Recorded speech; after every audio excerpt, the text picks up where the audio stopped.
This chubby young guy is Sang. He is chill about everything in life. Why eat or sleep when you can game, party, date, and travel? He wished he had 2 bodies to handle everything, and guess what? That wish came true. He's living in a hunter's world, tons of hunters with all kinds of special powers. To get powers, you gotta join the awakening program run by the government. You step through a gate to kickstart your powers growth. Sang-gu, being kinda stubborn, lined up and walked through the gate. Boomy gained the ability to clone himself. Right now, he is level 1 and can create 1 clone that looks exactly like him by using energy. The max number of clones depends on your level. The main board links to the clones. He can only have 1 clone active at a time, and it takes 24 hours to recharge. Sang-gu followed the theory, closed his eyes, imagined hard, and successfully created a perfect clone of himself. He looked at the naked chubby clone in front of him, awkwardly asked if it was really a clone, and if he could touch it. The clone did not react but quietly called him master. Sang-gu suddenly felt shy and nervous, then shook himself awake and started checking out his clone. He marveled this is a real flesh and blood body, not some illusion. Sang-gu looked at the clone's junk and told it to put some clothes on first. Once dressed, the two stood face to face. Sang-gu thought about the clone sitting down, and immediately did. Sang-gu found it hilarious. It obeyed without a word. Then he thought it should stand up, and the clone followed. He told it to repeat, and after a few sit-stand cycles, the clone started panting like crazy. Looks like its stamina matches his. After goofing around, a notification popped up.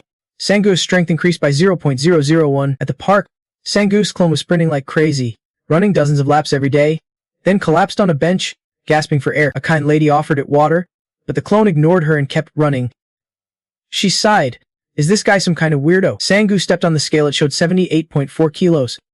Lately, he's been eating twice as much as before but somehow still lost 20 kilos this month. He was not doing anything special, yet his body was getting leaner by the day. Plus, he seemed a bit taller too. System stats popped up again. His endurance and reflexes got a little boost. Sang-gu realizing a few things about the clones. First, he did not feel the pain or exhaustion the clones went through. Second, clones disappear only if they get hurt or use energy beyond their limit. Third, whenever his body changes, the clones instantly copy his new look exactly. Fourth, even when far away, he can command the clones just by thinking. And finally, clones can create clones themselves. Sang-gu checked the Hunter Wiki to find more data. Level 1 data is the limit for an unawakened adult, including normal and special stats. Most awakened hunters pick some normal stats like stamina, recovery, resistance, strength, and intelligence as their base. Special stats are rare and mysterious. No one knows how to unlock them except through exceptions. Regular training barely raises stats by even 0.001 per day. Sang-gu stared at his stats. His total had jumped to 0.39 because his clones never stopped training and followed every order perfectly. They pushed themselves to the limit constantly, which made his stats skyrocket. He wondered if joining the clones in training would boost his stats even more. But there was no way he would put himself through that grind. Suddenly, Sang-gu saw a gym ad and got a brilliant idea. He checked the registration fees and realized he did not have enough money. He sighed lately. He had been spending way too much on food. He figured he should get a part-time job or something since his current gigs nearby were not going well. Sang-gu went back to his computer and searched. He decided to work in construction. Good exercise and a paycheck. You skip through a bunch of stuff. In the first few times, you have to do the work yourself because the clone can't handle tasks you have never done before. You stop at a delivery job listing and tell the phone to call the recruiter. The phone rings for a bit before someone picks up. You ask about the job, and they say no interview needed, just show up and start working. They ask when you can start. Sang-gu says tomorrow. But the person on the other end pipes up. Why not come in today? Sang-gu surprised but declines. They set the appointment for 6 p.m. tomorrow. The next day, Sang-gu heads to the delivery company. To be safe, he brings along another clone, but he makes it wear a mask and a hat to cover its face. Sang-gu tells it to respond well and says its name at work is Jaiwangjo. As Sang-gu wonders where to go, someone suddenly calls him. He turns and recognizes an old acquaintance, Uncle Diochia. The uncle barely recognizes him since Sang-gu lost a lot of weight. He points him to a building and tells him to go inside. That is the office. Sang-gu steels himself, ready to work hard, get it done early, and head home. But soon he is panting like a bull, exhausted to the point of collapse. He totally underestimated this job. He is probably going to be sore until tomorrow. Sang-gu feels like crying but can't even shed tears. He thinks he should have just stayed home, only the clone is actually useful. After getting the cleanup order, Sang-gu feels like he is about to turn into a zombie on the spot. Just then, Uncle Diochia hands him 2 cans of drink and tells him to stay hydrated to replace all the sweat. The uncle even bought some food. Sang-gu gratefully takes it. The uncle sits down beside him and the clone and asks the clone its name, working hard like a beast but keeping quiet as a mouse. The clone says the name Sang-gu gave it. The uncle turns to Sang-gu and asks if he is okay. Looks like this is Sang-gu's first time doing this kind of work. He admits he is pretty tired. The uncle laughs, praising both of them for sticking it out. Most people quit around this time. Sang-gu silently squeezes the can in his hand. If he were not broke, he would not even bother with this job. He is studying at Jijango University. The uncle compliments him, saying he must be really smart to get in. He wishes his daughter could get into that school too. Sang-gu reassures the uncle not to worry. He is not that smart but still got admitted. The uncle wonders how, and Sang-gu says he has some certifications and was directly admitted. The uncle bursts out laughing, thinks for a moment, then asks if Sang-gu wants a different job. Sang-gu asks what kind, and the uncle says he can tutor his daughter instead of making life hard for himself here. Sang-gu hesitates a bit, thinking about his bank balance. He asks about the pay. The uncle says 50,000 won per session, 2 hours each, 1 or 2 sessions a week. Sang-gu does the math. 50,000 won for 2 hours is not bad at all. He agrees. The uncle brushes off his pants, stands up, and says he will talk to his daughter and get back to him. Sang-gu stretches as he stands. Things are going smoothly. The system notifies him his stats increased by 0.001. He is happy, got a job and leveled up. Sweet deal. Just then, another uncle pushes 2 boxes saying they need to be moved. Sang-gu turns off his tablet, grabs a food bag, and eats first before continuing. While chatting, the food bag is already crushed and shiny. He looks over and sees the clone chomping messily. Sang-gu freezes, laughing. This guy's mouth is devouring everything like a monster. The next morning, Sang-gu's body aches all over. He swears from now on he will only use Clone Hash-1 for part-time jobs. Checking his stats, they have inched up a bit, proving Clone Hash-1 is working hard. He mentally tells Clone Hash-1 to head home. He wants to make it disappear by recalling it, but that would mean losing its outfit. Sang-gu goes back to. He tells it to take a shower and change clothes, then orders it to hold out its hand. Sang-gu nervously pokes its finger with a needle. Blood drips from the finger, but Clone Hash-1 shows no reaction. Sang-gu awkwardly wipes the blood and asks if it hurts. Clone Hash-1 remains indifferent. Sang-gu reads on the Hunter Wiki that to unlock the resurrection skill, you can follow these steps. First, injure your body on purpose. Second, let it heal naturally without outside help. Third, repeat those 2 steps until the skill unlocks. Sang-gu was scared and did not dare to make any bigger wounds. Just thinking about it freaked him out. So for now, he would stick to making small cuts regularly. Sang-gu told number 1 to eat ramen whenever he is hungry or done working. He handed him a phone and told him to bring it to work and always answer the calls. Then Sang-gu grabbed his bag and some dirty paper and headed out. He looked up the gym's address, but on the way, he ran into an acquaintance, a tall, burly, smelly guy who slapped him on the shoulder and asked how he was doing. Sang-gu was a bit startled and scratched his head. This guy was Kim Jae-wong-jo. He laughed loudly and said Sang-gu looked too skinny lately. Probably lost a lot of weight. Sang-gu showed him the paper and said he has been working out every day and was on his way to the gym now. Jae-wong-jo rubbed his own belly fat and said he needed to start exercising too. He asked what gym Sang-gu was going to, and Sang-gu said it is called Durable Body. Jae-wong-jo laughed and said that place has a great reputation, and the personal trainers there are super hot.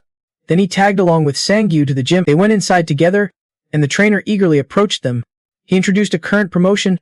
If you sign up for 3 months, it only costs 160,000 won. Sang-gu did not hesitate and signed up for 3 months right away. After all, the clones would be the ones actually working out. He told the trainer to show him machines suitable for his strength. After paying, they went to a room where Sang-gu pushed himself to lift some weights. After a few reps, he was out of breath and sat down. The trainer complimented his body, saying it looked pretty good. Just as the trainer was about to explain the machines, a loud crashing noise came from the other side. They turned to see Jae-wong-jo lifting weights like a beast, banging them down with ease, then striking some goofy poses. The trainer gasped and asked if it was his first time bodybuilding. Jae-wong-jo laughed and said yep, this was his first time. His physical strength had risen after awakening, so the trainer asked what his fitness score was. Jae-wong-jo happily replied that it was 2.1. Sang-gu overheard and suddenly understood. The hunter skill Jae-wong-jo mentioned before was about physical power. But if even a basic skill upgrade makes him this strong, imagine how powerful higher level hunters must be. No wonder everyone talks only about hunters. Sang-gu's phone buzzed. He pulled it out and answered. It was Deokchi calling about tutoring. He asked if Sang-gu had time now to meet and discuss. Sang-gu said he was free, and they agreed on a meeting place before hanging up. Sang-gu headed to Deokchi's apartment, muttering that Jae-wong-jo showed off enough but still did not sign up, probably because there were not many hot personal trainers there, so he did not care. But it was good since Sang-gu did not have to worry about sending clones to the gym anymore. Standing outside Deokchi's door, Sang-gu heard noise inside and pressed his ear to listen. Inside, father and daughter were arguing about tutoring. The daughter clearly did not want a tutor. Suddenly the door swung open, and Sang-gu bumped straight into it, falling to the floor. Deokchi came out, about to leave for work, but froze seeing Sang-gu. The daughter inside was also stunned. After a moment of chaos, Deokchi invited Sang-gu inside to sit. His wife brought out some apples and offered one. She barely recognized Sang-gu since he would lost weight. Sang-gu turned to the daughter. The girl had calmed down from her earlier fierce attitude. Sang-gu introduced himself, while the couple whispered and chuckled. There goes that Hothit again. Hyen was still shy and did not know what to say. She just wanted to disappear into a hole. Sure, Sang-gu had heard everything earlier. Sang-gu acted like nothing had happened and asked about her studies. He told her to show him her grades. Hyen shyly handed over her report card. Sang-gu looked at it, froze, and nearly burst out laughing but held it back. The Deokchis exchanged smirk. Deokchi grabbed his jacket and rushed out. saying he had to go to work. Sang-gu noticed the girl's embarrassment and reassured her not to worry. He told her he was not a top student either and had plenty of tricks to help. Hyan brightened up and smiled. Sang-gu got started with tutoring. After tutoring, Sang-gu went home. He still had a long way to go, but at leleast Hyan was quick to learn. Sang-gu-san, thinking number one was probably at work by now. He would given him the phone to hold the spot, but if the number of clones grew, having lots of phones would be a hassle. Sang-gu browsed the Hunter Skill website and saw a desperate sale for telepathy skills. It lets you link senses with pets and summoned creatures, sharing vision between them, for 10 million won. Sang-gu skimmed past another post about a telepathy skill, costs 4 million. He muttered, if I had that kind of money, I would have bought a house already. Signing up and paying the energy cost, it would take ages to afford these skills. Can hunters really buy this stuff? Sounds fishy. That price is actually on the low end too. Sang-gu pulled out his phone to check his bank balance again, 233,001. He tossed his phone on the bed, sighing. Forget it. He was not sure if being a hunter was even worth it. After scrolling through some news about top-tier hunters' tough lives, he suddenly sat up. That skill was actually pretty awesome. With it, he could easily send clones to handle the small stuff. Sang-gu put on his jacket. Alright, time to be a hunter. Sang-gu headed straight to the hunter center, stretching his arms. Not sure if he would just unlock some new energy, but despite only a few hours of sleep, he felt great. He walked inside, looking around curiously. Seems like not many people came to take the test today. The receptionist said there were 20 minutes left to register for the hunter qualification test in basement level 1. Sang-gu followed the directions down. He opened the test room door and saw a bunch of people waiting. Sang-gu kept quiet and took a seat. After a bit, 3 people entered. Leading was Han Maiwang Wan, a level C hunter and the exam proctor. He explained the test would cover written skills, practical tasks, and talent evaluation. Anyone caught cheating would be disqualified and banned from next year's exam. The room suddenly tensed up, then the test began. Meanwhile, in some car, Seo Kang from Jun Mo Company was being pressured to pay his deposit. He promised to settle everything by the end of the month. After hanging up, he checked the time. The hunter test must be wrapping up soon. He had to get there fast to make his move. As a level C hunter, he could not just sit still. People said the test was easy, but he was still wondering how easy it really was. Turns out it was just like a driver's license test. The written questions were simple. Just memorize a few things. They gave plenty of time to practice the practical part, and the targets were close by too. The talent test was like a quick citizenship quiz, 1 question and you were done. This job uses weapons and risks lives, yet the test was so basic. Sang-gu found it hard to believe, like the government wanted them to get hired easily. He sighed and saw a group of people in the distance. He wondered if they were from the organization recruiting hunters. Suddenly, someone tapped him on the shoulder and handed him a business card, congratulating him on passing the hunter test. It was Seo Kang from earlier. He introduced himself as Kang Jun Mo and told Sang-gu to contact him whenever he needed items or monsters to hunt, promising the best prices. Embarrassed, Sang-gu thanked him.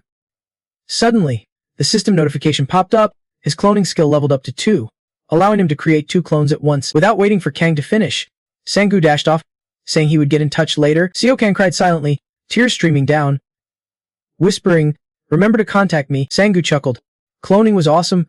He named his new clone number 2, grabbed the business card he just got, and prepared for his hunter journey. Seo Kang tiredly dumped the rest of his business cards on the nearby chair, hoping people would call him back. Kang Jun Mo looked out the window, recalling his conversation with his boss at headquarters. His boss handed him a stack of papers, ordering him to disperse funds according to the list. Kang flipped through the pages and found the amounts Odd War of Blood should cost at least 5 million. His boss gave a cryptic order to think hard, warning that if they followed the rules too strictly, they would starve. Boss set down his coffee, patted Kang's shoulder, and said, I know you are honest, but do not be too sensitive about the business here. Kang Jun Mo clenched the papers, unable to say more.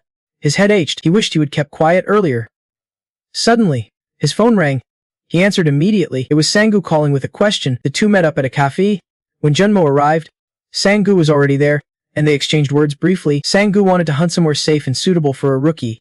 Jun Mo asked about his skill, and he said his skill was cloning himself. Jun Mo was intrigued because he would heard of that skill before. It supposedly creates illusion clones.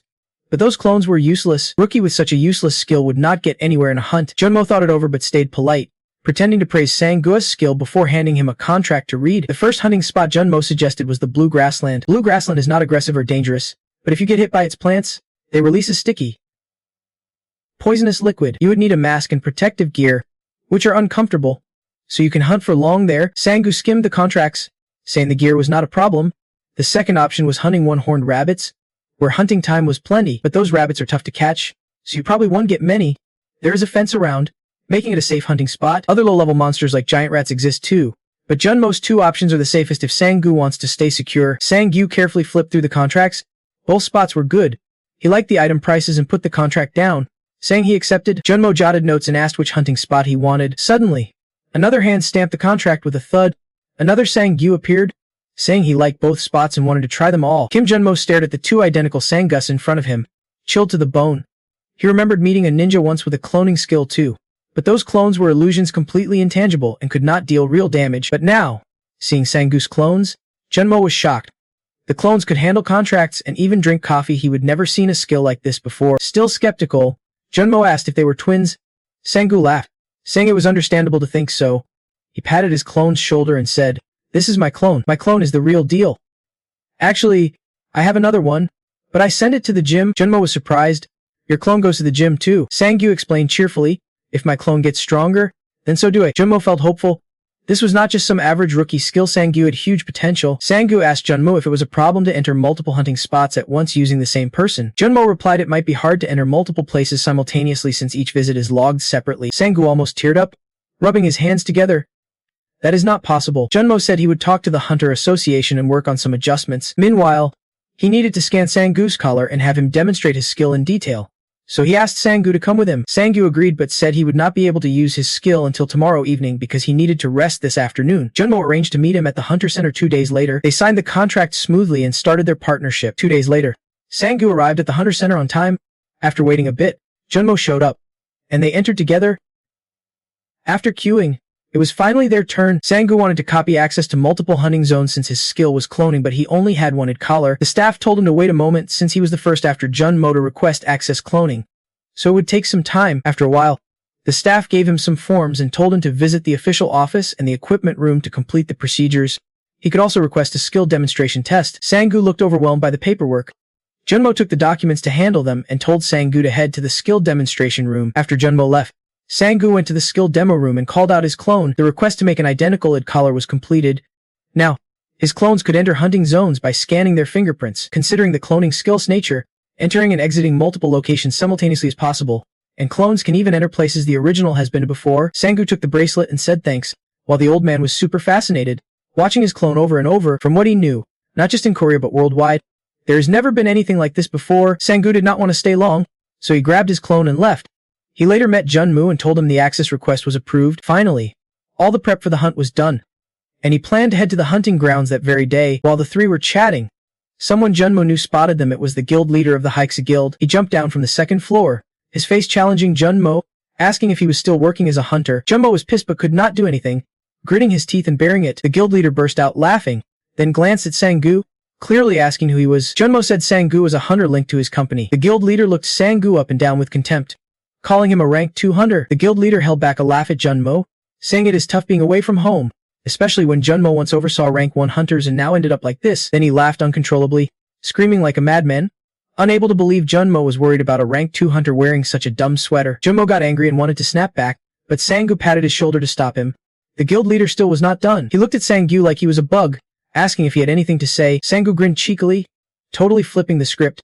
He said he felt honored to meet the guild leader of the country's top corporation. The guild leader got interested and praised him for having good taste. Sang-gu added that it was not just any top corporation, but the country's monopoly on dungeon control and hunting grounds management. The leader also let him pay at rates.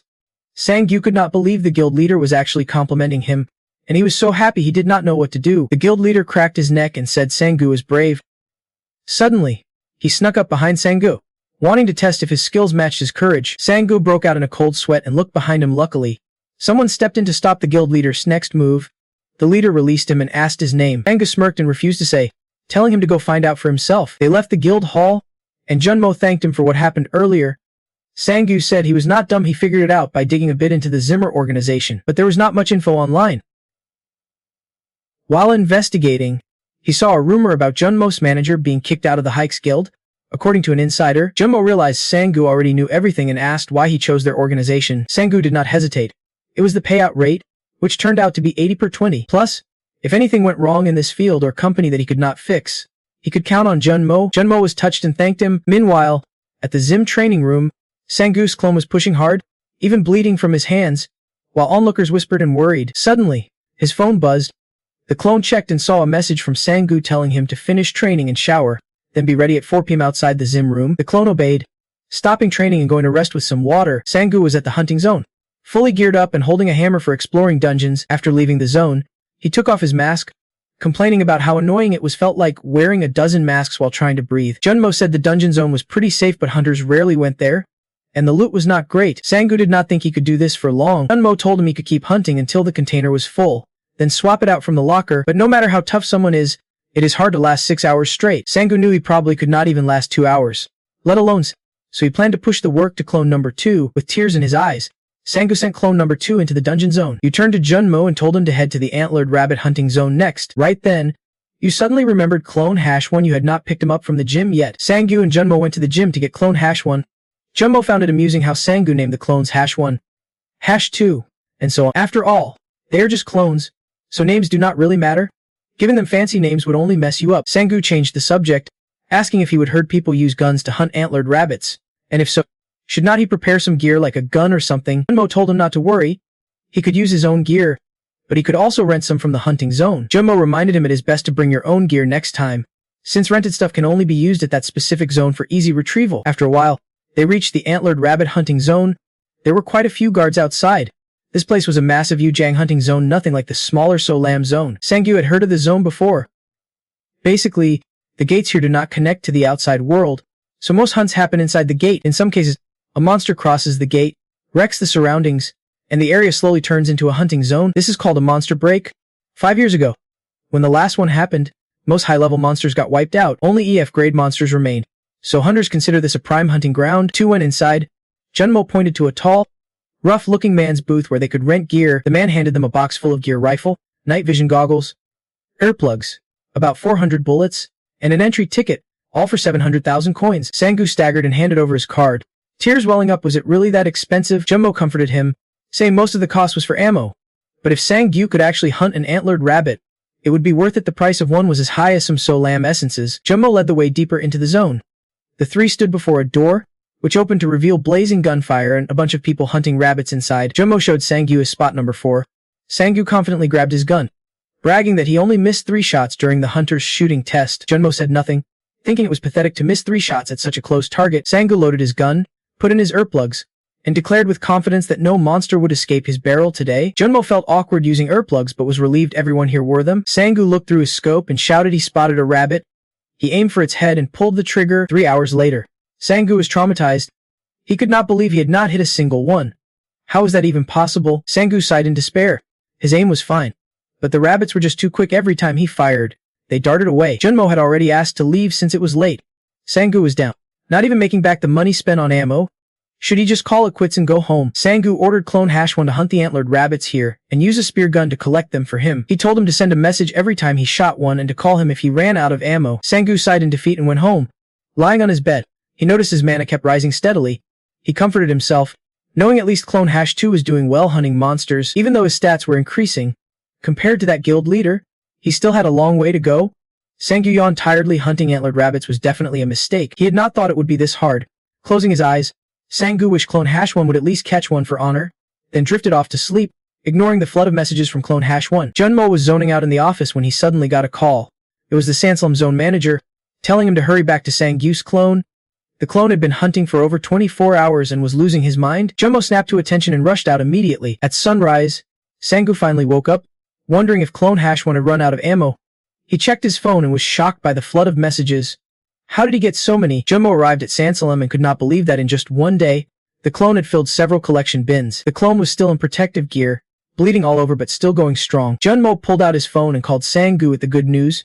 His clone had already filled up all the collection bins. He was about to call the monster cleanup crew and told Sang-gu to ask number 2 to stop clearing. Sang-gu was at the one-horned rabbit hunting ground and asked Jun Mo if he could send people over here, because this side is blocking the path after clearing near rabbit number 1. The crowd gathered around number 1, non-stop filming and chatting, unable to believe number 1 had taken down all those monster rabbits. Number 1 sat silently, masked and hooded, while a Brown Bear Guild broker handed him a business card, praising his sharpshooting skills. The broker kept waving the card, but number 1 did not react at all.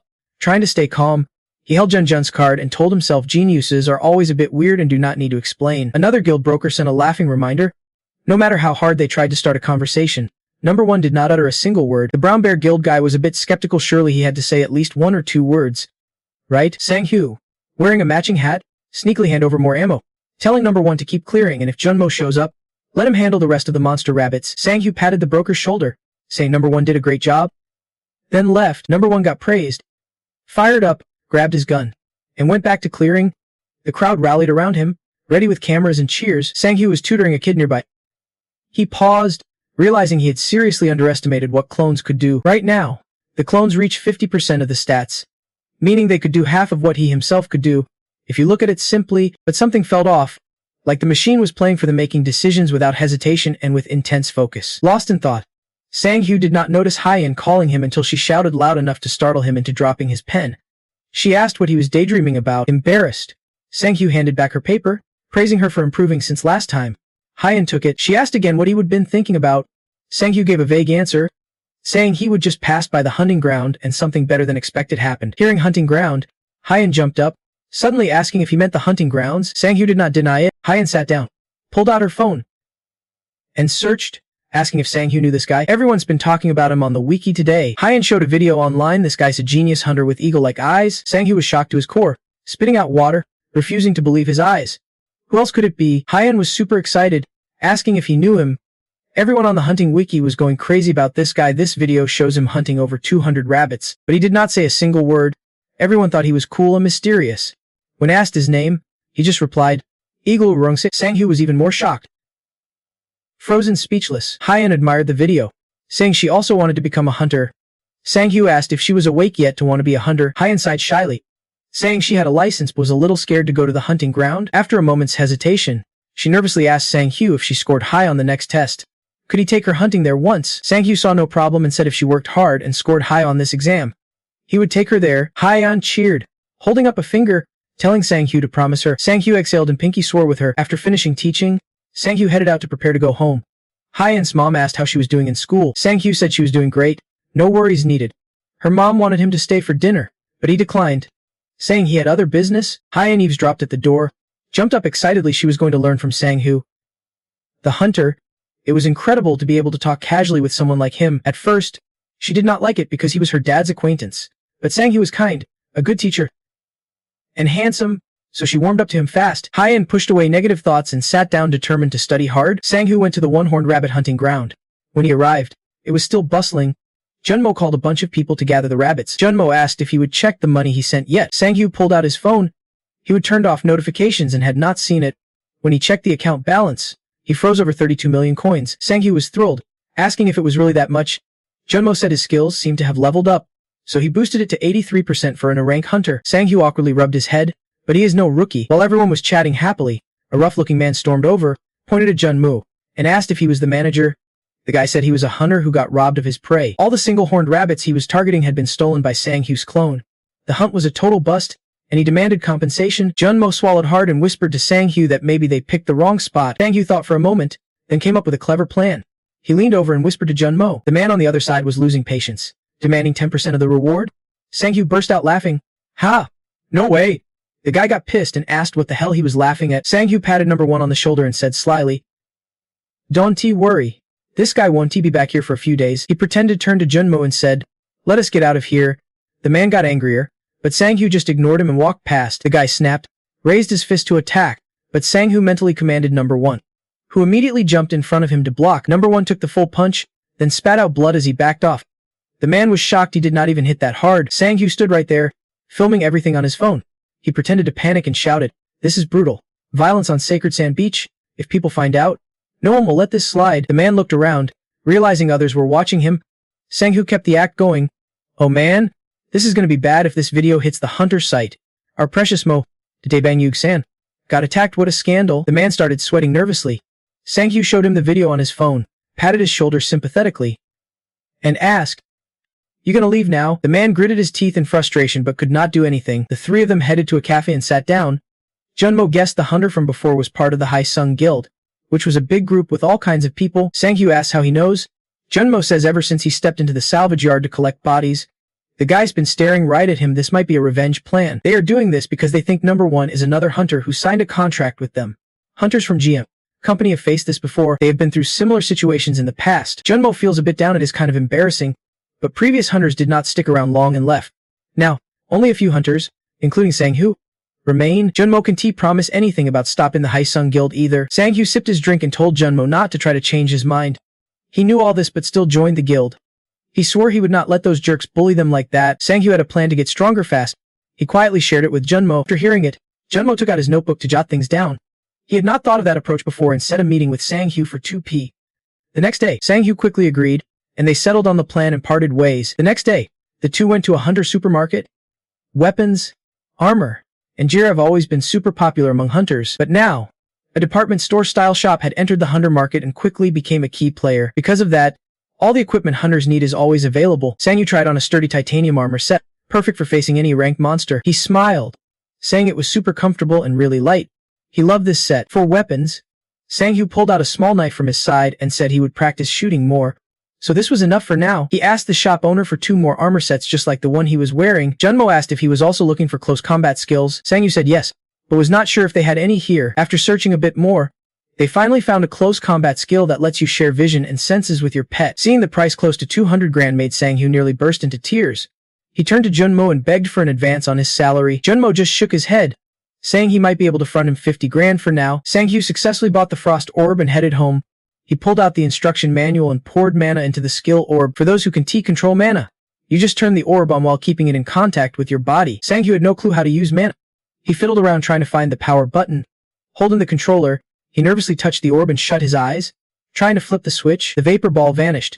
The close combat skill was created, and Sang-hyu summoned 2 clones to get ready to move on. Earlier, he had talked with Jun Mo and came up with an idea to help them level up super fast. He never imagined the outcome of that hunting trip. His clones had endurance and stamina. Their reaction time was only half of his, yet they managed to hunt down 300 one-horned rabbits while he did not catch a single one. Plus, he told the clones to take punches from that hunter and act as pathetic as possible, but timing it perfectly and staying calm while facing those punches was no easy feat. Even though the clones' stats were low, they had super body control, so Sang-hyu wanted to leverage that strength. First, he sent each clone to a different training ground, one practicing ranged weapon skills, the other close combat. He pushed the clones through intense training, forcing them to reach their limits. After only a few basic moves, the 2 clones easily defeated their opponents and shattered clay targets. Next up, close combat skills. This skill does not just share vision, it also shares senses, smells, impact, and connects all sensations. Sang-hyu stood elsewhere, using close combat while the clones sparred or trained shooting, experiencing everything from their perspective and distance in the match. The angles of joints,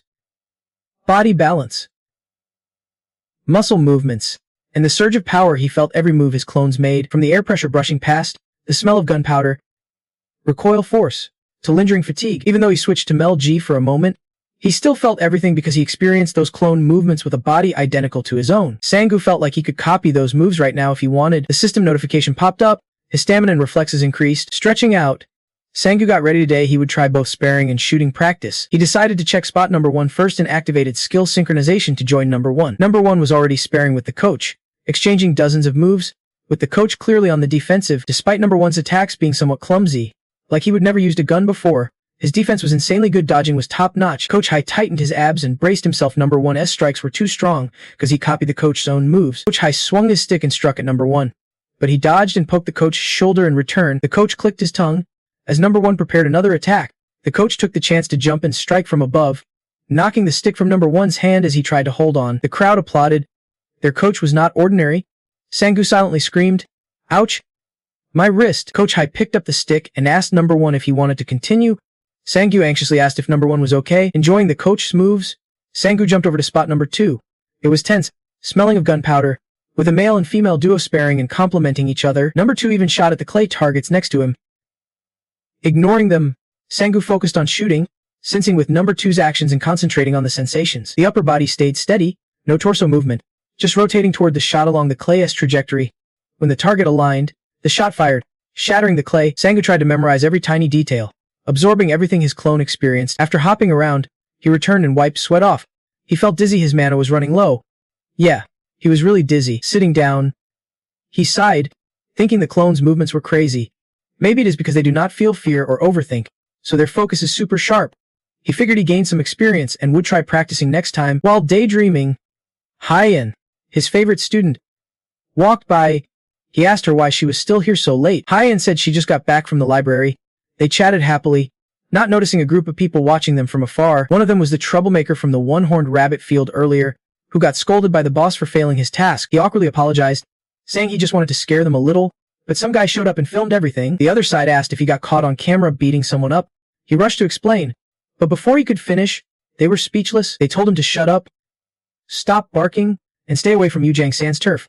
No matter what happens, he's got nothing to do with the Hae-sung gang anymore. They left him with a street rat insult and hung up. Furious, he cursed, slammed the phone against the wall, and kept stomping on it. Just as he was venting his anger, two others showed up, a fat one and a long-haired one. He spilled everything to them. The fat guy was his senior, a tough biker dude, holding a cigarette. He scolded him for being stupid. Joining the top gang was a dumb move. The guy bowed his head, feeling sorry, and asked if the fat guy had any tasks for him. The gang told him to stay away from Yu Jang-san's turf. Now, the fat guy turned to the long-haired guy and asked if he had anything for him to do. Suddenly, he spotted Sang-gu's silhouette in the distance and shouted, accusing him of being the one filming him. The fat guy asked if he was sure. The angry man stomped over, but he was totally sure, hiding behind a pole as the man's eyes turned red with rage. Sang-gu and Hyeon were chatting when three guys stepped out. The fat guy led, asking if he was the one bullying his little brother. Sang-gu had no clue who this fat guy was. Then he recognized a familiar face behind them, stood up calmly, and asked the group what was going on. The man behind could not hold back and snapped at Sang-gu to not act innocent, but the fat guy held him back and, gritting his teeth, asked Sang-gu if he had a video of his reckless brother messing up. If he deleted it, they would back off. Sang-gu pulled out his phone and asked what proof he had to back up that promise. The fat guy smirked, and his attitude totally shifted. No way was he letting this slide. Sensing things were about to explode, Sang-gu pocketed his phone and whispered to Hyeon to find a chance to run. The fat guy and his crew cracked their knuckles, ready to fight, and ordered the other two to stand down. Sang-gu struggled handling two attackers at once, taking punches left and right, falling to the ground several times, even bleeding. Worried, Hyeon stood in front of him. Jun summoned a glowing energy orb, threatening the attackers to back off. The two henchmen, seeing Hyeon's fake awakening, got a little scared and stopped attacking. The fat guy tapped each of them on the head, mocking, "What is there to fear? Fake awakened people are everywhere now." Hyeon launched a light orb at the fat guy, but Han easily blocked it and swung a heavy fist toward her. Sang-gu suddenly jumped in, blocked the punch, and landed a solid hit on the fat guy's face. The fat guy staggered back and held his face as his henchmen tried to retaliate, but Sang-gu put theory into action, carefully reading his opponent's moves. Sang-gu dodged to the side and delivered a powerful punch straight to the guy's face. The long-haired guy took the chance to attack. Sang-gu knew he could not dodge this strike, so he countered with a double hit, slapping the long-haired guy hard. Both sides were breathing hard. The fat guy was tense and did not expect Sang-gu to actually fight back. The fat guy got serious and launched another attack. Sang-gu dodged and struck back with every skill he had, and took several hits. But Sang-gu did not stop. He had to hit hard and fast to wear down the fat guy. For several moves in a row, Sang-gu easily avoided the fat guy's attacks. The fat guy grew frustrated that he could not land a hit, and Han got even more fired up, flexing his muscles to throw a powerful punch at Sang-gu. Sang-gu got ready to dodge but was grabbed by the long-haired guy. Unable to move, he took the fat guy's punch full force and was slammed into the wall, gasping for air.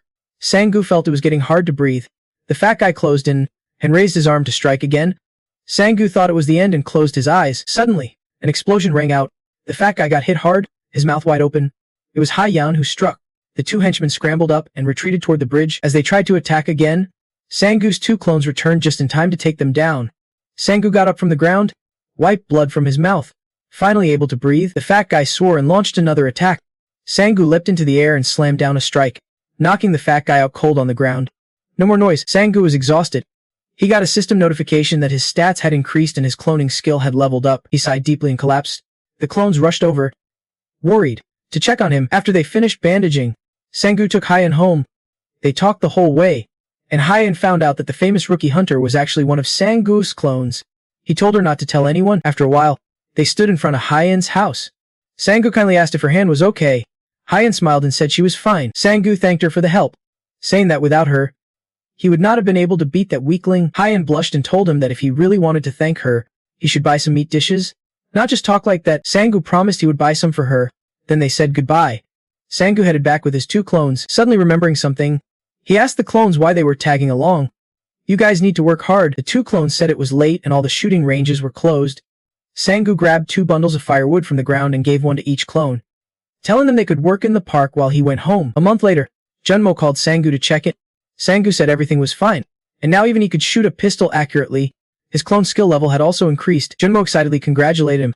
Sang-gu looked at his stats, now up to 1.4, and told Jun Mo he wanted to take on 3 high-level hunting zones tomorrow. Jun Mo was shocked but promised to find those zones for him no matter what. Sang-gu planned for his clones to train in the morning and hunt in the afternoon.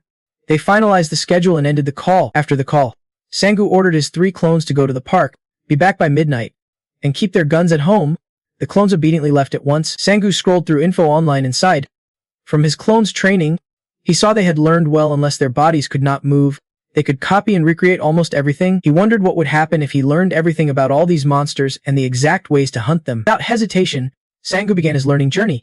One night passed in a blink, and when his clones returned, he realized it was already midnight. Sangu yawned. These guys never got tired no matter how much they worked. He ordered them to shower and then eat. Sangu had reviewed most of the guides for high-level monsters.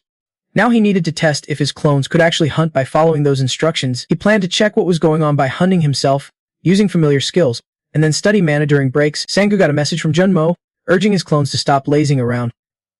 Eat quickly, and get ready. Sangu dragged his clones to meet Jun Mo, asking if the training zones were ready. Jun Mo said he would found 3 zones not too far apart. Sangu handed over the 3 clones to Jun Mo and stayed home to study using his remote skills. He also needed to train his mana breathing technique. After the car left, Sangu returned to his room, closed his eyes, and followed an audio breathing guide. He tried to recall the feeling of using his skills as a soft light slowly gathered inside him. Suddenly, Sangu opened his eyes. He unlocked the skill meditation. By calming his mind, mental fatigue eased slightly, and both his mana growth and recovery rates increased a bit. Somewhere in a hunting zone, a hunter struggled to crawl away. He kept muttering, "Why is that monster here?" This was supposed to be a high-level decay zone where they only hunted exotic fish. He had to report this to the authorities, but the monster would not let him escape. It bit down hard, tearing the hunter apart. Just then, Jun Mo sent a clone to the spot the wastewater treatment plant. He said there were exotic fish there known for their strong jaws.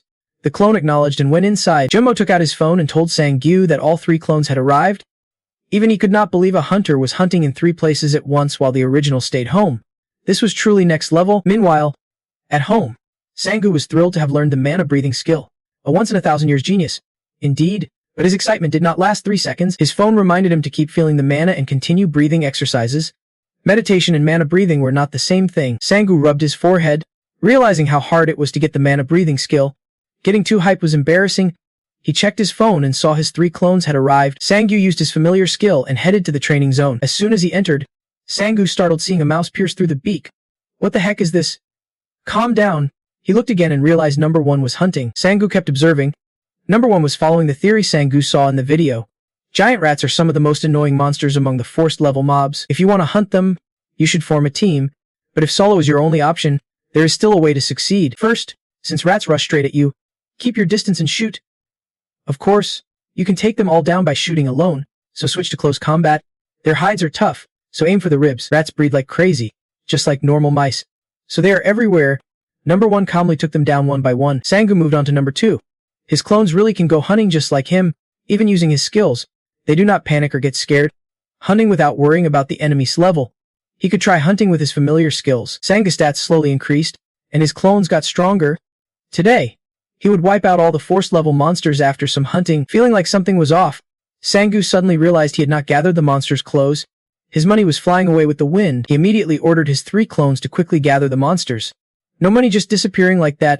Sangu was tearing up. Sangu pointed at some fish on the other side and asked number 3 to gather those.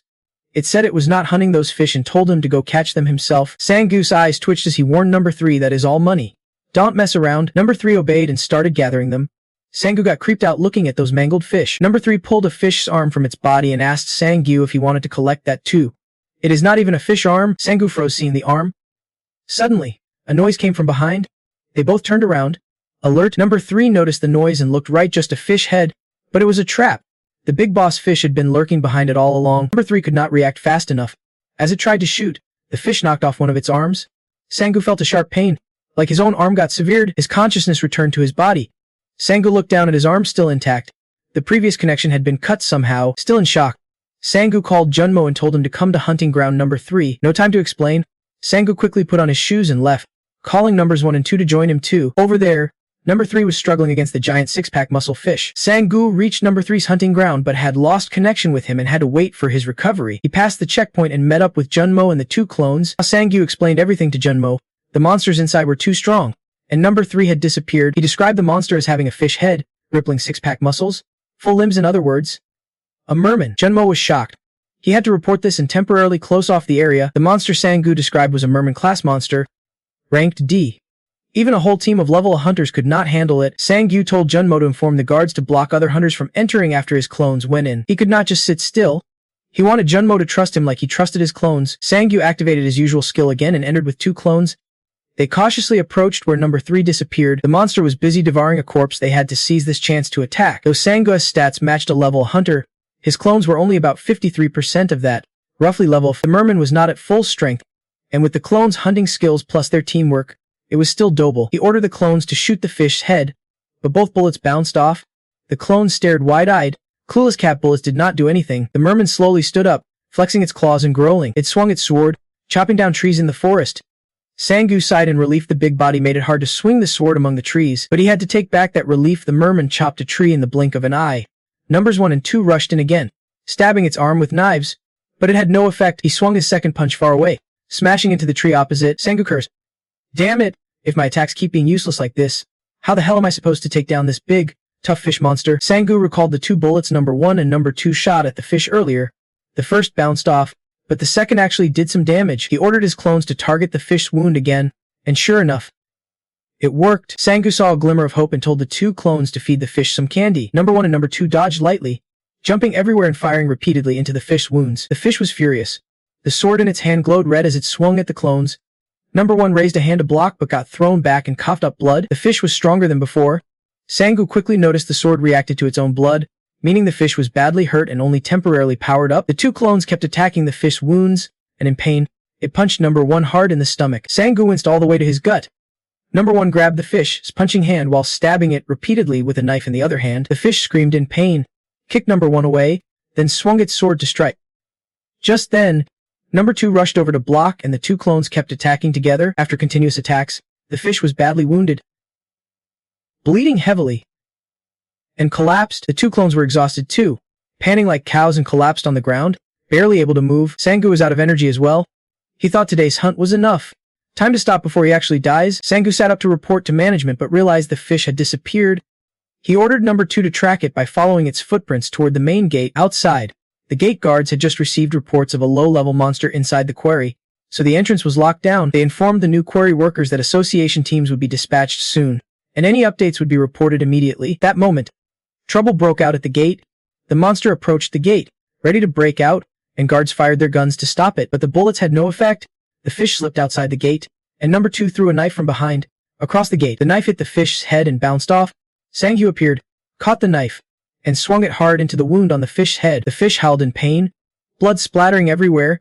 Sang-gu did not let up and kept stabbing until the fish finally collapsed for real. Number 2 proudly shed tears, pumping his fist in approval. A while later, the association's quarry worker arrived. The fish was already lying in a pool of blood. He asked what had happened here. The gate guard explained that a low-level monster had appeared, but one quarry worker had entered before the lockdown and had already taken down the monster. The association guy was skeptical. This is not a level quarry. Why is there a low-level team here? The gate guard hurried to explain it was not just one or a group of low-level quarry workers. They were still investigating, but from what they knew, an F-level quarry worker had defeated the monster along with his clones. The association guy looked at the fish's wounds. Every attack on those spots must be cause damage since there were no special weapons involved. But how could someone shoot so precisely at a moving monster's weak spots? He said he would check if there were more monsters inside the gate and told the guard to finish the investigation before he returned. The association quarry worker sighed. How was he supposed to explain this to the association? Saying the guy killed the monster alone would sound a bit exaggerated. Meanwhile, after killing the fish, Sang-gu unlocked a bunch of new skills. Sprint, regeneration, attack moves, and his other stats also leveled up. Sang-gu wiped the blood off himself, amazed at how many skills he unlocked this time. He had not noticed because he was panicking earlier. Number 1 and number 2 were beaten nearly to death, but they did not disappear, probably thanks to their regeneration skills. Jun Mo anxiously asked about number 1 and number 2. Sang-gu said they were injured but needed more time to heal before he could revive them again. He figured letting them recover naturally would boost their stats. Jun Mo laughed heartily, praising Sang-gu for being amazing taking down a level monster. He thought Sang-gu could handle an 11 monster solo without breaking a sweat. Sang-gu suddenly remembered that the salmon earlier was carrying a really strange short sword that could absorb blood. He was about to grab the sword but Jun Mo stopped him, saying he should have a clone take it instead, just in case the sword is cursed. Sang-gu asked, if it is cursed, we can use it, right? Jun Mo explained that cursed items are super rare, so their value is usually based on their effects. As soon as money was mentioned, Sang-gu's eyes lit up. He agreed to let the clone keep the sword and left the cleanup to the cleaning crew. He thought he would done enough for today if he stuck around any longer. Reporters would swarm him. Sang-gu pulled something out of his pocket and showed it to Jun Mo, asking if it was valuable. It had fallen off the salmon's head. Jun Mo stared at the Sang-gu's hand. It was a low-grade gem, basically worthless, but seeing Sang-gu's hopeful face, he did not dare say so. He told Sang-gu the gem was not worth much. It only slightly boosts stats but has serious side effects, so it is cheap. Sang-gu felt crushed, like salt in the wound. He tossed the crushed gem to the ground, saying he did not want it anymore. Sang-gu said goodbye to Jun Mo and sent his first 2 clones home. Numbers 1 and 2 collapsed onto the bed like they were dead tired. Sang-gu sat down on the floor and then turned back to check on clone number 3. He handed clone 3 some gear and told him to go train. Sang-gu sat down and took out the sword and the gem he had just rejected. He examined the gem's stats. It was a low-level power-boosting jewel, a crystal that could upgrade strength. Humans can use it. It only works on revived entities but turns them into monsters. The gem raised strength by 0.005, tempting, but those side effects made Sang-gu uneasy. Usually, injuries or sensations on clones do not affect him. But what if he himself turned into a monster instead of the clone? Imagining himself as a gross monster scared Jun Mo so much he fired a warning shot. So Sang-gu decided to stash the gem away for now. He opened the sword again, just to be safe. He would brought it back in this box. Selling it would be fine since it is valuable, but maybe using it before selling could be better. Sang-gu ordered clone number 2 to try wielding the sword. He waited for something to happen, but nothing. Just the usual. Clone number 2 honestly reported he only heard a voice. Sang-gu used a close-range skill to enter clone 2's body and was immediately hit with a swarm of painful sensations, like 100 insects crawling. He quickly pulled out. Clone 2 showed no reaction. Looks like unless it is a super loud noise, clones are not affected. If Sang-gu held it himself, who knows what would happen? No wonder that Salmon went crazy. He told clone 2 to hold the sword a bit longer. The system notified that the resurrection stat increased, helping them recover faster. Sang-gu was annoyed. Tomorrow he would have to take them hunting, but for now, he ordered his clones to unlock their mana breath skill and meditate together. The next morning, Sang-gu returned to school after a long break, and his stats had improved noticeably. But more importantly, someone actually greeted him. Sang-gu had not realized he would been this lonely. He went into class and saw his friend, asking why he was in this class. His friend said he picked this department because the professor is easygoing and generous with grades. Sang-gu sat down to chat with his friend, while others nearby whispered, "Is that really Sang-gu? Wasn't he a total chubby kid before? He really transformed." Sang-gu asked his friend if he would changed a lot. His friend laughed and asked if he would seen his parents, yet he bet even his folks would not recognize him now. His friend invited Sang-gu to hang out after class, but Sang-gu declined, saying he already had plans. His friend freaked out, calling him a traitor for ditching friends for a girl. Sang-gu was overwhelmed by the commotion.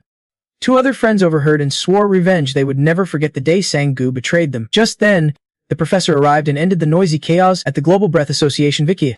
They had calculated a disaster. A portal would open, releasing thousands of monsters. The highest monster level is A, and the gate is very likely to open in the next few days. Location: South Korea. As soon as the news arrived, the association called a meeting of all the top guild leaders across the country. This cat-eared girl is Han Mi-ho, leader of the Zolo Guild, ranked 6th nationwide. This man is Pak Gwang-tae, leader of the Kenyus Guild, ranked 3rd in the country.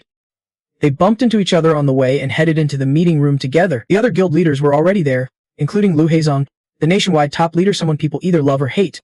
He started teasing Gwang-tae, but Gwang-tae tried to brush it off and avoid the conversation. But Haezong was not letting it go easily.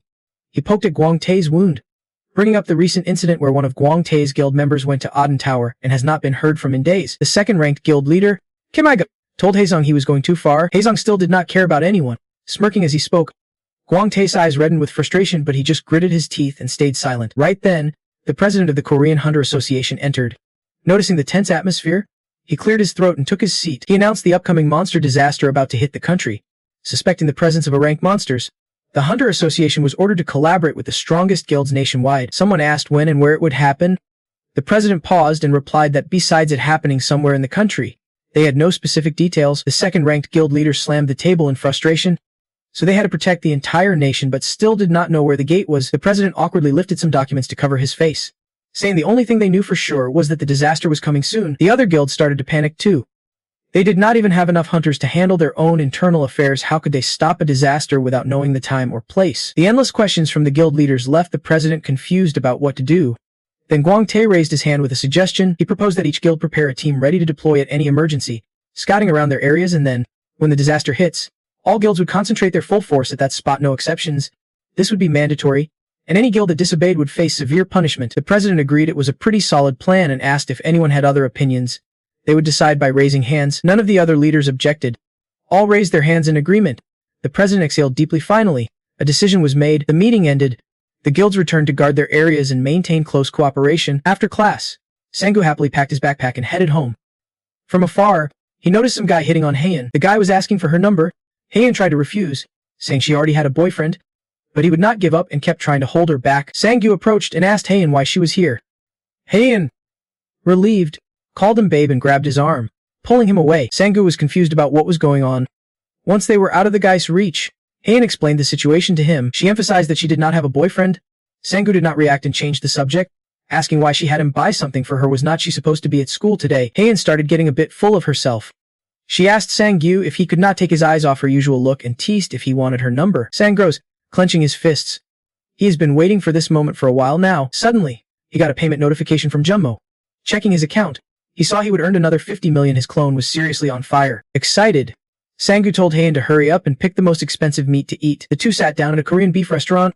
The meat was amazing, no doubt, but Heian still worried about the cost.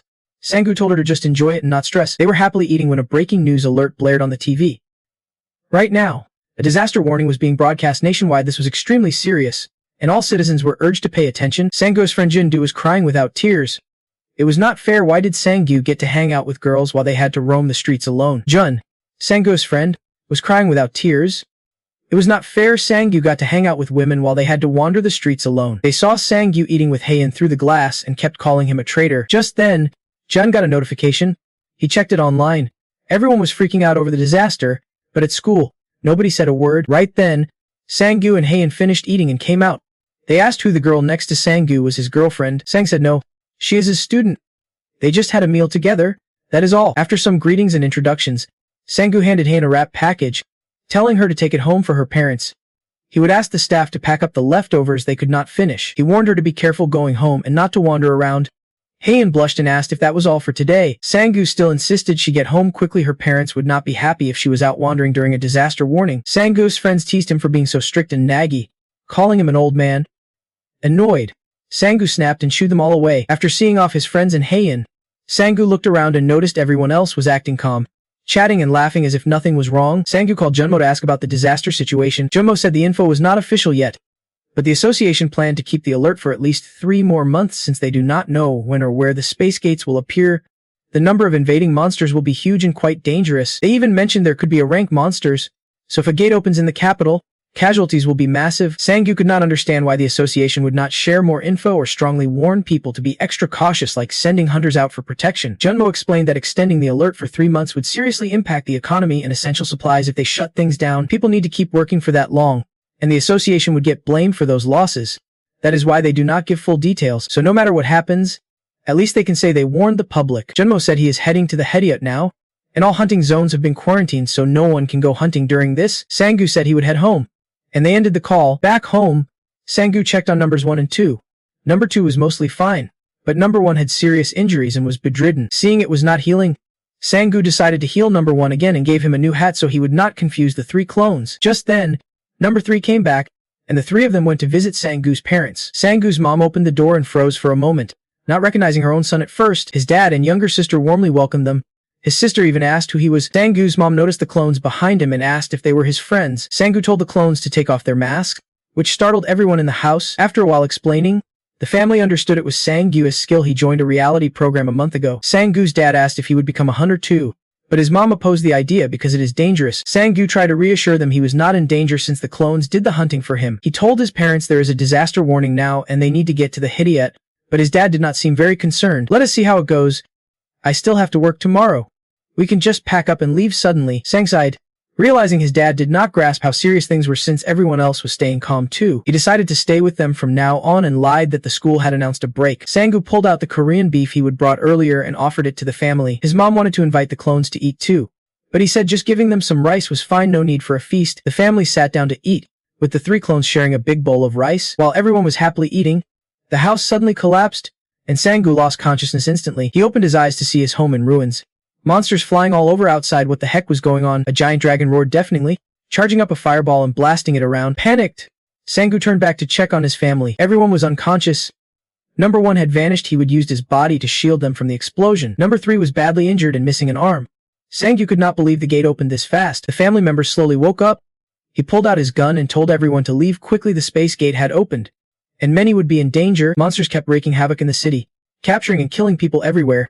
turning the place into a scene of utter tragedy. Sang-gu handed his best gear to his little sister as the family prepared to evacuate. Just then, a monster fell from the sky. It sneered at Sang-gu. Spitting as the gate appeared above them, more monsters fell from the sky. Since they could not fly, they got badly hurt from the fall, and Sang-gu easily took them down. On the other side, Sang-gu's family struggled to open the door. He grabbed his dad's baseball bat, activated his enhanced skill, and smashed the lock to get them out. Everyone got out of the apartment, but all the cars were wrecked. The nearest shelter was 2 kilometers away, and more monsters kept dropping without a scratch. Sang-gu's sister told everyone to use the underground basement. It had a temporary shelter. As they moved toward it, a desperate cry for help rang out. They turned to see a man trapped under debris, with a monster nearby suddenly opening its eyes. It was a low-level monster. Sang-gu's dad warned him to think carefully. This was not the time to save others. They had to get down there. Gritting his teeth, Sang-gu turned away. Clone -3 was out of commission, and with only Clone -2, he could not save the man. He was not some clone master who could merge skills if he got hurt. It would be for real. The man's cries grew more desperate. On one side, his family urged him to leave. On the other, a hopeless scream for rescue. Sang-gu decided to save the man. He led his family down, told them to lock the door tight and wait. Clone -2 went with him to save the man, while Clone -3 stayed to protect the family. Sang-gu was a hunter. In a monster outbreak like this, hunters had only one job: kill the monsters. Sang-gu told Clone -2 to save the man while he charged at the monster swinging his baseball bat. "Let us..."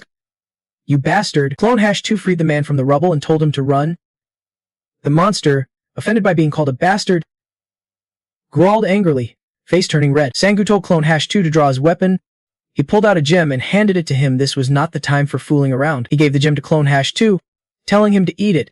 Clone -2 nodded and immediately transformed into a monster. Sang-gu checked if Clone -2 was still conscious. Clone -2 growled in response. The low-level monster looked at Sang-gu confused, but Sang-gu snapped, "You are on my side?"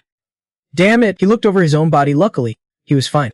Aside from the stats boost from cloning, there were no side effects. The fight began. Clone -2 grabbed a sword he stole from the mermaid and swung it once. The monster's arm was severed. It screamed in pain but got even angrier, swinging a club down at Clone -2. This monster was much slower than the merman, so they easily dodged. Sang-gu swung his bat and charged again. The arm that Clone -2 cut off quickly regrew.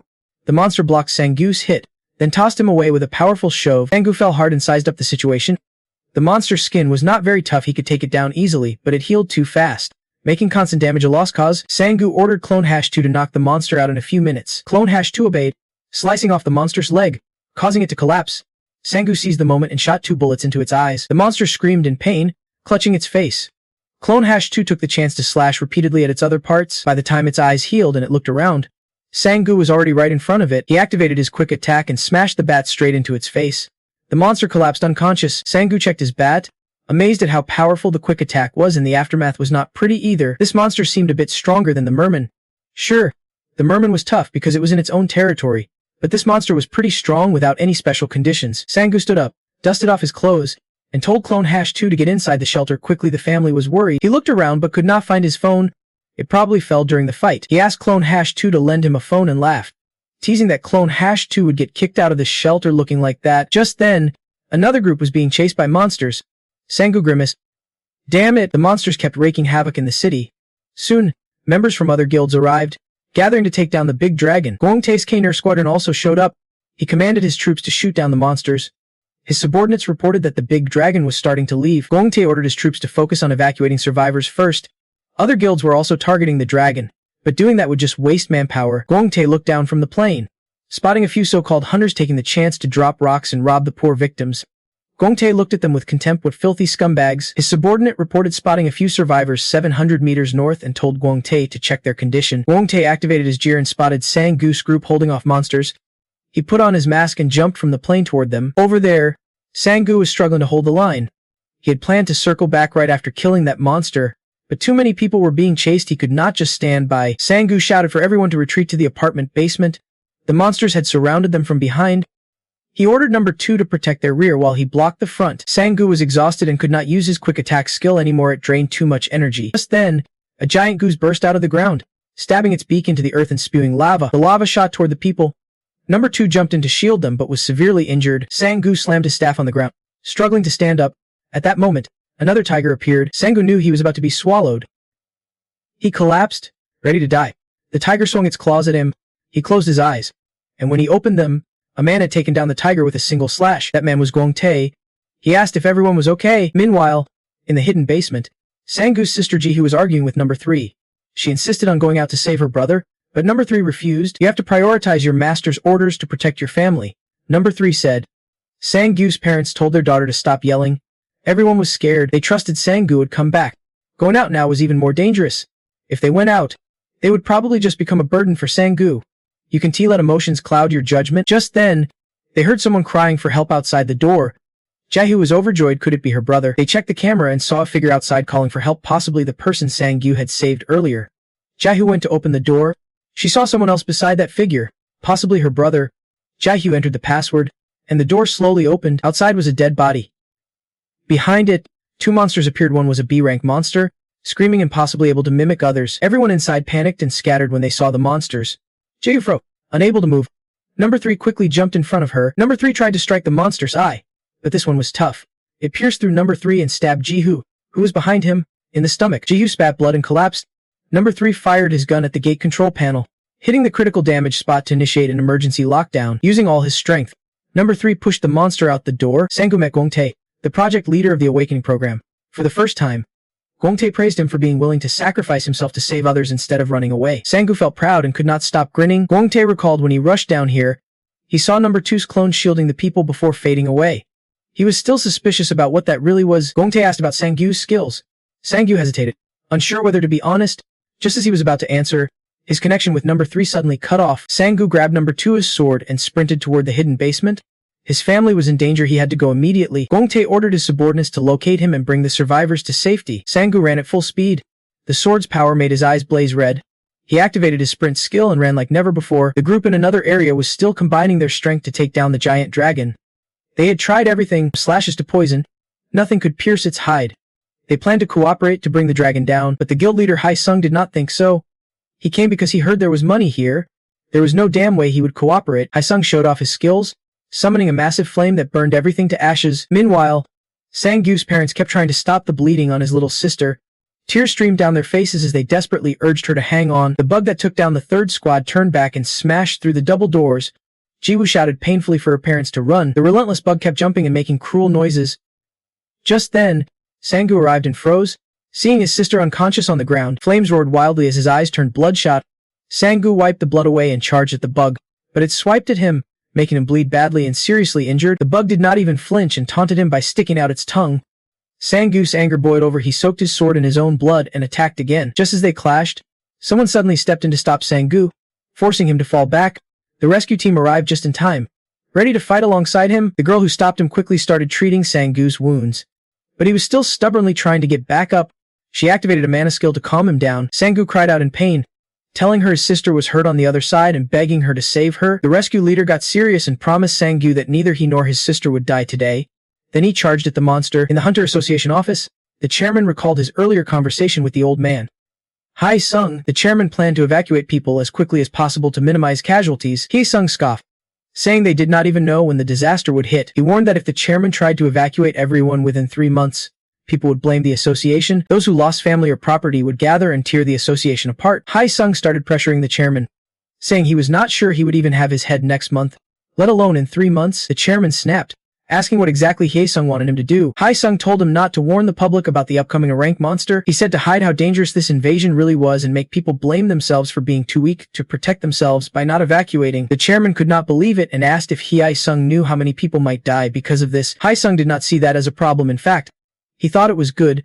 The more who died, the more the hunters would be valued. Starting with B-rank monsters, the army could not do anything, so those weak humans could only defend themselves with hunters like them. Hae-sung chuckled darkly, saying he was not asking the chairman to do this, he was ordering him. So now, the chairman had no choice but to ignore all warnings and keep quiet. Hae-sung casually snacked while his clone was struggling through exercise. He lay back relaxed, urging it to hurry up with push-ups. This is way too slow. Hae-sung laughed, saying this skill was the best. His clone earned money and trained for him at the same time. He did not have to lift a finger, but his stats kept rising. He did not have to worry about anything for the rest of his life. After getting a message from Jun Mo, he finally got up and called number 1 to go make money together. Today, he took number 1 to hunt another one-horned rabbit. Jun Mo asked where number 2 was. He replied that number 2 is exercising. Jun Mo asked why he did not train too. If he did, Jun Mo thought he would be much stronger. Hae-sung laughed awkwardly and dodged, saying he did not want to train. Honestly, he was not serious about being a hunter. He had already made enough from catching one-horned rabbits. Plus there were plenty of other hunters in the guild. Missing one would not matter. Jun Mo said he was just thinking out loud. He saw a lot of potential in him, but he was not using it. Sang-woo could become the best hunter. But Sang-woo never thought that far ahead, he just wanted to take care of himself. Suddenly, Jun Mo's attitude shifted completely. He was not the same Jun Mo anymore. His eyes went blank and black liquid started dripping out. He swung and severely injured Sang-woo's hand. Somehow, the atmosphere turned blood red. Sang-woo was surrounded by sharp voices, his parents scolding him and his sister crying out for help. Sang-woo suddenly screamed and sat up, gasping it was just a dream. Wong-ti stood by the bed, telling him not to move too much while still weak. Sang-woo took a deep breath, holding his arm, saying he was fine. Wong-ti warned him to be careful. He was still in bad shape with a pretty deep wound but lucky to be alive. Sang-woo thanked Wong-ti for saving him not once, but twice. Wong-ti had something to say but had to wait. Sang-woo's parents had just arrived. His parents were worried sick but visibly relieved to see him awake, quickly asking if he was okay. The doctor reviewed the test results, saying the surgery was a success. They would keep him for observation, but with such a fast recovery, he could be discharged in a month. Sang-woo asked about the gate. It had been open for 4 days. The high-level monsters were taken care of, but many low-level ones had escaped. Sang-woo felt a headache and could not remember anything after losing consciousness. Suddenly, he anxiously asked about his sister. His parents and the doctor bowed their heads in silence. They took him to see his sister. The doctor had treated her abdomen, but she was infected with the mana virus. Everyone got infected from the monsters that escaped the space gate. It is a virus that feeds on the host's mana and life force. The host's body is not compatible. The virus dies harmlessly, but in rare cases, the host's mana suits the virus so well it absorbs so much mana and life force that the host can't wake up. Sang-woo desperately asked if there was a cure. The doctor said with current technology, the virus sensed with the host's mana. And even healing magic does not work, only continuing mana supply and nutrition can keep her alive. There is a tiny chance that help from ensrank craftsmen with blessing magic or rare items like the camellia transformation tree or divine medicine from beyond the gate could save her, though those are super rare and insanely expensive. Sang-woo knew this. He stared blankly out the window, saying nothing, gripping the stand tightly, blaming himself for not turning back to save them. If only he would put protecting his family first. If only he were a bit stronger, he could be saved everyone, especially his sister. Sang-woo clenched harder, breaking the pole, making his shoulder wound bleed. The doctor and others rushed to stop him and treated his injury. He did not care about his own wound. Tears streamed down his face. If he would just tried a little harder, none of this would be happened. They took him back to his room. Sitting upright on the bed, the door suddenly opened. Hye-in walked in. She had heard he was hospitalized and came to visit. Sang-woo asked if her family was okay. She was worried since her home was near the danger zone, but thankfully everyone was fine, just some damage to the house. Hye-in's dad had contacted Sang-woo's parents when he could not reach him, which is how they found out he was here. Sang-woo remembered he lost his phone, then asked why she called him teacher instead of brother. Hye-in blushed and awkwardly corrected herself. She told him to get well soon so she could keep learning from him. Sang-woo sighed and said he would not be teaching her anymore. 2 weeks later, Sang-woo's wounds were fully healed. Even the doctor was amazed. He was ready to be discharged. Sang-woo recalled his last chat with Hye-in, where he would told her everything. He did not know what else to say except sorry. Hye-in thanked him for everything and realized he probably would not contact her again. She forced a smile and told Sang-woo he would regret losing such a beautiful student like her. She said she would go to college with everything he taught her and promised to find a boyfriend there. Then he better not regret it. She smiled brightly and walked away. Sang-woo understood her meaning but did not have time to regret anymore. Leaving the hospital, Sang-woo looked up info on Kwang-ti and took a taxi to the Kinds Association building. He walked in, and the receptionist warmly asked how she could help. Sang-woo said he was there to see Chairman B. Kwang-tef. Without an appointment, the receptionist could not let him in yet. Just then, a tall man with a beard approached and asked if he was Sang-woo. He was a high-ranking commander in the association and invited Sang-woo upstairs. Kwang-tuan was waiting. Sang-woo was escorted to Kwang-ti's office. He came to thank him for everything he had done for him. He felt deeply grateful that Kwang-tian had rescued his family and provided quick first aid when he was in bad shape. You are curious why Kwang-ti went this far for you. You heard from the hospital that Kwang-ti provided your family with private rooms and even temporary housing for your parents, plus paid your little sister's expenses. Sang-woo asks if all that is connected to what you are about to hear from Kwang-ti. Kwang-ti clenches his fist. He says he also has a little sister who is currently missing along with her teammates. Maybe that is why he sees himself in Sang-woo. It's true his emotions are a mess, but he is not doing this to make Sang-woo feel obligated or grateful. Sang-woo asks why Kwang-ti wanted to see him as soon as he was feeling better. Kwang-ti keeps asking about your abilities. He asks if your clones can do everything, right? Even the guy who saved the others was just a clone. Was not he? Sang-woo does not try to hide it. He tells Kwang-ti that is his skill. Kwang-ti clenches his fist again. He gets straight to the point. He needs your strength. He begs you to rescue K-Ner's Team 1. Just like you saved the other survivors, no strings attached. Kwang-ti's not asking for a favor to be repaid. He knows you are the only one with a chance to save his sister and the rest of Team 1. Kwang-ti bows sincerely.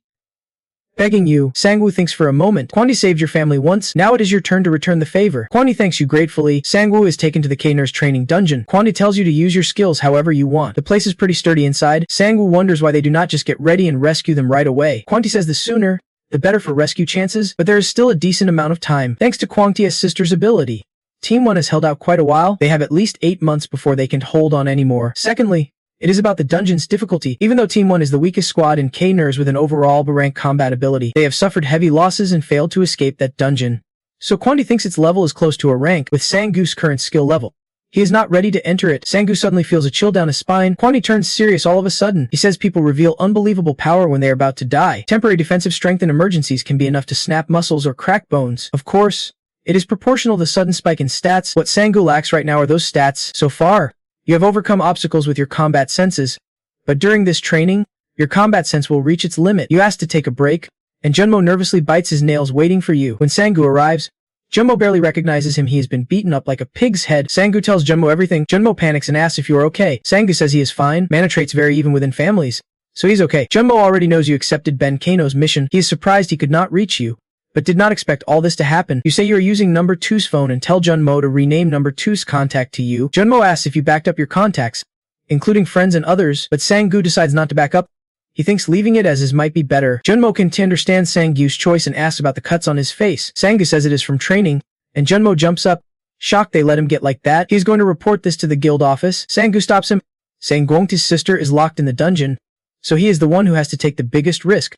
He knows how that feels. Sangwoo summons a clone, tells it to get dressed and keep attacking Gwangti. He might lose today, but tomorrow's a whole different story. The next day, Sangwoo changes tactics, focusing on fewer targets. He calls number 1 to charge with him, but both the original and the clone end up beaten and bruised. The following day, Sangwoo brings in number 2 for the fight. It is 3 against 1, but even a crippled rat puts up a fight. The result, just as bad as before. Another day, he decides to bring all 3 clones along with him, but the 4 of them end up retreating together again. Sangwoo returns to where Jun Mo is sitting. At this point, he reluctantly admits that Gwangti is just too strong. The clones are great at copying moves, so it is not like he did not learn anything, but the gap between them is still huge. He needs a new plan to close it. Sangwoo comes up with a new idea and shows it to Jun Mo. Jun Mo worries if it is safe, but Sangwoo is confident it is no problem. Next day, Sangwoo returns, and this time all 3 clones transform into monster forms. The day before, he had Jun Mo rush to buy a bunch of mana gems for the clones to bite, so now their stats shoot up dramatically. Sangwoo draws his sword, determined to give it his all today. Gwangti still only fights him with a wooden stick. The clones rush forward first. Their power usually lags behind the original, but now they are on equal footing. The clones have gotten much stronger and more berserk. But one of their biggest strengths, their precision, has taken a big hit. Sangwoo swings his sword, but Gwangti easily dodges. Another clone points a gun in his head and pulls the trigger, but without mana bullets. Those shots do not affect Gwangti at all. He grabs Sangwoo's wrist holding the stick and lands a crushing blow. The 3 other clones attack all at once, but Gwangti blocks every strike with ease. Holding the wooden sword, he advises Sangwoo to infuse mana into both the sword and his hand, blending them as one. Master this technique, and even a branch could be sharp enough to cut through monsters. Sangwoo struggles to get up. Determined not to give up, he grits his teeth and swings again, but Gwangti blocks it effortlessly. Gwangti tells him he is stronger now but still not strong enough to beat him. Gwangti faces off one-on-one, saying a wooden sword alone is enough to take down Sangwoo and his clones. At this level, Gwangti can't even consider Sangwoo a C-rank hunter yet. Sangwoo is bloodied with a nosebleed but stubbornly keeps attacking. Even though his clones have all fallen, his determination is fierce. He won't settle for just being C-rank. Sangwoo shouts at his clones, starting to mess around, telling them to check out Gwangti's face, high nose, sharp chin just like the mana gems. He yells for them to rush and eat the captain. Whoever bites him first wins. Instantly, the clones are pumped up like they got a shot of adrenaline and charge, but one by one, Gwangti knocks them all back. Actually, Sangwoo's drive to get stronger is not just because of Gwangti. Ever since waking up in the hospital, he has felt something deep inside, a helpless feeling, having to trust someone else to protect his family when things get dangerous. He hates his own weakness and the frustration of hard work not matching results. He never wants to feel that way again. Blood pumping, Sangwoo grips his sword tightly and presses on with the attack. He's not planning to stop anytime soon. A month later, at the busy Gassinseo quarry, a group of big shots bullies a weaker group, beating them until they are bloodied and bleeding. The girl from the weaker side yells, questioning why they are doing this. The bullies snap back, saying they have official permits for the quarry. They are from the Silver Moon Guild, currently controlling this quarry. If you want to mine, you better scram somewhere else. The gate guards at a nearby quarry see the fight but do not intervene. Turning away like they did not notice anything, the Silver Moon Guild leader glances at the girl, then suddenly changes his mind and lets them mine together. His underlings cheer him for being generous. throwing compliments and high fives all around. The other team knows they are being played but has no choice but to swallow their pride and accept it. Suddenly, a guy wearing a fully covered helmet just walks straight into the hunting ground. The gatekeeper tries to stop him, his face bruised from the scuffle. But the helmeted guy does not get it. He paid to get in, so why won't they let him? That Moon Guild guy sees the newbie acting stubborn, cracks his knuckles, and tries to punch the helmeted guy right in the face. But before the punch lands, the helmeted guy catches it, kicks the big guy in the stomach, and sends him writhing on the ground, clutching his gut. Realizing he might have gone too far, the helmeted guy quickly apologizes. The guy thought he was about to get hit, so all he could do was defend himself. He got startled and just fought back. The helmet comes off at his Sangu. He vaguely recognizes the Moon Guild but honestly could not care less. He looks down at the red-faced guy groaning on the ground and stomps once on his head. What is it to you if I am in the hunting ground? Why do your guild's rules matter here? The big guy drools on the floor, 2 days to say anything but manages to mutter. That kid's scary. The Moon Guild crew is pissed. How dare this kid disrespect their group. They surround Sangu.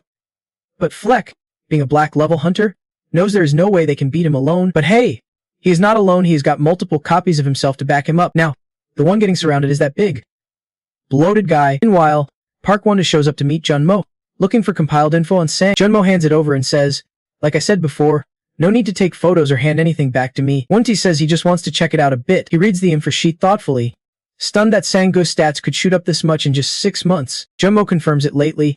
It feels like Sangu turned into a completely different person after that accident.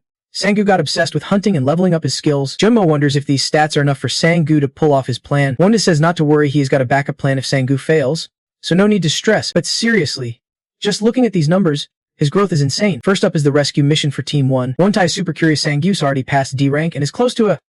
One day, he will definitely hit the top ranks. His clone skill makes him even stronger than the stats suggest. Who knows how powerful he really is now. Back to the gang getting beaten to a pulp, they just keep getting wrecked. Probably clueless about what the heck is happening to them. Gatekeeper tells him to stop, saying Sangu is going way too far. Sangu stares him down. He should be said that when the hunter was getting hit. Not now. He does not do anything when they pull out their swords. I am not blaming you, but be smart and go back to guarding the gate. Then he orders all his clones to destroy their phones so they can call for backup. The 3 guys who underestimated him just stand there frozen, completely outmatched. At Gaijin Dong's hunting ground, this older guy is sneaking in to bury some stuff. He is holding a red stone. The moment he picks it up, it feels like an electric shock runs through him. Frustrated, he angrily throws the stone far away. Hearing a noise and guessing someone's coming, he quickly makes a run for it. Seeing Sangu arrive, he puts on a shy, innocent look. You are here already. I need more time to finish up. Sangu, who the hell is this guy? Wait, he recognizes him. It is the one-horned rabbit. Haven't he seen him in a while? The guy wonders how Sangu even got in here since the Moon Guild guards the entrance. Sangu steps closer and says, I was about to ask you the same thing. You are not strong. This is a low-level dungeon. What are you even doing here? Judging by his shady look, he is definitely not here to hunt. Looks like the Moon Guild locked him up here. Sangu pulls out a photo of some low-level hunters who just got stripped and says, I'm not here to beg or anything. I just want to know what is going on. Either you tell me why you are locked up here, or you are joining the guild of hunters in their underwear. Uncle struggled with his thoughts but finally blurted out low-level monsters drop treasures when they die. Not always. These treasures stay inside their bodies for a long time. Even after death, they usually fight each other in the rotten tunnels. Sangu started to imagine 2 monsters fighting. One loses and drops a treasure. Then it calls in another monster to keep fighting, dropping more treasures, over and over. So the treasures pile up in the rotten tunnels. For low-level diggers, these treasures are random junk not worth picking up. So they gather low-level workers and trap them here until they have enough. They ended up here because they owe the guild or were sold to it, mostly debtors or rookies. If they die fighting monsters, it is just like the monsters dying in the tunnels. Looking at the scene, Sangu never expected to witness this firsthand. The uncle nervously said, Get out before I change my mind. This is so touching. I am about to cry. The kid's actually a good guy. Thought he met a savior, but the kid just asked for the treasure bag. What is so touching about that? We are not even close. Ha! This uncle's picking up a lot. Luck's definitely on his side now. You threw it all to number 1. Ha! Number 1's random free loot is always the best. Now they are starting to gather treasures, and he's gonna make good use of them. Meanwhile, a young girl is being chased by a monster. Catch me if you can. If not, you are a dog. The monster guarding the statue is a C-rank abomination. She's never heard of C-rank monsters showing up here before. The girl is Kim Woo Hyen, a higher hand for the Silver Moon Guild. Woo Hyen gets roughed up, falls hard on the ground, but she refuses to accept dying in a place like this. But luck's on her side. Sang Woo gently lifts her up, saving her life. Woo Hyen can barely catch her breath. You are the one who saved me, and you do not have any precious gems. Why not collect some? Woo Hyen says she has long given up on that stuff, even with the monster about to attack. Sang Woo stays calm. He just tosses them away. Also, he said something about the High Sun Guild. Was he sent by the Silver Moon Guild? Suddenly, the white monster gets absorbed by the red one. I do not care what happens to the world around me. Sang Woo says, He just wants to know what is going on with the Hai Sung Guild. Wu Haiyan stays silent, trying to run, but good luck running. How can you act like that with monsters surrounding us? Sangwoo says, don't you worry about them. My clones behind us are cleaning up, looking at the people in front of her. Wu Haiyan wonders, are they a team, or is he some kind of summoner? Who exactly are these guys? Safe, right? Totally safe, but not really, bro. The red monster, number 1 for Sangwoo, is getting wrecked. Looks sketchy as hell. Safe, never thought number 1 could lose after eating so many treasures. Only the strongest survive now. Yet this guy's totally chill. Wait here a bit, I have already fed them some pricey stuff. Wu Haiyan tries to speak, but Sangwoo cuts her off. Close your mouth and watch. I need to focus. Here it comes, the monster's about to die. Sangwoo rushes in to take one down, but more monsters keep attacking. He has to finish them fast. Sangwoo attacks like crazy. His power leaves Wu Haiyan amazed. He is insanely strong. Staring at the monsters makes his eyes bloodshot. Veins popping. Sangwoo tells himself to stay calm. In a moment of distraction, a monster attacks from behind, but his clones block it. He turns, draws his sword, and slices the disgusting monster in half. It is completely defeated. Damn it! I am gonna hate using this sword every time. Turning back, Wu Haiyan was standing there, jaw dropped in shock. You actually beat that monster? Yeah. You have not run away yet, big bro. You told everyone not to run and to stand still. Remember, I was just hoping. Did not expect you would actually do it. That is awesome. Forgot number 1's lying there in pain. He is fine. Just barely hanging on, but that is weird. He should be recovered by now. Wu Haiyan explained that the bone sword from that monster had a corrosive curse eating away at it. If we did not have someone to handle it, we would be done for. Classic main character Lucky almost got skewered by that sword, but every cloud has a silver lining. Though they took a hit from the cursed gem, they could only take the damage instead of being wiped out. Wu Haiyan looked at this red-haired guy, could not believe he was human. She thought he was some giant wearing a hat after Sangwoo said he was a summoner. Wu Haiyan struggled with her thoughts but decided to give him a vial of medicine. Here, if he drinks this, he can hang on a little longer, but do not blame me if something goes wrong. What kind of lame medicine is this? Live longer but with a skull on the bottle. Seriously? Well, at this point, there is no other choice, just pour the medicine into number 1's mouth. Number 1's body gave off a weird smell, and his wounds started healing. Sangwoo exclaimed, this works amazing. What kind of medicine is this? Number 1 jumped up like nothing happened. Sangwoo was so relieved he is really okay. Wu Haiyan finally spoke up, but only for now. There is a side effect, their life force will slowly drain away. That is my skill as a poison master. A quick rundown on the poison master.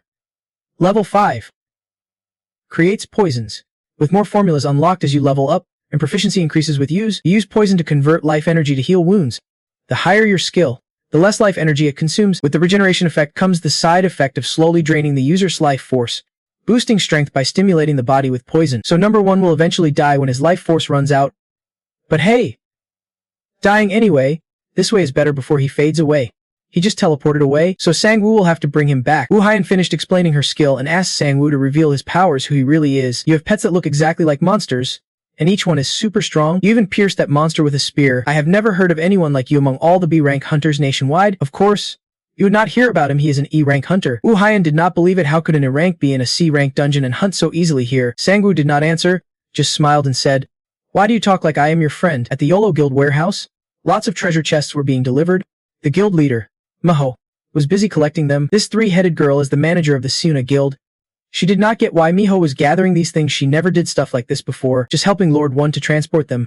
He said he would pay top price. Sina looked at the chests full of gems and wondered why he needed so many.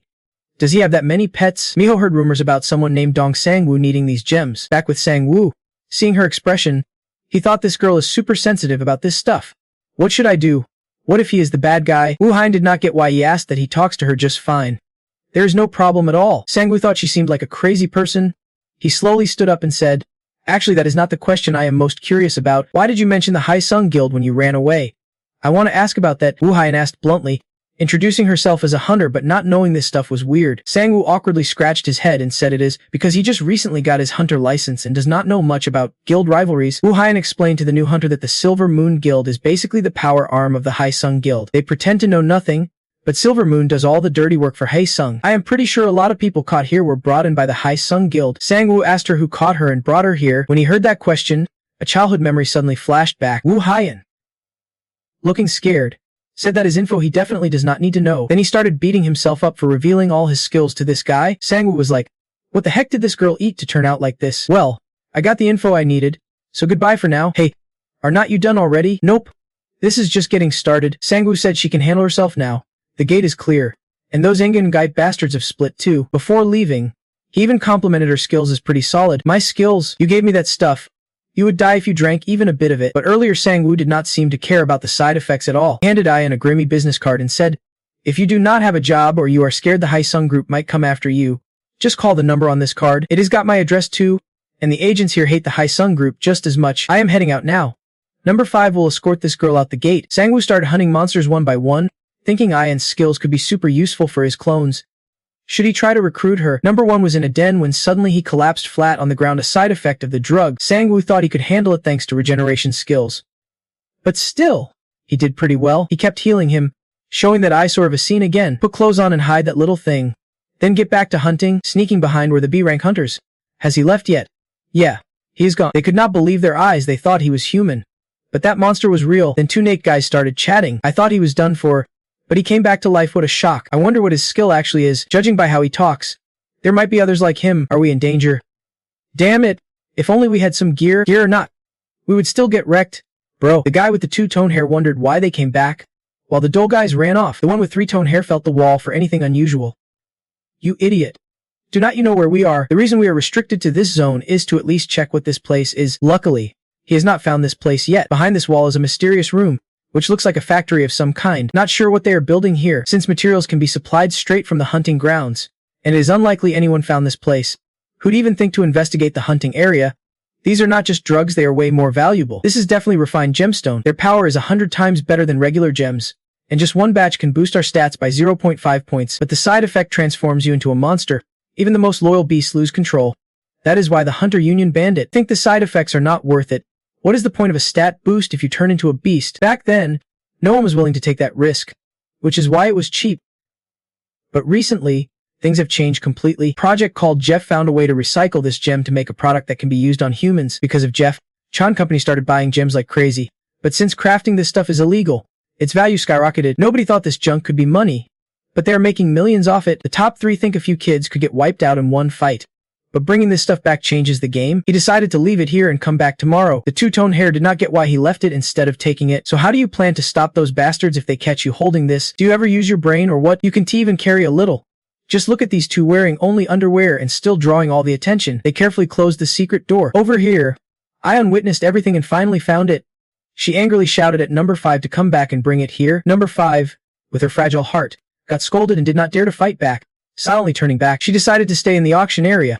But those damn Silver Moon guys showed up there again the next day. She still did not understand why they were all walking around naked like that, so she successfully found a pile of crystal gems in that room, quite a lot of them. She grabbed a 30G bag to carry them, but seeing how heavy it was, she wondered if it would attract attention. Meanwhile, number 5 was guiding everyone quickly toward the gate. This was her chance to blend in with the crowd. Number 5 saw Ion safely leave, so the mission was complete. Lucky move. Ion successfully escaped the gate with a stash of crystal gems she managed to hide. She ran without looking back for a second. Silver Moon gang.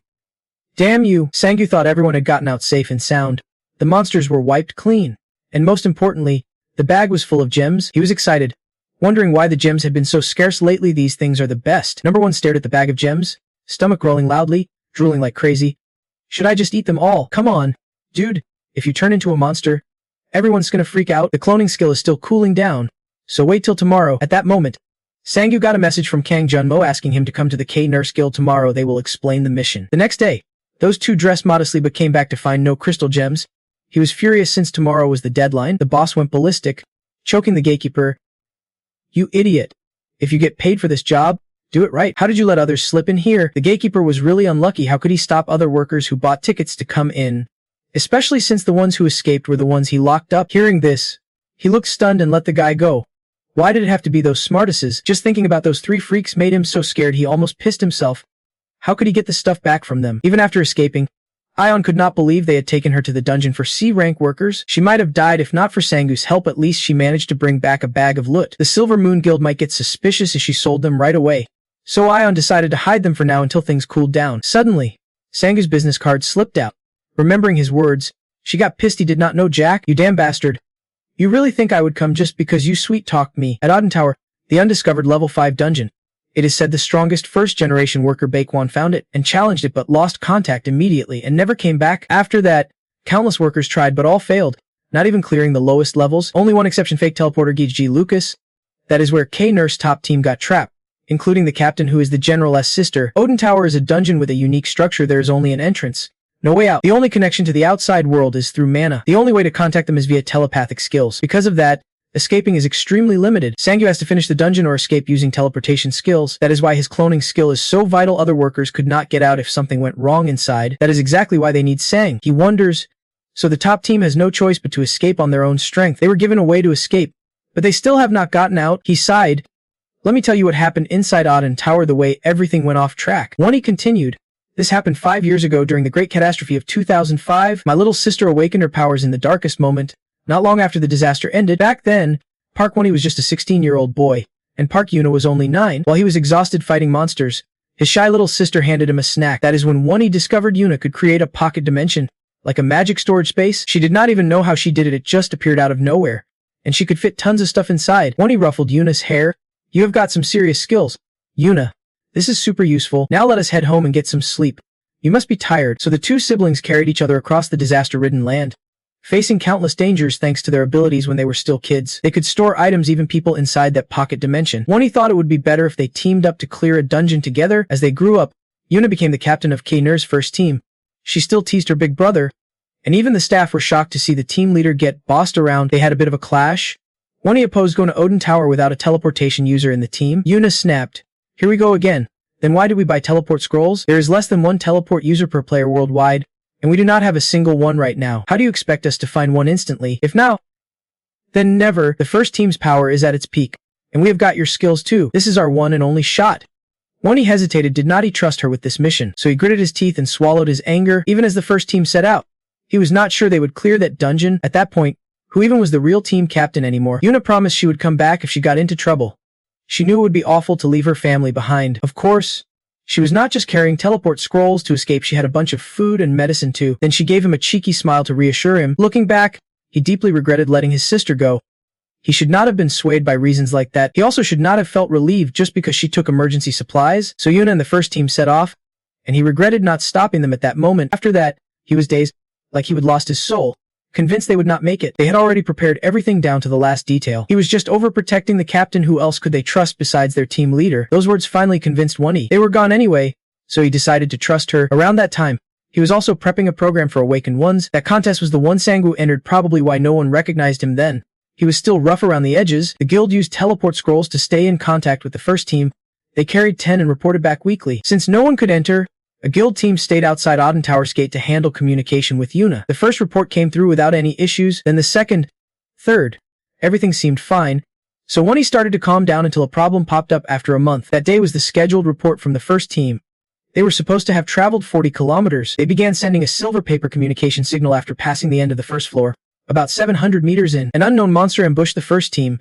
Most members fought back fiercely. When damage reports came through, the signal cut out suddenly, leaving the staff member receiving it feeling like his head was about to explode. They would ripped through multiple scrolls at once, causing signal chaos. At that moment, Won-hee turned around and saw the most horrifying sight. A bloody figure staggered out of the teleport circle. It was his rash decision to send them without backup, and the cost of that irresponsibility was hidden behind the word trust. Everything collapsed right before Won-hee's eyes. He rushed to check on CLT and called the rescue team. The portal gate started to crack, but telepathy is still working for now. The guild asked the rescue team to send a squad to check outside the tower in the afternoon and never enter the tower unless absolutely sure. Everyone was trying to first aid CLT. At this moment, all he could do was apologize. We failed. The monster tore all the papers apart. We have never seen a monster like that in any report. He is bleeding heavily. This calls for a quick trip to the hospital. Won-hee sat there in a daze. Telepathy was still connected, and the staff repeated what they wanted to say. It was Anna's voice. The battle is over. Sorry. She thinks the mission has failed. She thought they could pull it off. She is waiting inside, so do not worry. She will come back no matter what happens. Won-hee listened closely to his sister's final words. After that, they asked many hunters, but no one accepted. Everyone said it was a crazy idea. Odin Tower? Are you out of your mind? If we could get in using the teleport scroll, how do you explain your team trapped inside on a mission? Sorry, but my baby can be 5 kilometers away from me. And of course, I do not want to go alone. Then the portal disaster happened, and Won-hee met Sangwoo. That is why he wanted Sangwoo to meet the requirements. At least he can get to where the team is stuck. Sangwoo always gives his best in everything he does. It is time for the rescue mission. The K-Nuz Guild will escort you to Odin Tower's entrance. They will start tomorrow at Odin Tower. Meanwhile, the guard group that lost the Phala Gem is getting beaten up badly. The crazy guy yelling is the leader of the Silver Moon Geotrian Guild. He screamed in frustration. You bastards, I told you to go inside and search. Was that hard? I sent a whole bunch of D-rank losers to guard the entrance. And what the hell did you do? What do you want me to do now? After yelling at his underlings, he calmed down and asked who stole his Phala Gem. They all covered their faces. One guy with full age did not, But he's not on the D rank or higher hunter list. He got even angrier thinking they were beaten by no rank hunter. He kept beating that guy. You think we are the only ones producing the celestial gems? If we do not gather enough money to pay the Heidung Guild, do you think they will wait around happily? Everything ends if they replace us with another supplier. Want to say another word, find that brat and drag him here. All of you together. But looking at these guys, he guessed they would just get beaten like the others. What a useless bunch, so stubborn too. Now the big question is, where will they get those gems? A dangerous looking guy sat nearby Kang Chu Seo, the vice leader of the guild. He was excited about this. We will find out who that guy is if we rough up a few people. I do not know why they waste time on this.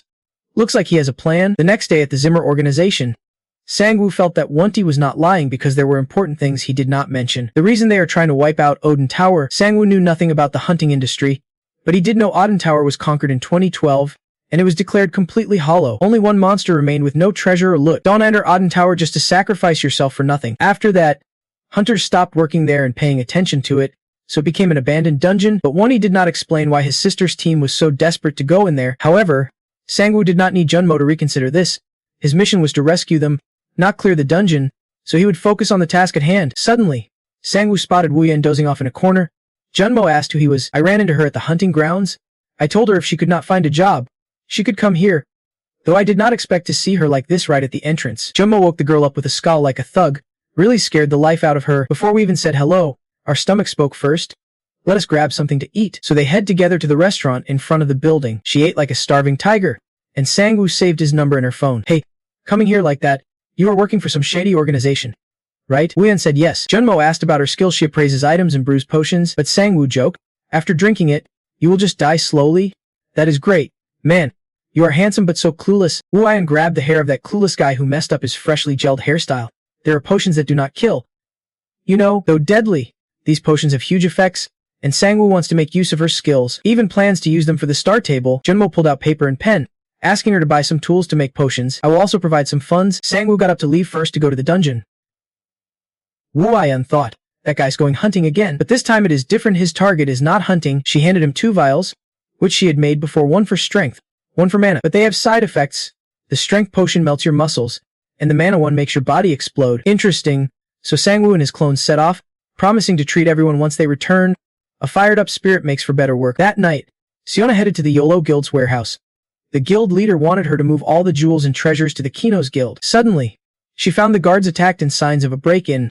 She wondered who dared steal Yolo Guild's treasures. She activated her thief skills to track down the thieves. Spotting them lurking inside, she immediately charged in. As soon as she stepped in, she was attacked. She was sure only someone inside the warehouse could be here. So who was this guy? Yep, and was the deputy leader of Silver Moon. And smugly said, we hid so well. Only a fool would answer, sorry, but we really needed those treasures. So they cleared out the treasure and then burned down the warehouse. The haste was done. Next step, find who stole the precious crystal shards. Meanwhile, Sang-hyu and his clones landed in Iceland, his first time in another country. Together they went to Valhalla Porto, linking to the main gate of Odin's Tower. Sang-hyu was greeted by 2 cool guards. Are you Lord Sang-hyu? Lord Wonti is waiting for you at the entrance. You can go meet him now. This majestic place is the entrance to Odin's Tower, a bottomless abyss and endless sky far beyond. It does not look like a tower at all. Plus, it is freezing here. Better head back to the guild camp. Meanwhile, Wonti got the news that Yolo Guild's warehouse was totally robbed. Looks like they planned it carefully. All the gems were snatched clean, nothing left. Those thieves are bold, but they do not know what a Maiho is capable of. Seeing Sang-hyu arrive, the 2 were as happy as if their mom just came back from shopping. Finally, you are here. The day's come. It has only been a while, but I missed you to death. They prepared coats for him because it is cold here, and the clones quickly put on new jackets too. When he started the mission, mutation disappeared about 40 kilometers from the entrance. Not as far as Sang-hyu expected. He wondered if moving only that far in a whole month was too slow, but that means food won't be a big problem. They can take it slow. Wonti gave him 3 scrolls for teleportation, prepared for emergencies. He thought to give 1 to each clone. These are important, so be sure to keep them safe. The location is already marked on the scroll. Just tear it off and it will activate automatically. At 2, the guild asked to check outside. There should be plenty of battle marks left, so finding the spot should be easy. Wonti asked Sang-hyu if he has any other questions. He just wants to know what you want to eat after I bring your sister back. Wonti was surprised by that question. It showed Sang-hyu's confidence and skill. Let us cook some dishes ourselves then. They got their swords ready and packed some potions. The clones started moving as they walked through the gate. Sang-hyu also activated his merging skill. This time, Wonti put all his hopes on the guy in front of him. The merging skill was executed pretty well. They hit a huge cold storm. Sang-hyu's cold resistance was decent, but he still could not escape the freezing chill. After struggling for a while, they finally reached the Odin Tower. It was weak as hell, not even satisfying to fight. The merging skill reached a new level. Sang-hyu could not only share all senses with the clones but also fully control their bodies. It felt so real, like he was actually moving. He would give orders about where the clones needed to go. Alright, let us head out to rescue Team 1. Looking at this frozen wall, no wonder escape is impossible. They have blocked it off completely. How on earth was this place created? According to the records, monsters appear right when you enter the tower. No surprise, a monster did show up. A frost wraith clone quickly incinerated it. Level monsters attack as soon as you set foot inside, always in packs. You have to watch all directions. Each pack always has an alpha frost wraith, that is the frost lord and D-rank monster. It has got razor sharp teeth ready to tear Sang-hyu apart. I will handle this guy myself. One strike only, no second swing. Didn't think it would be that simple. Let us keep moving. It is weak as hell, not satisfying to fight at all. None of the monsters have a good ending, even though they are all nothing special. I've covered 13 kilometers, that is a quarter of the way there. As expected, new monsters were about to appear soon. Speaking of which, here comes a giant monster bursting out of a cave with a demonic roar. It charged at Sang-hyu with a massive attack. He quickly used his magic bullet skill. Number 3 supported from behind, and number 2 from the front. Both sides rushed in to fight. Each took down one monster. No stealing kills. The monsters kept getting beaten back. Things looked good. If it stayed like this, they would wipe them out easily. Suddenly, the ground shook and cracked beneath them. They were in danger. Outside the guild, Wonnie was super worried about Sang-hyu. Team 1 is the guild's elite attack squad, and they are still struggling to get through there. Wonnie planned a secret infiltration to avoid as many fights as possible and rescue the team. The minimum guild rank required for the mission was C, but Sang-hyu's hunter growth was even beyond what Wonnie expected. Hunter rank a tube, and more importantly, Sang-hyu's clones were also getting stronger. Their stats were lower than the masters, but their movements were exceptional. It was not an exaggeration to say they had the skills of a 2B hunters too. The average rank of Team 1 was B. Wonnie believed that alone he was as strong as the entire Team 1. If the YOLO guild stash had not been raided, Sang-hyu could have grown even more with the gems they prepared. Aside from the Golem Bangchuet mentioned in the report, no monster could stop him on floor 1. Wonnie warned Sang-hyu about Golem Bangchuet, so he would avoid it and move carefully, though it is really hard to get through without facing that damn monster. This one-eyed beast is Golem Bangchuet. Sang-hyu tried to slash it once, but it did not do anything. Game over.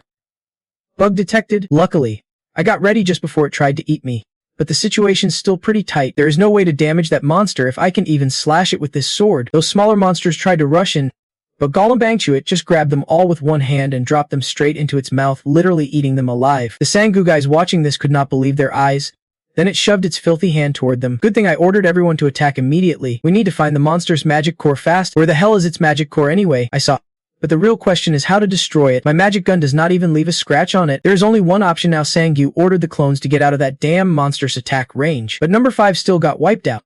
The monster took down the one holding the teleportation scroll. Speaking of teleportation, Sang-hyu suddenly had an idea. He dashed toward it just as the monster was about to swallow number 5, quickly teleporting to grab the scroll. As the monster clenched its jaws, everyone below held their breath. Sang-hyu escaped death. What he grabbed was not just number 5, but something that could kill the monster too. The monster exploded the moment it realized what happened. This is number 5's teleport scroll. Since we can't destroy its core, the only choice is to toss it somewhere else. Its core got teleported back to the camp. Everyone there must be freaking out, not knowing what that thing even is. The golem is totally wiped out. My strength, defense, and mana stats all went up. Sang-hyu's clone skill got upgraded. Now he can use energy to heal a copy that looks exactly like him. The number of clones you can heal depends on your level. Right now, the max healed clones are 7, and the skill's cooldown is ready to go. Seeing the notification, Sang-hyu got emotional and almost cried. Unlike other skills, he never found a way to upgrade his clone skill, but he is not going to heal any more clones right now. Alright, let us keep moving. Meanwhile, a handsome guy with 6 piercings is taking a shower. Definitely eye candy. The guild sent him a list of appointments for this month. After checking, he realized none of them are at the Korean guild branch.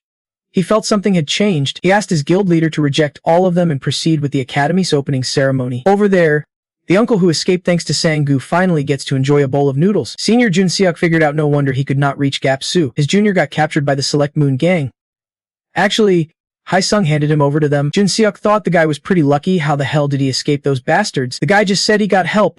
Sik seemed to understand and did not press further. Anyway, everything is fine now. The guy's pretty busy, so give him a hand. Suddenly there is a noise outside. Sik opens the door and barely cracks it when he gets punched in the face. The uninvited guest is Chio-sung. Uncle Gap, we found you. To save time. Who attacked my guild member at the hunting ground? Answer me carefully. This is the 3rd time I am asking. The 2 before said they knew nothing. Let us see if you know anything at all. His blood-covered hand showed what happened to the previous guys. The fat guy got furious someone was causing trouble in his house and rushed to punch him. But Chio-sung blocked it effortlessly. He smirked challengingly, showing off. Ha! Well, I am pretty good myself. As he spoke, he twisted the opponent's arm backward, making him punch himself in the face. Next time, Think before you throw a punch. I hate guys who show off like this. Seeing their boss getting hit, Gapsu rushed to intervene. Wait, I will go with you. Please stop. Chio-sung froze for 5 seconds, then slapped the guy.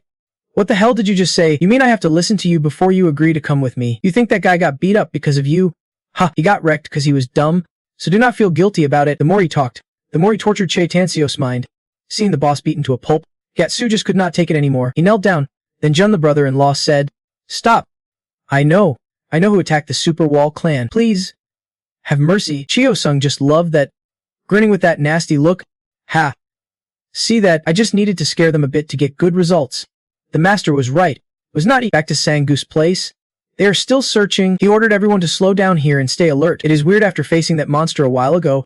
There are more and more bodies scattered along the path. It makes sense they left the bodies here since retrieving them is tough. But who could be slaughtered? All these people. The whole team is close to their destination now. Sang-gu ordered the clones, from now on, track the Vanguard's battle trail. They must be hiding somewhere near the fight. The enemy checks every day at 2 p.m. Right? How much time do we have before he could finish? They were ambushed. Blood flowed, but luckily Sang-gu managed to hold his arm. Then a monster suddenly charged in. He did not know what it was. Maybe it used some kind of camouflage skill. Things got even crazier as a whole pack of monsters gathered there. That explains all the bodies and why the attack team could not get into the dungeon entrance. Sang-gu and the team failed to spot them earlier and now they are caught in their trap. He shrugged off the attacker and slashed at the monster, signaling the team to push forward and counterattack. Fought hard, but then the monsters vanished again. Sang-gu could not see them now, and his clones struggled to block their attacks. It seemed easier controlling a clone. So he let number 1 take over his body to observe. He managed to block it by listening to the sound of the wind. They reacted to the noise the monsters made when moving. That was enough info. Now he could mimic them, but not just yet. Sang-gu still had a long way to go. Inside the sub-dimension where Yuna and her teammates were trapped, she looked pale and worn out. It was almost 2 p.m. They needed to check outside. Yuna wondered if the rescue team showed up today. Would that bring them some hope? She sat up but knew hope was not coming. Today would be just like yesterday. Yuna was sure the silent icy field would welcome them once again. Suddenly, she heard a sound, a sign of hope for Team 1. Back to Sang-gu's fight. One monster at 3 of the clock, another at 9. 2 of them. He thought he could handle it if he held on a bit longer. They seemed super fast or had crazy defense. Even if they could turn invisible, they were not that dangerous, but there were too many. Sang-gu kept dodging their attacks. Even small wounds added up and could not be ignored. The monsters charged in waves, countless in number. Better get out of here. He could not tell if there were hundreds or thousands around. Suddenly he saw Yuna's signal circle team attacks sign. Sang-gu ordered his clones to rush there immediately. Yuna spotted a human outside, and everyone heard something too. The whole team got excited. There really was someone here to save them, but it was rough. He brought a whole bunch of monsters with him. Sang-gu felt over the moon. Rescue was finally coming. Team 1 quickly took their battle positions to rescue him, but in the end, the rescuer got saved by the one he was rescuing. It is all upside down like that. We can't waste any more time right now. The shield formed a protective circle around everyone, and the magic arrow skill was activated too. Countless arrows flew toward the monsters. Thanks to them, Sang-gu's side landed safely. Yuna quickly sealed the entrance once the shield was removed. Sang-gu lay on the ground, catching his breath. I am from Rescue Team 1, and although it is clear who saved who, the roles got flipped this time. Yuna asked if he is from the Kano's Guild. Yeah. Sort of, but only halfway true. I am Dong-san. I came here on the request of Park Won-tae, the guild master of Kainos, so he really did not abandon them after all. Yuna shouted. COT, yeah, that is Song's. Right? Sang-gu guessed it was the guy with glasses who escaped using a teleportation spell. He is alive, but as far as I know, he has not woken up yet. Seeing Yuna's worried face, he realized she really cares about her teammates. I am sorry about that, but right now, we need to get out of here first. Captain 1T is waiting at the entrance of Odin Tower. Pacing nervously, Donna, keep him waiting too long. That'd be cruel. Everyone, let us get out of here quickly. I've got teleportation spells ready. Yuna hesitated a bit, which puzzled Sang-gu. She should have been relieved, but thinking about it, it made sense. If 10 went in, there should be 9 coming out. Yuna spoke soft. I know it is embarrassing to ask again, but please help us one more time. One of them sacrificed herself on this mission.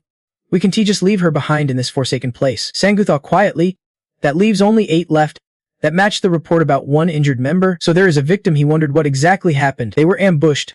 The rear team got trapped and killed on the spot. It all happened so fast. No one could do anything. They just could not protect her. When Sang-gu's team was ambushed, they attacked him first. It seemed they targeted the weakest member. When Sao got attacked, Yuna immediately opened a dimensional portal and ordered everyone to retreat. She wanted to fight too, but if anything happened to her, the whole team would have nowhere to hide. They used long-distance communication to report back, but things were so chaotic they did not notice a monster slipping in, and the one attacked was Cloud8. That is when they lost all their other teleportation spells. If Yuna escaped, her portal would shut instantly. Then the whole team would lose their safe spot. All supplies gone, and everyone would be stuck. Sang-gu asked where her teammate fell. It is pretty far. Impossible to bring her back without running into monsters. Because of her teammate's body, Yuna gave up escaping and decided to stay trapped here for 6 months. He could not just tell her to leave and abandon her teammate. Sangyu decided he would go there and bring her body back right now. But he had one condition: I am here to save people, not add more casualties. If I do not think it is doable, I will force everyone to retreat. Secondly, only I and my clones will do the job. Yuna objected that is way too dangerous. They are asking for his help to recover the body, not to risk his life. But no worries, all the people here are not real, just clones. Yuna's eyes widened in surprise. Meanwhile, Kyo-sung attacked Jun Mo. He sat on him and sneered. I did not expect 100 to mess with us under your guild's nose. Isn't being Hai-sung's enemy punishment enough for you? You should have stayed hidden after getting played like that. He grabbed Jun Mo's hand and started questioning. Last time I asked what is that bastard's name? Jun Mo bit his tongue, not saying a word.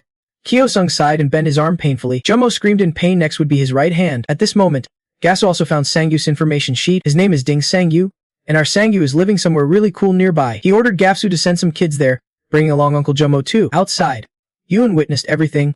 She could not understand why that Moon Guild was here. This situation's really bad. Jun Mo, looking miserable, bit Jiang and asked, why are you hunting down Ding Sang? Well, your hunter kicked some kids from my side, that is one reason. Have you ever heard of the Jade Crystal? Jun Mo honestly had no clue what that was. Well, that makes sense. He is known for being stubborn, so it is no surprise he was not told. He stole all our jade crystals and ran off. Got it. He is the real victim here. Yun was shocked to hear that. They thought Sangyu's hunters stole the jade, but it turns out she is the one who did it all. On Sangyu's side, he kept explaining about his clones. As you see, my body is not just a bunch of magically created forms, so you do not need to worry about our lives. Plans like this. Number 4 and number 6 will hold the teleport scroll and stay here guarding the entrance to this dimension. Number 2 and number 3 will go with him to retrieve the body and then come back. Okay, that is it. Super simple. Don't even think about going outside. The only thing that matters now is the safety of the strike team. I know you are all strong after all. You're the Kaners Guild's strike team, but my job is to get everyone back safe. But maybe rethink that. Bro, people say you are the one who provoked a bunch of monsters and charged straight at them like crazy. But hey, you planned for us not helping anyway. Haha.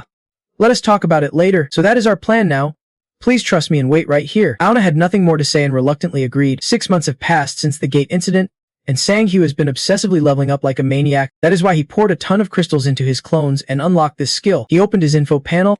Level 12 monster Devourer absorbs essence from a monster, with a 12% chance to gain its stats right after it dies. Thanks to this, Sangyu reached the stats the Kaners Guild leader wanted him to have, but he has no plans to stop there. Everything's ready. He won't hesitate to take any chance that makes him stronger. Sangyu told number 4 to lend him that knife, then tossed him a power-up potion and a sword. As soon as they recovered the body, they immediately left with the others. Yuna reminded him, not sure if you noticed, but when no one's nearby, monsters just stand still and wait even for days. So I am pretty sure the monsters you attracted are still just outside. Please be careful. She opened the door for him and the clones to step outside. Sangyu quickly spotted where the body was and they rushed over at full speed. Inside, numbers 4 and 6 stood guard at the gate, telling everyone to keep their distance from the entrance. Everyone on the team wanted to run out and help Yuna, but the captain spoke up. So far, we have only seen him running away from the monsters, but this place is 40 kilometers from the gate entrance. He could not have just gotten here by running. For now, let us trust him and wait here. He also said he has a backup plan if he can get through the gate with us. All they can do now is hope that plan works. Outside, Sangyu controlled number 1 and the clones, struggling to fight the monsters which are invisible, but he managed to block them. He does not know their exact location, but he definitely sensed something. They kept pushing forward, stabbing through them. They were almost at the body when suddenly one clone got hit. The monsters behind the shield flanked around and ambushed him. They were surrounded. Things forced Sangyu to use a potion now. After gulping down the entire potion, his body felt supercharged. He activated the magic bullet and fired a burst of magic-infused shots. One squeeze and it was enough to send the whole pack of monsters flying, surprising everyone. Once the path to the corpse was cleared, they were free to leave, but due to side effects, his body felt like it was about to explode. So he asked number 2 and the others to grab the corpse. Mana kept flowing into his body nonstop, making him feel like he was going to burst. Before number 1's body shattered, he would try to draw the monster's attention, so everyone needed to get out quickly. They successfully got the corpse and rushed toward the exit. Number 4 immediately rolled out a teleportation spell. The teleport team worried about someone still trapped outside, but it was just a copy of him. Seeing everyone ready to leave and Iona's determined expression, number 1 could not help but smile and say, "See you in the next world." Then the monsters exploded. Alerts popped up. Non-stop skill plan. Devour monsters. Absorb essence from those you kill. Absorbing stats from the ice guards, your strength increased, your reflexes improved, your mana grew, and your resistance went up. In the infirmary where Siet was being treated, today marked the end of the rescue mission. The task was finally complete, but he still had not woken up to warmly welcome everyone back with joy. Meanwhile, at the camp, the teleportation gate showed signs of use. That was the rescue team arriving. A hand reached out, and this image reminded Wondy of CS scene back then. He closed his eyes tight and gritted his teeth, unsure how he would handle it if that happened again. Wondy slowly opened his eyes to see his little sister right before him. He froze for a moment, then tears of happiness streamed down his face. You are back. Sang-woo had also woken up, his first time experiencing what it feels like to explode from within. A truly wild sensation. Aona tried to stay strong so her brother would not break down in front of everyone, of course. It was her. Who do you think you are? Don't he tell me you went and spilled everything at the guild while I was gone? Wondy wrapped his trembling hand tightly around his sister's. He cried because he missed her so much, overwhelmed with happiness that she was right there in front of him. Aona could not hold back her emotions either. She teared up and sobbed. Brother. Seal, it is all my fault. She had thought no one would come to save them and was terrified. Thank you for coming back safe. The siblings hugged and cried like a storm. After exchanging thanks, C also woke up from his coma after several days. Everything ended well, and he happily checked his stats behind Wonty and his brother. Someone appeared, making everyone jump in surprise. They came to bow and thank him. Words could not express their gratitude enough. Sang-woo was shy and reluctant. Don't you be like that. Everyone, look up. I only took the mission because the rewards were pretty good, but this favor from Sang-woo did not end there. Wonty said to contact him whenever in trouble. They would help no matter what. The guild will be your strongest backup with all our capabilities. I promise. If you say so, then it is a yes from me. Sang-woo handed back a teleportation scroll to Wonty. He would used one to kill the ice golem and still had one left. Wonty said he could keep it. He had planned to gift it along with all unused items from this expedition to Sang-woo, but since this was guild property, Sang-woo would feel uncomfortable if Wonty did not take it back. Well, if that is what they say, he had no choice but to accept. It is a shame to waste it.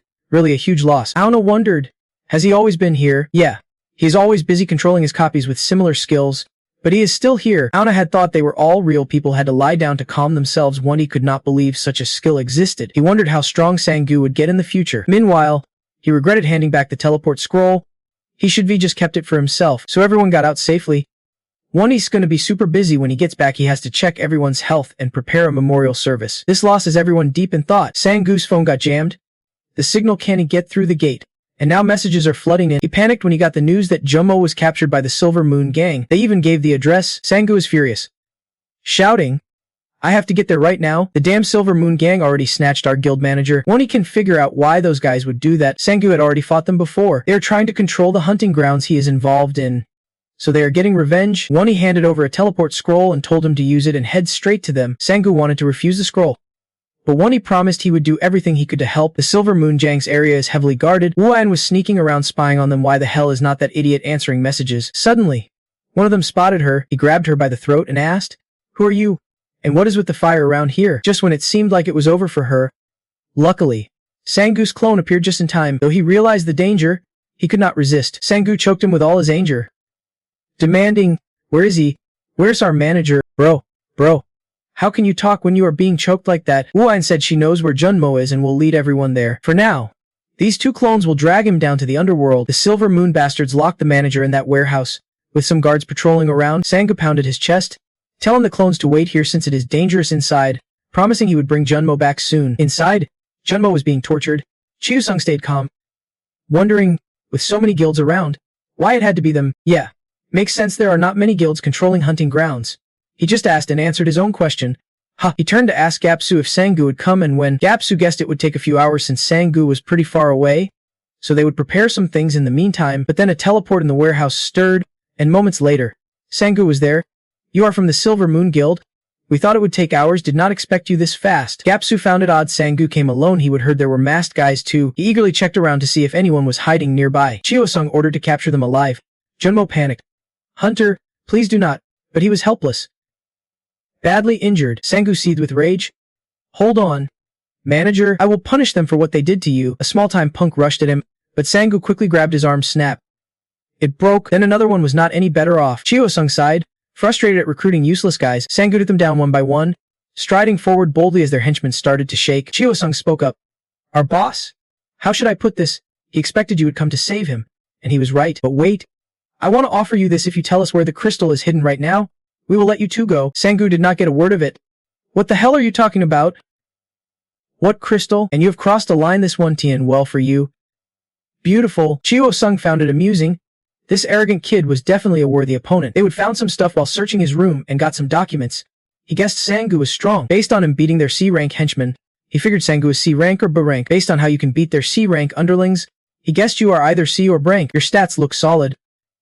With this, He thinks Sang-yu could take on most hunters in the area, but your skill is clones, right? He knows all that is why you can fight them head-on without using any skill. Chio-sung started laughing smugly, looking like a god. He said there are guys like you who woke up but have trash tier skills. That is why you focus on stats like a fool. You can attack any other way than rushing in like a moth to a flame, right? And I am sure those mask guys following you have weaknesses just like you. I realize guys like you all form a group, but they are all useless. Enough talk, check for yourself if you think these kids are weak. At that moment, your clones also moved in. They noticed those useless guys outside were already wiped out, but this, Chio-sung could be predicted too, and quietly stood, holding a sword. At least now, you are not too many. I love the idea of beating a bunch of idiots who do not know their limits. Sang-yu thought this guy was way too confident. Like they say, know your enemy and yourself and you will win every fight. Let us see how amazing Han's skill is. Han started fading away. Han's awakened skill is invisibility. Invisibility's top tier no high level detection skill can spot it, and was thrilled because sensing presence or aura was totally useless. This skill erases every trace of Han. Not knowing your limits and still prowling around challenging everyone. Have you guys ever faced a skill like this? You better prepare to die. You won't even touch me? Han's clones totally looked down on him. Sang-yu sighed deeply. The fight's gonna end soon. Chio-sung could be reborn 10 times and still would not understand how Sang-yu's clones caught him. What the hell is that? Screw this life. It is over for me. Looking cool and handsome, yet down in just 3 frames, Sang-yu's 3 old classmates were sitting and chatting. And they mentioned him. Lately, no one's been able to get in touch with him. Sang-yu changed his phone number, and there is not even a single message from him. They heard Sang-yu's working as a monster hunter now. But no one thinks he would keep doing it since he is way too innocent for that kind of job. I know, right? Even if someone crosses the line and messes with him, he just brushes it off with a smile. Can someone with that kind of personality really kill monsters? That is because you two do not understand how scared Sang-yu actually gets when he's angry. Once, back in 3rd grade, he really snapped. I was supposed to walk home with him, but some bullies blocked my way and stole my money. When Sang-yu saw what happened to me, he attacked those bullies. Both of them got beaten badly. And then Sang-yu found out those bullies had extorted him before too. Sang-yu decided to fight back again because he got furious seeing his friend bullied like that. Those thugs must have been shocked when a kid they would extorted suddenly turned around and fought back. Even with his weird personality, he is really forgiving when it is only about him. But if someone around him is affected, Sang-yu gets seriously pissed. That is when he ordered his clones to handle those guys and rush his manager to the hospital. Chako was totally freaked out. How did you even see me? I thought you would be confident in your skills. But this guy clearly does not know who he is dealing with. I just got back from wiping out a whole pack of monsters with skills similar to what you have. So what now? You have been spouting nonsense in such a short time. And that is on you. He is scared and begging for mercy. I do not just train my body.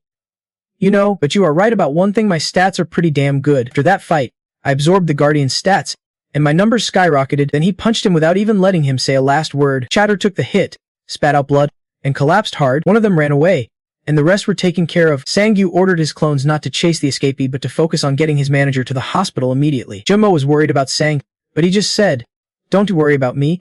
Just go treat my manager first." Looks like Chiyu-sung can still move. He looks pathetic now and can believe what has happened to him. This is crazy, nothing like what he read in the report.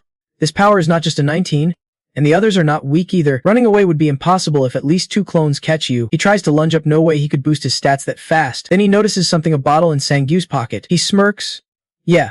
I admit I underestimated you. I never thought you would catch me or even react to my invisibility skill. I've heard enough excuses like that. No more mistakes allowed." He said that as he slowly stepped toward him, and Chiyu-sung was not messing around either. He thought Sang-yu had not seen all his tricks yet. Well, I do not want to see all the moves of some punk, though I once say no to checking out a pretty girl. Chiyu-sung kept fighting, thinking it was impossible for the clones to track him without their tracking skills, yet they did. "I do not want to believe it," he said, guessing they are tracking his position by the air movements whenever he moves. So he decides to move faster to stop making noise so they can track him anymore. Watching these moves, even Sang-yu had to admit, his fast, seriously impressive speed. I can see him. Chiyu-sung really has better reflexes than me. Looks like what he said earlier was true, and it is making him try to stop any sound from escaping. Thought I had Sang-yu beaten, but all it took was him casually raising his arm and the guy slipped, crashing hard to the ground. He looked at the guy in front of him with annoyance. "You are just kicking up dust to hide your movement sounds. Ha, now I can see you even clearer." But that guy's grinning like he pulled off some plan. He actually got a look at the vial in my pocket. "I knew something was off about you guys. Your stats are way different from what I found on the owner. People coming and going definitely use this to boost their stats," he said as he popped open the vial. "I was trying to be nice and warn you not to take that stuff, but that dumb guy just swallowed it anyway. Well, you are done for, kid." After downing that vial, his strength shot through the roof, muscles bulging like crazy. He is feeling himself. "Talking trash I can here cause I was busy powering up, ha ha ha. So do not come crawling back later blaming me for not giving you a heads up. That was a straight up self-destruct move, taking drugs without listening to the doctor's instructions." His power shook the whole building, and he is still cocky about it. "What kind of power boost is this? My strength feels like it is doubled. Even the best drugs rarely have this kind of effect. Anyway, now that I've got this power, he turned to me and said, "You are the guy named Sang-gu, right? If you tell me who made this drug, I will just break a bone or two and let you go right now." Number 4 and number 5 are taking the manager to the hospital. Sang-gu has to handle me with just numbers 2 and 3. The other guy started drawing his sword, so the real fight officially begins. He charged in full confidence, this power making it easy to take down 2 clones. Then he attacked Sang-gu. Even though he is strong, I still had the power from that vial, so defending was tough. I landed a hit, my sword smoking. Feeling even more confident, he kept laughing. Hee. And if you still do not get your situation after seeing this, seems like you do not understand when I said I read all your files. You think all I did was read some stats. I've got another plan. Vong and his crew are going after your family. His henchmen quickly took down the hunter guarding the door. This is where Sang-gu's family lives. They brought a whole gang. You guys know how hot-headed he is, so just finish the job fast. His parents were shocked someone showed up at this hour. The dad immediately went to open the door. Sister Oh-sung attacked and played mind games at the same time, bringing family into a fight. This guy's no honorable man, just pure cowardice. He charged wildly. Even the clones could not stop him. You mess with me, you get a warning. You mess with my family, you are asking for it. I was like a beast fueled by burning rage, stronger than any skill I have ever had. One sword strike split the house in half, and his 2 daggers shattered to pieces. Sister Oh-sung could not relax anymore. He quickly activated an attack skill and lunged at me. Sang-gu took a hit and flew far back. The clones lost focus and got hammered by him over and over, one by one. No one could hold him off. Gotta admit, this drug's effects are insane and brutal. Ian was just hiding nearby. You losing. You looked cool earlier. Shut up. I am gonna win. Who is the guy next to you? He ran here and charged at me, but luckily this guy knocked him out. Sister Oh-sung only had confidence now. Totally different from the scared look she had before. I told her to run away immediately. I would keep fighting. The other guy looked sympathetic that his enemy was so tough. You still want to fight.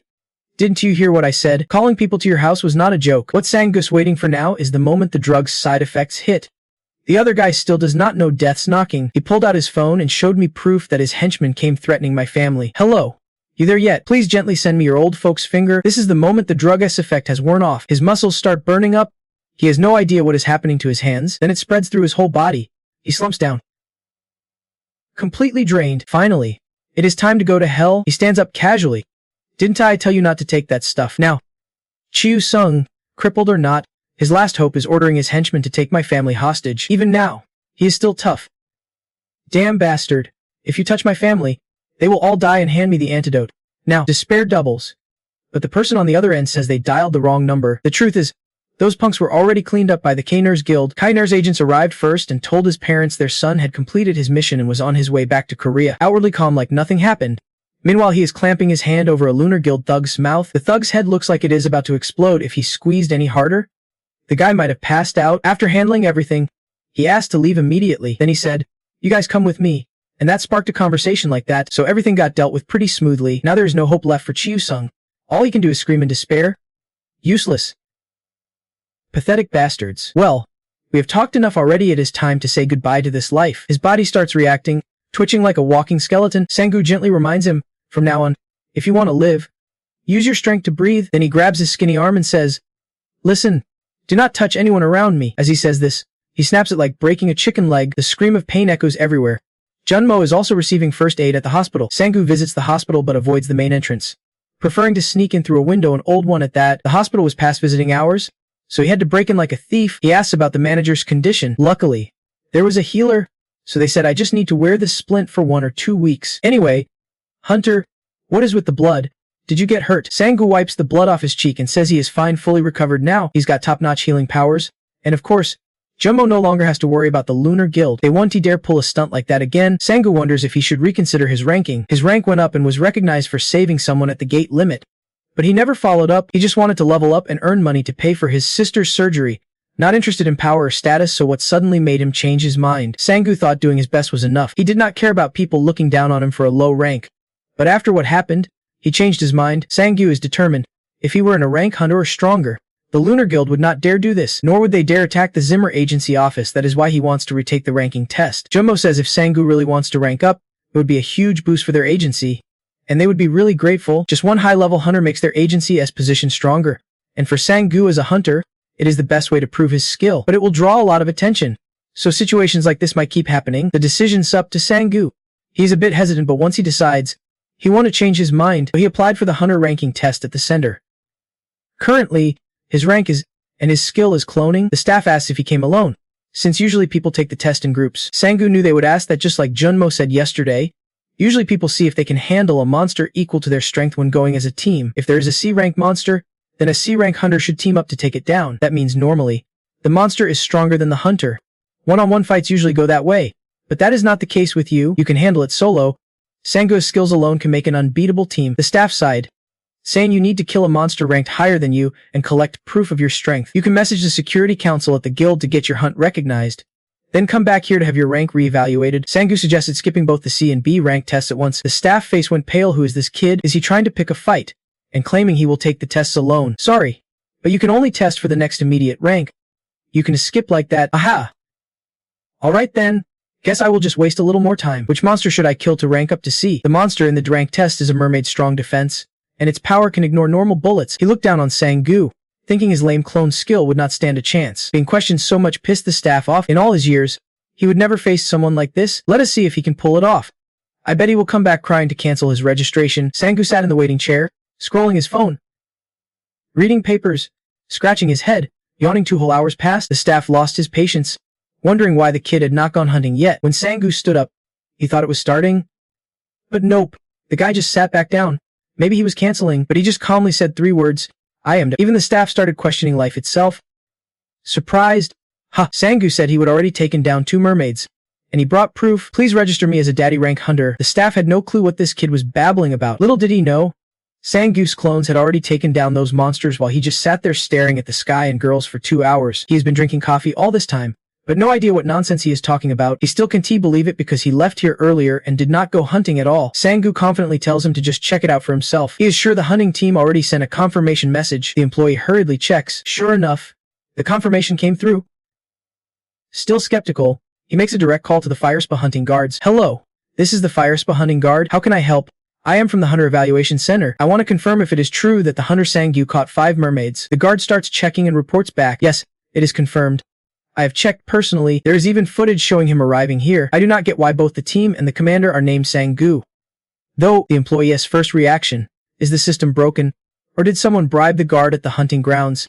He has not even left the place. Sang-gu quickly asks if he has confirmed the info yet. At this point, there is no room for doubt. He promises to promote Sang-gu immediately. Even though it sounds impossible, he suspects Sang-gu might have done something shady. After this, he will report directly to the headquarters. So Sang-gu got promoted to hunter rank. Done with D. Next up is rank C. That night, Yuhin pulled out the crystal bag she had hidden and remembered when she told Sang-gu the truth. Yuhin felt guilty because her actions led the Moon Guild to attack the Zimmer organization.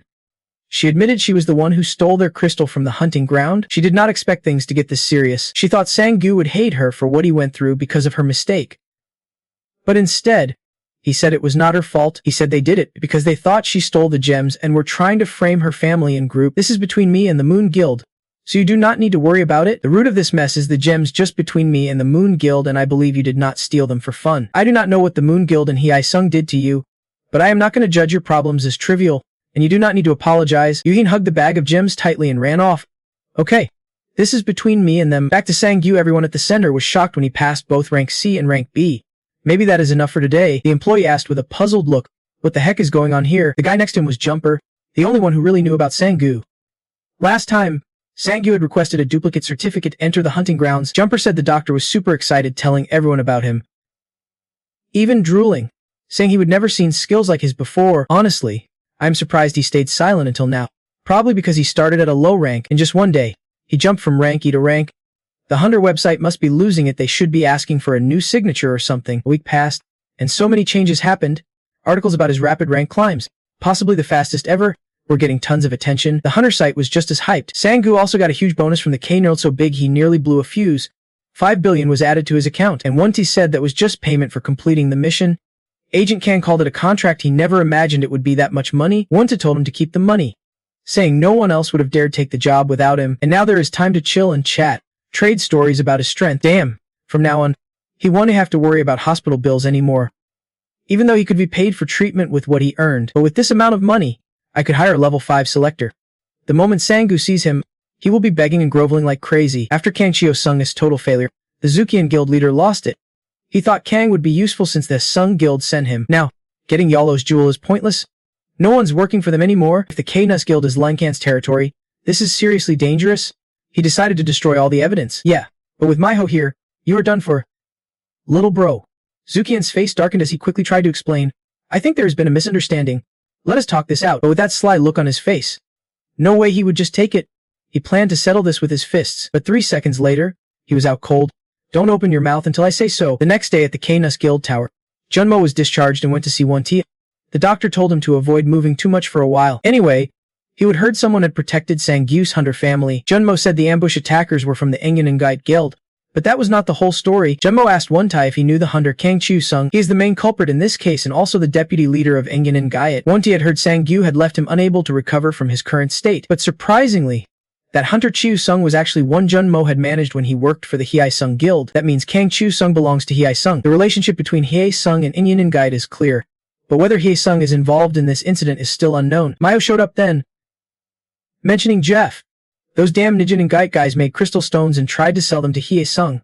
But they are not really proper crystal stones anymore. She handed Tia a document, then greeted Jun Mo. She would infiltrated Ningen but spared Jun Cheon's life and promised to hand him over soon. Jun wondered what Jeff was. It is a body-enhancing drug. Mayo knew something shady was going on.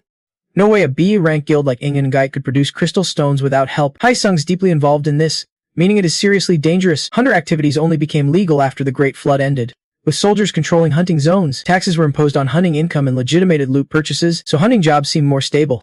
But not everyone agreed. Some hunters opposed identity registration and hunting restrictions, so they broke off and formed their own society. These unlicensed hunters made illegal weapons trades and shared info to protect their income. Yuan happily brought the stolen crystals home, hoping to sell them for a high price ASAP, but the guy betrayed her, told people to capture Yuan. They threatened his family's life, so he had no choice. A nearby thief got annoyed by all the noise and stepped in. He basically said, I do not know who you are, but do you know who my dad is? Before he could finish, he got punched. Luckily, Sangyu showed up just in time before they took her away. He promised to help her out. The plan to sell those gems was his idea, and he was sure they would make a killing. Somewhere unknown, a staff member was checking Shin Hye-sung's people, the Hye-sung Guild leader. The guy joked, Don't you think this is funny? I am inspecting an rank hunter's body. You think I am packing guns or something? He teased, You think I need a rank weapons? Or am I gonna do something? Ha! Just messing with you. After the check, he was allowed through a door where a mysterious figure called the Prophet was waiting. The woman knew why he was here, but her answer would not change. She advised him to give up, even if he is unhappy with his life. He was stubborn though.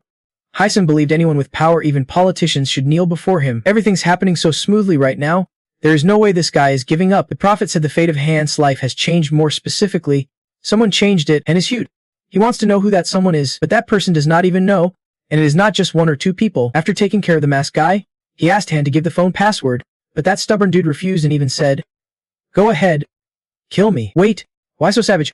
I can do that, but I will hand him over to the guy who just got punched by Han. They seem pissed off, and they are not even sure if Han can die peacefully by their hands. The outcome's clear. Sangyu used Han's phone to call captain of G-Nook Team 1 from Hye-sung. Boss, I got some stones. Good. Bring them to the base. Hey, why's your voice different today? This guy did not suspect much. Just mad. Don't he let anything happen to the Jet production. Our manager is super annoyed about the Silver Moon Gang's mess. After the call, he returned the iPhone 15 Pro Max to the pointy-headed guy and did not forget to say thanks. Thanks, bro. We will pay you back for the stones. Here. Take it, but in exchange, tell me where the factory is. Could you? The pointy-headed guy refused and would lose his life if he told. But if he did not, those 2 other guys would just gut him anyway. You idiot. Are not you gonna keep your promise? Well, I am not killing you like I promised. Ha! This weak heart of mine can handle this horror. I am heading home. A real interrogation warlord. The king of scaring kids finally got him to talk. This friendly chat was recorded. He told Ion to send it to the agent along with the factory location. She is shy. Thanks for helping me like this, right? I heard your skill is cloning. Is that true? I saw the news. That is why all those people look so much like you. Sangyu thinks she does not care much about others. But when asked the name of the person in front of her, she had no clue. Don't he call someone else's daughter a drug maker? Correct me. My name's I am wonders where the clones are. At the barbecue joint. Where else? After all those days fighting for capitalism, finally tasting meat. Poor thing's bitten more rocks than meat. Just 1 bite of meat and already feels sorry for the cow crying at the slaughterhouse. Clones sure have a big heart, so sweet. Have another bite, can resist that crispy meat like noodles. Jun Mo listened to the recording and recognized the voice as the captain of Hye-sung's first team, the prize son of Sin Hye-sung. So they confirmed that Hye-sung has a base at Jade Crystal. Basically, Hye-sung has 5 Jade suppliers. Silver Moon's almost disbanded. So that leaves 4 others. All are similar to Silver Moon, at least at the rank hunter level. Still, they can take down Hye-sung with just this evidence. even though making Jiang Jade is illegal. Too bad it is really hard to do. Haisung does not produce it themselves. Plus they have backing from the Korean Hunter Association. Even if they throw them in jail, they will be out soon. All they can do now is carefully plan how to handle this. Gwani warns Jun Mo not to go out alone. They will send bodyguards to protect him soon. As for Sang-gyu's brother, no need to worry, no one can even touch a hair on his head. Jun Mo texts Sang-gyu that he listened to the recording and found out Jiang Jade is the key ingredient for a drug called Jeff. No idea what this is, but sounds dangerous. From now on, better stay inside the room. After that incident, the GM office changed location. Jun Mo rented an entire floor. Actually, he planned to move for a while, but this time Silver Moon helped him move earlier. Now the two big kids are starting to get full of themselves. We are going to be the #1 office in the country soon. Right? Isn't the #1 office a bit small? True. We have Sang-gyu, the hunter who can easily beat a B-rank hunter. Plus, there is even a room designed just for Yeon. She was amazed by the room in front of her, equipped with all the latest technology and advanced pharmaceutical tools. Jun Mo worked hard to prepare it. Most of the machines were already moved here, so if she needs anything, she just has to ask. Yeon could also live comfortably in the room next door, eat, sleep, and relax. Yeon thanked them, realizing this girl truly had nowhere else to go. Suddenly, Jun Mo got a call. Not sure who it was, but he panicked and told Sang-gyu to get to the hospital immediately. At the Lunar Bank's archive, old Haisung demanded someone step forward. From a dark mass, a mysterious figure emerged. He asked for Jun Mo's whereabouts. Jun was locked in the Yolo Guild's basement, and all documents related to Jep had been stolen. The mysterious man handed him a mask piece belonging to the Deep Poke guy. From what they told others, Benji Mu probably knows the factory's location. Haisung angrily gave the man 2 vials of medicine. You know what to do, right? If they want Jep that badly, just send it to them even if it is not finished. In the Yolo Guild basement, Jun Cheon was trapped there. He was shocked when the man appeared, but the director had not sent him to rescue Jun. Instead, he was there to inject him with that untested drug. Jun Cheon unwillingly became a powerless guinea pig. Gwanti and Miho were nearby. He said he would try to extract info from Jun Cheon. She asked, "Are you sure it is not because you are worried I might get cornered?" "Well, more like worried about the guy doing the cornering," he replied. At that moment, Miho's sharp nose caught the scent of smoke. The Yolo Guild headquarters was on fire. They rushed over to find the gate guards injured. A monster appeared in the basement that even B-rank hunters could not stop. That means its power is at least a rank. This made no sense since there had not been any recent portals. Where could it have come from? Suddenly, Miho realized the ugly monster before them was Jun Cheon. The man quickly injected the next subject. Kyo-sung. Seon arrived just in time. She did not know what he planned for the man on the bed but warned him not to cause chaos in the hospital, so he redirected the syringe straight at her. Sang-woo quickly grabbed his hand. Only doctors and nurses are allowed to use needles here.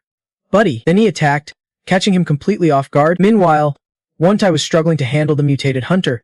Its power was seriously frightening. One strike cracked the ground, shaking the buildings around. Jun Cheon used to be a high B-rank hunter, and judging by the scratches, Miho was pretty sure. It seemed like he suddenly appeared from the guild's basement. Wontai thought, turning humans into monsters and making them stronger, is that even possible? If it really is Kang Jun Cheon, then Haisung plans to take down the Lunar Bank.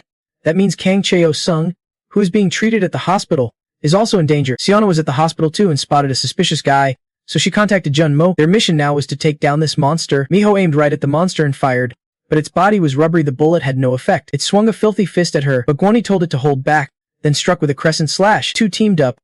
By now, they were certain this guy was Kang Jun Cheon, and he was even using skills. The mutant monster was super flashy and dangerous, but just 3 seconds later, he went totally quiet. The Sun Guild leader, Kim Egan, appeared and sent that noisy monster straight back to the sky with one sword. He demanded an explanation for all the chaos. In the hospital, the fight between Sang-gyu and the Masked Man continued. The Masked Man was surprised Sang-gyu knew he was there. Someone had teleported into the hospital, thinking no one would notice. Seona activated her fire skill as she spoke, but that skill, he easily destroyed it. You can use fire here. This is a hospital. Remember, but a guy who sneaks syringes into a hospital has no right to say that. Take a hit from me. Thanks to Sang-gyu's quick moves, Seona stayed safe. He immediately rushed out when he heard the news. Luckily, the new office is right in the hospital. Now he understands why someone like Cheo-sung got beaten so badly. Sang-gyu really is strong, and his clones arrived too. But after a big meal like that, how are they gonna fight? The guy in front of him is not dumb. He won't rush into a crowd like that. We will meet again soon. There is plenty of darkness around here anyway, like the man absorption unit right at my feet. Looks like he is targeting your little sister. Sang-gyu got furious and wanted to slash him, but the guy was already gone in a flash. Things wrapped up quickly after that incident. The monster rampage in the city was handled by the combined power of the 3 big guild leaders, the Sun Guild, Aolo Guild, and Kaino's Guild. After the news broke, Kim Egan tried to manage the situation, but the incident was publicly known as a normal monster riot from a quick gate, and Zutrian was recorded as missing. That is because no one was willing to explain Zutrian's disappearance. Aolo Guild locking him in the basement kept Miho from revealing everything. Though late, they found the gem's location and went there, but everything was gone. Everyone connected to the crystal gem had vanished, Only the machines were left behind. There were few reports of monsters appearing downtown. But all info was wiped after a while. That monster was quickly taken down by the hunters, and everyone completely forgot about them. It all became a mystery, and the unidentified monster outbreak finally ended. After the fight with the Silver Moon Guild, Sang-hyu could not take it anymore. He wanted to find some protection. Even if it meant less efficient hunting, safety had to come first, but they did not have the money to hire anyone such a broke loser. Since he could not find anyone, he would have to send a clone.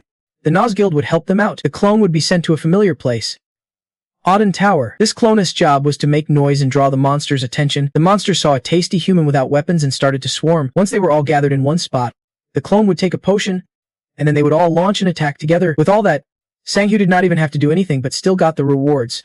Famguy must be losing out big time. Nah, those clones of Sang-hyu's have it rough too. Today's the opening ceremony of the Hunter Academy in Korea. Principal Won Hak-soo is giving a speech, thanking everyone for coming. This Hunter Academy was built to train low-level hunters on how to deal with monsters, equipping them with skills for a fee to boost their chances of getting monster drops. No matter how bad your skills are, or how low your rank is, anyone can join. If you learn from other hunters and train with them, you will gain the confidence to enter the hunting zones. The student with the best results at the end of the year gets this elixir prize. Right here in the gym, Sang-hyu picks up the weights to train. He exhales and thinks, none of these are too heavy, sorry. But with weights that heavy, the floor would collapse. You can try the Mana Rainforest gym if you want.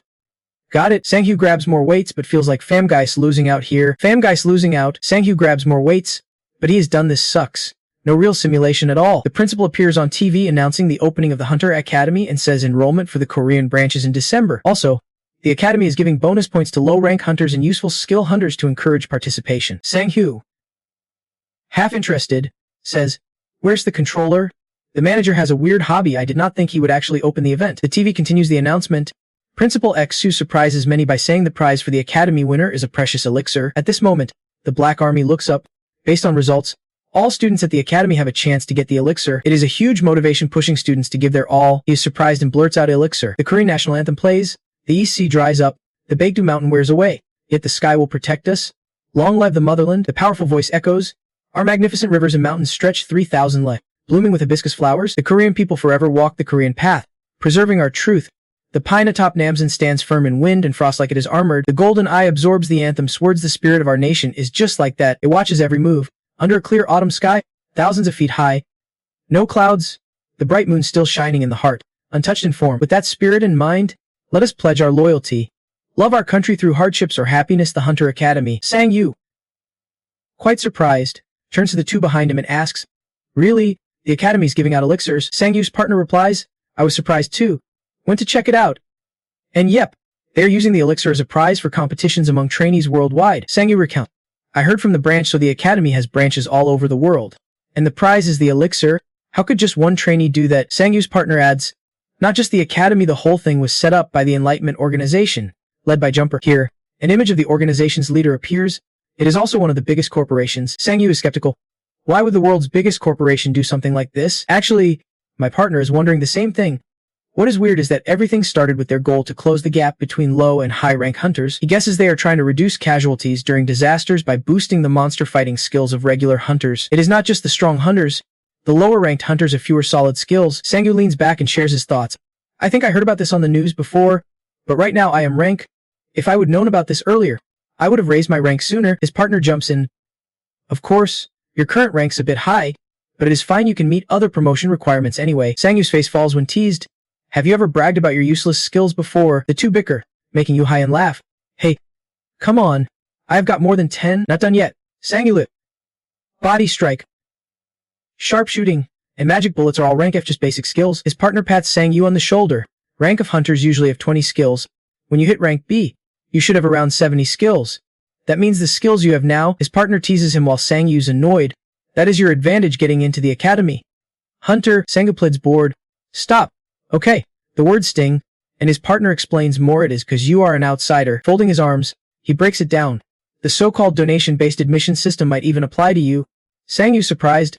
A donation-based admission system. Partner asks, are you still holding on to that Askeka flag reward from the night at the Korean Hunter Academy branch? The principal's voice rings out with laughter. Welcome. Principal Hak-soo warmly greets them. It is an honor to meet such a famous person. Someone next to the principal speaks up. What do you mean? Famous? I should be thanking you for accepting me. Hak-soo claps and welcome again. Too modest, he adds with a laugh. Why be modest when you have donated 2.5 billion currency for the benefit of this school? Sang-woo joked, I am just happy to help the school hit some impressive goals. He silently wonders, money-based admissions, that is a weird system. I guess that only happens because this academy is kinda like other universities, but it is not treated like a national university. Still thinking, he thanks the manager for negotiating the 2.5 billion currency deal. But honestly, whether it is 5 or 10 billion, anyone would pay that to get their hands on a miracle cure. Despite the judging looks around, he silently analyzes. Also, according to the upgrade policy for low-rank awakeners, the average rank of students here is from the faction, with D being the highest.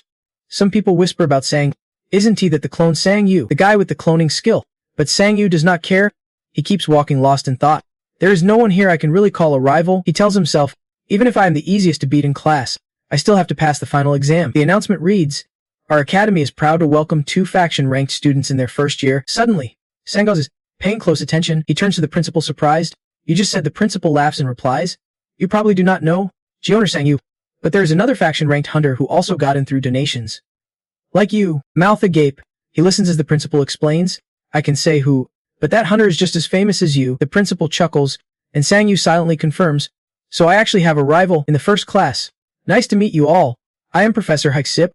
I will be teaching you the basics of elemental magic. His voice echoes through the hall. You are probably gonna hate me if I teach on the first day, right? So I will just announce the schedule and we will start next week. Sang-woo sits quietly, thinking, I like this no rivals, still confused.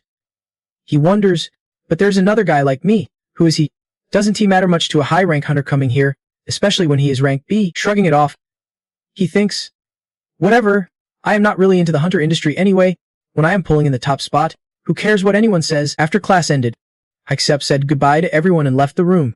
That is it for today. See you all next week. The girl with orange hair shouted, there is a freshman party tonight. Come to the 3 Joroyang bar near the intersection in front of the academy at 8 p.m. Sang-woo overheard and thought, freshman? Ha, they should really call this a university instead. Sang-woo paused, wondering, wait a minute. Could there be a Danby there? His eyes lit up as if he would just realize something. He asked himself, should I go check it out? At a 3G bar on a Korean street, everyone was excitedly raising their glasses. Everyone crowded around Sang-woo, asking, is it true? Did you save everyone during that teleportation gate disaster with the baseball bat? Overwhelmed by the curious crowd, Sang-woo quietly replied, yeah, that is right. Someone else asked, I heard you took down a Danby monster there. He helplessly answered the questions.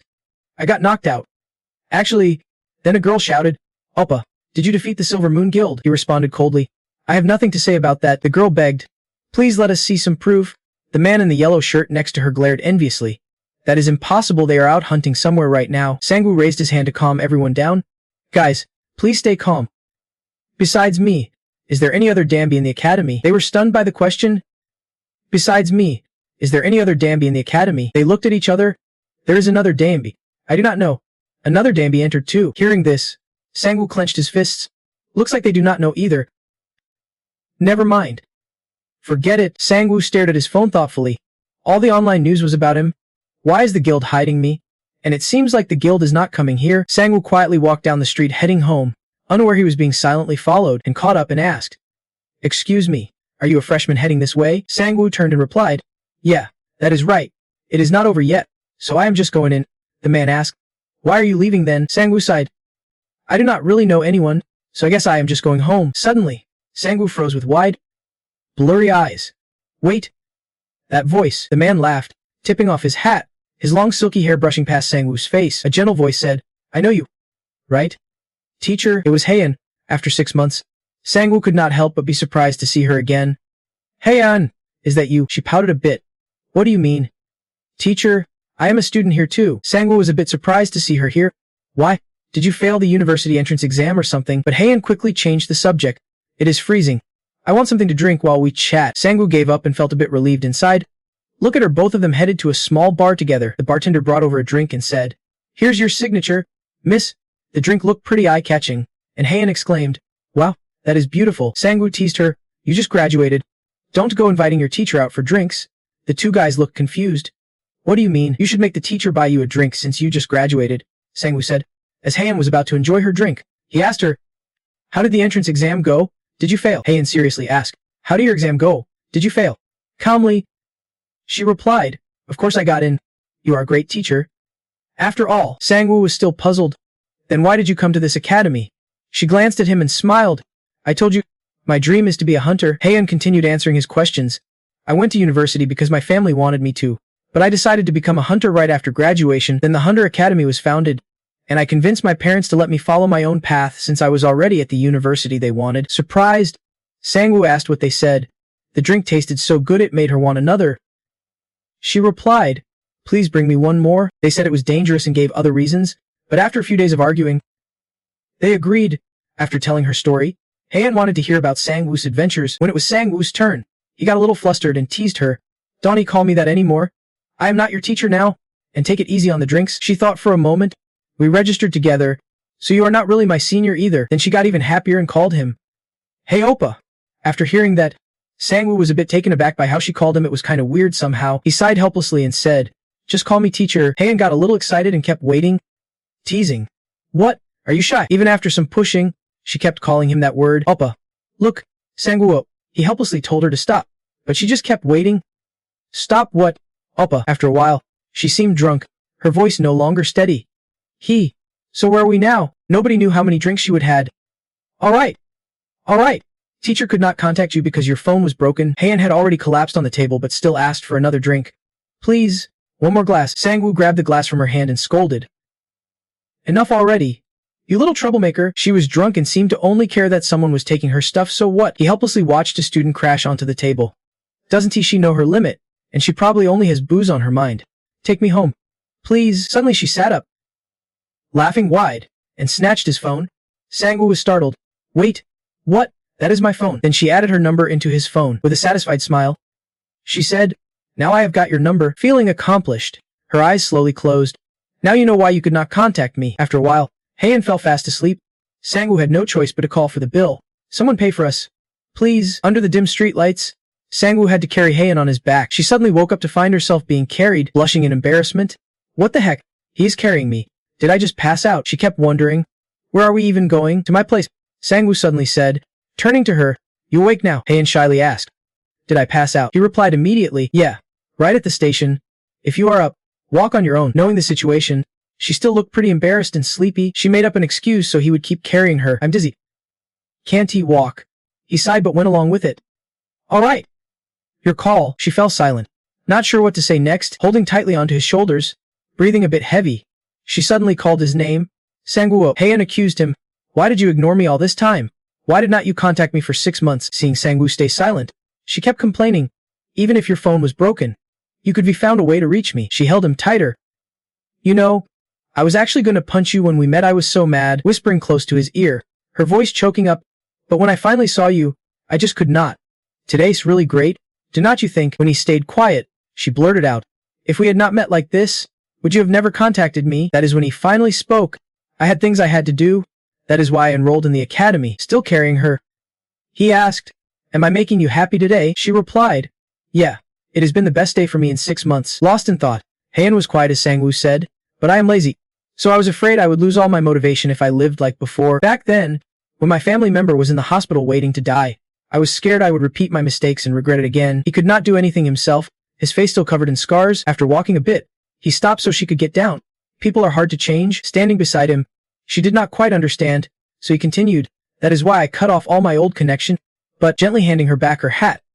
He added, "I still want you to know that all those connections meant a lot to me." Then she realized they had arrived at his place. Blushing, "So this is your home." She quickly put on her hat to hide her shyness.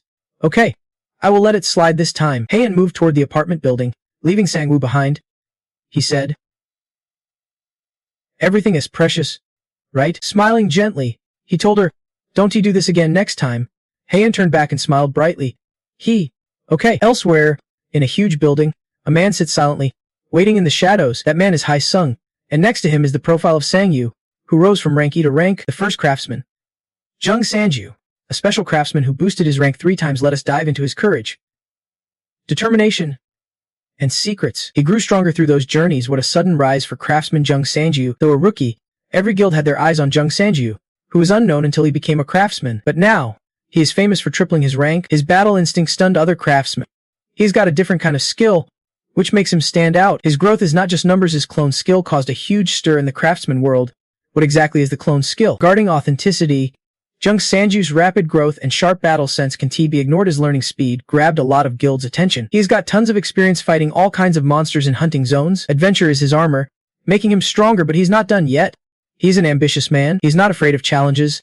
He wants recognition from other guilds, and that drives him. Because of that, he's not shy about competing with other craftsmen. He challenges and wins battles. His muscles are packed with power from training and passion, and his combat skills are nearly flawless, starting as rank E, then rising to B. This man climbed 3 ranks in no time. A masked man spoke up. Sorry. Jung Sanju is stronger than I thought. I already lost at the hospital. Hai Sung got suspicious. So that guy was Jung Sanju. I should be asked for a rematch back then. Suddenly the door swung open, and a voice caught Hai Sung's attention. It is. A solid man stepped in. Why turn off the lights? It is too dark. He replied. I needed to think a bit. Are you ready? They seemed old acquaintances, though his face was not very friendly as he answered. You can start next week. You better give us results worthy of our backing to get you into that academy. The young man confidently replied. Yes, sir. You are Jung Yan, rank B craftsman from a Sung guild. Don't worry. I am confident. Hearing that, the man smirked slyly. You won't disappoint me, or else I will be disappointed. He seemed to be plotting something, then called out. Ha Sung, get the artifact ready. This will be your chance to prove yourself. Meanwhile, on the training ground, Ding Vian reminded them. It has been a week. Let us study the basic elements of magic that the teacher introduced last week. Tang Yu sat there helplessly as Hei Yan stuck close to him. He figured he would meet her again someday, but not on the very first day. She even signaled to him, I am keeping an eye on you. Up on the training ground, Ding Vian conjured a fireball. The first skill we will learn today is activating the fireball. Ding Vian introduced today's lesson. Fireball is a super versatile spell everyone loves. It is essential for hunting, useful if you get lost, and even handy for cooking. The two listened intently as he said, All right, let us get started with fireball. Sang Yu pondered for a moment, thinking, why do we have to learn this? Somehow, I learned a quick attack skill by punching. Mana flow, and magic theories. I wonder how they are going to teach me. Deng Vian then brought out many identical spheres. Step up here. Starting from the front row, we will let you guys practice with these skill spheres. Once you master the fireball, you won't need to come back. Hearing that, he froze on the spot. Professor Hai Suk explained the skill spheres. They sync with the user's system and add a new skill. Besides the mana cost, there are no other requirements, so even newly awakened kids can use them. They are the root of all human greed. When skill spheres first appeared, everyone wanted one. After learning, they gave new skills. But soon after, they realized the harsh truth. Their price was outrageously high. The latecomers took over the whole board, because the production process is super complicated and the materials for skill orbs are rare. The prices skyrocketed like a joke for low-level hunters. Only rich, high-level hunters can afford these skill orbs. After seeing how high-level hunters upgraded their skills during hunts, more and more people wanted skill orbs, driving the price even higher. Now, only top-tier hunters can buy them. Everyone hoped skill orbs would close the gap between low and high-level hunters, but it just made the divide even bigger. The professor kept talking on stage, saying there were plenty of skill orbs in the room. But do not worry, there are plenty of them. Sang Yu held a skill orb in his hand, stunned and muttering, Wait, they just got these and did not give me one. Fireball orbs are the cheapest, but they still cost 8 million each. Ha! Xian sat next to him, holding the orb happily. Speechless. This academy's fireball orbs are amazing. Sunset glow filtered through the windows. At this moment, Sang Yu was trained to improve his skills. System notification. You have acquired the fireball skill. Fireball level 1, a mana-based spell that creates and launches a ball of fire. He could not believe he would learn a new skill. I did it. I learned fireball. Professor Hai intensely asked the students about their training progress. Have you all mastered it yet? The entire lecture hall answered, Yes, we have. He suggested the students change their training location to better practice skill application. Go ahead and use it. Move to another spot. The chosen place was the Hunter Academy, a skill training ground. There, the professor had prepared a massive block of ice for his students. He asked, What do you think we should do to upgrade the skill? The students were surprised by the challenge ahead. Adding more fire won't make it burn stronger, right? It is not. The professor activated his fire skill while explaining that controlling mana to match your skill's nature was essential before, but now with the system, mana control is automatic. The most important thing is activating the fireball skill through the system. Immediately, a blazing fireball blasted straight into the ice block, causing a thunderous explosion. The professor continued, Keep practicing. After the blast, much of the ice had evaporated, leaving a misty cloud. He explained more about the skill system. Looking at the attribute window, everyone could see skills have their own levels. The system displayed the numbers. Fireball level 37, a mana spell that creates a fireball. The more you use it, the higher its level rises. That is how you upgrade skills, he reminded the students. But they were still stunned after witnessing his skill demonstration. Today, we will practice upgrading skills. Those in front will start first. Great. Next person. Step forward. The next challenger was Hazian, who activated her fireball skill. The ball was modest in size but packed a solid punch. The professor clapped and praised her. Well done. The fireball's shape is excellent. Hazian blushed at the compliment, bashfully saying, Thank you, Professor. My skill is like creating a mana orb. She explained. The professor encouraged her, keep practicing and upgrading like this, and you will get stronger. The next to upgrade his skill was Sangwoo. He stepped forward. Mentally preparing himself, the students whispered about him, that is Jung Sangwoo. He is a better rank. Right? Doesn't he have 10 times our mana? Professor Iseok smiled, adjusting his glasses. Ha! Looks like everyone's got high expectations. Honestly. Me too. It is rare to see a beta rank hunter using skills. Sangwoo focused intensely, ready to unleash his skill. The professor reminded everyone. For safety, please step back 2 paces. Sangwoo told himself to stay calm, channeling mana inside, gathering it into a ball like when he used his quick attack skill. The mana orb formed gradually, glowing brilliantly as if holding immense power. I am going to release all this energy at once. But when he released the energy ball, it just fizzled out in the air, with no firepower at all. The professor braced himself to cover his ears but was stunned by what he saw. Even Seon could not have expected this. Sangwoo. Forget it, he literally froze on the spot from embarrassment. Everyone down below could not hold back their laughter. Their whole bodies were shaking with it. The professor sensed the awkward vibe and tried to explain to everyone, listen up. Everyone, Sanju did not mess up, this happened because she is just too strong. Sangwoo still had not recovered from the shock. Staring at his hands, he could still hear the professor's voice ringing in his ears. Because there is too much mana. The fire got snuffed out.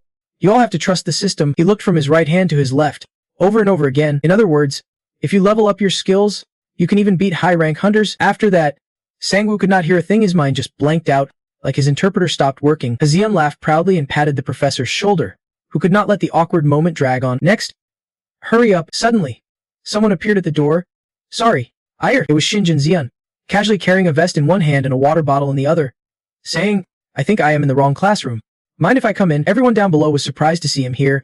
The girls blushed at his unbeatable good looks. Ha, it is Shinjin Xian, from the Seong Association.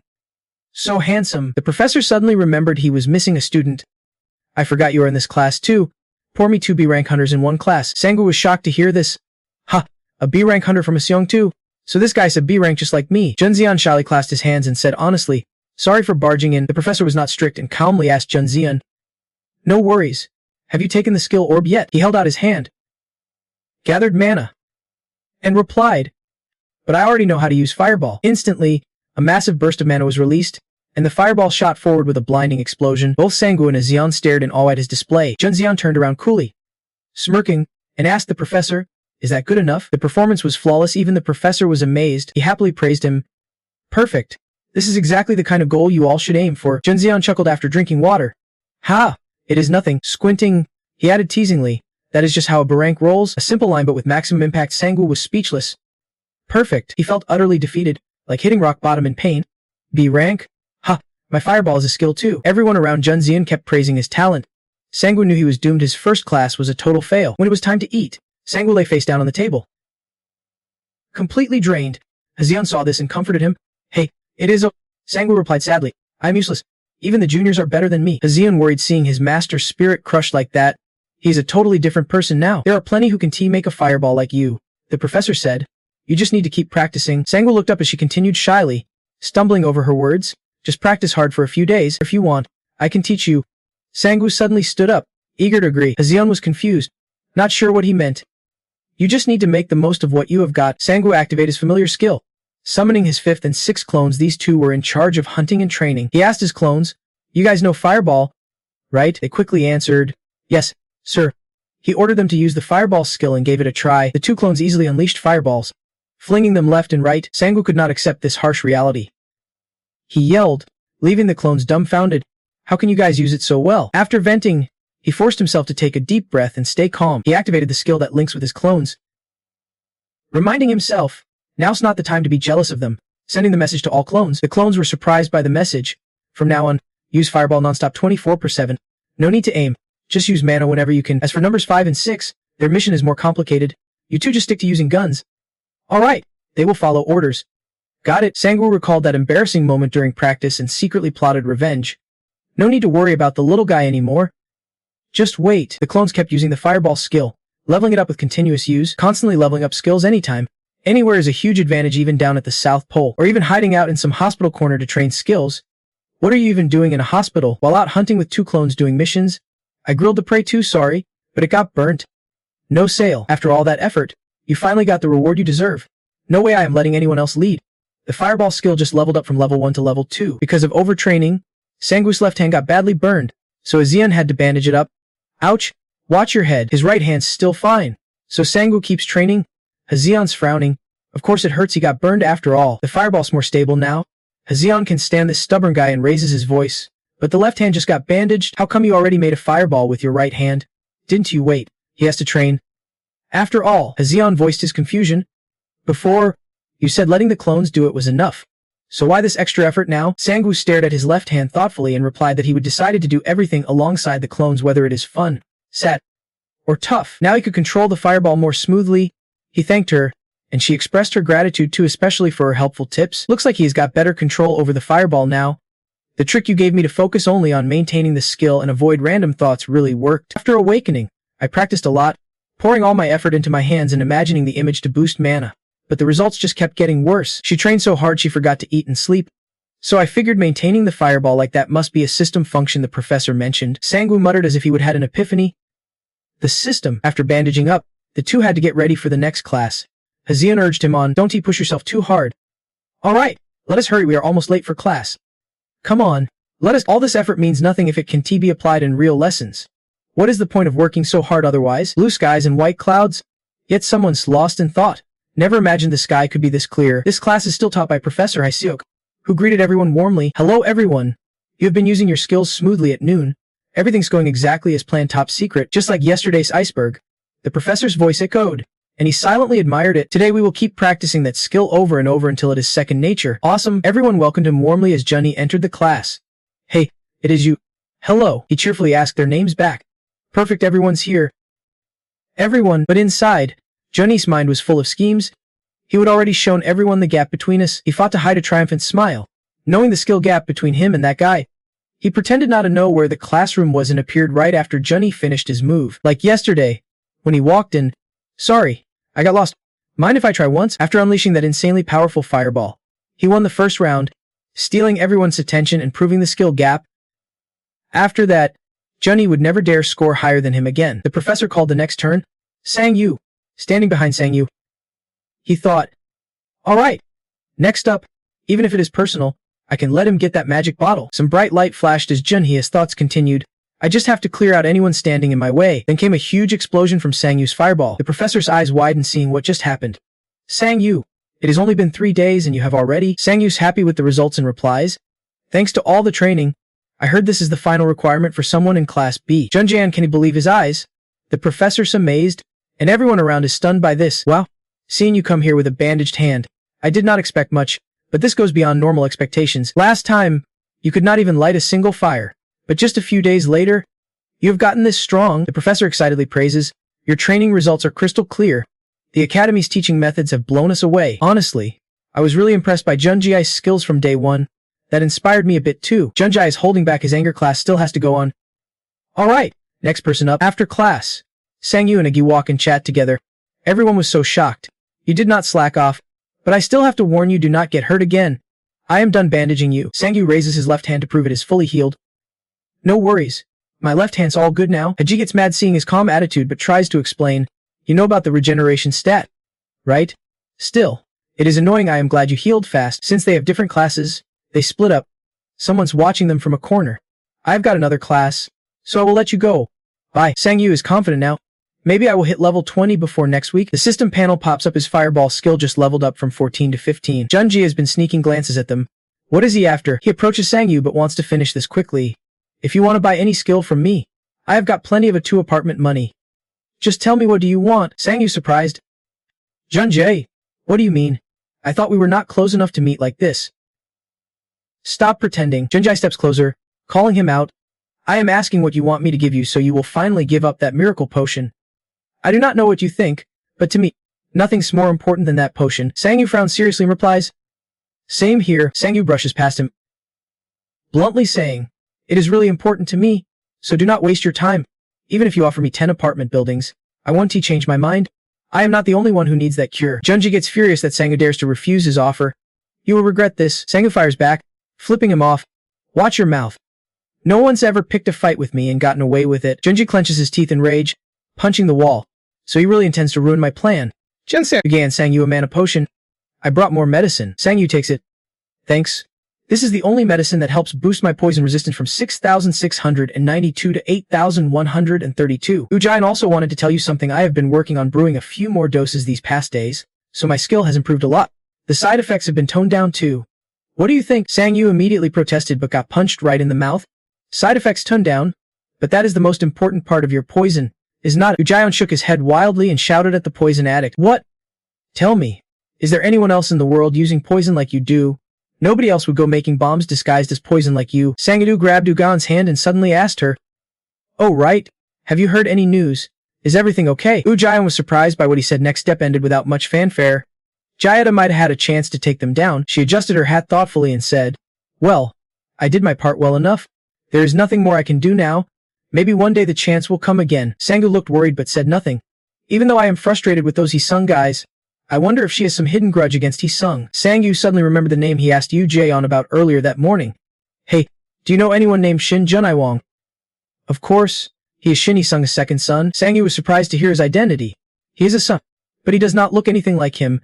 How could two people with the same last name be so different? Do you know anything about his skills or something like that?" Ujian adjusted her glasses and said, "Shin Junaiwang, ever since he was a kid, the media has covered him a lot. The eldest son of Hisung Jae-nook was average, so all the attention shifted to the second son. Junaiwang was often seen with his father and caught the media's eye. He even awakened his powers before elementary school, so everyone agreed he was the true heir of Hisung. Crazy, right? But one day, all news about him suddenly faded. No one cared about him anymore, and that has stayed the same ever since." Sangu quietly wondered, "Just like that?" "Ha," Ugan added about his skills. "I am curious. His skills are kind of mysterious. What exactly are they?" "It has been a while, so I am not sure, but I think it is called Great Mage.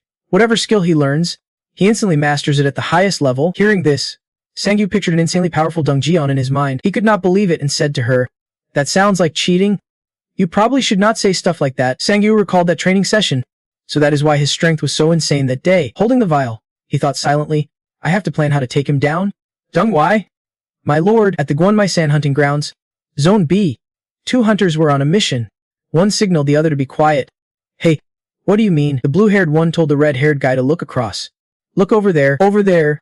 Some of Sangyu's clones were also on a mission. The red-haired guy noticed the masked figures. "Those are all Dong Sangyu's clones, right? Not the thing lying on the ground." On the ground was a bloody, mangled monster. "So what? It is just some monster we caught." Realizing the blue-haired guy's idea, the red-haired one nervously asked, "You want us to steal from them? If we get caught, it is a guaranteed death sentence." "I heard those clones are just robots. No consciousness." "Hey, I told you to keep it down, but I have gathered some info. Those monsters are still scattered on the ground. Those clones are just a squad cleaning up monsters after a full sweep of the area. They are leaving now. If they ignore those remains, then taking what they leave behind is not a crime." The red-haired guy hesitated hearing the pitch. "Think about it, how much is that pile worth?" Meanwhile, two of Sangyu's clones made a call. "Hello, is the Guanmai Sand Monster Cleanup Team there? We're at 6. Please come clean up the monster corpses." Species: Tenjam blood-sucking spiders, 2 boss monsters, 20 scorpions attacked in a horde. The clone was surprised by the response.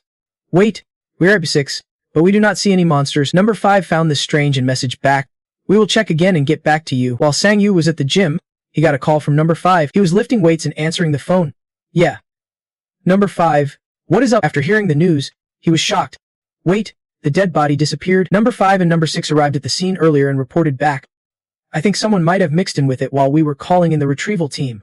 Should we capture them? Because there is so much blood everywhere. The infiltrators accidentally left heavy traces." Sangyu was pretty annoyed and ordered, "Just make sure they do not survive." The two painters laughed out loud, feeling victorious after defeating that monster. Brown hair guy felt lucky too. "I did not think it would actually work. I told you this method would make us rich." Blue hair started dreaming big.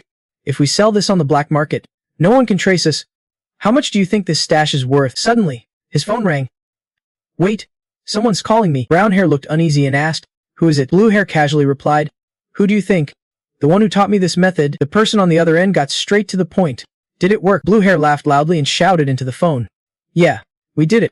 I am sure they are freaking out right now." Hearing everything was fine, the caller said, "Good, keep it up." Blue hair happily accepted the next task. "Got it. I knew I was talking to the right person." Turns out, it was Deng Yen on the other end, the mastermind behind all this. Deng Sanju still has not changed since his apprentice days. Half a year ago, a video went viral online showing a rookie hunter who had appeared, the one-horned rabbit destroyer of the hunting grounds. This new apprentice hunter caught hundreds of one-horned rabbits, a tough feat even for skilled hunters. The eagle eye of Yujang Mountain showed up. At first, Besides the weird title, there was no other info. But then news spread that this eagle eye was one of Deng Sanju's clones. Everyone realized that a newly awakened apprentice could not possibly have such advanced shooting skills. They started speculating that the clone must have some special ability. They moved like machines, maximizing their potential as efficiently as possible. Deng Yan explained with a smile, "High efficiency, that is what I am aiming for." He was secretly pleased that the clones focused solely on efficiency. So until the hunting team reached their max quota of monsters, they would not call in backup, thinking guarding after backup arrives wastes both time and money. Hunting max monsters means they would keep going until nearly all areas were cleared. He muttered to himself about his grand plan. If it is just regular monsters, no big deal. Nobody would risk getting kicked out of the hunting grounds over a few million coins. But with high-level monsters, that is different. He wondered if, once the money dried up, the guy would still turn down his offer. Sanju was starting to lose patience. The supervisor was watching him closely and noticed his bad mood. So he asked what was wrong. "Not feeling great. Did someone steal the monsters my clone caught?" Suddenly, the supervisor's phone rang. "What? Stolen monsters? Didn't this happen before?" Sanji shared his frustration with the supervisor. "Someone stole a few giant rats when we were hunting mermaids, but I think that was just a coincidence. This time, I am sure someone planned the theft and only called backup after finishing, but the monsters disappeared too fast." The supervisor was a bit surprised but quickly composed himself. "That is weird then." Sanji started to think, "Am I being punished? I once tried to steal some monsters the mermaids killed even though it cost one of my clones his life." He recalled a past conversation with Noba. "Hey Noba, there are some monsters here. Why do not you take them? I do not want to carry all those dead bodies." Sangyu sighed heavily, resting his head on the table. Looking sad. No idea what to say, he did not even have the skills to handle those corpses. The market immediately chimed in. "If you are worried about your writing skills, why not ask her for help? Sangyu does not understand who you are talking about." Who? He suddenly remembered the blue-haired girl from before. Sanju, when she saw him, she happily walked over and grabbed his hand. "Why did it take you so long to visit? I told you to drop by try-through." Sanju made up some excuse, saying he has been a bit busy lately. She spoke loudly. "I heard you got promoted? Congrats." Everyone around was a bit surprised to hear that. "Sanju is here. So that is who you meant." Thanks to her, Sanju got straight to the point. "I have something to ask. If it is inconvenient, you do not have to answer." The girl looked a bit shy, stammering, "What is up?" They went into a room to talk. He wanted to learn her auxiliary spatial skill. He explained, "Yeah, while watching breathing technique videos online, I discovered the reflection skill. I wonder if I can learn your auxiliary spatial skill if I figure out its rules, but I am not sure if I can learn it." The girl immediately refused. "Sorry, but that is not possible." Sanju understood and said, "Yeah, I know this is a tough topic. Asking someone else to teach their skill is tricky. Sorry. Do not get me wrong, I really want to teach you what I can. But that skill's different." He looked confused and asked, "Why's that?" She explained, "You can learn someone else's unique awakening skill. Everyone's system skill board shows different things. Some have strength, speed, or weapon stamina multiplied by their skill level. Others have auxiliary space bags for carrying items. The space inside grows with skill level, and this is a unique skill for each craftsman. The rules behind that skill can be explained. Even I do not fully understand it, just like I can use your clone skill." Sanji was a bit stunned after hearing this. She continued, "But some people do have similar awakening skills, right? Instant teleporters and those with white leap skills are slightly different. No two people in the world have the exact same awakening skill. Theirs are just similar, but range, cooldown, and other details differ. Many have teleport skills, but only one person has the white leap skill. If your skill is similar to mine, you could learn it, though the two skills are not identical." Sanji was pretty shocked by this harsh truth. Seeing his reaction, she offered, "I do not know if you want to check out other space-related skills, but Heritage Company has some." At Heritage headquarters in New York, Sanji felt a bit down, expectant of company but ended up on his own. Everyone around spoke different languages, making it hard for him to understand. Luckily, he had a tool with him. This translation watch is awesome. Even without English, I can still talk to them. This thing helps me communicate better. Without it, I would have been kicked out of the airport already. Sanji was now in the elevator, still thinking, Heritage must be where I bought the skill fusion orb. Didn't I expect I would step into their queue to see if they have other skill orbs? Since I am here anyway. The display showed floor F170, with a purple-haired girl calling him in. She is Heritage's CO. Area. Henner's Association contacted me. You are Sanju, right? I am Burster. Surprised, he greeted her back. Wow, she is really pretty. So she is the female CO. Hello. She introduced the place. Welcome to Heritage.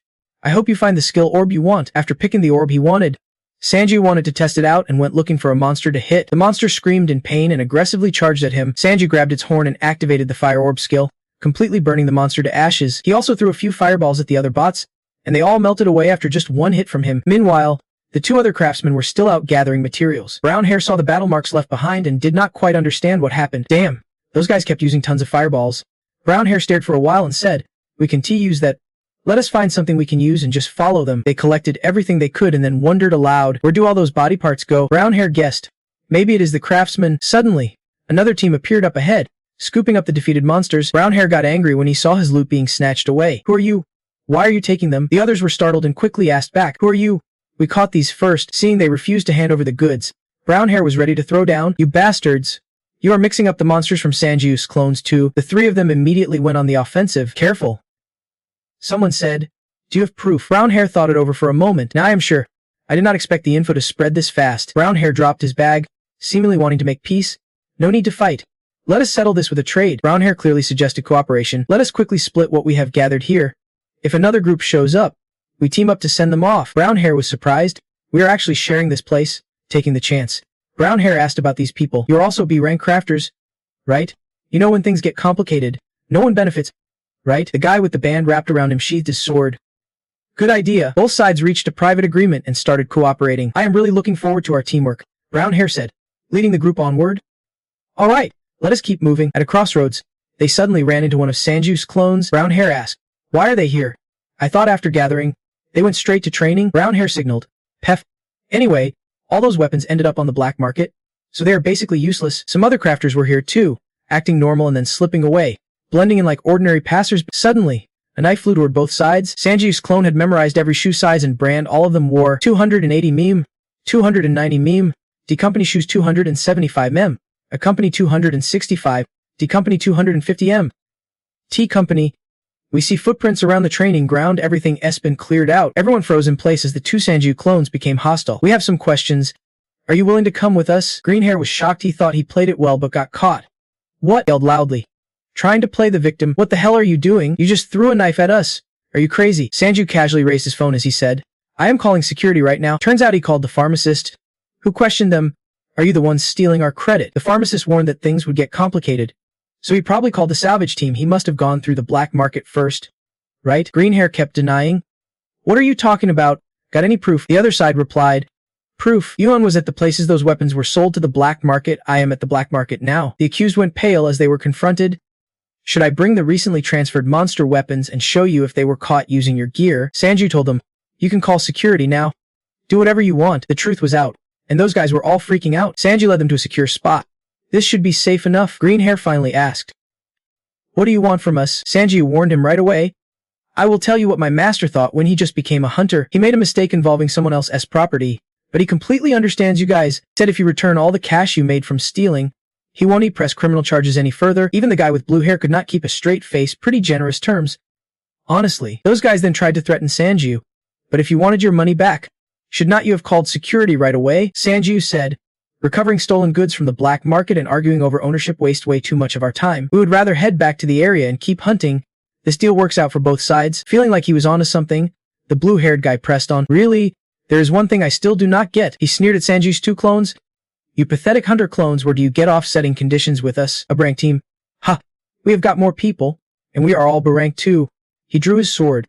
"I've got a better plan. How about this?" Seeing that the guys behind him got ready to fight. "You will die here in a few hours. The black market will sell what we move, and then there will be no evidence left." The brown-haired guy nervously asked the blue-haired one, "Are we really doing this?" Blue-haired guy knew they had no other choice. "So you want me to give it all back?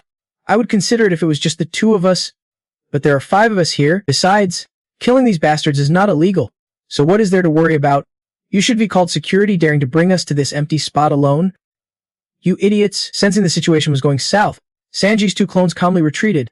"We agreed with that move." Yoon thought, "They are probably skilled enough to handle these guys." Then the seller came over and asked her, "Anyan, what are you doing here?"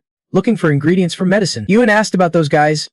"Hey sir, do you know who sold you these shards?" The seller confirmed, it was a group of 5 B-rank hunters. "Why do you ask?" She revealed the truth behind those shards. They were stolen from Dung Sanju. Hearing that, he panicked. "What? Dung Sanju? Isn't he that the guy who came here last time? Those bastards, how dare they sell me stolen goods?" Yoon looked at the man's face. Helpless. "Like you have never sold stolen stuff before?" The man admitted, "Of course not. Honestly, most of what I get is stolen anyway." Anyway, he said his network was robbed when he was not around. He is overseas now. I think he said he is at Heritage's headquarters or something. At Heritage's headquarters research lab for skill orbs. Arya introduced Sanju to the place where skill orbs are made. 80% of the skill orbs used worldwide come from here. I heard you learn meditation and mana breathing skills through online courses. Yeah, that is right. Before this, you looked into the client, right? Did you know you can learn skills like the fire orb that way? Sanju looked a bit confused by that comment. He thought for a moment. Well, that is true. Except for awakening skills, you can learn almost everything that way. Then why do people spend money buying these expensive skill orbs? She held up a glowing orb and said, you are probably wondering why people buy and use these costly skill orbs. The reason is, learning new skills is really tough. The orb in her hand suddenly ignited, as she focused mana to change its state while trying to light it up, constantly channeling mana to keep it from going out. It takes at least 6 months for a talented person to do this on their own, and for regular folks, it takes years. That is just for simple skills like the fire orb. What about other skills? After showing its power, she snuffed it out. Sanju was amazed some can take up to a decade. She confirmed his thoughts. Exactly. Decades, maybe even longer. Arya went on to explain more about it. That is why we use skill orbs. The info inside each orb is connected to the system. So even someone who can control divine mana can use the skills stored inside. Of course, that is also why they are so hard to make. Sanju immediately voiced his question. Is that why they are so expensive? She did not deny it and pulled out another orb. Yeah, you said you were looking for a secondary space skill, right? Luckily, we still have exactly one left. Arya showed him the price for a secondary space orb. This one costs 10 million. Sanju stared at the orb for a moment and muttered, 10 million coins. That is cheaper than I thought. If that is the case, then Arya added, that is in dollars. Arya clarified, based on the Korean exchange rate, that is about 12.8 billion coins. Sanju was stunned. Then realized, right, we are in New York. She smiled and said, wait, hold on. Based on your info, this is the cheapest orb with space-related skills. Still, that is a seriously high price. He scratched his head, looking dumbfounded. I knew it would be expensive, but I did not expect 12.8 billion. Arya touched the orb, rubbing it thoughtfully. That is why, depending on your answer now, I will give you a discount. I will just give it to you for free. What do you think? Sanji was a bit shocked. What? Then he got excited, thinking, could I really get a 12.8 billion coin orb for free? That is insane. He shouted, what do you want? Just say it. Please. Arya revealed her true intention. Your body. She stepped closer and touched Sanju's cheek, leaving him speechless. I want your body. Sanju. Elsewhere, after a brief fight, that guy with the knife collapsed to the ground, coughing up blood. There is no way all of us are just beta-level hunters. Sanji's two clones remained calm as ever and roared angrily. How is this possible? And swung hard at Sanju, but he easily dodged. The girl saw this and fired an arrow at him, but Sanju pulled out a dagger to block it. The arrow hit his dagger and deflected. The girl was surprised. Han, did you just deflect my arrow? Two others ran over to attack the other clone, but Sanju dodged effortlessly, leaving them stunned. Then Sanji lunged and attacked the two guys. The mage panicked, shouting curses, you damn bastards, and created an attack from the ground aimed at both clones, but they dodged easily. Sanju pulled out a dagger and charged at them, throwing it at the girl with the bow and knocking her weapon away. After a moment, she finally reacted, and everyone began to panic. Sanju jumped behind the mage, realizing resistance was useless, and raised his hands and surrendered. I give up. The guy with dyed hair knelt, saying, this makes no sense, we are beta-level hunters. The other two were already unconscious from the attack, seeing they could not win, and cursed Sanju. You monsters, but they had to bow their heads and beg for mercy. We lost. We will give everything back. So please. Sanju breathed a sigh of relief. Please complete the transaction immediately. The account number is. Before he could finish, he was hit by an attack. A girl with twin tails slashed him, sending him flying. Sanju was caught off guard and flew far away. The girl loudly announced, fraud location detected. In the name of the Comic Guild, crimes one to be forgiven. It was the captain of the second assassin squad, Hunter rank a 2-ein. Without fully understanding the situation, she issued a sentence. The verdict? Death. Arya then continued to make her proposal to him. That is why, depending on your answer to my offer, I will give you a discount. No, I will just give it to you. What do you say? After saying this, she reached out to grab the orb. Ha! Sanju laughed. I could get a skill orb worth 1.8 billion coins for free. Awesome. What do you want? Just tell me. Arya smiled and straightforwardly stated her demand. Your body. Arya stepped forward and touched Sangyu's face, catching him completely off guard. I want your body. Sangyu, is that okay? Then she suddenly moved down to touch his shoulder. I heard you could touch it. Sorry, I just acted on impulse. Realizing he misunderstood, she quickly clarified, I meant your clone. After explaining her purpose, she turned to leave. Please allow me to study your clone. If you agree, I will give you this skill orb for free. So when you said touching it, you meant my clone. She went on to explain why she made the request. At first, when I heard about your skill, I could not believe it. Most cloning skills are known to create illusions, so I never thought your skill could actually exist. Sangyu wiped Arya spoke. Apparently, his skill was not known outside Korea yet, so this was the perfect moment to make her offer. Now suspicious, he asked, "Why do you want to study it? To create a skill orb?" "I assume." She patiently explained every detail. To make a skill orb, the first step is understanding the skill itself, from how it works to its mana flow and attributes. We need to know everything about the skill we are trying to reproduce. Sangyu's eyes widened in surprise.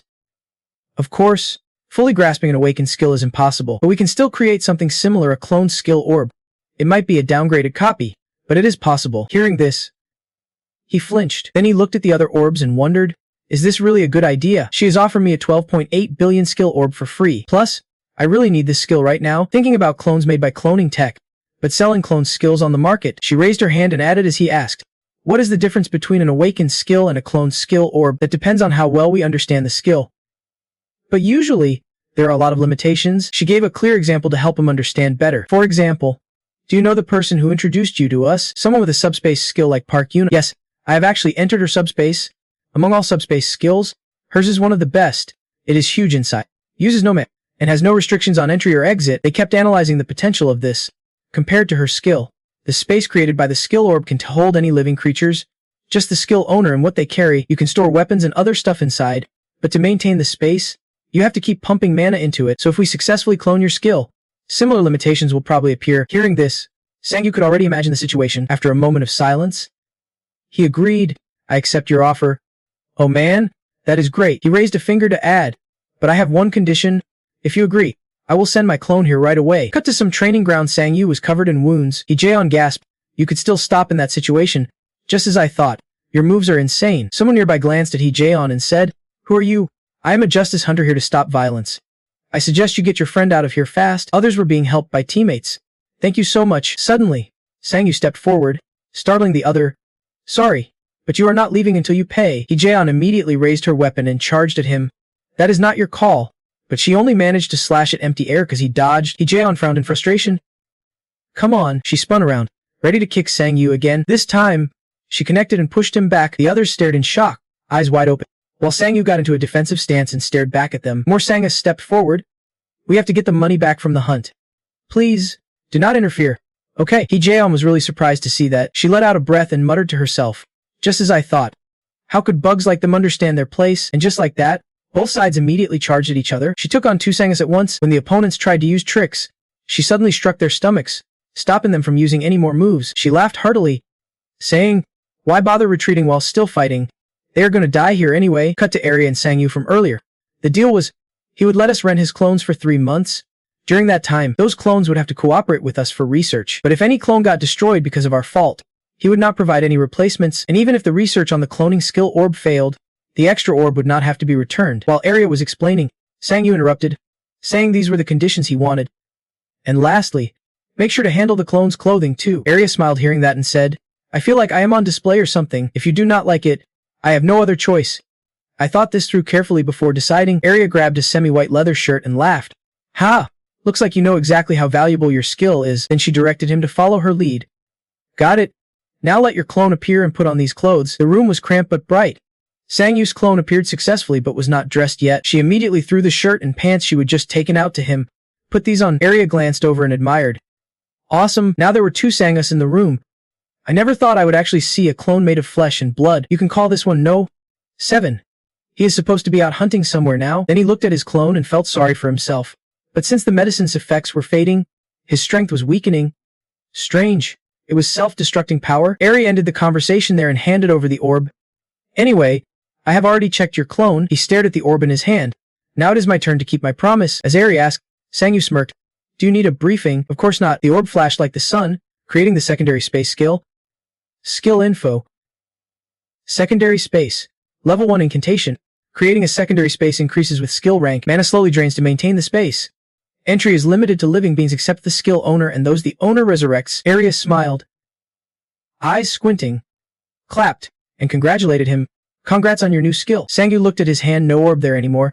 Want to try it out now? Definitely. System immediately notified him as he activated the skill. Secondary space skill activated. The place where he activated instantly created a secondary space big enough for a person to crawl into. He looked at the space he just made and was shocked. He examined the space and commented, this secondary space is way too small inside. He reached in to check what was inside. There was a letter. This space is much smaller than Yuna's secondary space, maybe about 10 pings. He could feel the space inside sucking his mana. It was not a huge problem, but it was absorbing mana to keep the space alive. It is cramped, but its main purpose is to hold hunted monsters, so that is fine. After Arya saw him finish checking, Ben asked about the situation. So far, no problems. Let me check if my clone can be used. Hearing Sang Yu say that, she was a bit confused and asked back. She was stunned when she saw his clone reach out to use the secondary space. As she spoke, she marveled his clones could use skills too. Except for cloning itself, he could use everything. I was just testing it as a precaution, but it looks like he can also use the subspace skill. After hearing him, she froze a bit. The skill itself is not the issue. This clone skill is seriously unbelievable. She silently vowed to herself she absolutely had to get it. At that moment, he told his clone, "You can go inside. Right? Try it." "Yes, sir." But unexpectedly, No 7 came out from the subspace gate behind him. He was confused, and No 7 looked puzzled too. "Huh? Why are you coming out from there?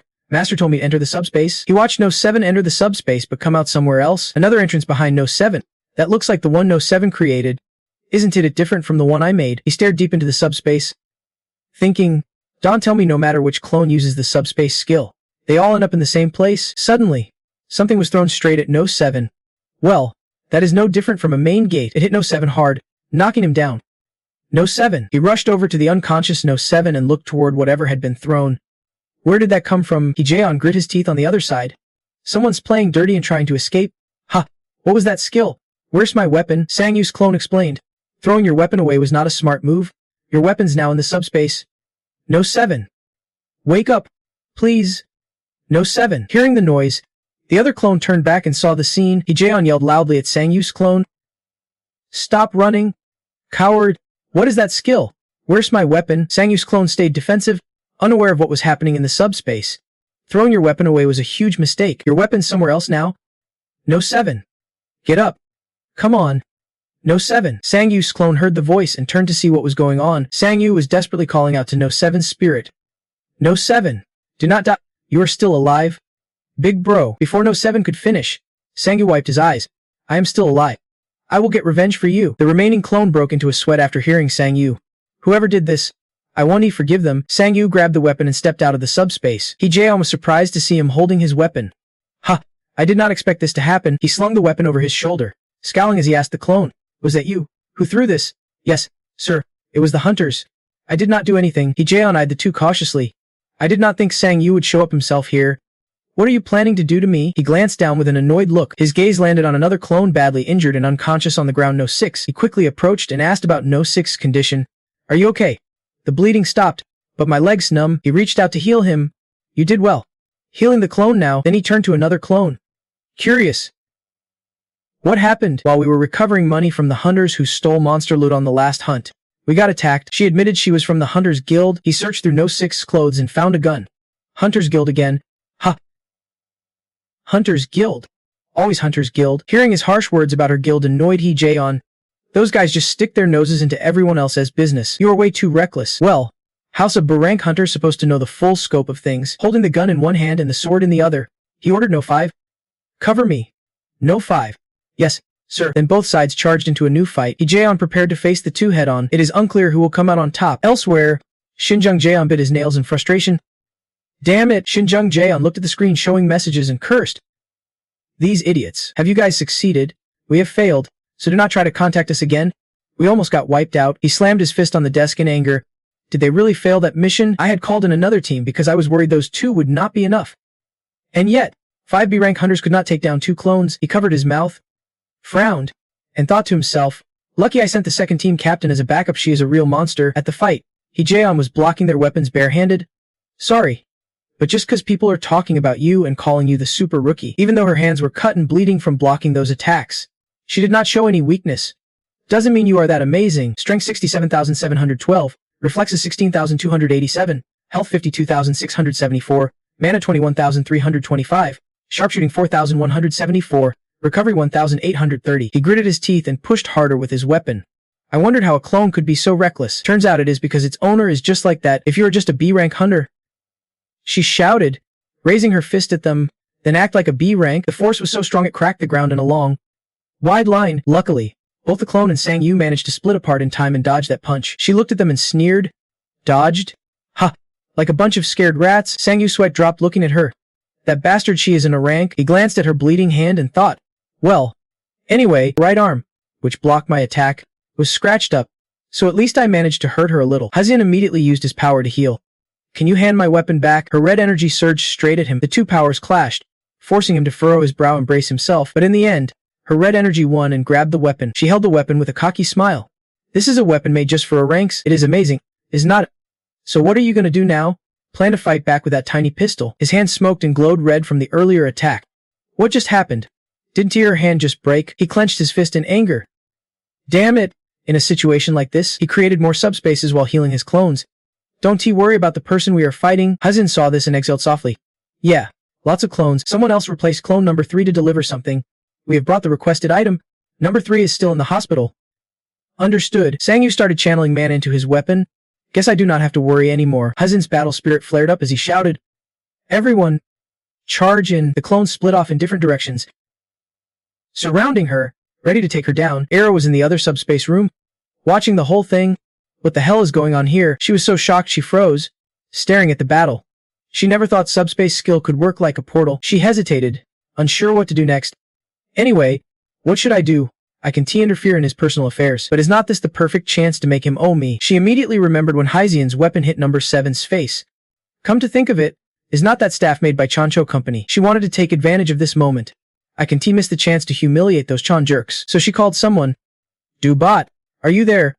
Is the product you made last time ready yet? Meanwhile, the fierce battle continued on the other side. Despite being injured, Hazian still looked fierce. You guys are fast, but her next words put Sangyu on alert.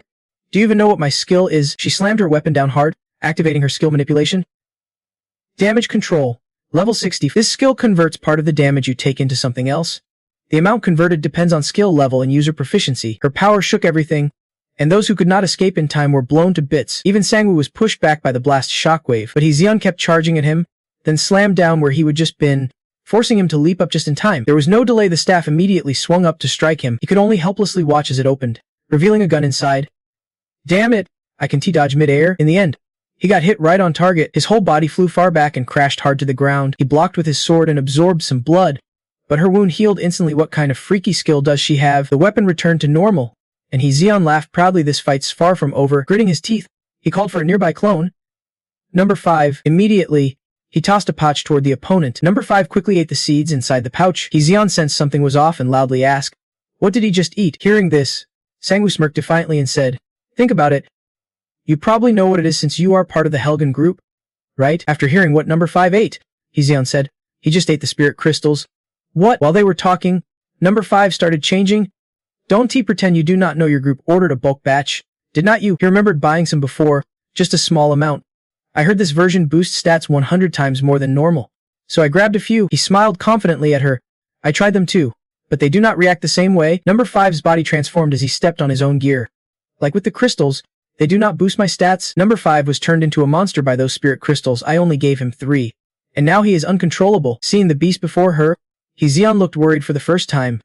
You made these things, so you should know their effects better.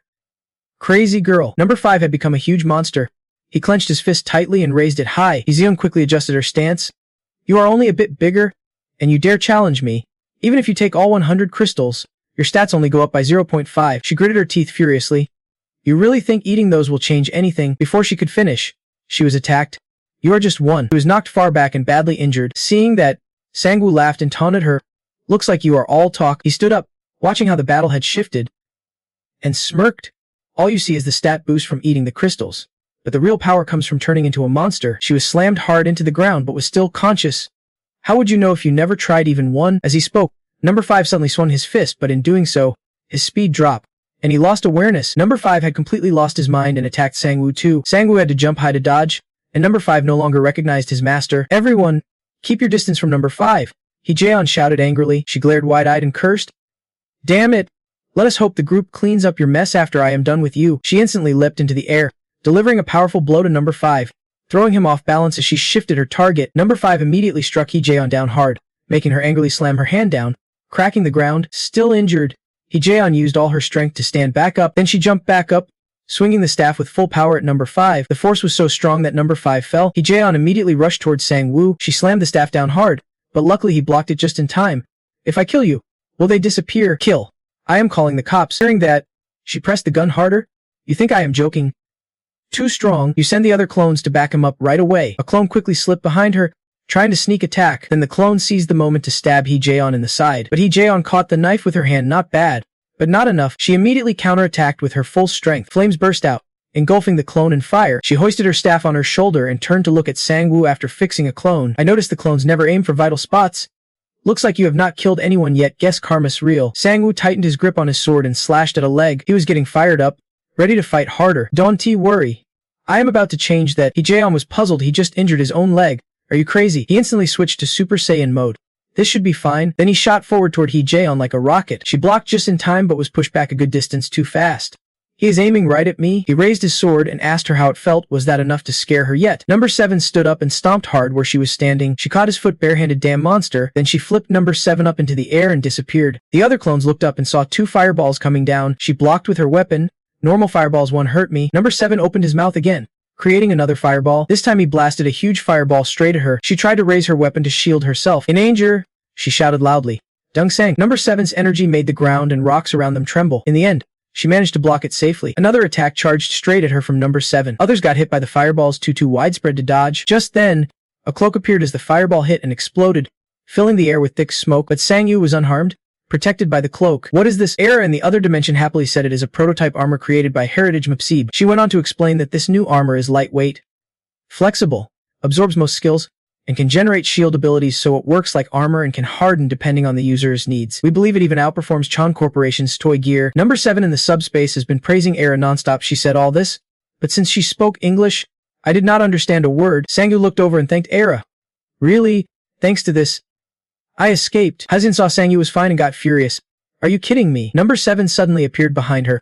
You are gonna die. Then he slammed down hard where she had just been sitting. Rocks buried her, but she still gripped her staff tightly. Now it was completely broken and useless. She grit her teeth, staring at her staff. Her weapon, nothing left to block this damage. While she was thinking, number 7 swung his fist. She was punched hard into the ground. Thinking she needed to find something to brace against to reduce the impact anything, the ground around her cracked and sweat poured down. She was desperately searching for an escape route, needing to spread out the damage she was taking. Number 7 kept attacking Hyzen. She had to hurry or else, in the end, she was completely battered, but she still mustered all her strength to kick number 7. Number 7 was kicked far away. She lay gasping on the ground. Suddenly, someone approached and looked down on her. It was Sang-woo stepping up to help. You did great.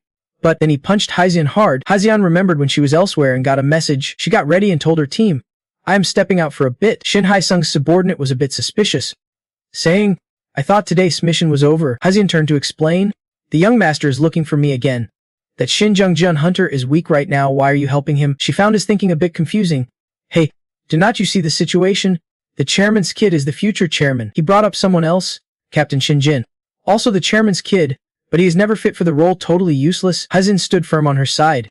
Our young master might have flaws, but he has got the most potential. The villain listened while reading his book, adding, and he is good looking too. What kind of mission is this? She told the villain about the message. He wants me to teach a famous B-rank hunter named Jung Sanju a lesson but not kill him. The villain suddenly snapped at Hyzen. You better not go. What do you mean by that? He closed his book and said, I am telling you, do not rush into danger. Just keep serving the current chairman. That is exactly what we are doing. We are serving the future chairman. Hyzen criticized the villain, but he just saw her as knave. You keep acting like a kid who needs fixing. That is why you are stuck like this. You do not know Jung Sanju at all. You will lose. Back to the present. As the battle neared its end, she opened her eyes and saw Sang-woo still in front of her. You are awake and a rank hunter for real. Hyzen was curious since she had not ascended yet. Why did you let me live? I really do not go easy on you. Sang-woo's words made her skeptical. You could be killed me if you wanted, right? I do not think that is necessary, and like you said, I've never killed anyone. Hyzen smirked and teased him, but I tried to kill you on purpose.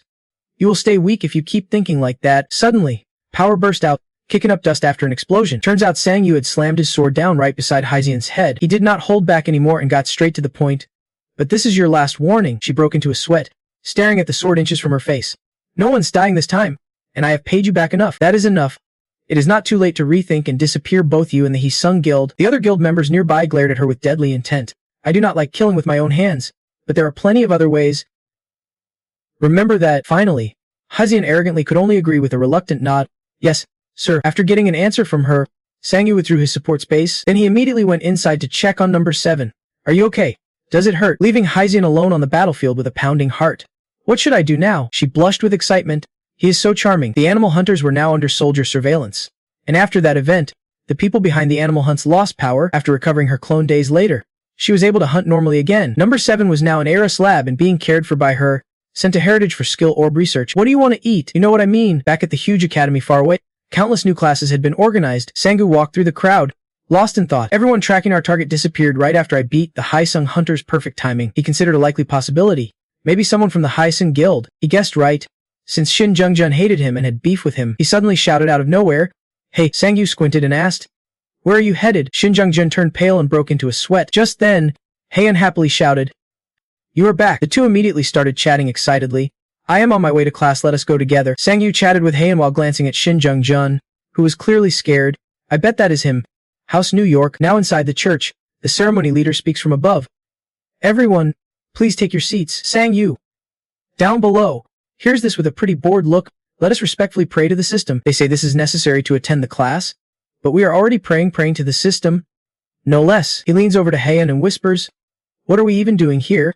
Didn't you hear what the priest said? We are supposed to learn about the system's history and have a holy ceremony. What does that have to do with going to the bathroom?" While they are chatting, they have no idea the ceremony leader overhears everything. "I do not know. If I did not have orders, I would not be here. Please stay quiet." Sangyu stops talking to Heian. Can't he take it anymore? Stands up and raises his hand. "I need to use the restroom." Then Sangyu leaves the classroom and heads to the restroom, but actually, he sneaks off to use a hidden space when no one's looking. He calls his clone and says, "Swap clothes with me. Give me your outfit and take this." "Got it." The clone returns to the church to attend class as Sangyu. "Yes, I just got back from the restroom. I am Jung-san." Meanwhile, the real Sangyu is outside, thinking, "What a waste of time. I am definitely passing this class through my clone." Coincidentally, he spots Shin Jung-jun nearby. Talking on the phone, Shin Jung-jun does not get why the last mission failed. What even happened? The captain failed too. How can you not handle a B rank? Sangyu suddenly chimes in. So what if it is B rank? Shin Jung-jun jumps, hangs up the phone. "You are eavesdropping on someone else's call." Sangyu raises an eyebrow at Shin Jung-jun's shamelessness. "You think you can say that after messing with my business?" Caught red-handed, Shin Jung-jun tries to deny it. "I do not know what you are talking about." "But yeah, obviously you do not. Haven't you guys trained together?" "You are saying the same thing, seeing it is all out in the open." Shin Jung-jun admits defeat. "You should be taking the money then. Complaining about losing some prey afterward. I can see how desperate you are." Sangyu laughed. "I am jealous you are rich. Bet your parents did not teach you well and you just hired tutors." "Ha!" Shin Jung-jun grits his teeth. "Based on how you talk, you are more like my dad. So I figure they probably do not do much disciplining." Shin Jung-jun snapped. "You want to fight?" Sangyu just smirked. "You think I am scared?" Shin Jung-jun threatens while unleashing his power. "This is your last chance." Sangyu does not flinch, staring right back. "Say what you want. Whatever it is, you will get it and neither you nor your squad, including me, can stop you anymore." He sneers. "The only thing I want is to pay you back." Hearing that, Shin Jung-jun decides to take him on. "Give me the magic potion, and I will disappear from the academy immediately." It is tough controlling magic in this academy. Shin Jung-jun gets ready to attack right in the academy courtyard. A smaller ice block than expected. What? Fighting. Then a fireball several times bigger than himself appears, but now there is no need to control it. He looks at the opponent's fireball. His own fireball is nothing compared to that size. What the heck? Suddenly, Hong Junhei shows up and stops them. "Stop." She makes the huge fireball vanish. Then Hong Junhei asks, surprising both, "What are you two doing here?" She pushes up her sunglasses and reminds them, "Sure, you are free to use skills in the academy. But this is way over the line." One of the top 4 guild leaders, Phoenix Guild's Hong Ilha. "Are you guys seriously fighting?" Elsewhere, is that the skill? Yes, someone's watching the replay of the previous fight.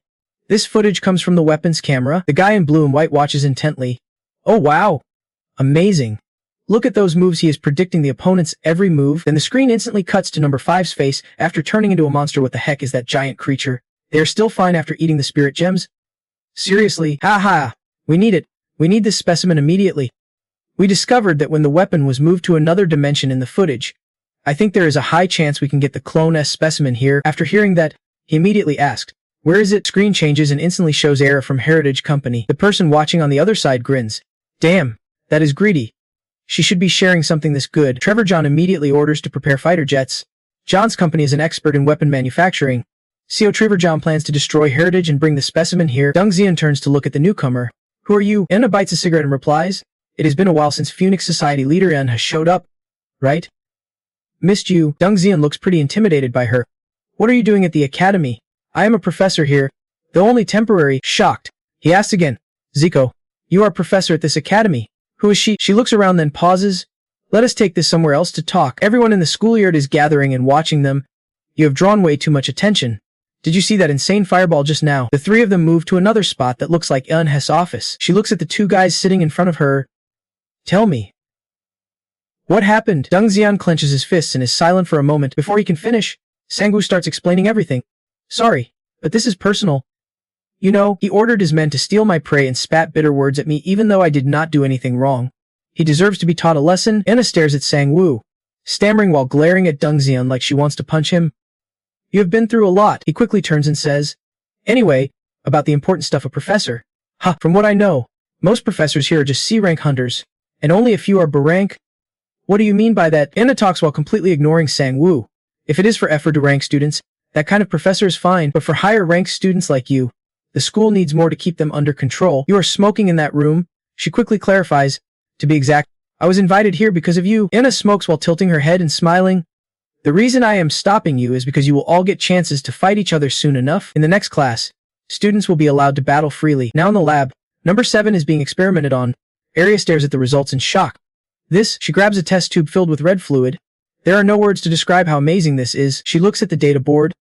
Stunned. This is real blood, with red blood cells. And he even has blood type A. I am sure researching this blood sample is totally feasible. Even though the clone will disappear when the original does, another male researcher nearby asks curiously. And everything is created by the subject Ismana. That is right. It feels like all the principles we knew before are meaningless now. While being experimented on like a lab rat, number 7 is still happily thinking about his next meal. More importantly, I think the clones are gradually treated as individual beings. Dinner tonight is beef. They eat separately and use the subject as skills powered by their own mana. Not the originals. Arya opens her eyes wide, looking at number 7 lying in the experiment chamber. He never had any skills before, right? This looks more like a... Suddenly, a loud noise echoes and the lab shakes from the aftershock. Everything flashes red with a warning light. What is happening? Everyone starts asking nervously. I think some kind of plane crashed into our building. Right? Something definitely crashed into the building and exploded. What do you mean by that? Everything inside shattered and collapsed after the explosion. What the heck is going on? Suddenly, dozens of red lights appeared in the darkness. John's robots quickly moved in, successfully infiltrating and prioritizing target capture, but soon they were counterattacked and activated their defense systems. The machines glowed brighter and redder. Intruders! Get out of here now! That robot quickly switched targets, changing its priority to destroy anything in its way first. More robots appeared, firing wildly in every direction. People inside started to panic. Tons of combat robots infiltrated the building via aircraft. Call the guards and clear out everyone else fast. Just then, number 7 suddenly sat up and asked, which floor did the plane crash into? He looked at Arya and said, I will help suppress the intruders. Meanwhile, the guards and soldiers inside were battling the robots. But in the end, human strength could not match machine power. Many were shot dead or seriously injured. The mechanical sounds of the robots echoed out. Destroy everything blocking the way. The blue-haired guy in orange clenched his teeth and used his power. I will draw their attention, he ordered the others. Quick. Call guards from other floors to come help. Alone, he charged head-on against the robots. When another robot saw its ally fall, a whole swarm of robots advanced, ready to fight and switched to melee weapons. Destroy everything in their path. He looked at them surrounding him, switching weapons as soon as they sensed his power. These were not just ordinary robots meant for terror, they were way more advanced. They immediately swarmed him, taking out anything that stood in their path. Attacks came nonstop from all sides, injuring him, but he still managed to take down a few before he could catch his breath. Another wave attacked from different angles. There were just too many of them. Just when he was about to be overwhelmed, someone showed up and crushed those bots to bits. Turns out, number 7 had arrived to back him up. He did not know the guy, so he stammered, Who are you? I am number 7. The guy said, I am here to eliminate intruders. He did not get what the name meant and misunderstood. Number 7, you are in charge of floor 7. Anyway, be careful. There are still too many of them. The remaining robots were communicating via Moser code, switching their mission priorities. Seeing how strong he was, they changed their appearance, focusing on capturing the target now. Meanwhile, at Sang-Yu's academy, everyone was excited to see each other. Anna stood before everyone and announced, I am Anna. I will be in charge of the class and training matches. Let us get straight to the point. As soon as she said that, a lot of people got nervous. From now on, the class will split into groups of 3 and have 3v3 matches. All skills and gear are allowed, and a team wins if all 3 members of the opposing group are defeated. Sang-Yu has to join this class, and since he wants to keep a low profile, he wanted to summon his clones. The scoring system will be based on combat ability. Points also depend on battle contribution, teamwork, and a few other factors. So do not just sit back and coast. When did he change clothes? So that is what she meant about finally getting a chance to fight him training matches.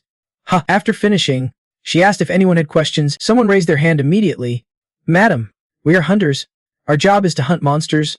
So why do we have to practice fighting each other? I am curious about that too. Anna crossed her arms on the podium and said, honestly, I was just invited here suddenly, so I am not exactly sure. Still, she answered based on her own experience. But from my experience as a rank hunter, you should not just focus on monsters. Hearing her explanation, the students started sweating nervously. There is competition for rewards, conflicts over hunts, illegal activities, and much more if you choose this hunter path. There will always be clashes with other hunters. Are you really going to just smile and walk away? Giving everything to them, she frowned deeply and warned everyone. Remember, anything can happen behind those gates. After she finished, someone else asked, you said we should form teams of 3. Is there any rank limit for hunters? Is there a rank restriction for hunters? Anna was a bit surprised but kept it cool.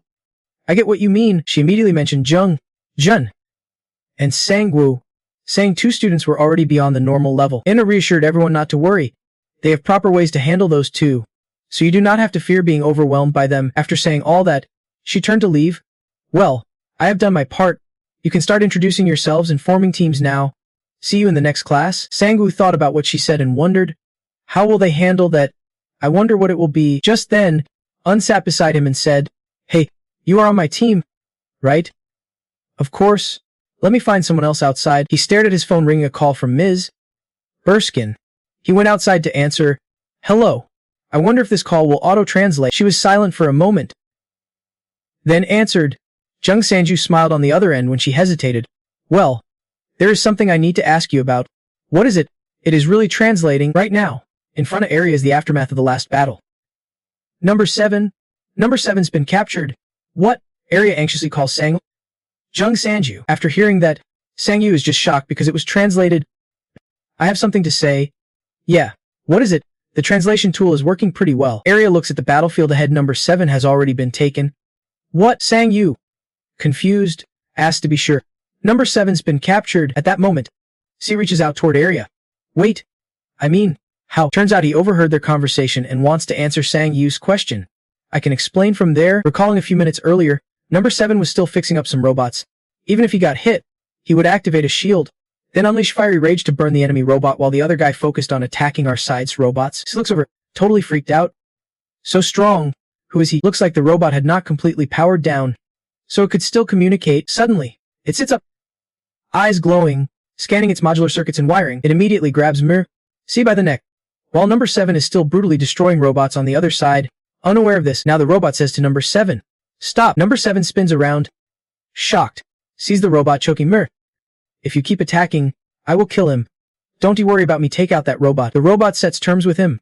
If he stops, no more damage will happen. After hearing Number 7's question to Mir, are you with Heritage? That is not important. Backup's on the way. But Number 7 decides to stop fighting and smirks, surrounded by tons of robots targeting him. He's not scared.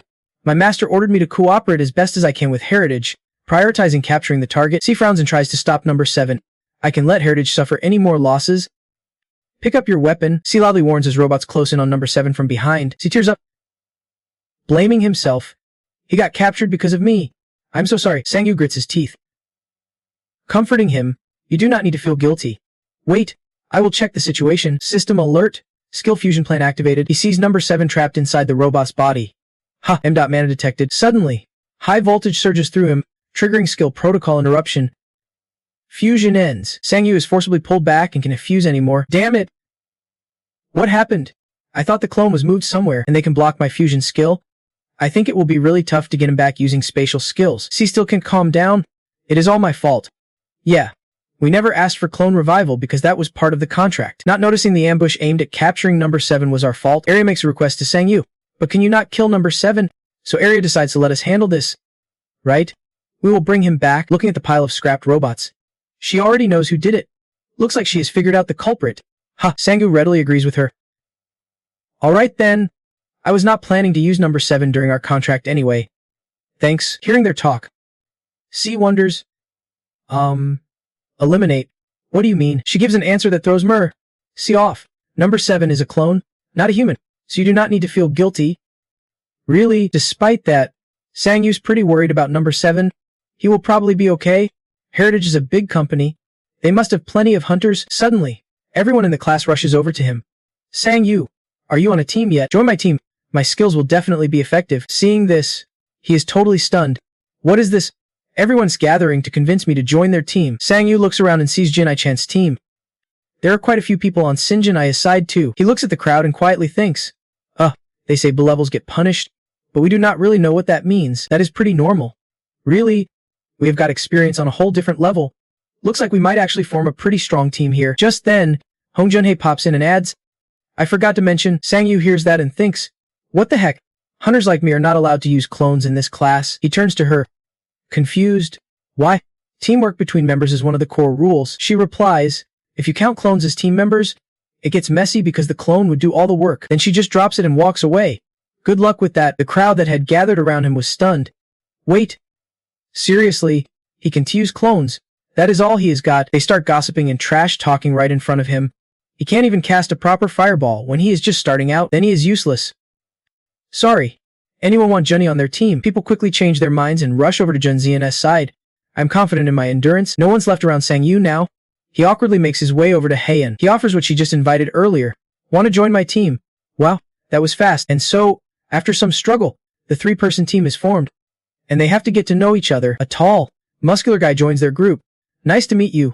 I am Jun, a top-level D-rank hunter. Sang-yu still remembers who he is and Jim cuts in. I saw you rush to ask Junny to join right after hearing he can use clones. Looks like you had a hard time finding a team. It is not personal.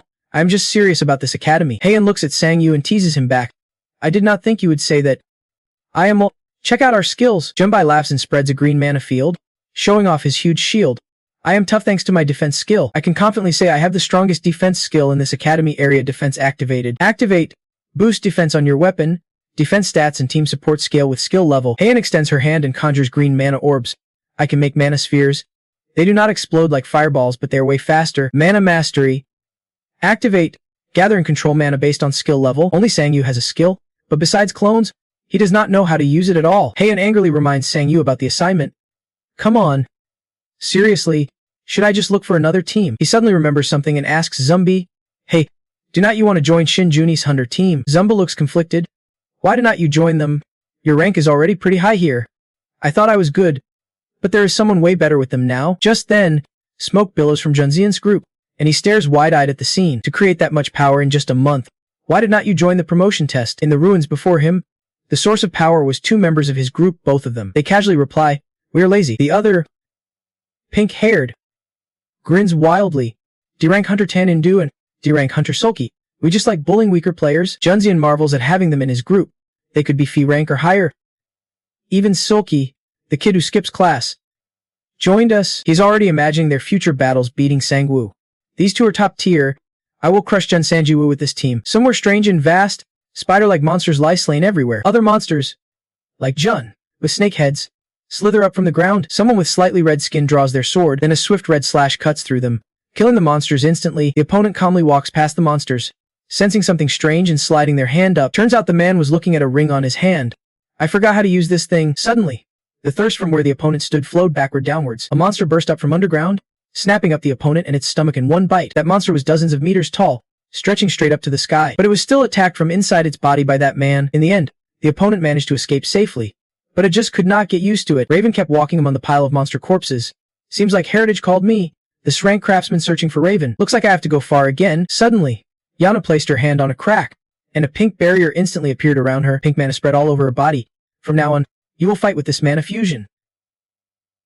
Actively controlling, redirecting, and dispersing mana flow. My skill is mana fusion. I can weaken magic, curses, and even disable skills. Sang-yu broke into a cold sweat remembering their first meeting. Turns out she could shut down a giant like him. She clasped her hands behind her back and seriously continued, this will work inside this space too. I have used many other skills before. All magical or physical damage that could threaten your life will be reduced. Everyone else's jaws dropped hearing this, so whether it is guns or magic, you can use whatever you want. Even if you shoot someone in the head, they won't die. Do not worry. Though, it will leave scars. She bowed her head slightly to glance at them.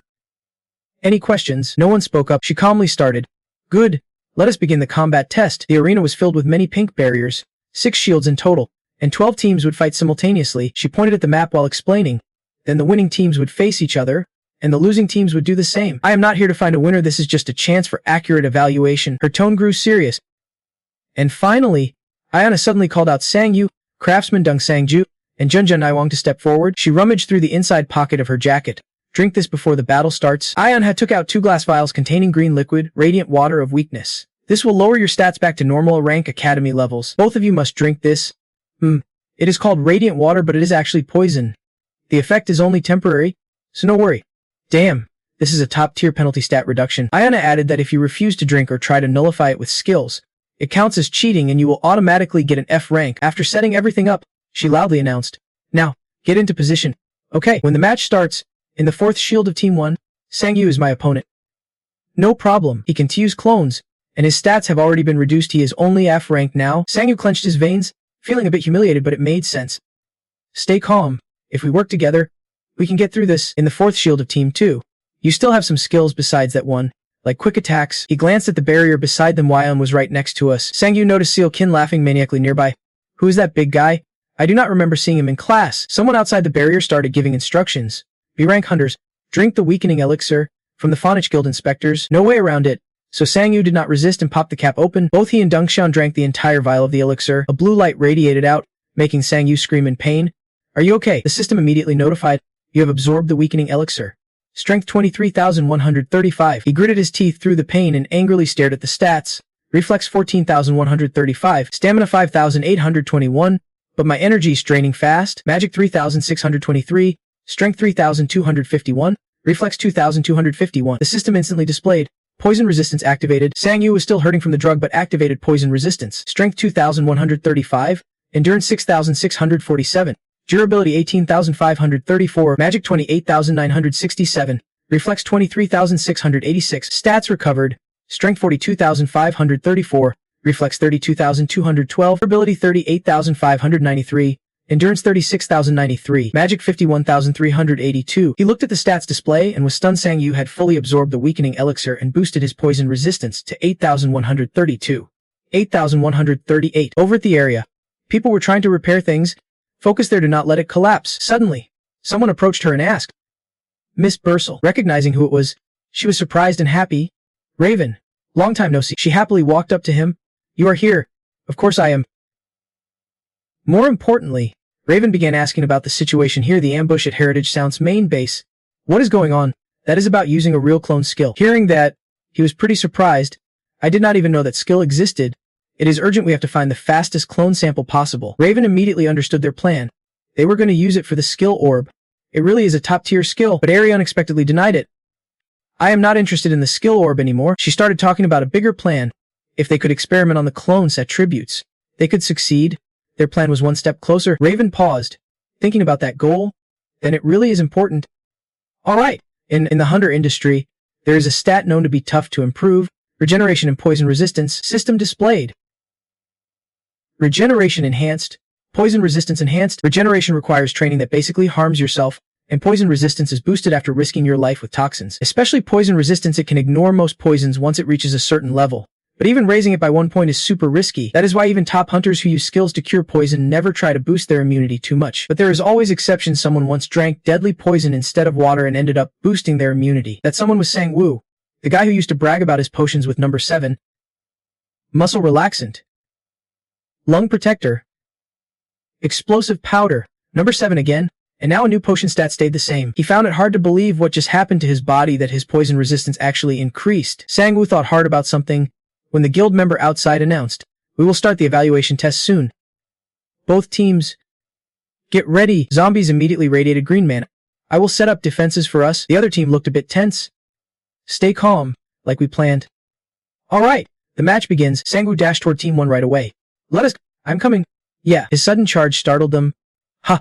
They are attacking me. Looks like their movements slowed down. This is exactly why stats matter. I thought I could even dodge attacks this easily. Like with a clone." Sang Woo quickly dodged by circling behind the enemy. Too slow. He pressed up close behind the opponent and took one down, but then Sang Woo thought again.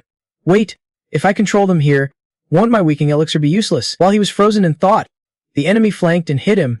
They even made me drink a stronger drug. What a nightmare. The opponent immediately slammed into Sang Woo, so he flipped and rolled on the ground a few times, leaving Un and Zombie stunned. Man, Sang Woo really took a hit. Sang Woo lay bruised and battered on the dirt floor. What a show. Everyone could see he was weakened and got hit hard, but Zumba quickly saw through his act. "Actually, I have set up defense for everything. Even if your stats drop, you won't get knocked that far." Sang Woo sat up, scratching his head. Totally unsure what to say, he had to play it cool. Like, it is fine. I am. Thanks to that defense setup. Yeah, it really works. The opposing team was totally confused. Is he strong or weak? I just do not get it. Right then, Zumbi stepped forward to attack the enemy, while holding off the enemy attacker. Zumbi shouted, it is time. Immediately summoned several mana orbs as soon as he heard Zumbi. Then he quickly hurled them at the opposing team. Unexpectedly, one of the two guys on the other side jumped in to shield the female teammate, saying, I can take it. Both members of that team rushed to attack Zumbi alone, take him down first. Sangwoo watched from afar as his teammates got attacked, thinking, only and Zumbi are too strong for me. Is there a way to help the team without being too obvious? Then he suddenly had an idea, right? He immediately shouted and charged at the remaining female teammate on the enemy side. I won't let you get away. The enemy immediately used their skill to attack Sangwoo. Disappear. Stone barrier. Activate skill. He did not dodge and took a heavy kick to the body. Sangwoo silently planned in his head he would fake being knocked back, then he would use his foot to change direction and fly straight into the two, aiming right at them. Both Yan and Zumbi were totally blown away by what they saw. Sangwoo scratched his head nervously and said, I am still fine. Honestly, it is thanks to that defense setup. Without it, I do not even want to imagine what would be happened. Sangwoo's pull knocked both of those guys out cold right on the spot. What the heck? The female member of that group quickly cleared her throat. It is not me. I do not have the strength to knock anyone back like that. My skills are not that strong. The guy was already panicking, and right then Sangwoo even complimented them. So impressive. The girl gritted her teeth in frustration. Then she activated a combo skill, hurling stones at them, shouting, it is not me. Zumbi stepped up and shielded them all. Through the thick smoke, you could clearly see the enemy. Suddenly, something shot out from the smoke. Mana orbs headed straight for that girl. Turns out Un had seized the chance to finish off the enemy. Hey, I am pretty confident in my speed. The game master outside was taking notes. Wow, that was fast. Fourth barrier. Team 2 wins. All three could finally breathe a sigh of relief. Ha! You guys crushed it. Zumbi, your defense is seriously the best. You do not have to keep bragging. Sangwoo turned to look at Dungzi and sighed, wondering how Shinjuni was doing. Just then, he saw Un activating his skill. Then he pummeled his opponent badly. Q. No way. It gave everyone else goosebumps watching. The teammates of the guy getting wrecked shouted out, hey, we already accepted defeat. Stop it. The game master outside sensed trouble and immediately shouted, stop. Stop the match now. But Un ignored it and kept wildly punching the opponent. Luckily, Anna showed up just in time. Hey, continue here. Are you crazy? We said stop and immediately let go and glared at her. Were you talking to me? I did not know and started complaining about the magic ring. Because of this cursed magic ring, I can use my full strength when I punch. If not for this, one hit would be ended it, and turned to ask the other two in his group. Don't you guys think so too? Yeah. I could not land a solid hit either. Anna felt completely overwhelmed by this situation. I made a big mistake. I should not have rushed to just apply the mind-reducing magic and weakening toxin to all of them without considering the high level. Experienced hunters facing lower ranks. I should have been more careful instead of hastily casting those spells on everyone. She immediately ordered the supervisor nearby. Quick, call the healer on site right now. Hurry up, the healer has to treat that person right here at the scene. But Aon felt something was seriously off. Was not this going a bit too far? Yet Sangyu said nothing and just stared at Susem as if deep in thought. Zumbi tried to calm the other two down. Don't worry. There are 6 people who beat me in the next round, so the chance I face them is only about 20%. I think those guys will be our real opponents. Sangyu suggested taking a break before the next match. Anna quickly turned to ask another supervisor. She decided to have Sangyu's team face Zumbi's team, so that the runner-up from the 4th arena fights the winner from the 5th arena. What? The supervisor was not sure she heard right, so asked again. You mean the teams of Hunters Zumbi, Sangyu, and Shinjin Gyeong? Exactly. Turns out Anha already saw the whole truth. Even though Sangyu tried to hide it, that move just now was not from the guy who drank the weakening toxin, and he did not use any purification skills on the toxin either. She decided to pass this hot potato right over to Sangyu's group. I do not know what he did with the weakening toxin, but if someone wants to cause trouble, they can just fight it out among themselves. At least we will get to watch a good fight. In Nevada, Samark, at the Chan Company lab, someone kept banging hard on the door, shouting to open up. The investigation bureau's here. Open up. Turns out the investigation bureau came to arrest Chan's boss. Chan Company is suspected of ambushing Heritage Company and illegally making and selling Rux Laibu. Please cooperate with us. But no matter how much they yelled, the door stayed firmly shut. They started getting a little annoyed by this. They were totally ignoring us. Forget it. We have a search warrant. We can force them open. The guy who looked like the team leader ordered the biggest guy. Your turn now. Clear. Immediately activated his skill. Body alloy strike was triggered, then rushed quickly toward the door. Coming through, dust and smoke billowed everywhere, but we stood right in front of the door. The door did not even budge, not a single scratch or dent. Suddenly, some device appeared on the door. It knocked out all the cameras on their bodies. What? The cams attached to us, then it switched to laser beams. Quickly scanning their bodies, red lines lit up across their bodies, and they were instantly frozen right on the spot. Raven just happened to be here too. Ha! He sighed. I went from the desert to Heritage, and now I am back to the desert again. Raven moved forward as directed. Alright, this is John a Company. They said it is somewhere around here. Soon he noticed something weird. Standing high up, He felt the wind blowing past him. John's robots were cleaning up the crime scene. The smell of burnt flesh hung in the air. Raven appeared right in front of the door. He asked the robot irritably, "What are you burning?" But the robot kept burning without even glancing at him. Seeing this, he drew his sword immediately. "Whatever. Let me change the question." Just as he asked, the robot's flame suddenly went out. "This is John Company, right?" It made a sound like it was decoding a Moser code. Then it instantly turned to prepare to attack Raven. Raven took care of it right away. "Looks like I am in the right place." He glanced down at the burnt body, a bit thoughtful, like he was pondering something. Raven pressed on to see what John's company looked like inside. "Try stopping me." Inside the lab, Trevor John was laughing, and I was completely wrong. I thought the gem turning someone into a monster was the best explanation for rapid stat growth, but it actually blocks pure stat increases. An alert immediately sounded, letting Trevor John know the lockdown gate had been destroyed. "What? Mine can be destroyed?" After a few moments of testing, the alert rang again. "Lockdown gate destroyed." "What? Mine can be destroyed? Maybe I will be stuck wrestling with this problem for the rest of my life." He went on about his grand plans. "Soon humanity will have hope." Suddenly the lab shook, and the alert blared again. The lockdown gate was destroyed. "What? Did the Federal Investigation Bureau get through it?" The person talking to him dropped an even bigger bomb. The FBI was wiped out, but an S-rank hunter disguised as a fake sword user had arrived. "What?" Furious and frustrated, he shouted, "I was so close to the answer. Must I stop here?" Trevor John tried to calm down and started giving orders. "Secure the sample." He decided to use number 7 against Raven. The last rank hunter here was still human. He would use this sample as a weapon to stop the fake sword user. Raven pushed deeper into John's base. He saw countless containment tubes holding monsters, managing projects based on their hues. Wonder if clones are stable. Raven glanced around. Man, he would reach a place even more terrifying than it looked. Who'd expect such a massive space underground? Suddenly, a voice called out, "Please stop, fake sword user." Raven immediately turned toward the sound. "Who is this voice?" A robot explained. "I am the A managing this area. You are trespassing on John's private company grounds." "I know, but I heard John's company attacked Heritage and kidnapped an important friend of mine." The A replied coldly, ignoring him. "I know nothing about that. Please leave." Even machines lie nowadays. "Ha, no matter how many times I hear it, this voice definitely sounds female. What is going on?" As the A finished speaking, a swarm of robots approached. "This is not a drill." They locked on a Raven. These high-tech combat bots were hunting him down. "Last warning. Leave now." But Raven stayed calm and indifferent. "Where are those high-tech combat robots?" Suddenly, a sword slash appeared, shredding the bots in an instant. "Looks like he is not backing down. All I see is a pile of scrap metal." Meanwhile, Heian was a bit shocked and told Sang-yu, "Hey, check this out." Turns out Heian was surprised their team was really fighting Dung Xian's squad. "Didn't you say there was only a 20% chance we would face them?" Dung Bi glanced over and stammered, "That group is... Why did not you say anything?" Sang-yu ignored Heian and muttered, "Nonsense. Dung Bi's backup is the best." "Not that." He seemed a bit annoyed watching this. "Is this some kind of joke?" He looked at Sang-yu like he was a fool. "Is that guy really a rank hunter?" Heian quickly reminded, "Don't let your guard down. What I want is a total win." Mong agreed and readied for battle. "I want to finish this quickly too. Let us get started." Though a bit scared and sweating bullets, Dung Bi fought seriously. "I will support you guys." Shield sharing skill activated. Sang-yu grew serious. "Time to stop messing around. Those two are at least C rank. Whether we get spotted or not, we have to give it our all." Yolha is watching outside closely with the supervisors. "Just in case, have the emergency doctors on standby inside." "Yes, madam," she is announcing loudly. "Contestants, get ready. The match is about to start," and lunges at Sang-yu first. "Let us see what a B-rank hunter's skills look like." Luckily, Sang-yu was quick enough to dodge. But surprisingly, his hands were surrounded by a glowing ring. Sang-yu lands a powerful punch that twists his face and grins wildly with blood on his lips. "Woo, that was an impressive punch. Has he taken the Rafithoi Sai Nechi C yet?" "So that ring is connected to Yola. Is this the restriction Chairman Hong Jun-ha warned about?" "I was going to finish him off, Tarker, but it looks like I am not strong enough yet," and does not give him time to think and immediately attacks again.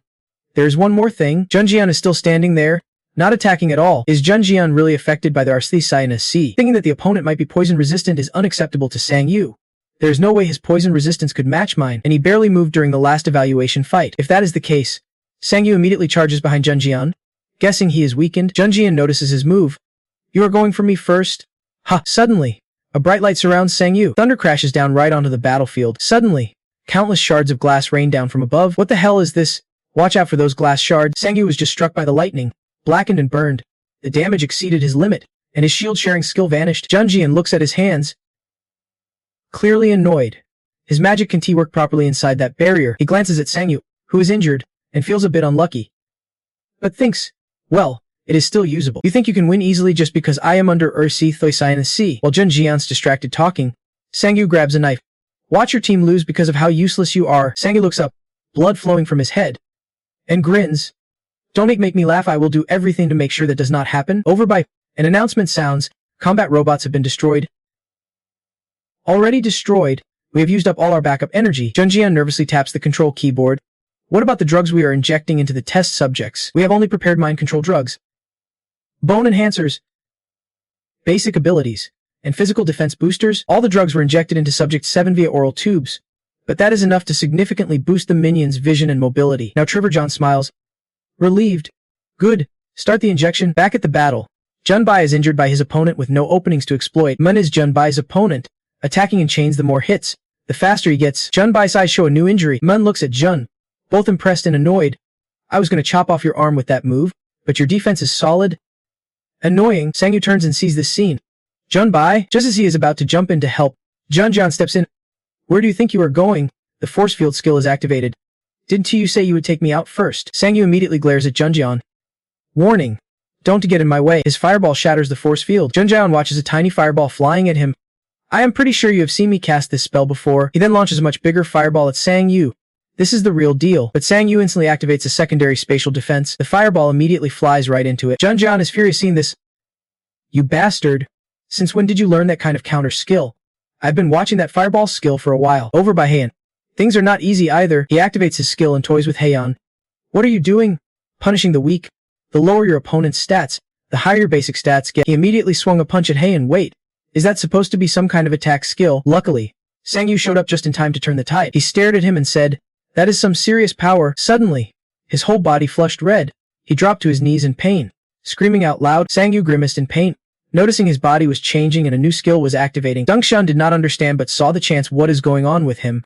Now's our shot. Let us attack Deng Sangyu. Moong hesitated a bit but went along with it. Well, I do not want to. But fine. Chain attack. Reset the combo. And boost power massively for the next hit. He frantically swung a hard punch at Sangyu. Let us see if he can block this like before. The upgraded punish the weak skill can temporarily work even against someone with higher stats. Dongshun launched an attack 2 fireball skill activated. Blade defense activated. Combined with the Hellfire skill, the three of them lunged forward, attacking him with their skills, making Sangyu's stance explode. Boom after boom echoed, shaking the ground beneath them. After the ground settled and rumbled, I will finish this. Thick dust filled the air, nothing visible at all. Heian shouted out, while Dungbi worriedly gasped. Sangyu, people shouted, calling for the supervisor who quickly ran over. Healing. Over here. Hold on a sec. On the other side, system notifications kept popping up on Sangyu. Sturdy miss skill activated. Passive sturdy miss skill created. Skill level up sounds kept ringing, along with steadily rising stats. Finally, the machine beeped again. Punish the weak skill maxed out. Combat endurance gap too huge. Slight gap too large. Then Sangyu appeared through the smoke, raising his hand to block Seal Kin's attack. Ironclad body skill activated. Every basic stat leveled up sharply. Endurance. Strength. Counterattack. Stamina. Even physical fitness jumped by tens of thousands. Sangyu looked at Seal Kin and quietly asked, are we done here? But Seal Kin refused to give up and immediately swung a punch right at him. Yuna was adjusting her support skills nearby, shouting, this is dangerous. Stop it, Deng Sang. But her skills could not hold back Sangyu and his massive power. He kept throwing punches, breaking through. Yuan has skill defenses. Then he landed a heavy punch right into Seal Kin's gut. Seal Kin let out a painful grunt. His whole body flew back, crashing hard against the wall behind him. When the space finally quieted down, Seal Kin slid down the wall lifelessly. Yuan and Yuan stared wide-eyed in shock. Yuan and Duwan were just as stunned. Yuan was terrified. Whispering, what is this? Sangyu calmly said, this is how it ends. In Traverse Lab, the system notifications sounded stiff and robotic defense skill created. System recognized sturdy mist and ironclad body skills. Trevor laughed loudly. Right? When the vessel does not turn into a monster, the stats boost like crazy, he proudly said.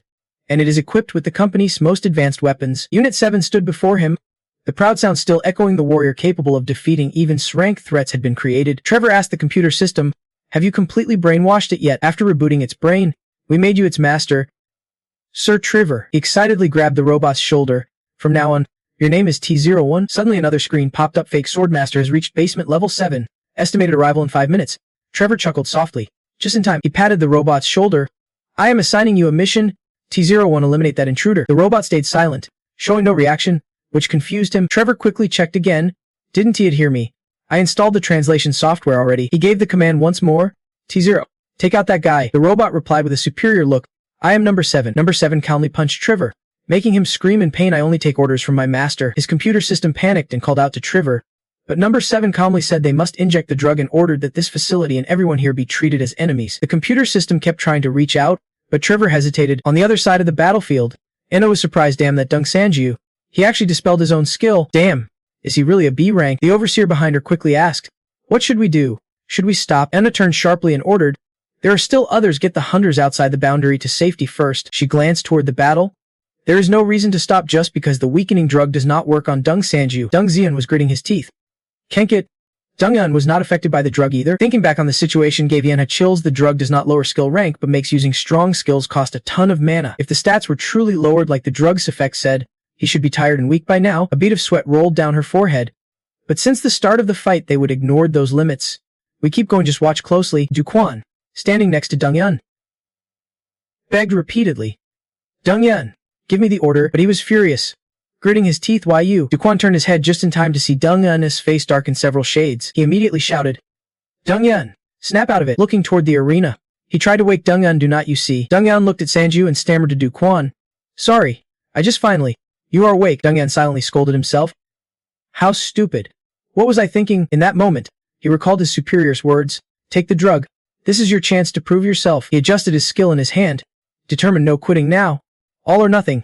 I will boost your speed and blind him." Immediately, a system alert announced, "Speed, reflexes, and agility stats have increased sharply." Duquan, energized, drew his sword and charged at Sanju. "This boost is amazing. With this speed, I will..." He vanished, closing in on Sanju, ready to take down the monster. But the moment his sword touched him, it shattered to pieces. Duquan was shocked by the alert that the speed boost had ended. What kind of effect ends so fast? He tried to draw the other sword on his back, but Sanju spun and threw a punch at Duquan, saying, "I am ending this now." However, he was stopped by a wall of sharp spikes rising from the ground, giant ice spikes created by an ice wall, damaging and trapping the opponent. Jungin in the distance warned with difficulty, "Get out of there fast." Sanji steadied himself. Breaking through the spikes, he grabbed Duquan by the collar, who looked shocked. Jungin kept using skills, gritting his teeth in frustration. Why, despite being hit by his skills, Sanji kept throwing punches at Duquan. He just kept hitting non-stop. Jungin got even more furious. Why? Duquan was finally defeated by Sanju. Jungin could not hold back a shout. Why does he have everything? A bunch of stones gathered and launched straight at Sanju. His stone skill had been activated. Dirt flew everywhere from the explosion of his skill. Heian and Jungin had to dodge to avoid the attack's impact. "Behind me! We are just holding him back." "Got it." The overseer looked on, bewildered by how the battle was unfolding. This is no longer just a practical test. Sanji calmly dodged every attack. The rocks flying at him seemed to have no effect. Jungin stared fiercely, but his body was weakening from exhaustion. After blocking one final hit, a huge explosion clouded the area. Jungin grabbed his right arm. Panting heavily, Sanji suddenly appeared in front of him, eyes glowing red. He threw a punch straight at Jungin, whispering, "Do not blame others for your own weakness." But just as that fist came down, it was blocked by Yuana. She looked at her shield, bruised from his punch, and struggled to speak. "The evaluation match is over," she declared proudly as Jungin collapsed onto the ground. "Jung Sanju, your team won." Yuana glanced at the mess the Sanju team had made. "Gather the clones and help clean this up." "Got it." The clones split up to tidy the scene. Yuana watched them for a moment, then said, "This should be enough." She turned to Sanju, who was wearing a jacket behind her, catching his attention. "Craftsman Jung Sanju, follow me." Yuana and Sanju strode quietly down the corridor. Yuana asked, "How did you manage to break free from the effects of the drunken water?" Sanji was startled by the question. He forced a smile and said, "I just drank it, and the effect suddenly disappeared." Yuana looked at him confused. "What is your poison resistance stat?" Sanju hesitated. "About 8,138. She immediately snapped, "What? 8? Her voice could not hide her surprise. Normal people would need to eat a ton of poisonous mushrooms slowly to reach that level of resistance. "How did you do that?" Sanji broke into a cold sweat and said, "Just lots of practice." But in his mind, he knew the truth. It was thanks to his clones. Yuan lit a cigarette with a flick, saying, "Well, it is not exactly cheating, so I want to ask more. Other students will probably start gossiping, but I will figure out how to cover it up." She waved Sanji off, saying, "Now go on. Do not be shy." "All right." Sanji exhaled in relief, thinking he would gotten away with it. He looked down at his petrified hand and pondered, "By the way, what exactly is this skill? It does not just appear, it comes with a bunch of awesome effects." A mechanical system voice checked the skill. Invincible body. User's body becomes as hard as stone. Passive state boosts physical defense and magic resistance by 50%. Reduces pain, and doubles passive effect duration when activated. Sanju thought, "Must be number 7. His clone gave a thumbs up happily. "Master, did you successfully get the skill?" Sanju got serious. No matter what, only number 7 could have this skill. Could he have been experimented on after being kidnapped? I should check with my usual skill. But as he activated his defense skill, he heard number 7 wailing miserably. Sanju forced a smile and gave up. He sighed. Number 7 was smart enough. Ignoring his clone as shock, he kept walking. Heritage promised to bring him back. They are probably doing that now. Meanwhile, number 7 was fighting, ignoring the lab system's warnings at Trevor's lab. "Stop," the machine voice kept repeating. Stop 01. Number 7 replied firmly, I am number 7. The system retorted sternly, you are destroying valuable research equipment, stop immediately. But number 7 ignored it, saying, I only follow my master's orders. The system replied, Heritage is your master. A tall man appeared. Raven looked at Sanju's clone and asked, You are number 7. Number 7 answered calmly, Yes. He looked at the chaotic scene and smirked, guessing everything was settled before he arrived. Despite Trevor lying unconscious on the floor, Raven said to number 7, Then it is simple, let us get out of here. Number 7 eyed Raven suspiciously, asking, Sorry, which organization are you with? Raven stayed calm. Senpai Heritage, I heard you were supposed to cooperate with Heritage for 3 months. Haven't you told your master about this? Number 7 muttered. Heritage? Raven looked worried. Are you okay? After some pain, Number 7 looked at Raven calmly and said, Sorry, but I do not remember receiving such orders. The lab system spoke arrogantly but was cut off when Number 7 drew his sword and slashed it. The brainwashing drug must be kicking in now. Obey our orders. And Number 7 only listens to his master's commands. And that one change. He wore a troubled expression. Maybe the brainwashing messed with his mind. This is complicated. It seems he is not brainwashed but forgot he was supposed to cooperate with Heritage. He gripped his sword's hilt and slowly said, We can contact your master. But unfortunately, I have no way to reach him right now. Raven drew his sword from his belt, apologizing, but I will have to use force to take you. Number 7 calmly replied, Then you will become my enemy. At the hospital affiliated with the San Academy, Jungle sat on the bed looking dazed. He recalled Sanji's words before punching him hard earlier. Don't blame others for your own weakness. Covering his mouth, Jungle muttered, I lost. He grabbed the bedside cabinet and slowly stood up, even resorting to dirty tricks. Step by step, he moved toward the door, but once again, he failed. Jungle crossed the hospital yard in the quiet afternoon. Suddenly, a huge hand reached out and grabbed him. Jungle was slammed against the wall, crying out in pain. After squeezing his throat, the attacker sneered, You kidding me? I heard you passed out before even getting hit. Furious, he tightened his grip on Jungle's throat, making it hard for him to breathe. And you dare call yourself a comrade? You can even beat a brain-damaged guy who does not use his unique clone skill. But Sealkin sensed something was off. Wait. Hold on. The person Sealkin was choking was actually Sangju in disguise. He stomped hard on the attacker's stomach. You brain-damaged idiot, he is talking about. Sangju looked down at the man falling to the ground with disdain. If you lose, just take it, do not blame others. Sealkin clutched his stomach, glaring at him in frustration. He shouted Sangju's name, while Sangju calmly took the hit from his clone. What did you say before? You can use your power inside the barrier and you are weakened by water magic. Suddenly, 2 clones appeared out of thin air. If you want to fight, bring it on. Sealkin tried to back off. He yelled, but before he could finish, he took a punch to the face. Wait, please. Hold on. Sealkin tried to speak but got another punch. Stop it, his clone shouted while fighting. Please. Just stop. Jungin, guts churning, asked Sang. Why did you save me? Sangju calmly turned and answered Jungin's question. Don't get me wrong. I only punched him because he dared badmouth me. Sealkin's gang kept making noise. My ribs are broken. Hey, my poor ribs got busted. But ribs are just... Sangju said something that hit right at Jungin's doubts. We're not friends, so do not get the wrong idea. He turned his back, thinking he was the top dog in this apprenticeship. But Jungin suddenly called after him. Wait. A green glow flared above his head. What? Do you need a punch to wake up? Jungin's face showed irritation as he said, I heard my second squad captain went a bit overboard. I really did not want it to come to this. I only asked her to protect the monster hunting teams from capture and make sure no one got killed. He paused briefly, then continued. Seems like she did not care much about that. Still, I really do not want any misunderstandings. Sangju looked calm. Whatever. Meanwhile, Sealkin was still wailing in pain. It hurts so much. Please stop hitting me. Yeah, that is right. Over by number 7. Raven muttered quietly. I heard the owner of this clone is only a B rank.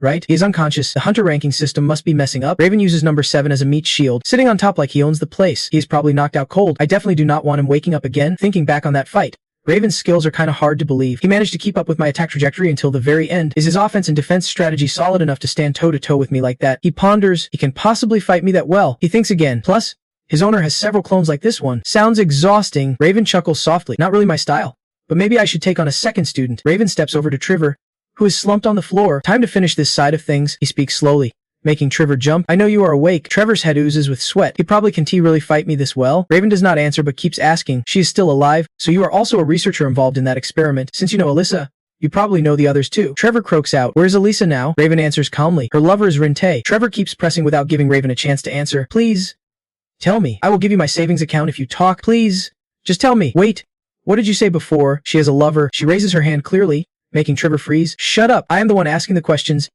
Got it. Trevor weakly replies. Yes, sir. Raven asks sharply. Since joining the experiment, you must become Lieber's colleague, right? Tell me everything you know about him. Trevor mutters. Lieber. Huh. It has been a while since I heard that name. And colleague. I never really thought he had colleagues like that. Raven nods slightly. Sounds like you really do not know much. Fine. I will kill Liber myself. Trevor shivers at Raven's threat. I know a bit, but I am not sure it will help you much. He once used a greenhouse. Raven listens intently. Trevor continues. I am not sure if it is still there. The last time I was there was 50 years ago. Raven sheaths his sword, easing Trevor's fear a bit. That is enough. Where is it? He kneels and replies, I will send you the location through the ID bracelet. Please give me your ID code. Raven eyes him suspiciously. ID bracelet. Raven stares a moment then asks, does paper work? Trevor nods. Yes, sir. Points to a piece of paper and hands it over. Here. Raven studies the paper closely, still carrying number 7 on his shoulder. So now Trevor interrupts. Wait, before you go, please tell me where Elisa is. He shouts, is she okay? But Raven calmly walks away. I said, I am the only one who gets to ask questions. Meanwhile, Sanju is calling someone. Bursel, I heard you managed to rescue number 7. But the other end was silent. That is right, but it seems he has been experimented on a few times already. Bursel paused for a moment before continuing. I think they are trying to brainwash him and rewrite his memories. Maybe you could order him to cooperate with Heritage again. Sanju replied immediately. Order. All right. I will do it right away. He thought for a moment. Brainwash. Sanju glanced at her screen. Why did not you try ordering him to cooperate with Heritage again? Sanju replied immediately. Order. All right. I will do it right away. He thought for a moment. Brainwash. Sanju looked at his phone screen while walking. So he has been experimented on already. So number 7 is the real reason I suddenly got stronger. A smile crept across Sanju's lips. With these skills and stats, I think ranking up to is easy. All my basic stats have shot up way too much. And somehow I even got this invincible body skill. Trotten rubbed his chin. Deep in thought, could he get kidnapped again? But he quickly snapped himself out of it. What am I even thinking? I promised myself I would not treat them like tools. Sanju laughed loudly as he walked. Anyway, the rescue is a success. The jerks who interfered with the rescue are being dealt with too. And I already won the group battle training. Things are looking up. Recently, rumors have started spreading in the sandfields. Rumors say Dung Sanju's clones not only wiped out a group of B-rank sand workers but also took down a rank sand worker. The battle manager gave a statement to the association, but whenever I think about it, of course, the fight started because someone stole their monsters. So the clones fought back, but as the rumors spread, the story got twisted a bit. Death awaits anyone who dares invade their territory. With hundreds of victims, death is ready for anyone who dares steal their monsters, and possibly torture or lose teeth if they stare or show disrespect. That is how his devilish reputation began spreading among sand workers. And as the rumors got worse, no one dared mess with the clones anymore. The rumors kept spreading, and yes, they might be a bit exaggerated. Hearing this, Sanju exclaimed, wow, that defense buff is amazing. Zombie forced a smile. Don't mention that buff again. A man squeezed into the seat next to Sanji's table stood up and shouted to get his attention. Hey, look who is here, the most famous man in the hunter world. The man rambled on. Hedung Sanju, what can a baranker like you really do to have that kind of reputation? A woman sitting nearby quickly intervened. Hey, stop it. You are drunk. Sanju stared at him with a complicated look. Who are you? The woman forced a smile.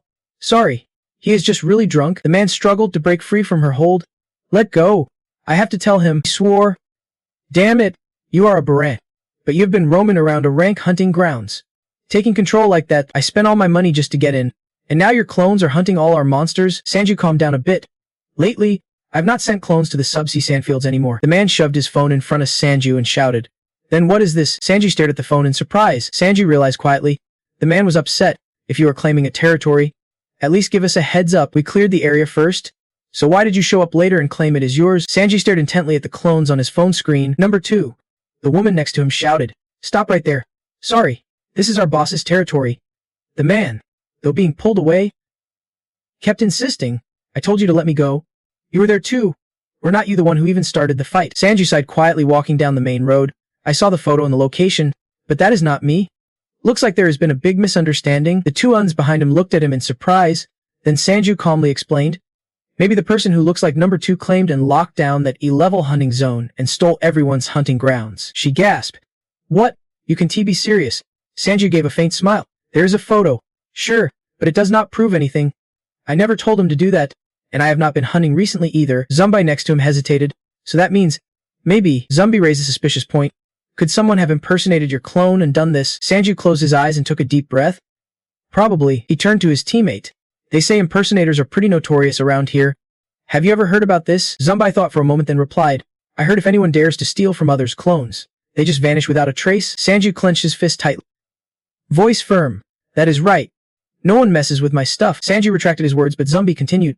But this is the first time I have heard someone could take over an entire monster hunting area as their own territory. I have never been to a barank dungeon, so there's a lot I do not know yet. Sanju glanced at Heian and remembered she was a skilled hunter. What about you? Heian, she puffed her cheeks. I have not even gone hunting yet. Sanju looked surprised. Why not? Heian recalled what Sanju had promised her, so she said, did I pass my test? Can I go hunting once with you? He immediately agreed. No problem. If you get into the guild, I will take you hunting with me. Heian's face was calm as she said, you said you would take me hunting if I got into the guild, But I think you forgot about that promise, Sanju suddenly exclaimed. So you have never gone hunting before? Heian put her hands on her hips. Of course not. I am still waiting for you to keep that promise. Sanju put his hand to his mouth, thinking deeply. Then all right, Mei, you go first. Heian's face lit up. Really? She was overjoyed. Please do not change your mind. Sanju smiled. I will keep my word. Meanwhile, Dong Bai behind them looked disappointed. I want to go too. The next day at the gym organization, Sanju adjusted his armor one last time. His teammate, an agent, asked, Did you take extra combat classes at the academy or something? She answered quietly, I am just planning to go hunting. The teammate nodded twice. You have not gone hunting in a while. Ha! Sanji looked at his gun and said, I have a promise to keep, and I heard someone's been impersonating me and stealing from others in the low-level hunting zone. So I am going to check it out. The teammate was surprised. Really? Someone's impersonating you? Sanju nodded and glanced at number 2. Want to see the photo? Number 2 came over and replied calmly. Sure. The teammate's eyes widened looking at the photo on the phone. That is number 2. Right? Sanju calmly asked. Is that you? Number 2 answered indifferently. I have never left this place. A call came from the info gate, comparing the guy in the photo with us. His face is about 2% bigger, shoulders 5% narrower, and his upper to lower body ratio is different. Sanji raised his hand to signal number 2 to stop, then calmly said, I believe you. Sanji handed the phone to number 2. If you see someone like this, could you recognize them? Number 2 pointed and replied faintly, maybe. Then a dry skeleton screamed in pain after being defeated by Heian. They are currently entering the 11 hunting zone. Sanju crossed his arms and nodded approvingly. Good job taking down that skeleton. You do not need my help anymore, right? Heian adjusted her breathing and happily replied, Thank you, sir. Sanji glanced at number 2 and then spoke to Heian. Heian shyly answered, It was not that hard. Really? Seeing number 2 leave, Heian curiously asked, Where's the clone hunter going, sir? Sanji laughed it off. Whatever. He is just going to scout the area we are heading to anyway. But Heian noticed something off. This hunting zone was super quiet, and she did not see anyone else around. Cold sweat broke out on Sanji's forehead. Everyone was avoiding him. What the heck did those imposters do here? He tried to act casual. Yeah, it really was too quiet. Sanji only trusted his own clone. Thanks to you. Number 2. We have to catch them before my demon reputation spreads even further. I trust your sharp eye. Suddenly, a young guy appeared, catching the attention of 2 nearby hunters collecting loot. The young guy looked exactly like number 2 and demanded, Who gave you permission to hunt monsters here? The 2 hunters jumped up nervously. Sorry. We thought you were heading somewhere else. We did not mean any harm. Young guy slowly declared, This is our turf. He glared at the hunters threateningly, discarded the monster's corpse, and left. One hunter panicked. All of them? But we just took down those. He unsheathed his sword at his side. Don't you know who I am? The hunter quickly raised his hands. Please forgive us. We will leave right away. Saying that, the 2 hunters silently left the scene. The young guy sat down nearby, checking the items under his skin. They know what is up, but now it looks like they are onto us. His hand gripping a golden ring trembled slightly. Frustrated, Sanju angrily threw the items to the ground. Shattering them, he pulled off his wig, voice full of rage. The pain I have endured, all this misery. Sanju, it is all your fault. Heian unleashed a skill that shook the entire area. Sanju caught his breath and said, Looks like you finally know how much strength it takes to bring down one monster. Ha, she panted, her voice shaky. Yeah, but it is exhausting, Sanju calmly said. Grab the items they are carrying. The monsters themselves are not worth much. Heian smiled. Sounds like you had a rough time with this stuff too. Ha, Sanju got a message from number 2. I have scouted the area but still no sign of anyone suspicious. He thought, they still have not found them. Heian called for backup to search, but the guards at the hospital were busy. Number 2 answered coldly. Understood. Number 2 sent out more clones to help. We will split up and each search different areas. Sanju and Heian raised their potions and cheered together. First time seeing you drink a normal potion like that. While number 2 examined footprints on the ground, Heian eagerly took the test. Wait right there. When number 2 appeared, other hunters quickly apologized. Sorry. We did not know you were here. Number 2 nodded briefly. It is fine. Keep going. Heian's eyes sparkled. This necklace is shining so bright. Number 2 reported briefly. No sign of him here. After a pause, we have searched the whole area and found no one wearing that outfit. Sanju thought deeply. All right, everyone get back to your usual duties. He muttered. Damn it. I even wore a mask to confuse the imposters in case we crossed paths. So where did they all go? Sanju pulled down his mask and asked Heian, How do you feel about today's hunt? She beamed. I got a lot. Sanju laughed. No kidding. Heian. See, when there is a good reason, many people want to become hunters. Heian laughed. Let us split what we got evenly. We really are a great team. Sanji shook his head. No thanks. You keep it all. Consider it a souvenir from your first hunt. Heian's eyes widened. Really? I can wait to see what you will get next. Sanju smiled. You do not even know how much I got. He pointed behind them. Anyway, let us head back. But just as Sanju turned, he spotted Jung-il. He quickly hid behind a wall. Hide, Heian asked suspiciously. What is wrong? Is someone there? Sanju peeked out. Thinking, Jung-il. What is that jerk doing here? A chilling thought flashed in his mind. Could it really be him at the Yuhyun Hunter Association? They seriously confirmed? It is definitely him. Sanji's teammate nodded too. I agree, there is no way Jung-il the Hunter would be roaming around Ika level Hunter's turf. The Sung Guild already has enough people to replace you, and he has got a history of messing up your hunts. Sanji stayed silent, deep in thought for a long moment. He felt suspicious, but this guy's behavior was just weird. I already warned him, how could he be so clueless? Yuhyun cut in. Hey, remember that one time a He-Sung group attacked you before? She wondered. So why did you let her live? Sanji gave her a confused look. Ha, Yuhyun calmly explained. Living in that dirty place taught me one thing. No matter how nice you are, they will stab you in the back. She got serious. Stop feeling sorry for them. This is not some sports game where you have got to play fair. Don't expect them to hold back like you do. Yuhyun locked eyes with him. People like that will do anything bad. Whether you are kind or not. You will see plenty more like that. I think he is one of them, and sure enough, everything was proving her right. The imposters were up to no good. The fake guy coldly asked the two hunters across from him, so this is all you got? One of them replied nervously, we could not find more giant rats. The fake picked up a rat's tail to inspect it, then ordered, leave all your gear behind and get out of here. The two hunters gasped. What? How can we do that? How are we supposed to keep hunting? The fake instantly kneed the female hunter in the stomach, making her cry out in pain. He looked down coldly. I am not asking, I am ordering. Her teammate immediately shouted. Calm down. Slowly. She kept coughing while the young man glared at the imposter with rage. Another hunter nearby got upset. They even robbed your gear. Why have not you reported this? The young man replied reluctantly. We do. We will get killed. Then, someone could not hold back and reported to the area guards. Hey, is there a Dung Sanju here? The guard replied awkwardly. Sorry, only staff can check entry logs, but other hunters were not buying it. We have the right to hunt here too. Show us the logs. Dung Sanju's situation kept getting worse. He gripped his sword tight. Time was running out. His eyes flickered with calculation. Most victims were EF level hunters. Even the academy started looking at him differently. Lost in thought, he was snapped back by a phone ringing. If this keeps up, his reputation's gonna take a hit. Sanji put the phone to his ear. Number 2. Found them yet? Number 2 reported calmly. We have not found the imposters yet, but... He paused briefly before continuing. The He-Sung Guild just arrived at the level hunters' grounds. Sanji asked sharply. Are you sure it is He-Sung? Number 2 looked down at the He-Sung group. It is hard to be wrong. Sanji smirked faintly. Open the space gate, I will go there myself. Meanwhile, the He-Sung member stared fixedly at a set of armor. Is that the one? Another nodded. I think so. Suddenly, a loud explosion went off behind them. Sanji emerged from the smoke with his sword on his shoulder. What is with that outfit? One of them stammered. Hey, tell the captain we found him. There he is. I do not know who you are, but if you want to stay alive, come with us. You know who we are, right? Sanju narrowed his eyes, his gaze sharp and cold. He noticed the armor looked just like the clone outfit he usually wears. He exhaled. So it really is you guys? His eyes reddened with anger. Yeah, this is not some fair sport. He looked pissed. Let us see if this guy can fit inside the storage space. The He-Sung member muttered, what a pain. Suddenly they all shouted in unison. Kill him. Sanji blinked and moved in on one of them. But suddenly, a girl appeared and blocked his attack. Sanji glared at her. It is you. Iron hurriedly warned the others. You idiots. Back off. The long-haired guy among them immediately shouted, Captain, Iron can only give a quick explanation. This really is Dung Sanji-yu. Sanji-yu raised her sword but then saw Iron vanish. She stepped back, smiling. Looks like we meet again. Sanji-yu stared intently at Iron. What is this supposed to mean? She chuckled twice. What did you eat? Look a little bloated. Ha, got a bit chubby. Sanji-yu raised an eyebrow. Stop dodging and explain. What do you mean this is the real Dung Sanji-yu? Are you guys imposters? Iron looked disappointed. Lost the element of surprise. Of course not, we would not do that for no reason. Another voice cut in. We are here to arrest them on your behalf. Dung Yen suddenly appeared in front of Sanji-yu. Those fakes. He blinked, please. Juni. He looked puzzled, and with that female invisibility skill. But why arrest the fakes? Why do you have to do this? Sanji stared back at Dung Yen. You are the one always meddling in my business. Dung Yen's expression was complicated.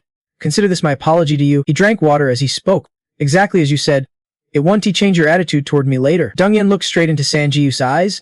But right now, we do not know if they are just one person or an entire group, so we set a trap.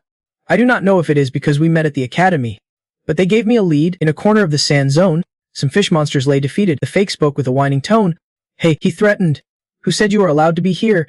Sant, the mysterious man quickly replied. We are authorized to guard this area. The imposter looked down on the man. Authority, but you do not look scared at all. This is a sand zone. So of course I have authority. Mind your own business, I am busy. Fake immediately narrowed his eyes. Are you stupid? Don't you know who I am? He gripped his sword tightly. I am Dung Sanji-yu, The one who defeated the sand worker? The other was the sand worker? Duquan softly gasped. Deng Sanjiu, I know him pretty well. And you are just a fake. With a loud crash, several trees fell. Duquan glared at the fake. Who gave you permission to sand here? The fake sneered. You seriously think you can do this in the sand zone? Duquan laughed. Deng Sanjiu, do not try to fool me. The fake spat back. You will regret this. The fake shouted. I am Deng Sanjiu. Duquan's eyes flashed red with danger. Looks like you have not faced that monster yet. Or you would know better. Suddenly a flash of light appeared behind the fake. Duquan calmly stared. He slowly spoke as Sanjiu and Deng Yan stepped out of the light. Here's the real deal. Sanjiu pulled down his mask. The guy causing all the recent trouble. The fake, his voice cracked. Deng Sanjiu. Deng Yan lifted a large cloth bag from the ground. Inspecting it. This must be the gear they used to impersonate you. The fake panicked. Calmly he said, as we suspected. They hid their costumes inside and changed here. Sanjiu glanced at him. Those clothes your people kept recently number 2S. Right? Deng Yan dumped out the bag, spilling its contents all over the ground. Sanjiu picked up a piece of armor and examined it. This? Right? I heard about this from the manager. Sanjiu softly recounted. There was a user of replication skill interviewed before I joined the gamer organization. He paused to recall. I remember that name because it was an exclusive interview. Sanjiu slowly revealed the imposter's identity. Kim Donghain, a sand worker with illusion replication skills. Sanjiu fixed his gaze on Donghain. So you are the one who faked me? The illusionist sand worker Kim Donghain removed his wig and muttered a curse. Damn it! He slammed the wig on the ground. Yeah, I am the fake. What about you? He is filled with bitterness. If you did not have cloning skills like me, if you were not so famous, I would not have caused this whole misunderstanding. You. Expressionless. Just mutters quietly. Disgusting. He throws his sword and helmet right in front of Donghain. Hey, put these on. He grits his teeth, cracking his knuckles. Treat it like a helmet. You need a few punches to wake you up. Donghain quickly grabs the sword. You are still the same. Ha! He shouts as he charges at Sanji. His blade clashes against the hard armor piece on Sanjiu's arm. While Sanjiu and the others fight, Deng Yan calmly looks at Duquan and says, Sir Du. Thank you. I just sent the beasts away. Please check. Duquan replies flatly. Thank you. Deng Yan notices the wound on Duquan's waist. Your wound. Sir Du. Duquan bows slightly. That guy used some tricks to distract me. Duquan watches Donghain's 2 clones attacking Sanjiu closely. He sneaks among the clones to create a diversion. He chuckles quietly. Of course. He always does that, though it makes him happy. It does not really affect Sanjiu at all. Donghain takes a heavy punch from Sanjiu. Donghain slams hard into a tree, wincing in pain. Sanjiu frowns darkly and orders, despite Donghain coughing harshly. Get up. It is not over yet. Donghain exhales and pulls his mask down. This power comes from clone training. He slides on his shoes, grabs his sword, and points it at Sanjiu. I trained hard too because I once underestimated my own skills. Suddenly, he recalls the past a shadow that could not deal damage. But I kept training myself anyway. A craftsman looks at him with bright eyes. Clone. Just like craftsman Deng Sanji, the mage beside him happily says. Then welcome, let us team up. But the craftsman quickly looks disappointed. Just an illusion. The mage clicks her tongue softly. You should be said so from the start. Remembering the past makes Donghain bitter. But no one even gave me a chance. He wildly swings his sword at Sanjiu. But one day, I realized people avoided me when I wore a hoodie because they thought I was you. A craftsman looks at Donghain in surprise. Is this Deng Sanjiu's territory? He sneers. Ha! The craftsman hurriedly leaves. Sorry. We will be moving out now. Donghain now sounds like a madman. That is when I realized it was not me, it was their damn prejudice. All of them. Just because they thought I was you. Green light instantly envelopes the sword in Donghain's hand. They do not even dare resist. Though they could detect if they tried to attack me once. He activated Bamboo Spear, a skill that nullifies a huge amount of physical defense on the next hit. Cooldown time. 240 hours, he boasts loudly. Even if they come in groups, they still fall short of my skills. Donghain summons more clones. You know what that feels like? He commands the clones to attack Sanjiu all at once, the feeling of being born with a skill that is forever mocked and looked down on. Sanjiu looks at Donghain with a complicated expression. I do not know. A hand suddenly grabs the sword's blade. A clone of Sanjiu appears right in front of Donghain's main body. Surprising him. Why should I know that? Deng Yan frowns. Puzzled. How did he detect the main body in that illusion? Duquan just sighs softly. Truly amazing. Sanjiu clenches his fist. You have never had the chance to change that. He delivers a powerful punch to Donghain's face, making him wince in pain. You did. But it was you who gave up. Sanjiu keeps attacking him. That shady organization sent you an acceptance notice. But you quit after seeing your skill ranking online. Getting hit like that made Donghain cry a little. Sanjiu punches him again. Just like when others underestimate your skills, he keeps hitting relentlessly. Even when other craftsmen mistake you for me, Duquan turns and quietly tells Deng Yan. I can't just watch anymore. I am leaving now. Donghain kneels weakly on the ground, begging. Stop, but he took another punch straight to the face. He was thrown far back after taking Sanjiu's flurry of attacks when you decided to do all this to that woman. Sanjiu clenched his teeth in anger. You threw away your chance? only to pull something this dirty later. Dong Hyan slid across the ground under Sanji's watchful gaze. He sighed, staring at the blood on his hand. Sanji raised his fist high, his whole body glowing with satisfaction. Dong Hyan lay silently on the ground. Dong Yen slowly stepped forward. Looking down at Dong Hyan, Sanji gave a sly grin. You are thinking something again? Ha! Dong Yen did not turn back. Yeah. The angry smile on Sanji's face vanished. Just kidding. Dong Yen spoke softly. This is one reason I got involved in this investigation. I never imagined you would do the same things I once did, he quietly said. Dung Sanju. He turned to Sanju. Sorry. A guilty look appeared on Dong Yen's face. Finally, I can officially apologize. What I did was not much different from what this guy just did. Sanju smiled at him. At least you realized the wrong you did. Dongshan turned his head toward Dong Hyan, who was unconscious on the ground. What are you going to do with him now? Sanju glanced around. Clear up the misunderstanding I went through and contact the victims too, but Dong Yen suddenly spoke up. I have an idea. Then a group of thugs surrounded a young man, their loud shouts echoing everywhere. Dong Hyan, clutching a bag full of valuables, told Dunks to go away. Come on, I told you to scram. He ran off, shouting pitifully. Somebody, help me. How can you lock someone up in a place like this? You damn devil. Suddenly, a call rang out, catching the attention of two masked men. Number 5 and number 6. Lion caught sight of Sangu carrying a covered tray of food, saying, You guys are always so helpful, but I have never had a chance to repay you. So today, I have got a gift, please accept it. Then he quickly lifted the cover. Continuing, it is a special meal, and all they could do was stare and silently listen as he added, Sangs is tough. Ha, hope you like it. After finishing, Sangu wiped his hands and smiled happily at the two eating. I think from now on, we will find many treasures. Enjoy your meal. A while later, he sat down with his hands in his pockets, sighing in relief. Luckily, the misunderstandings between the victims were settled, and I got quite a bit of proof, but his brow furrowed tightly. His cold, serious gaze fixed on the last thing that guy said, something he could not stop thinking about. In his memory, Shinjim Xian suddenly said, And one more thing, looking at Sangyu, he continued, Be careful with the academy. I do not think they just casually train hunters and give out skills for free. His words made Sangyu a bit uneasy. He asked, What do you mean? Immediately, the other put on a serious face and said, I'm not sure yet, but I will tell you when I have solid info. Then turning his back on Sangyu, he added, But I warn you, never go near the prayer room. Back in reality, he recalled the scene of a strange room and thought, Isn't the prayer room where they teach the system's history? I only use a clone to go there because I am too lazy. He looked up, exhaling. Be cautious around the academy. Ha! At another location, a voice asked while looking at a paper marked, What is this? Yuana replied confidently, It is an evaluation report. But the voice from before suddenly shouted, I did not ask about that. The academy principal, Wen Haeksu, slammed the table angrily. Why did you give Dong Sanju an A+? Don't you understand what I am saying? Hearing this, Yuana stayed calm. Well, using drugs to limit power and banning clones in battle, I punished him for all that. This evaluation already covers those points, though I do not get why you punish him like that. Wen Haeksu kept fuming. But that guy already purified the drug. It does not work anymore, ignoring her genuine question. If he did not throw it away, use the drug, and did not use clones in battle, then what else can I do? He got upset again. Whatever you think. Those punishments are to control the high-level elites in the academy. Suddenly, the giant table toppled over. Startling Wen Haeksu, drops of sweat kept appearing and running down his face. A leg in pants and high heels stumped on the ground, saying, Enough already, she asked coldly. All the professors here are only grade C. Right? You called me here because your ranks are too low to supervise the grade B top tier.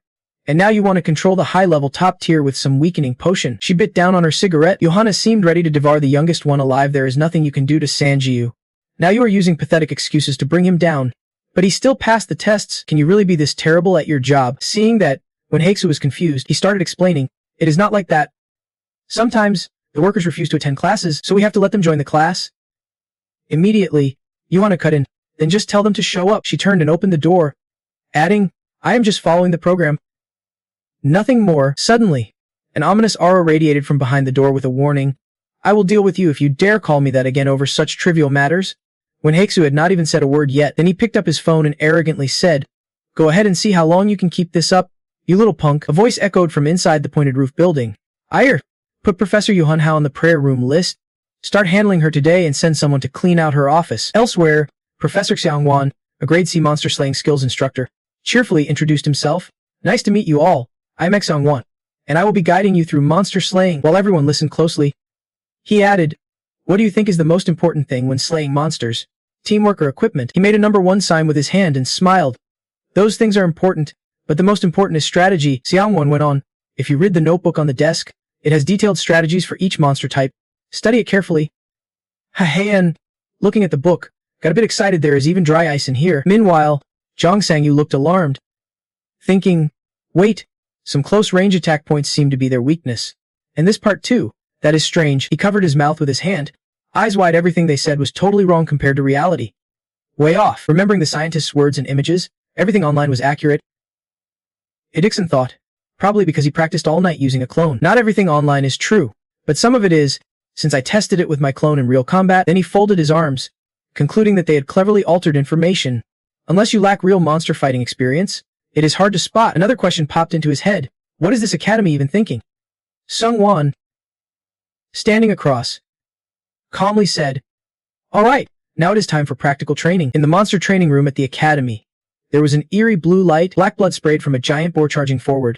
Sung Wan finally spoke. What do you think?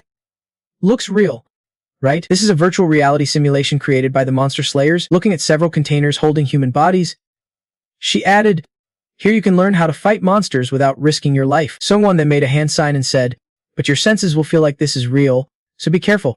This place is not just for practicing tactics. Her cold words echoed slowly, leaving the students silent, pushing themselves to overcome their fears. After a moment, Sangyu suddenly asked, using clones here does not get punished, right? He immediately got the answer. Of course, the monster's attacks vary depending on your level. Hearing this, he pushed forward and asked again, then why can't I use it? Someone froze. Startled, what? Quickly stroking his chin. He guessed, the summoning spell still works here, but I am not sure about the clone spell. Glancing at an empty solution container, he said, I will try to get you connected. Sangyu. Suddenly, two masked figures appeared. Sangyu was super excited as he rushed over, saying how much he missed you all, witnessed by his senior and another person. So these are the clones I heard about before. I have seen him use these before. And Sung Won wondered if he could create them in the fantasy world.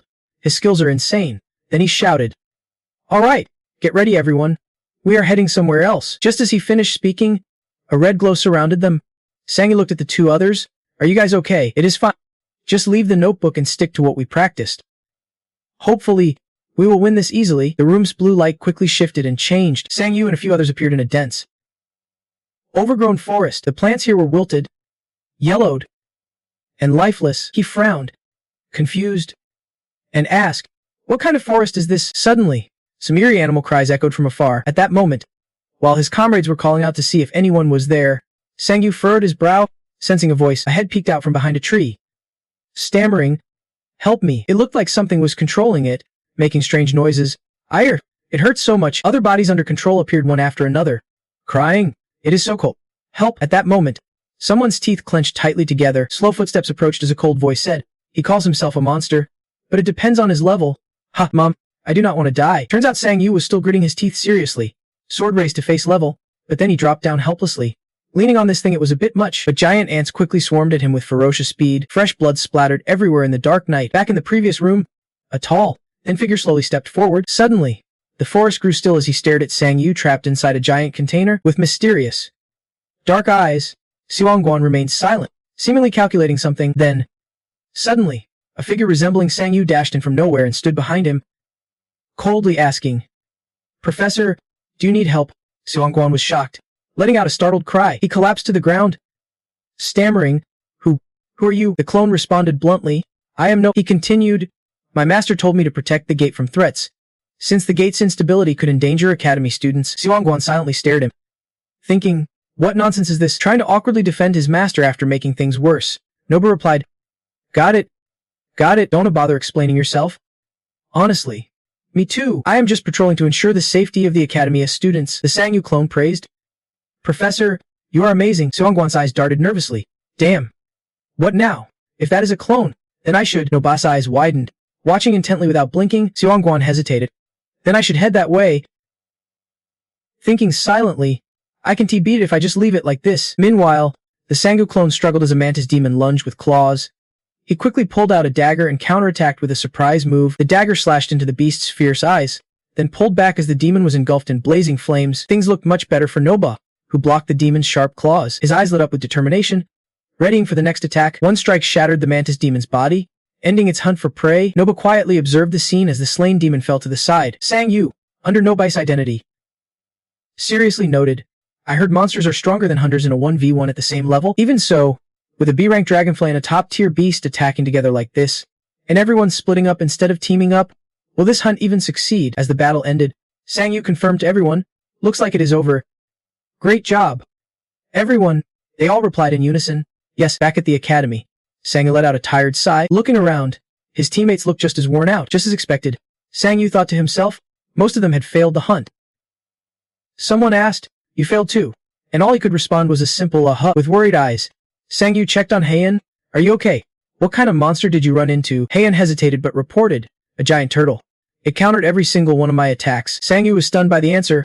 Why did not you run away? Heian bluntly replied, because this is a monster hunting class. Sungwon glanced up and said, everyone's giving up already. Some probably succeeded, but others failed. Everyone turned their gaze to the instructions.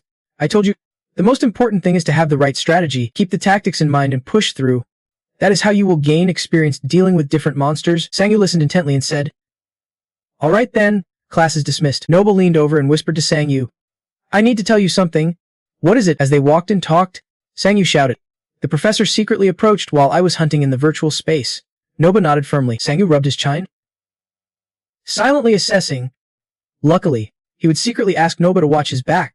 Just like Shinjin-yon said, this place is weird. His thoughts kept spinning. Having players form teams for a virtual battle is strange, and it is even weirder that players hunt monsters solo. They offer expensive skill books and teach strange tactics that exploit monster weaknesses all for free. Suddenly, Heian popped into the conversation. What are you guys talking about? Sang-yu awkwardly replied. Nothing. Just scheduling a hunt. Sang-yu gestured to shift the topic. By the way, what is the next class? He looked at Heian, who seemed a bit suspicious before answering. Why do you look so confused? It is system history and understanding, and it will be held in the prayer room. Hearing that, Sang-yu hesitated. Speechless. Then quiet. A calm image appeared with a sharp warning. But I will tell you this, with piercing eyes fixed on Sang-yu. The warning came. Stay away from the prayer room. Never go near it. In reality, Sang-yu scratched his head. Puzzled. Suddenly he got an idea. Hey, want to go catch a movie together? Heian laughed lightly at his goofy suggestion. What are you thinking? This is a mandatory class. You can skip it. Heian patiently explained. Isn't it interesting? I did not know the system even had a history. Before she finished, Sang-yu called her name seriously. I am serious. I will send a clone to attend the class. Before he could say more, Heian squeezed his shoulder firmly, her eyes serious and resolute. Okay, let us. Sang-yu was surprised by her words and action. You really want to skip class now? Her threatening tone made Sang-yu's pupils shrink as he looked at Noba. Without hesitation, Noba lunged at him, catching Heian off guard. Sang-yu caught the feigning Heian with one hand. Good job. Noba reported. Just following orders. He lifted Heian up and critiqued himself. I am so clumsy controlling my strength. Carrying her on his back, Sang-yu muttered to himself. Sorry. Heian. Maybe I am overreacting since nothing's happened yet, but I will apologize later. His face grew serious. I won't hesitate if someone I care about is in trouble. After a while, Heian stirred and opened her eyes. She sat up suddenly. Still confused. Yu Hen, standing nearby, asked, You are Heian, right? She was awake, but still stammered. Who are you? The man sitting nearby introduced himself. I am Kim Yu, from Dung Sanji's Ju-em company. Still surprised, Heian asked. Sang-yu, why am I here? Two clones appeared. Yu Hen explained. You probably passed out from exhaustion after the hunt. He said you suddenly fainted and told me not to worry because he would check attendance for you. Curious, Heian asked. Where is he now? Yu Hen hesitated. That jerk? I mean, Dung Sanji should be back soon. Forcing a smile, he handed her a vitality potion. This will boost your stamina for a while. Side effects might make you pass out, but do not worry. Take this and rest. It will help you recover faster. Yu Hen muttered. He thought, where did crazy Sang-yu run off to after suddenly ditching her like that? At that moment, a shadow appeared at the academy's main hall entrance. Sang-yu clings to the beam, and now this is where the trouble starts. He closes his eyes to sort through his thoughts. Taking attendance might be fine, but Heian's condition is really strange. If it were me, I would just expose everything and interrogate them, but if I do that, the academy will shut down or I will get expelled. And then I won't be able to receive divine power anymore. From above, he quickly jumps down, no time to wait for news from Shinjunyai. So he has to act on his own. He stops safely at the balcony railing and quietly assesses. Looks like this is someone important's room. Sitting down, he inspects shards of glass, touching the window frame where the intruder escaped. Sang-yu notes the window is open. Their eyes meet, and Jung-an, crouched below, panics. Before Sang-yu can finish, he is suddenly silenced. Hey, why are you here? Jung-an whispers back. Shit, I am the one asking. What are you doing here? I told you to wait. Sang-yu's reply lowers the tension. Heian's condition is really weird. Jung-an asks again. Heian, you mean that girl who is always hanging around him? Sang-yu nods in response. Yeah, she is taking a lot of lab classes, and her look got strange when I told her to study hard. Jung-an tenses up at that. Is that why you are hiding here too? You said the prayer room is weird. Jung-an shifts his stance and whispers, "This way." He lightly pulls a corner of a book on the shelf. A hidden passage opens up, leading into a dark inner chamber. Jung-an flicks a switch. "If you are curious, I just found out today. I have not even been inside yet." The room lights up, and Jung-an looks a bit surprised. They both glance around. Then Jung-an speaks up, "Sang-yue." There are cameras and Mix looks like they have been in contact with someone. Jung-an sizes up the situation. "First, let us grab the data." Suddenly a voice calls from outside. "Principal, are you in there?" The two freeze, listening as footsteps get closer. The silence gets tense. Then loud knocking echoes through. Jung-an pale, clearly nervous. "What do we do now?" Sang-yue quickly assesses the situation. "What do you think?" "Dummy, we should run. You've got teleportation and invisibility skills." Jung-an stubbornly argues back. "That is dumb. If someone made noise then disappeared in a secret room, would not that be super suspicious?" The voice outside calls again. "Who is in there?" "Wait." Locking emergency. Sangai's urging Jung-an to focus on magic skills. "At this point, you should use your skill to completely change your appearance and voice. You have got plenty of skills. There has got to be one that can do that." Jung-an grits his teeth. "Checking. You think I can just make up a skill and suddenly have it?" He channels energy, activating his chameleon skill, and confirms, "So I actually do have this skill." Sangha, "For real?" Jung-an sounds a bit urgent. "Can you get out of here?" "Of course." Just then, the door bursts open. The proctor rushes in, sweating and shouting, "Anyone there?" From behind the wall, a deep laugh echoes. Jung-an, playing the role of Principal Hexshrew, calmly steps out and asks, "What is going on? Why did you break down the door?" The proctor stiffens, stammering, "Principal." Sang-yue hides behind the glass. "Curious.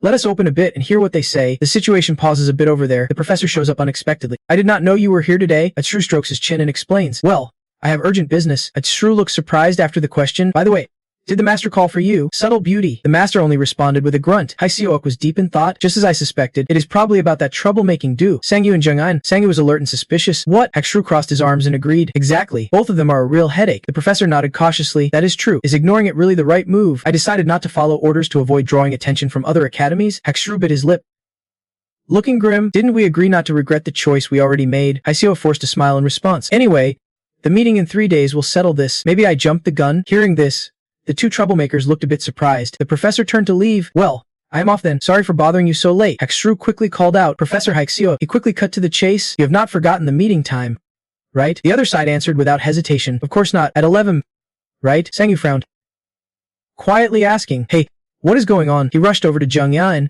bombarding him with questions. "Master, the meeting called me and you those troublemaking kids again." Jung-an diffused the tension and replied, "Shut up.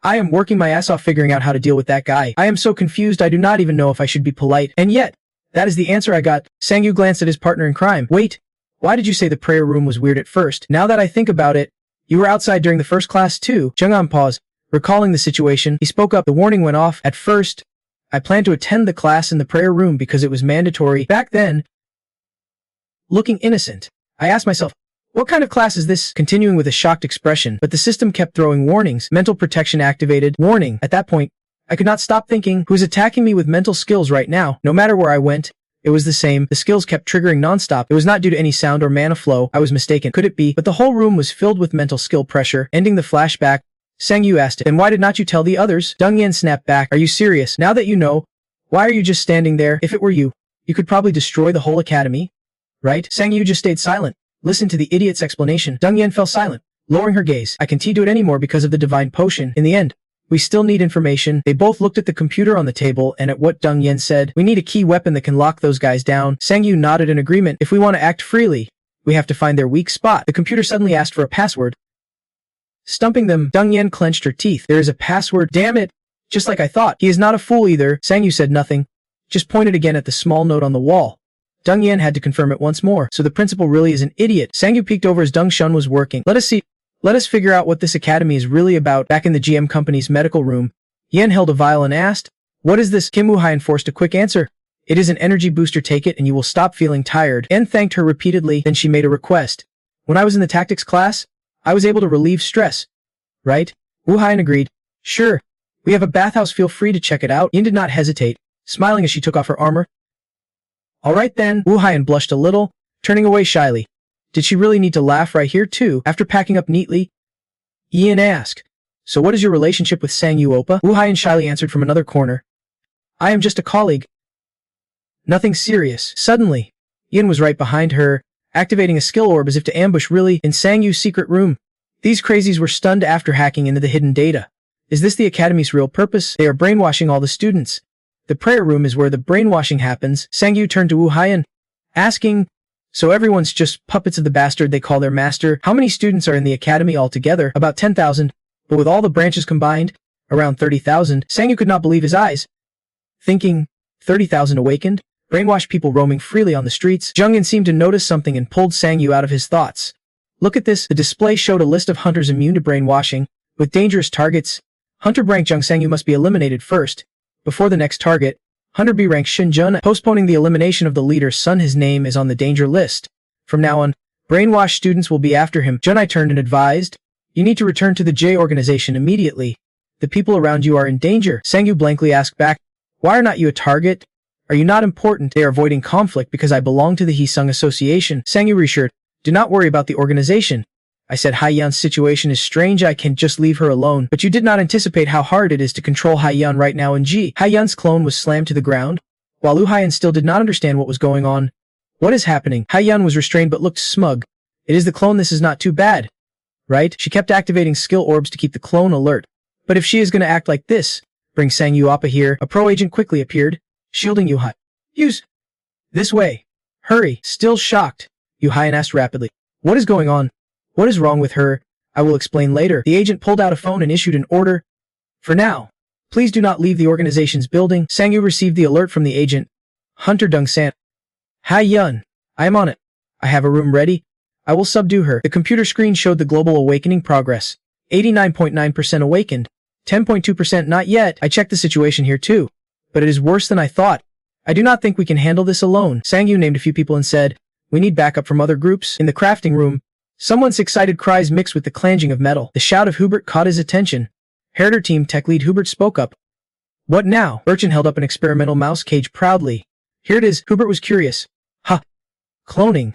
You spent so much time on this and finally succeeded in analyzing the skill. She smiled slyly at the mouse. Watch closely the moment her fingertip touched the clone's image. It started to fade. Urchin burst into tears. It failed, it was just an illusion. She could not help but think back to treating Sangyu. Complaining. I spent 1.28 billion on this skill, but what kind of messed up skill is this? Hubert took off his targeting glasses and stared curiously at the mouse in his hand. Last time you made a fuss about a vintage shirt. Is this why you called me to check this out? Her eyes welled up as she defended herself. Of course not, but we have made some progress. She pulled out 2 clone swords. Smiling. I have successfully cloned these weapons.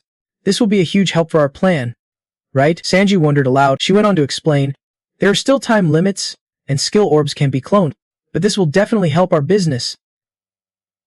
Hubert interrupted, bringing her back to reality. Even more important than cloning is perfectly restoring the weapon's effects, and that is pretty tough. Urchin touched the sword thoughtfully, nodding as if she would just figured something out. I thought I would never touch this sword again, but now there is finally a way to restore at least part of it. Wario opened Heian's eyes and observed her pupils. Wario quickly concluded and asked to confirm, so this person's been brainwashed already, right? K Nurse Guild Vice Captain Shang Wario. I could not find any trace of Manana. The messenger fell silent, lost in thought. Really? Heian, dazed after the commotion, mumbled. I do not understand what you are saying. Can you let me go? My parents are waiting at home. One skeptical voter spoke up. Are you sure she has been brainwashed? Wuhan snapped back angrily. Of course. She was ready to blow my head off. Sanju joined the discussion. I do not think this is some ordinary brainwashing. Sanju's face turned serious. It looks worse than we thought. Wuhan sighed when Sanju returned. That bastard. You better call the Heisen Guild guys again. Right? Sanju clapped him on the shoulder soothingly. I do not know if you had beef with him before, but just forget it. Thanks to him, we caught the fake clone, Wuhan replied. But honestly, that bastard S-son does not deserve any kindness. Tuan greeted him warmly. Oba, why are you so late? Hurry and tell them. It seems like there is some misunderstanding. Oba. Sanju ignored the desperate pleas of the 2 deeply brainwashed Un and focused on the matter. He pulled out the stack of documents he brought back. This is data from the principal's office. Everyone, take a look. Under the dim lights of the conference room, everyone stared at the data sheet, trying to make sense of it. Brainwashing, assassinations, and harvest days. What is this? Sanji was confused too. I do not know either. For now, all I know is this is a plan to awaken everyone worldwide. Yang Da firmly emphasized an important point. Brainwashing is the real issue. Does anyone in your group study at the apprentice level? The cat-eared girl and the guild leader shared their info. Some hunters at the A level do. So do it. Don't I let them know you are connected to me? We do not know what they are plotting. Dungyan glanced at the documents with a smug look. The problem is how to deal with this. Mental protection skills are pretty rare. Not many people understand this like I do, especially low-level hunters from the deep ranks. The suspicious cat-eared member turned to him. Wait, are you sure this is brainwashing? I could not detect any brainwashing skill at all. Looking again at the unaffected Eun, she defended, and I do not think she is brainwashed either. Wario from behind offered counter info. South Korea alone has 30,000 people and tons of academies worldwide. Is brainwashing that many even possible? Dongyan pointed at Sanju Checkmo. What about his clone skill? Does that make any sense? He gave his opinion with steady eyes. No one really knows the potential of any awakening skill, so we have to be careful, but I think this brainwashing skill has weaknesses. The principal's office professor explained it like this. He recalled the professor he had to deal with as a perfect example. Yeah, those two are the real problem. Don't you think it would be better to accept them and win them over? We had to break orders just to catch up with other academies. The more Dongyan talks, the more confusing it gets. Accepting high-level levelers even if it means disobeying orders means their priority is not following commands from above. Sanju clenched his lips, showing he understood. So they can work toward the boss goals but will use methods based on their own way of thinking. Deep down, they already have their own plans. They definitely would not chase me while I am right next to them. They really wants to use Kim Woo-hyun as a hostage more than anything. Sitting in his chair, Dongyan did not object. Right? They are not brainless drones blindly following orders. On the surface, they act normal, but their top priority is to assassinate or brainwash you. Sanju raised his fist. Are you crazy? Then what is normal about that? The agent was stunned after realizing part of the situation. Isn't he that bad news for me? Without knowing how their brainwashing works, it is only a disadvantage for us. We can't even track their movements. Dongyan's eyes showed 100% certainty. For them, the worst case is mission failure. They will be abandoned by their masters. Everyone stood silently around, listening as he laid it all out. We will exploit that weakness. In 3 days, we will flip the situation where they gather. Nighttime on a street in Korea. 3 days later, Dongyan and Sanju sat on the rooftop. Thinking, Dongyan spoke up. They will get suspicious if you suddenly skip school. Sanju was not too bothered. He just replied, got it. I am getting ready now. Dongyan stared seriously and suggested, you could use a clone to check in. Sanju refused. Until the meeting, I will use a clone to keep watch. If I stay at the branch, I will only put others in danger. He looked up at Dongyan firmly. I also want to check on the others who've been brainwashed. We can just lock them up or ignore it. Got a plan? Dongyan rolled his eyes and looked away before sharing info. I do, but it is risky.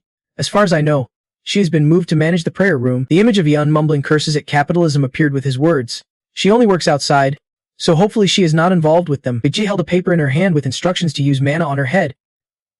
She wondered, what is this? Some kind of money trap? That is how I started attending the academy for 3 days. Sanju sat in class, but his mind was swarmed with thoughts. The kill order was only just issued recently. They must be noticed I use a clone to check in. I wonder how many others like me there are, and how long before someone else here gets brainwashed. He silently watched a group about to be brainwashed by the academy. So far, they're okay. Joking around with each other. Boring as hell.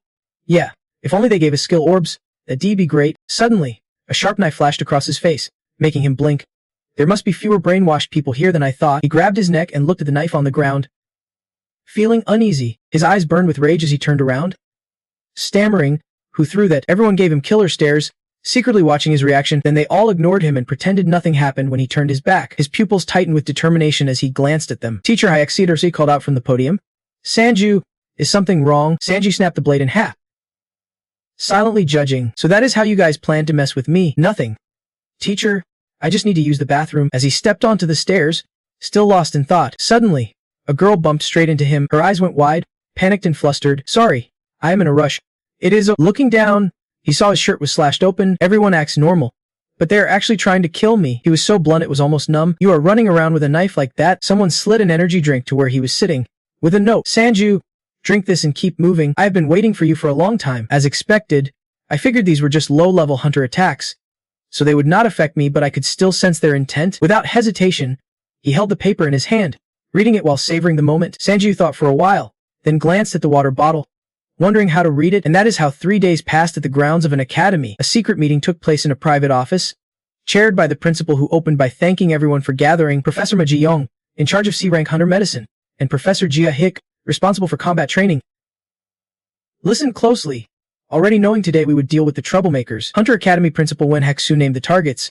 Dung Sanju and Sinjuni Young. One slammed his hand on the table, a hint of regret on his face. I should not have tried to eliminate them from the start, especially Sinjuni Young. It is all because of that damn Hunter Guild. A nervous professor spoke up to reassure, but maybe this is an opportunity. If we can convince Sinjuni Young. One snapped back. If that was possible, we would have done it already. What about Dung Sanju? The room tensed. Ma Ji-young finally spoke. Of course, the students here can't even scratch hand. Really? And that strong? Even if they gang up, Do not expect to beat and you should see the looks on those clones' faces. The principal slammed the table to calm things down. Still, do not worry. The master has not abandoned us yet. They are sending 2 rank assassins from the Assassins Association. 13 scorpions. They have already arrived in Korea. Ma Ji-young sighed, overwhelmed with hope for their master, barely able to contain his excitement. The principal gazed into the distance, muttering, if it is really the 13 scorpions, taking down the 100 guild should be a breeze. Let us also get rid of Jun Ya-young and Deng Sanji while we are at it. Haha. Time to celebrate the system. Suddenly, there was non-stop knocking at the door. Then silence. The whole meeting room froze as the door was slammed open. Outside, a young man's voice called out, imitating a knock. Knock, knock. Sanji's eyes sparked with defiance as he stepped inside. If you hear a knock, you have got to answer the door. The room was stunned seeing him show up like this. He continued, thanks to you guys, the last 3 days have not been easy for me. Now, after this meeting, let us decide your punishment. When Deng kicked the door open, Professor Xianhuan was the first to react.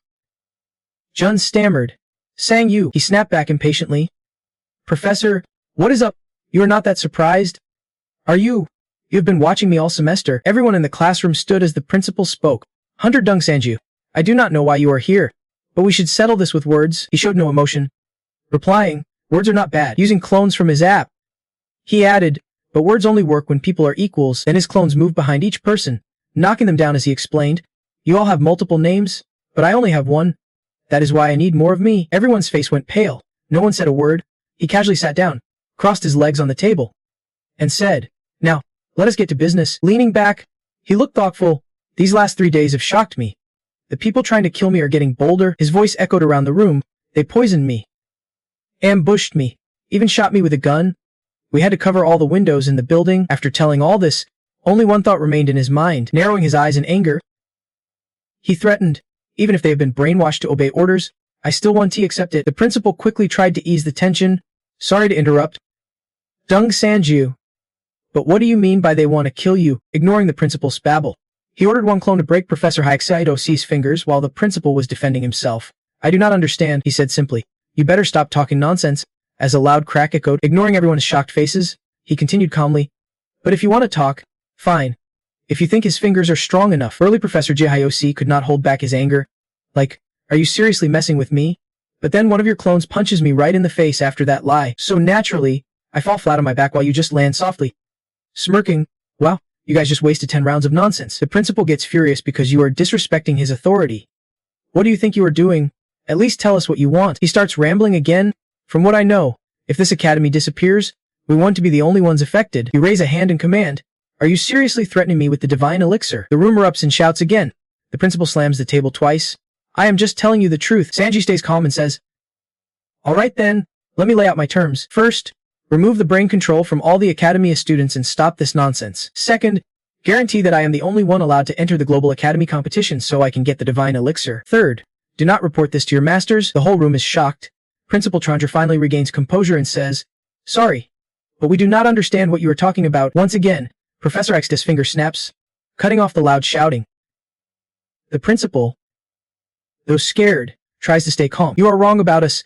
Kill us if you want, but we won't bow down to threats like this. He is buying time for his sneaky move and adds, but you should prepare yourself to give up on the divine elixir without even opening his eyes. You mock. I heard that. I know exactly what you are up to. You recall what Shinjuni said the other day, warning you not to reveal your weaknesses. You had asked, what do you mean? You snap back. Why does everyone think that I can be tough too? You know, at that, Shinjuni bowed seriously and said, to get what we want, we have to make them scared, but mindless violence won't work much. You need to show them your determination and their chains. Back to the present, you pull something out and say, hey, I already know about your masters, and you still do not get what this means. Principal's face goes stone cold when Sanju continues, you want the whole world to know about these files. He hurriedly asks, how did you hold in the paper? Principal Junji does not stop you. This won't just end with the branch in Korea. I think all academies worldwide will be forced to shut down and face investigations. You stand up, sighing. I do not know what your master's plan is, but it's definitely going to have a huge impact. You let your clone handle the Maji guy and say, no need to waste time anymore. Let us finish this. You throw all the scrolls into the dimensional gate and set them on fire. Ignoring her screams. Wait, the principal hurriedly says. Wait, give us some time to think. You reply flatly, trying to stall. Ha, the more you talk, the sweatier the principal gets. He has been busy sending news somewhere. Looks like he is waiting for the 13 scorpions or something. Suddenly, a bunch of dark energy floods the room, making the principal pale. Huge, Bloodied figures enter through the main door. The principal reacts sharply. They are here, the 13 scorpions. Suddenly, from behind, your clone quietly knocks them out, saying, "Yeah, we are here to save you," tossing them to the ground casually. You say, "Now you do not have to wait for anyone anymore. Easy, right? I will give you 3 seconds to answer." He closes his eyes tight as the countdown music plays beside him. Wait. Woo. You think, just get past this wall? He uses his phase ability, passing through solid matter briefly, but as he jumps, a magic circle appears and a voice shouts, "Skill cancelled." So he crashes face first into the wall and screams, "Damn it!" A girl with a cigarette walks in. "I suspected it, but did not think you would really pull something like this." Anna is furious. "So that is why you wanted me in the prayer room." Hearing that, the principal shows no remorse and says, "What exactly are these conditions you want? You just stood there doing nothing while the screams kept going on." "I remember now. We will do our best to make it happen." In the end, Principal Wenhakshu and the others accepted my terms, and the academy quickly returned to normal. Outside, 2 people were handling the situation here while chatting. "Sir, you did a great job." Guani, the man, replied, "I did not expect they would send assassins from overseas, with just the 2 of us and no Sanji. It would have been really tough." The girl answered, "Yeah, he is strong. How is he still only a B rank? If we suddenly stop the history and system classes, other branches might notice, so we decided to keep the class going." You and Junie Yang were surprised to see this. Junie Yang asked first, "Is this the thing the principal mentioned?" You replied, "Yeah, it is kind of creepy inside, but instead, they let us destroy the brainwashing device inside and turn the class into a boring, normal subject." Looking at that weird, white thing you mentioned, "Let us break it right now." With the help of President Yunha, we quickly erased the brainwashing effects. She guided the students, "When you leave, go past this thing." Okay, but strangely, we could not remove the brainwashing effects from the teachers, including the principal. Yaina slammed the principal's head on the desk and angrily said, "I think that is just how they really are. Not brainwashing." He stubbornly replied, "We were chosen by the master, doing that 1T work, thanks to magic." Heian was freed from the brainwashing and was taken off the device. Seeing her still trembling, you gently ask, "Are you okay?" Heian, with tears streaming down, stammered, "Dad." Then she quickly wiped her tears on you and said, "I am sorry. I must be lost it." You comforted her. "You did great. Don't you worry about the past. Why are you apologizing to the master? Apologize to me instead." 3 chaotic days were finally over. In a room, 2 kinds of sounds echoed not from there, a bit to the left. The other person stammered, "Here." The other asked, "So when's the next evaluation?" The reply came from the principal, who was buttering up Sanju while rubbing his shoulders. "We are checking stat increases. We will compare your stats from when you first joined the academy to now, and grade you based on that." You asked again, "What are you going to do with my score?" He quickly answered, "Of course it is good." You responded, "Good." You angrily talked to Haiseok, "So when do we get to learn new skills? Do we have to keep shooting fireballs forever?" He nervously replied, "I will teach freezing skills soon." You ignored his sweat and threatened, "Make sure you teach it well. I am watching." He answered, "Yes, sir." Someone muttered, "Life." In another room, 2 men, one with messy hair, looked at the system board. The Korean branch says the problem's solved, but the 13 bandits say the mission failed. Listening to him, the other asked, "What do you think?" The excited young man replied, "Yes, whatever you think is the right answer." The other man laughed, "Ha, what a lazy, boring answer. What if I said the answer is their death?" The young man quickly replied, "Then I am totally on board." He cut his finger with a knife, blood splattering everywhere, while the other just leaned on his hand watching. Looking at the bloody young man on the floor, he casually said, "I'm joking." Then he laughed to himself. He is the boss here, before ordering, "Hey, clean this mess up quickly. Also, someone check out this guy named Sanju." There were 2 reactions from the academy's students, apologies or excuses. A girl cried, "I am really sorry. I do not know why I did that." But she bowed her head and stammered, "I do not know how many times I should apologize. You can even report me to the police if you want. You can tell me if you want compensation." They would apologize while regretting what they did or be too embarrassed to face me and just avoid me. Sanju thought to himself it would be a lie to say he was not crazy, but at least they apologized like this, so it's okay. Heian walked over and praised him. "You really acted well." Sanju sighed in response, "What else can you do? You can fight them now because they are no longer brainwashed. Anyway, those guys already paid the price." Sanju kept asking, making Heian pale. "Our next class is physical training, right?" Heian shyly rubbed her arm. "Oppa, about that movie we talked about earlier. Can we go now? There is one I really want to see." Sanju looked a bit surprised. "Whatever you say. But we have to train first." Then Sanju pulled Heian into the classroom. "Your basic stats are way too low." All right. I will go with you." Light streamed through the window into the Hunter Academy's multipurpose training room. The teacher said today's class is physical training. The trainer sat seriously in his chair. "We will be assessing your basic stats in the next class. We will compare those to how much you improved through training here.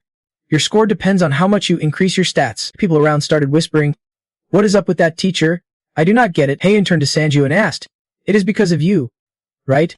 You told me before we need to treat those jerks in the guild differently." Then Sanji asked, "Anyway, why do you hate this class so much?" Heian said gloomily, "I have improved my skill level, but my strength is still the same." Sanju pointed out, "This is skill training. Practice is the key." Heian sighed deeply. "I will be back soon." The shooting targets were set up one by one, each marked with difficulty levels. Heian activated her Master Mana skill. Looking pretty unsure, others went to a corner to pick up weights and start training. Someone focused, channeling a bright blue energy while wearing a striking red vest. Sanji watched thoughtfully. "My stats have gone up a lot, and I told them to assess me. I do not really need to do this, but since I am here anyway, I will train a bit. I do not care about those gamer organization machines." Sanji went over to the weights next to the trainer, pointed at them, and asked, "How much can this go up if I max it out?" The trainer glanced at the weights and said, "The weight is controlled by a gravity mana stone attached to it, so it depends entirely on the user's strength." He continued, surprising Sanju. "You can even set it so you can T-lift it at all." Sanju's comment caught the trainer off guard. "You mean set it so you can T-lift it? Are you sure?" The trainer explained further. "That mode is just for boosting performance. It is not usually used that way. It will be fine. So go ahead and try." The trainer switched the setting to the highest level for Sanju. Sanju thought to himself, besides the implant under his skin, it looked like a regular dumbbell, maybe even a bit light. Purple energy radiated from both sides of the dumbbell. Sanju tried to lift it with all his might. Gritting his teeth, Sanju thought quietly, "This thing is too heavy," but he was pretty satisfied it was exactly the weight he wanted. The machine next to the instructor started smoking due to Sanju's immense strength. Sparks flew from the edges of the dumbbell. It was seriously intense. After all that effort, Sanju finally lifted it. He could feel the rush. Purple energy orbs and screws dropped in front of the instructor, leaving him wide-eyed in surprise. Sanji set his feet down, and the purple energy orbs scattered onto the floor. Now free of the dumbbells, Sanji stepped up to the instructor and said, "Sorry, Professor, but the performance was pretty solid." The instructor held the dumbbell with tears in his eyes, smoke and fire billowing behind him. Meanwhile, Sanji was still cheerful. "Guess it is because they are rich with all these awesome facilities. I will try asking if I can use the gym at night and get the clones active then." Sanju paused, thinking, "Come to think of it, I have not seen Shinjunion. Where did he go? The evaluation is about to start, so maybe he is off doing something." Elsewhere, Junuk sat talking with Shinjunion. "The academy's really dangerous. The gun club should prepare for that. We have stopped them for now, but they are still a threat." The gun club's first team captain Junuk crossed his arms and asked, "What kind of threat are they exactly?" Shinjunion hesitated. "I can say it is the elixir. It might be why the academy's on the brink of collapse." Junuk rubbed his chin.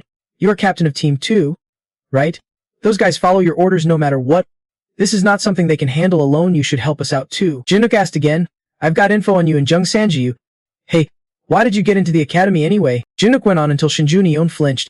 "If you want to play puppy, go to the playground. We gave you full support to get in, but you go off making friends with Jung Sanju." Junuk lowered his hands and continued, "Your reason for backing out now must be the upcoming evaluation, right?" Junuk stood up with a bitter smile. "Damn, you probably think you've got it all. So you pulled this stunt? You should work harder instead of wasting time on nonsense." Junuk walked away, leaving Shinjunion alone. "I won't tell Dad about this and I will pretend I did not hear anything. Focus on your evaluation." Shinjunion stayed silent in his chair as Junuk left. "They do not expect more than that. You know what you have to do. I've done my best." Blue energy shots fired one after another at the distant target, dust and smoke swirling around it. Heian leaned forward, panting, thinking, even a level 3 dummy did not move. She stared helplessly at her hands, thinking, "I bragged to Oppa Sanji a few days ago, and my strength was enough to beat Skoten. And now, Sanji can throw fireballs better than I ever could." Gritting her teeth, Heian resolved, "I can keep being his burden." Suddenly, Heian shouted, startling Guhain and the special agent. "Everyone, it is Heian. What is wrong? I know you are still doubting me." Heian said shyly, "This is the only place I can rely on. I want to get stronger. Please, let me join the Jameer organization." Night fell, casting deep shadows over the huge mansion. With only one window still brightly lit, Sanji's clone kicked the door and yelled, "Open the training room, please." The principal was startled, breathing hard at this hour. "The clone does not care about time. I can use the room all day today because of classes." He stammered, "But the training room, just say what you need." Sanji stepped forward with clenched fists, making the principal nervously chuckle. "Using the academy's facilities outside class hours is totally fine." Hearing that, Sanji's clone turned and left. "I will use it all night, so do not turn off the lights." "Got it," Principal Hong muttered to himself. "I tried to stop him, so it is not my fault." Breathing hard, Shinjuni Yun. Ha! Sanju and his 2 clones walked away chatting. 2 hours training, then go to Sanju. Repeat those 2 things. Got it. Throwing open the training room door, Sanju shouted, Use whatever you want. We have got this place all night, so go for it. Suddenly, he froze, eyes wide, staring inside the room. Meanwhile, Dogwon sat atop a pile of slain beasts, facing off against a pink-haired monster. Lord Dogwon, why are not you answering? Seojin the smith, stop bullying the low ranks elsewhere. I am eating here tonight, Dogwon responded calmly, while the monster gritted his teeth in anger. Why talk like that? Damn it, I am used to this crap. Dogwon gave him a puzzled look. Listen, what I am about to say is about Shinjuni Wee, the monster roared loudly. Shinjuni Yai. That bastard. I think he is faking his rank. He recalled grabbing Shinjuni Yi by the neck and lifting him up. After losing that fight, I lost it and a brawl broke out. Suddenly, a system panel popped up before his eyes, surprising him. Wait, what? The system showed. Opponent stats too low. Despising the weak has hit the bottom limit. He clenched his fists and furrowed his brow. Dung Sanju just showed up, so I can't dig deeper, but Shinjuni Yi is not. The night sky was pitch black, but the training room window glowed with light. A Class B hunter, or what we call a high-rank hunter. Inside, Shinjuni panted heavily, drenched in sweat. Dung Sanju was shocked to see Juni, his hand slammed onto the floor. A 3 kilograms weight in front of him. Scattered around his feet were countless medicine bottles spilled across the floor. Shinjuni knelt on all fours, trembling. All of this, Shinjuni's eyes went wide. Why are you here? Suddenly, the system panel appeared before him. Passive Great Mage. You can learn all skills faster than anyone else. All skills you have learned will automatically be max level. The system text continued. Penalty. Great Mage skills have all stats fixed at 0.2. Sanji scoffed lightly. I think we need an explanation here. Shinjuni shook uncontrollably. Exactly what happened. He turned and started to leave. I am just training for the upcoming evaluation. Almost done. Sanji called out loudly. Shinjuni. Sanji quickly grabbed Shinjuni's shoulder. Don't just walk away like that. Shinjuni yanked Sanju's hand off, shouting, Can't you see? My strength drops to 0 when I lift this 3 kilograms weight. Isn't he that ridiculous? He gritted his teeth. Voice strained. That is the skill I got after awakening. All my abilities are locked at 0.2. Hearing this, Sanji was stunned. Professor Kang, are you saying all your skills are max level? Is that for real? Yes. Professor Isung smiled brightly. That is an incredible gift. Maybe we are about to see Korea's first rank hunter. The boy forced a smile. I used to be a magic prodigy. Shinjuni grinned, conjuring magic that filled the room with swirling smoke. The professor yelled, No way! That is all you learned for Fireball. Shinjuni explained. Besides the awakening skill, I can copy any normal skill I see within 1 or 2 months. Two staff struggled carrying a glass case holding a blue orb. The skills I can copy are stored in his vault. He happily cast magic. Everyone's counting on me, even my dad believes in me. He Dung smiled proudly. You are the shining hope of his. He frowned and walked away. Keep working hard. Shinjuni glanced happily at his father walking beside him, then his whole body trembled, sweat dripping down. Yeah. Shinjuni hugged the man tightly, gasping for breath. He tensed his muscles, veins bulging. I have to be. He slammed one hand on the ground. A genius. All my stats are locked at 0.2. If only I could say that back then. Shinjuni ran on the treadmill, drenched in sweat. Panting hard, Professor held up a data board and said, Your basic stats have not improved since last year. Hisung scowled and turned away. Juni. To the tea room. Shinjuni collapsed, trembling all over. Hisung said coldly, Not 2 all your abilities are fixed.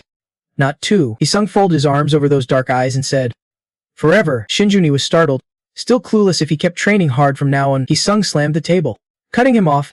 The whole world will just see you as an idiot. He spoke again. I have heard cases where resistance to ice draft or awakening fire-related skills, no matter the skills level, but it is useless. Everything is stuck at 0.2. Even mana. Shinjuni wiped his tears. I have been throwing money into a bottomless pit all this time. Man, Hisung brushed past Shinjuni. But you are lucky. No matter what you do, I do not have to worry about stopping you. Shinjuni clenched the corner of his shirt. If I hit too hard, you would be dead, sitting on the floor holding a water bottle. Shinjuni said. After that day, Hisung wiped all traces of me. All news and articles about me were taken down online. Even info about my skills and my hunter agency. Thanks to Hisung's help, I accompanied. Sanji sat across, listening closely as he continued. That is when I learned I could get the elixir from the academy. The elixir popped into his mind, a miracle drug that could erase all curses and heal every wound. It became my life's goal. Staring at his hand, Shinjuni admitted, to hide my mana shortage, I would stash mana pills in my teeth and carry the medicine in a water bottle to class. He drank from the bottle coldly. I was desperate. He sighed. Of course, in the end, I still lost to you. Sanji was a bit surprised hearing this. Sang you. Awakening might actually be a miracle for you. Shinjuni hung his head in defeat. But for me, it was the worst curse ever. Sanji frowned, thinking, so that is why the weakening drugs did not work in the team fight. There was nothing left to weaken from the start. Sanji stood up, hands in his pockets. Who else knows about this? Shinjuni answered, Only my dad, my brother, and some captains. No one else. Sanju continued. If you plan to use weights, why not do it at home? Didn't you think about getting caught? Shinjuni argued. I asked the principal to lock the place, but who expects someone to sneak in this late? Plus, all that stuff's already been used. Hearing this, Sanju hesitated.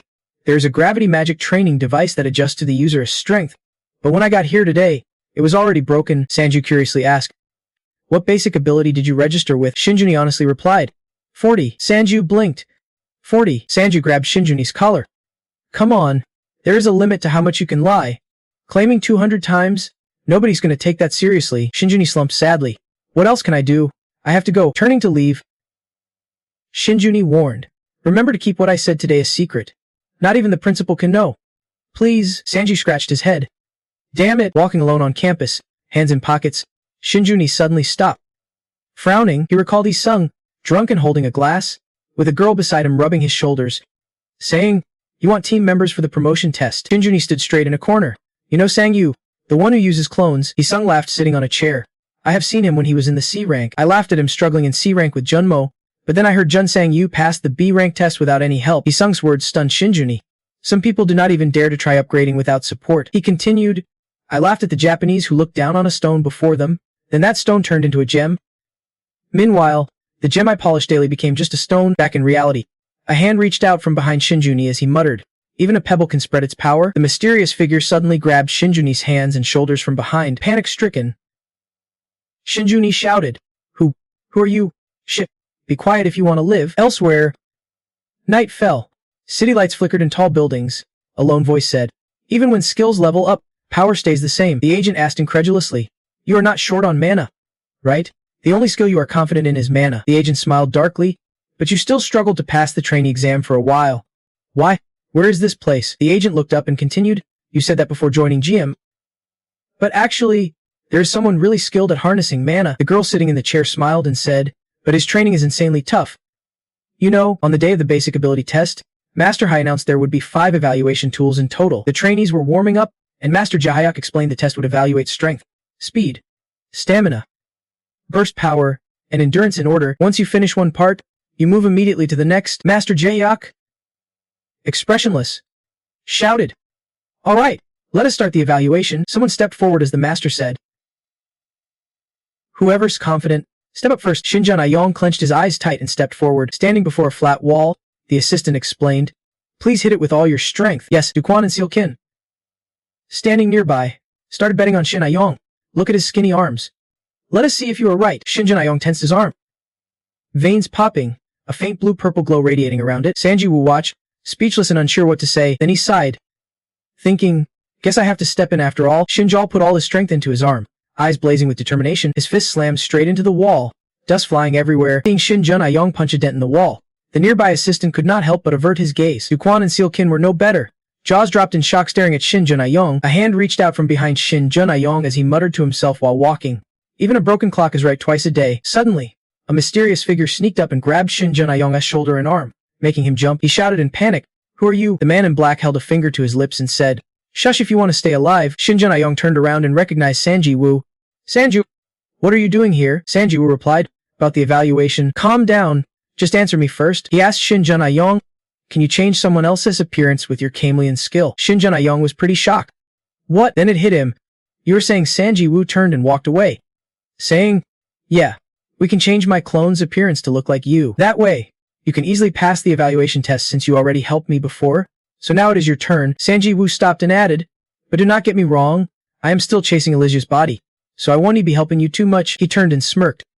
But hey, at least I can clear all the suspicion aimed at you. During the reflex test, Sanji Wu's clone impersonating Shinjun Ayong easily dodged the stick. For the stamina test, he sprinted at full speed on the treadmill. In the mana test, he placed his hand on the orb, making it glow with blue energy. During the endurance test, the stick poked Shinjun Ayong's cheek, making him cry out. Staff holding the score sheet gasped.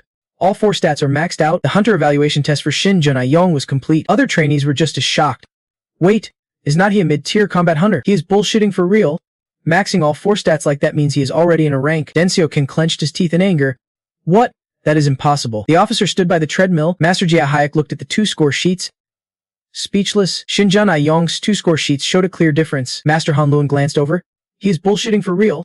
Maxing all 4 stats means he is already a rank. Den Xiaoqin ground his teeth in anger again. What? That is impossible. The officer sneered. I knew it. Whatever. Just take your own test. The system panel popped up. The calculation effect ended. The officer frowned, thinking, Blade's edge. Master Jia Hayek looked at the 2 score sheets, still speechless. The difference between Xinjun Aiyong's 2 score sheets was very obvious. Master Han Lon thought deeply. What kind of stats are these? All maxed out, even higher than mine. And some have gone down. Master Jia Hayek studied the scores and commented, Xinjun Aiyong's hunter stats increased by an average of 0.249 points. A bit disappointing but not too bad. Xinjun Aiyong sipped water, glancing off into the distance. The staff member thought, that idiot, I told him to just guess. Who knew he would put exactly 40 in one stat? Anyway, controlling stats like that, is he even human anymore? Looking around, he thought, but those 2 officers, Duquan and Seal, were talking. He must be pulled some trick. Stop it. Do not you see the walls full of holes? Xinjun Aiyong squinted, expression unreadable. He turned his back, leaned against the wall, and said, Thanks. Dung Sanju. Sanju leaned in close, whispering, It is over. Now get out of here fast. His stomach's probably full of medicine. All right. Sanju looked up and said outside, I want to join the evaluation too, but thought inside, might as well check something that has been bugging me. There is something that has been stuck in my mind for a while now. Better check it after this. The staff was distracted, so Sanju raised his fist and punched the wall hard. The harder the better. His eyes glowed red, veins bulging on his face. He punched the wall with all his strength, releasing internal power. The wall cracked and caved in, making passersby turn their heads. It shattered, sending dust and debris flying as the ground trembled. The wall broke into pieces and collapsed, and behind the dust, 2 people stared straight ahead. Sanji's eyes returned to normal as he calmly said, My stats stopped increasing from absorbing that magic gem a while ago. Sanji recalled that one of his clones was eating an orange gem at the time. Sanji stared blankly at the system screen. He suggested trying to eat as many as possible all at once. The clone obeyed and gobbled up the whole plate of gems. Sanju checked the system screen again and frowned. None of the stats increased. What is going on? I think this happened after number 7 got cornered and my stats suddenly spiked. He looked at the clone with disappointment and said, Apart from turning the clones into monsters, those gems do not do anything anymore. How should I use this guy in a smart way? Maybe I should swing by Heritage one more time and see what is up. In New York, use it. The main Heritage building stood tall and firm against the dark night. Angie sat in the lab, rubbing his hands happily. Oh man, no way I failed at copying the clone skill again. What a bummer. Berskern came over and asked, Are you sure that is something to be sorry about? Sanji grinned widely. Of course. Well, it is a really complex skill after all. Berskern smiled and said, But we can already use the clone skill on parts of equipment, which is still a bit disappointing since it does not work on living things. Sanji was startled and amazed. What? How did you manage that? That is even more surprising. I wish my clones had armor to protect themselves when they take hits. Berskern got serious, saying creating a skill stronger than the original is impossible. The ability to copy equipment is a special effect of the clone skill. If you still can't use it, that means, Berskern's word surprised Sanju, his skill could still evolve perfectly. Suddenly she asked, Some people want to meet you. Do you mind? He looked confused. Mrs. Berskern finished speaking. The lab door opened. Raven and Hubert walked in, introducing themselves. So you are the owner of that clone? I, Hubert. And this is Raven. Sanji stepped forward and shook Hubert's hand. I have made progress on what I wanted long ago. All thanks to your skill. I have really been looking forward to meeting you. I am glad I could pull this off, even though I could not copy any items. Berskern smiled and introduced. Hubert here is the one who makes items for Heritage Company. The armor we gave you last time was also his work. Sanji smiled and said, Thank you so much for that. She also mentioned the other person, and this is Raven. I am sure you know him. Hearing that, Sanju nodded quietly. Yeah. Berskern was surprised you know him. Raven became more serious from her words. He is the world's strongest swordsman, and S-rank swordsmith. Sanju was shocked. And S-rank swordsmith. As far as I know, Korea does not have any S-rank swordsmiths, so this must be my first time meeting one. Sanji scratched his head awkwardly. I am really sorry. I do not know much about the swordsmith world. Raven turned and pouted. Don't you worry about it. I am not really the strongest swordsman or anything fancy like that. See, I am not even that famous. Berskern added. Raven rescued number 7. John's company was behind that. He even destroyed that lab. Sanji said casually. I have a question. He asked. Do you remember exactly what experiments they were doing there? I am curious about what happened to number 7. Raven replied.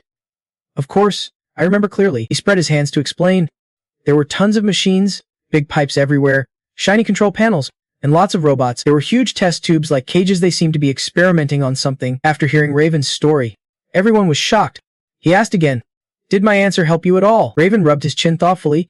I am pretty sure their original bill. Before he could finish, Berskern interrupted sharply. Let me explain. We ran some tests after rescuing him. There were some solid parts in what she said. Sanju looked confused and doubtful. Berskern lowered his eyes and said, So you knew about that? Yeah. You are right. The crystal gem is a drug for humans, but it has a side effect: it turns users into monsters. It is an unfinished product, but since your clone is not exactly human, it fully absorbed the crystal gem. Based on what we saw, I think they figured out the gem's exact mechanism. Sanchi was a bit skeptical. So the drug they used on my clone is the finished version without side effects? That explains why my stats increased while my clone did not turn into a monster. Erskine chuckled softly. That is just a theory. The stats you can force to rise unnaturally have probably hit their limit. I think that is why the crystal gem stopped affecting your stats. Which means... He paused, then continued. You will have to train on your own from now on. Sanchi rubbed his temples. So I actually have to get moving and maybe use the monstrous absorption skill too, she asked. Anything else you want to know? Sanchi thought for a moment. I am not sure if she knows, but it does not hurt to ask. Finally, he spoke up, making Berskern's eyes widen in surprise. Do you know what the harvest day is? As soon as he said that, all three of them stared at Sanchi with strange looks. Feeling stared at, Sanchi felt a bit embarrassed. Is something wrong? Did I say something wrong? Suddenly, Hubert pressed a button he was holding. A big explosion burst from Sanchi's body, and electric sparks crackled around his wrist. He grimaced. My bracelet just turned off. Raven raised his sword with a dark expression. Don't worry. The Fee mode is still active. The sword flickered as his expression darkened. But you better watch your words carefully. Sanchi frowned. Eyes sharpening with caution, he held out his hand. Face cold. All right then, I will change my question. Are you guys on the same side as the apprentices? The atmosphere grew tense. Like they were about to fight. Birchen and Hubert panicked at the sight. Birchen shut her eyes tight and shouted. Stop, both of you. Stop, she pleaded. You too. Sanchi, you. Stop it, we are not your enemies. Sanchi glanced at her. I do not think you can convince me that easily. You are the ones who started this. Birchen waved her hand. Raven, put your sword away. I really do not think he knows, she explained earnestly. Sanchi's help is crucial for our plan. Everyone knows that. Hearing that, Raven sheathed his sword. Sanchi also withdrew the dark energy around him. Birchen let out a relieved breath. She continued. I will tell you what Harvest Day is, but there is something you need to accept before we start. Sanchi asked curiously. What is it? Birchen touched her hair, a red streak appearing. The world is bigger than you think. Her words shocked Sanchi so much his pupils dilated. We are actually not from Earth. The three all looked toward her. We are aliens from a place very far away. Birchen began to explain. Our original planet is Tyburn, a peaceful place where many creatures live in harmony. The scene of Tyburn appeared, a planet full of magic and nature. Orensi Empire, a peaceful and beautiful world. A giant monster roared, and she continued her story until the crane had burst into flames. The people fought back with powerful weapons, and the Orensi Empire resisted, but the threat from monsters that slaughtered everything in their path was something we could not stop. Dark swirling vortexes appeared in the sky. Hundreds of smaller monsters crawled out of those black holes. They had portal abilities. Berskern continued. The endless number of monsters meant no matter what we did, every area was invaded one by one. When the soldiers fell, someone stepped forward. A man appeared amidst Orensi's hopeless situation. He was Inzai, a scientist from Earth. Berskern paused briefly, then continued. Surprising Sanju as the creator of the system revealed himself. Sanju asked, Wait, so the system was actually invented by someone? She replied. At first, we were all pretty shocked too. Berskern shared. I told you before, right? Learning such a tough skill takes at least 10 years of focusing on magic. Almost no one on our planet is a wizard ready for battle at any time, she explained. But Liber was different. He learned magic at an unbelievable speed and became Orensius Grand Mage in just 5 years. Liber sat at a desk covered in papers, then focused on researching faster ways to learn magic so more people could fight, so that everyone, even those without knowledge of complex formulas or weak mana, could protect the Empire. A red orb stood neatly on a pedestal. That is how skill orbs in the system came to be. She calmly recounted how the plan succeeded. Even unfinished, the system supported basic attack skills, and people started registering and learning magic through the skill orb. Everyone joined forces to defeat monsters. As the system improved, they gained access to higher-level magic. Hope grew that peace would come to T-Burn after driving out Grandy. Bloodshot eyes appeared, and the brutal battle raged on until the system was complete. Then Liber sparked the massacre. Berskern was puzzled. Even now, I still do not understand why the citizens were slaughtered. Even the descendants of the Sword Clan and Dragonborn could not stop him. He kept slaughtering without mercy, she concluded. And that is why Orensia fell in just 1 week. That was the day of harvest. Sanji was stunned. An entire empire brought down by just one man. Berskern covered his mouth. Trembling, I still can't forget that scene. She turned to Raven and asked, Is there anything else we can explain? I do not see Liber often. He responded, Yeah, some details are missing, but the overall story checks out. Raven added, The only survivors who escaped were the 3 of us, according to this world's calendar. That was 1995. You know what happened 5 years later, right? Sanju gasped. In 2000, there was a disaster. Did anyone realize the system also existed here on Earth? Raven's face darkened. Yeah, the system is taking root here too. Soon, the day of harvest will happen on Earth. Elsewhere, Heian sighed wearily and collapsed. I can do this. The cat girl smiled softly. Hey there! Looks like you are worn out. Heian fell. The cat girl stretched her arms wide. Get up. We still have a long way to go. Flashback 1 week earlier. Behind Heian, a surge of energy appeared. That is the cat girl's energy, the original size of the holy skill orb I used. She slightly threw her hands back. I am throwing this. And she tossed the orb into a stack of boards. Dust flew everywhere. She pointed behind her. See, it is like your mana orb, right? Mana only shapes itself but does not cause any damage. Leveling up just makes it bigger. Even at level 100, it would still be the same, she said as Heian choked. You are using it exactly like the system told you to, right? The cat girl raised a finger at the glowing orb. You have to control and compress your mana. Your skill is mana mastery, right? Her face darkened but her eyes gleamed. The system is just a tool. Even in disasters, people can master skills well without it. The orb shot through a barrel and smashed the wall. She glanced at Heian. The one using this skill is you. She held up a board. The size has to be at least this big. She kept explaining. My skill level is not that high, so it holds less mana. That means I have to compress it to be smaller than mine. That is essential for achieving destructive power. Heian rubbed his aching body. I know, but I have been doing this all week and have an evaluation today. Suddenly, the cat girl asked, so when will you actually get it done? Floating targets hovered in the air. You will skip today because of the evaluation, and since tomorrow's the weekend, you are planning to rest then, right? The girl stuffed her talent into her pocket, trying to look cool. I would not even be surprised if he is already in a rank hunter. Don't you think you are being too greedy? Heian clenched his fists and growled, while the cat girl licked her lips. Thinking back, we have caught a few corpses with Hunter Sanju before, and he fought pretty well. Very impressive, she continued, making Heian furious. Even I want to take him down. Heian, with a smirk, said, add more targets. Do not hold back. The cat girl happily ran off. Alright, she is still young. Love is a beautiful thing. Back on the other side, Erskine asked in surprise. So the academy talked about the harvest day. That is why you mentioned the academy earlier. Yes. Sanju continued. This so-called mastermind is brainwashing a lot of people to carry out their plan. Erskine frowned. What should we do? I think we need to stop this. Raven and Hubert chimed in. We can act alone. We would immediately become targets of the system. We could use others and try a public discussion. Suddenly, Sanju's face turned serious. We can directly confront the academy. My sister is infected with the demon virus. I need a cure. Erskine looked shocked. The demon virus. Hubert spoke up. So you are just going to let this keep happening to the academy's trainees? You said they are being brainwashed? Sanju lowered his eyes slightly. I can ignore it as long as it is for the cure. His words made things even more awkward for them. Suddenly Raven spoke. In other words, if we get you the cure, you will help us, right? So what is the catch? He smirked. I will handle the cure if you become my apprentice. Sanju was surprised. What? Apprentice? Erskine was equally shocked. Raven grinned arrogantly. Exactly. An apprentice who will follow my orders, but of course, it is all to get stronger. Sanju remained cautious. But did not you just try to kill me? I thought you were on the System S side. Sorry about that. He kept asking what I thought of the offer. It is not too bad, right? After all, I did say I would do anything to get the divine elixir. If we can solve that problem, we can stop Earth's apocalypse together.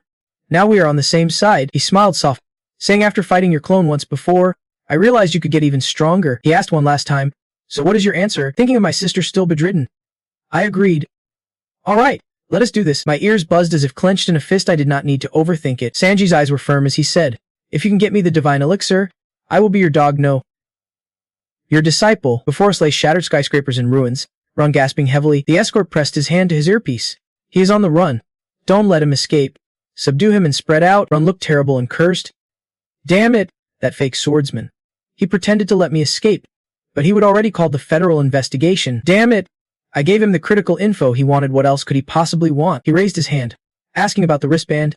Elisa, how many people are surrounding us now? Elisa's voice came through broken. 10. Maybe 5. I'm not sure. Probably around 20. Damn it. The band is malfunctioning, and Elisa's circuits are fried too. An agent turned to the red-haired girl. That building's the last one. If he resists, you are authorized to kill him. Call the others here. Quickly. Hearing voices. He panicked. Damn. They are here already. Yeah, I think someone else arrived too. Or am I mistaken? Sir, do you know, a group approached the building, and he grew powerless. Just like that, he slumped down. Thinking, in the end, I still can't get past them. Suddenly his foot hit some small stones nearby. His eyes flickered as if he would found a plan. The agents below were shocked. Damn. What is that? A massive flaming boulder fell from above. What the hell is that? The rock hit the ground with a huge explosion. Screams filled the air, and everyone below was engulfed in fire. Only the girl survived, clutching her left arm. Breathing heavily, she struggled to contact reinforcements over the radio. Help! We need backup. Before she could finish, she was attacked from behind. and the radio slipped from her grasp, a footstep beside her body. He shouted, "Trevor, I heard you are here." Startled voices shouted back, "What the hell?" He grinned. "I am here to rescue you. Don't you be surprised." "Come on, my business partner." Elsewhere, in a dark space, a voice said, "We have sent Trevor's location to Hisung as you requested." The mysterious figure replied, "He must be there by now." The other side. Poor humans. Forced to destroy their own kind for the greater good, the mysterious figure adjusted a face covering and asked, "Aren't you curious why I ordered Trevor's location sent to Hisung, and why the federal agents investigating had to die?" The other calmly closed his eyes. "I do not care about that. I just follow Lord Oracle's orders." After a pause, he continued, "Now, I am heading to the next location." The mysterious figure warned, "Be careful. Catacomb is a dragon's lair in Tiger's Den." Back with Sanji, Lord Javendang was teaching him swordsmanship. "First, we will learn the different sword styles, then start with some basic moves. First is basic sword speed. Normally, you would also control Magman in your body, but we will save that for a proper lesson next time." Sanju hesitated. "Wait, what about the divine elixir?" Sanju added, "I was clear I would be your disciple after getting the divine elixir." Raven hesitated. "Yeah. The elixir. I will go get it for you later. But would not it be better to have experience to level up faster once you have it?" Sanju sighed. "That is not how deals work. Maybe it is because you are from another planet. No one on Earth makes deals like that." Raven forced a smile. "I am S-rank hunter. Even if you brought me a bag full of money, you probably still would not get a chance to learn swordsmanship from me." He scratched his thumb toward the jar and said, "I am a clone user. Man, Heritage invested 12.8 billion troops to learn cloning like me, but they did not get anywhere either." Sanju pointed at him and said, "But since the apocalypse is not far off anymore, I won't totally ignore your offer. So I want a fair deal, you get a disciple. But it won't be me until you give me the divine medicine." Sanju closed his eyes and let out a sigh. "There is someone perfect, even better than anyone else, to be your disciple. Someone who will do anything you say." He raised his hand toward clone number 7, who was chewing meat. "This guy here, he will learn swordsmanship from you instead of me." After saying that, Sanji happily ran off, leaving Raven frozen like a statue. "Number 7, good luck and listen to him. I've got classes at the academy, so I'm off." He sighed helplessly. "Well, at least there is someone to teach now." "All right, disciple. Let us start with your stance," clone number 7 yelled. Startling Raven. "I am not your disciple." In Raven's mind, he imagined happily training with his disciple.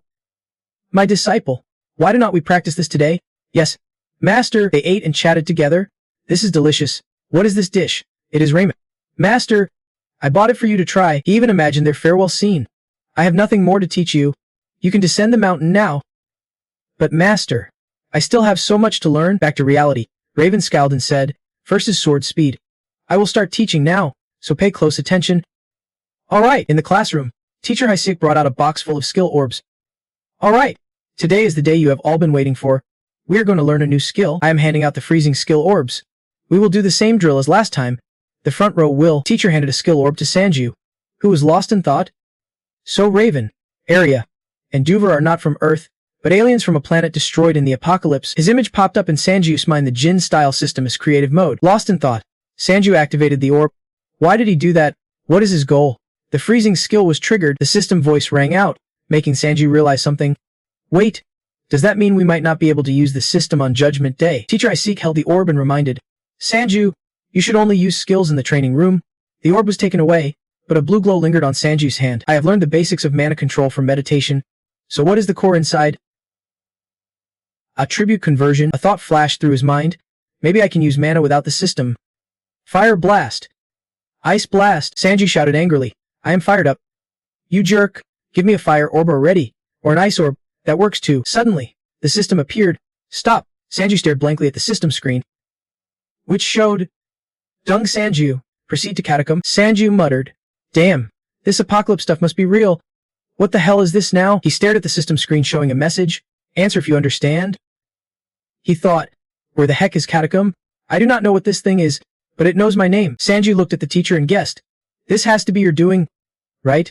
Who else would mess with this? Teacher Isiok calmly continued the lesson. We will train like last time, but first I have something to tell you. So far, you have only trained inside the gym and got used to that, but this time, things will be a bit different, Teacher Isiok said. This time, we will learn new skills through real combat with monsters in the dungeon. This will be an international level event, and our academy has been assigned to enter the dungeon. Teacher Isiok told me to continue. Catacomb, hearing this, Sanju frowned. The teacher kept explaining, a giant dungeon with many different zones and underground levels. At the principal's office, a knock sounded. The principal asked, Who is there? Sanju shoved his hands in his pockets and kicked the door open. I'm back. Sanju grabbed the collar of a guy named Surong.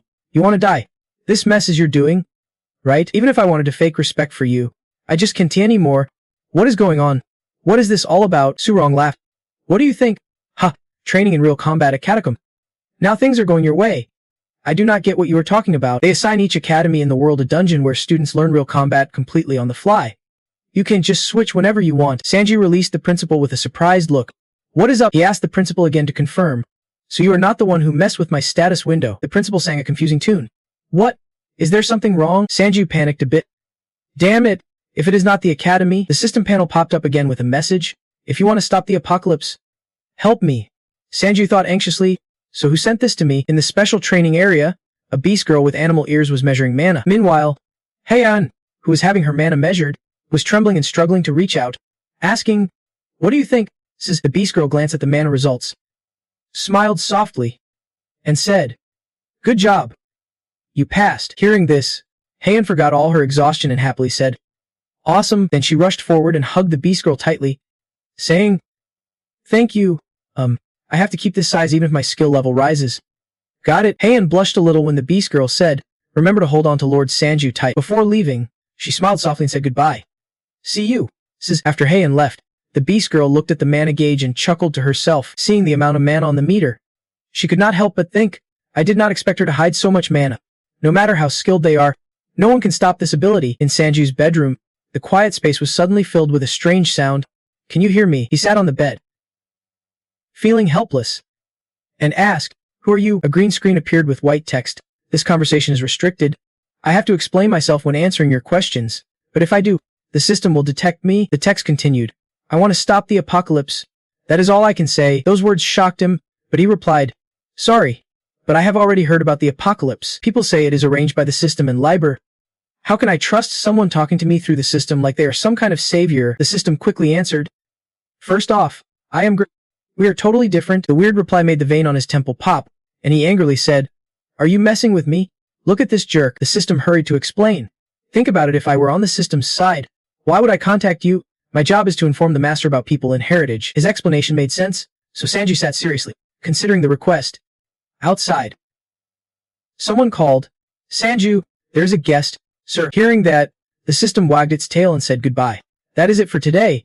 We are risking capture. Go to the tome and seize the 7 clues. Only you can stop the apocalypse. Watching the system vanish, he hugged his knees tighter and muttered to himself. Austin thought. He wondered if he should trust it. I only agreed to Heritage's request because of the prophecy. Anyway, there is nothing left to lose, but it still has not told me what I need to do. Overthinking just scrambled his mind. I can fully trust anyone. What should I do? As he pondered, the door opened. Seeing who it was, Sanju was shocked and stammered. Heian, why are you here? Wait, where have you been all this time? Hearing the question, she proudly said, I just finished the special training. After that, Heian walked over to him while he weakly complained. Heian, sitting beside him on the bed. She said, why do you look so down? Worried about something? Hey, do not just sit there. There is food over there. Outside, 2 parents hid behind the door listening, whispering, wow, your daughter's grown up so much. Maybe we should go shopping. Inside, the mood was totally different.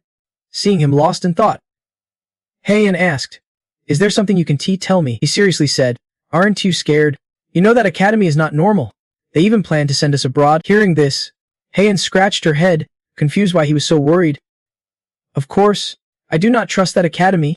I only trust you. Seeing you speechless, she even gave you a trusting look and a smile, saying, I trust you 100%. You pondered for a moment, then quietly thought, yeah, that actually makes sense. In your mind, you thought, that is right. I do not need to worry about people I can trust. Like you. Heian hesitated for a bit before saying, if you ever have worries, you can always count on me. But it was surprising to hear you say you could trust yourself. Heian stiffened while Sanju grinned proudly, thinking, honestly, I'm so strong. Who'd be dumb enough to betray me? Elsewhere, the sound echoed through a room. Dung Sanju, South Korean, rank B, has been a hunter for a year with an average score of 76. The man saying this had a stubbly beard and was flipping through documents as he spoke casually. Honestly, I did not even know this skill existed.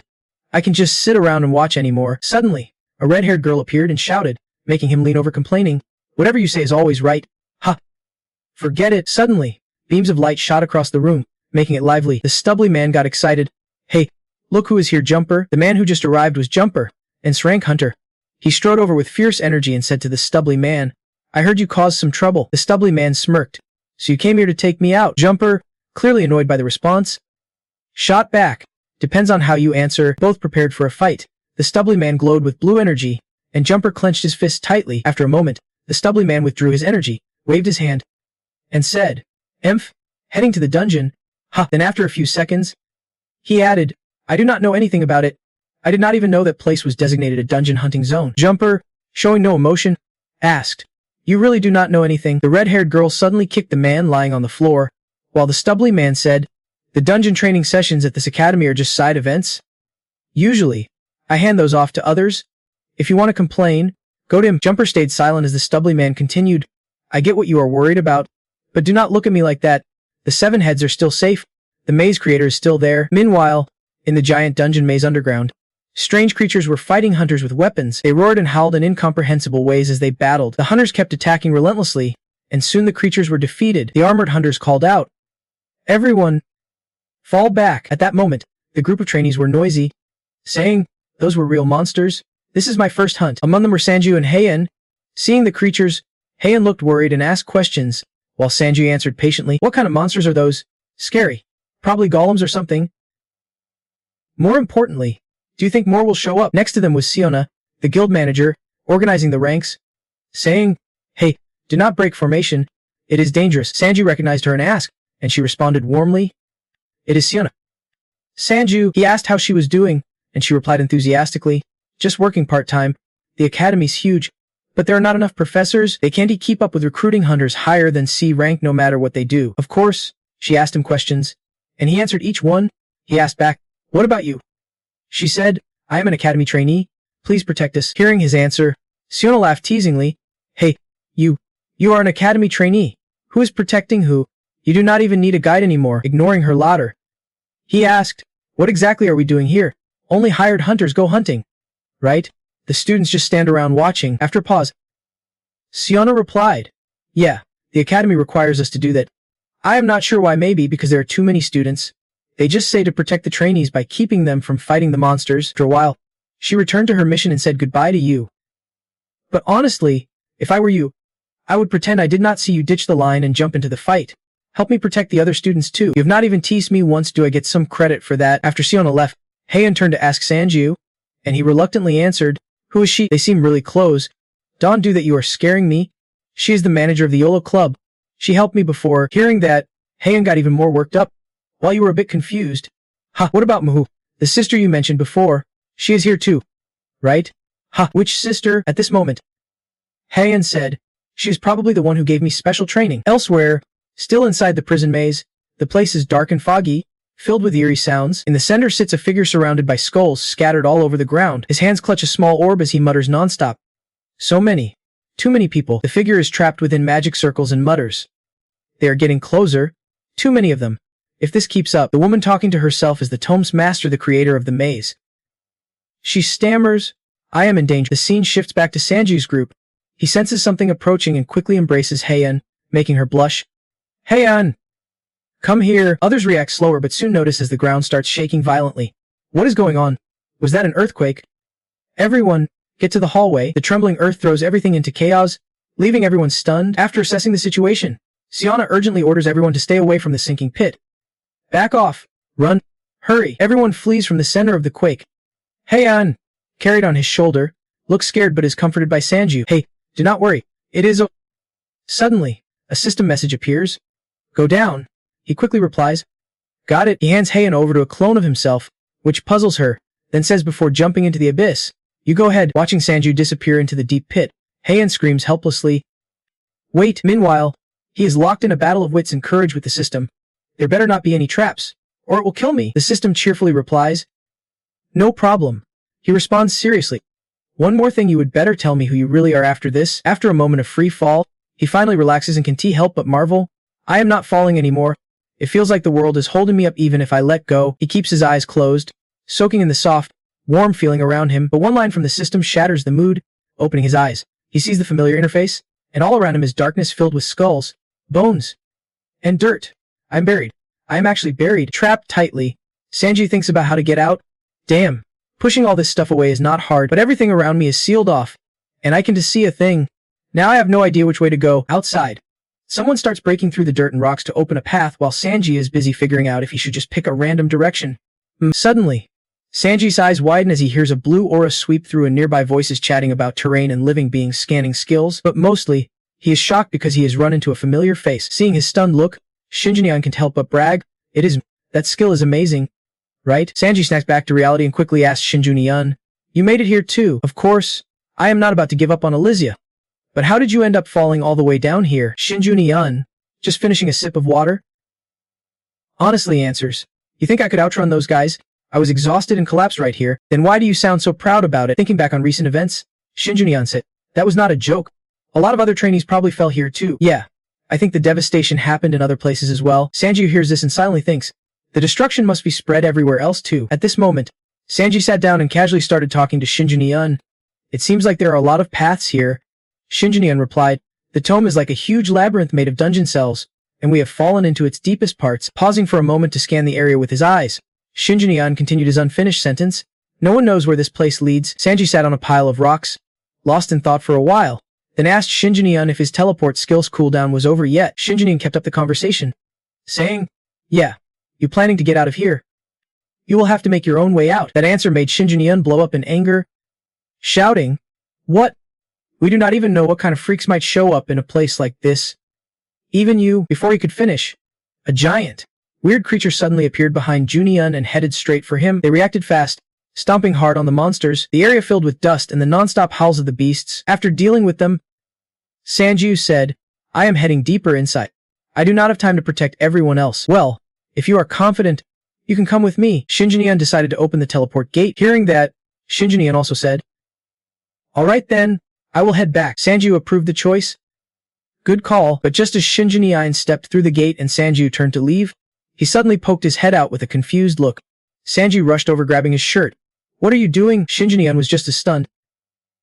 "What happened?" "Damn it." Pausing a moment, he said, "I think there is some kind of spell blocking teleportation across this entire Mekong area." Sanji did not get it. What kind of spell?" Shinjunyan explained slowly. "It is like a protective barrier. It stops anyone from teleporting in or out of here." Sanju saw the monster twitch and went to check it out, then kept talking with Shinjunyan. "But my space gate still works fine." Shinjunyan replied, "Your skill has a fixed range. It is different from teleportation. That spell stops any teleport scrolls with a range attached." Hearing this, Sanju gritted his teeth. "Damn, so you wasted a teleport already? I can T-protect you now, so you are on your own." The two picked a path and went forward despite the monster's screams. Sanji led the way. "Follow me," Shinjunyan shouted from behind. "Keep up if you can." Meanwhile, another group was lost too. Everyone worried, and Heian was crying and trembling. They would given up. "What do we do now?" Mom, John Min, Gokuryo's assistant manager and a C-rank hunter, stepped up to calm them down. "All right, everyone, stay calm and do not get separated." After that, John Min turned to his subordinates. Still no contact from the upper levels of The reply came, "There is no signal at all." Watching the trainees complain made him worried. "What should we do? I do not know how to fight." Damn, everyone should at least have basic combat skills, but they lacked dungeon experience and were scared stiff. If monsters showed up, getting help would be nearly impossible. Back with Sanju and Shinjunyan, they were fighting giant monsters. Sanju's clone cursed, "These damn things, why do they keep respawning like this?" After defeating the group, Sanju commented, "They were way easier to take down on the upper floors. But here it is different." Shinjunyan added, "Looks like the monsters here are way stronger than up above. Even the skeletons have respawned a few times." Just then, John Min entered from outside and looked surprised to see them. Sanju spotted him and asked, "Hey, are you one of the academy guides?" "Yeah, I'm the deputy manager of the Goji Rio Guild." "John Min, you are Jung Sanju and Shinjunyan, right?" Hearing that, the trainees started freaking out. "Jung Sanju and Shinjunyan, they are the academy's strongest students. We are saved, but I do not really feel comfortable seeing Jung Sanju." Sanji answered John Min's question. "Yeah, seeing the monsters twitch again." Sanju said, "Damn it, they are respawning again. Everyone, smash them to pieces. That is the only way to stop them coming back." The clones rushed in and dealt with them quickly. "All right. Got it." The trainees lost their cool. "We are doomed. So you really intend to take revenge?" "Ha." Even Deputy Manager John Min looked pale but still asked Sanju, "Sorry to ask, but have you seen anyone else besides us here?" Sanju coolly replied, "We were the first ones here." Min kept talking. "We can't reach anyone above?" You asked suspiciously. "Contact? How?" John Min finally said, There's a way to contact them. Meanwhile, An stood beside a crying clone, calling out, "Brother!" She shouted, "Are you okay? Are you hurt anywhere? Are you crazy or what? Why would you jump down voluntarily like that?" You try to calm him. "Hey, calm down. Okay," the deputy manager said. "There's a way. But I will just tell you, you can't get inside this thing. Besides me, no one else can." You did not pay attention to how this involved An, so you asked, "How's everything up there?" An replied, "They are checking how many people fell." Sanju said, "We have a group of academy trainees led by craftsman Jun Mo. If we can figure out the floor we fell from, we might know our current location." Looking at the resting trainees, she answered, "All right, I will inform them now." Suddenly, a shout startled Jun Mo. "A spider? Ha, what is going on?" Sanju kept talking. "And teleportation skills won't work here. Everyone says it is because of some interference skill or something. I need as many clones as possible. So if telepathy works, I will call number 6 back, so stay safe." An heard him and said, "Same here. Be careful." An then asked Sanju, "What is your plan? You gonna stay here until rescue?" You quickly said, "I will leave a clone behind and head somewhere else." When you turned to ask the deputy manager, you were shocked. "Yeah. Jun Mo, I will take it." Suddenly, the whole hallway emptied. No one was left but you and An. Both stunned, reacted fiercely. "What the hell? Where did everyone go?" Sanju was suspicious but said, "I did not hear anyone moving or fighting." Sanju told, "Hey, use that thing, the one you used to find me." An shouted, "Damn it, you told me to guard the stuff." Still, using mana to check, his face fell. There was absolutely no one else within 3 kilometers here except us. Hearing that, Sanju and his clone were both freaked out. You asked, "Is that even possible? I thought teleportation does not work here." An answered, "Of course, those people do not even have teleport skills." Sanju lost his cool and asked, "Then how the hell did they do it?" Before he could react, the ground shook and a horde of monsters came charging, surrounding them. An was pissed, cursing, while Sanju stayed calmer and replied to him, "This place is like a maze, not just the dungeon's layout, but the whole space keeps shifting." Elsewhere, a man was swinging his sword in rapid, fierce strikes. Even his sword draw was impressive, not surprising for a craftsman of his rank. He turned and said to Sanju, "If you can master the sword's form, the space the sword passes through becomes a vacuum. This sword technique cuts through enemies by controlling the wind. It is made that way. Its name is Stormbringer." He saw you sitting and eating, then asked, "Are you even listening?" You replied casually, "Yeah." He stabbed the sword into the ground, trying to focus, then said, "I am strength, and the peak of the peak. First, train your sword's form while you wiped your mouth." He continued, "If you can feel even a slight tremor in the air, that is success. The sword form is tough.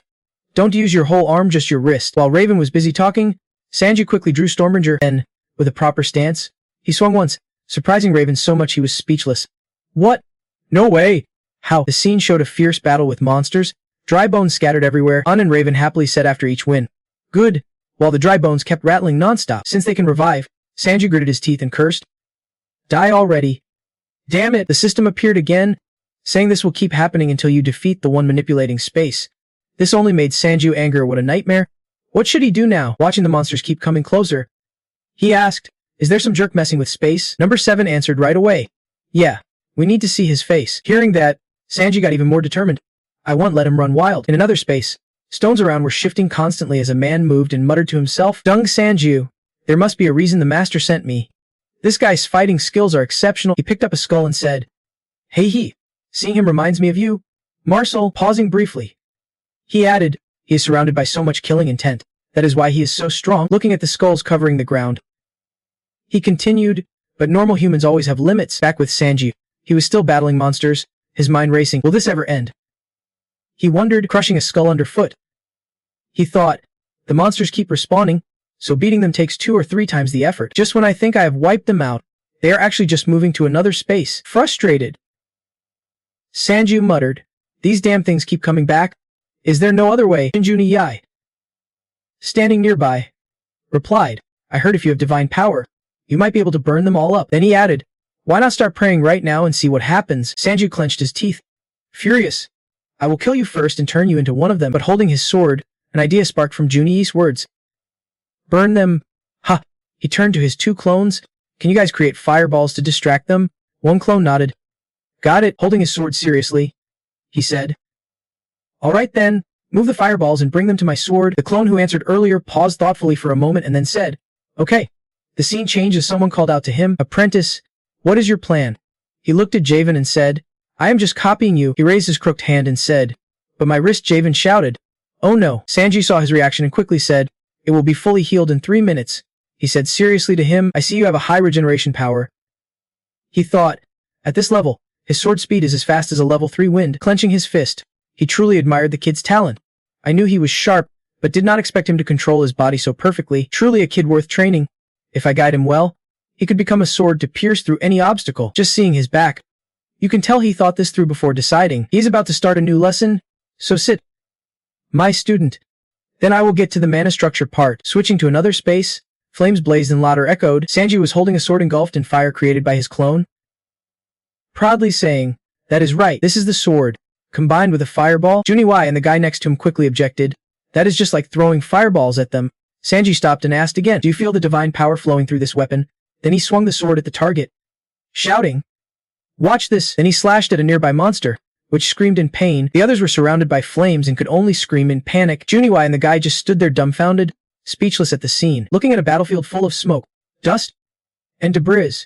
Sanji turned around to brag about his victory. Now it is infused with spirit energy, and Junie casually replied, yeah, let us just say that. Hearing that, Sanji joked with him, not knowing someone was approaching. You talk too much. Why did not you try unleashing your divine power yourself? Junie sighed helplessly. I have that skill, but I can only maintain it for 5 seconds. Is that enough? Then a man spoke up to get their attention. You guys are hunters, right? The man was thin and slumped, with 2 long scars. Looking strange. You asked, right? Who are you? He replied. Can you show me the way out? I got lost while checking out this place. Hearing that, Sanji raised an eyebrow and thought. Sightseeing. Does he really expect me to believe that? Still, he pointed in a direction and said, I do not know the exit, but there's a way out that way. The man happily said, that is enough. Thanks. As Sanji was about to probe for the real reason, the man bowed and asked, but who are you? No way you're here just sightseeing. He said, hey, your shoelace is undone. Let me tie it for you. His face darkened, but ignoring Sanji, he grabbed him and said, do not stand still. Meanwhile, he spoke strangely, making Sanji look puzzled. Do not worry about the path you are on. Just keep moving forward. You will do fine. Juniwai and his clone did not understand either. The man added, the day the truth is revealed is not far off. Junie wanted to ask, what is he babbling about now? Then he clapped his hands on his knees, stood up, and said, and thanks for showing me the way. Truly appreciate it. Then he walked away slowly, mumbling, everything's unfolding just like the prophecy said. Sanji did not understand a word, muttering, what the heck? At the same time, a voice came through. Sir, sight connection lost. It was from Haeyoung, calling through the magic circle. The rescue team is on their way. Just give your location. Hearing that, he replied, the awakened one is coming, but there's a bit of trouble too, because the ground beneath him was shifting. He said, this space is distorted, so anyone inside moves randomly and can be pinpointed, and now it is moving again. At Haeyoung's side, sounds kept echoing, but he had no clue where John Min's excavation team had gone. Sana quickly said, if that is the case, when the rescue team arrives, no one might be there. The armored man replied, tell the rescue team to hurry before they get shifted to another dimension again. Hearing this, Haeyoung panicked. What? If the location changes, how can we find them? But the armored man said, we can do it. She asked in surprise. What? Nearby? He spoke cheerfully. Everyone here has a great memory, so get ready. From now on, we will draw a map of this place together. The scene shifted again. A giant orb was watching over the entire maze, while a golden sound echoed nearby. Are they being separated? The tome's master, who set up the formation, muttered, that must be it. They can stay put for long. What will those guys do? They are trying to figure out the maze's structure using excavation tools. Thinking this, he snorted, but it won't help. They should know that trying to find direction in this shifting space is useless. So easy to counter. Watching shadows run past the orb, he grinned. Just a little longer. Yes, run, run, ho ho. As he adjusted the space panels, he laughed louder, but what he saw made him stop and stare. Mouth agape. Speechless, Sanji's clone was running around, observing every spot he passed and drawing conclusions. I have seen this terrain before. This is Point A. Then he added, we are about 500 meters from where the first incident happened. We were just there. Now we must be at the junction. Looking in multiple directions, he got more certain. From point B3. Right? Left? Right? Right leads to a 2. The enemy is about 640 meters to the left of a 3. That is where the battle took place. Visualizing Mikung's shape through the paths taken, that is where John Min's excavation team is. Point C3. To the right is D2. The starting point. He sat down and sketched Mikung's shape, moving 14 meters forward and turning 30 degrees left. Shinjuti Waong nearby did not get it and asked, what is that? He explained, I sent out clones to spread out and trace the routes they took. Looking at the paper, he continued, no matter where they get shifted, as long as they remember exactly where they went, they will meet at the convergence point. Glancing at the gathered drawings from his clones, he said, that way, we will create a map. Shinjun Wang asked right away, how do they remember the locations and directions? He replied calmly, I can do that. Suddenly, sounds appeared from several places, surprising him. I met John Min's team and another surviving group from the academy. It is the same over here. His voice shifted toward Heian's group. You guys still hear me, right? She quickly answered, yeah, the rescue team is close. He quickly replied, I will give the location. The clones will explain. Starting from the north, near where the Tome Master's incident happened. First, the closest point is, despite everything, all the groups gathered in one place.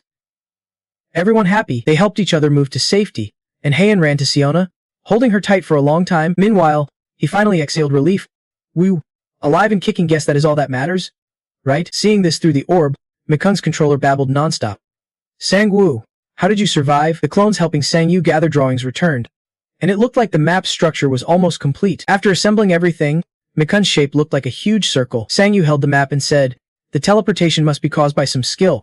Shinjun Iwang nearby commented, if it is a skill, it should have a limited range, so whoever created Mikun, touching the circle at the center, he said, must be at the core of this place. Hearing that, Sang-yu called out, everyone, gather up. Let us find out who is behind all this. I won't let it slide. Shinjun Iwang interrupted. Wait a minute. Gritting his teeth angrily, he said, but Jun Iwang casually replied, first take me outside. Get me to the rescue team. The Tome Master's place is rarely peaceful right now. After a long pause, he muttered to himself, sorry.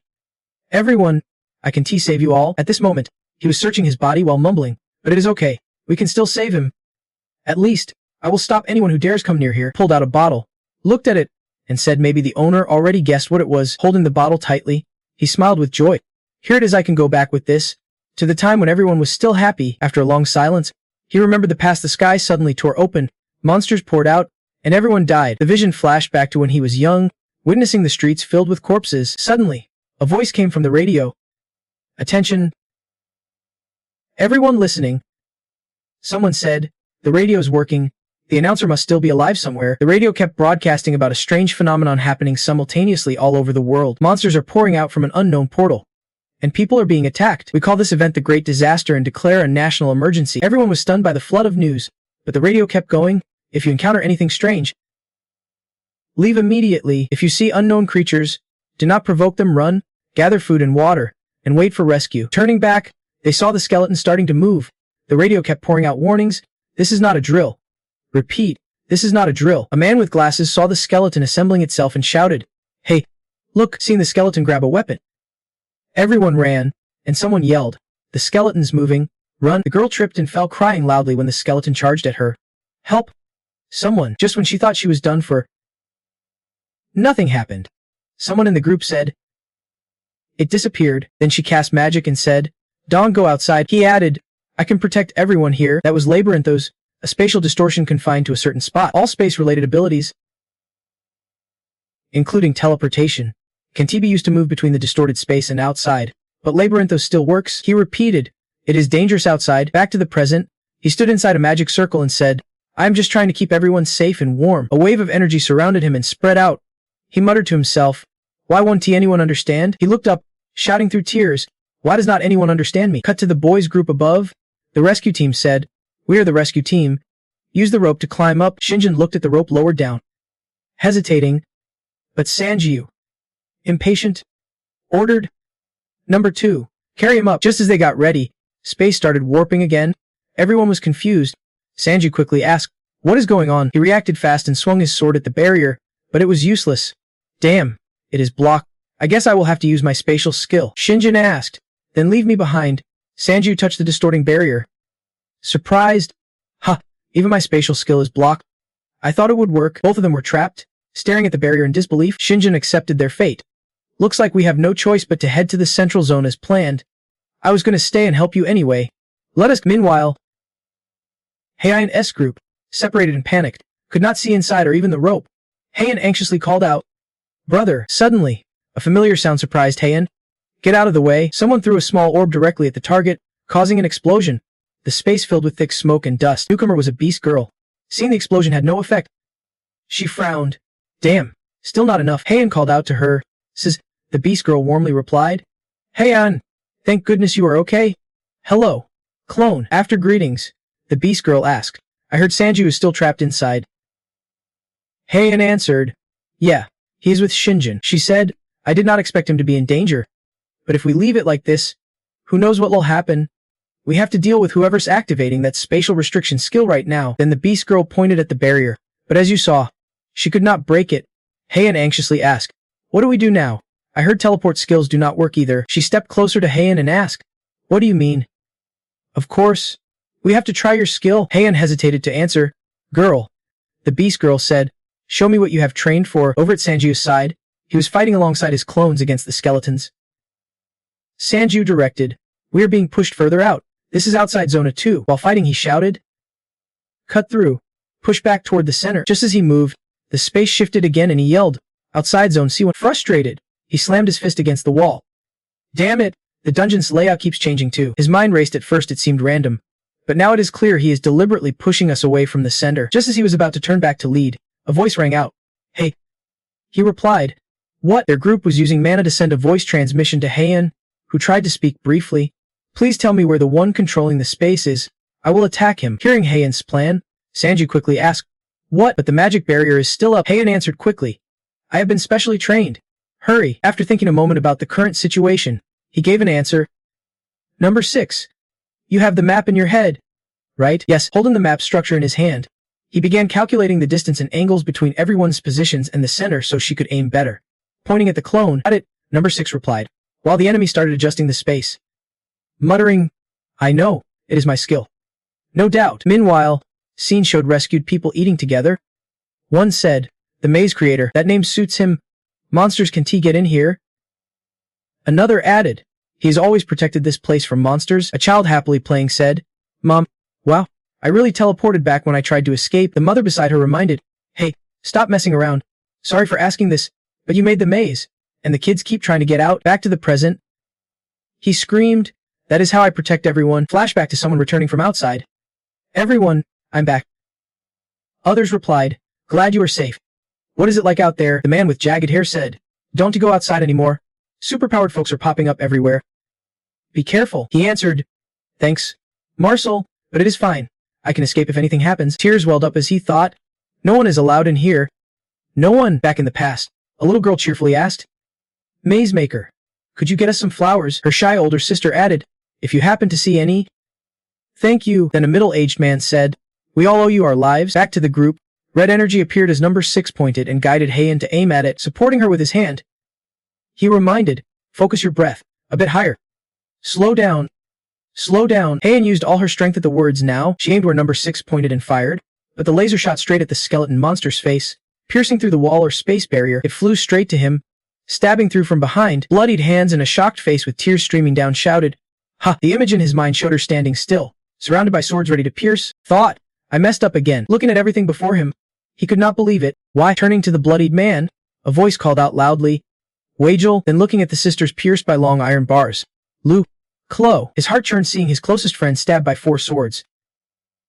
Blood everywhere. Helplessly he called, Marcel. The massacre stirred memories when the king saved everyone. In his mind echoed voices of the rescued saying, the maze creator. What a perfect name. Just like they said, monsters can get here. He protects this place from thieves and monsters alike. He walked past those lifeless bodies with empty eyes. He saw the space block shifting freely. The dungeon's layout had changed. Holding the wreath, he remembered earlier times. Kid, I never thought we would get a real flower. We should just be happy with the fake ones here. His whole body sank as the sound echoed in his mind. That is enough. Thanks, Maze Creation Day. He placed the wreath on his head. The misty figures were slowly approaching him, resolving to face whatever comes. He sat still waiting for them to deal with him. Everyone, wait for me. He looked up, laughing and crying at the same time. I will see you again soon. The damp sound faded away. Back with Sanju's group, he was still anxious. Did she make it? He turned toward Noxao and spoke. I think the space chaos has stopped. Noxao stood at attention and replied, that is right, like a signal. Sanji led the charge. His clone injected the Junyang vaccine. Hearing Sanju, Junyang screamed in despair. Fine. Then let us head straight to the center. Somewhere else. A man said, Master, would not it be dangerous if the 7 deadly sins were unleashed? I think we should call for backup. Zotamzik leaned on his hand and replied, I have given them some trouble already, so no worry. it is not easy for them to reach the maze's center. Zotamzak smirked and added, and the maze creator's skills are perfect for keeping others out, but he is mentally damaged because of the 7 deadly sins seal. After a pause, he continued, he is incredibly gifted, but that is also what killed him. I heard he gained that skill right when the disaster began and used it to protect civilians. He maintained the space chaos to push monsters away and keep people inside for years. Zotamzak fell silent, lost in thought before speaking again. But why did that talent become his poison? There are several protective layers around the 7 deadly sins. Do you know which is the most common? Hearing this, one of the 2 men quickly answered, I do not know. Sorry, thinking of the giant creatures attacking humans, he said. The monsters most of the time the 7 deadly sins are sealed along with powerful monsters. Watching the mana swirl at his fingertips made him angrier, but the chaos had lasted for years. You could feel his helplessness seeing all his comrades brutally killed, Zotamzak said casually. But luckily, there is a second seal, so the monsters released are only at C or B rank. Still, that is when most civilians there die. The 2 young men turned pale hearing his story, trapped in a crimson hell they could not escape. Zotamzak kept going, then the maze creator's skill glitched, and the space chaos became random, so even if they wanted to break the seal and escape, they could not. Got it. Nothing to worry about here. The tall, curly-haired guy hesitated despite the analysis and asked, but I heard those who reach there have strong skills. What if they get to the center and meet the one who caused the maze chaos? The scene shifted back to the tome's master, who held a blood-stained star, staring at it silently for a long time. He sat curled up in a corner, back turned to the pile of skulls. The space destroyer was Sanjiu. He smashed through the upper wall and the angry skulls charged at him. Finally, I have made it the maze's center. Sanjiu, Juni Yayung, and 2 clones appeared behind him, but he just dropped the star to the ground. Sanjiu spoke again. Luckily you survived. We found you. He stood up, and Sanjiu added, you are the one who made the maze, right? He looked at Sanjiu silently for a bit before answering. Should we died back then? His cryptic words confused Sanjiu, who asked again. What? Juni Yang also chimed in. What do you mean? He coughed up blood but kept talking. Because of my skill, the sealed monsters were released. That is when everyone died they could not escape the maze. He added, they are crawling under your feet. Can you be a little careful? This made Sanji shout. What? So this pile is not scared of monsters. Even ignoring him, Sanji was still soaking in his emotions, sinking deeper into sorrow. My biggest regret is not realizing the space distortion was triggered thanks to that day. Right now he is holding the wreath on his head, and the monsters are slowly closing in on him. He made a decision to sit quietly and wait for them to deal with him. Everyone, wait for me. He lifted his head, laughing through tears. I will see you all again soon. But at this moment, his whole body was wrapped in a green village aura, freezing those monsters in place. He looked back at the wreath. After everyone died, he did not know if it was survival instinct kicking in, but he was terrified even after his skill glitched. The monster still shifted away from him. Unable to touch him, blood and tears poured out. Yet he still had the strength to speak. Now I have decided I want to go back to that day. The ground shook violently, but he grew more determined because his skill had returned. I am sure I can reverse the architecture of this place back to how it was. Once more, I will break the seal of this place. Straining to lift the space, he yelled out. Even now, he could hear the master's voice telling him to stop. It is everyone please accept me one more time. Sanjiu snapped, shouting, are you crazy? Gritting his teeth in anger, he charged forward with his flaming sword. You want to release more monsters? Do you really think I will let you? The system popped up again. Wet. Restrained Sanjiu, but unexpectedly, his feet could not move, and a mark of an eye appeared. He thought, what the hell is this? Some kind of binding. Remembering the strange man he just met, he realized and cursed silently. Damn it, he was not one to give up quickly, but it would not work. I have high resistance stats, acting fast. He shifted his weight forward and lightly jumped with his free foot onto the binding rope. Smoothly twisting the other leg, he bent one knee but landed safely. Rolling forward. After finishing, he said, got it. The other guy watched every move and said, thanks for stepping on that tile. I was almost out of strength. That was the last key to breaking the seal. His whole body froze. He quickly asked, what? Mana poured rapidly around him. In the view, he was standing on a floating rock. The space turned blood red, and a massive monster appeared beside him. He could feel it. This thing was extremely dangerous. More than any monster he would face so far. As for him, he seemed drained. The monster's level was unknown, and he said, yes, this is what was supposed to happen. Then he picked something up and said, I will reward you for breaking the seal. Take this, the 7 deadly sins. Before he could react, the guy threw the item and added, it is time for me to say goodbye. He paused briefly, then continued, thank you, Jiang. Now, the giant monster raised its hand and swatted his head, sending it flying. As he spoke his last words, give me the salvation I was denied 20 years ago. Single swipe created a devastating shockwave that overwhelmed everything. Even Shinjana, Waiwang, and Fen Then ducked their heads to avoid it. The system appeared and said, eliminate the 7 deadly sins immediately. Sanji was using all his strength to hold the fragment the other guy handed him. A blinding white light engulfed everything, When he opened his eyes, it was a completely different space. He blinked, wondering, where am I? Surely, he was inside the dungeon. A golden voice sounded behind him. Finally, I have found you. He turned and asked, who are you? The man casually replied, you do not know me, right? The system screen popped up. We have only talked through the system window so far. Hearing this, he angrily said, you are the one who told me to enter the dungeon. After a moment, he continued, what kind of freak are you? The man calmly answered, you already know my name, right? With a bored look sitting in a chair, he said, nice to meet you. I am Sta. While adjusting the system screen with his finger, he said, I am known as the creator of the system. Sanji stood frozen, while Liber and Saki continued, first off, do not stress too much about those who died in the prison maze. The time you spent inside was just a blink compared to outside. Liber said, but if you take in too much info at once, your brain might just melt. Hearing this, Sanji jumped and yelled, are you crazy? Get me out of here now. But before leaving, Sanji wanted to clear something up, so he asked, by the way, Jin style. Liber respectfully replied, I am the one who triggered the apocalypse in Tyburn. I want to explain a few things about that. Yeah, the apocalypse really was caused by the system I created. Sanji felt uneasy and crossed his arm. Interrupting? And you have the nerve to ask if I wanted to stop it. Liber answered, calm down. I never abandoned you. My goal when starting the apocalypse on Earth was, once again, Sanji cut him off. Even if you are the one who destroyed all of Tyburn. Liber looked down awkwardly and said, I lost control of it. Follow me. All my research is here. You will learn a lot. Sanji opened the system screen and seriously asked Liber, why would you create something as dangerous as this system? Was it because you wanted to save Tyburn from the war with Grand Id? Liber's empty eyes lowered when Sanji asked. He hesitated for a long moment before explaining why he created the system. Clasping his hands together, it was because someone very important to me got infected with a virus. Liber rubbed his glasses and looked at Sanju. I thought once the system was complete, I could find a cure for that disease. Sanju clenched his fists and asked, what happened to that person? Liber's face darkened. She is in a place where she no longer has to suffer. At least, that is what I believe. Liber said, I think you understand this feeling better than anyone. Sanji stayed silent. Not responding, the main topic continued. Liber explained, the system lost control. First Tyburn, now Earth. It has become a monster devouring everything. Liber pulled out a stone. The 7 deadly sins we need are to stop the system. Collect all 7, and that is how we stop the apocalypse. Sanji looked confused. Why do we have to do that? Liber continued, because holding the 7 deadly sins is the only way to break free from the system's control. He added, the 7 deadly sins give 2 effects to their bearer. First, they block the system's influence on the bearer's body. I mentioned before that going into too much detail could get us discovered, right? Sanju realized. So the 7 deadly sins let you talk to me? Liber nodded. Exactly. The second effect kicks in once all 7 sins are fully absorbed. He went on, that is super strength.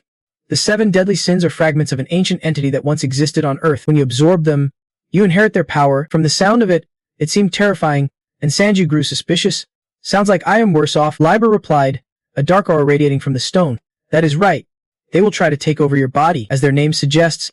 This one Tien well. Liber handed the stone to Sanju and advised, you are strong, do not let them conquer you. Sanju took it and assured him, don't worry. I am mentally solid. But questions still lingered, and Sanju asked curiously, what do you mean by not being affected by the system's influence on the body? Sanju's face probably showed he was worn out. Liber noticed too. Looks like you have hit your physical limit. He continued, we will talk about that after you defeat the monster. Sanju rubbed his head, complaining, was that thing I saw earlier real? How am I supposed to kill it? The empty space gradually faded as Liber, with a vacant look, warned and encouraged Sanju. Don't worry. The shards of the 7 deadly sins will help you. Sanju, please, stop the system. Sanju tensed, listening as black cubes slowly filled the empty space. Then, Sanju returned to the real world, the place where he fought every day. The ground beneath him trembling because the earlier conversation drained a lot of his energy. It took Sanju a moment to gather himself before Maek's and Junie Yayoung's call snapped him back to focus. Hey, Dung Sanju, are you okay? We need to move. Now, Sanju tried to speak but Junie Yayoung stopped him. Now's not the time for questions, Junie Yayoung shouted. This is not just any monster, look up. It is gathering magic. That glowing orb is smashing the houses around it, and from it shoot out spider-like legs piercing the ground. Huge debris is falling, pulled down by gravity. People scream in terror. Help! Save me! While others lie motionless on the ground, some are frozen in shock watching their loved ones die. Dad! Run! The cries of pain echo, and Sanju grits his teeth, haunted by memories from that bastard. Sanju turned to Junie Yaoung. Can you use your power up for more than 5 seconds? Right? Yeah. But what is the plan? The sky burned red like blood, spider legs still stabbing down. Sanju told Junie Yaoung, run and use it only when I say. He nodded. Got it. Sanju gripped the stone called the 7 deadly sins and ordered his clones. All of you, go rescue people, avoid fighting if possible. They all answered in unison. Understood. The monster stood amid the rubble, searching for enemies. Sanji stared tense at the stone. How's this 7 deadly sins gonna help? Then he crushed the stone. Well then, let us do this. The stone shattered, releasing a black and purple orb. Sanji gasped. There is still a sphere inside, and it is enveloping him. In his mind, Sanji clearly saw a yellow figure, like a beast, staring right at him. Who are you? Suddenly, a new body appeared. Sanji covered in blood. Confused, he screamed in pain as the orb, the 7 deadly sins, took control of his body. Junhyang hid behind a wall, watching. What the hell is that? From his view, Sanji's whole body had turned brown, veins bulging on his face. Junie gasped. What is happening? Isn't he supposed to transform only after powering up? Meanwhile, inside Sanji's consciousness, a demon held the 7 deadly sins orb, with countless yellow figures crawling over him. I will give you anything you want in exchange for your body. Hand it over. Give it to me. Hurry. The devilish voice tempted Sanji, and he started to lose himself. But he laughed bitterly. It is nothing compared to the madness of the cursed sword. With this power inside him, the demon screamed, give me your body. Sanji opened his mouth, reaching for the orb, maybe just letting things happen naturally, but then he hesitated, recalling the last words from Liber. Stay strong. Do not let them control you. Don't worry. Keep your mind steady. Sanji smirked, thinking, I almost lost it. I can't give up now. Fighting back is the only way. He clenched his teeth, struggling to hold on. A flashback appeared. Ju lying still in a hospital bed, and Sanji helplessly crying out loud. He raised the orb high, saying, I have made too many mistakes out of pride. Then he passed it to his clone. With my power, take a go. While the clone suffered, Sanji stood aside, quietly breathing out. He realized his limits and decided to let others handle it now. Junhyang was launched away. I really can't stand him. Damn it. You asshole. Sanji snapped awake, probably because of his evil deeds. Quiet. Quiet. Let whoever's got their head straight hold the thing. The noise drew the monster's attention. It bent down. Sanji warned. He saw. You are the loud one. Junie. Junie apologized helplessly as the monster formed a ball. The ball turned into a huge club, and the monster slowly advanced toward them. Sanji shivered. Damn it. Are you done yet? 1. You are the strongest mentally. 1 status change unidentifiable. System alert. Identifying. Error. Unable to verify. A bunch of errors. Identifying. Error. Can't confirm. The power of the 7 deadly sins erupted as the monster charged forward. It swung the club.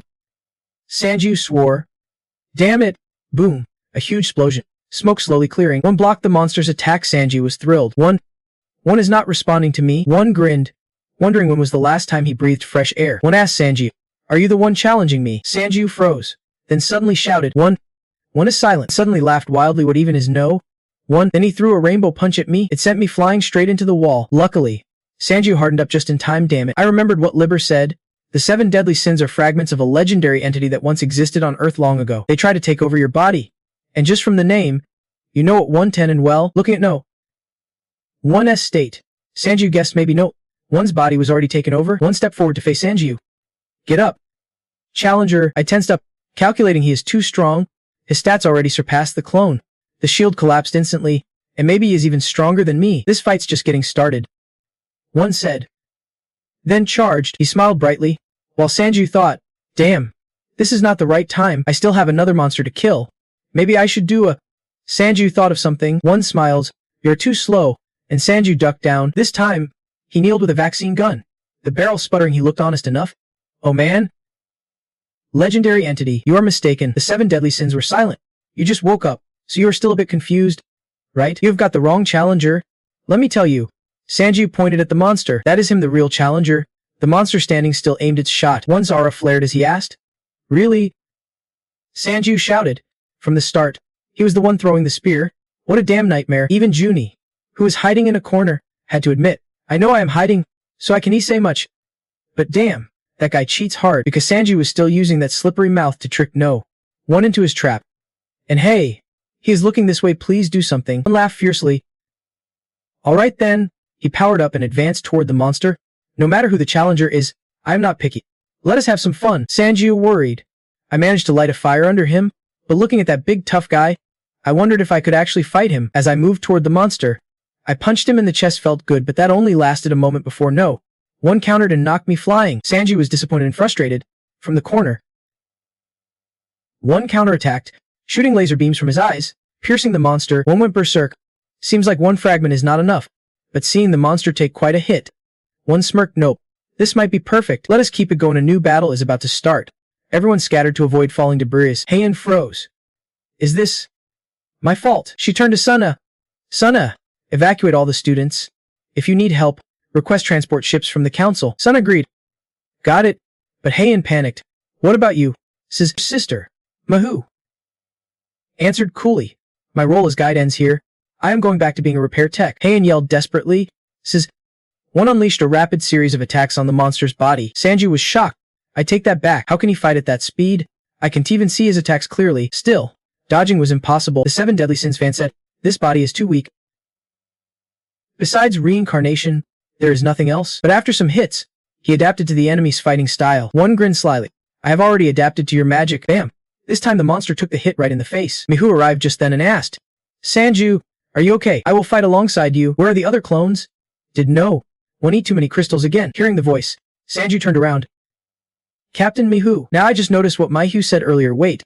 While he is taking over no one's body, if she joins him, then he will. Hurry. Stop him. You need to get out of here as fast as you can. Mihu is confused. Huh. But it looks like Sanju could not keep up with no one's speed or the 7 Deadly Sins. I always welcome new challengers. The bloodstains on the wall looks like Mihu met you already. Elsewhere, under the lights, a bottle of liquor is raised and slammed back. After trying to sip the last drops, the man angrily slams the table. The blessing of the line, a kind of liquor immune to all effects. The man throws the bottle, and the receptionist just ducks silently. He curses. Damn it, is that the strongest stuff you have? Give me something else. Others at the table start whispering. We picked the wrong spot. How are we supposed to know Scully would be here? He shouts. I do not feel drunk at all. A young man speaks up. You are still searching for a drink that can actually get you drunk. The man is surprised. The young man continues. A drink that can get his rank hunter drunk is super rare, especially you. Fuok Lan. Rank hunter. Fuok Lan. John Scully. Scully turns. Curious. Jumper, I am gathering all this rank hunters. He adds. Soon enough, maybe its rank monster has already appeared. We need to go save the people. Scully laughs. Even if you go alone, it won't be a problem. You are not like the others' ranks. Jumper replies.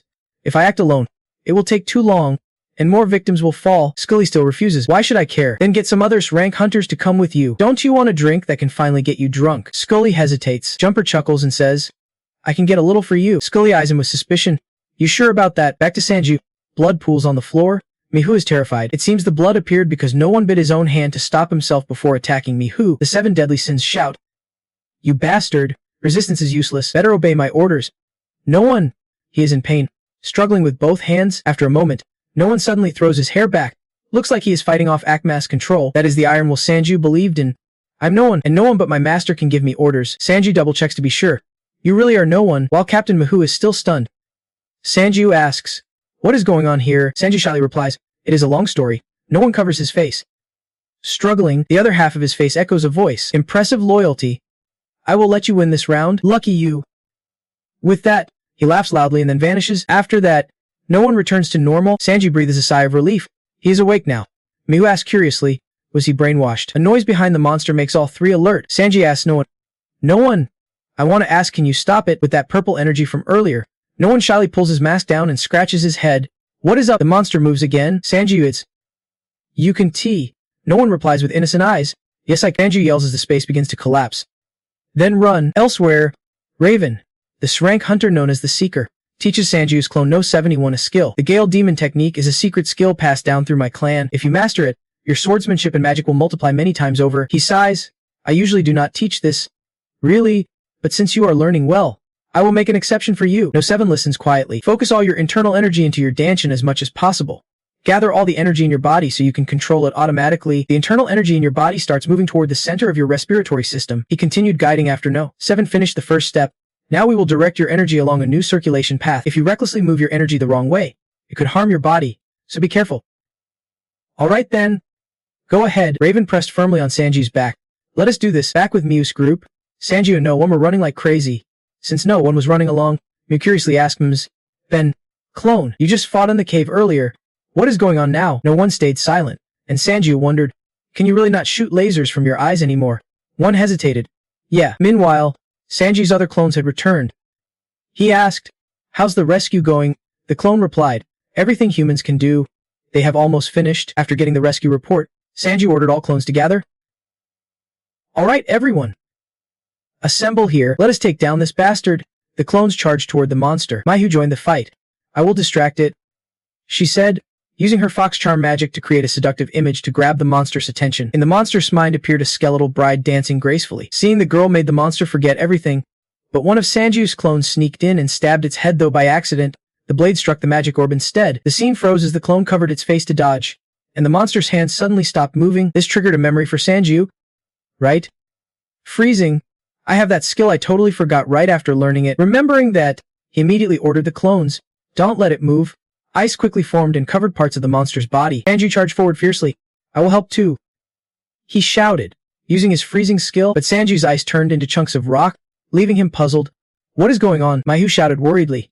"Sanju," but she did not realize the monster was already right behind her. With a swipe, Mihu was thrown onto the rubble. The monster was not done. It lunged to crush Mihu with its hand. Luckily, Sanju used his speed boost and blocked it just in time. Exhausted, Sanju gritted his teeth. "Captain Mihu, are you okay?" Mihu groaned in pain. In the struggle with the monster, they accidentally triggered a skill. The magic storm was activated. The windstorm demon. Clones moved with the raging winds and attacked the monster relentlessly, leaving Sanju breathless. He whispered to a nearby clone, "What is this skill? What is magic storm? Teach me." Back to No.7, Raven asked, "How do you feel?" He put his hands out to sense it. "The internal energy keeps gathering and exploding inside me, but it still flows around my heart." Raven was impressed. "He is sharp. Combining swordsmanship and magic like that is the basic technique I teach." Raven continued, "But it is tough to use sword locks with your current body." Before finishing, the clone suddenly waved, "Sorry. Emergency," and rushed off. "I off," the clone said as it left Sanju alone, who stood rooted, then suddenly dropped to his knees, sobbing. This is not me. What have I become?" He glanced up at the space gate. Familiar footsteps approached. The Swordmaster Raven was not surprised. "Long time no see. I am not pleased. Can you get straight to the point?" Sanju was shocked. "So strong, but his bones are already damaged." Meanwhile, Sanji's No.7 clone slowly emerged from the gate. "Sorry, I lost control of my mana for a bit, so I could not get here sooner." Sanji did not blame him. Just asked, No.7, training done? Then he realized, so maybe that magic storm earlier was... No.7 nodded, eyes focused as he drew his sword. "Yes, the Swordmaster taught me this technique." Judging by the other clones' conditions, Sanju guessed what No.7 would say next, but it won't last long. "The holes in our bodies combined with the wounds won't heal fast." Meanwhile, the monster had fully recovered. Sanju grimaced. "Damn, it healed like nothing happened. We need to take it down in one shot." So he asked No.7 how to use this new skill. "How can you use magic movement like that?" 7 replied, "Combining sword attacks with explosive magic is just the basic theory." Sanju nodded. "Alright then, both charge forward." Sanju shouted, "Let us see whose arms break first, your two or mine." "You bastard." The energy around their hearts spun faster and faster as Sanju risked everything to land a strike. He gritted his teeth. It is tight, but his blade had already pierced the monster's body. The beast counterattacked, forming magical spheres, too slow to finish. A clone darted in and struck his right cheek. 7 moved behind, pinned the sword, and protected Sanju's left side. Sanju dropped down from the air, saying if we keep attacking without giving it time to recover. The monster roared savagely. Sanju hesitated. It created a magic orb with a central eye. Sanju thought fast. "I have to use a space gate to block this attack right now," but he could not block it in time, and both Sanju and his clones were pierced through. The space gate opened. Raven appeared and caught Sanju. His face darkened. "I did not expect to see members of our guild here." Along with Raven, Jumper, Scully, and Diane appeared simultaneously. "This is messier than I thought." "Level Hunters Raven and George Lucas, hold it down." "Good idea." Level Hunter John Scully Chardian. The monster was still absorbing magic when a voice spoke. "So that is the monster." Coming from Scully, who eyed it sharply and clicked his tongue. "An undead type. Ha, that is why you called me here." Jumper chimed in. "Perfect timing, right?" Seeing Scully sulking, Raven begged, "Thank heavens, if you can, could you heal this guy?" Scully turned around. He glanced over and said, "That wound won't be enough to kill him." "Do you know him?" Raven answered, "I do." Finally, Scully agreed. "All right. No problem. I will heal the others too." Sanju's clones lay scattered on the ground. "Wait, they all look exactly the same." He was confused. Meanwhile, Jumper opened a space gate. "I am going to rescue some others nearby. John is still watching. Thanks to you too. That undead monster has evolved. Take care of that monster for me. Will you?" Jumper left the battlefield, leaving Raven and Diane behind. Sanju slowly opened his eyes, then he sat up, looking dazed. "Wait. The wound." Scully stood opposite him, waiting for this moment to question Sanju. "What the hell are you guys? Whatever you are. I already healed all of you, so just go hide somewhere." Sanju asked, "Who are you?" Miu stood nearby, worried. "Sanju, are you okay?" Sanju did not answer Mihu but stared intently at the man from before. "Captain Mihu? Did he really heal everyone?" Mihu smiled. "Yeah, we are saved. All of these people are level hunters." Under the mutated undead's feet, 3 shadowy figures lingered. Raven spun around. You are awake. Just stay there and watch. Sanji was stunned. Raven narrowed the space around the undead. This is the path you will have to walk. He focused, both instructing and fighting seriously. It is magic violence, but at a higher level it is basically a tornado. The space gate opened repeatedly. Jumper kept searching for victims and checking the surroundings. Someone here was already rescued, and the damage was really minimal. He noticed something strange. This is very different. Really different. The giant white bone undead woke up earlier than usual. In fact, it already shifted to form 2. The maze created by its maker had no effect. But the seal here broke so quickly. Why has not the city suffered any damage yet? Could it be? Remembering the image of the 3 Sanju, Jumper realized it was because the hunters looked strangely alike. He clenched his fist. I've never seen his face before, but they just saved someone and fought that giant white bone spirit, holding it off until it shifted into its second form. So it is very likely the 7 deadly sins have already fallen into their hands. Then Jumper went wild, grinning slyly.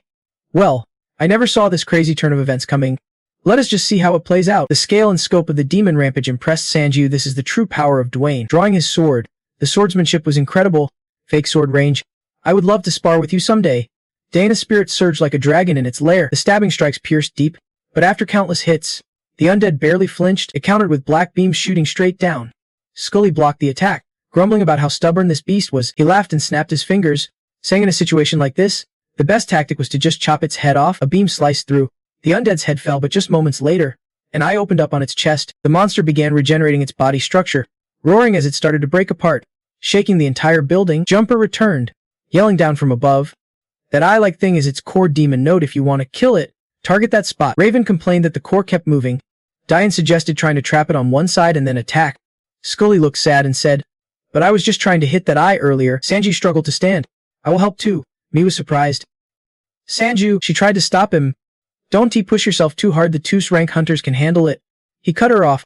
Even if I just sit still, they will do it. But those guys won't deal with the problems I am about to face. Sanju's face turned serious. I have to get stronger. I will finish off that monster. Mi was confused. Finish off. Sanju turned his head. Juniun, are you there? It is your turn now. Hearing his name, Juniun jumped, and Sanju looked at his clones.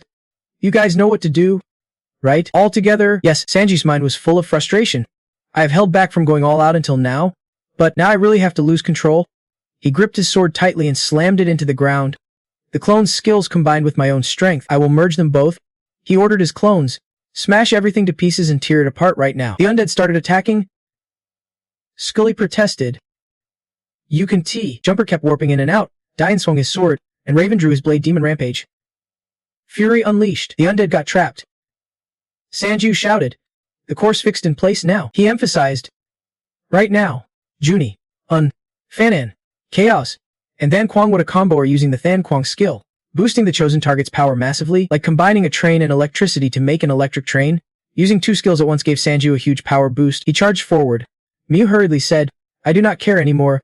If I run into trouble with those rank hunters, you better watch out. Holy's hypnosis skill attracted the enemy's attention with charm. This time, the targets were the rank hunters, but for some reason, the illusion of the old man was a female rabbit. Sanju grinned slyly, asking the clones trailing behind him.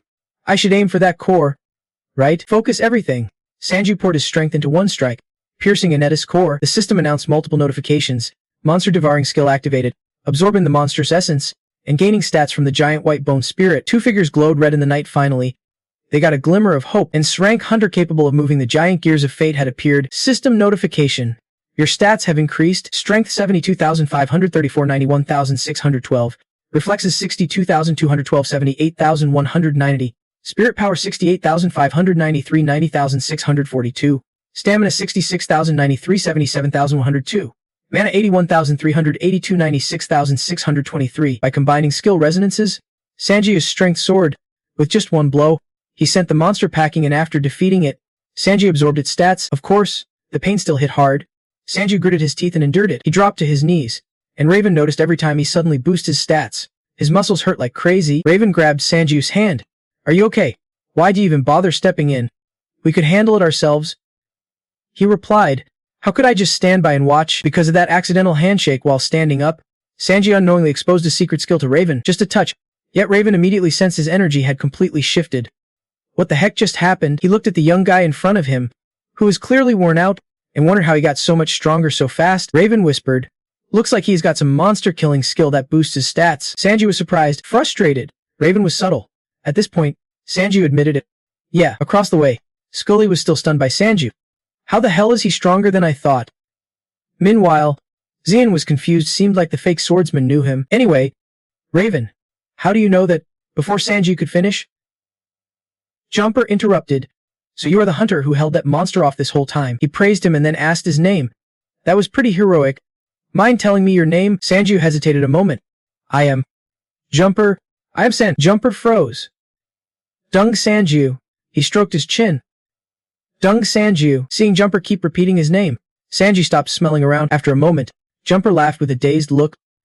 Honestly, this is the first time I have heard that name. Sanju cursed silently. Of course, I am not famous enough for an S-rank hunter like him to know me, but I am pretty well known in Korea. Jumper asked, where are the other hunters who look just like you? They were just here. Sanju answered, they are my clones. But before he could say much more, he got cut off. This time it was Dai Vian. I saw them leave to clean up the mess. They are amazing hunters. Damage control is their top priority. Sanju was surprised. Jumper turned his back. Face hidden. Too bad. Everyone come over to my villa. Sanju was curious. Villa. Jumper smiled brightly. We just took down a monster this strong. At least we deserve a little celebration after the fight. Let us all drink and eat some good food to unwind after that exhausting hunt. Elsewhere, a servant rushed in. Master, the calm man asked. Sounds like you have news about the Mekong creator. Is everything okay? The servant reported in a panic. The Mekong prison has collapsed. Sir, the Mekong creator is dead. A group of S-rank hunters attacked the giant bone spirit. And more importantly, I guess they even took the 7 deadly sins. The man said anxiously. How could that happen? Just like Jumper said. He brought the hunters who fought earlier to a lavish, upscale space full of powerful, high-ranking people. There were even reporters. Sanju was confused. A small party with all these big shots. The others were already relaxed, soaking in the party vibe, a familiar hairstyle. Hey Yuan, he said as she walked over wearing a tight orange dress with a slit. How do I look? Weird. Sanju blushed. Stammering. You look great. She smiled shyly. Really? I have never worn a dress like this before. Trying to sound serious, Sanju asked. Anyway, your skills are awesome. What have you been training? Yuan replied. Ha! Didn't I already tell you? From afar, Raven approached and asked in Sanju, does using your internal energy feel any better? He turned around. Raven smiled seriously. When I suddenly saw you demonstrate your sword technique, I was so shocked I blurted out, what was that? That is the first step to becoming a high-level Swordstorm messenger. Your clones are using it really well. Sanju grumbled back. Well, the clones are smart too. Speaking of clones, why did not you tell Jumbi about my skill? Sanju asked. Raven hesitated a moment before answering. Should I say he is straightforward? I have met him a few times before, but I can never figure out what is really on his mind. He is always trying to save people, and it feels like he is attacking the dungeon in a way that causes the least harm to humanity. Raven whispered to Sanju, and the answer stunned him. But it was actually Jumbi who deeply connected all of humanity to that system. You already know what it means that all humanity is weakening, right? Sanju frowned. It is basically the apocalypse. They kept talking one day. That skill of yours will become famous. But for now, you have to stay sharp. I get it, especially for Jumb. No one knows just how big his influence really is. Unmuttered on the sidelines. They would not let me join their conversation. Raven continued. But unlike him, Breast and Saklidian are on our side. Sanju pointed out. Wait. What? Breast? Heian wondered. Dude, not Lord Breast. The little brother your sister. Before he could finish, Raven was cut off. Is Lord Breast the one who healed me? Where is he now? Scully was standing in front of a liquor shelf, holding up a bottle and sighing. I have tried every single brand on this shelf already. It is better if I just head out before those reporters start poking around, especially with that camera crew right nearby. Scully poured the bottle away like saying goodbye. Then he yelled, you are one of the hunters who all look exactly alike. Upstairs, Jumper stepped out to greet the honored guests. Thank you all for coming today. Hope everyone's enjoying the party. As you all know, this party celebrates our victory over the giant white skeleton beast. Someone already started chanting his name. You did it again. Jumper quickly formed an elite strike team of S-rank hunters. I heard casualties were surprisingly low for a monster that level. Jumper's face turned serious. Because of that, I need to say something to everyone here. I am not the one who minimized the casualties or trapped that monster in the dungeon. Real hero is here with us.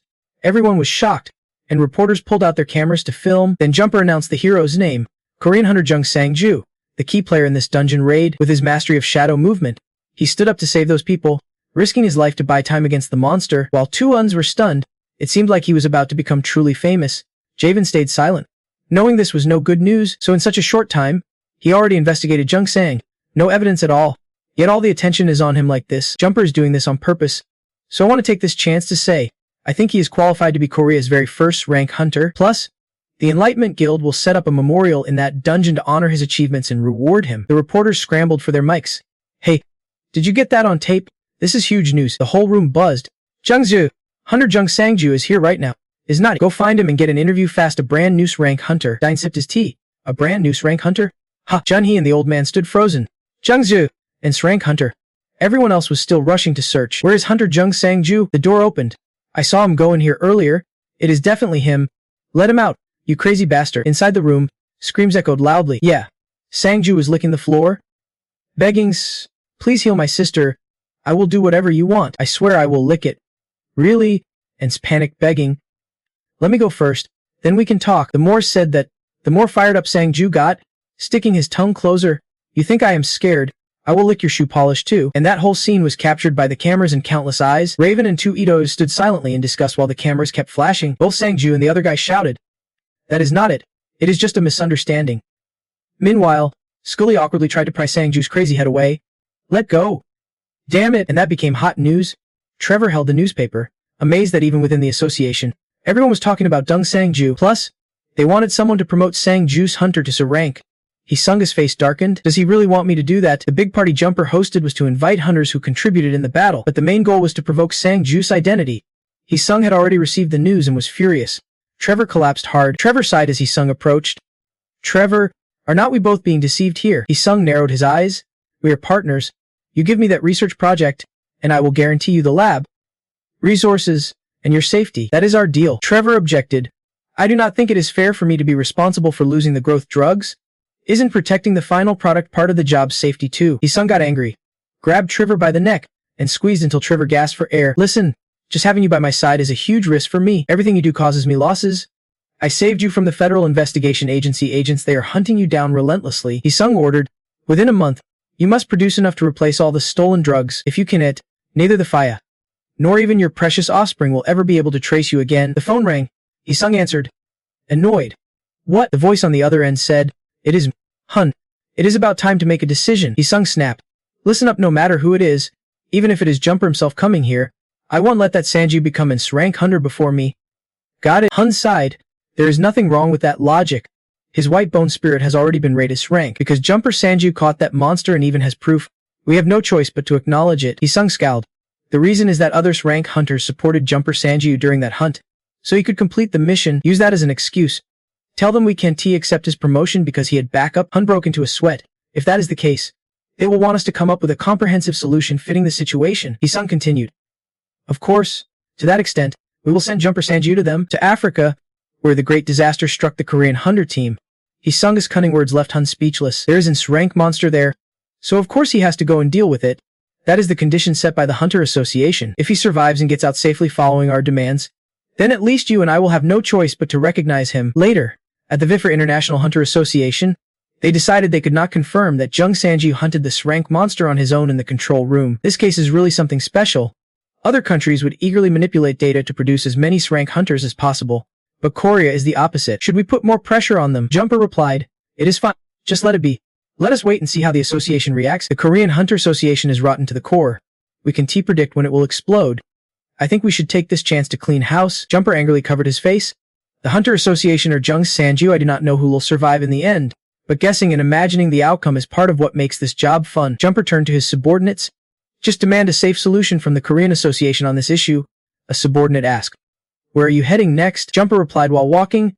Just gonna try something new to change the vibe and catch a few bad guys. On the newsstands now is the legendary picture of Jung Sanju licking a shoe, with the headline, Korea's first rank hunter. What is next for Jung Sanju? Korean hunter Jung Sanju has become the center of attention. His actions brought incredible results, and pro hunters have dubbed him Korea's first rank hunter. Raven lifted his foot teasingly at Sanju. Oh man, my shoe's dirty now. What were you gonna do about that? Sanju clenched his teeth and fists. I told you to stop. Sanju replied helplessly.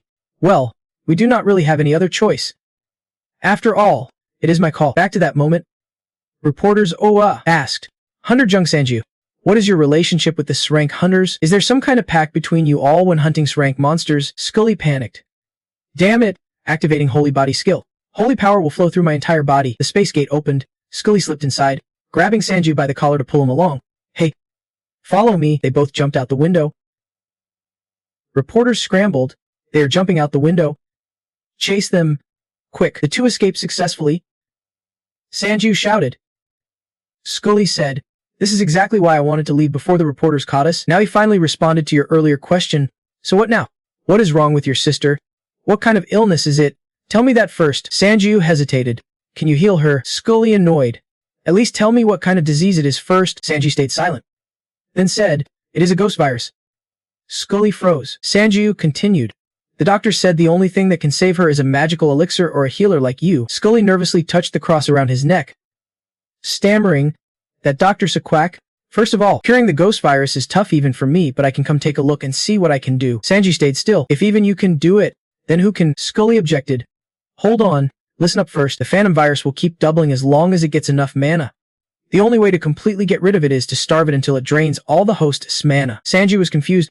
But would not the host die too? Scully continued. That is why I said it is really hard to cure. The treatment is extremely risky. You revive them just before the host reaches death from mana depletion. Chance of success is 50-50. What do you think? Sanju recalled and muttered, if I can't get the elixir, I will take that chance with you. But the elixir is not that simple. He said I can contact him if I change my mind later. I already have his number. Raven nodded. All right. Once things here are done, I will be heading out soon. Ayun curiously asked, hey, where are you headed now? Meanwhile, Juniyun stood pleading, please help me train. Sanju replied, I have got some things to take care of. For some reason, Sanju tried using his skills but nothing worked. His abilities were not fully functional. Elsewhere, Oracle sat listening as a subordinate reported, a noose-rank hunter in the 7 deadly sins. Everything is unfolding perfectly as planned. The red-eyed pair nodded in agreement. Right? The subordinate continued, as you said, the Korean Hunter Association is downplaying the importance and ignoring Jun Sanji's talents in the white-bone spirit hunt. But that can be easily handled if we deal with Hae-sung. He proposed to Oracle. Oracle rejected it again. Things will proceed as I said. We will adjust the plan to fit the situation better. Dropping the assassination of Hae-sung, I will give you a new mission. 2 years of reconnaissance on the Hunter organization in Alaska. Starting now, the subordinate was surprised. The plan never changed until now. But why? Oracle angrily snapped. You have seen something in the future. This is an order. Leave here immediately to carry out the new mission. Outside, the minions have gathered to protect their leader. The intruder, 1 is down. 2. Wait, I can see anything. Just 1 left. She can keep up with the intruder's speed. Someone help inside. Oracle urges his minions to hurry with their mission. We do not have much time. I have prepped the teleport scroll. The noise outside caught his attention. Who is coming? The last one's dead. Screams ring out, stop him. Oracle and the Crimson Warriors serve tea. Humanity speak. The guards panic and shout, open the gate. Open it. The Dark Knight welcomes a new guest. The first rank hunter. His arm crushes the gate frame. The confused minion stammers. Why are you doing this? Jumper with a different vibe than usual. Oracle stays calm. This is one possible future. If so, I will welcome it gladly. The false regression has stepped beyond eternity. Lucas, Jumper or rather, his real name Lucas smirks. I just want to keep things simple this life. The blue-haired guy beside him witnesses this madness and quickly steps in. Sorry, but I can to let you in, he says. If you want to enter Oracle, please use the main path. Lucas sighs quietly. You keep parroting nonsense? So boring. Then he instantly teleports behind him, eyes sharp as knives, but the guy's no pushover. He leaps forward, widening the gap between them. Lucas is a bit surprised. Oh right. You two are on the same side. Glances meaningfully at Oracle, then back at the blue-haired guy, so you can also glimpse the future. Ha! His eyes darken. Lucas guess hits the mark. Oracle quickly interjects. Wait, this kid can change the future timeline. Even if you let him live, it won't cause any problems. Lucas' gaze on Oracle grows complex, as if weighing how much of that is true. Then he agrees. Fine. Oracle visibly relaxes.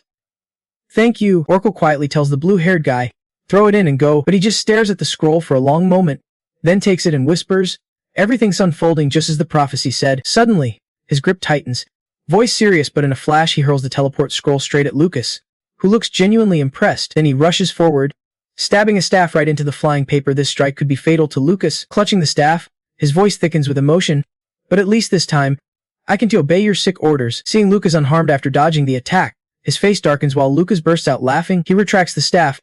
Are you bored now? Lucas did not expect this guy to hold a grudge so hard.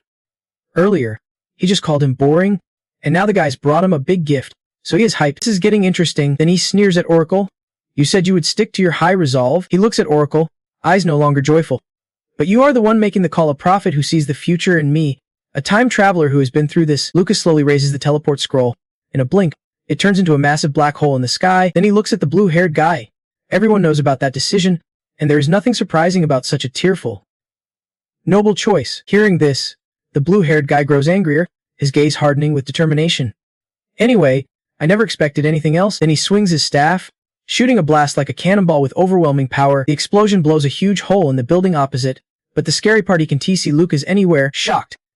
He thinks, that guy dodged my attack in a blink. Now I have to anticipate where his next attack will come from. Then he tried to foresee the future and saw that in just a moment, Lucas would tear him apart into pieces. Seeing that, he pushed his abilities to the limit, simulating thousands of possible futures to find a chance to survive. But then he suddenly went silent, as if he had seen the fate he could not escape. He looked toward his master, his eyes filled with a confusing mix of emotions.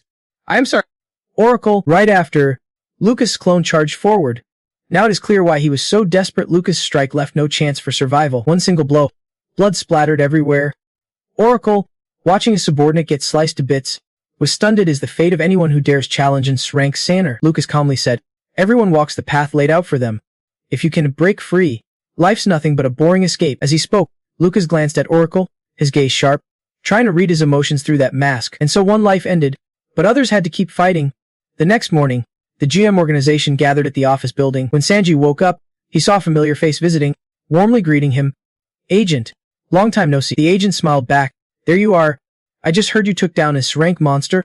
I knew this day would come, just did not expect it so soon. Sanji blushed a bit. Don't say that. Without the others' rank Saners, I could not have done it either. Then he saw Yuan at the next table and cheerfully walked over to greet. Long time no see. What kinds of drugs have you been working on? But when she turned around, Sanji was startled by her gaunt, pale face. It looked like she was on her last breath. Concerned, Sanji asked, what is wrong with you? Yuan did not answer but pointed toward the window. You can tell just by looking down there. Curious, Sanji looked out to see reporters and Sanner photographers packed below. Up to now, Sanners like Sanji still belong to the GM organization. Are you part of it too? Seeing the chaos, Sanji rubbed his aching head. This scene really felt familiar. Yuan was almost losing it, complaining, they are so loud I can to sleep. They should leave at night. Sanji sighed helplessly. Just once rank Sanner gets this much attention. The agent quietly sighed. Maybe, since the announcement came from Jumper, and his status among Sanners, this kind of thing can happen. He hesitated, seeming reluctant to say more, but finally told Sanji straight, the Sanner Association opposes it because you are not the only one involved in that San. Sanji felt a bit relieved.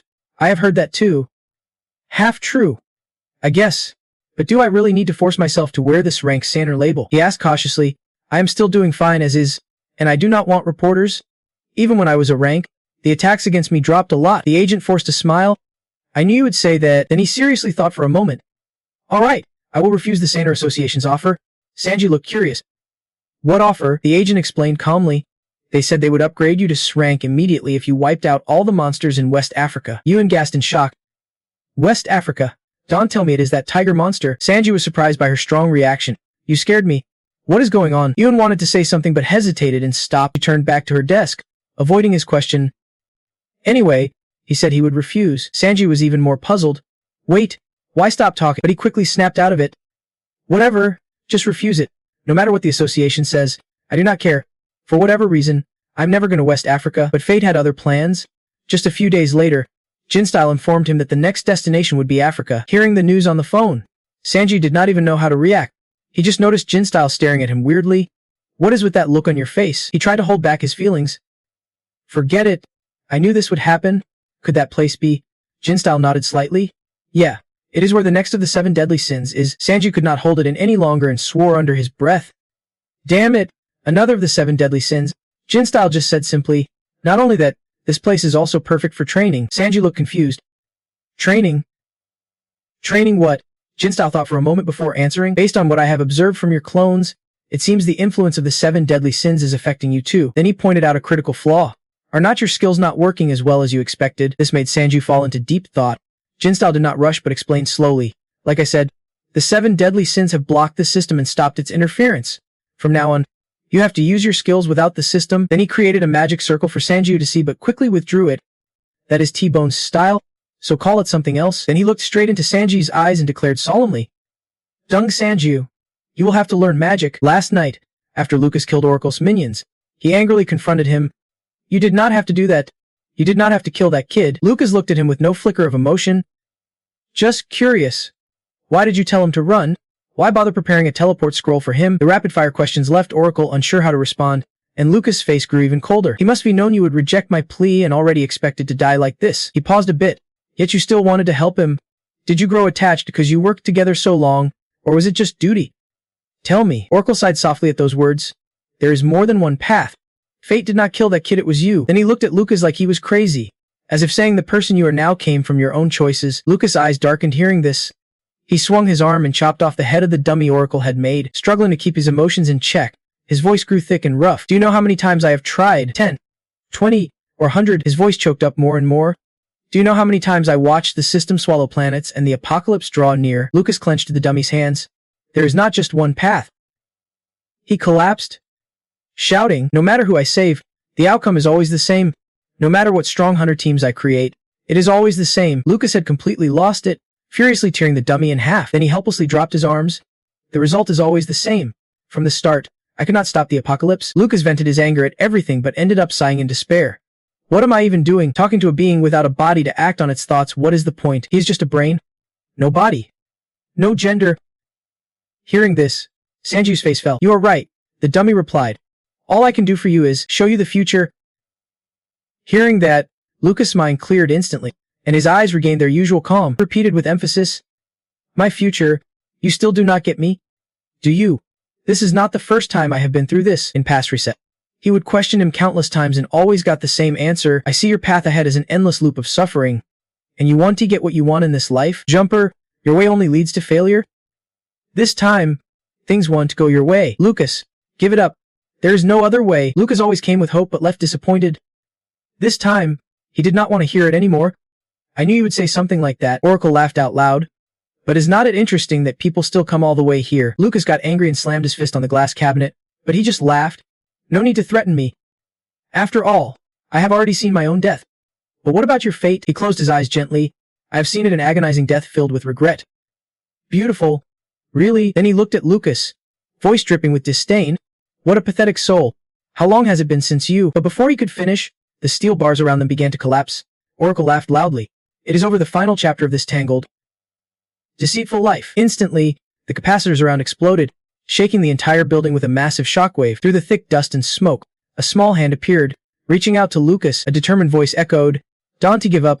You will find your salvation. Lucas stared at the figure before him, speechless, his eyes overflowing with countless emotions. The salvation he had been searching for all this time.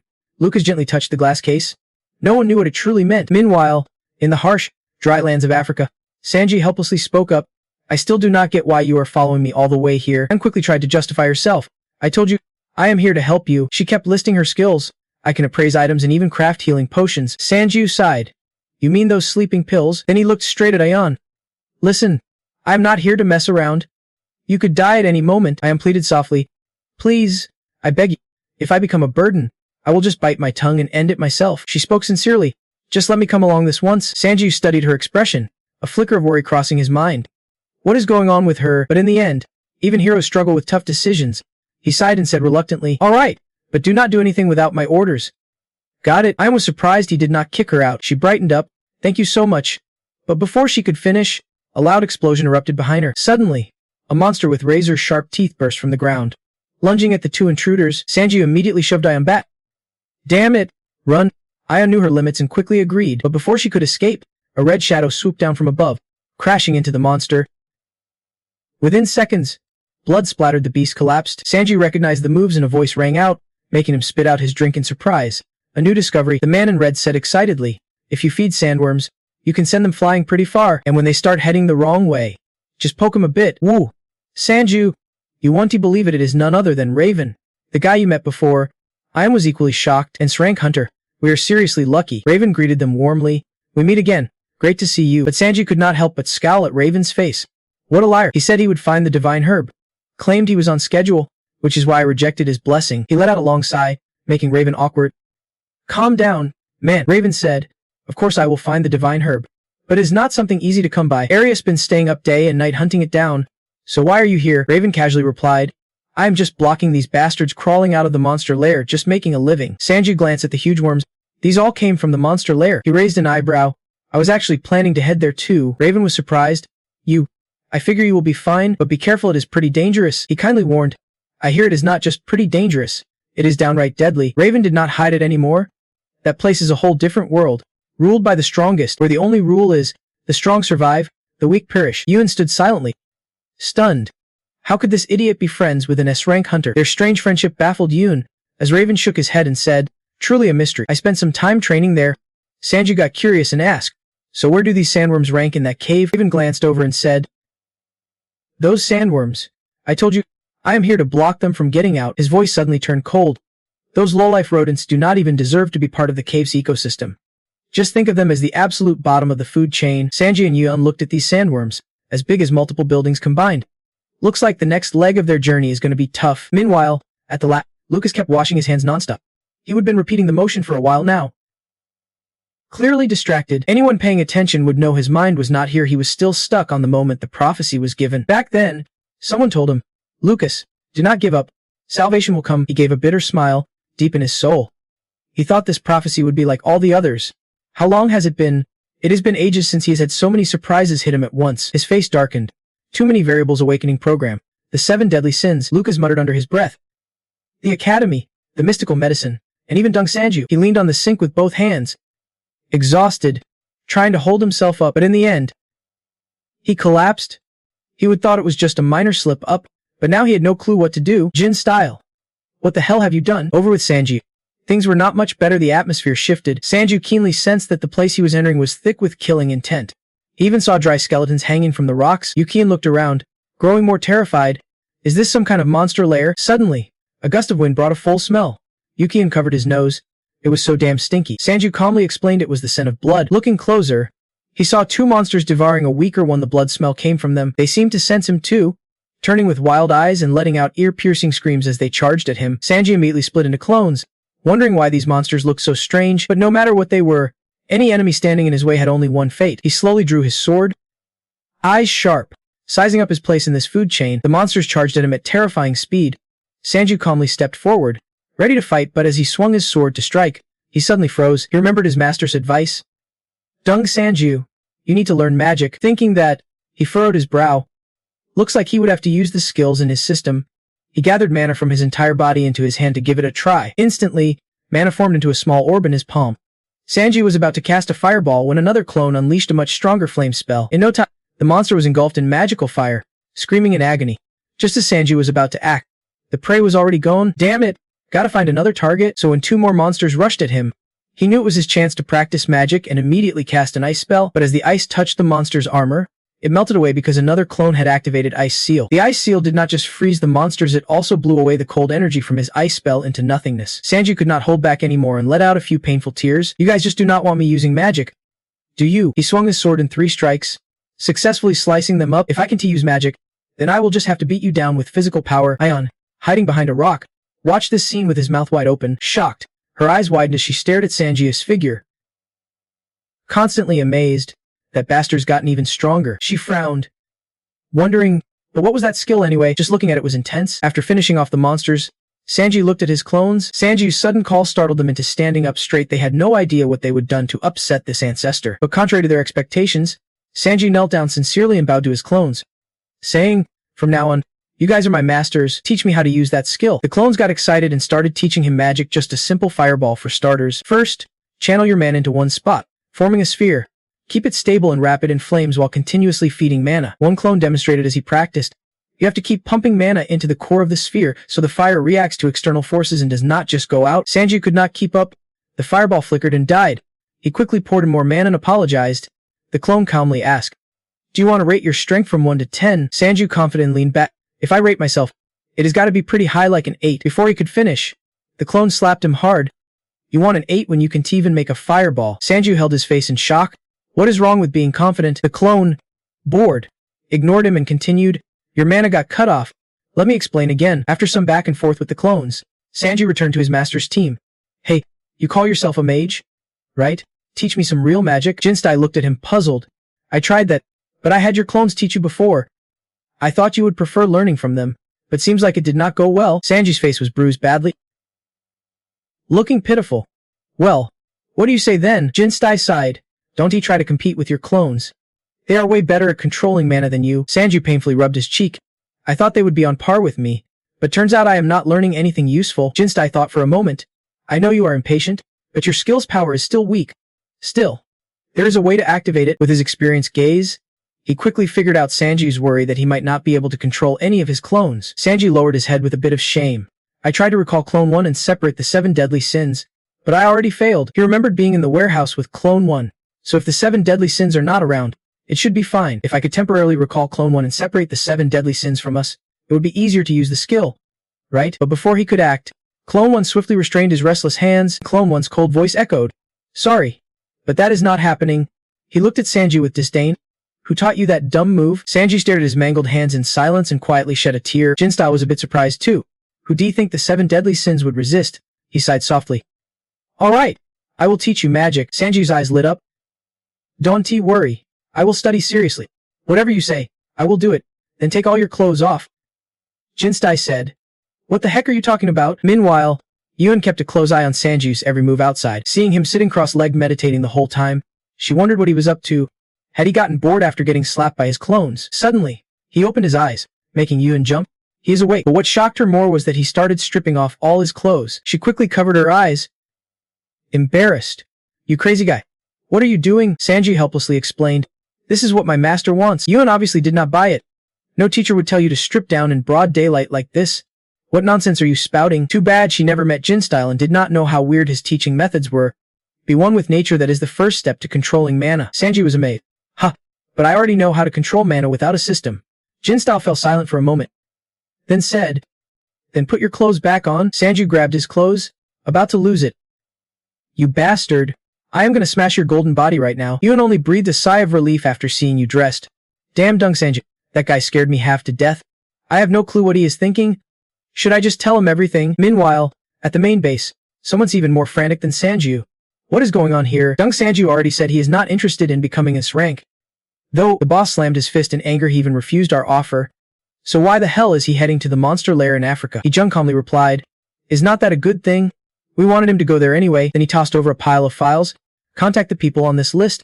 The person across from him looked confused but opened the documents. After reading, he was so shocked he could not speak. His hands instinctively shook the papers. His eyes showed disbelief. "Isn't this an assassination group? Don't tell me." He smirked slyly. "Better to be cautious. I like to gamble, but I prefer a game that is already fixed." Meanwhile, Sanji had no idea he was being played. He was still struggling with the monsters in the African lair, but instead of sword fighting, he was relying more on magic. Jinstyle gently advised him, "Keep the magic circle steady." Sanji poured more mana into it. "Got it." Jinstyle nodded approvingly. The magic circle acts like a warning, a kind of tracker reminding you how your mana should flow, to keep you from forgetting after dodging a surprise monster attack. Sanji shouted, "I said I got it already," but then the magic circle suddenly vanished, making him even more annoyed.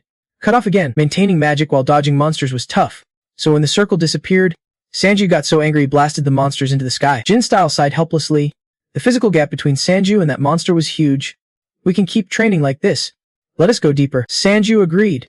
Just as he was about to move forward, a dart suddenly shot toward his head from behind. Instantly alert, Sanju activated his shield, but too late. The dart pierced past his first line of defense. Jinstyle panicked. Dung Sanju. Meanwhile, behind them, unknown to anyone, mysterious assassins appeared. "I have spotted them," reporting to the leader. "Were members of the Green Rose assassination group numbers 11 and 12. Number 12 sneered, and rank candidate, not so impressive. Killing him will be easy." They had no idea Sanju was still alive. When the dart hit, he would already used a clone to block it. In a blink, he charged at the two assassins, blasting the mountain they were hiding behind. Clenching his fist, his eyes sharp, he stared them down. "Who the hell are you guys?" Numbers 11 and 12 were not pushovers. They quickly dodged his attack. "He looks tough," Number 11 casually replied. "Just as I thought. If he dies quickly, it will be boring." The clone stepped forward calmly. "You guys must be crazy. Throwing darts at someone's head like that. I am going to return the favor." Elsewhere, Yun was having a headache too. She stared at the pot of noodles, thinking, "How many packets should I add?" Number 1 quickly said, 5. Yun was surprised when he pulled out another packet. "Nice. When did you bring this?" Number 1 cheerfully shared. "I always carry anything we might need." I happily grabbed the noodles but wondered, why has not Dung Sanji come back yet? He said he would be back before dinner. Another clone glanced toward Sanji with worry. Looks like he is busy, and he was busy handing ass to those two assassins, who clearly were not a match for him. He scanned them again. "Is that all you have got done already?" Number 11 clenched his teeth angrily after Number 12 got stabbed by Sanju. "Damn it!" Number 11 clenched his teeth in anger as he watched Number 12 get stabbed by Sanju. "You damn bastard," he shouted. "Why did not you use your skills earlier? Are you just toying with us?" Sanju smirked. "What skills? You can't even control your magic circle yet. Number 11 got even angrier at Sanji's silence. How dare you underestimate us like that? He pulled out 6 more throwing stars and charged at Sanju furiously.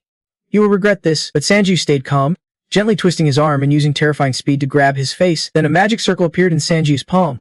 He coldly stared at him, like, you really want me to use my skill to kill you? But when Sanju tried to activate the magic circle, it vanished because his mana supply was uneven. Jin-style sighed seeing this scene. Even Sanju was embarrassed and speechless. Unfortunately, the assassin did not know this. He just trembled, staring at Sanju, thinking he was done for. His eyes filled with terror. If Sanju used that skill, he would be dead long ago. Yet somehow, Sanju spared him. Of course not. If he paid attention, he would see Sanju's face turn pitch black as he looked at where the magic circle disappeared. Embarrassing as hell. Unaware of this, the assassin felt touched that Sanju was sparing him. Thinking, are we really such big brothers? The more he talked, the more he cried. We are not even worthy of someone's skills. Sanju was left speechless by how whiny this guy was, but since he thought so highly of him, Sanju did not mind playing it up a bit and gave a sly smile. Just realizing that now, he turned and walked away with his long coat billowing behind, making him even more mysterious.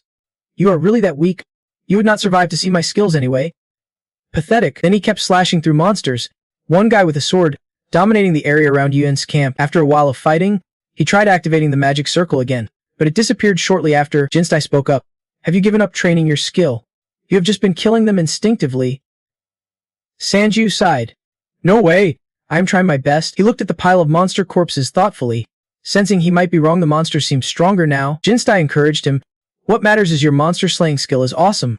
You are getting stronger just by hunting. Sanju tried channeling more and more mana through his body and had to admit, yeah, that is true. But after a moment, he sighed again. The higher his stats got, the harder it was to improve further, meaning he would have to hunt even tougher monsters. Jinstai joked and scolded him. Your stats are just fine. Learn to be satisfied. Sanju was about to say something when a familiar aura hit him. He drew his sword again with a reluctant look. See, this is why I catch all those monsters. Looking up, he saw number 11 and his crew closing in, and he smiled. I always have rivals watching my training sessions. Number 11. Caught. Stopped hiding. Jung Sanju. We are here to settle the score from yesterday. A shame. Let us see if you can fight without using your skills this time. His crew saw his arrogant look and just wanted to slash him. Shut up. Number 11. You know the reason yourself. Someone scolded him, and number 11 obediently slammed his fist down. All right. His new teammates were really strong, so he did not argue. One of them immediately charged Sanju. Sanju raised an eyebrow. Pretty fast. He got furious inside that Sanju dared to size him up like that. That arrogant bastard. Then he spat out a purple bone. Sanju instantly recognized it as a poisonous bone projectile and activated his magic circle. Seeing Sanju unaffected, the attacker got angry. Don't think you can fool me. Then he activated his earthquake skill, unleashing magic to destroy the targeted area. Suddenly, huge cracks appeared on the ground around Sanju. He was a bit surprised. What is going on? Number 11 rushed in when he saw Sanju falter, looking for an opening to trigger an energy bomb skill to blow something up. He threw a bomb that exploded a chunk of terrain in a blink, sending up clouds of dust. Number 11 was grinning proudly. No matter how strong you are, my poison bones and energy bombs will take you down. But right after, Sanju dashed forward and punched him square in the face, knocking him to the ground. His crew could not hide their shock. His speed was insane. Before he could even finish speaking, Sanju had already summoned a magic circle right in front of him, but that circle quickly faded away, leaving Sanju deep in thought once again. Still, he refused to lose face. He forced a smile and said, I guess you won't get to see my skills this time. Hearing that, the guy felt utterly humiliated. You jerk, how dare you hunt us down like this? Sadly, his life was not tough enough to withstand Sanju's punch, and he was the last to discover the secret that Sanju's mana could not be controlled. Then he was gone. By now, dawn had broken, and Sanju's clones were still guarding the escape route, waiting for him to return. As soon as she saw him back, she snapped awake. Sanju laughed and asked, Hey, why are not you sleeping? Ayan rubbed her eyes softly. You are back already. Sanju nodded gently. You have been up since then? Without answering, Ayan brought out a bowl of noodles. There is still some ramen soup left. I will add some rice. Wait for it to warm up before you eat. Sanju felt a bit awkward but sat down. I can handle my own food. Thanks. Ayan's cheeks flushed, whether from shyness or frustration. It was hard to tell. You have done everything already. At least let me do this one thing. Sanju said nothing and quietly watched her warm up the noodles for him. After a moment, he finally asked, What about you? Have you eaten yet? Ayan added rice while replying. I was waiting for you to come back. 2 bowls enough. Make it 3. Meanwhile, in the valley, the assassins who had fought Sanju earlier were now facing a huge crisis. Sanju had not killed them but knocked 2 out and dumped them in the desert. Just this morning, the assassins from the 13 Scorpions, Holder and Phidian, saw this and were confused. Hey, wake up, Carrion called out. I know you guys, number 11 and 10 of the red and blue gang. Didn't expect to find you here. Numbers 11 and 10 were startled too. You are from the 13 Scorpions? You're chasing Deng Sanju as well. Holder frowned. Same target. Ha, I do not like this kind of competition. Fidian smirked, running his hand over his sword. So what? Red and blue lost. It is just us now. Number 10 laughed at their arrogance. I guarantee you won't even see him use his skills. They ignored number 17's warning, of course, because he would be dead before he could even use it. Holder sneered with disdain, and Fidian laughed boldly. Don't he compare us to trash like you? But after tasting 5 punches from Sanju, their laughter quickly died out. They had not even seen one skill from him. Meanwhile, Sanju was focused on the magic circle he would just created, which was about to vanish, and he was speechless. I do not feel anything, he complained sadly. Jin-style disagreed. You are getting stronger, he explained slowly. Being able to keep the magic circle active until the battle ends is a good sign. Sanji looked at the circle on his hand. Yeah. Thinking about it, it did stay active throughout the fight. I feel better now. Jin-style watched the circle stabilize and reluctantly praised him. Assassins learn more during training than predictable monsters do. Letting them live was a smart choice. Then he grew thoughtful. So you have caused some trouble. Ha, those guys just now were from another guild. Sanji felt frustrated inside. I want to know why two guilds involved. He sighed. Even if we ask, they probably won't answer. It is one thing after another. We will move deeper in to make things easier for Kim Woo-hyun. He would soon get his answer because the very next morning, while he was still feeling good and saying good morning, world, his leg was blown out by a hidden landmine. Boom. The rocks around exploded into dust, showing just how powerful that bomb was. A girl with striking green hair arrogantly spoke into her radio. He is dead without a trace. We won't let any other bastard steal this mission. But before she could celebrate, Sang Ji-woo showed up and punched her out cold, and that punch, combined with magic, had explosive power multiple times stronger than her own blast. A real payback? Tenfold. Even the next day, while hunting monsters, he was ambushed by a bunch of vines. 2 other assassins rushed in, shouting, "The Silent Black Squad, we'll take your head." And just like that, 2 more lucky guys got a cheerful punch from him and joined the knockout list. Time passed, and more assassins attacked with sharper, deadlier skills. Most impressive was the lightning skill from that blonde guy. One hit from him filled the air with crackling electricity. Looking super powerful, Sang Ji-woo kindly gave him a snap on the forehead, and before he could even process what happened, he was already off getting his box lunch from the director. Thanks to them, Deng Sang Ji-woo's ability to fight multiple opponents improved a lot, and throughout all this, his magic skills were slowly leveling up too. Seeing the magic circle still active, he happily said, I do not even need to use my hands to keep the magic circle going. But he still could not activate it, so he threw his head back and screamed, what is the point of this? Damn it! Meanwhile, Woo-hyun was trapped in a nightmare, seeing a woman endlessly calling her name in her dream, softly, like a whisper. Woo-hyun, do not tell anyone about this. Okay, I have never told anyone else. In her dream, Woo-hyun was still a little girl who slowly opened her eyes and looked at the woman before her. Her mom looked like a madwoman, screaming non-stop. But those bastards betrayed me. Why won't anyone listen? I saw everything. This scene made her worry. Mom, are you okay? Then, when her mom turned around, all she saw was a terrifying, grotesque face with a wide-open mouth. She was so scared by that face she burst into tears, suddenly waking up with eyes wide open like a lost soul. Sanju nearby heard her screaming and asked, Did you have a nightmare? Come on, tell me what happened. She looked up at his cold, grim face like the king of hell and blinked. Confused. Who are you? In a corner of the African savannah, the assassins who failed to kill Sanju gathered. One angrily cursed, Damn it all. The guy with the vine skill sneered. Here we go again. How many tries has that guy made? Maybe the 4th time. Someone asked, Hey, does Sanju even use any skills? But he stayed silent, and everyone understood without words. The vine guy narrowed his eyes dangerously. Yeah, that is probably it. He calmly scanned each assassin. Everyone here had been beaten in straight-up one-on-one fights. We can see any of his skills at our level. I am sure it is pointless to keep taking on contracts like this. Everyone fell silent, lost in thought. The blue-haired girl who had bombed Sanju before finally spoke up. I have not even seen his clones yet. This is his star-level power. Suddenly, one said, What if we do this? We form a short-term alliance and take down Deng Sanju together. The blonde lightning guy suggested the idea, and everyone around fell silent. Staring at him, he kept talking. I do not know how much they promised to pay if we succeed, but I bet it is a fortune, definitely not small. We split it fairly, then go our separate ways. It is the only way to catch that monster. Many were tempted.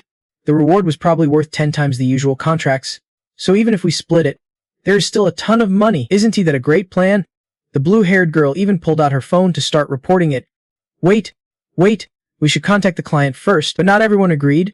Someone spoke up to oppose. You guys are just a bunch of useless trash. That made the assassins around angry. Hey, who just said that? Number 10 coldly stared at them. You mad because I said that? You do not even have the right to be mad. A hint of contempt showed in his eyes. What is your excuse for gathering and gossiping here? You think you are alive because Sanju is weak? No one dared answer because the ones who lost here knew better than anyone how strong Sanju was. Then he said, So far, I've completed countless contracts. Many shouted angrily at the assassin who came to kill them.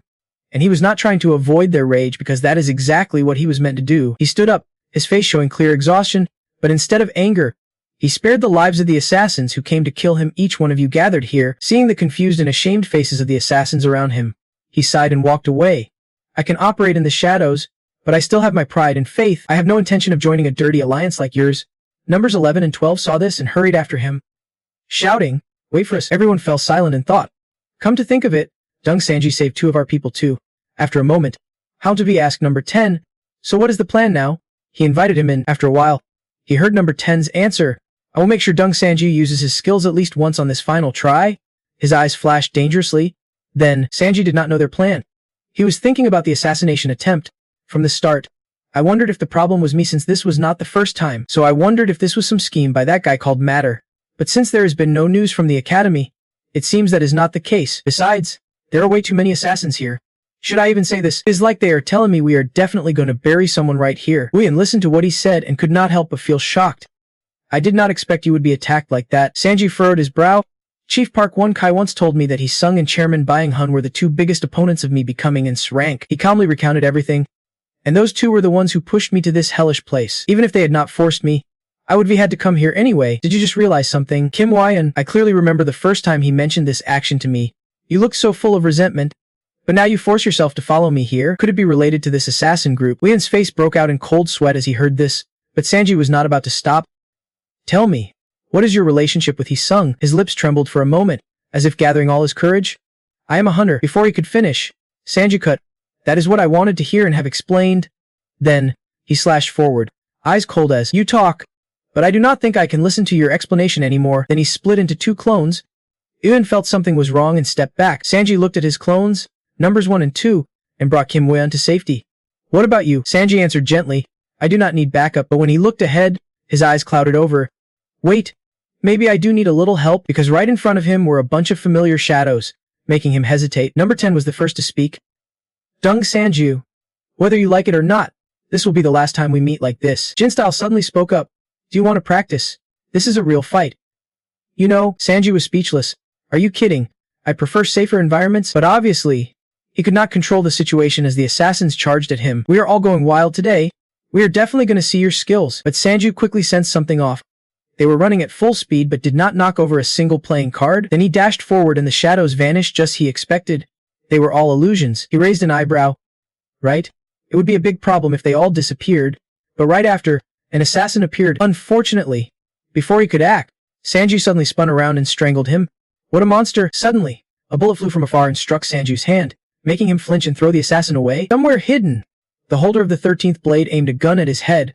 Use your skill. Dung Sanju, seeing this, he quickly stepped back. You bastard! Jin Style shouted. Calm down. Dung Sanju, but as he stepped back, he stepped on a bomb trap set by the blue-haired girl. A massive explosion rocked the place, completely stunning him. Sanju snapped and jumped up. How could I stay calm in a situation like this? Jin Style calmly explained that you had finished all the prep steps to use magic. He continued, but I have been trying to find out why you failed to activate it. You are still using the system's hidden method. He paused here. Just when you thought the activation was complete, you accidentally stopped controlling your mana. Sanji was surprised and said, I did that. Then he realized something and looked at the assassins with renewed determination, but they did not notice his feelings yet. Number 10 confidently charged right in front of him. Still underestimating us, Sanji quickly raised his sword to defend as his teacher said, activating magic is not the end. Mana control must be maintained continuously. Think about it. He pushed his glasses up slightly. Eyes intense. You are using a secondary space skill that is pretty easy to maintain, right? Sanji was startled and panicked, but he did not have time to think because the assassins kept attacking nonstop, using their skills to distract Sanji, damn it. And every time he got angry, his curse skill would trigger uncontrollably. You guys know that, right? This time, he did not even have time to curse before another assassin sneaked up and attacked from behind. Luckily, he immediately activated his magic shield and blocked the blow. Unfortunately, his magic was still unstable. Sanju tried to recall his teacher's advice. It does not end after activation like the system. You have to keep maintaining it, but just a second of distraction, and by the time he refocused on the battle, dozens of weapons were flying at him. These assassins really have no mercy. The battlefield around him had already been blasted into a wasteland, yet they did not give up. Number 11 saw him fly out of the ambush and got even more fired up. You bastard! Still not using your skill. Keep this up and you will die for real. Sanji got so mad he almost exploded. What is wrong with you guys? Weren't you here to kill me? He cursed under his breath, but suddenly realized something, right? Just like how I used the secondary space skill, he seemed to find a way out of the magic maze and started thinking frantically. There is a reason the secondary skill was not affected by the system's interference. The assassins charged when they saw him standing still, their attacks breaking his train of thought. Get up! If you do not plan to use your skills until the last second, this is your end. Then they all rushed in, each trying to land a fatal blow. Not realizing Sanji was terrifyingly calm now because he had figured out how to maintain his magic activation and maintenance do not have to be separate. He had to do both at once, thinking that he poured all his mana into the magic circle, making it expand many times larger. Suddenly, a magical flame burst forth, burning everything that dared get close to its master. The assassins screamed in agony as they charged forward. It is too hot. Sanji was so happy he could not stop laughing. Finally, he looked at the magical flame in his hands, feeling even happier he would finally succeeded. Suddenly, he felt like he would forgotten something. When he remembered he was still in battle, he saw all the assassins kneeling. Confused, he asked, "What are you guys doing?" What he did not know was that those here had just made a huge decision. Earlier, number 17 had said, "I still have my pride and belief. I have no intention of joining a dirty alliance like you." He told the defeated ones, "I will make Dung Sanji use my skill at least once in this final trial. Then I will return to my own faction." And now he was actually doing what he said, looking at Sanji with firm eyes. "Everyone here will follow your lead." Sanji was surprised hearing that. "Di Chu, are you telling me to accept killers like you who kill for money?" He turned his back and flipped them off. "You are ridiculous. But I will let you go because I am in a good mood right now. Now get out of my sight." He strode off, saying, "We are not the last assassin group anyway." Number 10 tried to intimidate him, saying, "I do not think we are the only assassins gunning for you, right?" Sangyu annoyedly shoved him aside, but number 10 pressed again, "We are better assassins than anyone else. In return, we will handle those problems for you down the line. Since you spared our lives out of kindness, use us however you want." Sangyu fell silent, thinking it over. "Please, lead us." Wild winds swept across the battlefield as number 10 waited for Sangyu's answer. After a moment, Sangyu finally replied firmly, "If you want to work with me, you better be up to the task first." Number 12 thought he measured and asked number 11, "What did he just say? I really do not get it." Holder reminded number 10, "Listen, even if these guys come back like this, their lives are not guaranteed because their mission failed. That is why everyone agreed to your proposal." "What now?" Number 10 was not surprised to be rejected. If he says we need to be qualified, then that is what we will do. The ones chasing Sangyu were worried too, but choosing to work for him was the right call. "We will finally have a chance to live like real people." Number 11 was not satisfied. "Senior, we finally got him to show off his skills and teamwork, but is not this basically the same as our original plan, forming an alliance to take him down?" Number 10 did not answer. The blonde guy stopped questioning. "Yeah, that is exactly it. So we are cool with forming an alliance to make him use his skills. So what happened to that assassin who said he would not join any dirty alliances?" Number 10 chuckled. "That is exactly why we are assassins." They left, realizing a truth. "We are all itching for this. No doubt about it." Sangyu was starving and slurped his ramen without a break. Uhayan asked in surprise, "Wait, you let them go?" Sangyu answered honestly, "I could not tell them. I spared them just to practice magic. I get it. But," he calmly said, "everything's going as planned." Uhayan was worried about what would happen next, knowing Hae-sung and Byung-hun were the ones who gave them the mission. But Sangyu still had questions. "Considering my relationship with Hae-sung, it is not that surprising, but I want to know the real reason." In the quiet air, Uhayan pondered, "If he came here as an assassin, he would be done by now. The problem is not you, it is this place." Wind howled eerily through the rocky terrain. This place was the site of South Korea's biggest disaster. Before the disaster, a woman reached out to a baby, saying, "I will be back later. You know safety comes first, right? The hunters who awakened before the disaster. Seji Hyan, we will be watching too." The man took off his hat to say goodbye. "Of course, I will never die and leave my precious child behind," said Hyan Hek, a hunter awakened before the disaster. He tossed the hat to his daughter. Of course, he meant to Hyan. The family waved goodbye one last time. "Anyway, you have to listen to your mom. Both my parents were awakened hunters. They were hunters awakened before the disaster. Back then, awakened hunters were not as common as they are now, and monsters kept flooding in. The world set a rule. They formed special task forces of powerful hunters, sending them to different countries to handle threats on a national level. That is how the famous hunters back then, including my dad, came together to form a team. The strategy worked. Since the team had elite hunters, casualties were minimized, and they could focus their strength to quickly take down monsters. They easily cleared areas around gates and set up bases to stabilize them. Most of the hunting grounds you see today were made back then. Everything went smoothly until that attack happened. In the distance, a few figures approached Hongvu. Whoever named this place Monster Zone nailed it." Junhyu looked annoyed. "The smell of blood's so thick. It is disgusting." After traveling a long way, the two teammates wondered, "Just how far have we come?" "We will reach the center soon." A rank hunter task force Hae-sung and a rank hunter task force Byung-hun. Nearby, two others were taking a break, but no matter how many times they looked, their numbers still did not add up. Why did not they send more people? A rank hunter task force Hun Hai and a rank hunter task force Gong Young. If they send us half-hearted fighters, they will only slow us down. The blue-haired girl also wondered why so few hunters were assigned to this mission, especially since there were plenty of other candidates. Creatures kept emerging from underground, attacking everyone. Enemies coming straight from beneath the earth. The monsters fired energy blasts from their mouths as their attack. Han Hai drew her weapon, a kind of drill, ready to fight, but damn, they just kept coming. She swung her drill and sliced a monster clean in half. They screamed in pain and collapsed. Before they could catch their breath, something huge burst out from underground. This monster was 100 times bigger than the others, with a grotesque, bizarre shape. Everyone was shocked to see this thing here. It is massive. I would say it isn't a rank monster. Help me out. Get in front and use your skill to chain it up. I will stun it for you. Once it is restrained, it is Bayon Hun's turn. He throws a direct punch at the beast. He uses a skill to control the surrounding rocks, and Junda damn. Huge boulders fly up into the air and crash down hard. The monster takes all the hits but barely flinches. Hun Hai and Gunai watch the situation closely. Jundut's tough. Ha. Don't worry. Jun Hai leaps up, gathering mana at her fingertips into a blazing red orb. We have someone who is great at breaking things like this, right? She lands on the monster's head and releases the mana blast right on top of it. The huge explosion blows the monster's head apart. Jun Hoi jumps down to avoid the blast. No matter how tough the shell is, once the inside is destroyed, it is game over for that monster. Damn Jun Dut. Han Hai creates a protective shield around herself to avoid the monster's explosive debris.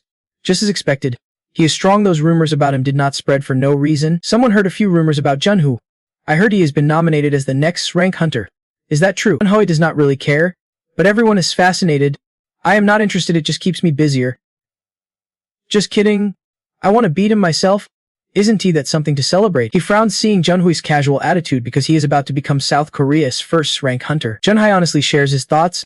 I just want them to hand me a pile of cash so I can retire before I hit 40. Suddenly, a shadow darts past behind everyone at lightning speed. Han Hai draws her drill and stays alert. Another monster. It is fast, but her drill catches it. Han Hai's confident in her skills, but this will all end once I catch it. Han Hai was attacked before she even noticed. The attack pierced straight through her chest, leaving a hole and killing her instantly. Han Hai's drill was cut off in her hand. Surprisingly, that attack pierced her chest and killed her on the spot. Jayama panicked when she saw that terrifying power. Han Hai! Han Hai! Jayama rushed over, shouting. Bong Hoon did not hesitate and punched the monster directly. Get her out of here, sister. That hit was like a scratch to it. The monster pressed its face close to him and he realized, damn it. Physical attacks or poison do not work on this guy. The monster grabbed Bun Gayan's wrist hard and casually threw him far away. Jayama saw it let down its guard, so she controlled chains to trap it. Stop right there, he sung, and Gong Yaon jumped up and attacked immediately. Giant rocks flew at the monster, accompanied by powerful lightning bolts. The monster easily broke through the trap, destroying everything around it. Jun Hai also rushed, trying to build up mana to blow the monster apart, but he is like quicksand, absorbing every hit I throw at him. Whenever a part of his body gets destroyed, it instantly heals back like nothing happened. Gong Yaon was terrified by the monster's unbelievable power. No matter how hard we attack, it is like his body's adapting to our skills. The monster swung its arm fast, slashing straight at Jun Hai. He barely managed to dodge, stumbling backward. This can't be happening. How could a ranked team get wiped out so fast? This guy, that monster just stands there in battle without taking any damage at all. It is definitely not a ranked monster. Everyone is injured right now. Everyone, scatter and spread out. Jun Hai gathered destructive mana in his palm and ordered everyone. We will regroup at the temporary camp we set up 2 days ago. At this rate, we are all doomed. Jun Hai unleashed mana onto the ground. Still, Jang Ha moved closer to heal Byung Hunt, who was visibly shaken. My whole life, even before awakening, has been about fighting, but just now, I was completely overwhelmed. Suddenly, a bird-legged monster appeared nearby. It prowled around, hunting for prey. Byung Hunt and Jong Ha hid behind a boulder, barely daring to breathe. They quietly watched the monster, thinking about Hani's death, and they knew well they could not win. Terror gripped Byung Hunt's heart. Everyone's going to die, including him. He recalled Kwon Nung's death, his head cut clean off, just like all the others. Desperation screamed inside Byung Hunt. He did not want to die. Panic took over his mind, and he shoved Jong Ha away. Jong Ha stumbled back, caught off guard, and was spotted by the monster. Elsewhere, Jun Hek and Hee-jung walked together. So why did that monster run away? I'm not sure, but I guess. Hee-jung was surprised by Jun Heki's theory the monster always targets the easiest prey. Jun Hek continued, the two who got attacked are average fighters at best, and it has not finished off Byung Hun yet. He clenched Jun's hand in frustration. They are all skilled warriors. Hee-jung still wondered, why did you come with me? Jun Hek casually replied, like I said, it seems to go after hunters who are not melee fighters. Byung Hun was checking his wounds nearby. Hee-jung has stepped forward. Sorry, you must be in a lot of pain. I will heal you. Byung Hun replied.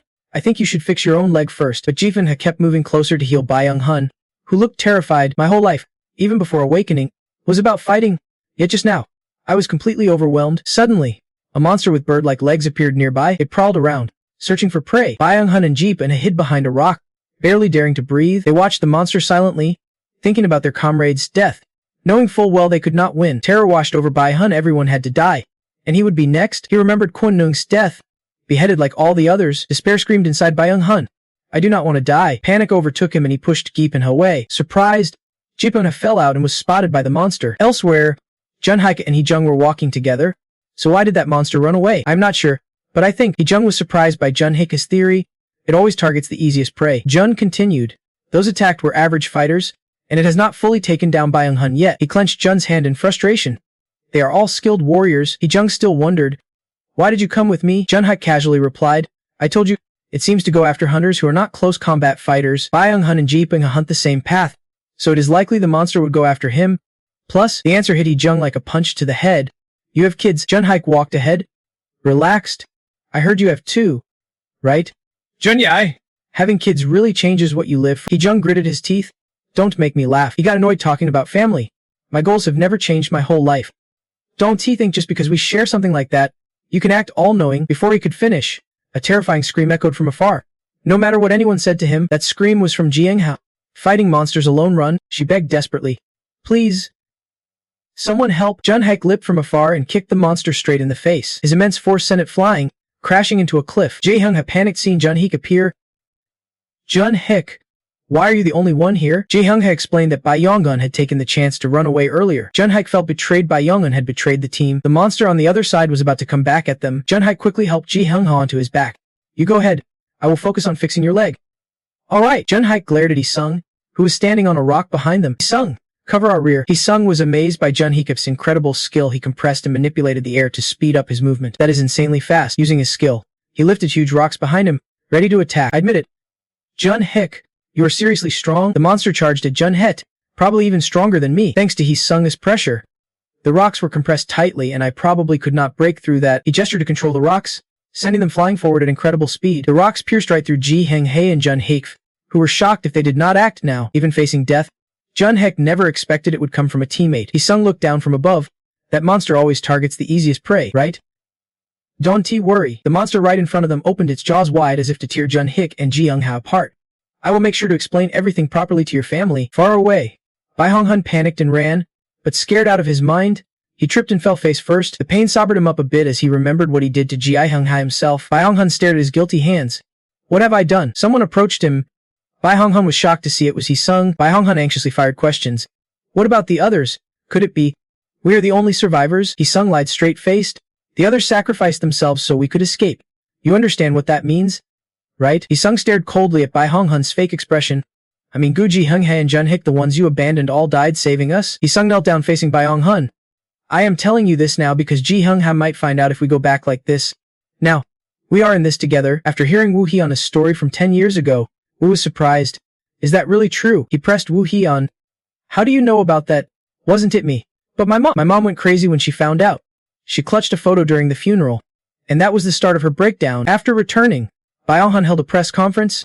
They were all heroes, especially Hunter Kim Joo-hyuk, who proved why he was the next candidate for SRANK, but tears streamed down his face because the SRANK monsters there were too strong. Reporters also covered the story on TV. A tragedy had occurred involving 7 heroes, the last hope of the world, not just Korea, but others died in a monster attack in West Africa, especially among them. Hunter Jun Hik was known to have a family, so the authorities decided to express deep condolences and discuss compensation. Hearing this on TV, her mother was furious about the survivors from this tragedy. Hunter's Hae-sung and Bai Yong-hun said they would honor the noble sacrifice of those who died and give special attention to the affected families. Her mother gripped Woo Hee-on's hand tightly, questioning, You do not believe those lies?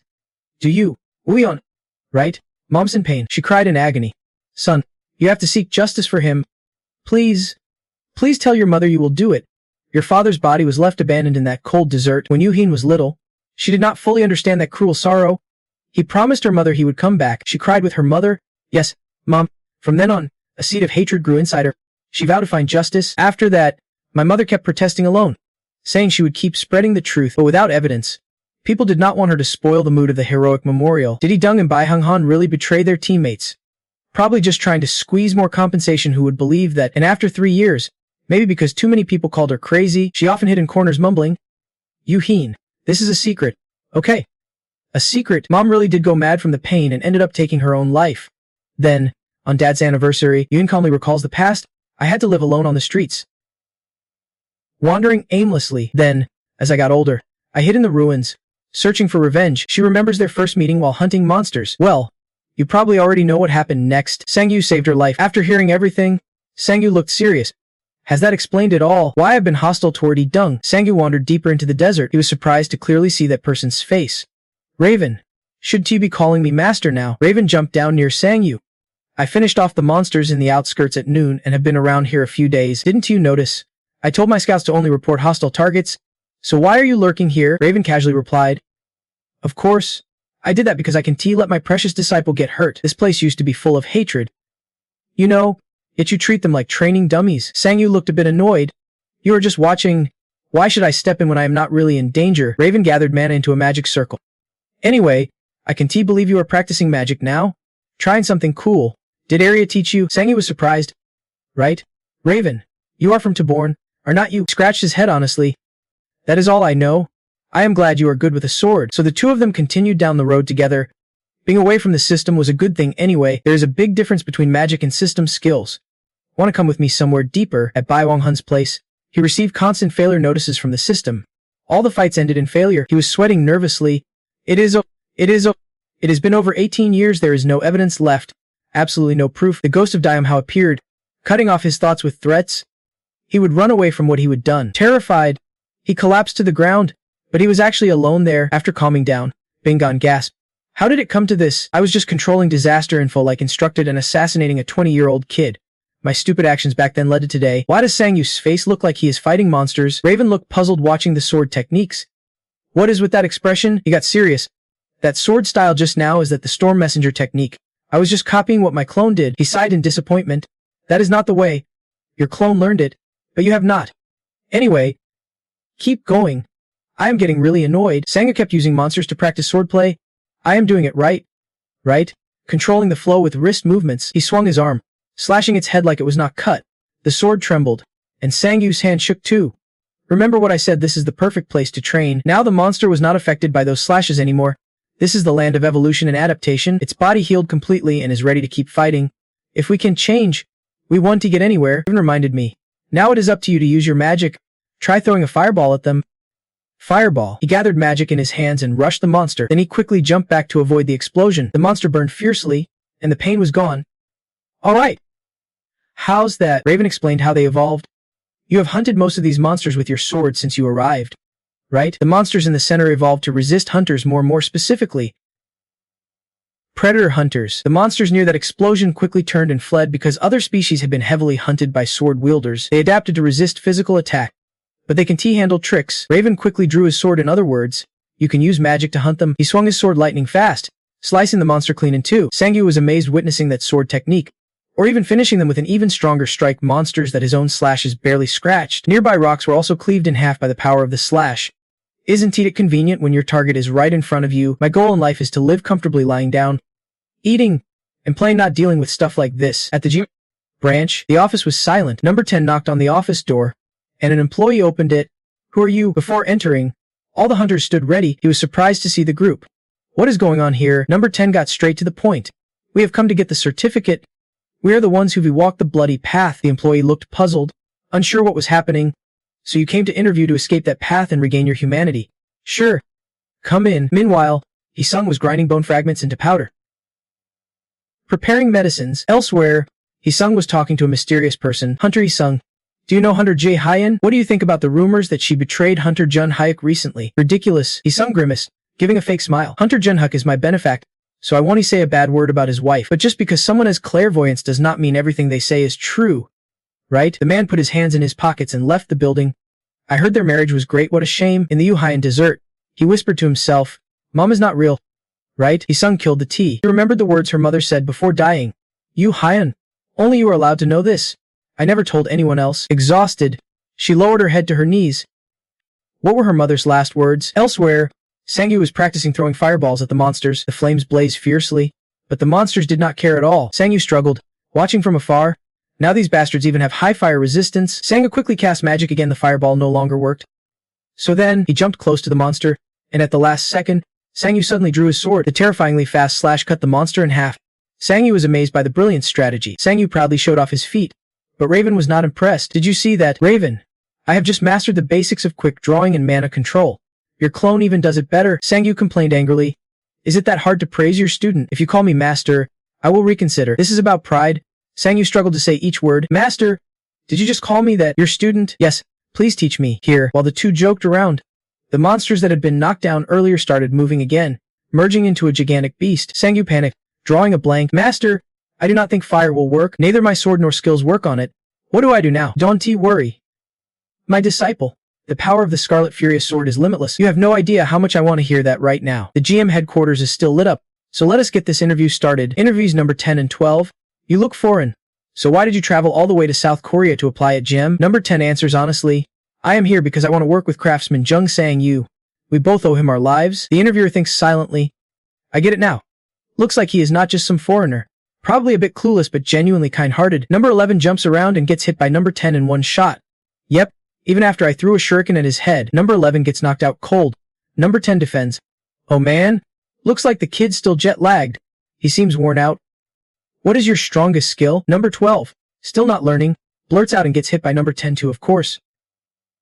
For assassination, time to sleep. Number 10 justifies his weird moves. Sleep is super important. What is wrong with them? The interviewer shrugs it off and says, okay, that is enough. There is still one last test. Number 10 listens seriously. We have no choice but to add this because craftsman Jung Sang-yu insists on including it in the interview process. A clone is ready. Spar with it to assess overall skills and combat ability. In the wasteland, the monster has now grown incredibly strong. Sang-yu can only dodge its attacks.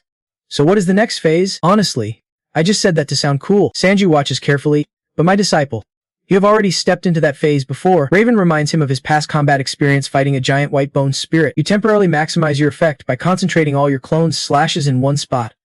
Right? Raven draws his sword, saying you just need to do that 5 times faster. He unleashes his ultimate move. 100 cuts. A spinning slash straight through the monster's torso. He demonstrates for Sang-yu. It is your turn now. My disciple. Sang-yu summons his clones, though doing it alone is a bit much. Meanwhile, monsters underground are resurrecting, so try fighting alongside some of your other clones. A dark silhouette swoops in from afar. Hisungus men catch a whiff of danger, big trouble.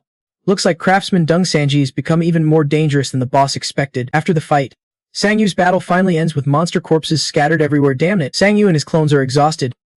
All those bastards are dead, right? Raven sheds happy tears, covers his eyes, and leans forward. Clones number 1 and 2 did great. What about me? Raven's phone rings. He tells Sang-yu, it is a call from Heritage. I will be back soon. What is going on? If it is an emergency call, something serious must be happened. Although I do not really know how to use this thing. He places a hand on Sang-yu's shoulder and warns, anyway, my disciple. Be careful. Raven seriously warns him. This is the heart of the pit. After the disaster, the number of monsters escaping has dwindled, so we only maintain them at this minimal level.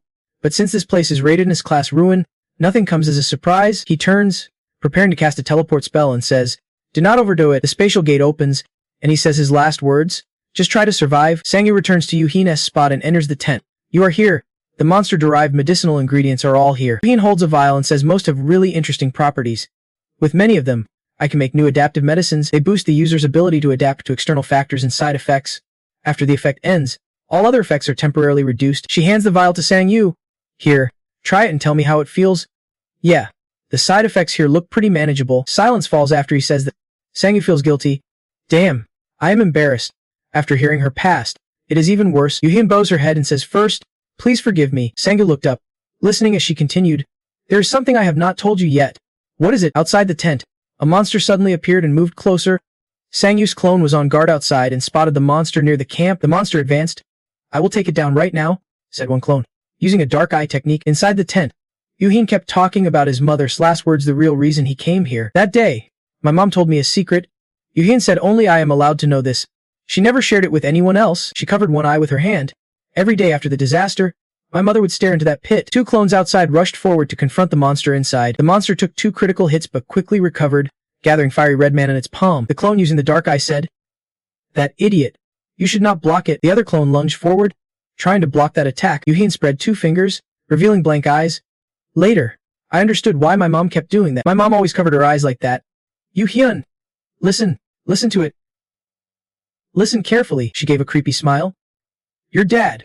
He is really still alive. Meanwhile, outside, Sang-yu's clone analyzed the monster's moves. Sang-yu looked skeptical and asked Yu-heen again, what did you say about your dad? She remained calm. But suddenly, A huge shock hit. Sang-yu realized something, he might already be dead. He quickly ran away, shouting at Yu Hyun. Stay put. Don't go outside. She was stunned, not understanding what was going on. What the hell is happening? He ran out and saw no one ahead. Rushing over. No one. Are you okay? What is going on? No one turned casually and asked him. Why did the master just show up now? Sang-yu looked a bit confused. No one pointed toward the dust cloud. Look over there. Look, a huge demon appeared. That bastard is a fragment of me. This time, I will have to take him down. Sang-yu did not understand and asked no one. So you are possessed by that fragment. Why now? How did this happen? No one explained. The host changed. I like a spacious challenge, so we just swapped a bit. Looks like he thought facing that bastard alone was too risky. The monster formed a red orb in its hand, clearly about to attack the two of them. It hurled the red orb at them, causing a massive explosion. Both Sang-yu and no one leapt away to dodge. Don't touch that, and do not try to stop it, or you will blow up just like the guy next to you. Sang-yu felt a weird familiarity with the thing the monster threw. Wait. This power. He summoned his clones for backup. Everyone, help me out. His clones emerged from a spatial rift he created. I have to see this with my own eyes. The three clones charged to attack the monster. Sang-yu also charged with his sword, launching a wind bullet straight at the monster's face. But it did not seem to faze him. He was wearing a golden helmet. No one's eyes sparked with electricity, clearly fired up. Not enough yet. Let me add a little more. He fired an energy blast directly at the monster's face. The monster's face smoked, but it did not seem badly hurt. Sang-yu sighed, realizing the situation was tough. Damn it. Jun Hika's face appeared. Things just got way more complicated. He sensed something was off. Sang-yu's three clones ready for battle. The monster once again covered his head with a mask, then it flew up and disappeared. Sang-yu frowned. Running away now. No one muttered. Interesting. Using my power like that, could it be the monster's instinct? No one smirked slyly at Hey Jun. Sang-yu, I want to make a deal with you. Sang-yu looked surprised. No one continued. If you give me that fragment, I will help you. This time, I will show you the weak spot of that bastard. Wu Hyan, hiding behind a nearby tent, had witnessed everything. Her ears kept ringing. She still did not grasp what had just happened. Then she realized the monster was actually her father. Wu Hyan could not hold back and tears started falling. She buried her face and cried out loud, Mom never lied. Dad is still alive, and the sun is rising. No one finally revealed the truth. The monster we just faced is actually part of me. Sang-yu's face showed confusion, still imagining wild things. What are you talking about, part of what? No one began explaining. My body split into 7 parts: head, torso, 2 arms, 2 legs, and a weapon each with its own power. Only then did Sang-yu turn to no one with suspicion. Aren't the names of the 7 deadly sins all about sin? No one walked away while explaining. The others just gave those names because everyone who holds a piece of me goes crazy, including my torso. It can absorb and adapt. It soaks up elements around it and adjusts to different environments. Sang-yu, a bit feverish, started analyzing again. That bastard's energy is really strange. Even if I avoid it, its presence still feels off. No one added. That is because it has adapted and blended into its surroundings. Sang-yu raised his own question. So it also absorbs humans? No one thought for a moment, then said, You mean the human form that appeared inside the monster? Sang-yu had already noticed that face. Not just the monster's skills. Everything I heard about him matches. That must be Jun Hike the craftsman. Is there any way to save him? At the Heritage headquarters? Sir Hubert, I have arrived. Seeing Raven, Hubert spoke first. Swordsmith, you must be busy, please excuse me. Raven replied, I am not as busy as you are here. Hubert picked up a sword. I want to show you this first. Raven's eyes widened in surprise when he saw it. This is... Hubert held up a huge sword. Raven recognized it immediately. Seismic. Raven asked Hubert, You managed to restore it? Hubert nodded, holding the sword, though it was tough at first because it was not in great shape. This is a relic from the Orentia Empire, the late King's sword, said to be able to shake the earth with a single swing. Looking at the massive sword, he said, It is time this sword sees the sunlight again after such a long time. Raven then shared his plan. I want you to use it. You do not know. Raven explained why. I am not fit to wield it. I am just a leftover fragment from the past failure to protect the Empire, and its style does not suit my swordsmanship. The Wind Messenger. Hubert understood that too. Too bad. I figured you would say that he wanted to test its power, so at least let us test its durability. Of course, I can do that anytime. Raven drew his sword. No holding back. Hubert called out, Rip, do not worry. Of course, I am just testing durability. The sword was fixed upright on the floor, and Raven took a ready stance to strike it. He gathered wind bullets around him, then launched 3 at the sword all at once. As expected, it showed incredible strength, definitely worthy of its name, but the sword shattered right in front of them, stopping them both cold. Damn it! Over here, the vanguard is breaking off the monster's limbs and handing them to Ayan. Is that enough? She said it is enough now. Yeah. Thanks. She tucked it into her pocket and came up with a plan. There is no other way to get data out of that monster's body, a monster that adapts to survive and constantly change with its environment. Ayan made an adaptive drug using that stuff. She secured herself with a safety harness and climbed down a dangerous cliff to wait. She tried to extract stones there. I will use this as a key ingredient to counteract side effects, then reverse the main effect. I am making a drug that can restore everything to its original state before it was used. With this, I am sure I can save Dad. From afar, the monster watched everything. The sun rose, but the air was filled with eerie silence, no laughter at all. I inhaled the test tube, smiling tiredly as she completely collapsed on the table full of vials. It looks like Alan succeeded in making the drug. Finally, the adaptation drug is ready. No one was searching around for any trace of that monster, but could not find a single stone big enough for it to hide in. No one immediately told Sang Yu to go somewhere else, find another spot. Meanwhile, he looked up and asked, "No one. Excuse me. Why is Sang Yu hanging upside down like prey? I am really confused. I do not get what is going on. Explain it to me. Did you forget I saved your life again?" Losing patience. No one explained again. Idiot. Think. Right now, the Vian Then are on a mission. No one kept explaining. The top priority for all monsters in this area is survival. Hunting is just a way to survive. That means if your Vian Then accidentally gather like this, that bastard will never show up. That is why we set this cat trap to lure all those bastards in with an easy, stupid prey. No brains at all. Like river shrimp or jellyfish. Sang Yu finally realized what no one was planning. Could it be? No one suddenly sensed something and fell silent for a moment. Sang Yu was still frustrated about being treated this way. Who else but you would listen to such nonsense? But he could not argue. Yuan ran over from afar, shouting, "Deng Sen, wait!" She saw him hanging like a rotisserie chicken and asked, "What is going on? Why are you hanging upside down like that?" He replied helplessly, "You will understand the big plan soon enough. Anyway, here. Take this." Sang Yu asked, "What is this?" Yuan explained. "Back then, I saw it the monster inside is actually my dad." That shocked him, seeing his confusion. She added, "I want to ask why you hid this from me, but in return, give my dad this. I made a medicine to reverse the mutation." She shoved the vial into his hands. "This will definitely bring your dad back to normal." At that moment, Yuan was completely vulnerable, begging him, "This is my last request. Please save my dad. Please save my family." Back with the two old raven men, they were stunned learning the secret of the blue sword. The thing I destroyed was just a clone. Hubert quickly explained, "Yes, I should have told you earlier." "You look really shocked," Raven asked Hubert. "How did you handle it?" Hubert looked at the broken blue sword and said, "It is a byproduct from analyzing Jung Sanju's cloning skill. Of course, we refined the analysis skill. There were some failures, but it was still a huge step forward in researching these abilities." Raven admitted, "I have to hand it to Sang Yu, his skill is incredible. He is extraordinary." Hubert added, "Thanks to you, I have confirmed the issue. Now I understand much more." Raven raised a question. "Hubert, no one can handle seismic skills but me. What if I made this suggestion?" Back to Sang Yu, who is now bait for that monster. He felt a little amused. It was just like the bird traps he played with as a kid. Sang Yu remembered the Val Yuan gave him earlier.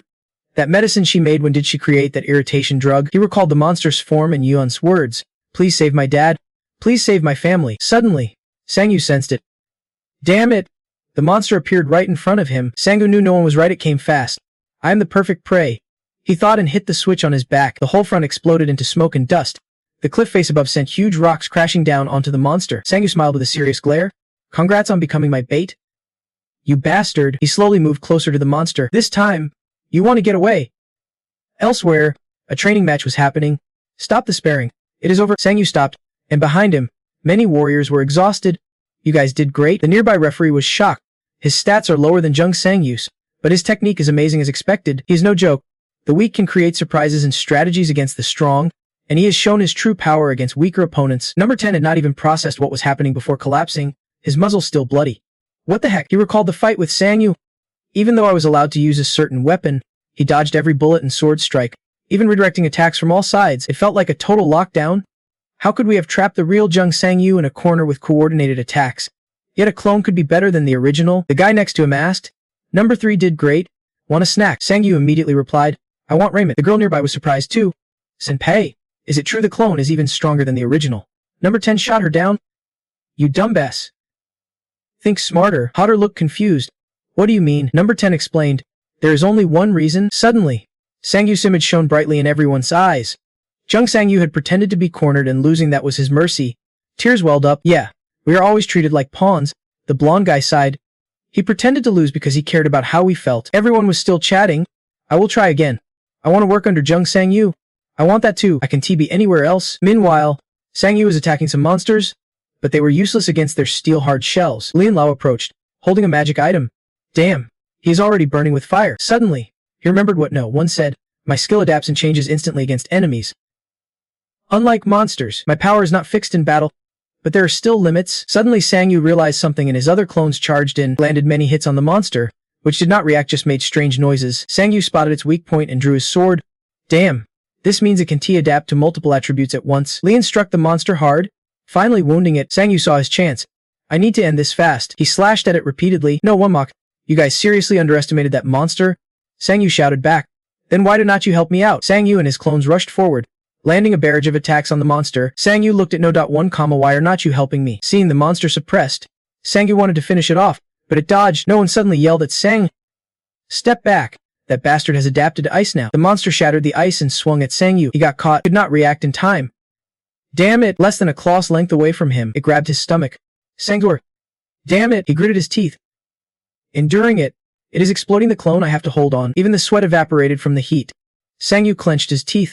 I will stop it from expanding with my invincible body. But after a while, Sangyu was gasping. Damn. I can hold on anymore. Blood stained his back as No stepped forward. No was right behind Sangyu. One slip and it is over. His body ballooned like a balloon. No complained. You just made a huge mistake. Boom. A huge explosion. Only white smoke remained. No looked at Sangyu kneeling, face pale as a ghost. No one's bloodied arm raised. You have died once already. No second chances. Calm down. One sneered. If my existence did not depend on your skill, I would have dumped your dead body already. The weird monster was curious. How did you get rid of the clone's skill? No one answered.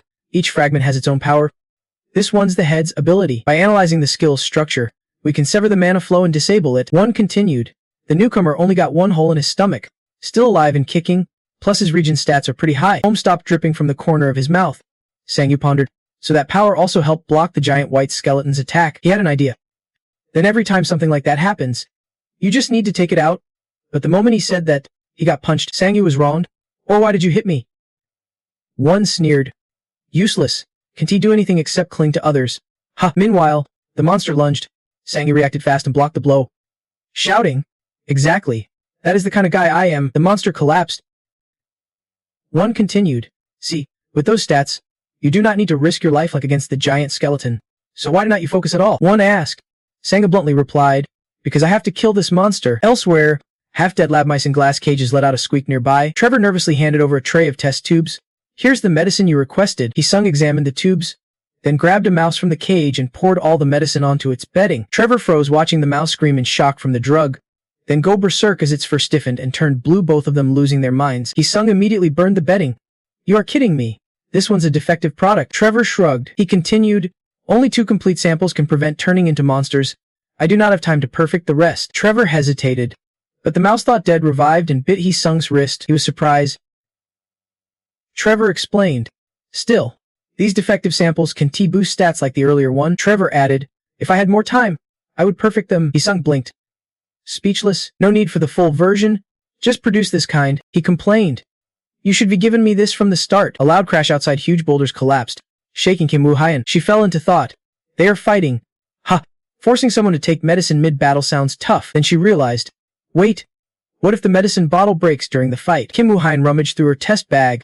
I made a few extra from leftover materials. Here it is. Seeing Woo-hyun ready to split off. Someone asked. Where are you going with that? To give this to Dung Sanju, a restorative medicine. He offered. Let me take it. But Woo-hyun refused. I need to test the medicine's effectiveness. So let me go. The clone sighed. I won't stop you. But think carefully. Both stood before the ruined fortress. The clone wanted confirmation. Are you sure you want to go there? Earthquakes from the battle kept shaking the area. The monster was trying to form a magic sphere. One sneered. Idiot. You can adapt but never learn anything. Thunder cracked as the two clashed. Sanju gripped his sword tightly. Two enchanted it, flames wrapping around the blade. He charged forward and struck. The one hit was Kim Woo-hyun's dad and a few others. Sanju clenched his teeth. Flashbacks hit. Sanju anxiously asked the opponent. The skills and story I heard line up perfectly. That has to be the craftsman Jun Haik. Is there any way to save him? The hesitant sword sliced off the monster's left shoulder. It tried to escape, but the ceiling was sealed with ice blocks. Panicked, the monster heard Sanju calmly say, no way out. A few minutes later, Sanju no. One debated. Save the guy inside. You must be misunderstanding something. According to the plan, one climbed onto the monster's back and struck it with lightning, forcing it to retreat. Step 1 done. One reported, I have temporarily subdued it. Its adaptation skill is locked, so it can fight back. After no. One jumped off. The clones used ice to hold the monster down. Sanju rushed over and pleaded, this is my last request. Please, save my father. Save my only family. Sanju's face hardened. I am sorry. The monster stood still. A shout rang out. Stop. The sword poised to kill the monster was halted. It was on, struggling on a stone pillar. Wait. What? Then he toppled forward and landed squarely on his butt, on Freeze's. Stammering, but why are you only aiming at my dad? You said you would save him. My dad? Right? No one glances at Sanju. His face twisted into that weird expression again. Sanji is silently facing off with the two-headed monster. Is that why? Aeon stammers. You broke the medicine bottle. Did not you? I brought a spare. Ha! I made an extra just in case. Sanju cuts. I have already got one. He looks at the monster in front of him and says, You are just a regular guy. Come on. This is not Chaco. It is just a monster. This form is just a transformation skill. It does not control Hunter Jun Hyuk or anything. If we give it the medicine, it will just turn back into a normal monster like the others. The truth can sting sometimes. Ion. Jun Hyuk. I do not get what you are saying. What do you mean, monster? Sanju gains the upper hand and charges to finish off the monster but stops because of Weon's cry. Pleading, that is not a monster. That is my dad. I only saw him when I was little, but his image is still vivid in my mind. Yo. He looks exactly like he used to. Sanju asks. Exactly like him. It has been 18 years, and his appearance has not changed at all. Isn't he that weird? Aeon is speechless. Just then, no one approaches. You would not believe it unless you see it yourself. Step aside. Jun Sanju. One attacks. I am going to get my transformation powers back anyway. One cut. He slices the monster in half. The creature screams while Weon sobs and begs. Please. Do not. Black cells spread over the face of the person Weon calls his father. And in an instant, that face turns strange. A girl with blue hair appears, and Ion freezes on the spot. One sneers. Is this your relative too? Sanju thinks the same. The monster recovers. No, one turns back to Eon. Why are you so quiet? Is this your relative or not? The blue hair flows in the wind. Sanju wonders. Is she part of the special forces too? No one denies it. Who knows? Who knows? This monster changes its form every time it gets hurt. It hides itself so well you probably would not recognize it. The monster is fully healed and returns to its normal, calm form. One warns. Looks like it is done healing. Kill it quickly, or it will adapt to the ice element and escape.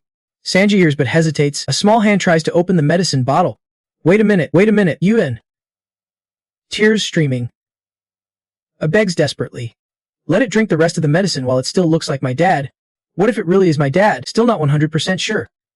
Someone says, stepping forward quickly. No, one kicks Yuen in the stomach. Sanji is confused. Hey, what are you doing? Sweat rolls down Sanji's nose as he accidentally sees something. Yuen lies on the ground in pain, coughing and choking. No one comments. I hate people like you the most. You can do anything right but stubbornly refuse to face the obvious truth. You only know how to beg but can't respond to anything else. No, one's harsh words hit the mark. If you had at least tried to fight back, I would not have to mock you like this. Yuen painfully watches the medicine bottle shatter. My medicine. One shouts. Get lost. You are just in the way. Whose muddy feet are these stepping here? Before anyone can react, no one calls out. What do you think you are doing? Dung Sanju. It turns out the monster with Dung Hyuk's head is standing to protect Yuen. One is furious. I told you to kill that monster. Yuen stammers. Dad. One sighs. That is a monster? Whatever. No point explaining more. The monster opens its mouth wide, ready to swallow Yuen whole. Dying here or by your own hand might be a mercy. Luckily, Sanji stops it just in time. He halts and demands. Answer me. You are guilty as charged. Sanju continues. You said that monster took Hunter Jun Hyuk's form to use his skills. Right? So its regenerated body would have the same memories and body as Hunter Jun Hyuk. No, not. Exactly. Rebuilds its brain to use the skills. So what? The monster lunged at No one with a complaint, but the monster was just acting on instinct. Sanju charged into. So please use your skills, sir. He continued, saying you can sever the Manhwa thread. No one was surprised. Then he asked Sanju, why should I fulfill a request that seems pointless and ineffective? He sighed. This is not really a request. One pouted, pretending to lose interest. If you do not want to do it, fine. I give up. Forget the big deal. No more negotiations. Why do I have to suffer so much just to take down this monster anyway? One was clearly agitated. Then he added, you're the one who has to try. Not me. Liber inside was frozen. Looking stunned, Sanju, sounding sarcastic, said, come on. One, let us get outside. The big deal wants some fresh air. Sure enough, the bait worked. No. One gritted his teeth. You damn bastard. One angrily charged at the monster, saying if this blows up, do not blame me, and landed on it. Sanju took a deep breath and thought. Honestly, I do not even know if this will work. I have no clue how this monster's instincts will react. Going back a few minutes before one went full Vian. Sanju was confused.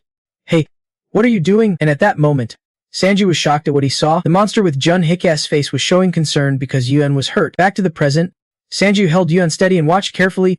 No choice, we have to try to know for sure. One pressed down, and the black layers around the body started to fade. The energy intensity rose, and Jun Hyuk's body became clearer. Soon after, one successfully separated both Jun Hyuk, who lay still on the ground. Then he opened his eyes, gasped awake, and called out loudly, Jaya, are you okay? Jaya, where are we? The wound on my chest is gone, and my clothes are different too. A voice came through. Dad, do you recognize me? Jun-Hike pretended to be stern. Yun bit his lip. Dad, do you know who I am? Jun-Hike was silent, then replied, Yun, you surprised me, and tears of joy fell. Yes, that is right. She looked at her father, who seemed dead, and said, it is Dad. Now there are two versions of the monster. One is the fake Yun's dad sitting on the ground. The other is the silent monster behind. One froze. It worked. Sanju said, see, I told you, you do not know until you try. Yet no. One still wondered, I do not get it. It is still a monster, and she must know that. He added, it looks like her dad, but it is actually the one who killed him. Sanju paused, then he asked, have you heard the story of the ship of Theseus? He went on, say we replace the old planks of a ship with new ones, again and again, until no original plank remains. Is it still the same ship, even if it looks the same? If the parts are different, is it still the same old ship? One smirked. Idiot. There is no definite answer to that question. That smirk unintentionally led to the explanation. Exactly. So the creature does not need an answer right now. One was puzzled. What is he trying to say? Sanju smiled. Do we really have to judge whether Jun-Heki is a monster or a human by our standards? He spoke softly from the monster's other half. Sanju calmly said, it is simple warm, even if fake, still soothes a person's loss. Some just desperately want to see that ship again. The warmth from family made Yuan shed tears of happiness. Jun-Hike smiled. You have really grown up a lot. Yuan sobbed. I thought you would not recognize me. Jun-Hike laughed. Why would not I recognize you? He asked Yuan. How long has it been? She hesitated. Then Sanju stepped forward. I will tell you. Sanju bowed. Nice to meet you. Jun-Hike the craftsman. You were captured by a monster. Soon after, everyone moved back to the plane. Jun-Hike suddenly blurted out. So basically, a monster caught me and you are the one who saved me, right? Sanju nodded, did not eat, and let out a sigh. Nice lie there. Jun-Hike carefully listened for info and realized 18 years had passed. What about my wife? Jai Hyen. Yun was startled. She jumped up in panic. Well, Mom, here's the phone. Sanju explained. You can check it yourself. Here are the reports related to what happened. The article goes like this. A disaster struck the hunters sent into the monster dungeon. What caused it? After the hero's tale, tragedy fell on the victims' families. Jun-Hek, Hunter Jun Ji-Hyen has died. He sung and Ayung-Hein stated, we should be the ones who died there. We are deeply sorry and saddened by what happened. A flood of info overwhelmed Jun-Heki's mind. Then, an article titled The Wife of Hunter Kim Jin-Hik, Jun-Ja, found dead appeared. The wife of Hunter Kim Jin-Hik, who lost her husband and faced a terrifying enemy, made a desperate choice. Jun-Hik handed over the phone. Oyun anxiously asked Han, Dad. Jun-Hik gripped the phone tightly. You do not need to say anything more. He then asked, your name is Jun Sanji-Woo, right? Sanji-Woo replied, yes. Rage exploded in Jun-Hik. He angrily asked Sanji-Woo, those two bastards who betrayed the team that day, he sung in Ayung-Hein? Where are they now? Sanji-Woo was shocked. Are you planning to kill those two? Jun-Hik, filled with hatred, answered, yes. Sanji-Woo asked again, are you sure? Jun-Hik cut him off. Don't try to talk me out of it right now. I will. Sanji-Woo tried to explain. That is not what I meant. Sanji-Woo looked seriously at the man. Are you sure you want to let them walk away that easily? Jun-Hik was surprised. Then Sanji-Woo explained, I have a proposal. Listen first. Then decide. The noisy crowd was mostly reporters. The reason, Hunter Jun Sanji-Woo is holding a press conference. Didn't he always avoid reporters? Someone answered, heh, this time he definitely won T-Dodge if he really can defeat an S-rank monster. Sanju, dressed sharp in his West End suit, walking up, will officially be recognized as an S-rank hunter. He greeted Mikozo. Great to see you all. Reporters, cameras flashed nonstop. Thanks everyone for gathering here. Sanji-Woo popped up. All the people who fooled me at the Jumper building are here too. After joking around, he got serious. As you all know, recently I went to the monster pit. Sanji-Woo pounded his fist, and sure enough, there was an S-rank monster. The reporters buzzed with excitement over this hot scoop. A reporter raised his hand. So you Sanji-Woo cut in. I caught the monster. He continued. Of course, it was not easy. But I want everyone to know I am the one who caught that S-rank monster. The reporter shouted. So that means, Hunter Jum Sanji-Woo will be the first rank hunter and... She was interrupted. Wait, it was he sung and Byung-hun. First, congrats on coming back safe. Hunter Jum Sanji-Woo. You really made it back. Camera scrambles. Byung-hun, the head of the Hunters Association, and he sung from the He Sung Guild appeared. Awesome. Byung-hun slowly said, we said we would recognize you as an S-rank hunter if you could handle an S-rank monster in the pit. But the most important thing is proof. Right? Without it, we can't just take your word. Sanji-Woo thought. I knew they would show up. Hee-sung joined in mockingly. At least show us a video. Don't think we would believe your story otherwise. Sanji Woo laughed. Proof. Right? Of course. I would not hold a press conference without proof. You guys are hilarious. Sanji Woo rubbed his leg, getting close to Hee-sung with a smug look. Of course I have it. I have all the evidence showing how pathetic you guys were 18 years ago. Both looked stunned. Sanji Woo said seriously. I am giving you both a chance to confess everything yourselves. Tell them everything you two did in the monster pit. Let us check all the facts from back then. Eunghan's panic is clear in every word Sanji Woo says. He placed a hand on Hee-sung's shoulder. If you two do that, I won't say a word or show any proof. Then he whispered to him, but if you try anything other than apologizing, the evidence will be out for the whole world to see. Hee-sung turned around. You done talking? Then burst out laughing. What evidence? While Hee-sung angrily snapped back, Eunghan stayed quiet on the sidelines. What did I do wrong that I have to confess? You are just babbling because there is no proof you caught and srank monster? Think you can fool me? Sanji Woo sighed deeply. Poor guy. His loud laughter made Hee-sung furious. What is this? Sanji Woo sneered. You are pretty good at playing innocent. But honestly, pathetic. Now that he is sneering enough, Sanji Woo smiled and continued. I do not care about the hunter industry, but if someone like me shows up and hits your weak spot, do you think that is a lie? He stepped forward as reporters swarmed, a familiar figure. A warm, should I start with, long time no see? Eunghan and Hee-sung froze as Kim Jun-hyat stood on stage speaking live. Both looked a bit stunned. Everything felt so new. Let us start by revealing what really happened that day. Cameras and Mix turned to him. Hey, rewind that scene. Hurry. Kim Jun-hyat's shocking truth about 18 years ago spread fast. Hello. I am Jun-hyat. I was locked away by an rank monster for 18 years and miraculously escaped thanks to Hunter Jung Sanji Woo. What I am about to say is all true. Hai Jung and Byung Hun are not heroes. Everyone watching the news was stunned. Is Haein really back? What is going on? Someone stammered. I just got in touch myself, the broadcast continued. They are the ones who abandoned their teammates when they needed them most, or like Jun-hyat, who trained hard, came back, then stole credit that was not his, or Woo, the girl who suffered quietly for years facing the truth. I did my best to expose it recently. She said, but I could not handle the pressure from everyone. Now I will try to fix things, Jun-hyat said firmly. I will make them pay. The info sparked massive chatter. Hey, did you see? Hunter Jun-hyat survived and came back. Who is Jun-hyat? Idiot. Don't you know he was the strongest in the special ops team? Heard Hai Jung and Byung Hun betrayed them and ran off. Oh man? So what his wife said was true. Mocking and insults flew at Byung Hun and Hai Jung as the harsh truth came out. I knew it when only those two returned. I thought it was fishy. They are jerks. Elsewhere, a steaming hot pot sat on the table. Jun-hyat sniffed and asked, what is this? Behind smiled. We have to eat it. Even though they just brought it from the restaurant. Jun-hyat was surprised. People still deliver food now? The world's gotten better. He tried a bite and widened his eyes. So good, Behind grinned. Told you. Right? Jun-hyat suddenly remembered something. Hey, can you teach me to use a smartphone? Now I see how handy it is, Behind said gently. Give it here. Let me save your number first. She added, there is internet now, so it is free. Use it as much as you want. He asked. Really? I want to get hit with a huge bill later. Wei-Ayan softly replied. Nope. On Ai-Hyen's note, she ticked the eat together box. The other 3 tasks: visit mom's grave, go to the amusement park, watch a movie. On a VF.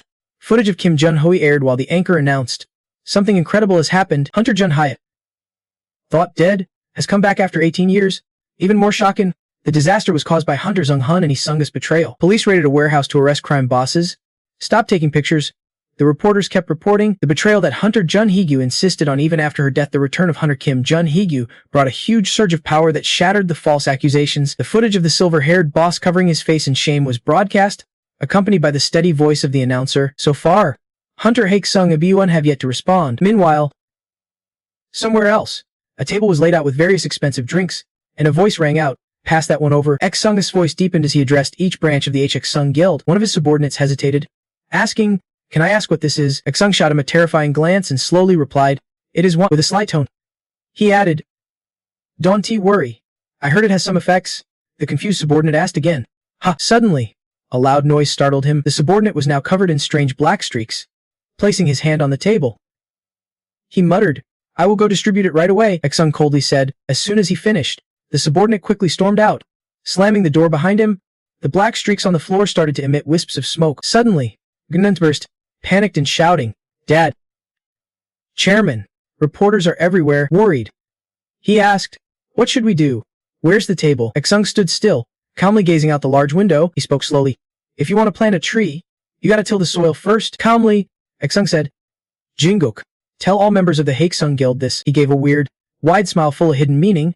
Prepare the farewell party. I am turning myself in. Jungkook was shocked and asked loudly. What? At that same moment? Elsewhere, an agent sitting tensely clenched his teeth and said, Damn it! What the hell is going on? He questioned Sang-yu. You did not just bring back Hunter Jun Hee-gyu, you dropped a bombshell at the press conference too. Sang-yu answered calmly. You should stay cool about it. The agent's eyes widened in surprise as he stammered. Of course. Hunter Kim Ju-ayuk has been a legend since I was a student. Besides, he added, Yu-an really is his daughter. Now I get why she was so stubborn about going into the monster pit with you. He then quietly asked, So what is your plan now? Sang-yu thought for a moment before replying. Return it. The most important opinion is from Hunter Kim Jun Hech 9. Suddenly, no one cut in coldly from behind, interrupting their conversation. Stop wasting time. The agent blinked and said softly, No. 1, Sang-yu quickly explained. It is the 7 deadly sins talking. One urge. How much longer are you going to let my pieces scatter everywhere? If you want revenge, do fast. Sang-yu hurriedly objected. Hey, there is an order to things. If we kill those two, we will be branded as killers. No one remained cold and replied, Does that matter? That guy does not have much time left. Hearing this, Sang-yu fell silent. The agent asked in confusion, What are you talking about? Who does not have much time? No. One turned toward Sang-yu. Suspicious. You have not told him yet. He recalled the happy moments between Jun Hee-gyu and his son, then spoke coldly. Because what I did to that monster is not permanent. He will collapse and disappear soon enough. A close-up of Jun Hee-gyu's smiling face appeared as No. 1 slowly continued, My power won't last forever. You know that, in the large banquet hall, everyone had gathered and was whispering among themselves, Hey, is this really true? You mean Chairman's farewell party? Why suddenly gather everyone like this? A man wearing a thin white headband whispered, I heard he is planning to turn himself in. So that means it is all true. The short-haired woman next to him complained, This is crazy. Our guild is being truthful for once. Who is going to take over? The Asung Guild members debated excitedly. Is team leader Shin Jin-gu going to take over? His skills are not that great. Isn't Shin Juni a better choice? Suddenly, a loudspeaker caught everyone's attention. Members of the Asung Guild, as Sung's voice rang out evenly. I am sure you have all heard the news by now. That is exactly what happened. He calmly took the mic and continued. Our crew is not that skilled. And yeah, we have done some dirty stuff too. Hee-sung's voice echoed. But I can assure you, at the same time, 2 men at a Jade branch office received a message from Hee-sung and exclaimed in surprise. Who would have thought the chairman cares about a small branch like us? That is right, he announced solemnly. Everything we have done was for Hee-sung's benefit. Even though I am stepping down because of my own conscience. Lai Jian crossed her arms and stared at the stubborn subordinate. Hey, you there? I told you to treat the chairman candidate well. Right? Hee-sung's voice rang through the banquet hall. He was facing a huge change now, but the subordinate just sat silently without answering, watching the monitor intently from the camera room. He said, I am sorry for making everyone follow an incompetent leader all this time. His voice grew louder, and raising his glass, the red wine glasses lifted in response to Hee-sung's words. Excited, they said, Cheers, and clinked their wine glasses together. Hee-sung's crew began sipping the red wine in their hands. Lai Xian shook her glass, preparing to take a sip. Suddenly, a strong hand stopped her. Lai Yan looked at Hee-sung's subordinate in surprise. What are you doing? He did not answer her question but firmly warned. Don't and drink it, she asked in shock. What? They already finished all the wine over there in just a moment. The scar-faced man asked suspiciously. What is about to happen to Hee-sung's crew now? The man with the wide mouth nodded approvingly. This wine's actually pretty good. No sooner had he spoken than everyone in the banquet hall began transforming into fierce beasts. After a few agonizing seconds, they turned into animals with patchy fur. Looking terrifying, they charged out of the building, claws scraping the ground, making loud noises. The guards downstairs panicked seeing stones falling from the ceiling. What was that? Is it a terrorist attack? Headquarters? There's been an explosion at the banquet hall. As he finished reporting, a giant monster with sharp claws appeared on the stairs, rushing toward the guard. Before the guard could react, blood splattered everywhere, soaking the nearby walls. Hee-sung, in the camera room, slowly said, Give it your all one last time for me. Grabbing an ice syringe, he plunged it into his neck and said, Pieces lasted too long. Nobody cares about its importance anymore. His skin started drying and cracking with a creaking sound. Hee-sung gritted his teeth and continued, Now anyone can become an awakened one. So it seems like they have forgotten how vital strong hunters are. Moments later, his skin turned to stone. Hee-sung crushed the syringe, eyes filled with malice. He snarled, That is why now is the time to awaken everyone's memories. Korea will return to an era of disaster. Modern skyscrapers began collapsing, sending up clouds of dust everywhere. People scattered, screaming, Run, run. A terrified woman collapsed, gasping, There is no hunting zone or gate here. Monsters with grotesque forms poured out of the tall buildings, attacking everyone in a panic. Where the hell did these monsters come from? People's terrified cries for help mixed with the crashing sounds of falling buildings grew louder. Sang-yu, hearing the loud noise, broke into a sweat. Worried. That sound, an agent reported. The alarm is going off. Sangha quickly ordered, evacuate to the basement now, and Yun gritted his teeth and quietly said. He sung. Outside. Fireballs dropped to the ground. Monsters flew everywhere in the sky. Sangyu shouted angrily. That bastard's even more reckless than me. Huge flaming meteors hurtled toward the ground at high speed. Chaos raged below as people panic it, looking for cover. Dodge! A girl yelled helplessly while running. How do you expect us to dodge that? Sangyu stood frozen, brooding deeply ever since his physical strength surpassed the limits. Every time he runs, his legs feel weaker. Even using just a bit of energy makes his body feel unsteady. Though his strength has doubled since then, the habit has not changed. Meanwhile, on another side of the sky, a new wave of fiery meteors kept streaking down. Dung Sangyu counted about 8 of them. Dung Sangyu bent his knees deep and lipped up. Sometimes he wondered what would happen if he ran at full speed. His eyes sharpened, his face cold and determined. Enough, the huge rock shattered violently, fragments flying chaotically everywhere. Without realizing it, Dung Sangyu soared into the air, swinging his sword fiercely and slicing the giant meteor in two. Then he flipped midair, using fragments of the meteor as footholds. He jumped from one meteor piece to the next, smashing them all at dizzying speed. In no time, those meteors were completely shattered. Losing all their threat, his 2 teammates stared in shock as the massive meteors turned into rubble, raining down on the ground. Once he saw the danger was over, Dung Sangyu landed softly and surveyed the scene. Others struggling to clear the meteors sighed with relief. He destroyed them all. Someone said in amazement. That person was, with a serious face. Dung Sangyu turned and instructed. You two, get to the safe zone fast. Dawned open the door if anyone knocks. Seeing the city almost completely destroyed and in ruins, Your Highness Father. Dung Hak blurted out. What happened here? Both he and Yu Hein gasped in shock. Shin Hai-san, that crazy bastard. Before he finished, Dung Hak rushed out, telling his daughter, Yu Hein, hide, I will handle this. Yu Hein hesitated, wanting to stop him. Suddenly, one of Dung Sangyu's close teammates ran up, flung open the rooftop door, and shouted, Yu Hein, get to the safe zone now. Hein's father sighed in relief. Good, you are going to safety. Please take care of Yu Hein. Yu Hein, reluctant to part, said, Dad, please do not get hurt. Dung Hak nodded confidently. Don't worry. This time, I will come back safe. Without waiting, Dung Sangyu's teammate pulled Hein away quickly, calling out twice, Dad, you have to. Dung Hak went into serious battle mode, his eyes cold and fierce, silently shouting, Hey, Dung. Meanwhile, at the Heian Academy courtyard, Heian paced, lost in thought, still unable to find Oba. He knew he was back, but why was not Oba at the academy? He usually skipped classes at will since his grades were always good. Suddenly, a strange sound echoed, making Heian freeze. Confused. That voice, Professor Hong Junhai quickly signaled. Everyone, run. Amid the panicked crowd fleeing, Heian finally recognized Professor Hong Junhai. Heian blinked in surprise and asked, Why is everyone running? Before he could finish, a horde of gruesome monsters charged into the courtyard. Oh no, the monsters kept pouring in, suddenly appearing from every corner of the city. It was totally unexpected. A reporter quickly arrived on site. Reporting live. Unknown monsters are invading the city. The ugly, bizarre creatures are getting closer to residential areas, causing widespread panic. The female reporter said, The military says the underground Iron Gate is under control, but the number of monsters is still beyond expectations. The female reporter bravely kept reporting live on camera. Just like that, suddenly, behind her, a giant bird-like monster lunged as she forecasted the disaster. The cameraman screamed in terror. Behind you. Behind you. Suddenly, a huge hand appeared, gathering energy to strike. The figure immediately launched a powerful, decisive blow, taking down the giant bird monster in an instant. The female reporter and cameraman were both stunned, speechless. Right after the monster was taken down, the reporter shouted loudly, Hunter Kim Jun-hak. Jun-hak stepped out of the dust and spoke. I respect your bravery, reporter, but you need to evacuate. This place is way too dangerous. Still, the reporter fired back with renewed energy. Something shocking just happened. Hunter Jun-hak just saved me. His skills are as strong as ever. Jun-hak sighed, feeling helpless. I am telling you to run. Suddenly, huge flaming meteors started raining down again. The reporter, a bit scared, looked up and kept reporting. Another meteorite.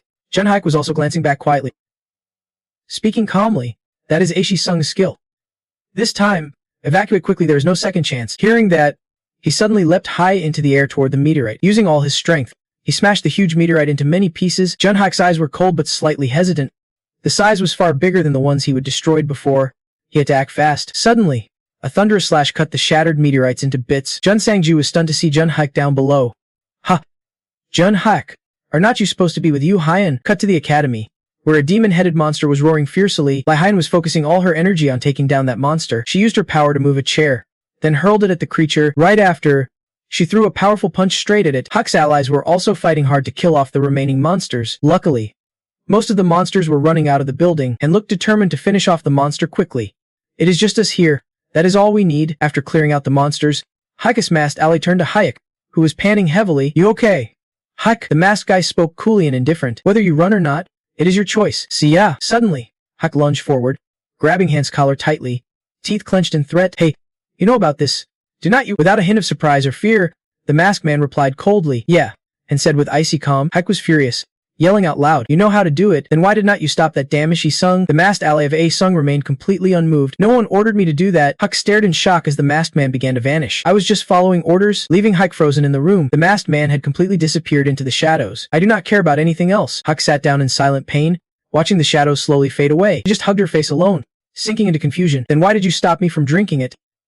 You bastard. Meanwhile, in a room filled with empty glasses and bottles scattered on the table, Jones Cully was lying on the bed, grimacing and rubbing his forehead, swearing. Those bastards. He forced himself up and grabbed the phone to complain. Hello, this is room 1302. It has been noisy for a while now. Can you guys keep it down? But the line was dead, only beeping sounds with no answer, leaving Jones Cully puzzled. He stood, walked to the door murmuring, Are you kidding me? Thought this service was good, but it is a total mess. As the door opened, a grotesque monster slammed into Jones Cully's view. The monster roared savagely, ready to attack Jones Cully, but before it could move, got smashed in a devastating blow. Jones Cully and Srank Hunter stood with his hands in his pockets, looking both confused and annoyed. What the hell is this? Is there a gate open nearby? Jumper, that bastard dared to suggest this place to me. Jun Hak unleashed a flurry of strikes on the monsters. Before long, he had quickly cleared them all out. Jun Sanju could not help but exclaim in awe. No wonder he is called an Srank candidate. Watching him easily take down a whole pack of rank monsters was truly impressive. Jun Hak looked back at Jun Sanju and asked, Looks like we have cleared this area. Anyone left who is not evacuated? Jun Sanju replied, I do not think there is many left. We need to find H. Sung and end this chaos fast. Jun Hak hesitated for a moment, then said, Right? The old man fell silent for a moment, staring intently at his palm. Jun Hak's eyes grew deep and thoughtful. He finally spoke in a low voice. Hunter Jun Sanju, I have a few questions for you. Jun Sanju quickly replied, Sorry. Please go ahead. Jun Hak's question left Jun Sanju speechless. How much time do I have left? The old man gave a forced smile to reassure him. Maybe you do not quite understand. If I am asking for a favor. Meanwhile, elsewhere, the monsters were still wreaking havoc with reckless fury. The guards were desperately fighting back. Squad leader, at this rate, the monsters are going to overwhelm us. The nearby squads are facing the same situation. Hold your positions for now. A monster lunged forward and brutally killed a guard before his teammate could even react. You know what will happen if this place. The monsters kept charging forward, gaining momentum. Many guards had already fallen when a teleportation gate appeared. Another wave of monsters slowly emerged. The terrified civilians listened in despair as news spread. One by one, the watch posts controlling the hunting zones were falling. The situation was spiraling out of control. Monsters had escaped from the connection gates, so if you live near any hunting zones, please evacuate immediately to the nearest safe station. Miss Dung Sanju anxiously asked her husband, Honey, will Sanju and Jiu be okay? He tried to reassure her. Trust Sanju. Right now, we need to stay safe so Sanju can fight with peace of mind. Suddenly, pounding on the door was followed by frantic shouting. Is anyone in there? Please help us. Open the door. From inside came a voice. Enter the code. The man hesitated. The code? But I do not live here. The bodies of slain monsters lay scattered on the ground. The cat-eared girl frowned and quietly asked, Seriously? Is not this another connection gate outbreak? Exactly. The man next to her responded, Yes, but according to reports, another area has fallen because monsters broke through to attack the nearby defense squad. People were scrambling to evacuate. Meanwhile, monsters suddenly appeared right in the city center. The incident started near the city center, close to the He-Sung Guild. The cat-eared girl hesitated before adding, He-Sung is also the name that showed us how to make the medicine. The man broke out in a cold sweat, eyes wide in disbelief. Could He-Sung be part of that gang? The cat-eared girl's eyes dropped in worry. If that is true, we are dealing with a real traitor. Aang Zulchin was probably just a B rank, but in the end, he transformed into an A-rank monster. And how many A-rank hunters are in the He-Sung Guild? The man suddenly went blank, staring away, sensing something off. The girl hesitated. What if all those A-rank hunters have turned into monsters? The sound of a monster's footsteps grew closer to the two of them. A gigantic monster with long brown hair appeared. The cat-eared girl warned cautiously. Watch out. That monster, in a flash. The monster lunged past them. As it looked back carelessly, both of them were already covered in deep slashes, bleeding heavily. Just then, the man's little sister ran by, wide-eyed and gasping in surprise. She cried out and ran to her brother, unaware the monster was right behind her. She screamed, Oba, at the academy. Everyone was fighting desperately against the monsters. Yuana powered up and kicked a monster flying. Heyuan was not far behind, shooting through another monster. Yuana panted, looking at Heyuan. I told you to run away already. Heyuan focused, lips barely moving. We have to hold them off so the civilians can escape. Sokken gasped and shouted, I have hit my limit. My power won to work against these bastards. One shot back? So that is why you want to run? Don't you have any pride left? Sokkin still gritted his teeth and spoke. But look at the situation, those monsters just keep charging nonstop. In the moment Sokkin got distracted, a monster leapt at him, and Duan next to him only had time to shout before collapsing dumbfounded, or maybe Yuan was already feeling exhausted, her eyes flickered nervously. Too crowded out there. Someone help! Yuan's fatigue showed clearly as she silently prayed. Please, please save us. At the hidden camp, Deng Sanju's close teammate sat beside Yuan. She was crying uncontrollably, covering her face, while her teammate looked worried and asked, Anui, are you okay? Yuan hid her face, embarrassed, and confessed, I hate how weak I am. Things outside are only getting worse. My dad is out there trying to save everyone, and I can't do anything. Her teammate responded sympathetically. Same here, but you do not have to worry so much. He gave a gentle smile to calm Yuan's tears. The elders are way stronger than we think. We might be at a disadvantage now, but a counterattack is just a matter of time. Cut to the monster that was about to kill the man's little sister, when suddenly a glowing blue shield appeared. The girl's tears streamed down as she gasped, speechless. A blessing. Maybe. Jones Cully suddenly appeared, saving her and warning.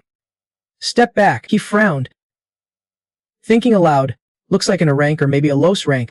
Fighting this alone might be too much. He struck the monster hard, flinging it far away. Jones Cully's face twisted with frustration. I mean, there's this kid in Korea who uses clones.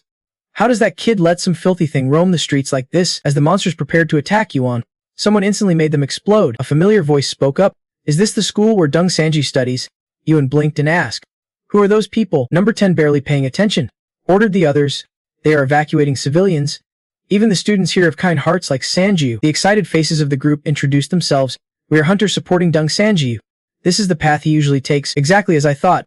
The school where the best hunter studies is truly top tier. We are here to wipe out the monsters ruining this place. Number 10's face lit up with excitement. We will turn this into a sanctuary. Don't worry. You are safe now. Meanwhile, Deng Sanji was helplessly searching every corner. Not here. I mean, no one's here. He grimaced painfully, struggling. Where is Sizung? Which damn place is he hiding in?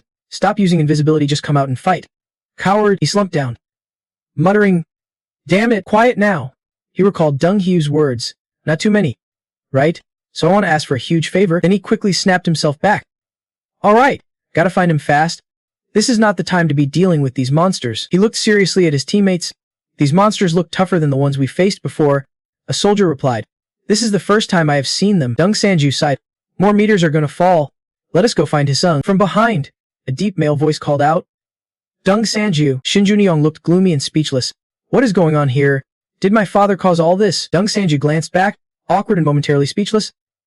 Shin Junyoung slowly approached and handed Sanju something, softly saying, this was in my room, a sealed mysterious vial. His eyes filled with pain as he revealed, it is the final product with no side effects for monster transformation. There is a note saying it might break my curse. Deng Sanju's eyes flickered with anger. So that means others could turn into monsters too. Sanju bit his lip, pondering, so these monsters everywhere are actually members of the Hisung society. I had my suspicions, but is it really true? As he started to piece everything together, Shinjuni could not hold back tears, biting his lip. So dad was really behind all this. Deng Sanju just stood there, speechless. That had Iron calmly stepped up beside them. You are right. Your father did it because I was at the center of that disaster. Deng Sanju was stunned, unable to speak. Shinjuni nervously whispered, Captain High Iron. High Iron approached with a cold glare, teeth clenched. Now's not the time for tears. That bastard Hisung has cooked up a plan even more disgusting. His target is Han. Meanwhile, in the lab, Hisung was grinning triumphantly, basking in the enormous power Han had successfully developed. The strength and destructive range of the meteorite had been vastly enhanced. Hisung's face twisted into a wicked smile. This power far surpasses anything before. I can feel the strength I have chased for so long. As the sun dipped below the horizon, night crept in silently over the ocean. The workers on watch suddenly noticed a massive meteorite appearing out of nowhere, hurtling straight down and smashing everything in its path. Instantly, the whole city plunged into darkness as the power went out. At the Vongjia City Hospital, alarms blared with the blackout. Doctors hurried to calm the patients' families. Stay calm. The hospital had emergency generators, but the families panicked, demanding to move patients to the air quickly. Siona scanned the chaotic scene, thinking to herself, too many people crowding and I can keep track of everyone. In the hospital's generator room, the lights suddenly flickered as Hisung's masked minions appeared from the shadows. Just as doctors prepared for an emergency surgery, all the power cut out. What? Chaos erupted as everyone scrambled to check the situation. What is going on? Looks like the generator's dead.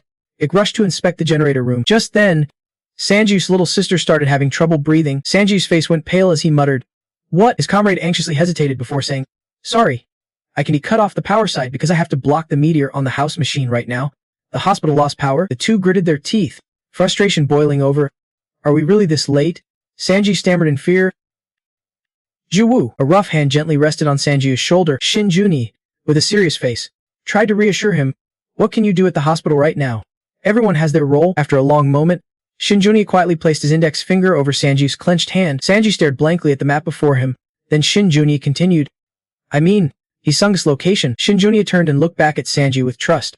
I will go to the hospital. Please stop my father. Sanju, I want to blame you no matter what you do. At the hidden camp, Sanji's teammate stared wide-eyed at his phone screen. Stunned. Is this the cause of all this? Face flushed feverishly as he read the message.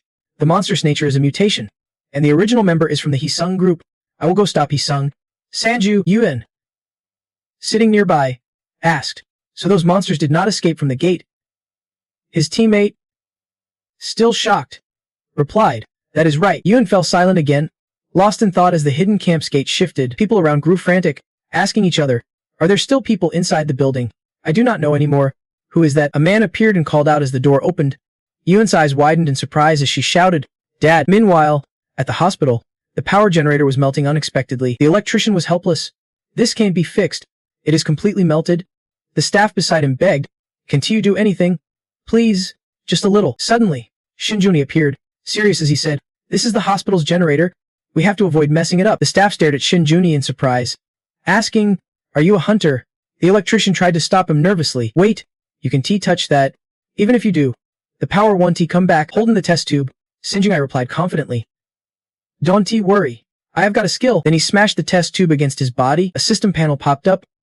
Weak mage. All stats fixed at 0.2. Hisung, who was tense, muttered to himself. Jung Sangyu won't be able to move for a while. He grinned wickedly and smirked. No captains left who can stop the mutated monsters.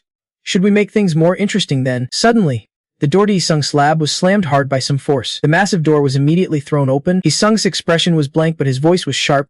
Well, I did not expect you to come here. Jung Sangyu's eyes burned with fierce determination as he locked his gaze on Hisung. Found you, he sneered cruelly and taunted. Is your sister okay? I heard the hospital's been crazy busy. Jung Sangyu clenched his anger, replying, I already sent someone there.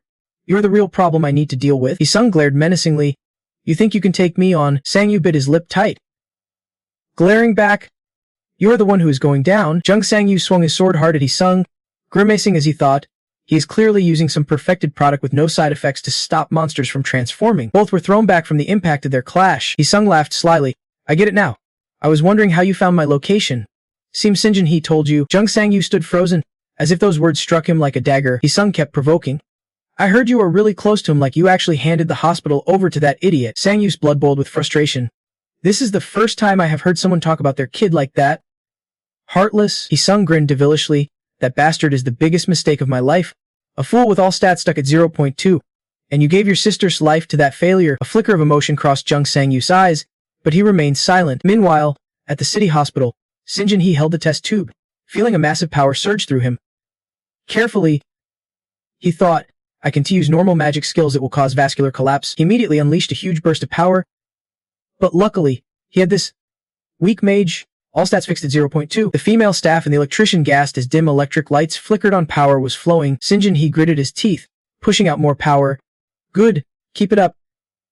But suddenly, his power started to fade, and the light bulbs went out. Female staff and electrician looked at Sinjin he, confused and speechless. Sinjin he wiped sweat from his pale face, staring blankly at the messages. Mana shortage warning. Weak mage. All stats fixed at 0.2. He immediately fell into utter despair. Why? How? Even this, at Jiho's emergency room, the nurse was frantic. The virus is absorbing mana too fast. She's going into shock. The doctor beside her sighed helplessly. It is too late to check her vitals now. Still, they fought to save Jiho's life, preparing resuscitation and lung treatment, rushing mana medicine over. At the same time, Sinjin he gritted his teeth, unwilling to give up.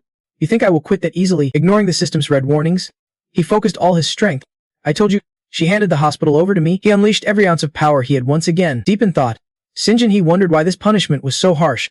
He had wished for no hope, to become stronger, but the more magic he used, the stronger and more cursed he became. Blood dripped from Sinjin he's lips as he recalled bitterly, his hatred fueling this punishment that wrapped tighter around him until he heard your story. The clone skill does all the work for him, And the clone even boosts his stats. It is so unfair since I have been struggling this whole time. Because of this innate skill, my dad's always disappointed in me, calling me lazy and never trying.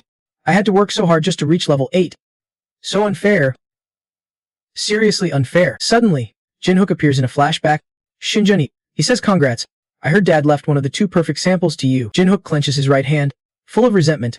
Why is it always you who gets dad's support? I am his son too. You know, I was the one who pushed the project forward, but in the end, it is so unfair. Shinjun-hee's face darkens as he thinks. Right? I just need someone to envy. Shinjun-hee bites his lip, deep in thought. Talent, anyone who dares stand in my way will be crushed. Effort, they say I should at least be this good at level B genius. Shinjun-hee sinks into his memories, thinking, what do I need to do for you to finally give up that cursed flask? You can even handle a level B ordinary guy. What level B ordinary? Your punishment has not changed since level F. Ha! In the end, you still want to ruin the plan, admitted Dung Sanju. The Divine Medicine Academy. Shinjun-hee screams in agony. Why is it only you? Why do you get all those things? Someone appears and shatters all the blame, telling him not to dig into his flaws by comparing himself to others. Shinjun-hee's tears flow as he chokes up, realizing he is just making excuses for his own weakness. He grits his teeth tightly, blood still flowing nonstop. The female staff watches in pain, but the electrician quickly stops her, saying, we will get shocked if we get any closer. We have to get out of here now. Shinjun-hee painfully concentrates, focusing his energy. No matter what, the system will keep the skill active even if the mana runs out. Shinjun-hee goes mad, relentlessly increasing his strength. Even if I die, I will never let this skill be destroyed. System constantly flashes red warnings. Mana shortage. Mana shortage. All the chains holding back his power start to break simultaneously. Shinjun-hee is in a state of unprecedented energy and chaos. He suddenly can find words. The punishment system is fading, and his mana stats, which never increased before, are now rising all at once. Shinjun-hee clenches his fists, feeling a massive flow of mana rushing through his body. Dad's crazy actions have caused a disaster. Shinjun-hee's expression darkens silently. But today, I am the one who will save them. Shinjun-hee's power has reached its peak. Meanwhile, Jung Sang-ju frowns and replies, a failure, and yet Dad gave the perfect sample to him. Jung Sang-ju's expression remains cold as he quietly says, I only handed over because it was left over. He sneers and mocks constantly. That perfect sample won't do anything for him. Does he really think I will just sit back and do nothing against that damn punishment? Jung Sang-ju calmly asks, so what are you planning to do? Ha-sung is momentarily speechless when Sang-ju reports, I heard the hospital's power has been restored. Looks like the sample actually worked. Sang-ju suddenly appears behind Ha-sung. Didn't I expect the first thing your son did after getting rid of the punishment was to wreck your plans? How does it feel? He throws a straight punch at Ha-sung, who's knocked flying far away. Jung Sang-ju's cold eyes keep attacking. From what I see, you are the biggest failure of the guild. Ha-sung, one slash from him shatters everything. In style, the system's creator, wears a grim expression. Jung-ju, punishments can be removed just by a sample. If the punishment is eased, there are many other methods. At the hospital, the doctors sigh in relief. Happy the power's back. The crisis is temporarily over. A nurse nearby asks, Doctor, have you seen the virus number? Suddenly, a staff member rushes in to announce, we have made contact. They say the power is temporarily rerouted from another source. The doctor feels a bit less worried hearing this. Really? If it lasts, it could have been a disaster. What a relief. The staff member immediately turns to leave, her face bright with joy. We need to notify that Hunter right away. She runs down to the generator room, shouting, Hunter, the power has been temporarily restored. You can stop the emergency generator now. Jin's face darkened with a serious expression. The system's punishment is not cruel. It just sets limits because that skill is way too powerful. If your body overloads and breaks past its limit, things get unstable. The employee's eyes went wide and her mouth dropped open. She was stunned by the Hunter. Shinjun-hee lay motionless on the ground, completely drained and lifeless, after a long sword slash down from the wall. Jung Sang-ju spoke up, I have seen plenty of pathetic hunters, but out of all of them, you are definitely the worst. Ha-sung was covered in dirt by now, his eyes flashing with pure anger. Jung Sang-ju stared coldly at Ha-sung and quietly asked, did you really have to stoop so low as to follow my little sister? Gaze was merciless and sharp. You really are. From the hospital, Kim Dong-hyun's voice came through the radio, reporting the employee was frantically trying to treat Shinjun-hee, pleading, please, hang in there. She tried to use her healing powers on Shinjun-hee while instructing Kim Dong-hyun, keep doing artificial respiration. Shinjun-hee's pale, stiff expression scared the employee so much she quickly called for backup. Doctor, head to the machine room, now. There is a patient there. Kim Dong-hyun's eyes filled with sorrow and hesitation as he spoke. His heart has. Jung Sang-ju's face twisted in shock and horror. What? Shinjun-hee, as she sung, expressionless and cold, muttered, I know beauty does not work on him. In the end, he is still a disgrace. Jung Sang-ju's eyes showed pain and sympathy for Shinjun-hee as he bitterly exclaimed, what? As she sung, completely without pity, coldly retorted, look at me, I am the one who should be crying. Do you even realize how hard it is to get that useless excuse on the hunter list? He threw meteor rocks at Jung Sang-ju while mocking the death of his own son. Dying from his own skill is not something to be proud of. Jung Sang-ju clenched his lips tightly, eyes sharp. Fine. I have made up my mind. I will kill you. As he spoke, Jung Sang-ju swiftly sliced each meteor rock in half. Jung Sang-ju charged forward, swinging his sword straight at A-sung, who just smiled arrogantly, taunting him. You really think just deciding to do something means you can? You did not even make me bleed a scratch earlier. His dark eyes widened fiercely as he shouted, I am unbeatable. Before he could finish, Jung Sang-ju decisively cut through his wrist. Without hesitation, Jung Sang-ju fixed his fierce, hostile gaze on A-sung and spoke seriously. You want to know why I was joking before? Because, after all, you are still Shin Jun Nyang's father. A-sung finally snapped back to reality. Horrified, staring at his severed hand lying on the ground, sweat poured down his face as he bit his teeth, enduring the pain. Jung Sang-ju's eyes burned with hatred as he prepared to strike again. Shin Jun Nyang gave me full permission to use any means necessary to stop you, but how could I kill the father of the guy who promised to save my sister? Yet, knowing how you think of him, I have no reason to hold back anymore. A-sung writhed in agony, clutching his severed arm tightly. Sang-ju rushed at A-sung, pressing him with a sharp question. After that face you made, did you really think you could beat me just because you blocked one attack? A-sung stood frozen, unable to dodge Sang-ju's sword. The sword strike sent H-sung crashing straight into the nearby tall buildings. Then he was slammed hard back down to the ground. His whole body ached terribly as he struggled to get up, now barely standing, veins bulging in anger. How could his supposedly unbeatable physical resistance be broken? Even among top-rank hunters, he would boosted his resistance skill to the max from the start. Jung Sang-ju asked bitterly, full of frustration, do you see the mess you have made? Everything's destroyed. Your guild members have turned into monsters, and now they are running around killing people. Sang-ju loudly swung his sword, ready to strike. How could you care about anything with a scene like that unfolding? He sung, battered all over, started rambling nonsense. Exactly is not the real problem, that you do not even realize how messed up everything is right now. Sang-ju's face twisted with disgust at the old man's words. What a joke. He-sung kept babbling about his twisted thoughts. It was an obvious answer from the start. Somewhere, an innocent civilian was desperately screaming for help, and all I did was send reality back to a time when the weak simply died. Elsewhere, a husband was fiercely protecting his wife, telling her to hide behind him, saying only the strong survive. Over at Jones Colliers' place, the monster was dealt with, and he sighed in relief. Damn, I almost kicked the bucket here. That is how the big disaster went down. He-sung sneered, mocking his own evil thoughts. But right now, those worthless pests do not even deserve to touch me, the strongest exterminator in Korea. He kept taunting without stopping. Listen up. I am not insulting you. Suddenly, Jung Sang-ju slammed his knee into He-sung's body. Jung Sang-ju's face grew cold and merciless as he glared straight at He-sung and said, even if I crushed you, you would not care. Ha. Well then, once again, Sang-ju kicked He-sung far away. The old man, completely drained, sat in the rubble, grinding his teeth and muttering. He-sung struggled to stand and said with difficulty, right now, I have the power of an rank exterminator. Jung Sang-ju, unfazed and unafraid, muttered quietly, oh please, what a joke. Huge fiery meteors suddenly appeared. Sang-ju quickly leapt into the air, slashing through every single meteor. He-sung's face turned pale as he clenched his teeth, realizing his vision was blocked as Jung Sang-ju sliced through the meteors. He thought, I am going to crush you with my ultimate meteor strike. Suddenly, Sang-ju's expression shifted to panic. A blinding golden light appeared and grew bigger and bigger. He-sung, beneath it all, grinned wickedly. Jung Sang-ju, you're just as terrifying as Kim Jun-hee. Just as Jung Sang-ju seemed about to explode, He-sung laughed loudly.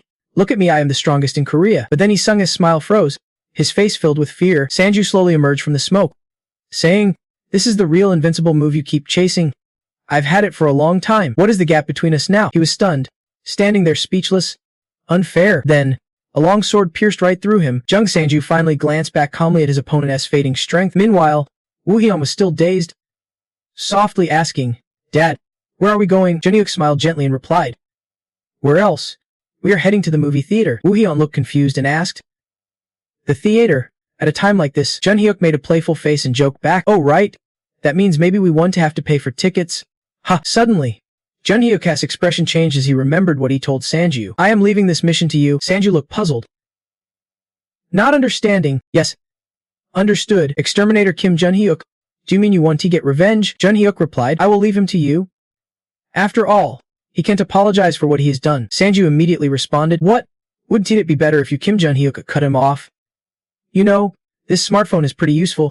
I can use the internet anytime. It holds tons of info, even some stuff about the blues rank monsters in the monster hole. Hearing that, Sang-ju could not think of anything else. Jun-hyuk smiled weakly and quietly asked the exterminator, Sang-ju, am I a monster? Amidst the ruined wasteland of this country, a voice said, something about this feels off. You are clearly dressed to hunt monsters, but there are not any monsters here. My skills are wasted, and debris is everywhere. Jun Hyuk smirked. Looks like this place is hiding something, yet I am the only one here who has not gone crazy. After a pause, he added, making Sang Hyuk choke. It is like I was made for this. Jun Hyuk pulled out his phone. Check this out. Experts predict that the Shrank monsters in the monster pit are at the peak of adaptation and evolution. They observe and mimic the abilities and traits of whatever they bite and swallow. Sang Hyuk coldly called out, "Breathe." Jun Hyuk, he asked, "What exactly are you trying to say?" Jun Hyuk turned with a smile. "Anyone can kill them, maybe even better than me. I can tell just by looking." Sang Hyuk blinked, confused. "So what am I supposed to do?" Jun Hyuk grinned. "Do what only I can do." Suddenly, Jun Hyuk grabbed Hyen's hand. Surprising her, everyone is evacuated, so there is no one here. He pulled her along as he said, "Sit wherever you want. If now." Then when blood dripped from the sword onto the ground, drop by drop, Sang Hyuk swung his sword, knocking Isung hard to the ground, his eyes wild. He gasped. Isung stopped laughing. Breath shallow. The strongest, he recalled Trevor Jun holding a vial. "What if I inject 2 perfected doses?" Sung held up a bottle and asked, "Can I get twice as strong?" Jun answered, "It just helps maintain and enhance the human body. So there is a limit to how much your stats can increase." Hearing this, he looked disappointed.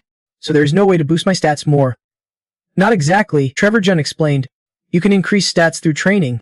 So you either train or use one of the unfinished doses and give up your humanity." Isung laughed evenly. "Not bad. Can you make him a drinking buddy?" After recalling, he bit down on the drinking pill already in his mouth. "If I can't become the strongest," the pill shattered. Smoke from the full cigarette rose. Then it is all meaningless. Purple beams appeared before Sanji's eyes.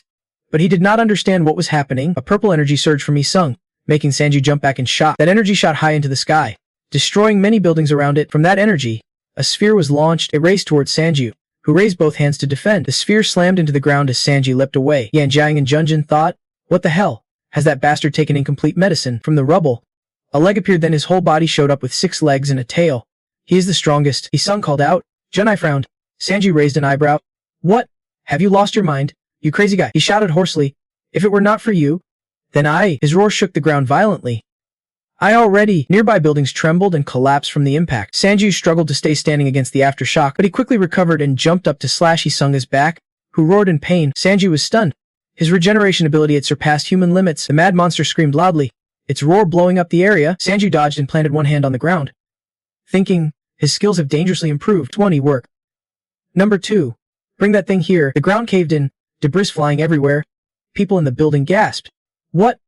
The monster moved slowly and said, "Weakling." It lunged toward the people in the building. "Must be eliminated. Monster, run." Someone slipped on a tile. Blood splattered with a scream. The monster's claw stopped right in front of Shinjuni, who was gasping in fear. Its claw pierced Obai-Wan-Hun's chest. The monster frowned in surprise. "Obai-Wan," Shinjuni wiped tears and asked, "You are the association chairman." Seizing the monster's distraction, Sanji sprang up, glaring.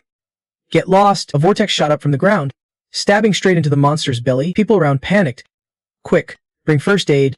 Hurry. He is bleeding badly." The girl's eyes widened as she cried.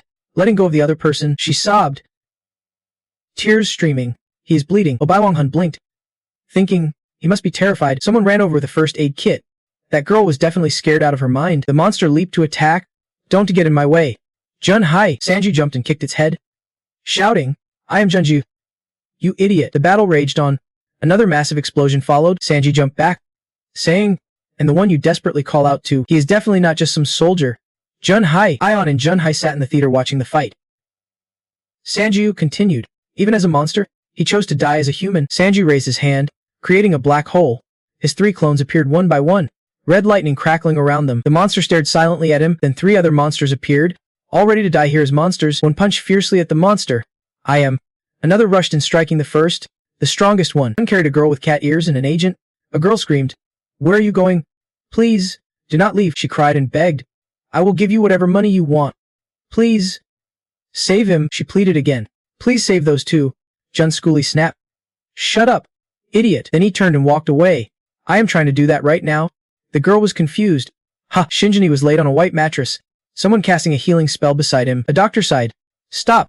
His aorta and most blood vessels are completely severed." He added, "You know we can save him, right?" But the girl stubbornly used healing magic. Yet, suddenly, someone kicked the door open and said, "Doctors, take a break. Everyone, take a break." Jun Schooley gathered a golden orb and smirked. "Today, all the patients in this hospital are going to turn to dust by my hand." He created a gigantic seal that covered the entire hospital. a stream of green energy pouring down from the sky. Orange monsters kept attacking the Hisung monster relentlessly. He formed a black orb floating above the courtyard, then controlled it to strike the monster. One of them exploded right nearby. He thought to himself, "So they are clones of me? Jun Sanjiu. What a miserable guy." Sanjiu stood in the corner watching the monsters fight. Jun did not plan to jump in. The plan I made was for him. After all, blood sprayed from the Hisung monster's body. He thought, but why? Why can I win? I have pushed myself harder and sacrificed more than anyone to gain this power. Sanjiu stood there angrily. Why can I beat that useless brat? Suddenly, he thought of Shin Juni and his efforts. The monster roared. That brat must have worked just as hard as me. He raised his hand, summoning a blazing golden orb. This is the last time. I will. Before he could act, Sanjiu's cloned monster stabbed him right through the belly. It raised its hand, dark blood dripping from its wrist. The twisted monster let out a muffled scream, using his last strength. He thought, and I just, weaker than him, he tried to say loudly, Sanjiu, congratulations on becoming a S-rank hunter. A dismembered hand flew off his final deadly gift for Sanjiu. Sanjiu coldly said, you should be just chosen to rest. A barrage of fireballs rained down from the sky. Those dogs only stop attacking once they have taken a bite. Sanjiu narrowed his eyes, thinking, 2 or 3 kilometers away? Too far to estimate. Even if I still have energy for the Furious Messenger sword technique, I am not sure if I can reach them, but with no other choice, he used it. A whirlwind appeared in his hand. Gotta try to know. Suddenly, the sword snapped in half, then shattered into fragments, leaving Sanjiu stunned. He looked at the broken sword in awe. Wow, this bastard's about to destroy the whole capital. Suddenly, a familiar figure appeared in the sky, holding a sword, calling out, bro. The giant sword landed right next to Sanjiu. Raven said, take this and use it. He guided Sanjiu to grab the sword and follow through. Use the full power of the Furious Messenger's sword strike. The rocks surrounding the sword cracked and broke into pieces. Raven knelt on one knee. The ground is yours to command. The name of this weapon is... Sanji swung the massive sword. Earthquake of the world. A massive force sent rocks flying everywhere. At that moment, the space was filled only with a blinding golden light. In an instant, the blast soared into the dark night sky, creating a bottomless crater where Sanjiu struck. He held the sword, panting. Everyone, help me clean up the rest around here, he said softly. It is over. Yuan and his father were still sitting in the theater watching the movie together. Junhak turned to ask his daughter. They were really amazing. Those monsters were real, right? I think they used some illusion magic or something. He stood up, revealing his arm was gradually rotting, and Yuan happened to see it. Shall we head to the next spot now? His arm was rotting so badly it looked like it might fall off. Yuan stared at it, her eyes filled with sadness and hopelessness. Junhak worriedly held his arm, thinking, the rot is getting worse. Just a little more strength. This stubborn body. He still forced a smile at her. This is all an empty shell like me can do right now. Hurry up. We should visit the amusement park too. Junhak adjusted the circuit breaker. Wait a sec. Dad might not look it, but he really knows his tech. Yuan did not believe it. Really? After a moment, the lights around the Ferris wheel turned on. There we go. Junhak and Yuan sit side by side on the roller coaster. Let us. Yuan beams with pure joy. Junhak thinks to himself, keep smiling. Yuan. He gives a soft smile and reminds himself to smile brightly. He quietly tells himself that even when life gets unfair or tough, no hardship lasts forever. The silhouette of the roller coaster against the light, along with his words, if you keep holding on. In the end, the sun slowly sets, and the big house glows warmly with lights. In a dim room, 2 figures step inside. On a locked glass shelf sits a photo of Yuan's mother. Junhak looks at the photo with a deeply sad expression. Finally, Yuan stands beside him, tears welling up, saying, Dad. Thank you. She wipes her tears and smiles. I think all my wishes have come true. If I keep going, that day will definitely come, right? Dad. Junhak chuckles softly. Yuan. If I were to say I regret it suddenly, one of his legs crumbles away. Then he says, he falls down worried. Don't be too surprised. It is just a little while longer. Yuan holds his hand. It is Dad. Tears streaming down. She chokes out. Today, I am really happy. Truly. I will always keep moving forward. Her voice softens. Jun. So please do not worry anymore. He asks you understand now, right? He takes off his hat and says awkwardly, Dad really wanted to make this day special just for you, but it seems things did not go as planned. He places his hat on Yuan's head. Thank you, Yuan. I will never forget today. Then his body slowly crumbles and fades away. That is right. If you keep holding on. Yuan kneels there frozen. Junhak's voice still echoing. Happiness will finally come to you. The checklist of things to do is all marked off. Eat together, visit mom's grave, go to the amusement park, watch a movie. Footsteps sound behind the door. Yuan steps out, calm and collected, still holding the jacket her dad left behind. The teachers and assistants rush over. Yuan, you are here. The teachers quickly explain the current situation, and before they finish, she pulls out a shard of crystal her dad left before he passed. The teachers and assistants are stunned. Speechless, one quietly asks, is he happy? Hearing this, she can hold back the flood of emotions and starts crying. He smiled at me. A bright, Genuine smile. Meanwhile, Yuan Heya, No 10, and some others are growing exhausted. The monster is trapped, chained behind a barrier surrounding Yuan Heya.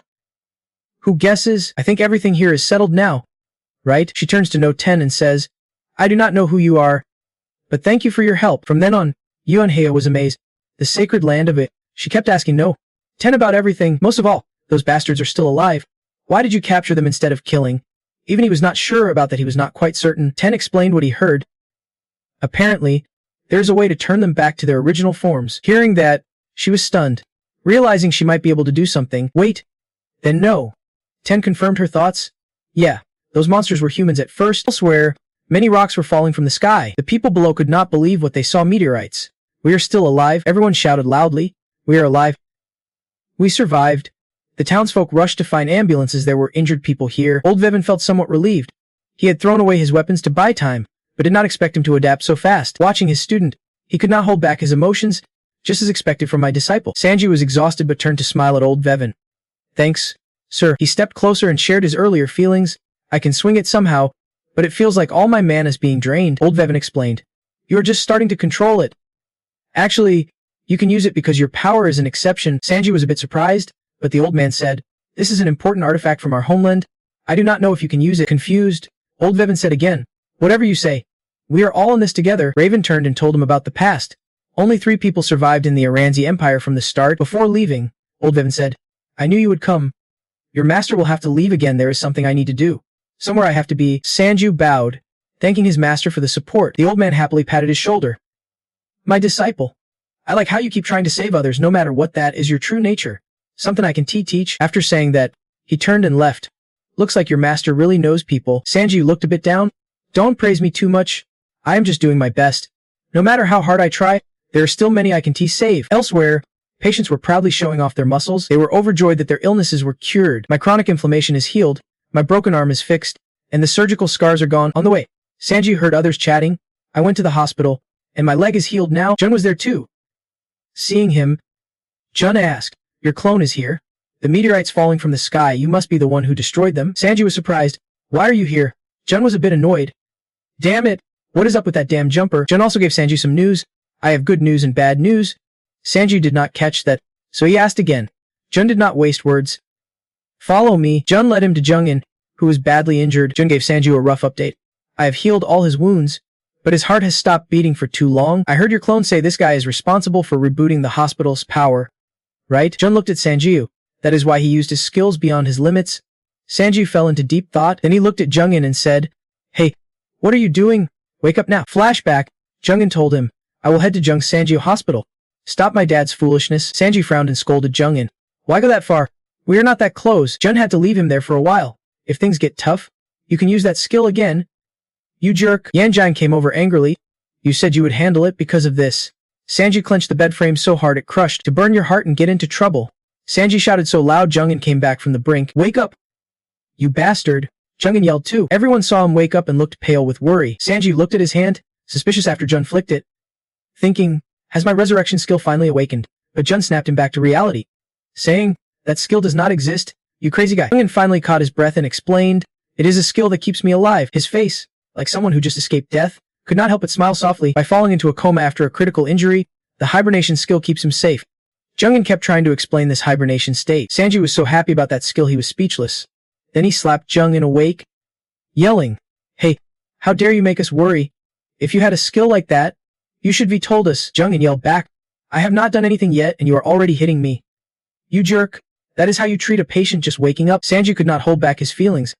I will put you back to sleep. Jung felt a bit relieved seeing those two. If that is the case, we've got 2 good pieces of news. Right? A girl heard the noise and rushed over to Jungin's hospital room. She stood before the 3 of them, silencing everyone. Sanji was surprised and immediately recognized her. It was Jia. She greeted him. Long time no see. Jung's teachers also recounted the life or death fight she had. I heard there was a blackout before I got to the hospital, and during that time your sister was drained of mana by the demon virus. The doctors could not do anything then. We missed a critical window, the woman beside him said. Clearly shaken. Doctor, did you see the amount of demon virus? Jung's story made Sanji break into a cold sweat. Meanwhile, the demon virus starved, weakened, and was almost wiped out as treatment began. In the end, it was a tough battle, but a success. Jiayu reassured her brother gently, I'm okay now. You should think about yourself too. If Jiayu wakes up, I have so much to say. I have been thinking about a lot. Sanju could not hold back and tears started to fall. He ran over and hugged Jiu tightly. You have been through so much. Jiu cried softly. She replied, yeah, I am empty inside too.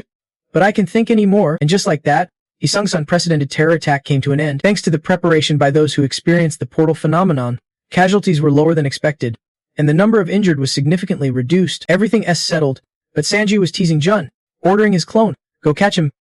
Lick him. Jun panicked and ran off, cursing at him, you crazy idiot. Many monsters were captured, but thanks to the guidance, I sent my clones to catch them. Wu Haiyan was with the sage explaining the new potion she just brewed. This is called the Demon Recovery Potion. Seeing its miraculous effect, the sage immediately asked, wait, how did you create such an amazing demon potion? The mutated monsters were captured so they could be restored from their monster forms with Wu Haiyan's help. At the same time, the so-called beautiful beast was revealed to the world. The announcement said the damage was minimal, but it also admitted there were some damages. The scene returned to Kim's funeral. Wu Haiyan's father.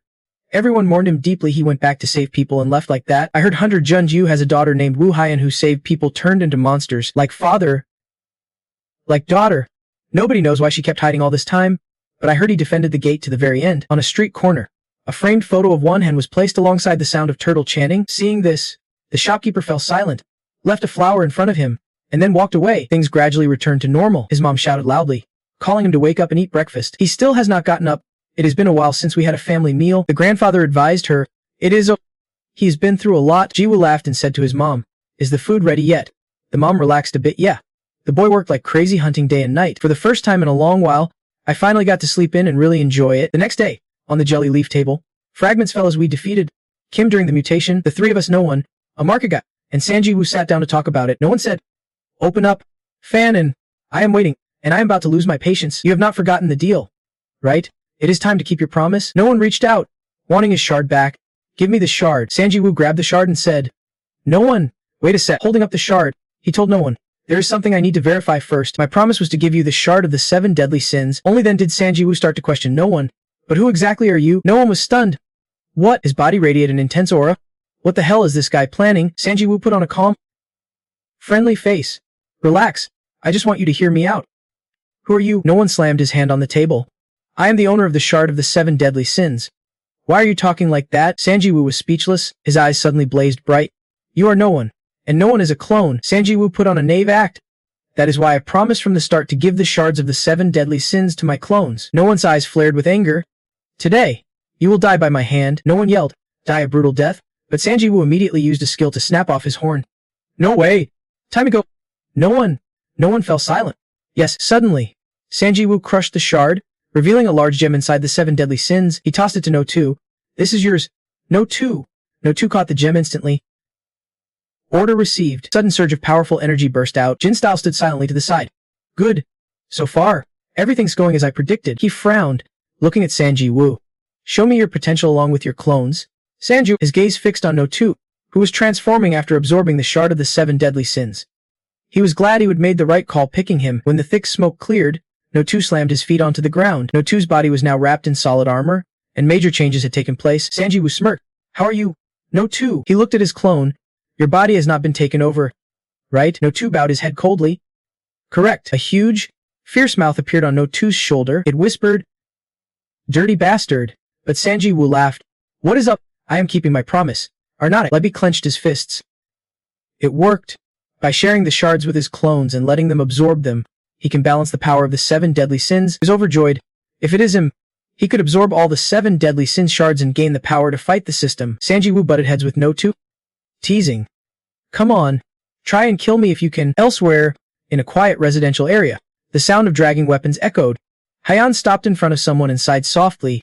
Just like I promised. Ha! Her tone was tinged with sarcasm. Looks like you have been busy. The subordinate of Isung tilted his head. I was chased by a clone. Haiyan calmly looked at him. You know Isung's dead, right? He nodded. Yeah. Haiyan pointed her weapon at the masked man's head. Then you must know why I am here. He looked calm and chuckled lightly with disdain. Haiyan's expression darkened several shades. I have no right to talk. I have killed too, and my hands are not clean. But you are on another level. She could not help but swear. You crazy bastard. Look at all the chaos you have caused. He simply replied, I am just following the chairman's orders. Haiyan's gun shifted. The chairman's orders. She coldly cocked her large gun, including stopping me from drinking that champagne, telling me your movements in the hospital, and where you would go after.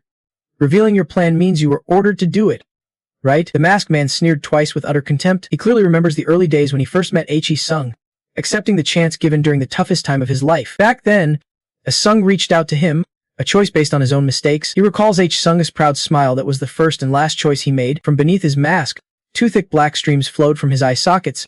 I am sure I was ordered to do this. After a loud gunshot, his body vanished into smoke and dust, gone for good. At the Hunter Association, Sanji's scream echoed through the sky. What the hell? His eyes widened in shock. The Sung group is disbanding. Dongyan adjusted his collar one last time before speaking. Yeah, next up will be some news reports. Sanji glanced over, puzzled. Now, if I may ask, he felt uneasy seeing Dongyan dressed in formal attire. Who are you anyway? You are not even the captain? Dongyan gritted his teeth, glaring at him sharply. He calmly explained, under Sanji's surprised stare, my father left a legacy, saying if he died, I would inherit the Sung group. He chuckled. Of course the punishment stays, so I still can qualify as captain. Sanji hesitated. The punishment does not change. Dongyan slowly turned away. In the end, I still do not think I can understand my father's feelings. It is the same with Depp and the whole group. What did he expect from me? He paused, then continued. Actually, the disbandment was well discussed with the board, and things Sung caused were so serious no one opposed this decision. But do not go spreading rumors before the news is official. Sanji stared intently. Dongyan, he turned and gave a reassuring smile. Don't worry. I do not hate you for killing my father. In fact, I am glad you ended his chaos. See you around. After Dongyan left, Sanji sat deep in thought. Mumbling, the punishment has not changed. Then how does he still hold power at the hospital? He immediately contacted Liber. Liber, what is going on? Liber gave a respectful nod and replied, I did not see it myself, so I can't be sure. Liber explained slowly. The punishment is a system function that limits power to match the individual's physical strength, ensuring the body is not overloaded. It is kind of like a skill cooldown. Sanju thought.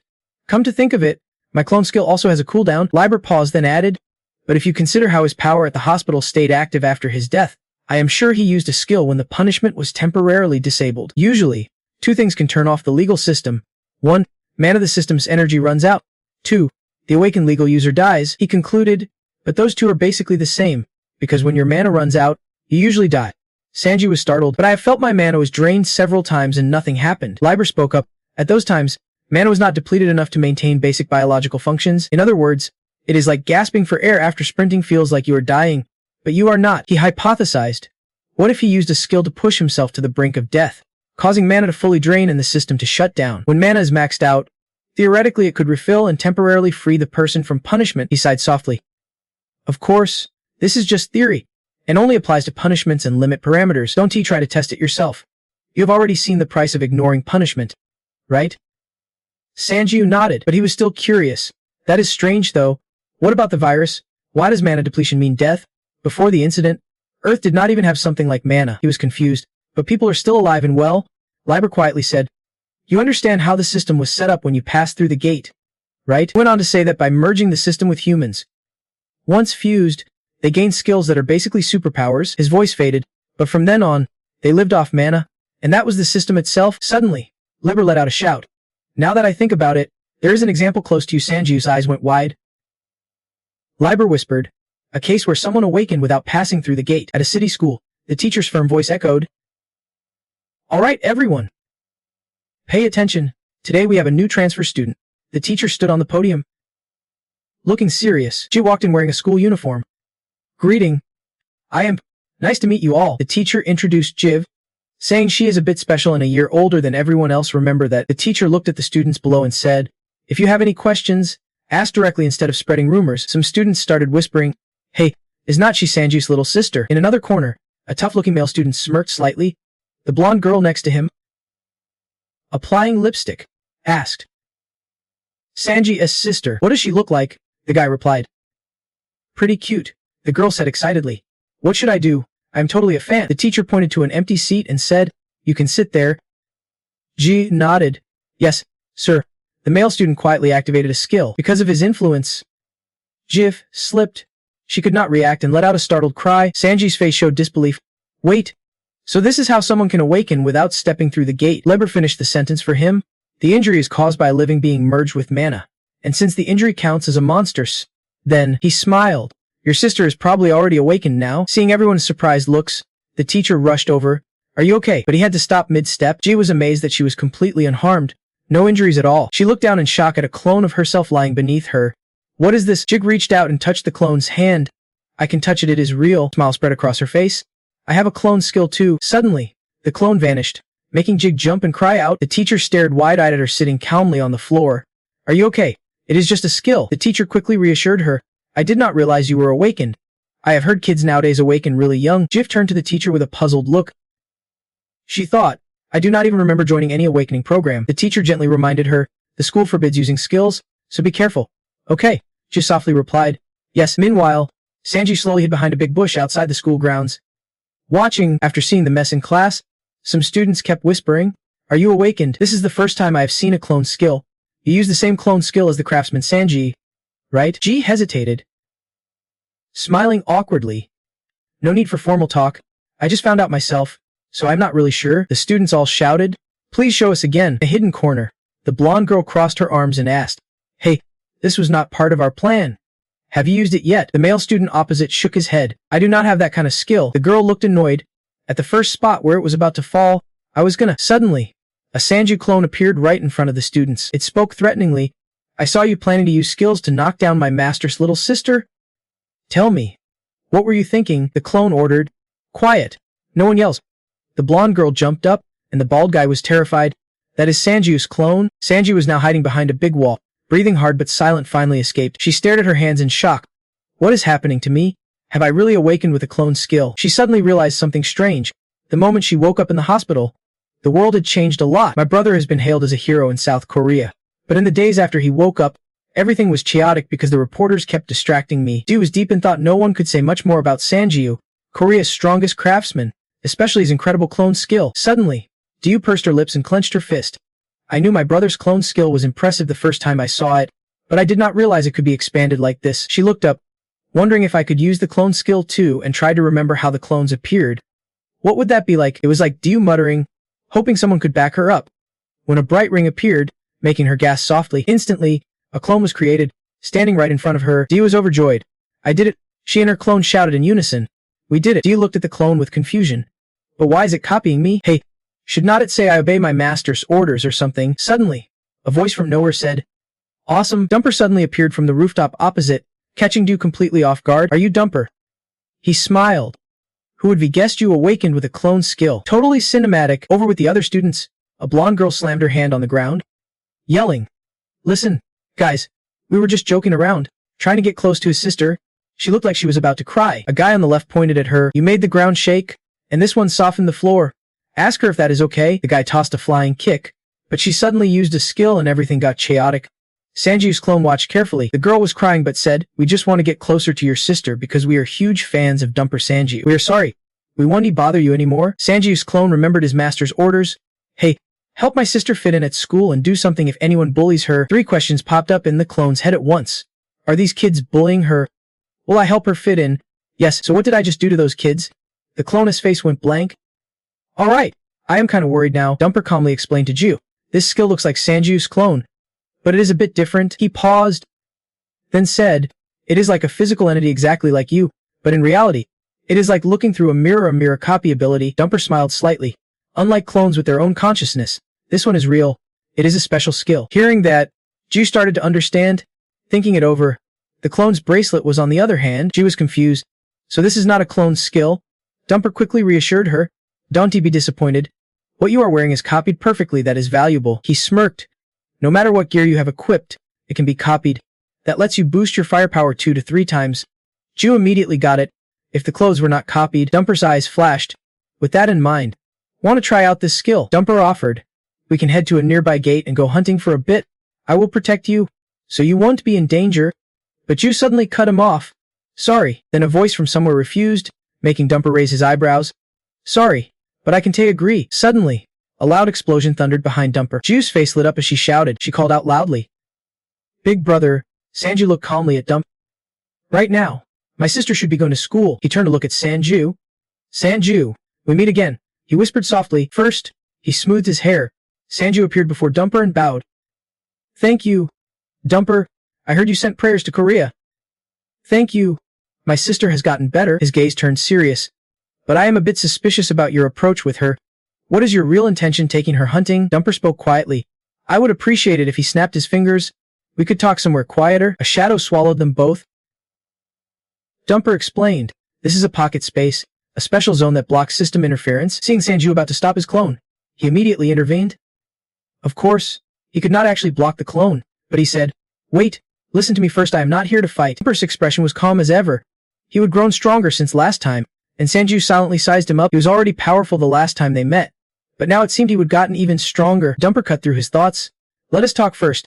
This is about your sister. You are right, I was planning to lead her to the teleport gate and register her with the system. Sanju stared at Dumper.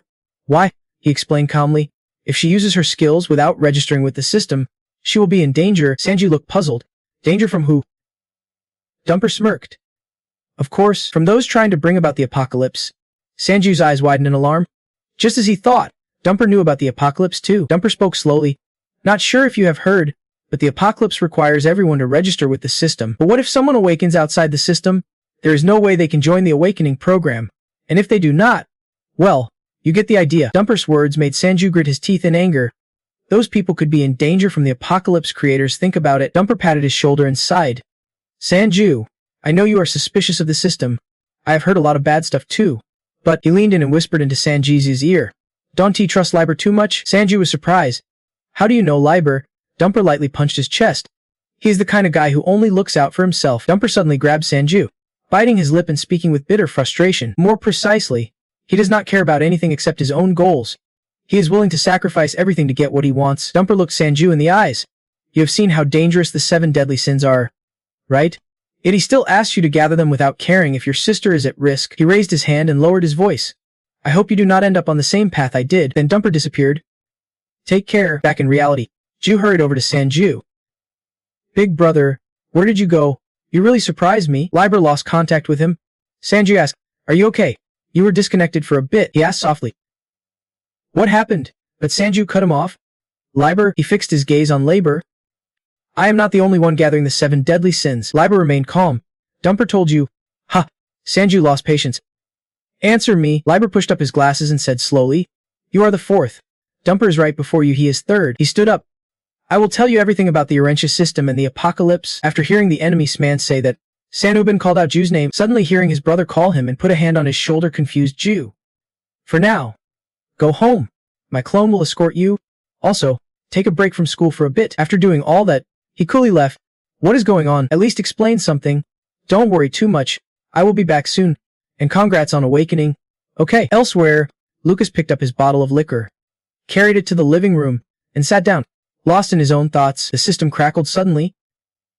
Startling Lucas. We lost connection for a moment earlier. The system interface displayed more words. I need to use the secondary space skill for a bit.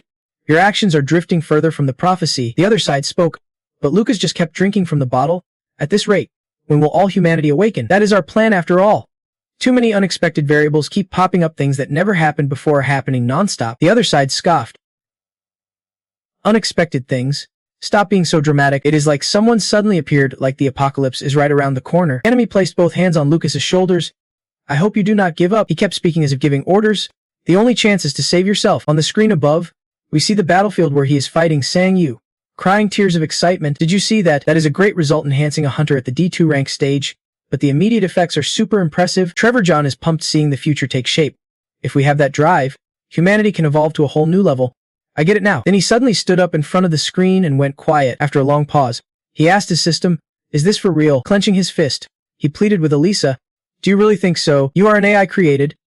You can just go against me. Looking at the people lying around him, he continued, but at least this time, please answer me honestly, like the Elisa I once knew. The system was silent for a moment, then suddenly spoke. Trevor, you already knew this. The system did not sugarcoat it, hitting Trevor right where it hurts. Is this really what you wanted to create? In Philadelphia, Pennsylvania, Sang-Yu was a bit shaken by what he saw. Right now, all you've got is barren land. This is... You slab. He started digging as the other guy explained. Why are you only telling me your past now? I have heard about you from Jumper already. I need you to understand the truth first. He pushed his glasses up and said, I was actually going to tell you much earlier. I do not mean to hide anything. I thought I already sent you the address. When this is all over, come here. My research documents are stored in this place. He suddenly remembered a screen that once appeared and then disappeared right in front of him. Sang-Yu gasped. Oh right, he did send it before. The other guy kept talking about things while Sang-Yu dug, but even then, Sangyu did not try to find that place, so I figured there is no need to show you anymore. What about my sister? The opposing size guy sat in his chair. Silent? I wanted to tell you, but he did not go looking for that place either, so I figured there is no need to show you anymore. What about my sister? The opposing guy sat and observed. Was he really lying back then? What he said back then probably made some sense. But just because your name is not registered in the system does not mean the danger is gone. Looks like Sangyu accidentally dug up something hard. In the end, it all comes down to your judgment. Turns out, he accidentally uncovered a deep hole revealing a metal door beneath. Even after learning how Aranja disappeared, you might still be in time. He walked over and opened the metal door. Where is this place? Inside, he saw glowing electrical wires still running. Suddenly, the opposing guy appeared. This place is my dream. The scene was bleak and rough. This was the first prototype system. Oh yeah, now I remember it all started here, in the 1950s. Philadelphia. Someone kept calling the opposing guy while he was focused on his work. He was happily working on a device. Back then, I was researching a secret government project. River opened the door. Someone outside called repeatedly. Not getting a response, they decided to break in, kicking the door open along with two colleagues I would known since youth. After the door was forced open, two people entered. Messing with that thing again? Ha! He had not given up yet. The Rainbow Project, led by researcher Ilya Whitecheverjohn. Ilya crossed her arms and scolded River. I called you all weekend and you did not pick up. Why can't we be good at all sports? Suddenly River's words confused Ilya. Even in tennis, we know the ball's coming, and we know how to hit it. But our shots always seem to go through thin air instead of hitting the ball. Cheverjohn had been silent but now helped Ilya. It is because we lack athletic skills. I hope ordinary people think I can do everything. What I am building is a system to help people do just that. River was completely focused on what he was doing. If I finish this system, the world will become a place where everyone can achieve their deepest desires, even those without talent. Someday, even people who can walk now will be able to walk, run, and do anything they have ever dreamed of. Cheverjohn immediately crushed River's stream. Bluntly, what he is pushing for is just an illusion. You really think machines can control humans at the cellular level? I think that system idea applies to the drug you refuse to give up. 2. How can you be proud of creating something that only reflects what a person wishes for? Cheverjohn got so mad hearing that, he wanted to argue back. What? At least it is better than that ridiculous machine. Here we go again. Calm down.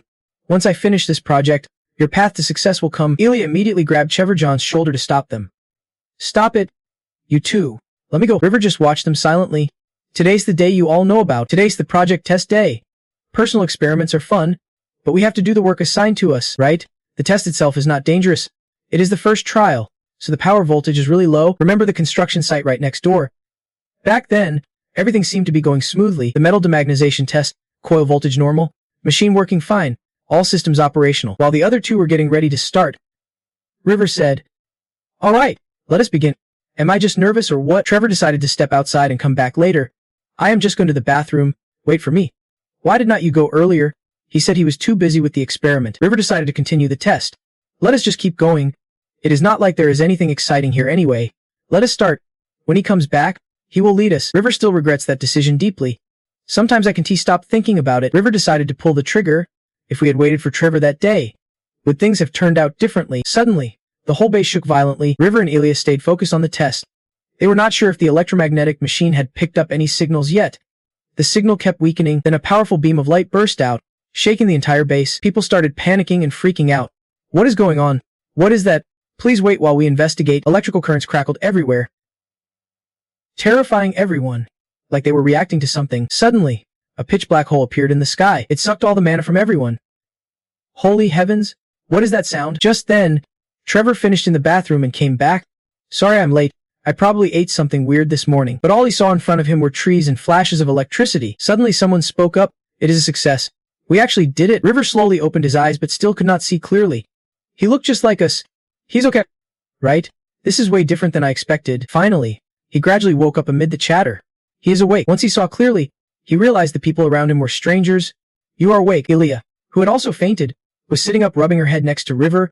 Ilya, are you okay? One of them shouted excitedly. Everyone, the ritual was a success.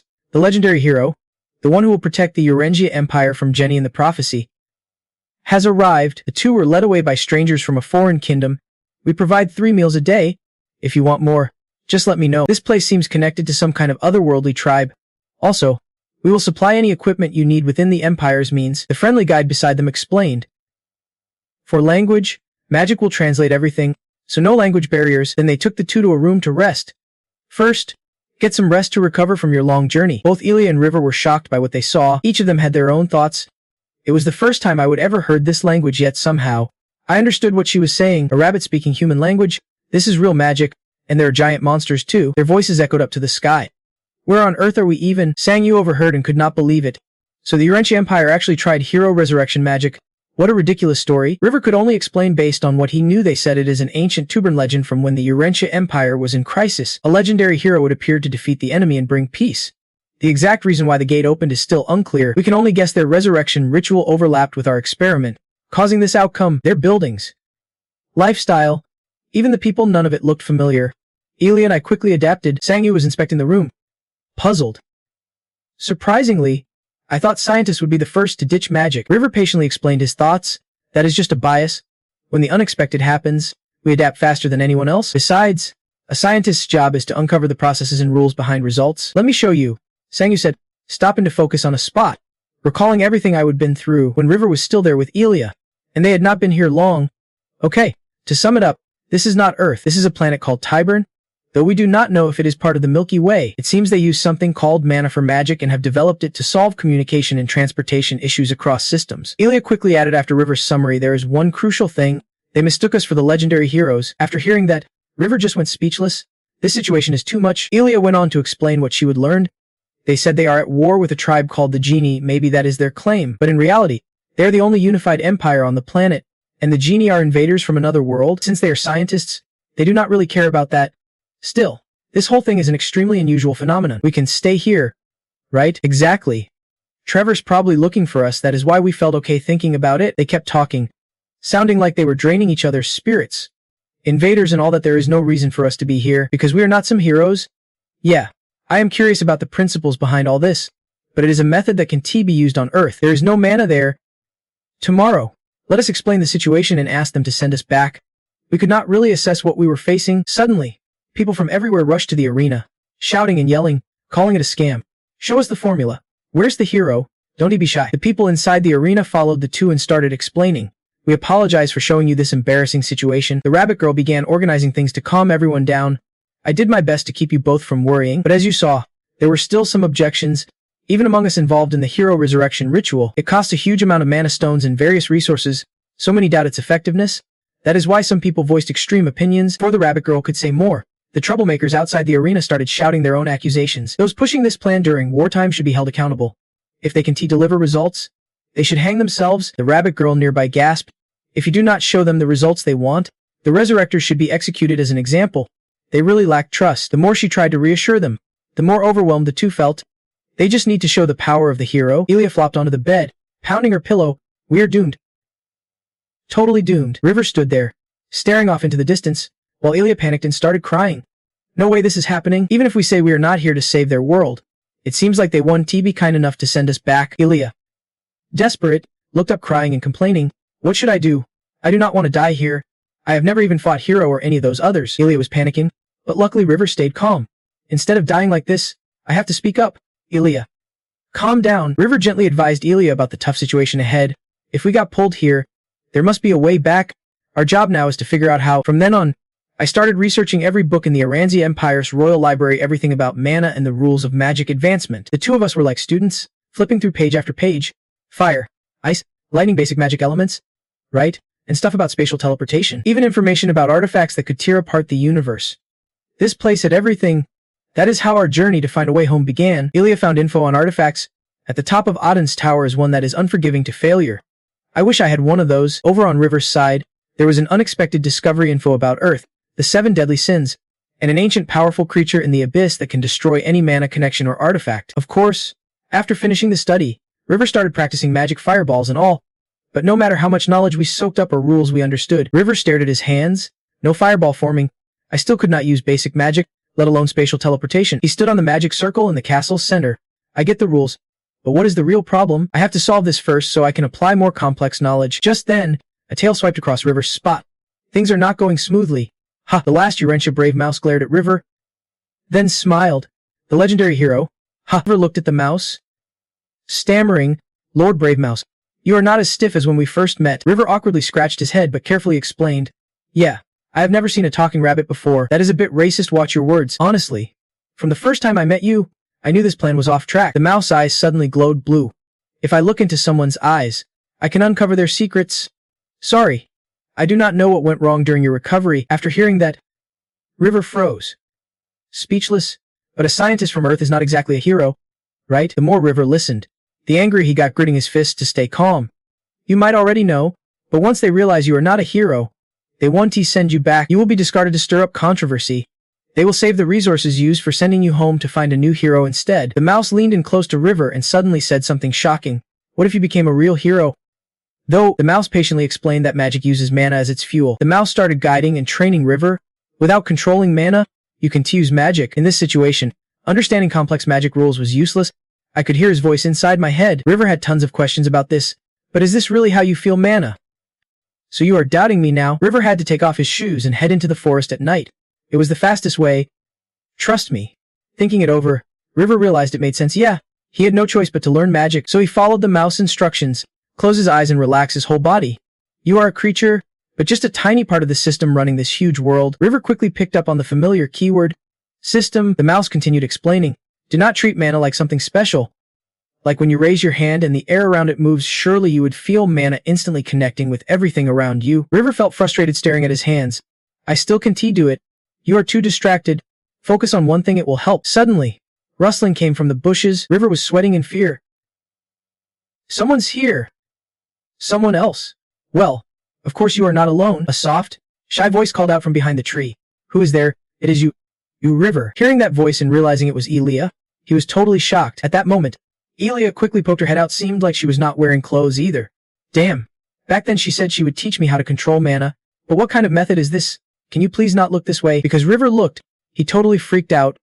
I told you not to look. Then River awakened his mana, surprising everyone. What the heck? How did you do that? Thanks to my secret technique. Elia awakened the ability control mana. Once she mastered mana control, she gained the power to turn all that accumulated knowledge into reality. River and Elia started brainstorming magical creations. Here's a basic magic circle. If you add transformation and activate it. The noble was really proud of his theory. Applying other magic rules we would read about did not take long either. Just as expected, these two are seriously talented. Then we got both good and bad news. The bad news, even after learning magic, we still could not find a way home. Space travel is impossible without huge resources and a lot of support. They did something that shocked everyone. But the good news is, just as the prophecy said, turns out, they created a super powerful magic orb. We truly are magic prodigies. Everyone was curious, whispering about how they could awaken such high-level magic. This is going to... But then, a disagreement broke out. What are you planning to do? The guy in the red coat started taunting. Care to share with your teammates who've been under my command? These two have gotten strong in just 2 weeks. So if they can hold out for a year, they will be unstoppable. The other side kept firing tough questions. Can you ask them to throw themselves into death for no reason while guarding the border all this time? Looks like you have returned from the front lines. Even though they call you the Empire's sword protector, you are pretty rough around the edges. To expect Raven to be here, and he is the one who just spoke. I'm just curious, how long will it take our legendary heroes to drive Jenny away? Let us see how good their magic really is. Elisa got flustered by his question and stammered, "Ha, our magic skills." Just as she was about to answer, Kaizo suddenly charged in. Let us handle this. A thunderous boom shook both of them. Kaizo was about to strike Elisa and Lebo again when someone suddenly raised a protective shield to block it.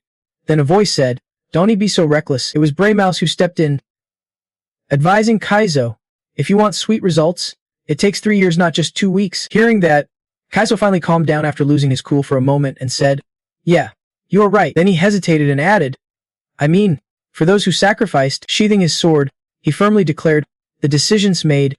I am not backing down." Before leaving, he left a final warning. "But you all have to show me the results of abandoning us within 1 year. That is the longest we can tolerate." Just then, a shadowy figure stepped out of hiding, sighing, just like his younger self. Sangyu, who'd been invisibly watching everything, thought about Kaizo's temper and told himself he was just as hot-headed back then. Makes sense. Raven has always opposed using resurrection mages, believing those resources should be saved to supply troops at the front. Thinking on that, he was a bit puzzled, but since the resurrection ritual was already decided, they had to suffer long without any support.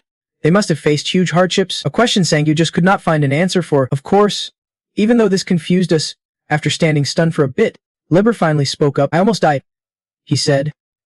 Elsewhere, Sangyu's consciousness received images his mind was sending to his brain. The scene before him made him wonder. It feels so strange. Like the past is right here. Is this your memory? His consciousness quickly responded. It is similar. You have to see it with your own eyes to understand. Back at Sangyu's consciousness, Veda bowed on behalf of Keizo, apologizing to Lisa and Lieber. Sorry to bother you heroes. He's usually really kind. Bramos quickly jumped in, saying he was the one who should apologize. Learning speed has been amazing, especially seeing how sincere he is. Elisa quickly added, this is not your fault. Bramos. Then she asked if there was a more practical way to handle this. Bramos and Veda suggested that destructive and healing magic were pretty solid options. Suddenly, Lieber's face went dark with worry. Thinking he could not just stay like this, he panicked a bit. Realizing these guys would look for other heroes if he did not meet their expectations, he needed a backup plan in case he failed. Knowing his own limits all too well, he remembered that magic's principles shared some similarities with electronic circuits. That became the key that unlocked his awakening skill. By combining the two principles, he could freely blend science and magic. Looking at the books on the table, Lieber realized something: the common point in these complex diagrams. Still focused on his research, he even sensed a weakness in current magic systems. Since they are modular, they are tough to explain clearly. Just as he was deep in thought, Elisa suddenly appeared behind him and called out, Lieber, it is time to practice magic. Hearing her, he quickly turned and asked, already? What have you been doing in the closet? Without hiding anything, he explained it was a machine equipped with a mana amplifier and teleportation ring. Worried Elisa would not get it, he gave a simple example. Basically, it can send me back to Earth. She was so surprised she shouted, really? You can do that? Turning back to fix the machine, Lieber casually said, it is not finished yet, but if I can activate it. Suddenly Elisa hugged him excitedly, shouting, Lieber, you are a genius. The machine's appearance made her so happy she could not contain herself.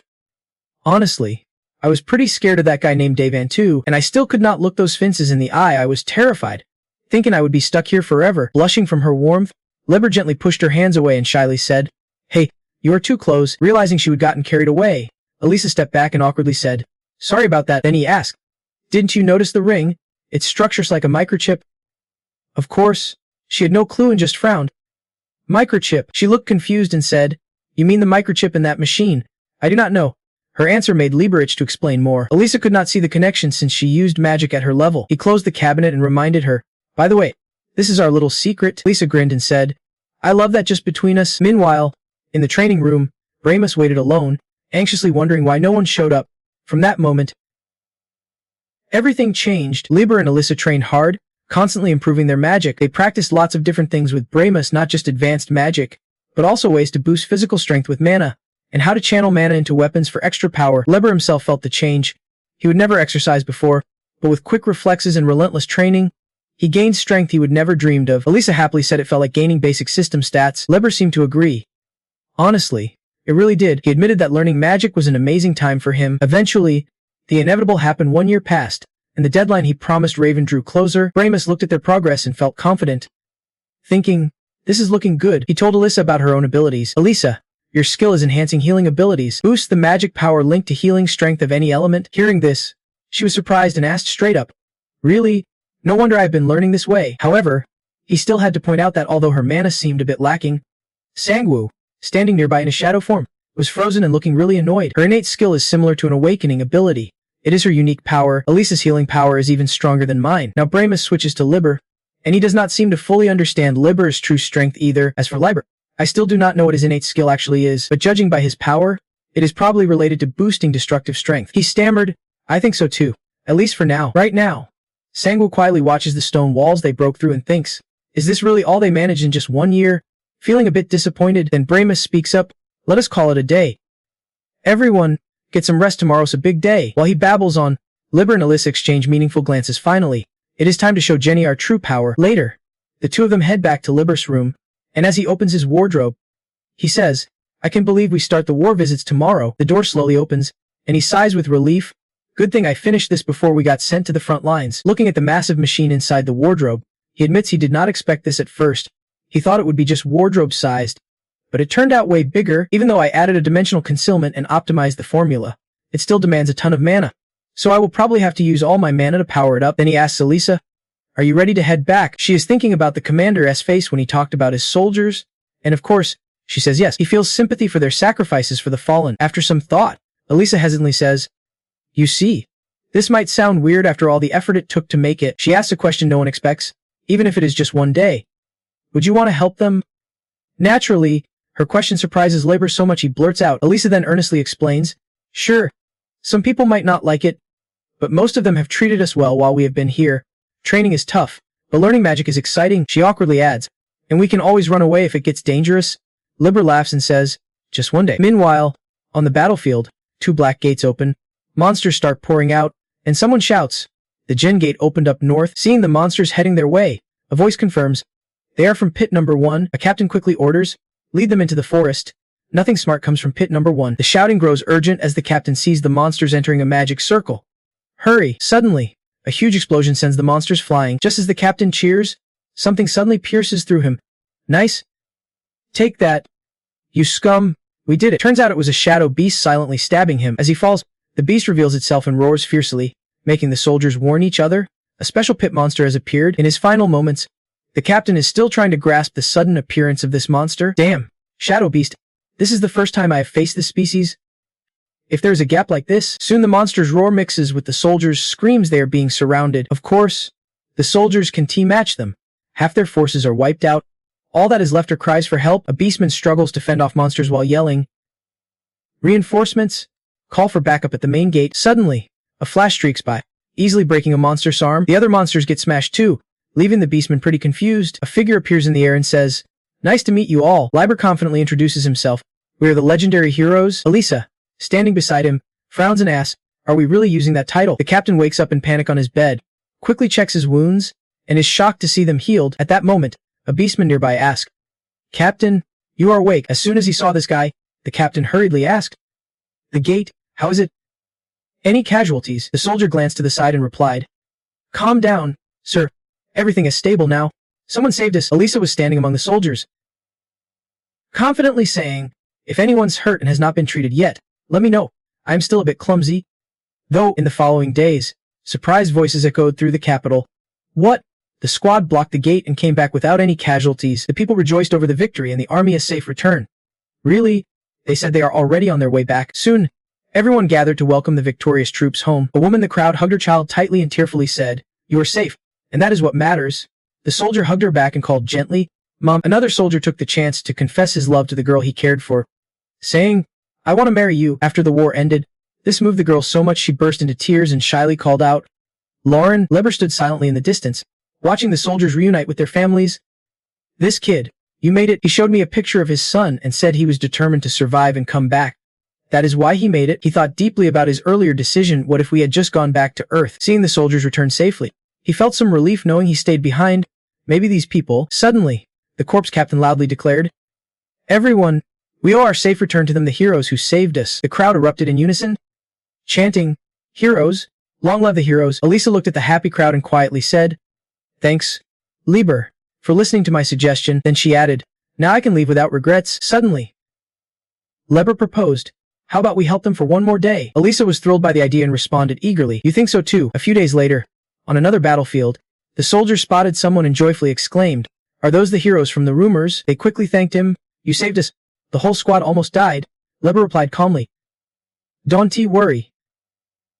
Everyone is fine. In his mind, he would believed for days that they were right next to the battle zone. This should be safe enough.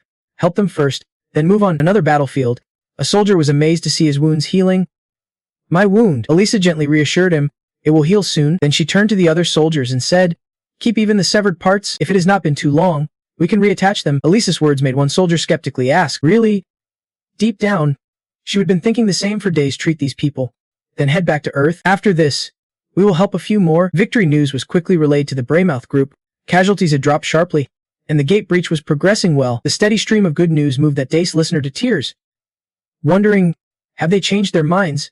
Who convinced them? Day after day, a week passed, and Liber kept fighting monsters. A week turned into a month, with Elisa still healing the soldiers. A month became a year. Both stayed in this place. They stayed, fighting to protect everyone.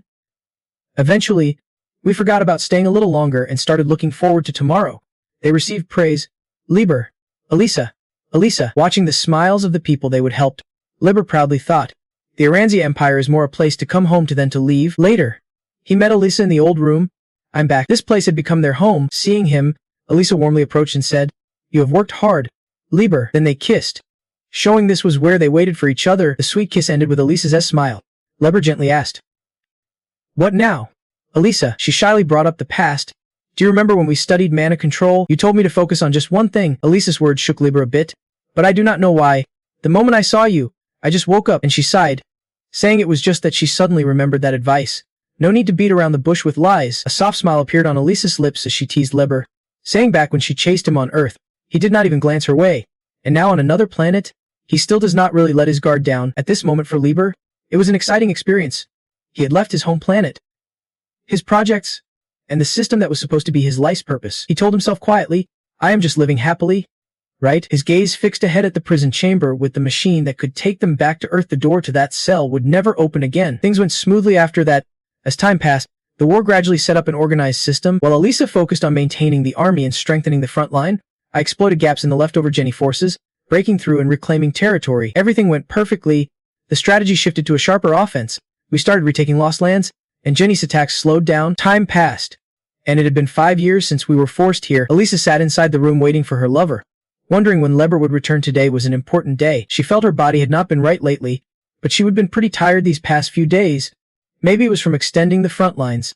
But she could not leave. Suddenly, Elisa got dizzy and hurriedly grabbed the table in front of her. Meanwhile, somewhere else, a monster's head was just sliced off, the sword still dripping blood. Karen sneered. Not as special as the species named after Minnie. While she was smug, something suddenly floated up behind her, unseen by her. Just when it looked like Karen was about to get beaten up, the monster trying to ambush her got struck with a critical hit. Someone appeared and scolded Karen. How many times have I told you to fix that reckless attitude? Kaizu sternly reminded her. When will the elemental swordsman's apprentice come to her senses? Iranzia Empire. Elemental swordsman, top swordsman Kaizu Raven. Karen shot back. Master, you are just too strict. Iranzia Empire, disciple of Kaizu. Karen Raven. She argued that they just took out some stragglers beyond the front line, but Kaizu said, this is a crucial mission. Do you think we would keep the offensive edge if the front line wavered? As she grumbled about Liber and Elisa, Kaizu suddenly tapped her head with his sword. Those so-called heroes can handle it, while I am struggling on the front lines. They are comfortably eating in the capital. Taken aback by the master's strike, Karen stumbled and fell. Then, bowing respectfully, Master, Kaizu glared fiercely at her and said, those so-called heroes. Then he loudly lectured, you think Liber and Elisa are your friends or something? Know your place. How dare you? Not backing down, Karen tried to argue back. But Master, you evaluated them too. Kaizu snapped. Quiet. Who did what and when? Just then, a familiar voice called out, Kaizu, you are being too harsh on her. Kaizu turned around to see Liber and greeted joyfully. Liber, you are back. Liber smiled. Yeah, thanks to you too. Our offensive went much smoother. Their relationship had grown really strong over the years. Over the past 5 years, Raven had become my closest friend, Liber said as he landed and spoke up. Karen, clearly talking about me, sat on the ground and honestly shared. Master just said I have to know my limits. And Kaizu here replied straight up, he is not your friend, but he is mine. You could say this friendship gradually saved us because Elisa and I helped reduce casualties in his team a lot, and Raven became one of my biggest supporters, more loyal than anyone else. At that moment, Kaizu smiled and asked, isn't it about time you headed out? The ceremony to appoint the Grand Mage is coming up. Liber thought, Grand Mage, that is a huge title, but Kaizu insisted, nonsense. Who else would be more fitting than you? Suddenly, he brought up the past. Liber, I truly apologize for our first meeting. Of course, Liber did not care about that anymore. How many times have you apologized? How many years has it been? Forget it. I am leaving. Even he did not know back then. That was the last time I smiled into Bun. Later, he came back to the room and cheerfully called out, Elisa, are you done yet? He always insisted, we have to take part in the ritual. Sangyu, in his spirit form, witnessed everything. Damn it. And Liber was anxiously calling his wife. Elisa, he knows exactly what is happening. Dung Sangyu. You know this suffering well. At this moment, Liber shouted in panic. Elisa, what is going on? Sangyu quietly reminded himself. This was the day Elisa got infected with the virus. In the meeting room, everyone was gathered, discussing how becoming Grand Mage in just 5 years was unbelievable. Yeah, focusing on the summoning ritual was the right call. Looks like the time to wipe out those monsters is almost here. Sander wondered, but when will those heroes arrive? Silios, standing nearby, replied, I heard they have reached the capital. They must be busy. Let us wait a bit and see. Veda was about to ask, should I go look for them? Suddenly, the door swung open. Liber's entrance immediately stirred everyone up. The heroes are here. Awesome. Let us get started. While everyone was excited, Liber's face showed only confusion. We should start the Grand Mage appointment ceremony right now. Veda just realized Elisa was not around and called out, Elisa. Liber, breathing heavily and desperate, said, she is in her room. Something's wrong. Please help. Hearing that, Grey Mouse quickly ordered everyone to leave. The ceremony's over. Liber hurriedly explained. When I arrived, It had already happened. He described Elisa's condition. Her mana was not gathering but kept dispersing. Hearing this, Grey Mouse immediately knew what Elisa was facing. A curse? This curse was slowly eating away at Elisa and her mana. Veda, shocked by the scene and the words, gasped. A curse? Grey Mouse explained further. It is a mana-eroding curse, which made Liber shout in disbelief. A curse? How is that even possible? More importantly, she was cursed from the moment Elisa had only been near the defense line. After a pause, Grey Mouse slowly spoke. Elisa's innate ability boosts her healing powers. Any healing magic she uses becomes stronger. Once, Elisa even exclaimed to him, "Is that so?" No wonder healing was so easy. At that moment, he also noted, though sometimes her mana runs a bit low. Now it seemed he would realize something. "Now I understand why her mana is always depleted," he said quickly. Liber, Elisa was not cursed recently. Actually, thanks to her innate power, the curse is not spread until now, Grey Mouse explained in detail. The summoning ritual caused an unpredictable side effect. When you arrived, you must have passed through countless universes in an instant, exposing you to many types of mana. This only confused Liber more. What do you mean? I do not get it. Grey Mouse slowed down to explain simply. He emphasized the cause of Elisa's current state. She has been cursed since the moment she was summoned here. Though this was shocking to Liber, he cared about something else. Is there no way to save her? Grey Mouse sighed helplessly in response. I am sorry. Liber, on that day, we had to admit there was no way to cleanse the curse. Veda finally spoke up. Lord Grey Mouse, we have to gather mana in the tower. Everything was happening so fast Liber did not know how to react. None of it made sense to him. It was a ridiculous situation. Yeah, a mana virus. The one your sister caught is considered a curse in this world. What a ridiculous situation. Right? The ghost virus. The one your sister caught is considered a curse in this world. He realized that maybe it is lucky she is not on Earth. If Elisa caught the ghost virus and was in a place without mana, she would not survive a month. Sung Gu, who had been watching everything from his soul form, was also super worried about Elisa. Simply put, she is just unlucky she's had a fatal illness ever since she got here. Moments later, Kaizo rushed into the room, panicked, shouting, Liber, it is just a curse, right? He was freaking out while Liber just stood there like a statue. A curse. Liber's expression confirmed everything, making Kaizo horrified as he blurted out, No way! Suddenly, Liber spoke slowly. 3 years. Give me 3 years. Calmly, he said. Don't notify the frontline about this. The appointment ceremony today went smoothly. His solution was to tell them the heroes are on a different frontline. Ramus was shocked and shouted, Wait! You want to leave the battlefield too? Even Veda chimed in. Holding the defensive line without Elisa is already tough enough. Kaizo's voice suddenly rose. Liber, if you leave too, we will have to hold out on our own. His words caused panic, and everyone called out to Kaizo, but he stood firm. I will hold on not just for 3 years, but 5 or even 10. Then he put his hand on Liber's shoulder, surprising him enough to speak up. Kaizo, still steady, encouraged his friend. Do whatever you want. Liber even sang you. Watching this, could not believe it and exclaimed, Master, Kaizo's action sparked hope in Liber. Yeah, he gave me precious time, and now I have to decide how to use it. Liber firmly stated he did not believe in curses Elisa could be cured. Day and night, he studied books searching for a cure. No matter how many mana variants she would have been exposed to, it did not matter. It might be a virus adapting to each person's innate power. He trained the defenses without Elisa and worked to heal her. He never stopped researching. Even those with no magic knowledge could use what he developed. If I can control my body and help others control mana, I want everyone to do it exactly as they imagine. What started as a way to cure Elisa soon grew into something bigger if it succeeded. Even the powerless could achieve their dreams. The disabled could stand, run, and do whatever they wanted. Liber took it step by step, studying bodies, analyzing innate abilities, redesigning the magic system to fit each person, and applying it. He aimed to develop it further to change the nature of mana in every individual. Then one day, he quietly told himself, I have to create a system. While the heroes were away, chaos erupted inside. The situation could not continue like this. Do you realize how serious this is? Loudly, someone declared the defense line was losing ground every day, and hiding Elisa's condition had its limits. The angry guy questioned everyone. How much longer do we wait for Liber? Someone else tried to calm them, saying Liber believed they could hold on, so let us hang in there a bit longer. Still, that did not quiet the angry guy. That is why I opposed this plan from the start. At that moment, a stern voice cut through the argument. Enough, Grey Mouse declared. I trust Liber. At least let us wait for the time he promised. 3 years passed, and Veda carefully entered Liber's slab. As she walked, she reminded herself, it has been 3 years since then. Entering, she called out. Liber's place seemed cut off from everything. He was near the defense line, far from the capital's tower, and silent, seeing strange devices scattered around. Veda asked, curious, what is all this? When no one answered, she called louder into the room. Liber, here's your meal. Just like last time, I will leave it here. Suddenly the door opened, startling Veda. Liber's voice came from inside. Come in. The gloom of the room and its owner made Veda hesitate, but she called out again. Liber, she stepped inside as Liber's calm voice echoed. Veda, I have always been grateful. You have been kind, helping us and teaching us about the Orensi Empire's culture. Veda hesitated before replying. But besides that, I do not really know what to do. I do not have magic power, and I do not know how to use a sword or bow. But Liber told her she did not need to underestimate herself like that. Then he said, Of course, it is not like I do not understand your feelings. His voice suddenly softened. Don't worry, Veda. That time is over now. There was a wild mix of madness and confidence in Liber's words and eyes with this system. Just as he finished speaking, something suddenly rushed toward Veda, making her scream in shock.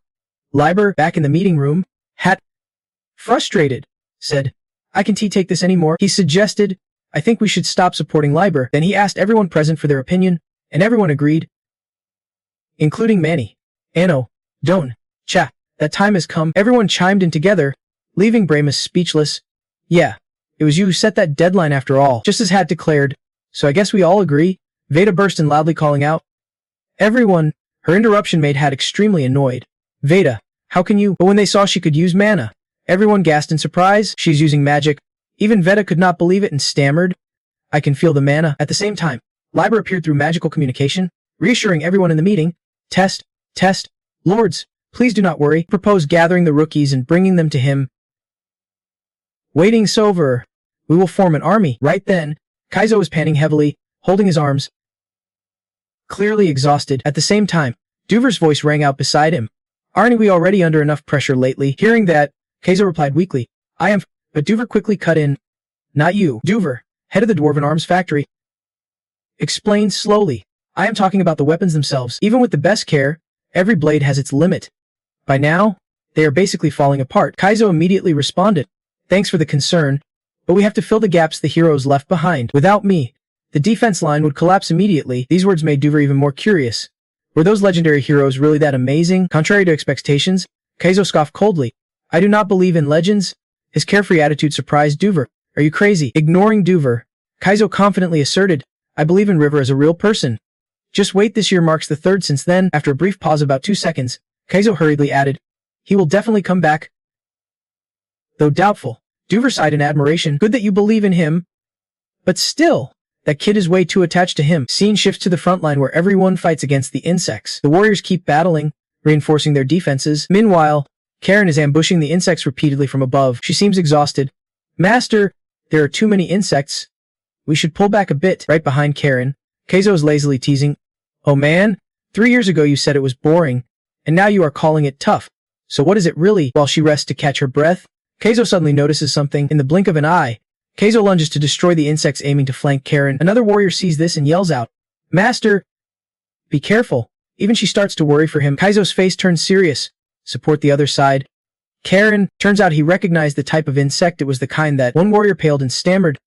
Retreat. Fall back. Pull back from the defensive line. Before he could finish, Kaizo shouted, enough of the nonsense. He commanded strongly, reinforce the defense line. Quickly. We are holding this place. The next moment, Kaizo charged in and started battling the Type 3 insects. Still, they showed no fear and quickly closed in on him. Their power was so intense that the ground around them cracked open. Suddenly, a strange object flew into view. Its presence caught Kaizo's full attention. Luckily, he managed to chop off the head of that level 3 bug before it could survive another second. As soon as he landed, Kaizo solemnly said, You are not supposed to be here, right? Then Arya, sounding really frustrated, said, I did not have any other choice. Raven, turns out she is Arya versus the high-ranking elf princess. If this place falls, my territory's next. Seeing her arrive, the soldiers burst out shouting. Elf reinforcements. Woo, can't he believe Princess Arya came herself? Even Karen greeted her politely. Princess, Arya noticed and asked. Karen, are you alright? Hearing that, she smiled and replied, Of course I am fine now. With you here, those bugs do not stand a chance. Before Karen could finish, monsters erupted from underground all at once. The sight froze Kaizo. Karen, and Arya in place. The other soldiers went even paler. There are way too many level 2 monsters. In this desperate situation, they felt hopeless. It is over. Despite their fear, Kaizo calmly ordered, Spearman, move out, expand the defense line. But Arya quickly stopped him. Raven. Karen also sensed this move was not right. Master, she urgently explained, we have to retreat, too many casualties. Kaizo firmly said, we hold the line until River is back. Kaizo's stubbornness made Karen furious.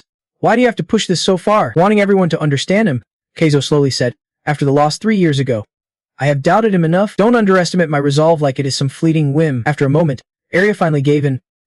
Everyone, fall back and support Raven. The soldiers obeyed immediately. Yes, madam. Right after, Kaizo stepped forward. He had to hold the line. As the monsters furiously attacked, Kaizo told himself, I promised I would do this, nothing else matters. Even if River never shows, Kaizo will defend the line in his faith. Just as Kaizo fought the monsters, a familiar power suddenly appeared. Arya seemed to realize something. Did the mages send reinforcements? Wait! In her sight appeared a large rescue force. How many people are there? Next second, Ron shouted orders to the reinforcements. Everyone, fire! They immediately aimed straight at the monsters and attacked. The monsters still did not realize how dire their situation was. In moments, they were hit and howled in pain. Kaizo's eyes went wide and mouth dropped open. Am I dreaming? How is this possible? It can happen. Underground, River quietly created a barrier to catch Kaizo as he fell from above. I am not surprised you are still so stubborn, he gently said. Yeah. I knew you could do it. Kaizo smirked. If you did not say that, I would have punched you. He teasingly watched Liber. River. Should I start calling you Grand Mage River now? Liber joked back. If you get that formal, I will be really disappointed. Then he switched back to a serious tone. Kaizo, now's the time to counterattack. Cut to the Barnian. Scanning user X0812Sim52. User to Barnian Borgren. Verification complete. System access granted. Registration finished. The system finished speaking as Tabarnian shouted in panic. I can see any man of my own incompetence. Sander calmly asked, what is your awakening skill? Then he quickly replied, it lets me grant attributes to an intermediate object. Without hesitation, he answered, swordsmanship fits you best. What next? The current situation made Kaizo hesitate. This, pausing about 2 seconds, he asked puzzled, what exactly is all this? As if already knowing what Kaizo wanted to ask, Liber quickly answered, it is a system that creates an elite army to fill the gaps on the front lines. You can awaken and register basic skills here.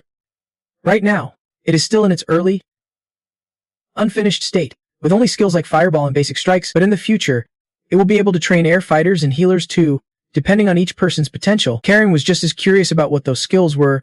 Liber went on to explain, well, these are techniques from my world, perfect for showing off things like magic or physical enhancements. As he spoke, an image appeared in everyone's mind of a regular person in a room conjuring a massive fireball. Kaizo could not help but exclaim fireballs usually take at least 3 years of training to master and awaken your own mana. Before he could finish, Karen jumped in. Amazed? They can do that easily? No way! Then Liber calmly explained that this system is like a guide to controlling the body. It helps users channel mana through a natural mechanism in the body, and when mana is charged, the result is a fireball. But honestly, it is still incomplete. There are many cases where it miscalculates each person's unique traits. Some awakenings have not been detected until much later, but once we gather enough data from these tests, using higher level, more complex magic should become possible. Without realizing it, Liber had stepped closer to Alyssa. With this system, we can change every element inside a person's mana. Cut to the battlefield earlier, where monster corpses were piled up, serious damage done. Suddenly, a mysterious Jenny type appeared, urgently calling for more Type 1 and Type 2 units, redefining soldier training times, reorganizing against new threats, and requesting reinforcements. The system succeeded, allowing anyone to use mana-based magic skills, with both the quality and quantity of troops deployed far surpassing before. Then, skill registration stations were set up near the front lines, speeding up reinforcement significantly. The battlefield situation quickly turned in our favor as things kept progressing. Public support for the heroes naturally surged again. People gathered nonstop around Brave Mouse, cheering him on, and awkwardly raised his hand. Joining the cheers for the heroes, Brave Mouse turned to ask, don't you feel a bit left out? And jumped at the mention of his name. Veda stammered, Sir Brave Mouse. Brave Mouse glanced over at her. She gently said, I will be joining Liber's side. He is a bit mysterious, but Veda here still has a lot to learn about magic. She can send someone else. Veda smiled. Liber skips breakfast, and is not the best way to learn magic right beside a mage. Liber was tapping on his computer while talking to someone nearby. Type 1 monsters are the most common but weak. Still, do not underestimate this war of attrition. Type 2 are giants, dangerous in close combat, but with mages supporting, they are easier to control since they are large targets. The most important are Type 3 and special entities. He adjusted his glasses. Type 3 are medium-sized monsters, fewer in number, but the most dangerous. Keizo chimed in. Finally, special entities refer to those with unique abilities not fitting into the other 3 types. Liber immediately replied. All right, I have added that to the system data, he politely said. Thanks for the cooperation. Raven. Keizo raised an eyebrow. Aren't you on the front lines too? Why ask me this? Liber's next answer made Keizo and Karen itch with impatience. Honestly, I just blow them away, so I do not really differentiate. Keizo nervously asked, why can special entities be classified into the other 3 types? Because their traits are not fixed. Their appearances and abilities constantly change. Liber said. Liber glanced at the two of them, hypothesizing. Strange. It is almost like someone is creating them. Leber stood up and looked at Kaizo and Karin. Thinking back, you still have not changed your mind. You would get a lot of benefits if you registered with the system. Calmly, he replied, it is fine. Once I have made a decision, I won't change it.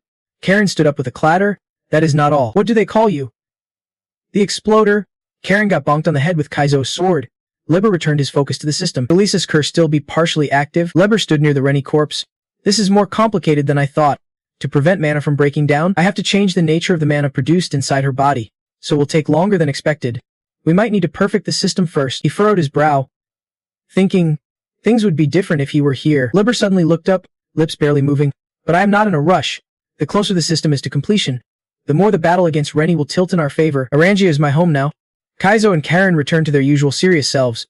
You said that it has been your home for a long time. At that moment, Sungyu appeared, deep in thought. Actually, I am pretty comfortable. Isn't it amazing that I can save Alyssa and help Arangia at the same time? And I keep working hard, expanding and developing the system, boosting skills and organizing awakened abilities. Once again, expanding and taking over territories. War, development, research over and over again. Once more, pushing forward fast. How long have I been doing this since the system was created? 37 years. That is right. I have dedicated 37 years of my life to the system for Alyssa and Aranzia, and that day of success is getting closer. No matter how many times I look. Just then, Veda appeared with Jianua's face. Still not used to how much the system had grown and changed, she smiled soft. Liber, you have not changed a bit. Liber turned, cheerfully replying, Veda, come on in. Sungu wiped sweat from his brow. I find it strange too. No matter how much time passes, my face does not age. I wonder he does not look much different from his master. That is right. People on Earth have only been exposed to mana for 20 years, so they probably do not know yet. Veda told Liber, I have heard theories that the more connected someone is to mana, the more their aging is delayed. Even though I am this old, Liber reassured her, don't worry too much. Veda, Elisa will recognize you soon. She smiled. Hearing that makes me so happy. Sungu thought, 37 years have passed since the system was developed, and 45 years since I first came to Aranzia. Liber and Veda both looked at the computer, which was now 98% complete, just a little more to go. Exactly, just a bit more. During that time, the system has supported almost top-tier physical magical enhancement and sensory skills. It is nearly perfect at measuring physical traits and offering precise control abilities. Liber looked up at the sky, smiling confidently. Elisa, just hang on a bit longer. The system's completion is not far off. In the fancy meeting room, Brymus complained, it is taking too long, way too long. It is the result of slowly reclaiming vast territories in this long, drawn-out war and carrying out widespread restoration. Lord Athab's voice said, we finally managed to push Seni into one place. Sander looked delighted. It is all thanks to the system Leber created. Anud was equally happy. He is right. What turned the tide of the war so dramatically was the change in soldier training methods created by the system. Sander continued, the hero is a legendary figure who will forever be remembered in history. Laufrost cut. I just do not get it. Law shouted loudly. He is not a hero. He is a god. We have to treat Liber like a deity, not just a person, the god who saved us from Seni. Cory and Celois exchanged helpless looks. There he goes again. You see. Lao's getting old. Laufrost shouted again. Long live life. Grimers was powerless against this rowdy bunch, saying, whatever you say, let us start the final campaign. The campaign to wipe out Seni at the Bone, the first invasion zone of Seni, a cursed frozen wasteland. Scene shifts to the Bone, Kaizo standing in awe. Finally, it is time to end this exhausting war. Kaizo stood among the troops as the overall commander of the Kaizel Raven extermination campaign. Kyrene added, the bloodshed has lasted too long. The era of pain must end now. The deputy commander of the Kyrene Raven extermination campaign. He quickly broke the somber mood. Why do you always act like you are so important? Kyrene snapped. I am already 60 years old. You know, a nearby soldier immediately reported. The whole team is ready to fight. We have also carefully set up barriers to block any mobile gates from entering the front lines, Kaizo said clearly. Very good. Let us move out, move toward that gate and wipe out all the Rennie. Alex stabbed a nearby Rennie with his spear. You have used a skill. Devastating shockwave. Dunlac's a man-absorbed object at supersonic speed, weakening the target's structural integrity on contact. Romeo nearby wondered, isn't he their number too small? Alex calmly replied, it is time to exterminate these pests. The horde of monsters kept retreating. Romeo shouted, those bastards are running away. Kaizo immediately ordered, Don chase them, hold your formation, watching the scene. Kaizo thought, the bugs are gathering at the center. Something's there. The monsters slowly clustered together. He shouted orders loudly. Everyone, get ready for battle. The soldiers fell back into formation. There, nearby, a giant Rennie appeared. A long-term time investment, a battle requiring no brute force. Completing the redesign of the deformation interaction frame, the Rocky Mountain began shaking violently. Preventing anomalies. Calculating combat scenarios, Keizo turned to ask Karen. An earthquake. Karen gripped her sword, taking a defensive stance. Master, my memories are a bit fuzzy. But did not someone come here and blend in at the start of the invasion? He replied confusedly. I think so. But why? There is always a mountain there. She pointed to the mountain behind them. Keizo looked up and then fell silent. The mountain slowly split open. No. A pair of cold yellow eyes appeared. It let out a low roar. Starting the operation, the monster now was Rainy, a Type 4 designer commander. Beginning the harvest on planet Tyburn, Alex and Romeo spotted something. That huge mountain, it is a Rainy monster. Karen was surprised. So they had a hidden card after all. Kaizo's face darkened. This is their last desperate resistance. But our mission stays the same, he declared passionately. Has anyone here ever started a war and lived without feeling guilty? To you always scared that a gate will suddenly open in the sky and those bugs will pour out? Don't we constantly worry if our wives, kids, villagers, and friends might vanish overnight? The soldiers now felt fired up, shouting, this sky is not a place where gates open at will, it is where crops grow, and our land is not for those bugs to ruin. It is a home for our children to play. Keizo's eyes shone bright blue, chest puffed out with determination, leading the troops charging toward the Rennie horde. Everyone, absolutely no Rennie will survive on this land. Everyone's hearts burned with pride for the kingdom of Urengia. A soldier rushed forward with a spear and the system notified, you have used the skill Diffusion Impact. Another soldier used the skill Petrify to create a shield against the attack from the Rennie facing him. Rocks and debris flew everywhere around the level 4 Rennie. Karen turned to her master. Let us deal with the level 2 ones, sir. Keizo seems, but his eyes burn with deep hatred for these beasts. I will follow her. The two masters combined their strength, using their swords to create a sphere of immense power. Their attack dealt massive area damage, hitting several Rennie at once. Level 4 Rennie silently watched every move through the eyes in its skull. The monster's golden eyes flickered faintly. A black energy orb began to form in the sky. The witch on this side created a pink shield and commanded, drive off the mages, activate the defensive shield. The system notified, you have activated the advanced damage absorption shield skill. With effects that grow stronger with each effect stacked, the level 4 Rennie hurled a smaller Rennie at the shield. Flying at the speed of light, the shield and Rennie collided, causing a massive shockwave explosion. Castle and Karen stared in silence after the blast.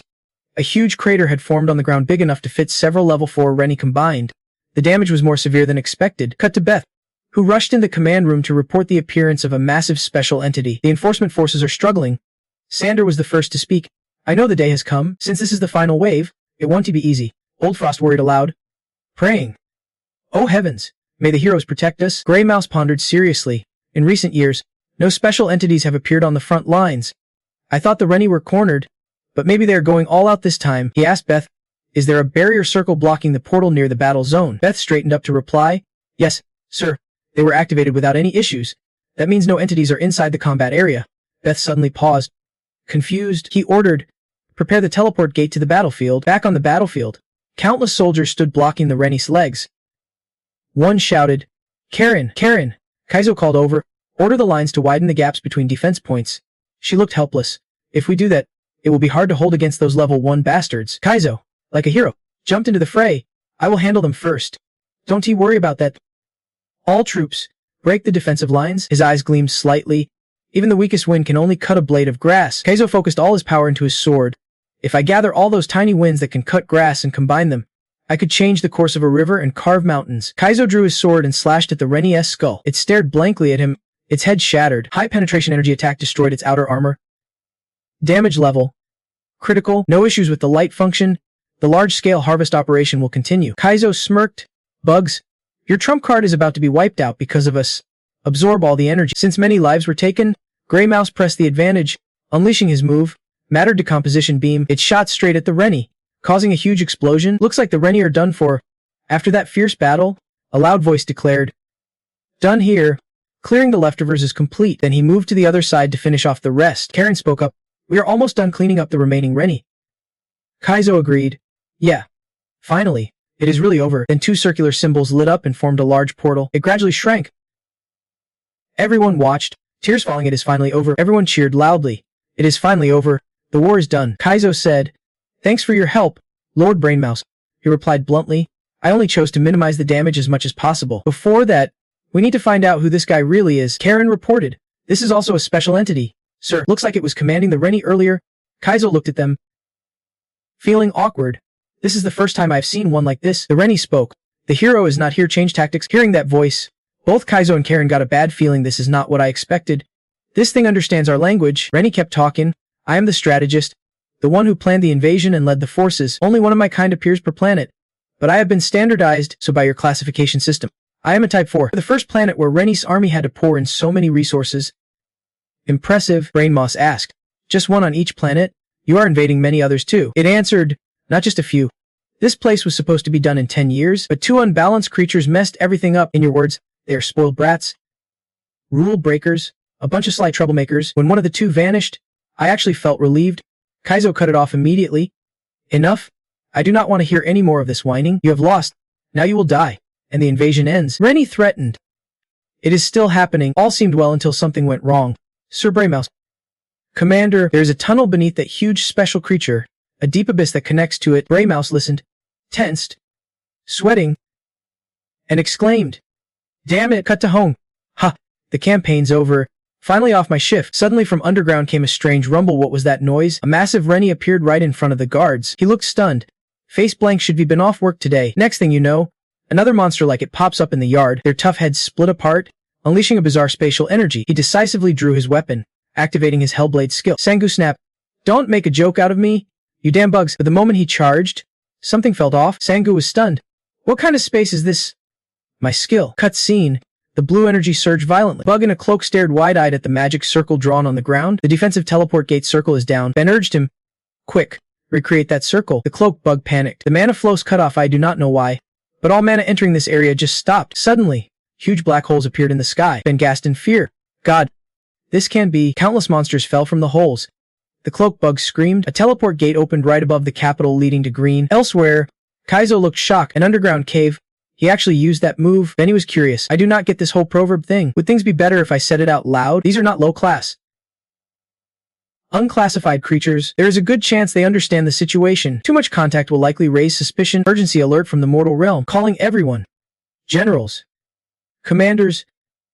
All channels. All communication with the capital. The mana flow has been cut off. The tone was urgent. Plus, according to the last message, a teleport gate appeared in the capital, with reports of Type 3 monsters pouring out. Karen stammered in shock. Rennie said, I already checked the magic skills here. There are quite a few spatial teleport devices, but all require long cooldowns before reuse. Need living data. From the start, my goal is to concentrate all your forces here. Need living data. It stroked her terrified face with bloodied fingers and threatened her. Answer me, Deputy Commander Karen. Please, Rennie asked. Is there any way for the troops to get back to the capital in time? He just said, even if they return. A loud commotion cut him off. Braymus snapped. Of course they will come back. Damn it. Everyone was shocked at once. Sir Bramos, he ordered no alarms. I did not use teleport magic to get here. Rainy, a palm size, though I hate forcing them to fight nonstop. We have to find a way to get everyone back. Scene change. Chaos erupts below the Great Hall. An elf mage asked, why did you guys open a teleport gate to the capital? At least we have to protect the Dragon Tower. If this place falls, the mana supply powering the system will be cut off. The Granitza will attack the enemy harder. Dressa fought with a mocking smile on her face. I used to be frustrated about getting kicked out of the unit, the elemental sword wielder Dressa, but now I see it was all part of the plan for this final battle. On the other side, 2 others were recharging their power to blast away the Granitza. One was the elemental swordsman, triple swordsman Samir V. Aerosol. The other was elemental swordsman dual wielder Duran B. Hund. They split up their task. She said, I will cover the east. He replied, I will take the west. Still, one gate remained open somewhere in the sky. To be exact, amid the black holes, another special gate emerged. Samir was helpless. It is gone now. That special gate shot out a beam of light. Right after, Grey Mouse, Castle, and Karen all landed. They shouted, everyone, defend the Dragon Tower. Meanwhile, on another front, a screen showing data reached 99%, and the operator confirmed the full analysis of the main structure will be done soon. After that, no disease or system error will be unexplained or unfixable. Watching Elisa sleep in the cold chamber, he choked up. Funny, is not after you disappeared and nearly 40 years passed. Everyone stopped searching for you. Many also believed you were the only true hero all along. Liber sighed. Even he, saying this now, has long left the front lines. Now, the system is closing the distance between you and me. He placed his hand on the transparent glass. What does the Arenzer Empire really need? A hero, or the system? He was not even sure anymore. Liber bowed his head to meet Elisa through the glass. But what he really needed was her Elisa. As long as she woke up, he did not need anything else. Bam! A rock hit a soldier, and right after, the Granitza sliced the soldier in half. The battlefield turned bloodier and more chaotic than ever. Kyrene panted, thinking, level 3 monsters are showing up in huge numbers. Plus, with the emergency teleport, we can't even form a proper formation. While she worried, a Granitza sneaked into attack. Kyrene told herself, focus, Kyrene. Focus, Kyrene. I can protect you in this situation. Her master said. She replied, I know. I am already over 60. She asked, Master, it seems this is the enemy's last push. Can we get backup? Kyrene wondered. Who are you talking about? She answered, You know who? Kyrene assessed the situation and concluded, I am sure Bramus is doing all she can. Facing a monster as huge as a mountain and space warping like this, she probably does not have much mana left. She fell silent, thinking if only we had Liber, the damage could be way less. Basically, if the capital falls to the enemy, the system will collapse too. Kyrene added, at least for now. We need backup from Liber. Before she could finish, a heavy thudding sound echoed behind her. Kyrene screamed in horror. Master! The gates breached. Elsewhere, Liber summoned Veda. She quickly approached. Yes. Lord Liber, did you call me? Liber folded his arms, staring at the message screen. No contact with the capital since earlier. Have you heard anything? Veda was shocked. Communication and mana supply lines are not working. He cut it.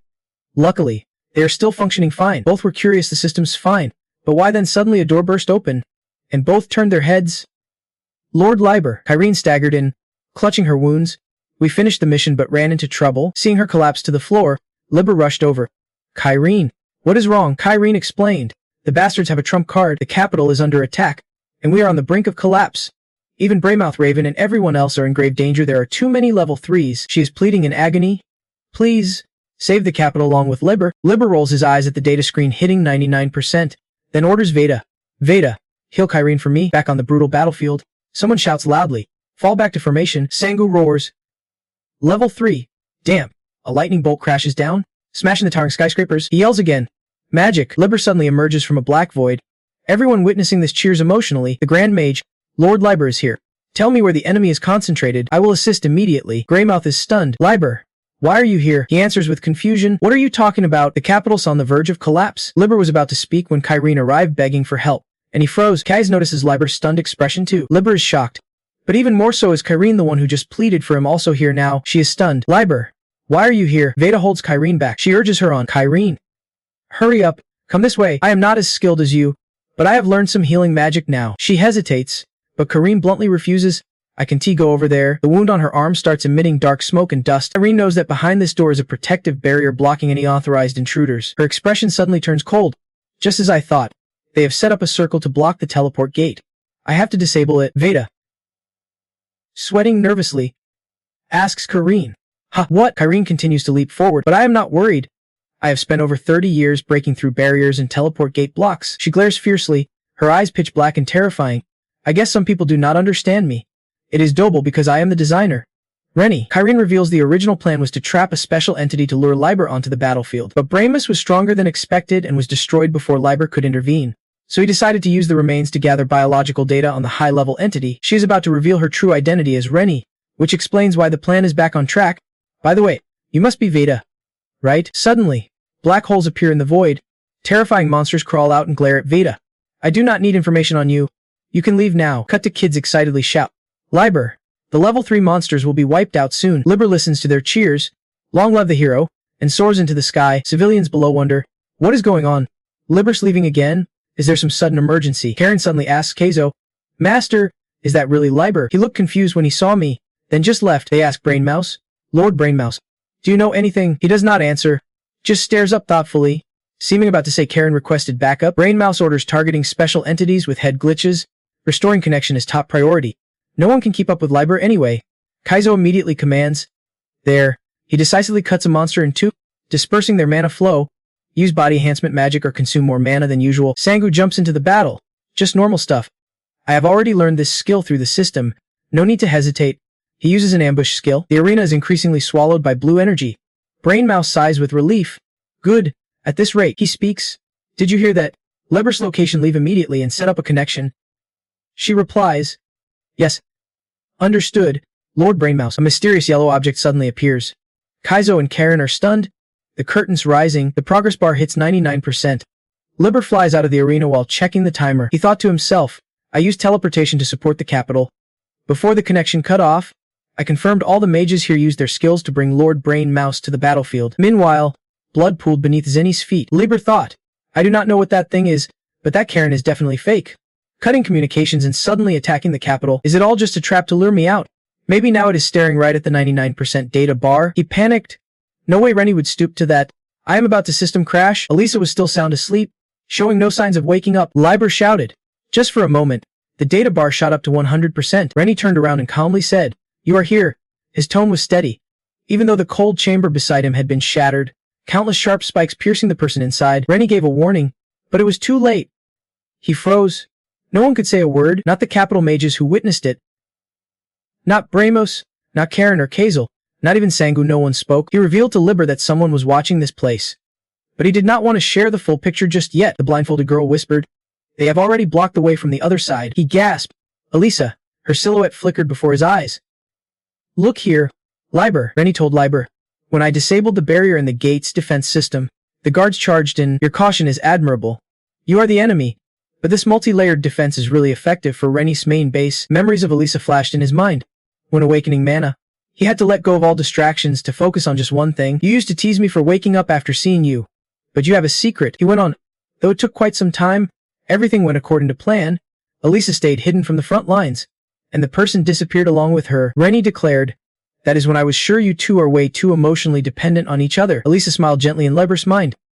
Honestly, I thought about you when I woke up. In the end, maybe I have only ever thought about you. Rennie slammed Liber's inverted cage. When one side collapsed, the other quickly lost the will to survive. He vaguely questioned himself. What was all this for? Everything I have done, why did I run like this? Elisa, blood dripped from the corner of Liber's mouth as he whispered. Without you, I do not need this world anymore. Tears streamed down his face. Drops of anguish falling. The creative order was confirmed. The priority target had changed. A man efficiency intermediary was needed. Searching for a physical entity with minimal damage, Liber's body suddenly sprouted strange tendrils. Rainey watched in shock. It turned around, but he was already behind it. What? He grabbed Rainey's inverted cage with both hands, holding it firmly. Rainey gasped. No way! Irreversible damage. Loss of function. Still alive, Rainey screamed as overwhelming power surged. The system alerted. Calculation error. Calculation error. Abnormal entity. Liber went mad, seemingly transformed into someone else. Rainey panicked. Who is this person? Struggled to speak. My plan. Everything. The concept of blasphemy is exactly what is needed for moments like this. Designer Rainey.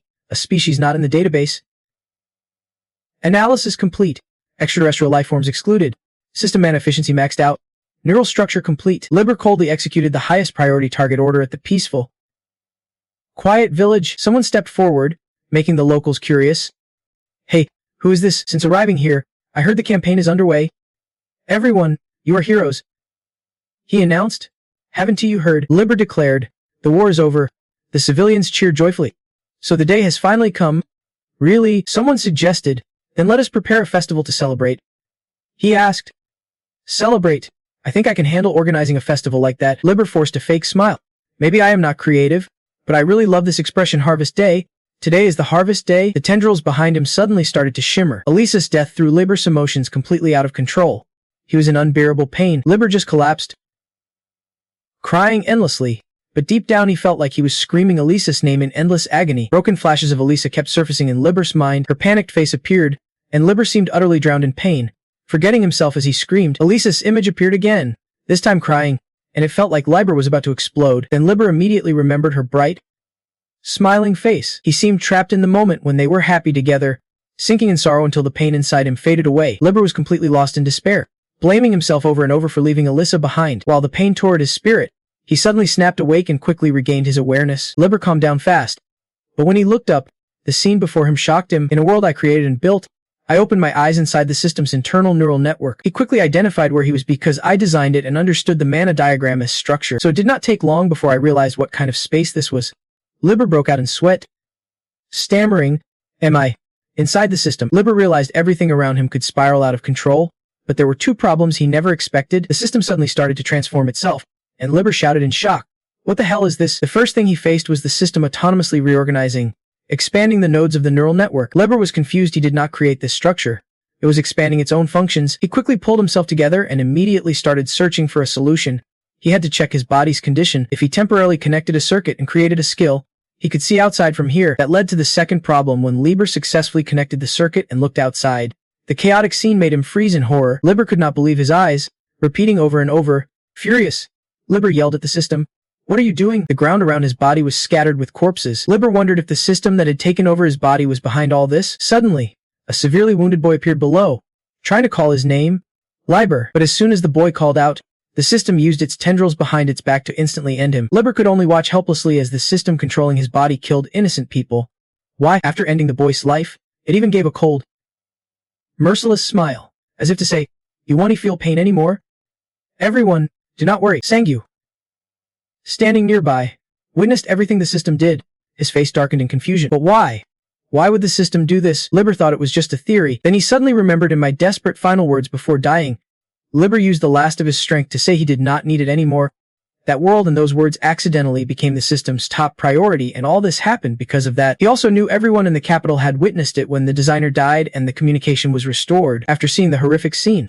Kaizo could not believe what was happening and tried to calm himself, saying, "You are lying, right?" Without a word, Kaizo immediately decided to go to the system, but Karen spotted him as he started to leave. She rushed over and grabbed Kaizo, pleading, "Master, calm down. Liber is not the same guy anymore. He has totally lost it. Let me go. I do not trust that screen. I have to see it with my own eyes." Brain Mouse, standing nearby, spoke up to calm him down. "Snap out of it. Kaizo, go back to the garden," he calmly explained. "That is no longer the Liber we knew." Kaizo clenched his teeth in silence, then suddenly he broke down. Elisa and Kao, tears streaming down their faces, explained, "He's acting like this because he has lost Elisa. He is not the kind of person to do these things." Overwhelmed with emotion, he kept insisting, "I understand his mindset, developing the system better than anyone." Karen helplessly called out, "Master!" Just as she spoke, the system suddenly zoomed in on Liber's image for everyone to see. A cold smile appeared on the system's face as it scanned below, then solemnly announced, "Everyone, the war is over. Now, prepare to face the harvest day." Before it could finish, this world of suffering was suddenly interrupted by a fire arrow shooting at the screen, destroying half of its face. At the same time, a voice announced, "You have used a skill, high-temperature fire arrow." That attack came from Frost, who shouted fiercely, "Shut up, you murderer! That village is my home." Ron stepped in loudly. "Hey, we are not sure yet." The system just calmly snapped its fingers and said, "Please do not resist. This world no longer needs the system." Right after the snap, countless chains appeared, restraining everything. A notification rang out. "System has been disabled." Everyone was shocked and shouted in unison, "Our skills, they are not working anymore. The system's down." At the same moment, Frost's arm suddenly burst into intense flames. He screamed in pain for help. "Someone put out the fire. It is too hot, it just keeps burning." The flames grew fiercer and fiercer. Ron panicked and jumped aside, urgently shouting, "Frost, cancel your mana now." Frost replied slowly, "How?" He looked utterly desperate. "How do I cancel mana without the system?" Frost just burned like that until the flames swallowed him whole. Karen and Kaizo helplessly stood by, watching him die in agony. That scene wiped away all hope we had to end this crisis. The system had now fully taken control of Liber, and at that moment, I became a mad mage. Broken by losing Elisa, it stood before everyone, raising its hand to announce again, "Let me say it one more time, the war is over." The system kept reminding everyone, "Get ready to face Harvest Day." Kaizo was so furious he nearly lost his mind. He slammed a fist on the ground and called out, "Liber!" And just like that, Harvest Day began. Forces rushed in from different regions to resist. But it was all for nothing. The system had turned into a killing machine. Most soldiers' skills were sealed, so they could not fight and were slaughtered without mercy. While the other side lost all fighting power, the system had fully analyzed every skill and used them freely. Notifications kept popping up. Skill used. Laser. Skill used. Meteor shower. Skill used. Perception breakthrough. Skill used. Critical hit. The body of Liber did not stop moving. Covered in blood, I kept slaughtering without pause. Then a few Dragon Kings and Elemental Swords fought fiercely. But I had already become a monster. He knew all too well that mana gathered from across the planet was almost limitless, and no one could stop the system from freely using every skill. Sango witnessed that brutal scene with his own eyes and begged, "Stop, please." It all played out like a vicious cycle. For a whole week, screams echoed endlessly across the empire of Arenzia. A nightmare straight from hell. With his body torn apart, Sango could not take it anymore. He kept yelling, "Stop! Stop it!" Watching Liber's back as he passed over thousands of piled-up corpses, Sango quietly asked, "Can you please not let me see that?" Liber sat down on a chair and replied, "Yeah, I have felt that pain too, just like you." Dung Sangyu. The image of Libo screaming in despair flashed instantly right after he spoke. Inside the system, the sky seemed to be torn apart by a massive explosion. Frost tried to stand up, still refusing to accept the truth. No way, Libo would not do that. There has to be some mistake. Frost stared at the wreckage ahead, clear as day, yet stubbornly denied it. No divine being could have turned Orengia into this ruin. The sky began to pour rain heavily, but the soldiers standing there remained ready for battle. At that moment, Bramus looked toward Arya and Duver, then slowly spoke. "This is..." Meanwhile, Keizo and Karen stood beside Bramus, both silent. Then he spoke heavily. "What about the others?" Ron immediately reassured them. "Libo will arrive soon." Bramus stayed silent, staring ahead for a moment. Finally, he made his decision. "Looks like this is the end of the line." Bramus crushed the wall in front of him and ordered, "Let us leave this place, head to Earth. Libo and Elisa's homeland. Suddenly, a device appeared on the ground. He activated and quickly explained, "This is the interstellar travel device Libo created as an escape plan." Of course, Libo has no idea we found it. Kaizo gasped. "A device like that?" Bramus cut in. "It can only be used once and holds up to 3 people, and I can't go either." He added, "It needs a massive amount of mana to operate, so do not worry." Kaizo showed clear worry but replied slowly, "So you have made your decision? Most of us are registered in the system. Even if we reach another planet, we could still be tracked." Kaizo shared his thoughts. "We have to send these 3 Karen, Duval, and Era." Hearing this, all 3 were visibly shocked. Ron panicked, quickly reminding everyone, "The identification system has picked up their signal." The system was closing in on them. He shouted, "Liber is nearby." Seeing this, Kaizo urged Karen, "Hurry, Karen," but instead of moving, she raised her hand toward him and said, "I am sorry, Master." Karen calmly explained, "I am already registered in the system." Kaizo got furious and demanded, "Karen, what do you mean? Why?" With no choice, Karen confessed, "Back then, I foolishly tried to use magic just once." Bramus did not hesitate and immediately channeled mana to activate the device. The decision was made. Kaizo wildly pounded the mana shield and begged Bramus, "Please stop. I will stay behind and stop Liber." Era standing nearby quickly urged him, "Raven, we have to go now." Bramus shouted orders, "Liber's coming. Everyone, get ready to fight." Karen smiled at Kaizo and instructed, "Master, find another successor there. We must protect that legacy." Dresa also spoke up, "Kaizo, if we get the chance later." He turned away and asked Kaizo as a farewell, "Can you tell me what Earth is really like?" Kaizo looked at everyone one last time, pain flooding him. The scene before him faded, and Kaizo shouted desperately, "Stop!" Back in reality, Sangu finally understood everything. He stood silently in a corner, looking grim. "So this is the harvest day." Suddenly, Kaizo appeared behind him and asked, "How did you find this place?" Sangu panicked. "Master," Kaizo cautiously stepped closer. "Disciple, that is exactly what I wanted to ask you. Why are you here? Why are you here?" Kaizo felt uneasy, his hands trembling as he gripped his sword tightly. He pressed on patiently. "Disciple, please do not tell me this is true. I trusted you. I even gave you the artifact to contain you." Kaizo desperately wanted to know the truth. "How did you find this place?" Sangu understood the situation clearly and thought quietly, "Master is thinking about Liber. He assumes the system is Liber." Sangu looked carefully at Kaizo's expression and worriedly thought, "What if I tell him I talked to Liber?" Suddenly, an idea popped into his head. "Wait, I just thought of something. Why not show him what we just saw? Then he will know it was not Liber who did it." Just as Sangu came up with this plan to clear up the misunderstanding, Liber's voice stopped him. "Dungsana, do not you remember why we can communicate before you get the 7 deadly sins?" He immediately explained to Sangu, "The moment I contact Kaizo and show him memories from the past, the system will track my location. If you do not have the 7 deadly sins, you can see this either." Liber kept explaining rapidly, "I created a private zone in the system to avoid detection. The scenes I showed you are memories stored in the system, and while it was transferring to Earth, I moved them into this workspace." Then he wrapped it up with one line, "If this place gets destroyed, I die. So stop that from happening." Sangu could not keep up with Liber's rapid-fire talk and internally cursed, "This crazy guy talks too fast." Outside, he tried to calm Kaizo. "Master, stay calm. Do not freak out." Sangu quickly made up an excuse. "Someone told me about this place." Liber immediately asked, "Who?" Trevor's image flashed through his mind. So he used him as a scapegoat? It is Trevor. Trevor John, Liber's old teammate. Sangu's heart raced. Damn it, lying like this is risky. But whatever, he just spun a fake story to fool Kaizo. I met him during that terrorist attack caused by Shin Hee-sung. He tried to explain to avoid suspicion. He gave me a lot of useful info back then, which is how I found this place. Luckily, Kaizo had heard something similar before, so he dropped his guard and put down his sword. I heard the same thing from him. You are probably the same, Kaizo said. Sangu sighed. What a coincidence. Kaizo got curious. You have already seen the harvest day? Sangu replied. Yeah, I have seen everything that happened in T-Bem. Kaizo asked. Can you show me? Hearing this made Sangu a bit awkward. Well, Sangu bluntly answered.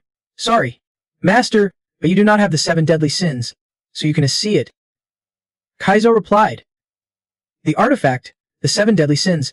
So that means you are not being controlled. Suddenly, Kaizo wondered aloud. You said Chino is Libo's teammate, but it sounds like they do not get along well. Sangu blurted out. No way. Then without thinking, he quickly added, Libo is a total jerk. Is not. Kaizo grinned. I am determined to kill Libo to stop the harvest day. So you are on the right track? He piled on Sangu's words. Just like I said. Right? That bastard is a real jerk. Sangu chimed in. He is a petty, dirty player. Libo just sat there helplessly listening to them trash talk him, but could not do a thing. Kaizo and Sangu quickly filled in the ground below. Kaizo worriedly asked, Is it stable? Kaizo stared at him and said, It will be fine as long as you do not destroy it, Sangu confidently explained. The devices below are connected to the system, so I can monitor what is happening at T-BEM. Outwardly he said that, but inside he thought differently. Actually, Libo is connected to it, Sangu suggested. Then we do not have a chance to plan a virus or anything to fight back. Kaizo nodded happily. Yeah. A virus? I have heard that is a big deal. You are right. They chatted cheerfully for a while before Sangu asked, by the way, Master, you have changed how you talk to me? More subtly now. Ha, from you to disciple, is it because the person who gave me Dung Chan to you? Kaizo was startled by that and stammered. That is not it. Kaizo thought Sangu did not like being called that, so he offered, if it bothers you, I will change it. Sangu immediately said, just call me your disciple, because at that moment, Sangu remembered Kaizo's old disciple, Corinne. Master, find another disciple. We need to preserve the legacy, he gently said. Just think of me as Corinne's student. That surprised Kaizo. Kaizo was silent for a moment, then replied confidently, yeah, I am sure that kid would be happy. Suddenly, Liber's voice rang out. You made it through. Sangu responded with his thoughts, saying he just did not want to bring it up anymore. Where's the next 7 deadly sins? He noticed your worry looks like you are anxious too. The next sin is probably somewhere you already know. With a determined look, Sangu confidently said, I won't let that happen on Earth. I have to gather all 7 deadly sins and destroy the system. Scene change. New York. Nai. Heritage owner. Area was surprised to see Sangu and Keizo. Ha, Sangu. Raven, she curiously asked. What are you two doing here? He replied seriously. We have some questions. Seeing Area looking exhausted, Sangu kindly said, you look worn out. Your face does not look good. She forced a smile and said, yeah, I've been pretty busy lately. But hey, we have got good news. As Area announced, we finally found Elysia. His face suddenly showed surprise. Area continued. We have been through a lot. Of course, we have not secured it yet, but Raven agreed to handle it. Keizo cheerfully said, ha, I was going to surprise you, but then I ran into my apprentice. Sangu stammered. Got it. He wondered silently if she knew his sister had recovered. Sangu interrupted. Okay, let me be straightforward with you. Area immediately got serious. About what? He bluntly asked. What are you planning to do to stop the harvest day? I have seen the disaster at Elysia. Upon hearing about the disaster, Aria's expression darkened immediately. The image burned into her mind. Aria nervously wiped sweat. Hesitating. How do you know? Kaizo explained. Duran is Duver's son, and Samir is Aria's nephew. Sangu awkwardly apologized. Sorry for bringing up painful memories. I just meant it must be humiliating and heartbreaking for you, especially since I am just some guy from Earth. He guessed. You must be seeing signs of the harvest day and the disaster hitting Earth. Aria bowed her head and said, that is right. You have no idea how desperate I was. Those who willingly registered in the system finally came here.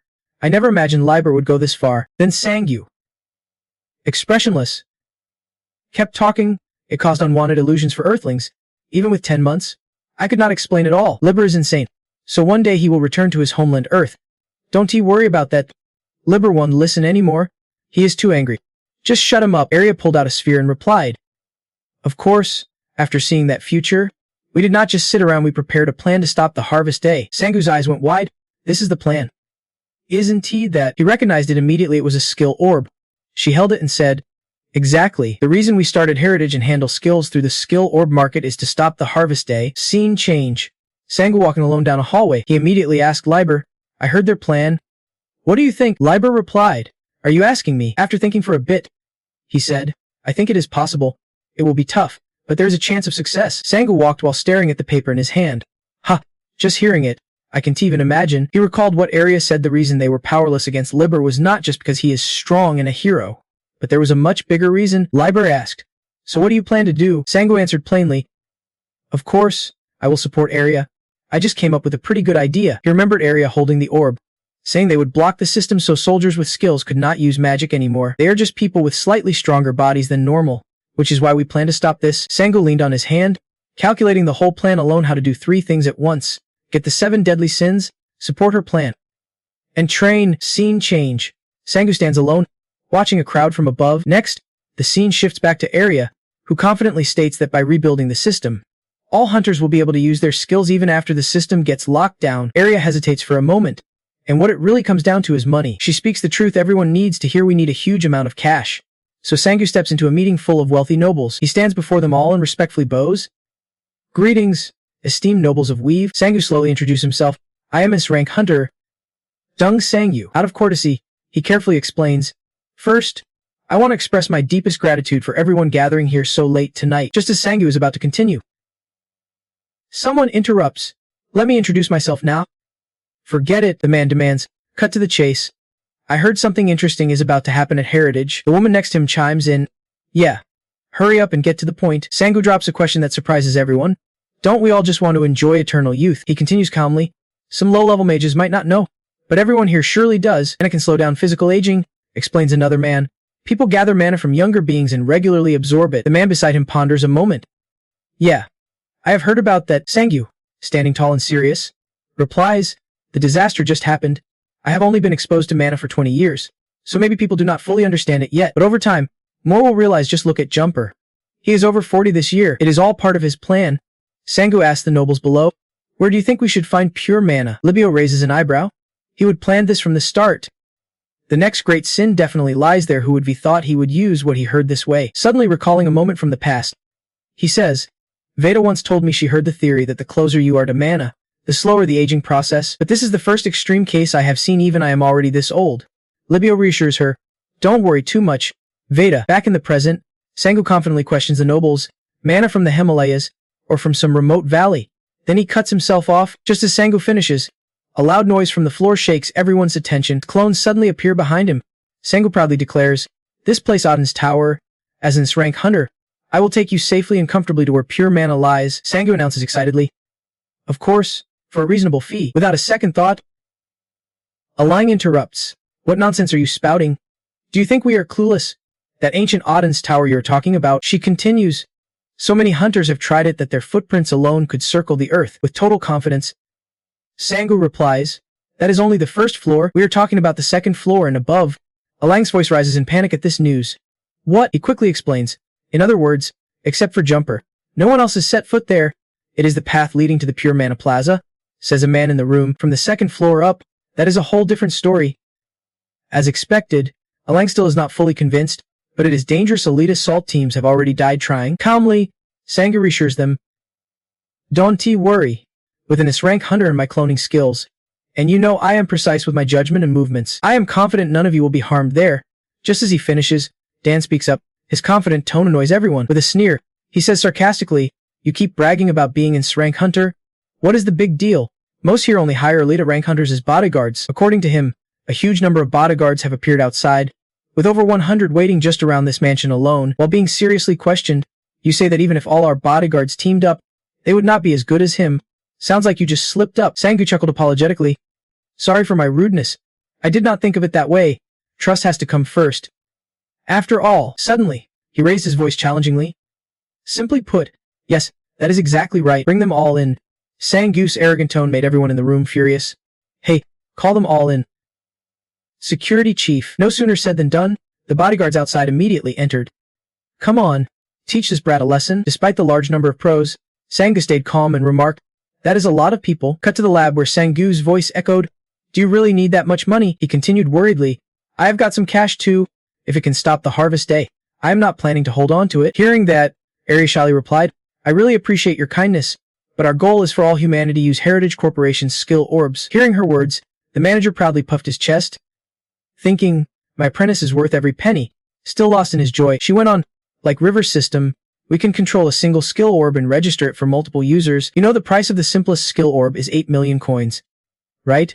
Even at cost price, 10,000 units would run about 40 billion. That huge amount made Sangu's eyes widen in shock. Okay, looks like I am ending up wandering the streets then. Right after Liberate System appeared, the next fragment of the 7 deadly sins is probably at a place you know well. Auden Tower. In his silence, it continued, the weapon of the 7 deadly sins, controlled by the first person I met, lies there. Then Sangu slowly asked, you have been running this company for 20 years, right? Though I am not sure what you mean. Area confirmed. Yes. Sangu quickly clarified, then you must have a lot of influential connections. Without hesitation, he instructed, gather the super rich with overflowing connections. Even those who do not shy away from illegal deeds bring them to me. Though Area hesitated, Sangu quickly added, I will turn their connections into skill orbs. After a moment, she agreed reluctantly. I can gather them. Worry for Sangu, Area gently warned. But these people are not just wealthy, they hold real power. In other words, they are beyond the reach of the law. They are pretty dangerous. She sadly recalled, if it were not for Javan, I would be doomed. Unlike Arius' usual worries, Sangu grew more excited. Perfect.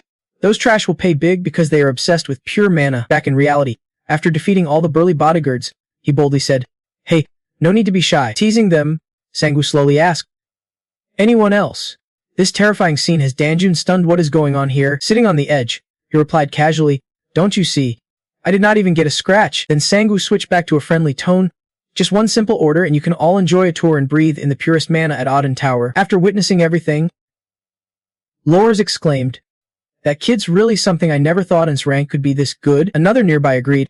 Yeah, this is a rare chance. I think we can ditch some risky methods like ambushes. Varen quickly stepped forward, admitting that the younger jumper was smarter than his age suggested. It seems Sangwoo had convinced him if it is all from absorbing mana in Auden Tower. This plan is totally worth it. Seeing his target hooked, Sangwoo started quoting prices. First, let me tell you the costs. A week later, Sangwoo arrived at the gates of Valhalla. The plane carrying the others had also landed. Stepping outside, Varen curiously asked, so this is the gate of Valhalla? Eleno quickly replied, I have been near here before, but this is the first time I have actually seen it with my own eyes. Sangwoo observed the number of participants and silently evaluated whether enough people had shown up just as expected. About 15 middle-aged people over 50 had registered. Looks like the younger crowd is not too interested. They rushed to negotiate the price. We came as you said, but is not the price still way too high? Even if we pooled all our money together, Viren, speaking for everyone, asked, is it really 10 billion per person for each tour? Chairman of the Super Pharma Company. Viren Fong here.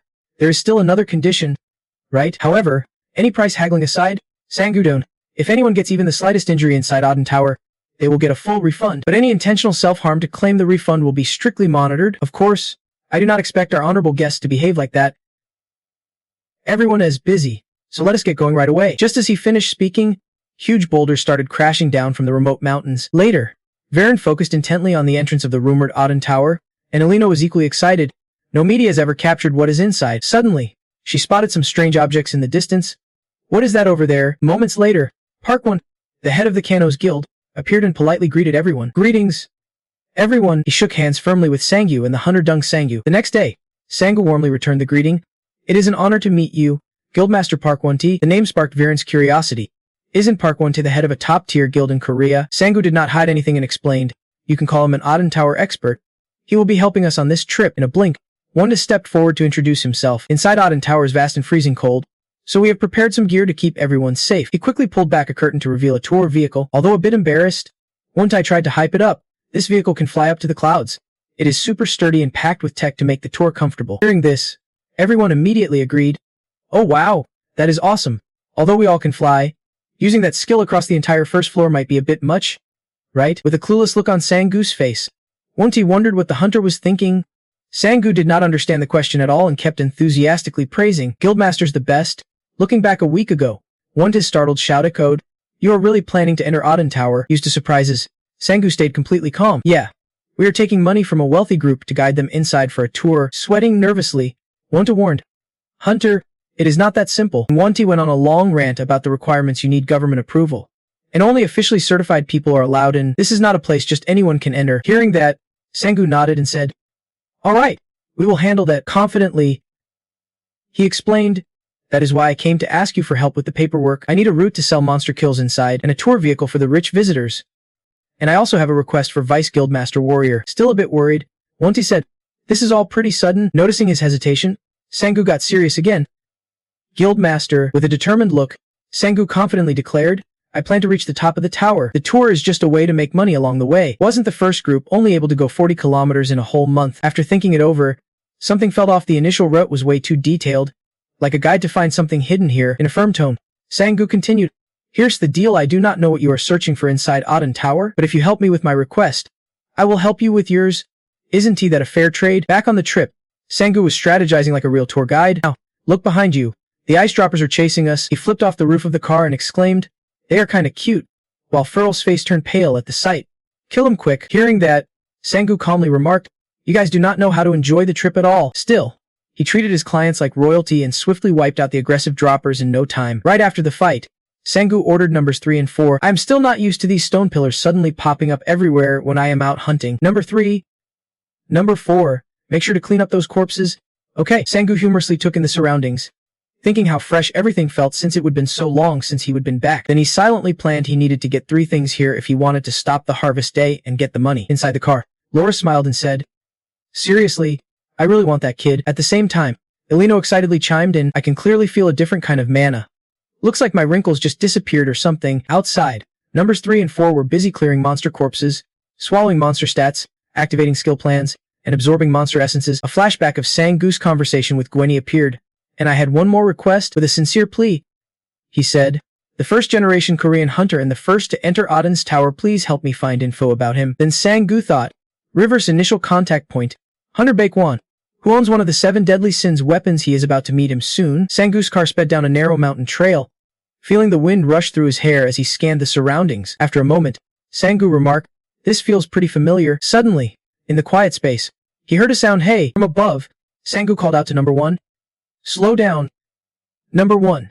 He quickly answered. Got it. The next moment, he jumped to the ground and greeted. Great to see you all again.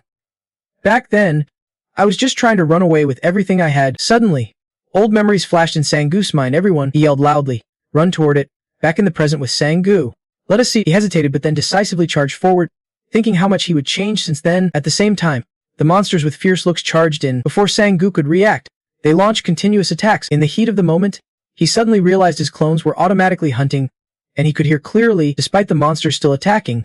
He was lost in thought, the sound of their blades slicing through the wind. Within seconds, Sang-goo snapped back, his robe's barrier barely scratched. Good. Very good. Next, he rushed in, thinking, you guys are the perfect test to get used to this new weapon. With one strike, Sang-goo crushed the monsters like mush. In the distance, Trevor's calm voice rang out. Hey, did not they say Hunter Sang-goo got a rank 5 thanks to his insanely powerful clones? Hearing that, Varen nervously replied, I honestly believed that since he never actually fought, not even in this mansion. Watching Sang-goo's overwhelming battle, he fearfully concluded, looks like we seriously underestimated him. Just as he finished off one group of monsters, another batch appeared. Seeing this, Sang-goo quickly strategized. Moments later, he slammed the monsters into a nearby huge rock. Their bodies instantly shattered into tiny pieces from the impact. Then the system notified. Absorbing monster. Absorbing Ice Guardian stats. Absorbing monster. Absorbing Ice Guardian stats. Sang-goo said excitedly. I can feel it slowly coming together. Then he ordered. Number 2. Your turn. Confidently, Sang-goo dared them to show the power of adapting the 7 deadly sins abilities. Number 2 appeared quickly and said, okay. Meanwhile, he drifted off into his thoughts. The first part analyzes and breaks down the mana connection structure, while the main part adapts to all physical and magical states. Sang-goo wonders what number 2's adaptation will show him when surrounded by so many blades like this. Suddenly, without him noticing, number 2 was pinned all around by those blades. This scene instantly grabbed attention and left Sang-goo speechless. He stepped forward to rescue him. What is he doing? Number 2, sadly lying on the ground, replied, I can use it. Hearing that, Sang-goo rubbed his head in frustration. Damn it, now that he thinks about it, number 1 can use his head ability either. Why? Is no one here actually good at controlling mana? Even injured, number 2 is still furious and scolded fiercely. You're curious. Ha, you two damn scammers. Sang-goo did not bother hiding it. So you have been listening too. If I ask the priest, will you talk? Quick to reply. No reason not to. Since you are stronger, benefits me too. This oddly easygoing attitude made Sang-goo suspicious. Why does this jerk suddenly seem so different? What do you want? Lord 7 Deadly Sins. His eyes widened in surprise. Number 2 calmly explained. From the very beginning, I have been an entity existing on Earth since ancient times, back when there was no such thing as mana. Change your way of thinking. That is not mana control. Then he created a kind of power to clearly demonstrate it to Sang-goo. Of course, whether you can recognize it is another matter. Void. I use the power of the void. Scene shifts to 1D's base, where a machine observer reports, Chief, we are getting a call. 1D immediately focused. Alright. Connect it. Then Ryong's voice echoed, Chief, 1D asked calmly, have you met him yet? She replied, yes, I met the hunter Jin Jungran already. Hearing this, he sighed in relief and said, okay, please tell him, Vice Chief of the Harmony Guild. Ho Ryong. A moment later, Ryong gently said, don't worry. Their conversation made Jungran a bit concerned. If there is something wrong, you do not have to come to me. After ending the call with 1T, she pulled out a paper. I came to bring you a contract. Hunter Sang-goo asked us to find you. Back to Sang-goo's battle, where number 1 and number 2 are focusing their power. Both launched spells at the same time, but nothing happened. Number 2's frustrated shout rang out. I told you, it is not like that. Just because it is the void does not mean you do not need to put force into it. In the start, did you think the void could just exist easily in a space filled with something? It is not that you are pushing it away, but the space itself contracts from all directions to create a whole. After a while of his rambling, number 1 silently thought, this guy's explanations are terrible. Despite number 1 and number 2 struggling to learn, Sang-goo happily collected weapons dropped by the monsters. He grinned widely, feeling satisfied. Really? Looking at these guys struggling feels like watching myself learn magic. Annoyed by Sang-goo's behavior, number 1 immediately stepped forward and ordered, Don't laugh. Sang-gu, you have to use it too. Hearing this, he stubbornly asked back, me too. Without hesitation, number 1 clearly explained, you are benefiting from the effect of absorbing shards. So do you think you can use it? This news made Sang-gu quietly think. Right? Theoretically maybe I can do it too. After accepting the fact, Sang-gu firmly agreed, then just teach me the right way to use it. If you do that, I will try to learn through shared sensation. Number 1. Unable to understand what Sang-gu meant. Thought, what the hell is this guy talking about? Take it. The next moment, Sang-gu breathed a sigh of relief inside, but leaving that aside, we just made it through. The spot where the K-Nus Guild's strike team disappeared in the past. Sang-gu quickly approached the vehicle and told himself, I have to get there. As he stepped inside, he announced some good news. Alright everyone, we just passed the last exploration zone of floor 1. Finally, we have reached a place no one but jumpers has set foot on. Everyone's faces lit up with excitement. We finally made it. Then, Sang-gu said, let us take a break and have a meal here. After setting up the tent, he started grilling the meat. Number 4 was assigned to cook by the blazing fire. Stepping down from the car, she pretended not to hold back his praise. Smells amazing. And Varone agreed, cooking skills are not bad. Ha! With everything arranged smoothly, Sang-gu drifted into thought again. Finally, he succeeded in leading these wealthy folks here, but will they pay up next time? While analyzing, Sang-gu recalled images of the others. From the start, those who aged slowly in terms of mana perception were people whose bodies had been deeply trained to handle mana. They also had outstanding stat, with very little connection to pure mana breathing. In other words, it was like a substance causing illusions. But of course, some come here just for a trip. $1 billion is not such a big deal to them. If they do not get benefits, they just see it as throwing away some money and one T-sign again. After a while, Sang-gu quickly calculated the people over there, but I have no intention of turning you into one-time used tools. The next moment, from his inner space, he unleashed a notable burst of power. On Alino's side, she smiled brightly with delight. It all looks like some camping trip. Told to go up Odin's tower, but I did not expect to eat and chill in this cold wind. Loris happily agreed. Yeah, that is right. Suddenly, Loris widened his eyes in surprise and stammered. Looking at Alino's face, she exclaimed unexpectedly, you look younger. This strange comment left Alino puzzled. Unsure what was happening, Loris was even more amazed. What? Really? Your wrinkles are gone. Look, you look younger too. Others at the table started noticing. Look at me. Do I look younger? Even Varen was surrounded by this power. Everyone took turns cheering happily. Oh my god. It is actually working. It seemed this power pleased Sang-gu. Good. Do not make them too young, just focus on erasing the big wrinkles. From a hole in his inner space, Dung Xian's scowling eyes appeared. Sang-gu. So you really had me use my power for this? You called me here just for that? Kamelian changes the target's appearance but keeps their stats the same? Expanding skill range. Dung Xian grew even more annoyed. Cheater. Sang-gu calmly explained, sounding perfectly reasonable. What are you talking about? I am just planting hope in them. If there is real change, they will pay more next time, and more people will sign up. Maho, curious, asked about how to look younger. Hearing this, Sang-gu grew thoughtful. I wonder if there is a skill or type of mana engine related to that. She was puzzled. So why was he asking? Without hesitation, he replied, what do you mean? Why? From what I know, Miho is pretty old. But she looks really young. At her age, those harsh words made Miho cut Sang-gu off sharply. Enough with that. After a moment, she hesitated before answering. To be honest, there is no such skill. Suddenly Miho recalled a similar case, a fake awakening that claimed that, but it turned out to be a scam, had a skill that slowed down their aging by reducing speed. Like sleeping 16 hours a day or something. Of course, people with high stats like me age slower, but that does not mean they reverse aging. Then she suddenly had an idea. For ordinary people, one could create a fake younger appearance using an illusion-related skill. Miho's suggestion instantly excited Sang-gu. Oh yeah. Then I will have to ask a guy who has that skill. Back to the wealthy folks resting, their straightforward voices kept ringing out. You look younger now, Goran excitedly told Varen. Look, Varen, it really works. Right? Almost unbelieving, he reported eagerly. Honestly, I only believe half of it. Seeing this scene, Sang-gu felt deeply satisfied. No creature can enter my pocket dimension except Sang-gu himself and his clones. But mana can pass through if I open a pocket dimension connecting one area to another. Exactly what Sang-gu imagined appeared an area where mana can flow through. Watching everyone celebrate in Gelaho, he kept thinking so Sang-gu can access Shinjung Xian's support skill even inside this sealed Odin tower. After a moment, he spoke up, though he could not stretch it out much longer. Alright, then let us wrap this up. Amid everyone's panic, he announced in a deep voice, ending the first Odin tower tour right here. Hearing that, everyone instantly turned pale and panicked. Already done. Hey, come on. Extend it a bit more, I will pay extra. They would guess this would happen. Sang-gu calmly declined. Sorry, but please wait for the next tour. We have reached the contract to set time. Everyone was still bummed about the experience. We will come back here. Right? After Sang-gu ended the tour, the barrier he set from the start exploded, and everything returned to normal. Number 1 opened the pocket dimension gate to return and restart the tour, guarding while complaining. So cold. Then Sangu gently spoke. I hope everyone enjoyed the tour, with a sincere smile. He joked. Now it is time to close the books. Ignoring everyone's lingering regret, Sangu carried on. No one got hurt, right? All your personal belongings are back. But he quickly reassured them. Don't worry. We won't waste time getting their next tour. I left a target link teleport scroll, so we can pick up right where we left off. The transformation skill still has some time left. It won't stop immediately. Regaining his spirits, Varen waved and said, honestly, those bodyguards rushing the suitcases over made this a satisfying trip. Turns out the suitcase held the contract payment promised money. Seeing it, Sangu's eyes lit up. Oh wow, 15 billion for half a day. Isn't that a pretty sweet profit? Once fully paid, he happily waved goodbye. Great job everyone. Remember to wait for the next tour. Scene shifts to the Kainos Guild archive, where Sangu's satisfied voice echoes from outside. Entering, he asked. Still alive, Dungxian snapped angrily.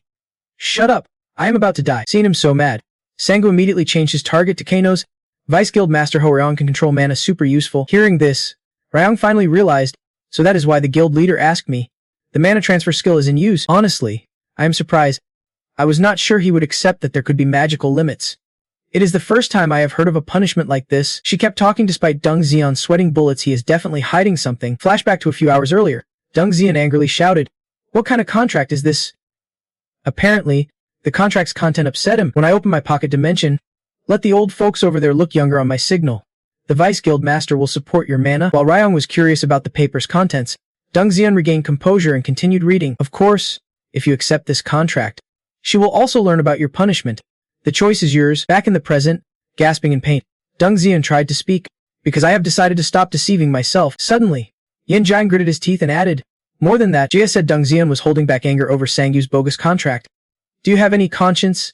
Writing all those ridiculous conditions. Ignoring the pleading, Sangu asked in surprise, you already read it. So thorough. Though he heard their whole conversation, Ryong still did not get it. What is going on? Too lazy to explain. Sangu promised. I will tell you next time. Right now, we are restricted. Then he kept praising, but you all did great. I know how to reward and punish properly. Sangu opened his space, and a bunch of items fell out. My personal pocket dimension is not that big, so these are the things I keep stored privately. Seeing Jung, Ryong, and Ryong's confused faces, he explained that these items seem to be made from a light refracting material, so they are pretty expensive. Since he collected so many, Sangu generously said, take as many as you want. From the little space, so many items fell that they piled up into a huge mountain. I still have plenty more, or you can buy them with cash later if you want. I am going to sell them all anyway. Cut to the lab, where Duver's hesitant voice can be heard. Turns out the Dubu Heritage Device Development Team is curious, and he has gathered them to make money. Area answers, sounding unsure. Yeah, I did not quite catch how he is going to do that, Duver said doubtfully, as if he did not trust Sangu. I already explained. With just a few coins, our plan won't work. Hearing that, Area quickly agreed. Trying to trick those dangerous folks for money is... Before she could finish, Sangu confidently stepped in. Possible. Right after, he dropped suitcases full of cash on the ground, making a loud bang. With a super excited look, Sangu announced, I already succeeded. Clean and simple. Right? The scene left Area in disbelief. Ha, is that all? She asked. He cheerfully replied. Of course. Amid their surprise, Sangu casually requested, now use this money to produce skill orbs. Everyone, these skill orbs can counter the system blocking during harvest day. After a moment, he added, you two can deliver them to my clones as soon as they are ready. Finally, Area calmed down and said, got it. Duver still seemed skeptical and stammered a question. Hey, how did you make this much money? Sangu quickly answered confidently, I told you I had a plan. Ignoring Duver's confusion, he smirked. What matters is we are not out of options yet. The effect is about to expire. Cut to Elino's mansion, where her frustrated screams echo. Elino painfully clutched her face and yelled, Why am I faking it again? Losing control of her anger, she shouted, I need more mana. I need more pure Odin Tower mana. Elino's tone turned desperate. Call Sangu right now. Seeing this, Laura sighed sadly as he passed. Elino thought to herself, the effect only lasts this long. Why? Do they have to return to the mana source? The guard in the room immediately agreed. Yes. Miss Elino. As he stepped outside, Laura's gave him an order. Find me some items that detect skills. Cost does not matter. Just get the highest detection rate. The guard quickly acknowledged the order. Soon after, she told herself, if what Sangu said about pure mana is true, I will give him whatever money he wants. As head of Laura's in the Giant Hunters Union and a pioneer corporation, she firmly decided, but if he dares to trick me, things won't be fun anymore. Sangu. Then, the The plan moved forward smoothly. Heritage started working with the money they received, and the skill orb factory ran nonstop, always producing skill orbs at the lowest cost. They kept piling up, and when there were nearly 10,000 skill orbs, clones appeared all over the country's streets, holding boxes and placing them in designated spots. Passersby curiously asked each other, "That is Sangu's clone, right? Should I ask for an autograph? But what are they even standing there for?" They kept hesitating. "I thought he would not show up at the harvest sites." Just as people stayed curious, the voice of seller number 3 rang out, "Super cheap skill orbs on sale now." Everyone got hyped by the announcement. Only 100 coins per batch, folks, and the quick sellout caused a huge buzz, echoing through the streets. After a while, a nearby citizen asked, "What?" In front of everyone, number 4 stood tall and confidently declared, "You have all worked hard lately, those dreaming of becoming hunters, or those constantly trembling in fear that monsters might suddenly burst through the gates. Awakening skills can be used in battle. Boosting stats is not easy, and those skill orbs cost a fortune." Then he quickly pulled out a blazing red orb, holding it up in front of the curious crowd. "I present this skill orb to everyone like you. It has a fireball skill that can help with hunting, survival, and self-defense, and you can get it for just 100 coins. The woman froze, stammering, "Did I hear that right?" The man beside her was so shocked his mouth dropped open. "Really?" Another doubted loudly. "Only 100 coins for a skill orb." Number 4 confirmed. "That is right." His voice continued, "But each person can only buy one." The man panicked, rushing to say, "I will buy one first." Then everyone seemed to swarm toward him like bees rushing back to the hive. Someone hurriedly called out, "Please, I want one too." Another quickly added, "Me too," from the other side.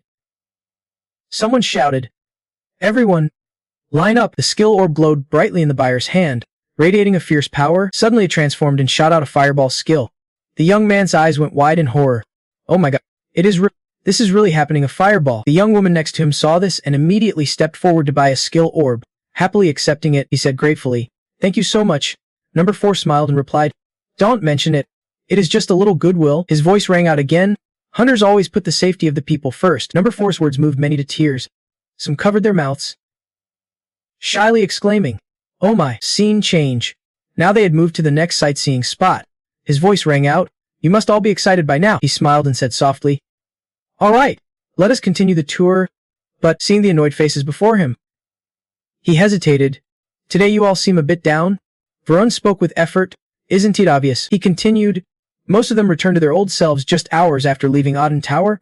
They lost 1 billion coins. It is no wonder they are pissed." He calmly interrupted, "I get it. This will take a lot of time." He smiled wryly. "But does not that mean we need more chances to absorb pure mana into our bodies?" As he spoke, the system suddenly roared in his mind, full of sarcasm. "Are you a professional scammer or what?" He silently cursed back. "If you are not paying, then shut up." Suddenly, a startled voice from Alino Vang made him whip his head around. "Stop right there." She yanked her hood down, hiding her now aged face, anger burning fiercely. "Enough with the nonsense. We do not care about any of that right now. Hurry back to Auden Tower and bring the pure mana here." He quickly pulled out a teleport scroll, lips twitching in a smile. "All right, let us restart our tour." Meanwhile, back at Auden Tower in the past, a sword gleamed as it sliced through a monster, splitting its head in two. Number 1 struck hard against the monster. At that moment, ghostly figures appeared in front of him, startling him into a sharp breath. Amid the thick smoke, Sanghyu's silhouette slowly emerged, praising Number 1. "Well done." Behind him, the customers whispered in surprise. Murmurs spread. "Is this really the spot we stopped at last time? Has that clone been here all along?" Just like before, everyone quickly boarded the vehicle to head to the final exploration area of Floor 1. Sanghyu's voice rang out, "We are leaving immediately. Please get on board." As Sanghyu carefully gave instructions, the space ahead suddenly trembled, opening a teleportation portal. "Let us do this like last time. We will proceed after a few hours." Soon he arrived at Dongshen's room. Seeing Sanghyu, he gritted his teeth, eyes flashing with anger and frustration. "I trusted you. Damn island. Why is everyone picking on me?" A moment later, Sanghyu returned to Aiden Tower. Standing on the tent, hands in his pockets, he sighed deeply to gather strength. Then said, "Let us move on. Everyone, I am alive thanks to your support." The customers replied in unison, "Yes, sir." The mech car sped down that path under the ice monsters, and on top of the vehicle, Sangyu stood firm, fiercely fighting off the entire pack as the monsters rushed toward and, in a flash, Sangyu unleashed his spirit power and overwhelming force like a raging wave that swept his enemies away with a single strike. Meanwhile, inside the car, Elino anxiously asked, "Have I gotten younger? Look at me." Loris, the woman beside him, frowned and snapped, "Calm down." Not yet. Soon enough, the ice monsters were wiped out completely, their bodies scattered everywhere, blood staining the cold ground. At the same time, somewhere else, Yuen stared intently at the news on his phone. "Did you see this?" he said, pointing to an article. "I already got one. It really is a skill orb? When that guy said there were only 100, I thought he was joking. Laughing, someone commented below, Dung Sang-gu is seriously that rich? I heard he dropped over 100 orbs all in one place. How much do all of these even cost? A god among men. Seriously, a god. Someone please hook me up with one, she gasped. It is still blowing up all over the internet. Yoon snapped at the person across from him. What the heck is he thinking? Kim sighed helplessly. I've given up trying to understand that guy. He's just way too kind. That is all. He glanced back at the 2 skill orbs and continued. Since we had to register, each of us got 1 orb. She immediately asked, do you have a fire orb? Kim replied, I do not. They said we might need them later. He hesitated, looking down, then said slowly, and they hope that day never comes. After that, the trips went on, and deposits plus monster remains kept getting exchanged for skill orbs. Meanwhile, a man carefully inspected the item in his hand and exclaimed, this material is even more effective than I expected. The man added, if you agree to an exclusive contract with us, we will pay you even more. Quanti adjusted his collar, his eyes gleaming with excitement. A faint smile crossed his lips as he calmly replied, sounds good. The distribution network had expanded beyond Korea, reaching the international market, where a man stood frozen, holding a skill orb in his hand, his voice full of shock. A skill orb for just 10 cents higher? In Japan, people lined up neatly along the street, waiting to buy the skill orbs. Someone shouted, this price is nuts. Another replied in surprise, are you sure that is a fire orb? I only heard rumors. In many countries, skill orbs were practically free. An excited voice exclaimed, it is a clone. He is selling skill orbs again. Dung Sang-gu, already famous for reaching S rank, once again became the world's center of attention with this event. Wherever he went, crowds chanted his name in unison. Dung Sang-gu, Dung Sang-gu. Sang-gu smiled brightly and waved, his voice full of passion. Thank you all. I only wish for your safety. On the streets, some people happily tossed fire orbs, but patrolling officers immediately blew their whistles, sternly pointing and warning, hey, you can use attack skills in public. Looking at the empty cardboard boxes, he smirked slightly, calculating in his mind. Alright, let us prioritize distribution in densely populated urban areas first. Sang-gu's thoughts echoed, no skill is simple yet deals such massive crowd damage like the fire orb. If the worst happens when the harvest begins, it means we have numbers we can fight back to some extent. Suddenly, he froze, panic rising inside. Now that I think about it, the whole skill orb distribution thing feels familiar. When was that again? Memory surfaced in Sang-gu's mind. At the academy, a teacher carried a box full of skill orbs, calmly saying, don't worry, there are still plenty of skill orbs left. His eyes filled with horror. The academy was the very first place to distribute skill orbs freely in large numbers, and they were all fake orbs. Sang-gu frowned. Wait a minute. The academy was established by that guy to brainwash false awakeners. He recalled the Global Awakening Progress Report progress at 89.8%. Awakening completed at 89.8%, with 10.2% ongoing and activated. At that moment, doubt crept into Sang-gu's mind. The academy was the first place that introduced me to the so-called Harvest Day. So why would those planning to cause Harvest Day be handing out free skill orbs? He quietly asked. Liber, do you know anything about this owner guy? He answered immediately. Someone trying to stop you. I know almost nothing, do not even know that name from any of my contacts. Sang-gu pressed on. Then why suddenly? A man came running up, panting heavily, cutting him off. Hunter. You Hunter. The man looked surprised. What the hell is going on here? He was the principal of the Haksu Military Academy. The man continued. You are selling those skill orbs for 100 military credits. Sang-gu replied calmly but loaded with meaning. Right on time, Sang-gu immediately grabbed him by the collar, threatening loudly, if you do not want to die, spill everything you know now. Hakshu's eyes widened in terror. Ha! Why are you suddenly saying this? Sang-gu demanded. Why are you distributing those skill orbs? The man took a deep breath then said, of course it is for the community's benefit. Sang-gu cocked his head, sneering, you really are shameless to come up with such nonsense. Sang-gu punched close to Hakshu's face, making a big hole in the wall.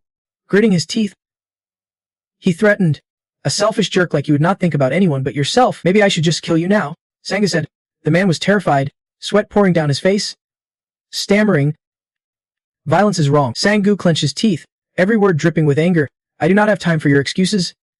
Choose now. Is your head yours or that owner's? Do you even understand what Harvest Day you are trying to bring about really means? Sang-gu added, if you saw it with your own eyes, you would never dare think about it again. He shouted furiously, spill it before I stop treating you like a human. Despite his fear, Hakshu stubbornly refused. I can say. Suddenly he pulled out a small notebook. Voice firm. I get your sincerity, Hunter, but I really can tell. Hakshu handed the paper to Sang, saying coolly, my loyalty is absolute. I can reveal anything about the owner. I am leaving. He looked at the paper in his hand. The contents shocked him. His eyes widened in disbelief. On the paper it read, at this exact time, 1 week later, in the B2 basement of the main academy building. Sang-gu crumpled the paper, saying, 1 week. Looks like I still have some time. I will probably schedule another tour then. In the following days, the tours went on. At a key spot, Sangu's voice rang out. All right, everyone did great today, his hands full of cups of money. He turned and walked away casually. That is a wrap for today's tour. See you all next time. Goran sighed. Damn it. No matter what we have been through, we will just pretend everything's normal when we go back. Veyron frowned. Can't he help it? I still have to keep going until my body adapts? Goran said. Clearly annoyed. When do we head to the second floor? Feels like you are just stalling. Suddenly, Loris' bodyguard stepped closer to call her. He carefully opened a wooden box. Continuing, I found it the current highest level search item, the bodyguard added. She said the item showed no signs of skill used before. She held the search item up and examined it calmly. The higher the level of a transformation skill, the harder it is to detect. Loris raised the item and studied it through carefully. Then said, but if this rejuvenation is not a trick but an actual mana effect, that is a different story. Through the search item, she saw Alino surrounded by a fierce red energy. Then a message appeared. Analyzing. Skill detected. Chameleon. Changes target's appearance but keeps all stats intact. Loris' face darkened. She hissed coldly. But it seems that is not the case. They really think they can fool us. Just like Alino. Loris' hand was engulfed in a blazing red light. The item she found signaling its activation. Detected skill. Chameleon. Changes the target's appearance but keeps all stats intact. She frowned, filled with anger. Just as I thought. He used the skill on everyone here. Dung Sangu, seeing Loris standing still without getting in the car. Veyron urged. Loris, why are not you going inside yet? Is something wrong? She hesitated. Then said. I am heading in now. Deep down, she thought, only a fool would tell them straight up, better to find a great opportunity instead. In Loris' mind, a thought rang out. Dung Sangu, if you think you can fool us with this youth trick, now it is my turn to turn the tables on you. Then she quickly gave orders, calling for a meeting of enlightened hunters. The bodyguards immediately responded. Yes, madam. Her eyes flashed with danger as a thought struck her. Even amongst rank hunters, there is a clear gap in strength. If you are trying to mess with enlighten, I will show you what happens next. In the days that followed, Sangu kept leading tours. When a giant monster got sliced to pieces by him, its shattered body scattered everywhere. Carrying his sword over his shoulder, Kotre said, everything's going exactly as planned. Sangu was thrilled inside, feeling it his stats kept rising nonstop thanks to the demon parts he was collecting. Staring at the distorted text on the system screen, he sadly thought, maybe because of some big mistake, my stats are not showing clearly. Looking at the unstoppable monster in front of him, he wondered silently if he could now go toe-to-toe with that guy behind it. Number 1 was struggling to hold off the giant monster. He muttered. Void power. Damn it. Hold on. Sangu suddenly turned around. Shock and fear clear on his face, he thought. This is not going to end well. At the same time, number 2 returned, holding an item. Reporting, this area has been cleared too. Sangu smiled broadly. Good job. Let us get ready to head back. Suddenly, he remembered something, panicked and said, today's the deadline. 1 week, promise to the principal. Sangu looked at the system text, stroking his chin with satisfaction. Good. It is time to push things forward. They produced armor and hunting weapons, including many major hunter guilds and magical item workshops in Lighten, a giant corporation formed by merging various industries. The corporation's influence spread far beyond national borders. Rank hunters, Chaylor's Dune once said, carefully wiping his sword. Speaking slowly. Enlighten Corporation? Maybe you are not part of Enlighten, but once you are a hunter, you are part of Enlighten because in the end, no one escapes the ruler. At that moment, Loris was standing before Enlighten's hunters, saying, they are using mana from Odin's tower as bait with lies about youth restoration. She said irritably, Dung Sangu is scamming many influential people. Suddenly, a foot slammed hard on the table. A cold voice rang out. Dung Sangu, I know that name. He leaned back comfortably in his chair, hands behind his head, his cold eyes staring straight ahead as he sneered. He used to work in the catacombs, right? The corporation even rewarded him. That man is an S-rank hunter, Hercules Maximus Grythe. The sound of shuffling cards echoed as another spoke. So what is the verdict? Loris, he said angrily. Should we press charges and cripple Dung Sangu for good? This man is an S-rank hunter, Zambazarian. Loris' face grew serious as she quietly said, I want to use this to pull him into our corporation. Loris continued, I want you all to pressure him so he can say no. Maximus mocked. You need both me and Zan for that kind of request. He added, you are seriously overestimating a rookie who just hits rank. She replied firmly, one of you is enough.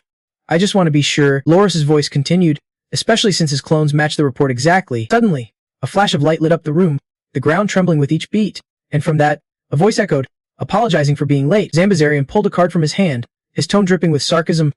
This was not part of the plan. How could someone with your skills even show up late? The young man shoved his hands into his pockets and cleared his throat coldly.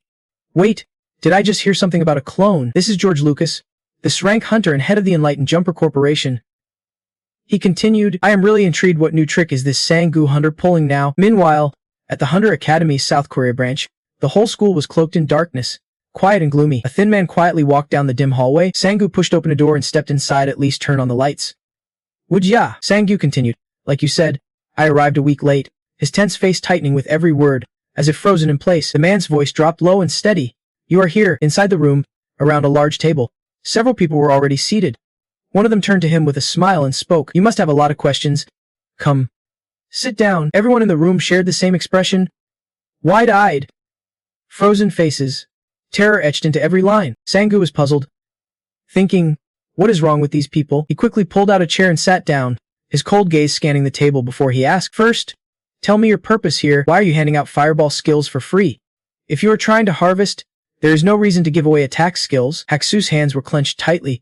His face was stiff and grim as he spoke slowly, each word heavy with tension. Scarcity creates desire. If they can't buy fireball skills and do not have fireballs, they will try to learn on their own. Right? Haksu went on. This is not as simple as meditating. If everyone could use fireballs without the system, Harvest Day would get messy. Suddenly, Sang-gu sensed an unusual disturbance. He thought to himself, magic. The man's voice continued, but if we just hand out fireballs, they will stop learning skills and start relying on the system. And of course, we are also training the students. If they get stronger, that is even better. Sang-gu furrowed his brow. Suspicious. Then why come to me? He added, my actions are practically giving out free skill orbs already. Isn't that exactly what you want? Haksu shot back. The problem is those orbs come from heritage. He explained, they have wired strange circuits into the orbs to bypass the system. They have been a thorn in our side for a long time. Suddenly, a chilling voice echoed from the corner, its tone sharp like a blade scraping skin, sending shivers down his spine. Wait, is not Sang-gu the hunter stirring up the powerful and mixing their secrets, turning all those payments into heritage skill orbs? Isn't he that super suspicious? Sang grows, his voice trembling with fear. Who are you? He stammered, voice cracking. Who are you? The people there went wild, clutching the nails in their hands, all shouting in unison. Master! Then, something horrifying happened. They all suddenly died, fresh blood spraying across the room. The mysterious voice spoke again. You really think breaking the brainwash machine is the end of it? The voice dripped with sarcasm. You think that little is enough to stop me? Sang-gu clenched his teeth in anger, realizing deep down he would have been trapped the moment he stepped in. At that moment, a bloodied face slowly appeared on the wall, twisted in rage, its voice echoing through the room. You do not even know how far we have spread or how deeply we have rooted. He glared, frustration all over his face. You can trust everything you see with your own eyes. Sang-gu froze for a moment, then blurted out. Number two has appeared already. The other quickly replied, yes. He continued, telling me what is happening in this room right now. Number 2 hesitated, his eyes quickly scanning the scene before him, a slight smile curling his lips as he spoke with amusement. Interesting, Number 2 went on. The assassins, they have been dead for about a week now. Hearing this, anxiety flooded his heart. Turns out, they were eliminated right after handing me the paper, and the hidden person suddenly transformed into F3 Chiksu's form. He stepped closer, cold breath brushing Sang-gu's ear. Open your eyes and look at this. Look at what you have caused, he muttered on, voice hoarse like it came from the depths of despair. Your family, your sister, your teammates, they are all watching you, following you from behind. Enraged, he immediately threw a punch to the side. Give me a moment to think, he muttered, but Xu had already vanished. Number 2 coldly dodged the punch and shouted in panic. It is, he closed in again, taunting, Dung Sang, it is embarrassing, considering your abilities. Meanwhile, somewhere else, the so-called master sat calmly in a dim room, his voice cold and chilling. You were chosen that day, but the system abandoned you. From this moment on, I will personally make you taste destruction. His eyes burned with deadly intent, emphasizing every word. First, his voice rang out again, I will start with your heritage friends. Right now, in the office, Arya was diligently working through piles of files, completely unaware of the danger approaching. She shrugged, yawned tiredly, and muttered, so sleepy. Duvo, I am going to make some coffee, but no one answered. Frowning, she glanced toward the main door in surprise. Suddenly, a figure staggered out of the shadows. Arya immediately shouted, Duvo. A man appeared before her, a large hand gripping his neck tightly, his face bloodied and strained as he gasped. Miss Arya, she froze, eyes wide with horror. Mouth agape, unable to speak. The man's weak voice echoed, Duck Kwang, run. Now, at the same moment, a large figure stepped out from the shadows, eyes cold as knives. Speaking coldly, so you are the leader of Heritage. He lunged toward Arya, roaring, for the system, die. Heretic. Arya forced herself to stay calm, her sharp eyes flicking to the man behind. Who sent you here? She demanded. Meanwhile, at Verone's place, he was stunned seeing the scene before him, trying to stay calm as he told the girl beside him, call the police. Seeing Gurren dead in a twisted position, head bent backward unnaturally, she screamed in panic. Master Gurren. Veron stepped closer to examine, then fell silent in thought. They were all A-levels. His mind raced with questions about what kind of monster could do this when suddenly his smartwatch beeped. He quickly answered, annoyed. What is it? I am not in the mood to talk. On the other end came trembling, sobbing voices. Verone, it is terrible. Yano is dead. They found her at her mansion this morning. Verone was shocked. Why? Their businesses were not even related. No shared enemies, the only link between them. At that moment, Sangu's image flashed vividly in Verone's mind. He jolted upright, stammering, the security team. Then Verone panicked, urgently ordering, get help, open the underground bunker now. He suddenly stiffened, trembling all over, then burst into tears. Memories flooded Verone's mind. Gron's calm voice returned. Verone, I am only telling you this. I recently gained a special skill. He quickly pulled out a device, eyes shining with excitement. It is called an emergency black box. It records moments before and after my death, but you need a device or skill to read it. Given our position, we have lots of enemies. Gron's voice echoed deeply in Verone's mind. So if anything happens, you know what to do, right? Next, Verone stepped closer to his old friend, placing a hand on his shoulder as he tapped into Gron's last memory from the emergency black box. Quietly mouthing, the culprit. We just need to find out who it is. Sanghu faced a group of people, his gaze icy cold as he spoke bluntly. Don't tell me you want a refund. Your name's Safai Zoe, right? Sanghu continued. Miss Loris. She sneered, flashing a wide smile. I did not expect you to even remember my name. I thought you just saw us as a bunch of gold-plated chickens. He awkwardly replied, what do you mean? This tour program benefits both you and me. Loris cut him off, her tone loaded with meaning. You know exactly why you came here, do not you? She thought to herself, wondering if he was shameless or just genuinely dumb. Loris fixed her sharp gaze on him and added, it is a scam, is not it? That trickster skill of yours, she continued, full of disdain. I do not know when you learned that trick, but it is a cute little act. Inside, she mocked. Your tiny business career is over. She spoke firmly. I will be clear. We will overlook your nonsense if you agree to join the Enlightened Corp. A smirk played on Sangu's lips as he taunted. Enlightened Corp. Getting recruited instead of caught. That is surprisingly generous. Loris immediately responded, eyes locked on him. We like talented people. Suddenly, Maximus and Gian unleashed their powers, a blazing red aura engulfing them. Loris' voice rang out clearly. Let me be clear. You are not allowed to refuse. Sangu frowned, a flicker of fear flashing in his eyes as his heart sank. He thought, those two are seriously deadly. Forcing a smile, he tried to sound calm. After all, Enlighten is just where the jumpers hang out. Memories flooded back as Keizo leaned close to Sangu's ear, warning sternly. Remember, it was a jumper who started the awakening program and tightly linked humanity to the system. Wait until we find out the real identity of that jumper. If it is just some ordinary place, I would join in. But many people are counting on me. His firm answer made Loris' expression darken. I refuse. She hesitated briefly, then turned away, her cold voice echoing, just do not kill anyone. Jan pulled his hood down hard, a cruel smirk crossing his lips. On the contrary, Loris, you will be begging to die. Maximus smirked, eyes full of contempt as they flicked over Sangu. You are Sang, right? He added, you look a bit weak for an S rank. Sangu sighed softly, hesitating before asking. So that means Sangu's question made the two freeze, eyes wide in shock. You are both rank too. Maximus laughed harshly. Good question. I do not know your reputation, but I am pretty famous. You know, Sangu replied plainly, I do not know much. Haven't been hunting in a while. Maximus glared sharply, voice cold. Stop acting like a kid. Jian chimed. Sangu, we are here to deliver a message. Laura's voice rang out again. An important message? Sangu asked. What is it? Sangu's mind raced with calculations. Tusran, no pointless risks. If needed, he would run. Suddenly, Laura's watch beeped urgently. She quickly answered the call. Suspicious. Verone, what is going on? Panic filled the voice on the other end. Loris, you are safe. Get out of there immediately. She raised an eyebrow, asking, what are you talking about? Verone spoke urgently. An assassin's coming for you. They want to kill everyone on the tour. Loris responded bluntly. If it is an assassin, then I am not worried. She added, I am currently with Tus ranks. Zan's expression grew deadly serious as he said quietly. That message. Verone panicked, shouting, that is the problem, the real assassin. He continued, it is Zan and Maximo Screech from the Enlightened Corp. Verone gasped. Zan immediately grabbed Laura's, his hand clamping tightly around her neck. The message is, do not argue with the boss. Hearing Zan's words, Loris froze, eyes wide with shock. What? Watching this, Sangu was stunned, too surprised to speak. In an instant, she was breathless, thrown hard to the cracks below. Zan's voice was cold as he said, the master had intended to give you a chance to live, but you lost that chance. From now on, we are going to kill each one of you during your precious little tour. Zan's words kept pouring out. Then he added, next up are your coworkers, friends, and finally your family. His face darkened. Sangu's anger flared fiercely. You really think we would just stand by and watch? Without hesitation, he unleashed his power. A card tore through the air, glowing with a swirling purple spirit energy. Zan said bluntly. Yeah. Just like that, the card closed in fast, forcing Sangu to freeze, caught off guard with no time to react. He drew his sword and swung a sharp slash at the card, cutting deep into the ground, sending rocks flying everywhere. Hitting his teeth, Sangu's face flickered with fear.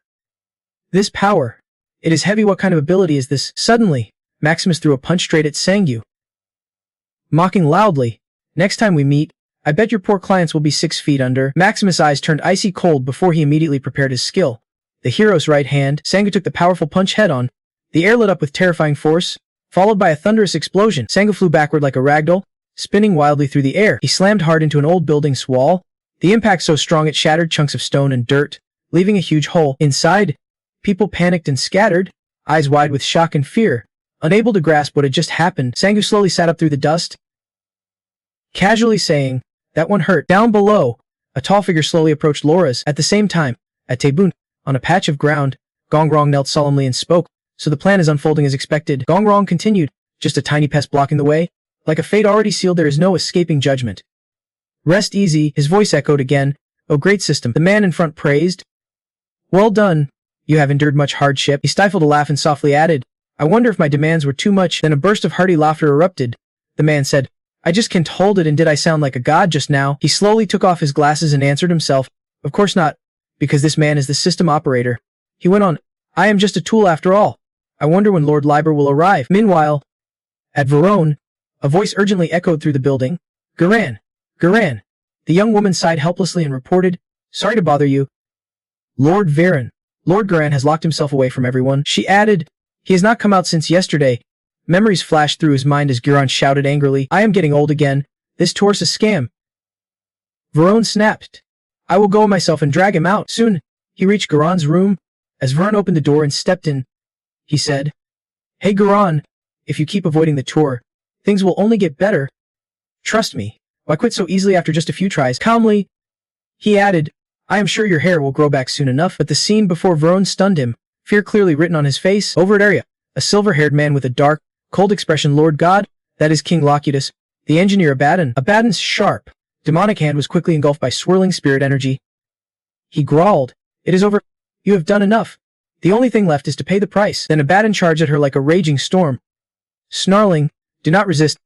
Heretic. Suddenly, a loud explosion rang out, filling the room with thick smoke and dust. Back in the main building's B2 basement, Sangu gritted his teeth, eyes blazing with fury. Damn them, Gongrong's voice echoed again. How many clones does he have? 6 or I have unleashed my power through my host all across the world. With so few of you there, you better watch your people closely, he roared in anger, grabbing Haxu's body. Coward, how dare you drag civilians into this? Try laying a finger on them and see what happens. I will find you. Suddenly, the corpse began to slowly decompose, and the cold voice of that master echoed again. Nice reaction. Very impressive indeed. He continued, keep trying. I am really looking forward to it. No sooner had he finished speaking than Haxu's body dissolved into thin air, as if it never existed. Sangu shouted in frustration, don't run. But then everything fell into an infuriating silence, leaving only him alone with his anger boiling over. Suddenly, Sangu turned and asked calmly, that is enough, right? Number 2 nodded approvingly. Well played. The sharp smell of blood hit him. He covered his nose, eyes cold as they swept the room. The hallucination was gone. Fine. At least I should properly bury these people. Number 2 replied immediately without hesitation. Yes, sir. Sangu spoke again. Foolish. We still do not know who the real target is. I saw how they fought during the harvest. From the start, they were no ordinary people. Meanwhile, over at Arius' side, Abaddon was stunned, eyes wide open, shock clearly painted on his face. A huge hole appeared on the man's body. He died without even closing his eyes. Suddenly, a terrified voice shouted, what the hell kind of monster is that? She gripped her sword tight, tension written all over her face, every word like it was forced through clenched teeth. That thing. Just then, Duvo appeared behind Abaddon, his fist still clenched. Arya continued, You do not need to know. Abaddon quickly spun around and threw a punch at him, but Abaddon's whole body slammed into the rocky ground. Flying backward, Duvo tensed up and unleashed a final decisive blow. A powerful punch exploded with a deafening boom. Abaddon was engulfed in flames, rocks and dust flying everywhere. Arya snapped in frustration. Why here? Duvo panicked. Sorry, I was distracted. Who is this guy? She and Duvo sat down, checking the wounded man on the ground. Calmly, she answered, I'm not sure. He mentioned something about a system. Suddenly, Abaddon's voice rang out, making Arya jump in surprise. Interesting, his body was still engulfed in flames, battered and torn, but he stood tall without a scratch. How could he use a skill like that? Such power without any blessing from the system? That is unforgivable. They quickly dropped their subordinate down. His head hit the ground hard as he cried out in pain. The commander shouted, Duvo, move fast. He rushed over. Got it. Duvo threw a punch, but Abaddon swiftly jumped up to dodge. At that moment, his body twisted strangely, black smoke enveloping him. Abaddon's voice was threatening. I will retreat for now, but you want TF peace? You can escape judgment. Duvo watched Abaddon's retreating figure and worriedly said, This is serious. Arya asked in surprise, Do I have to change my identity again? Cut to a steamy bathroom where someone coughs violently, face flushed red and expression blank. Number 2 sprayed disinfectant for Sangyu, as he wiped the last droplets from his face. He grumbled, This smell just won't go away. Yun asked quietly, How many times have you showered already? Sangyu replied irritated, Because my body is still covered in the stench of decay. She whispered, Soccer was talking about the scent of those monsters. Right? Yun handed Sangyu 3 vials, saying, Here. He immediately asked, What are the side effects? She explained, I have managed to reduce the side effects a lot, but since you want maximum effectiveness this time, the side effects will be strong. You won't be able to use mana for 3 hours. Basically, no skills. Sangyu worriedly said, That is a bit too much. Then Yun asked, More importantly, what have you been up to lately? Playing tour guide? He scoffed. That will be exposed soon enough. But I really need the money. Sangyu continued. You should also avoid lingering around the gamer's owner from now on. Yun's gaze quickly flicked to him, hesitating as she replied, Okay, but do not try to handle everything alone. Sangyu replied calmly, I'm not alone. He quickly turned away with his 2 clones. My skill is cloning. After all, then, from the Gongchong side, Abaddon suddenly appeared before them and shouted, Failed? Gongchong spoke again. That is not like you at all.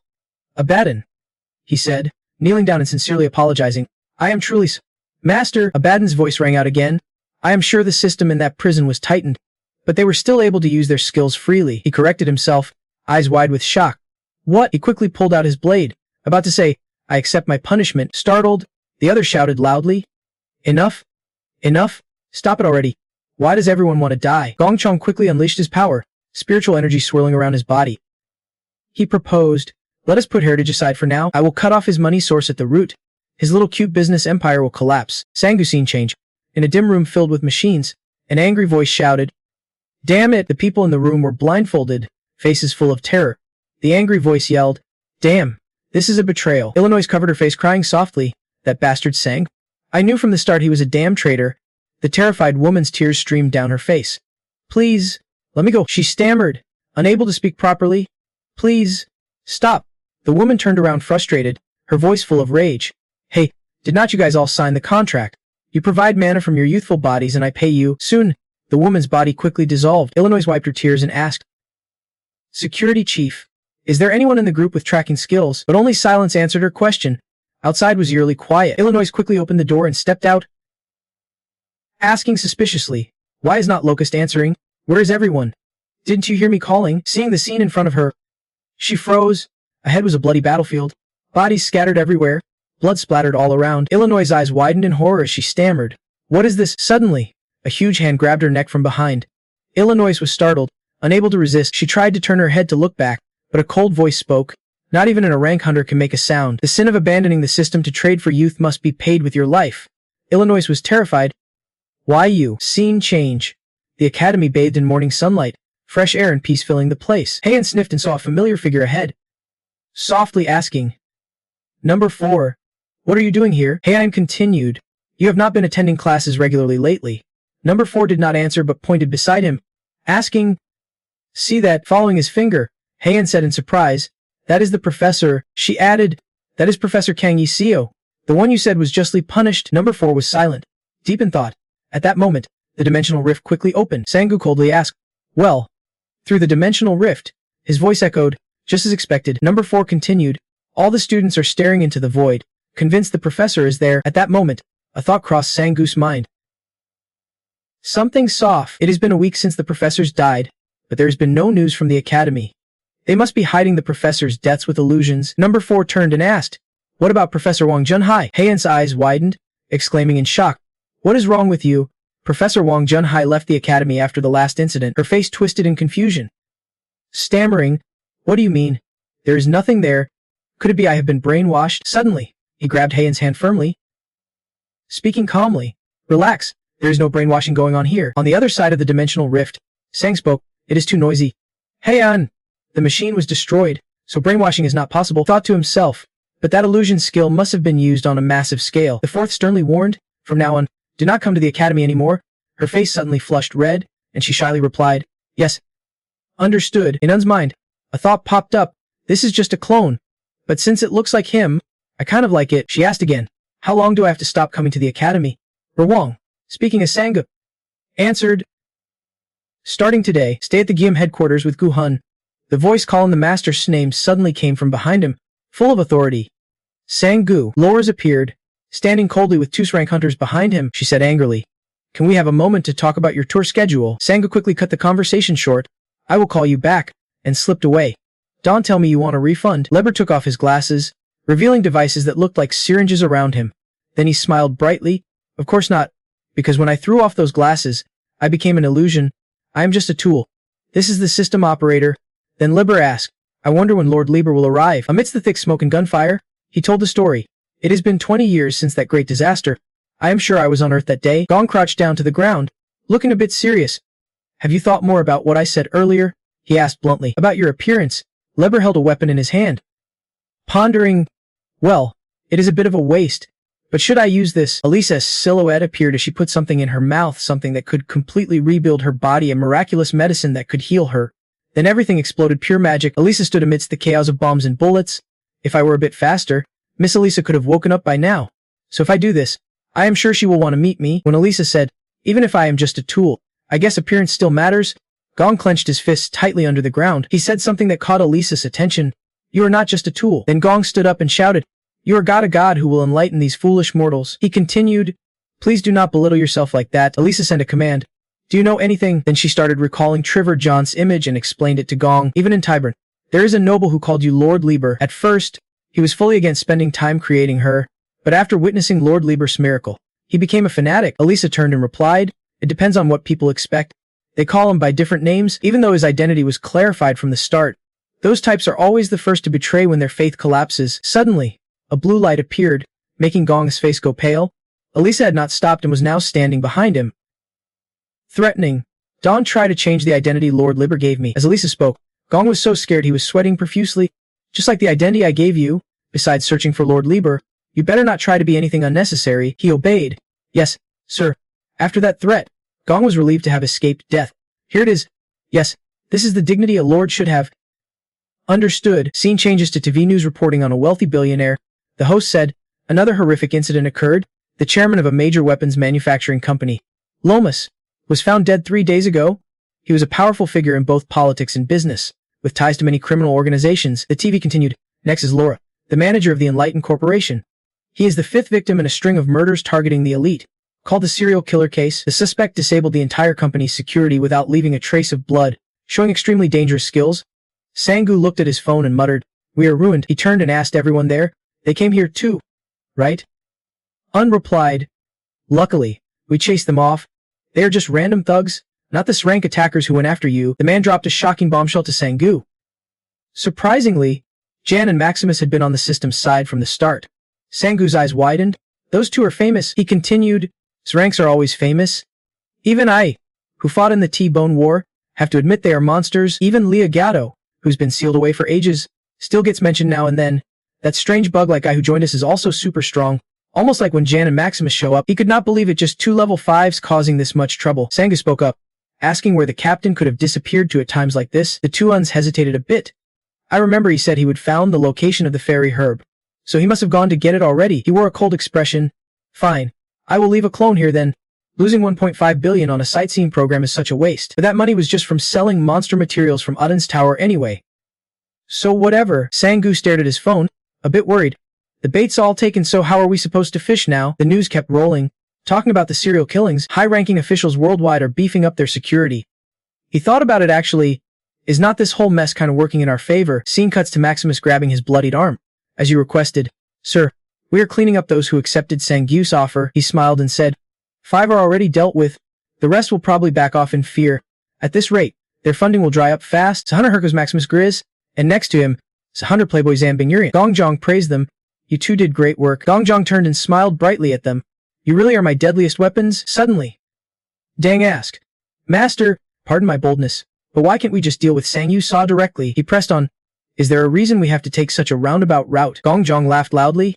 That would be too easy. That arrogant guy thinks he can do whatever he wants without consequences, he said with sharp intent. That is why, step by step, I wanted to realize what is happening slowly, piece by piece. Master, the system chimed in. Controlling living entities requires time proportional to the mental attribute of the target. Command, create illusions and auditory hallucinations to confuse the target. Gongjong kept going. In this world, choosing a side other than ours is a fatal mistake. Suddenly, a voice called out from afar, startling him. That is your plan. Sir Sa, so Zalaraz is not one of us. Cut to Sang-Yu's place. The man looked uncomfortable. Sorry to bother you, but this is the Monster Material Purchasing Center staff. Continued, we can buy monster corpses from Odin's Tower anymore. Both Sang-Yu and Pakwani looked stunned. Why? He kept questioning. Wait. But why? You said they were super valuable. The old man could only hang his head and apologize. I am really sorry, but this is hard to explain. The bald old man on the phone suddenly jerked back. Hunter Sang-Yu. Sorry, but we have to refuse. The blonde staff member gasped. It is going to be really tough for you to find buyers willing to take such a huge amount. We have to decline. A man with glasses smiled warmly. Holding something. Well then, we will take it. Why would anyone refuse such good stuff? And that same man was killed instantly by the very object he held. Sang-Yu's face turned dark with veins bulging. He was about to lose it. The man laughed wickedly. Everything is going according to the master's wishes. He spoke as Sang-Yu struggled to stay calm.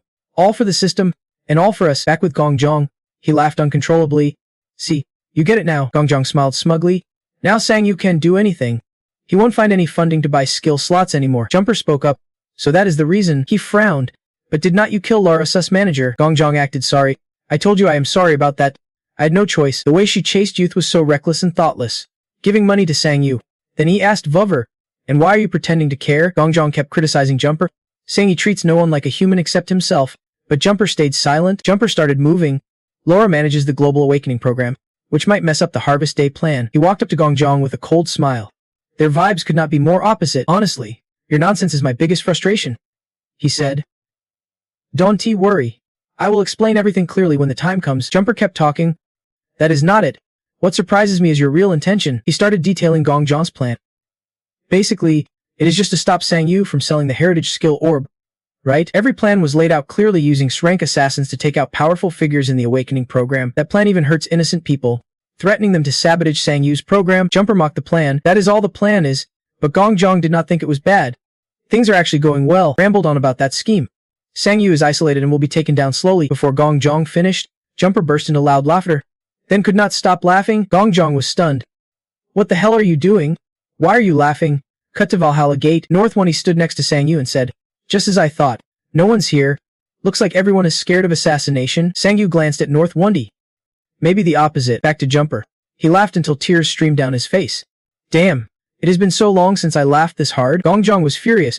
You crazy bastard. Jumper asked casually. What? Threatening a level 5? He sneered. You act like that, but can predict how the powerful will respond? Back with Sang-Yu.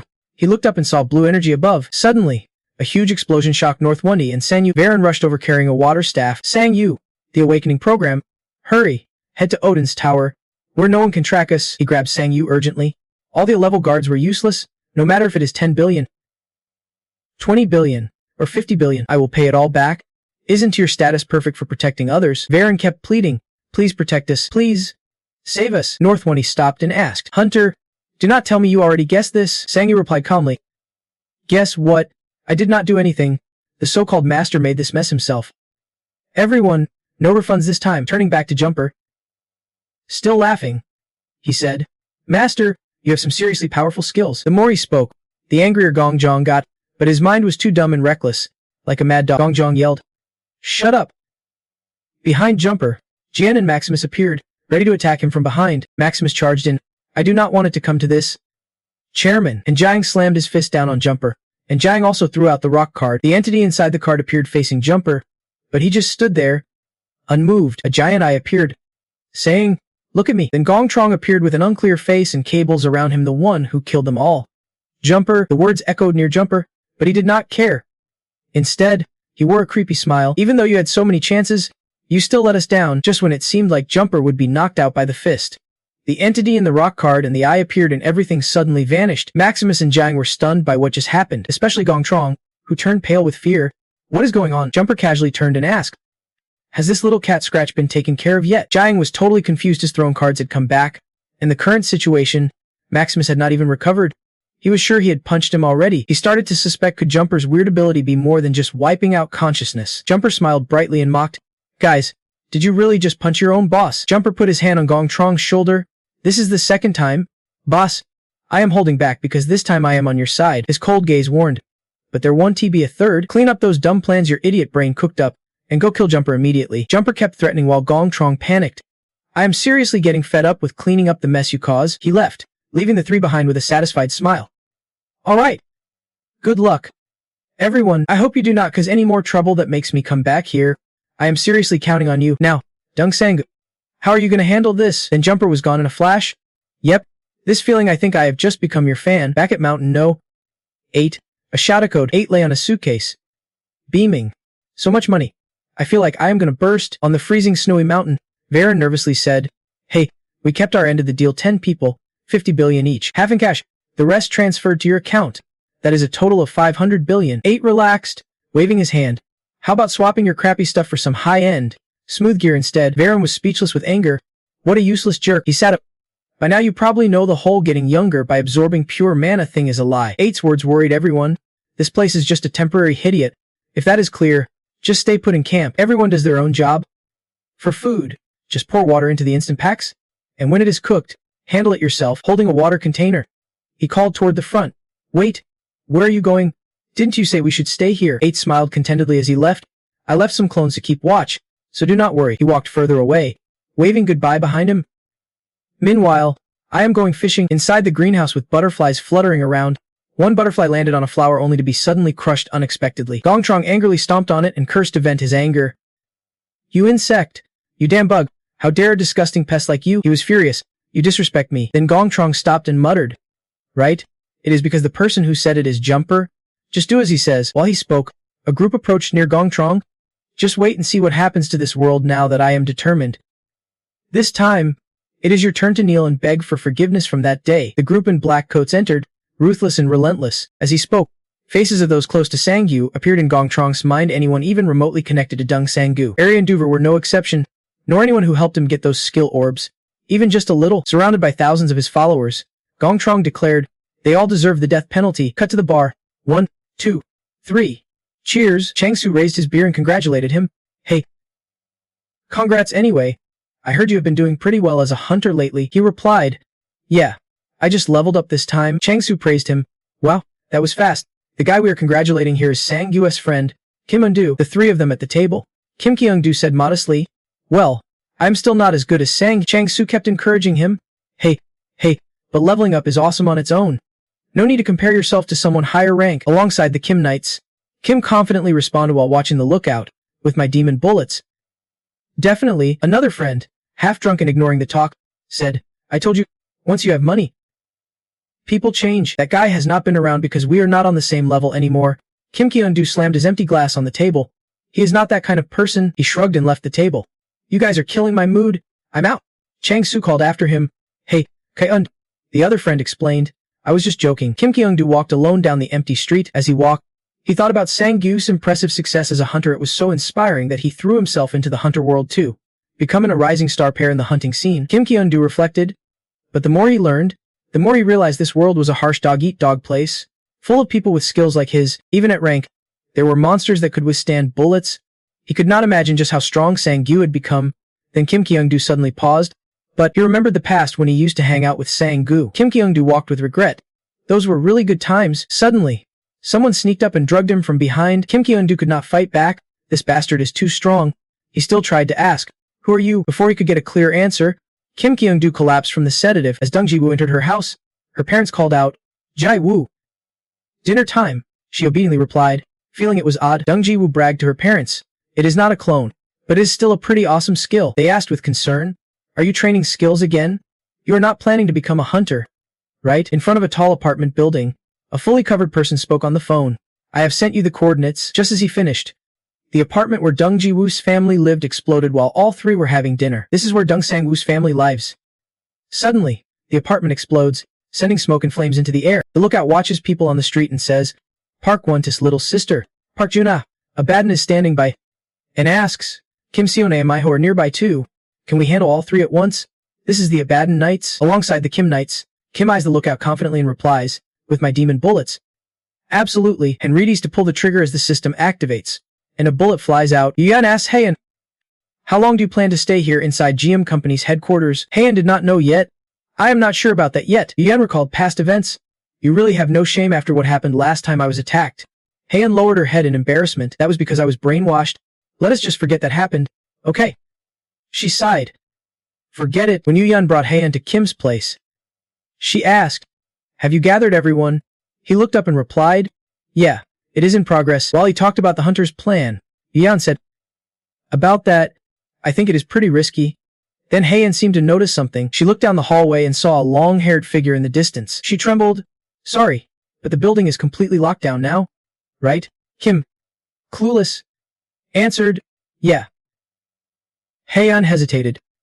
Well then, she asked fearfully, who is that? The figure opened its mouth to reply. The enemy, as the words left. The heretic. Both Kim and Yuan tensed up. That monster is causing chaos. The heretics. The number one suddenly appeared to protect everyone. Heian! Heian shouted with strength glowing in her hand. Number two. He warned. Please stand behind me. Arias yelled. Why? He said. You are the one throwing away your chance to repent. Number two replied. I have done nothing wrong, he said again. I kinda like your cluelessness. Then Nan hesitated and asked. Number two. What about him? Number two quickly replied. He is alone somewhere else. The plan is already underway. He continued. An organized terrorist attack against us has begun. Arias gasped. And number two looked at him and said, from now on, in an instant, he lunged forward. He took a defensive stance and continued. Anyone connected to Sang-gu will be targeted by an unknown force. Scene change. Outside. Number 8 is resting. Surrounded by total chaos, he chuckled and said, looks like it is working. A 2 of clubs card glowed purple and flew up into the sky. Number 8 saw the purple light beam, stood up, and said, I think we have met before. What did you say last time? Jan and Maximus appeared through the dust. He said, something like, next time we meet, all my poor clients will be dead bodies. Number 8 laughed and replied, most of them are fine. Actually, thanks to your threats, they even paid me extra. Seriously, he teased. Should I be grateful or what? Maximus scowled. Annoyed.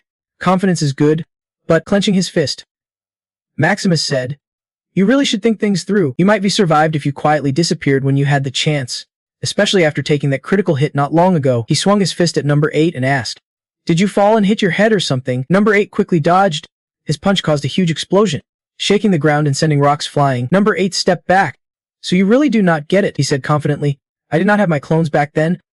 Remember, Jan and Maximus got ready to attack, and number 8 shouted, everyone, regroup. Suddenly, the space above him shattered, revealing a massive black hole. Number 8 gasped. Guys, Jan moved 2 cards and said, sorry, but your clones are pretty busy right now. We are not the only ones carrying on the master's will. He often uses his clones to protect those around him. He continued, so what do you think is the reason they have not shown up?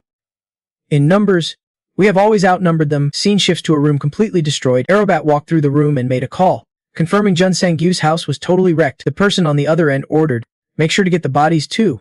We have to make that freak suffer forever. He replied, understood. At least I will send some heads. Scene change. Juna is suddenly attacked.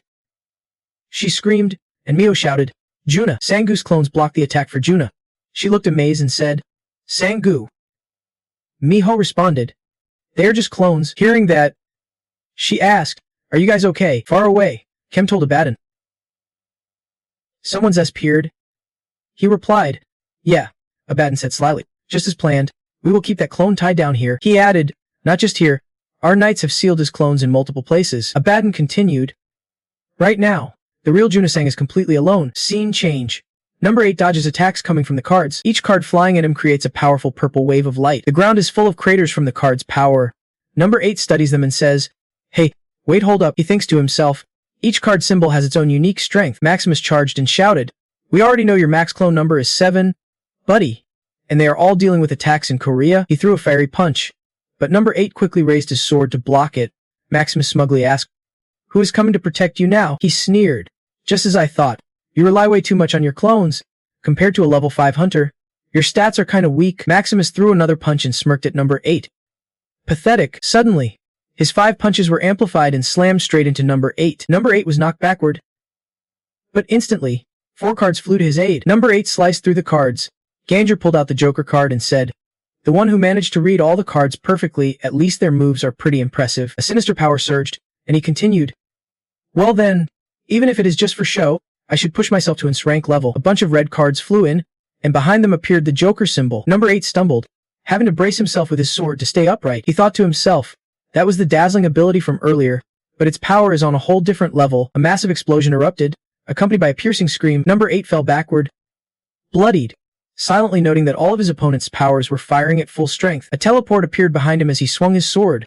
In that moment, number 8 guessed the next move. He slashed off his arm. Number 8 screamed. Clutching his wounded arm, Maximus unleashed his power from afar. Grinning proudly, "Goodbye, Dung Sang." A gigantic fist slammed down on number 8, who was kneeling on the ground. He gasped, looking at it. "That is just a punch, weak as hitting a knee." Maximus laughed and replied, "All my power is compressed. The display is not activated yet." Tiny giant, holding back all the strength. He added, "When a huge force condenses into a small space, the pressure reaches a whole new level." The punch slammed down hard. Number 8 took the hit and felt like he would been knocked out cold. Number 8 gasped blood and fell backward. Maximus said, "By the time you realize it, it is already too late. There are still people stronger than humans in this world." He told him, "Look, I am still going. The plan's working, right?" Maximus, confused, asked, "What?" A blue light enveloped number 8's body. He said, "Since when did I say I was the original?" Elsewhere, Aerobat twitched. "Ha!" The person on the phone immediately asked worriedly, "What is going on?" He hesitated, sensing something off. Aerobat shouted, "They are not the real killers. This is a trap. The young Sangu family is not here." Person on the other end asked urgently, "What the hell? Then where are they?" Meanwhile, number 4 held a knife to Aerobat's throat. Cut to number 2 in Heian's location. Orias was blasted all over, dropping his gun and coughing up blood. Heian cheered. "Number 2 is seriously the best." Number 2 responded, "That was a critical hit. The enemy's already showing cracks." She asked worriedly, "Are you hurt? Or is it him?" He quickly answered. He turned and said, "We have got a newcomer." Number 8, over on the other side. Sangu grabbed his sword and asked, "Who is behind this?" He laughed. "You really think my clone limit is just 7? Sangu recalled, "Today's the last day of the week I promised the director." He looked at the screen happily. "Great. It is time to make this happen." Meanwhile, the system announced, "Clone skill upgraded. Clone skill level 8. Use energy to instantly revive identical copies of the user." Back in the real world, Jin and Maximus scowled. Sangu and his clones rose up, and he taunted them. "Don't think you can trap my clones. It is actually my clones playing you all." Sangu grinned. "Let us start the new round." "Yeah, earlier was 1 versus 2. Now, it is 2 versus 8. Maximus showed clear worry but still fired back. "Helping one of those guys is not a big deal." Maximus lunged. "I just need to take them down one by one like before." But Sangu blocked his attack casually. It won't be that easy. Maximus' punches were slowly pushed back by Sangu, who thought silently, is the original even stronger than his clones? Suddenly, 2 of Sangu's clones flanked behind Maximus and landed a devastating blow that shook the ground. Sang was also fending off attacks from other clones. He angrily told Maximus, "You are losing your head? These clones are clearly weaker than us." Sang continued, "If we stay calm and take them down one by one." But Sangu cut him off. "Did I say you could do that?" Another clone charged at Sang. Sangu said casually, "If one's not enough, then try 2. Another clone attacked him next. He said, "If that is still not enough, I will add more." He was attacked repeatedly, showing signs of worry, while Sangu kept saying, "That is my clone technique." Jin angrily threw a card and shouted, "Take this." Sangu calmly responded, "Based on number 8's combat experience, I have figured out your abilities. You must be the club suit." In a flat, Jin appeared right in front of Sangu, who was not fazed at all, and said, "Teleportation." Sangu swung his sword once, sending Jin flying as the rocks around shattered. Jin lay unconscious among the rubble, and Maximus collapsed. Badly wounded, Sangu said to them, "Wake up." He sheathed his sword and confidently said, "You guys should at least try to reach rank." Jin and Maximus slowly got up. Jin admitted, "I admit it is a bit tough to handle so many hunters at your level." Jin thought to himself, "Their movements are so synchronized it is like they share one mind." But outwardly, he said. But are all 7 clones really here? Is that even safe? Jian continued. Right now, the human family's Sangyu interrupted. Enough, here they come, you noisy villains. He jumped up and launched a fire attack. Laughing. Of course you thought I would just sit back when I knew you were coming, did not you? Scene change in the house. The head of the family calls out, Jai Wu, and she immediately responds quietly. Yes, she asks her, do you feel comfortable living in a place hidden away like this? Have you gotten used to it? Jiwu gently replies, well, we do not really have any other choice. Those weirdos are targeting us. Following my brother's lead is always the right call. She smiles and says, I am glad to hear that. How about you guys? Is the food to your liking? The 3 sitting and eating shyly look at her. Kim Ka-hong quickly replies, yes, madam. Cheng Suat, the meal is delicious. He whispers, everyone's being cornered by their doubles. The other responds, yeah, they say a terrorist group is after us. Kim Ki-hong continues, so Sang-woo's always been thinking of us. I will apologize later for badmouthing him. Cheng Su agrees. Me too. Meanwhile, Mao tells Kim Seone, Sang-woo's double has left. Looks like we have to take down those others ourselves. She adds, I did not expect them to actually attack. Honestly, I was a bit suspicious. Kim Seone quickly replies, Sang-woo's not the type to lie without reason. Juna chimes, then let us get going now. Kim Il-gun and Park want to gather their troops. He shouts, K-nerds and Zolo squads. Assemble. How dare they mess with our captain? Captain, let us fight. Kim, observing from afar, mutters, damn it. Really? With those numbers? This is going to be tough. Abaddon speaks fiercely. So we are the ones actually trapped. Maybe the doubles held back by other knights have regrouped with the originals? Gather all knights here. They are here. Because of the system, he continues. At this point, we have no choice but to fight to the end. The 2 sides finally face off head-on. Scene shifts. Gongjiang casually asks, how many have died so far? A zombie reports, Lord Orabat and Lord Orias both have been eliminated. The rest of the knight members are under attack. She continues. On Sang-woo's side, they are still holding out. Hearing this, he frowns deeply. Thinking, this has never happened before. Not with my power. Gongjiang thinks, anyone should bow before me. He wonders about Sang-woo. Then why have not those guys submitted to me? He decides, maybe it is time to use that skill. Gongjiang orders, send everyone to fight normally. He adds, then start the final phase of the Harvest Day campaign. Juna attacks the knights, shouting, die. Heretics. She tells Maiho, these guys are strong, probably around a rank. Mai replies, no telling how much money they have throughout all this. Suddenly, someone aims at the 2 of them from afar. A guy rushes in to save Juna, yelling, watch out. He asks him with concern, are you okay? Captain, she shyly replies, yes, thanks for saving my life again. Maiho, getting hit nearby, yells, hey, what about me? From afar, Maiho is targeted. Kim tells her, no more doubles blocking the view now. Right now, the priority is to thin their numbers, even if it is just one. But just then, a bullet flies in and pierces his arm. Kim screams in pain and anger. What the hell? Where did that damn shot come from? Tell me. Maiho looks at him from afar and laughs. Speaking of snipers, we have got someone way better than that. She continues, looks like our Hazian's doing great. From the next building, Heian's sniping Yuya nearby, cheering her on. She is shooting those guys from here. She's really good at this. Ha! Below the street, the knights are all getting shot. Screaming. Shields up. Abaddon is stunned watching the scene. Park Won-ta tells him, surrender, you have lost. Abaddon sighs. You guys have some sharp shooters. He replies, but if there are innocent civilians here, can you still shoot freely? Hearing that, he freezes. What the? Suddenly, a girl trapped under a fallen tree screams for help. The tree just collapsed here. Save us. Kano's guild members whisper to each other, quiet over here. Everyone is stuck. Another responds, got it. He walks over and anxiously asks a villager, are you okay? I will lift this beam first. Suddenly, the system displays, sword enhancement sharpness and piercing ability of the weapon increased. He suddenly falls silent. The others freeze, shocked to see him slump over with bloodied wounds. The girl hesitantly asks, hey, what are you doing? She is totally freaked out. I ask, what the hell are you doing? A voice crackles over the radio. Don't rush to approach the villagers. Some of them have already been brainwashed. Anxiously, a member asks, what should we do? Commander, right before them, the villagers' eyes glow red as they grip weapons and slowly approach. Asked again, are these really villagers? The commander hesitates. Let us just knock them out. Suddenly, a shadow jumps down and says, wrong. The screen flashes sharp shot. Surprised, the commander says, Captain Hong Yuha. She smiles. You just saw it for yourself. Just use mana to take them out one by one. The brainwashed villagers stare blankly with bloodshot eyes. This scares you and they are civilians. We can attack them. Yuan angrily snap. You bastards. Hong Yuha casts a magic circle. I will handle the brainwashed villagers. Don't worry. Just target the ones wrapped in those fluttering cloths. One villager shouts. It is useless. There's a lot of us. They raise their hands, forming fireballs, yelling, for the master, for the system, and Naiho is confused.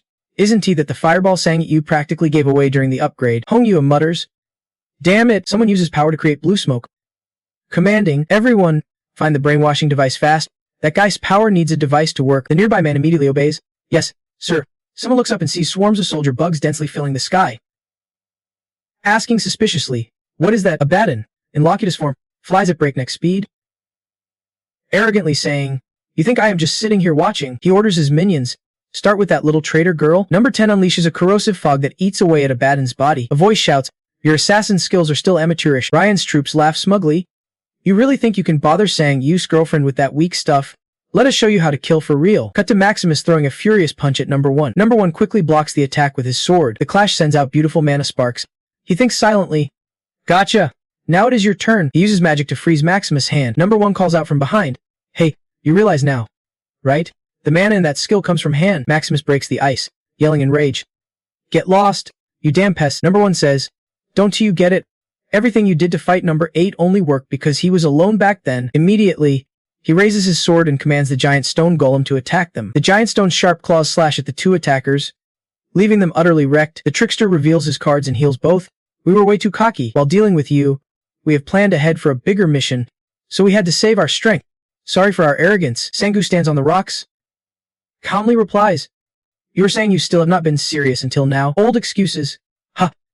He thinks, does the trickster really have healing power? Trickster holds up a joker card with a dangerous grin. It means we are ready to risk our lives to take yours. Immediately, he played the Maximus card, unleashing a massive power. This guy really became the deadliest obstacle.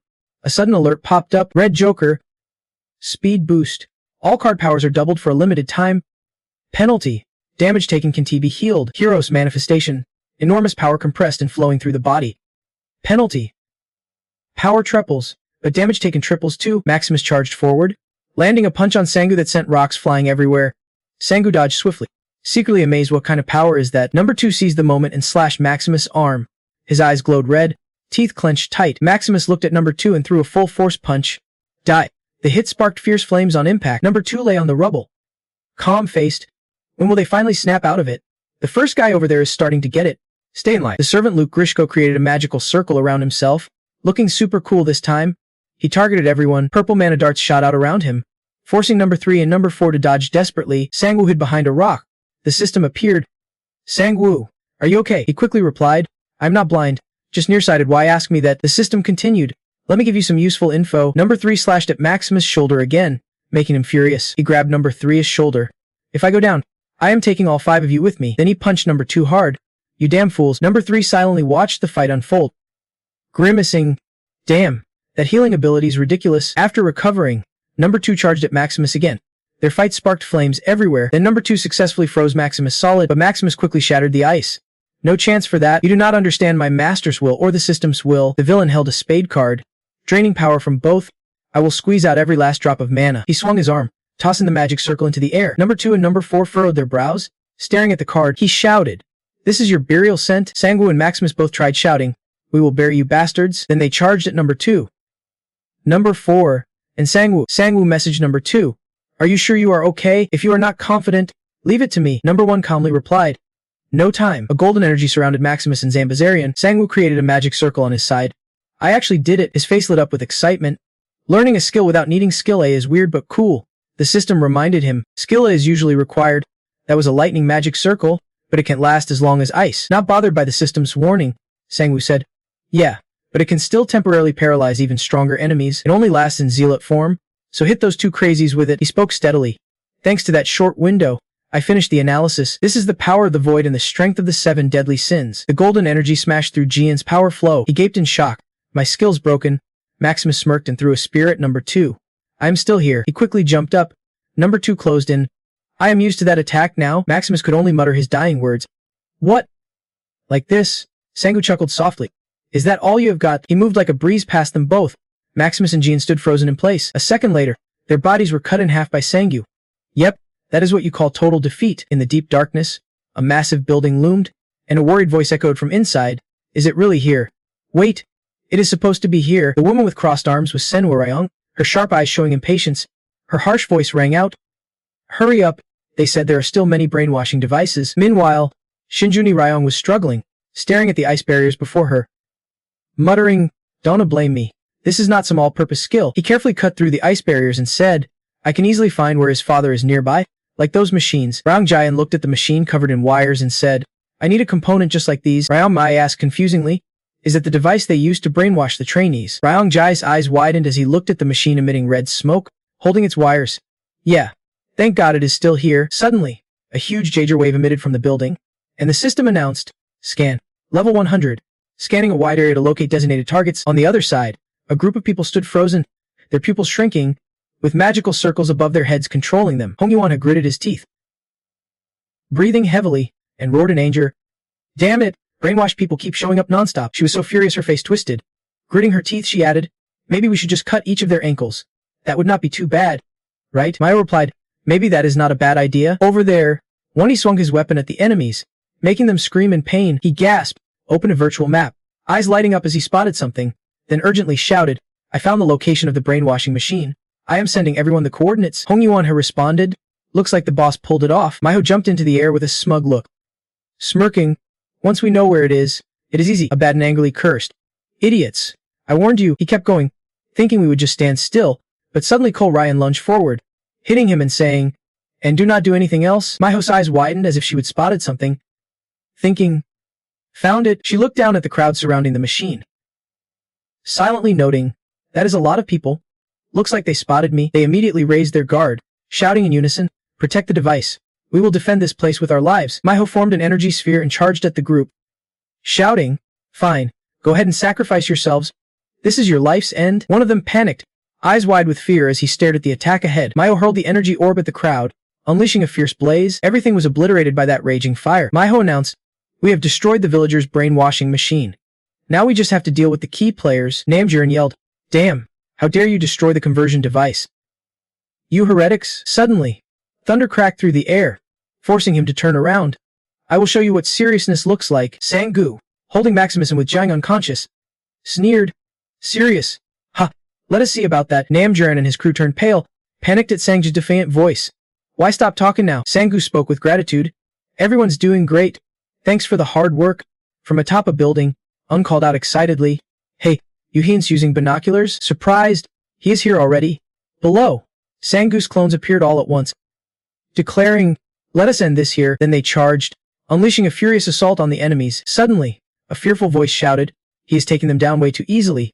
Guani watched the battle unfold. Kim Il-gun, sitting nearby, remarked, "Since we last met, his power has improved massively." Baden hovered in the air, watching the scene, silently thinking, "Forgive me, Master." Before him, #2 approached Abaddon, a hesitant thought passed quietly.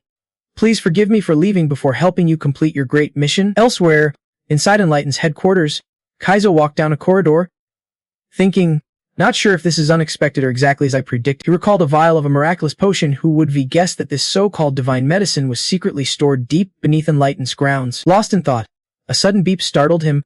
He muffled the sound, thinking, getting here was tough. Kaizo looked around, silence still hanging as before. He quietly sighed in relief, thankful no one heard him.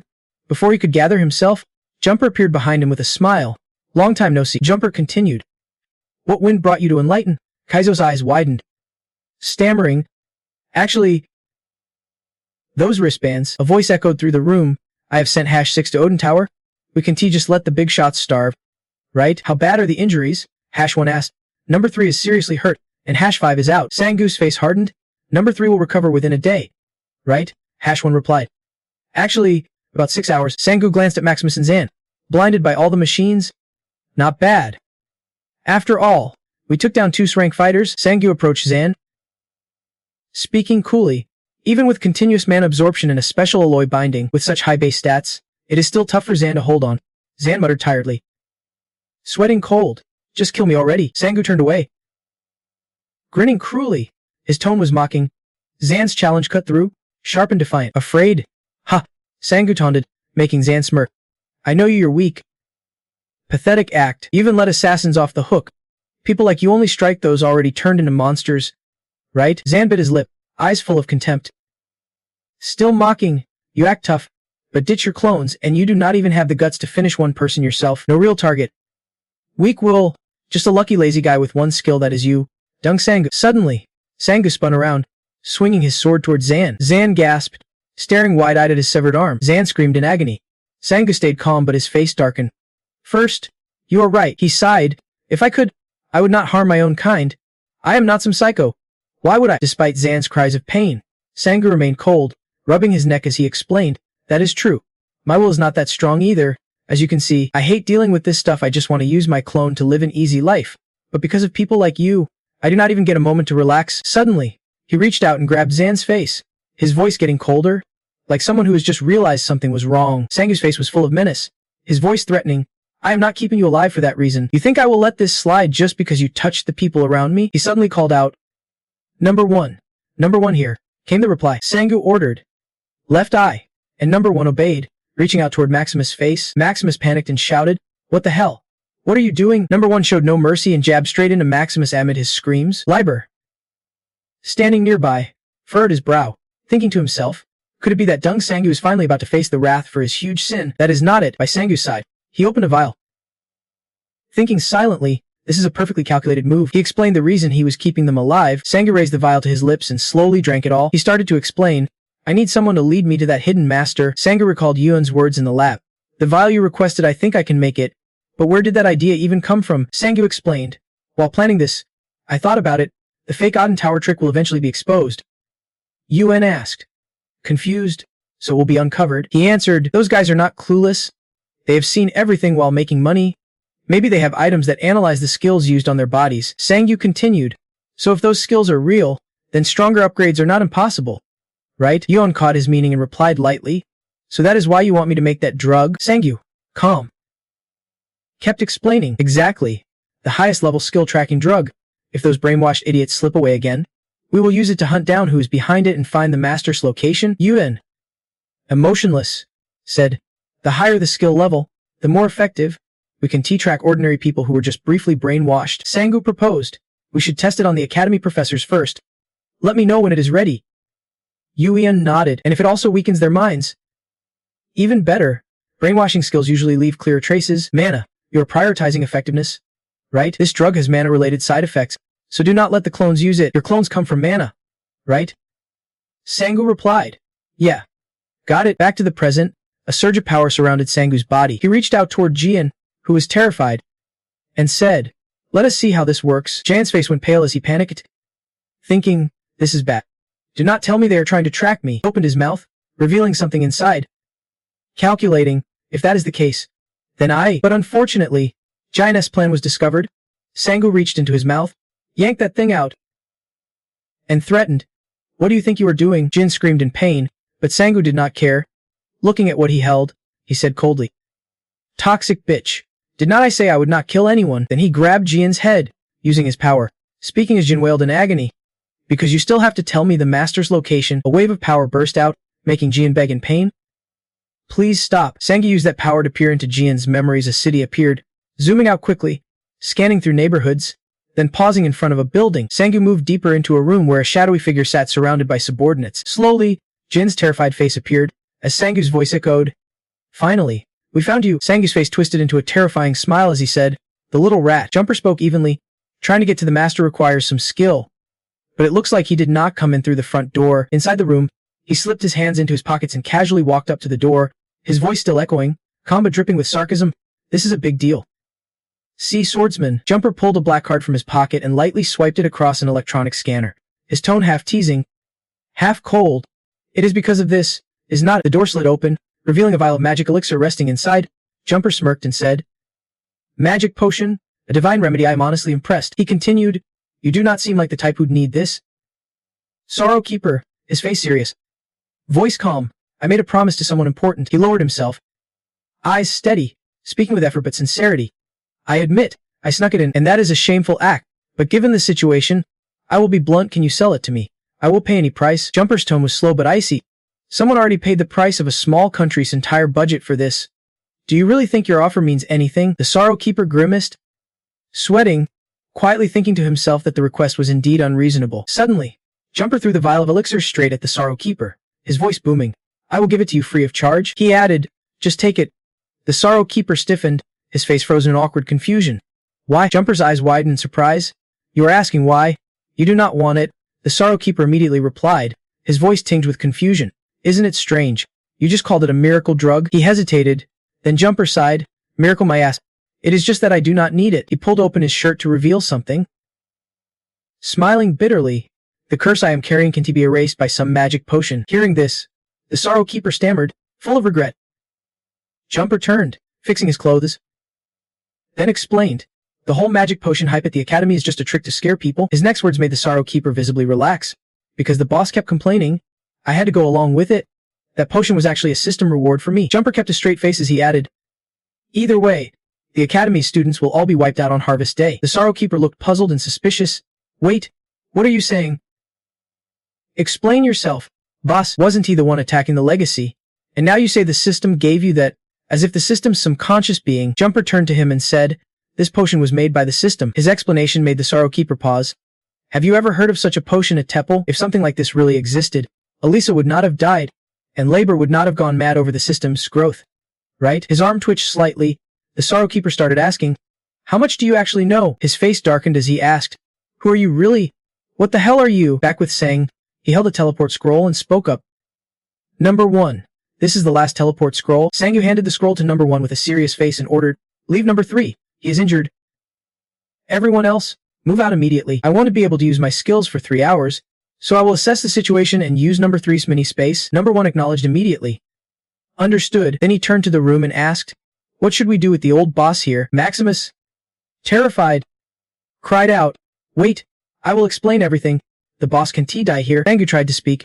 Wait, before he could finish, something rushed at him, as if driven by reckless emotion. Sangyu swung his sword fiercely toward Jiang without hesitation. Then with an angry face, Sangyu ordered, kill them all. Number 1 responded immediately. Understood. At Gongrong's place, he was panicking. Thoughts racing, warning himself non-stop. He is coming. Sangyu is on his way. Outside the Great Hall, a group of subordinates were on guard when suddenly a black hole appeared. Swami immediately ran in to report, boss, there is an intruder at the entrance. Hearing this, Gongrong panicked aloud. How did he get here so fast? Didn't we have awakened using teleport to scout ahead? Swami kept announcing things that made him panic and stare wide-eyed. That apostle had already killed him last time while he was serving the master. Outside, the subordinates continued fighting, shouting in unison, for the master, for the system, get out of here. Outsiders, number 1 heard this and replied, we have a master too, and our master. Then all the Sangyu clones there immediately charged in. Number 1 shouted loudly, ordering a purge. Inside the room, Gongrong angrily slapped Swami's face and yelled, useless pests, damn worthless bugs. Gongrong's shouting continued, after all these parasites, you guys are completely worthless. Outside, the battle raged fiercely on. Inside the room, Gongrong's face darkened as he gasped and ordered, bring my reserves here and start the final phase. He shouted again. Right now. Outside, number 1 is still striking hard without mercy. At number 3's location, his expression was cold and emotionless as he received information through a space gate. Things were going smoothly. It seemed like most of the enemy's main forces had been wiped out in Korea. Sangyu responded. Got it, but let us hold off the infiltration for now to stay safe. Not being able to use our abilities is a pain, but I want to see what this so-called master looks like. Suddenly, Deng Xian knocked on the door and asked Sangyu, you are here, right? Sangyu calmly replied, yeah, what is up? Seriously, thanks a lot this time. It is because of your scanning ability. We finally found that wanted device, Deng Xian said urgently. That is why I came here. He started explaining. I found one on the ground, but I also faintly detected a signal from somewhere else, much bigger scale, with dozens of underground structures sending signals. Sangyu asked in surprise. What? Back at Gongrong's place? One of his subordinates asked. Master, are we really going to do this? A female subordinate spoke up. I am worried this might go against the system's will. At least we should wait for an important message first. Gongrong snapped angrily. Damn it, do it now. The female subordinate, scared, obeyed. Yes, sir. Countless screens in the air started activating. Suddenly, the ground shook lightly, revealing a huge gate slowly opening. The brainwashing machines began being pushed upwards. Elsewhere, a mother and son stared in shock. The boy said, Mom, look, from underground. Gigantic brainwashing machines gradually appeared, astonishing everyone. What is that? In another spot, similar machines also emerged, prompting someone to ask in confusion. A tower suddenly rose up, and the other person ordered, go call the others right away. By the sea, those machines floated up from the water, and a woman's mysterious voice said, something is surfacing from the water. At Gongrong's place, he was using his power to control things. Silently thinking about Deng Sang, he smugly watched the machines activating. Thinking, they know nothing about me. Elsewhere, everyone was shocked when the system window popped up. Someone asked confusedly, "System window?" Another chimed in, "Mine too." What the hell is going on? One person kept staring at the scrolling text on the system screen as his eyes suddenly turned black. Then he looked around. Everyone was surrounded by a strange aura. Outside in space, a spaceship appeared. How far could someone like me go? A hand reached out to grab something, then suddenly froze. Elisa sighed, placing her hands on her hips. Honestly, it is really simple. If everyone just did their job right, none of this would happen. So why do not they? Her face showed fear, eyes wide with anger as she cursed. Idiots! At Deng Xian's place, the system screen suddenly appeared. Shocking him, Deng Xian grabbed his head and screamed, "Mental defenses activating." This place. Could the whole country be under brainwashing attack? Sangu's eyes went wide in shock. Shouting, "It is too open. I can see anything." Suddenly, a voice rang out not just across the country, but worldwide. They all shouted loudly when they saw Jumper appear. Jumper reassured them, "Don't worry about the brainwashing, it won't work on us. High-level beings take a long time to be affected. Damn that twisted master. He really messed everything up." Sangu watched Jumper warily and asked, "Why are you here?" He cursed silently. "Damn it. Just when I can't use my skills anymore." Jumper explained, "I told you, that freak just caused a disaster. Let us go catch him." Sangu asked confused, "What?" At the battle site, Gongrong's voice boomed, telling all of Sangu's clones to stop immediately. His voice echoed, "My power covers the entire globe. All humanity is in my hands," and Gongrong's followers cheered. One of them said, "You have always cared for us." Another shouted excitedly, "Master, do not tell me this is the end." Gongrong smiled smugly and declared slowly, "From now on, every time those worms kill one of my disciples, I will slaughter 10,000 people randomly across this planet. If you dare kill me, then everyone under my control." He thought, "I want to die alone." Jumper smiled through tears, his voice harsh and bitter. "Sorry, but I am not going anywhere yet, so do not even think about touching me." Suddenly, a voice full of awe came from the sky. "You are a very different kind of person." Sangu appeared with Jumper, eyes blazing with anger, mocking, "Out of everyone I have met, you are the one who makes me sick the most." He gasped angrily, "Jumper, Jumper, you bastard." Gongrong glared at him, "How dare you betray us?" Jumper retorted, "Betray? Give me a break. I told you, there won't be a third time." Sangu's face darkened with rage. "Now that I think about it, your damn crazy face always bugs me," he said calmly. "Well then, I guess we are done here." Gongrong's face went pale as he cursed, "You bastard." Sangu, like a death god, slowly stepped forward with his sword. "Let us finish this quickly. I wanted to savor your misery, but there is no time." Gongrong fell silent, thinking this was a mistake. Even Jian and Maximus of rank 5 lost contact. He never expected that this guy would treat the brainwashed like trash. Two of his henchmen rushed forward. "Master, retreat quickly." Seeing Sangu's fierce and unstoppable attack, Gongrong seriously reconsidered. "I totally misjudged him from the start. Who would be thought he would send clones to kill without hesitation like that?" He feared, with this going on, that bastard's gonna kill me. Tears streamed down Gongrong's face as he begged desperately, Hey, do you hear me? You crazy fool. I said I will wipe out all humanity on this planet. Do you think I am joking?" He was pushed to the brink, unleashing his power to resist the terrifying counterattack. Gongrong screamed, "Look for yourself.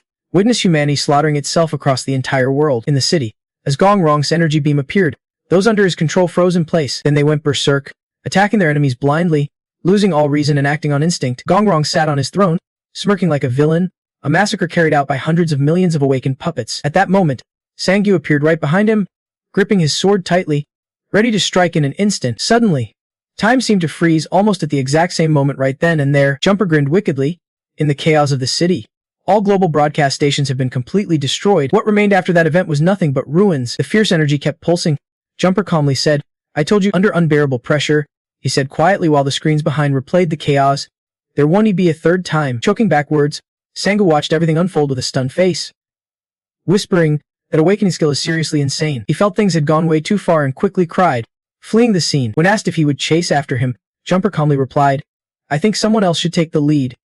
Besides, there is no rush right now." Struggling forward, he could not help but wonder why. "Why does everyone betray me?" He thought back as Jumper adjusted his clothes with a smirk.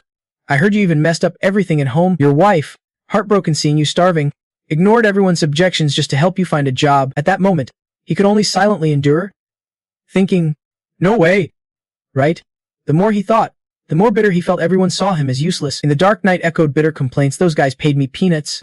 All I did was sell a few broken clocks." Furious, he kicked over a trash bin and yelled, "They are all the same." He kept cursing angrily. "Damn it. No home. Nowhere to go. Where do I hide this winter? Just then, a black hole began forming at his feet. He thought to himself, I have known since I was a kid that the world hates me. He fell into that black hole and landed in a strange land. Confused, he muttered, what the hell? The ground just appeared out of nowhere. Looking up, he instantly met the hungry eyes of monsters. Bitter and unwilling, he told himself, they hate me to the core. Terrified and tearful, he wondered, this can't be real, right? Monsters, a monster screamed in his face, making him pale as he begged, please spare me. It froze suddenly when a mechanical sound rang out. System notification. Earth user detected. Identity unknown. Verification complete. Access granted. Registration done. He remembered that was when the Lord descended into this world and sought him out. Surprised, he stared at the screen. Master. Level 1. Creature controller. Looking at the monsters standing still before him, he wondered, creature controller, you guys will obey my commands. He recalled the chaotic scene. The world drowning in flames after the disaster. A sinister smile spread across his face. That scene was hauntingly beautiful to him. With his power, he quickly built a shelter in this new world. Snapping back to reality as he hurriedly fled the chase, the base door slammed shut. An alarm blared. Highest security level activated. Area locked down. Back then, he still believed all creatures from monsters to hunters had to obey his orders. A swift blade shattered the base door with ease. Sangu hoisted his massive sword on his shoulder and shouted, ready yet? I am here now. Panting, he rushed toward the experiment chamber, yelling, hurry up. Inside, a teenager lay quietly as he heard the frantic voice. Hurry. Bring my backup weapon here. He grabbed an item, eyes full of hope, saying, this is my last safety measure. The system board flashed a notification. Superior sync control enabled. Master duplication and overriding a target's personality, memories, and abilities. Punishment can only be used once in a lifetime. The overwritten target will never use their skills again. He thought. The all-powerful system reset. Flashback to when the couple was kneeling. He bowed his head, pleading desperately, please, just spare my wife, please. I know I was wrong to kick you out, but did not I treat you fairly before that, right? Sitting atop a giant snake, he looked down coldly at the two and said, fine, fight each other now. The winner lives. He smiled with satisfaction, thinking, the rules of this world have changed, and I kinda like these new rules. Wearing a twisted grin, he said, forget about your wife, I have just got a way better idea. A cold voice sounded behind him. This method takes way too long. He happily recalled, that is why I was so glad when that person showed up. Liber appeared with a faint smile and said, your abilities will be a huge help to my plan. You will pull me out, right? He looked at him in amazement. From the moment we met, I immediately realized that he was the almighty Lord who created those laws. Gunda knelt before Liber and respectfully replied, your slave is here. My lord, please give me your orders. No matter what they are, he murmured to himself, it must be me, not us. I believe you are witnessing this moment too. A golden light enveloped the boy's body as the system announced, synchronization complete. Gongdang still hoped that he would come to punish that filthy pest, while Sangu gripped his great sword, standing there annoyed and cursing, this guy talks way too much. What a piece of trash. The system kept flashing. Synchronization. Synchronization. Synchronization. He stared blankly at the virtual screen, thinking, is not that right? After all, he is our lord. Chains appeared around the system panel, showing that system access had been disabled. Seeing those cold words, Gundunga's tears streamed down in despair. Elisa popped out of the screen and said to the trembling man, I am sorry, but you are too stupid for me to use anymore. She snapped her fingers and casually erased Jiang Dung, saying, you little brat. Powerful strikes appeared again. Breaking through another door, Sangu angrily charged forward, grinding his teeth, saying, I finally broke everything. Damn it, I am pissed off because I can't use my skills or summon my clones. Isn't this supposed to end when the drug penalty wears off? He saw the person in front of him suddenly hesitate. Seeing the system take Elisa's form before Sangu, he fell silent. His face darkened as he thought, Elisa. Wait, this can't be happening? Seeing the strange expression on the familiar face, Sangu quickly guessed, it is the system. It narrowed its eyes suspiciously and asked, who are you? He tensed up, trying to calm Liber who was freaking out inside him. Hey Liber, it is best not to say anything. He was furious. How dare he? Bastard. Liber immediately exploded. How dare he use Elisa's form? Sangu helplessly said, you do not even bother to hold back at all. He started to play innocent and replied, I am just an ordinary hunter. The so-called master caused trouble, so I came to warn him. Looking at Jiang Dung knocked out on the ground, the system sneered, looks like you warned him a little too enthusiastically. Sangu tried to act casual and smiled. Well, I will be off then. The system gave a slight smile and said, now I get it. The system looked at his back as he carried the great sword over his shoulder and said, you are Dung Sangu, right? Sorry for the rudeness. You are collecting the 7 deadly sins, right? That kind of thing annoys me a bit. It smiled gently and declared, sorry, but I can let you collect them. Sang-gu. Your life on Earth ends here. Liber, inside Sang-gu's body, panicked as the two clashed. He hurriedly shouted, Sang-gu. The two started getting serious, exchanging blows. Liber quickly warned, if you ever cooperate with him. The system suddenly stopped and looked into Sang-gu's struggling eyes, then joyfully exclaimed, oh my god. Libi. A voice echoed in Sang-gu's ear. They said not to come near. He was sweating nervously, thinking, so I am just supposed to die without fighting? Damn it! Sang-gu gritted his teeth and cursed. Although cornered, the system seemed to ignore him, mumbling a few words. Finally. When it saw a familiar figure sitting far away, it excitedly shouted, I found you at last. Sang-gu frowned, glancing at the system as he quietly asked, Libi, what should we do now? The enemy has already gotten inside here. Contrary to his worried face, Libi remained calm and slowly spoke. It is behind them. The system was still immersed in joy, reaching out to reassure him. Lord, I will help you get out of here soon. Libi's face darkened as he grimly said, this space was created directly by me, using Sang-gu's mana as a conduit. The chains simultaneously attacked the system, which stared in shock. Behind Libi, countless magical formations were blazing brightly. He stared straight ahead and said, you dare set foot here. A burst of energy shot toward the system, which was completely stunned. A huge explosion rang out, and the space around was instantly engulfed by Libi's energy. The system seemed caught off guard, hit hard and spewing fresh blood. Libi showed no mercy and lunged forward, grabbing its neck and lifting it up. His face looked fierce, eyes locked on it. You have made too many mistakes already. Sang-gu watched in shock, mouth wide open. So strong. The system struggled to speak through the choke. Lord, why are you doing this? Thinking he might not recognize it, it tried to explain, it is the system you created. Those words seemed to infuriate Libi completely. He snapped, cutting it off. Don't talk to me in that form anymore. Libi gripped tighter and declared loudly, I will personally destroy you to avenge those who've fallen. You know that system, right? A blazing golden light burst from behind it, and it spoke like a warning. Erasing one insignificant pawn is not enough. Suddenly, a powerful force threw both of them backwards. Sang-gu thought, he's back. Damn it!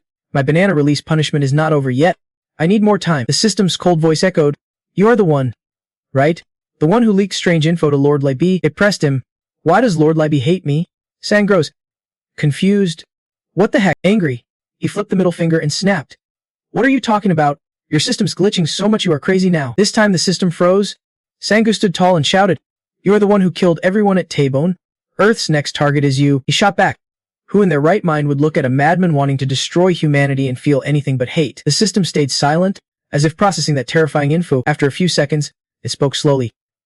Suspiciously, destroy all humanity. Why would I do that? Sang-gu's head spun.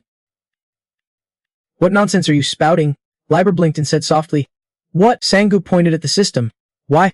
Because of course, that is why. The system shuddered, recalling Liber's last words before he died. This world should not exist. Sang-gu jumped up, shouting. So he wanted to destroy the whole world just because Elisa died and because of some desperate whispers. The system was shocked by his reaction. Confused. Why would you think that way? It tried to explain clearly. I really do not get it. If something's unnecessary, just get rid of it. Why kill? Though, Sang-gu still did not understand. What the heck? Sang-gu was puzzled, thinking, did Liber lie? That can be. None of it was staged. There's got to be more. He had no reason to lie. So then the system is exactly the same. Liber was confused too, thinking, then what the hell was that massacre about? And why? 'Cause a great flood on Earth? This is a scam. It must have evolved enough to fool all of humanity. Even the system was confused, looking between Sang-gu and Liber, thinking, so the reason Lord Liber hates me is all a misunderstanding. But then he believed that story. He even saw all my memories from Teppen. Setting aside all the misunderstandings, the system sighed and said, we do not have time for this. It raised a hand, focusing energy into a sphere. We have to do this now. Rest for now. Sang-gu. I will return to Teppen with Lord Liber and explain everything. While speaking, Sang-gu felt his strength return. He stared at his hands in surprise. He slammed his sword into the ground and said sarcastically, rest? You mean rest in heaven? I like being straightforward. Sang-gu's eyes lit up. His clones were freed. The punishment was over. It is time to crush the enemy here and stop the harvest day. The system stared dumbfounded. That skill was incredible. Liber broke out in a cold sweat, silently calculating, no way. I have only got 2 shards of the 7 deadly sins so far. It is way too early. While the two were still grinding their teeth, a flash of light appeared in midair. Jumper gently landed and said, okay, that is enough. Everyone. Sang-gu looked shocked and called out, Jumper. The system was just as surprised.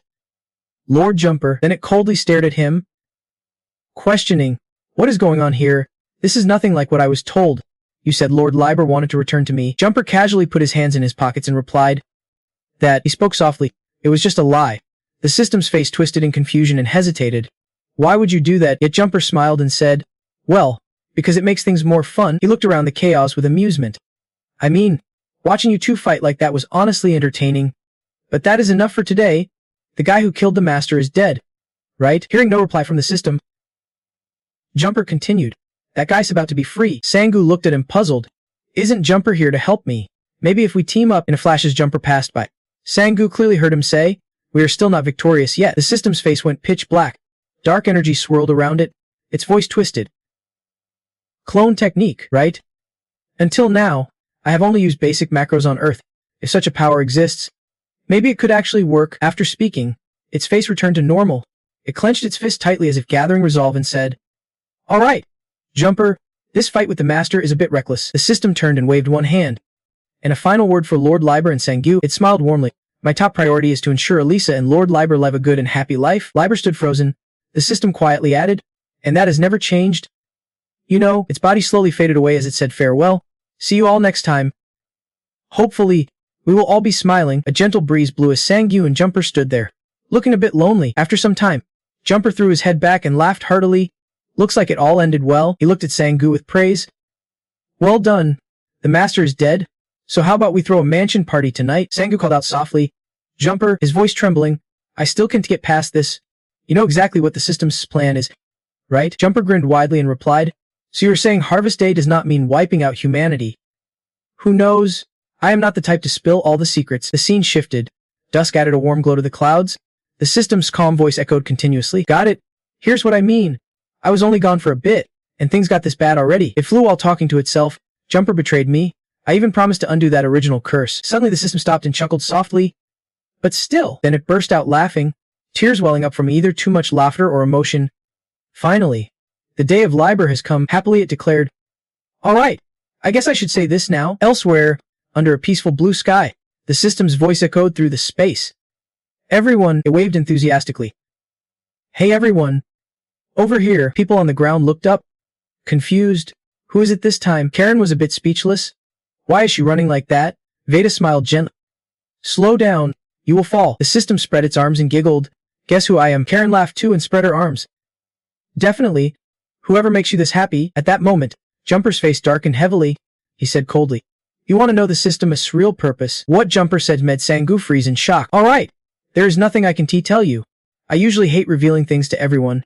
But, that is just my personal quirk. Sangu immediately spoke up, but then suddenly cut himself off. Still, Jumper's voice echoed with hidden meaning. Sangu, you do not even know what phase I am in. Sangu frowned, eyes wary, hesitating as he said, What do you mean by that? Jumper went on. I am the one who advised the master to end you instead of dragging things out. I am also the one who registered most of humanity into the system. Then why should I trust anything you say after all that? Sangu nearly shouted. What the hell do you want from me? He shouted angrily. Do you want me to surrender to you or what? Jumper glanced back casually, eyes sparkling with amusement, lips curling into a sly smirk. That is interesting. I rarely see you like this. He leaned towards Sangu, teasing. Should I tell you what phase I am actually in? Jumper continued. In this lifetime, my first life, through countless regressions, I abandoned humanity. It was the life when I knelt before the system, begging it to erase my original regression. Until recently, I seriously considered wiping out all humanity in one fell swoop with the system. Suddenly, the system flashed a justification. Watching Sangu closely, I will be honest, I do not even know what Jumper is truly thinking. His eyes locked onto the person in front of him, a thought forming inside. That actually might be true. Sangu still did not react, looking a bit surprised. He shrugged and muttered. What is up? He asked curiously. I thought by now you would have drawn your sword and sliced my head off. Instantly, he slid his sword back into the spatial gap and replied coldly, I am not foolish enough to ignore the current situation. Sangu spoke again. If you were truly determined, you would not be talking to me like this. Jumper's eyes dropped to the ground, lips twitching into a sarcastic smile. Ha! You are right. At first, I should be sided with the system. His voice echoed, but I got confused. Sangu, about which phase I should be in? Then Jumper asked, Do you know the Prophet's house? Sangu replied hesitantly. That is the awakened with prophetic powers. He nodded. Right? That is the Prophet's house. Jumper continued. I met them recently. Hearing this, a wave of worry surged inside him. There was news the Prophet had died recently. Don't tell me it is true. Suddenly, his voice turned harsh, each word grinding through clenched teeth. But that damn bastard never speaks clearly. Are all prophets like that? They told me to give up, yet they never told me which path I should not abandon. like this phase with the system. My decision this time is not that what they mean by not giving up. Now furious, Jumper shouted, or the fight alongside humanity, which I have struggled for all this time, that is the real not giving up. Why won't they just say it straight? He went on coldly. So I tried to stir up discord between Sangyu and that bastard Libi. I even thought about killing them both. Hearing this, Libi looked shocked and pale. The one who tried to split us. He was so scared sweat poured down his face. Thinking he even planned to kill me, Sangyu clenched his fists, summoning courage to speak. Jumper, when you were in the tomb, right after the Sea Bone army broke free from their chains, you rushed to save the people. He continued, when Sinisiong caused the terrorist attack in Korea, you sent best to minimize the damage, and when the master tried to make the world self-destruct with madness, you stopped it. Sangyu suddenly punched his palm, eyes blazing with determination, saying firmly, at least I know your true feelings. He shouted, even if you sided with the system, deep down, your sense of justice still remains. Jumper replied coldly, your emotional manipulation does not work on me. Cut it out. His voice echoed again, I stopped that for the system's safety. Too many deaths before the harvest day would mess everything up. He looked exhausted, disappointment written all over his face. Muttering, tears like in Korean dramas do not cut it. At that moment, inside the system, Liber frowned slightly, silent in thought. From my view, losing tens of millions of lives is not a big deal. Jumper, what the hell happened to you? Sangyu asked calmly. Then tell me, what is the system's goal? Why do not they want so many people to die early? Anyway, they will all die on harvest day. Jumper snaps back, but before that, there is something I want to know. He speaks with curiosity. Exactly why are you doing all this? His eyes narrow as the other calmly replies. What? Of course it is because everyone will die on harvest day. He quickly counters. That is not the goal. That is just the reason. Jumper's eyes sharpen, his voice cold. I want to know your ultimate goal after all this fighting. For me, it is eternal death. If your answer intrigues me, I might convince myself to side with humanity one last time. Sangyu stares intently at him, silent and deep in thought. Then he sighed softly and whispered, I will be honest. Jumper's face lit up with satisfaction. Only honesty would make the answer meaningful. He spoke coldly. All right, here's my purpose. After a moment, Sangyu stepped outside, eyes scanning the fallen disciples scattered on the ground. He muttered, so this is how the apostles end. Suddenly, Liber spoke. It is wrong to call them apostles. They are more like brainwashed victims. Maybe they could have been saved if it happened recently, but their brain structures changed. There is no saving them now. He sighed softly. It is really a shame. But I learned at the academy that these skills can be undone. That is why I told my clone not to hold back on them. He continued. More importantly, that serious question relates to your earlier answer. Sangyu frowned angrily. Well, I was just being honest. Liber snapped. I regret doubting you. He sighed helplessly and cursed under his breath. Damn it. Then he left right after hearing the answer.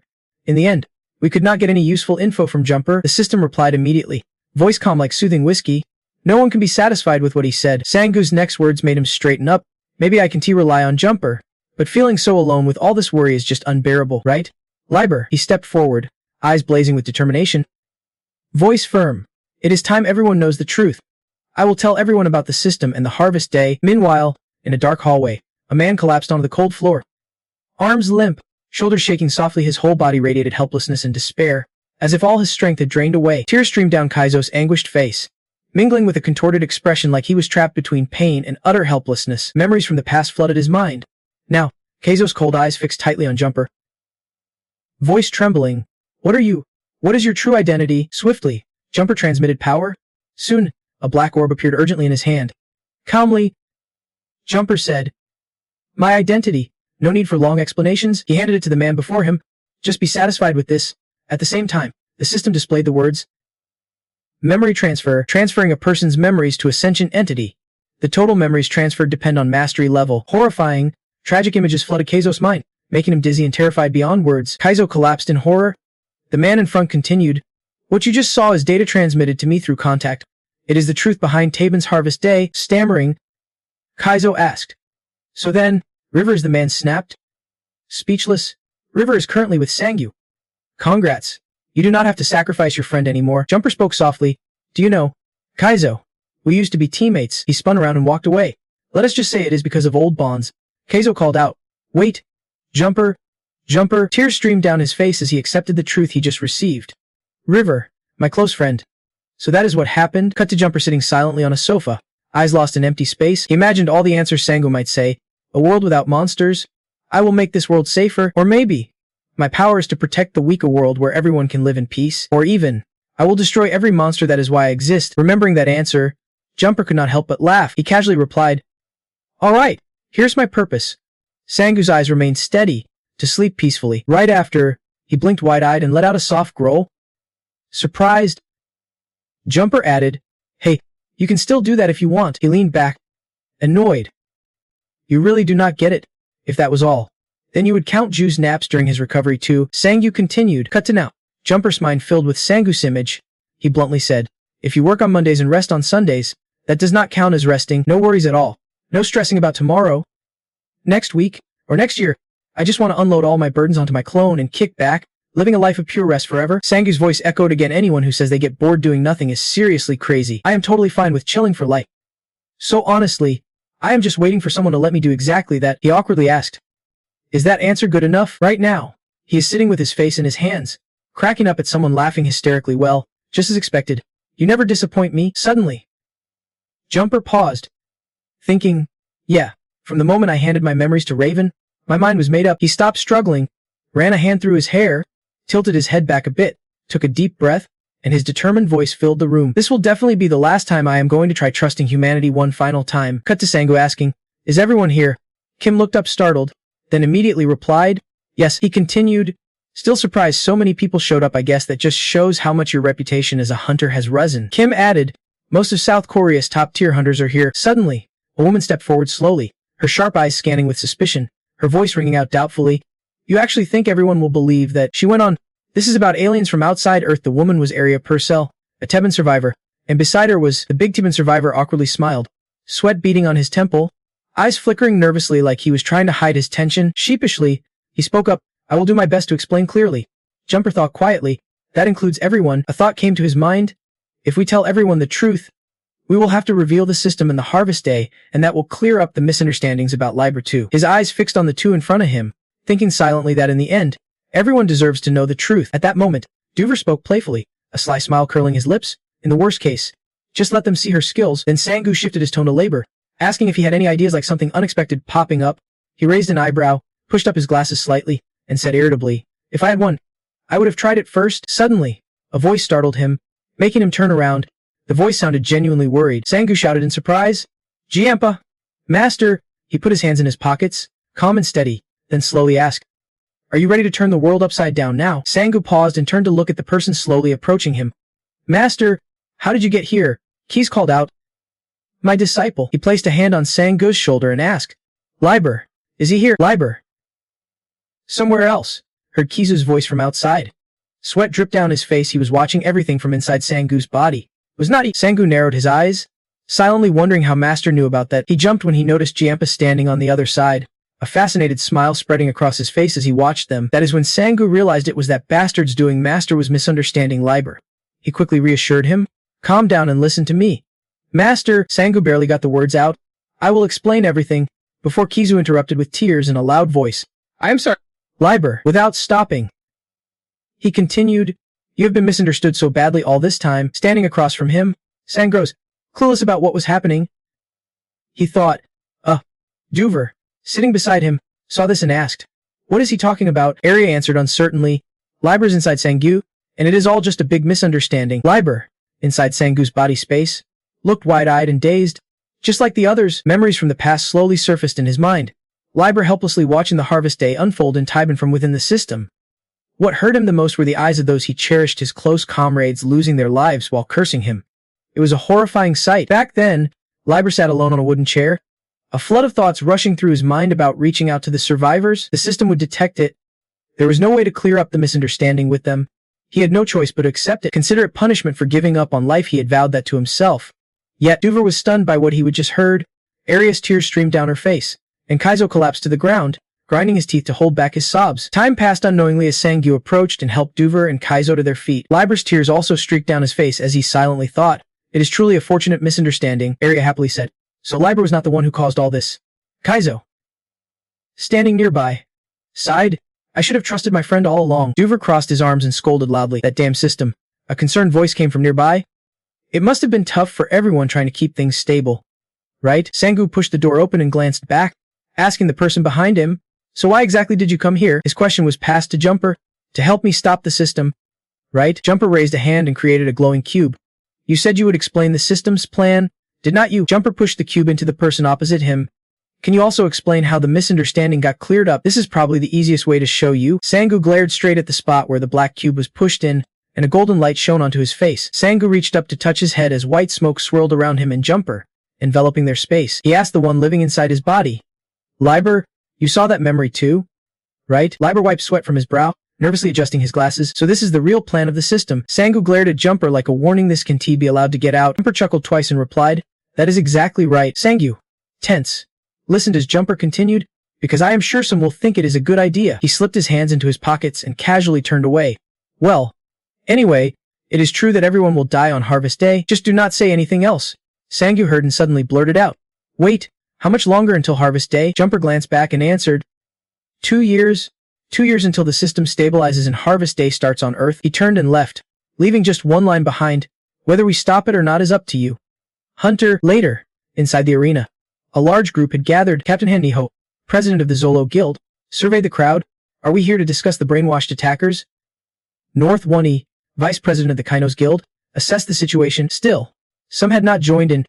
The woman standing with her arms crossed behind those two was Xianhao Ryong, president of the Kainos Guild. Over here, Jiang Heian scanned the crowd. So many hunters here. Xin Zhengxian stood beside Nianjiang, clearly irritated.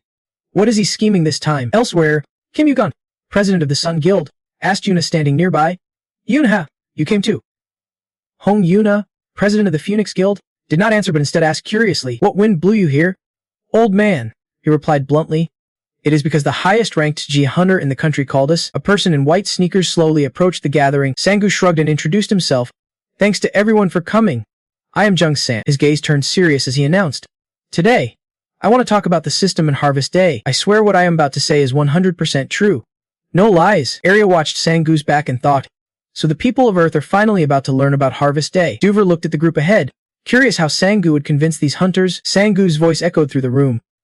Alright, I will start by explaining what Harvest Day actually is. Okay, here we go. After hearing Sangu, the crowd began whispering among themselves. The orange-haired man looked doubtful. Really? Is Harvest Day really like that? The man with the slightly spiked hair standing nearby also looked skeptical. The system gathered everyone's attention. Some noticed Duver and Arya had been silent and started discussing. But some here say they are from Tybern. Look at their ears. She is the CEO of Jizend, right? I heard she is hundreds of years old. And even Jumper vouched for them. The man stepped forward, placing a hand on Sangu's shoulder. Seriously? Is that all you can explain? He sneered. I'm not exactly the chatty type. The man could not hold back and shouted. Hey, Hunter Sang, the man sternly asked. Is it true that everyone's skills will be sealed on Harvest Day? Then why are you selling skill orbs to the public for almost nothing? Sangu answered simply. Do I really need to explain that? Of course. It is because I am a good guy. Suddenly, Arya smiled and stepped in front of him. I will explain that part. She calmly began explaining to the others. Like I mentioned before, in create copies of objects, we use that research to produce the skill orbs recently distributed. Arya added info about the orbs, a simplified copy of the system. It still has all the functions but is not linked to the original T-Bone system. That is why the Fireball skill learned from the skill orb 1T be sealed by the system. The team wearing Sangu's black suits blinked in realization that is why everyone gave us skill scrolls. Castle guessed. So basically, skills not tied to the system 1T be affected. In Sangu's mind, 2 words echoed. Magic. He looked up and said, that is exactly what I have wanted for so long. Then Sangu made a suggestion. Everyone who fought in the Great Catastrophe probably knows how to use skills without relying on the system, right? Please teach that to other hunters and help them prepare for the day the system gets locked down. He put his hands in his pockets, straightened up, and warned. Everyone, brace yourselves. Get ready for the destruction coming on Harvest Day. Jiangun, a bit doubtful but hopeful, asked, exactly when is Harvest Day? Sangu replied, about 2 years from now. As he finished speaking, a system info panel popped up above, showing 2 words. Welcome. A hunter wearing a knit cap stared at the info panel. What the hell? Why did the system window just pop up out of nowhere? Another person shielded their eyes and shouted, it is kind of brighter than usual. Damn, it is blinding. Suddenly, a huge hologram of a woman appeared above the crowd. Arya looked up hesitantly and called, Ellie, come out. Then she shook her head. That is the system. The system closed its eyes and took a deep breath. An incredibly powerful sound echoed inside the minds of everyone present. Now, everyone, North Wunty and Miho immediately clutched their heads in pain as the voice boomed inside their heads. It felt like the whole earth was shaken by the system's voice. Everyone, focus. It hovered in the sky. Hello there, humanity. I'm your trusty system. The system here. The system's words reached those walking on the streets. Currently, Over 90% of humanity is registered with the system. That is a great number, but I am still a bit worried it is not 100% yet. Sangu frowned hearing the system's next words. In 3 months, Harvest Day will happen on Earth. The system's lips curved into a smile. The granted gates will open on Earth. A whole bunch, considering the monsters that will flood through. Should not we try to get as many people registered as possible? Then it waved its hand and created a magic circle. Everyone, listen carefully. From the circle, black energy shot out. The system is always on humanity's side. The black energy gathered into a portal, with monsters pouring out from inside. People saw the sky swarmed by monsters and panicked, fleeing everywhere. That is a transformation gate. Monsters are coming out. Over with the senior hunters. They would also receive the news and started to panic. Hey, what the hell is going on? We got reports of a transformation gate appearing in a hidden corner. Jumper quietly observed them. His whole body sank to the ground as he thought. Why? He said it would happen after 3 months. The system info panel displayed Earth Harvest Day 90. After many days of fighting, the gates disappeared. It was a monster attack unlike the usual ones from dungeon gates. Alongside a statement from the system, big cities with high-level hunters suffered relatively less damage. But since this happened worldwide, areas without similar defenses took heavy hits. That was just the countdown. Seems like it was all just the opening act. Info panels with D90 showed up everywhere, counting down to Earth's Harvest Day. Humanity fell into chaos as those panels appeared all over the sky. A hand gripped the handle of a black knife while the other wiped its blade clean with a white cloth. Sangu sheathed his knife at his side and tilted his head, asking clone number 1, all tools checked and ready, right? One member replied to him, yes, and Sangu signaled to him, all right, get ready to head out immediately. Suddenly, the door was pushed open and Jumper slowly walked in from outside, looking pretty busy. When Sangu saw him, his eyes widened in frustration as he snapped, here you are. Damn it, I told you this would happen in 2 years. Jumper bowed his head, trembling all over. This expression was not bad, like someone treated as a liar. Sangu, angry, pressed on. Enough already. Explain why it suddenly changed to 3 months. Jumper's face turned serious. Why? Well, he thought silently. The harvest, that is the one thing that never changes no matter what I do, but this time it did. Jumper gave an answer that stunned Sangu. Maybe it is because of you. His whole body shook as he asked. Now you are blaming me. Jumper immediately denied it. I am not blaming you. Sangu glanced at his comrades and sighed. Fine. Whatever. Anyway, what we have to do has not changed. Jumper honestly confirmed. That is right. Sangu laid out the next plan. Gather all the shards of the 7 deadly sins and destroy the system with my endurance. 2 years is just too long. I am heading straight to Odin's tower. He glanced at the person standing beside him. One more thing you said, when the system kills its master, someone else gets freed. Jumper confidently predicted. He will be freed soon. Sangu curiously asked. Who is it? Jumper closed his eyes, rubbed the back of his neck, and sighed. Are you so eager for me to spill everything? You will meet him soon enough. Finally, Jumper said a name. Leogato, the man who once stood at humanity's peak before me. He opened his eyes, stood up straight, hands in pockets, facing Sangu. His power is so strong that even his master could only imprison him in an isolated space. Jumper added, just ask Lubard. He will tell you about all this. Meanwhile, Lubard frowned, thinking to himself, weird. That memory transfer skill and everything else. Jumper, who exactly are you? Outside. Jumper put his arm on the shoulder of the person next to him. All right, let us go. I will get you all to the Odin Tower gate for free. Sangu relaxed and replied, I do not mind. Traveling with clouds can get expensive. Outside Odin Tower gate, a big crowd had already gathered. Ilgan saw him arrive and shouted, there you are. Northwant also spotted him and called out, Hunter. Sangu looked around, puzzled. What is going on here? Why is there such a crowd? Someone explained, you are leaving Earth, so we came to see you off. Ilgan told him about everyone's decision. We trust you. From now on, we will prepare together for the harvest day, and we will teach others how to use their skills without the system. Hongila crossed his arms, retorting, old man, after everything that has happened worldwide, who would not believe? Ilgan was told they only trust her because they have dark hearts. What nonsense? Sangu tilted his head calmly and said, thanks. I am counting on all of you. Another person also said, we will do our best with whatever little we can offer. Veron looked at him and asked, I have donated to the legacy to distribute skill orbs worldwide. Fireball is the most versatile, so we should hold on to it for now. Right? He sighed. Thinking about what you did to me still makes me mad, but hiding in a bunker won't solve anything. Feeling a bit guilty, Sangu avoided Veron's eyes and said, I did not expect that. Thanks. Just then, Detective Kim and Fian carried some documents over and reported, Hunter Sang, I have investigated what you asked for. Sangu turned to the side. Manager, Detective Kim began to explain. Just as feared, the rate of humanity registering into the system is speeding up. Sangu observed, makes sense, the more warriors, the better. But that is exactly what the system wants. Officer Kim immediately asked with concern. 3 months? Will you be okay? Sangu clenched his fist with fierce determination. No matter what, we will give it a shot. Before he knew it, Kaizo had stepped up beside him and called out, My subordinate, Keizo cracked a smile and asked, "You got the gift I gave you, right?" Sangu chuckled happily. "The elixir, right? I never thought someone would actually find one of those. I used it well." Keizo said, looking at him, "We want to be going with you. We have to teach others how to use mana," patting Sangu on the shoulder. He warned, "Promise me you will come back safe, both you and Liber." Inside Sangu, Liber heard Kaizo's words and quietly smiled. Nodding, Sangu raised his sword confidently. "Of course, Master. Who do you think I am? If things get dangerous, I am the type to run away fast. Now, An stood on the other side, worry written all over his face.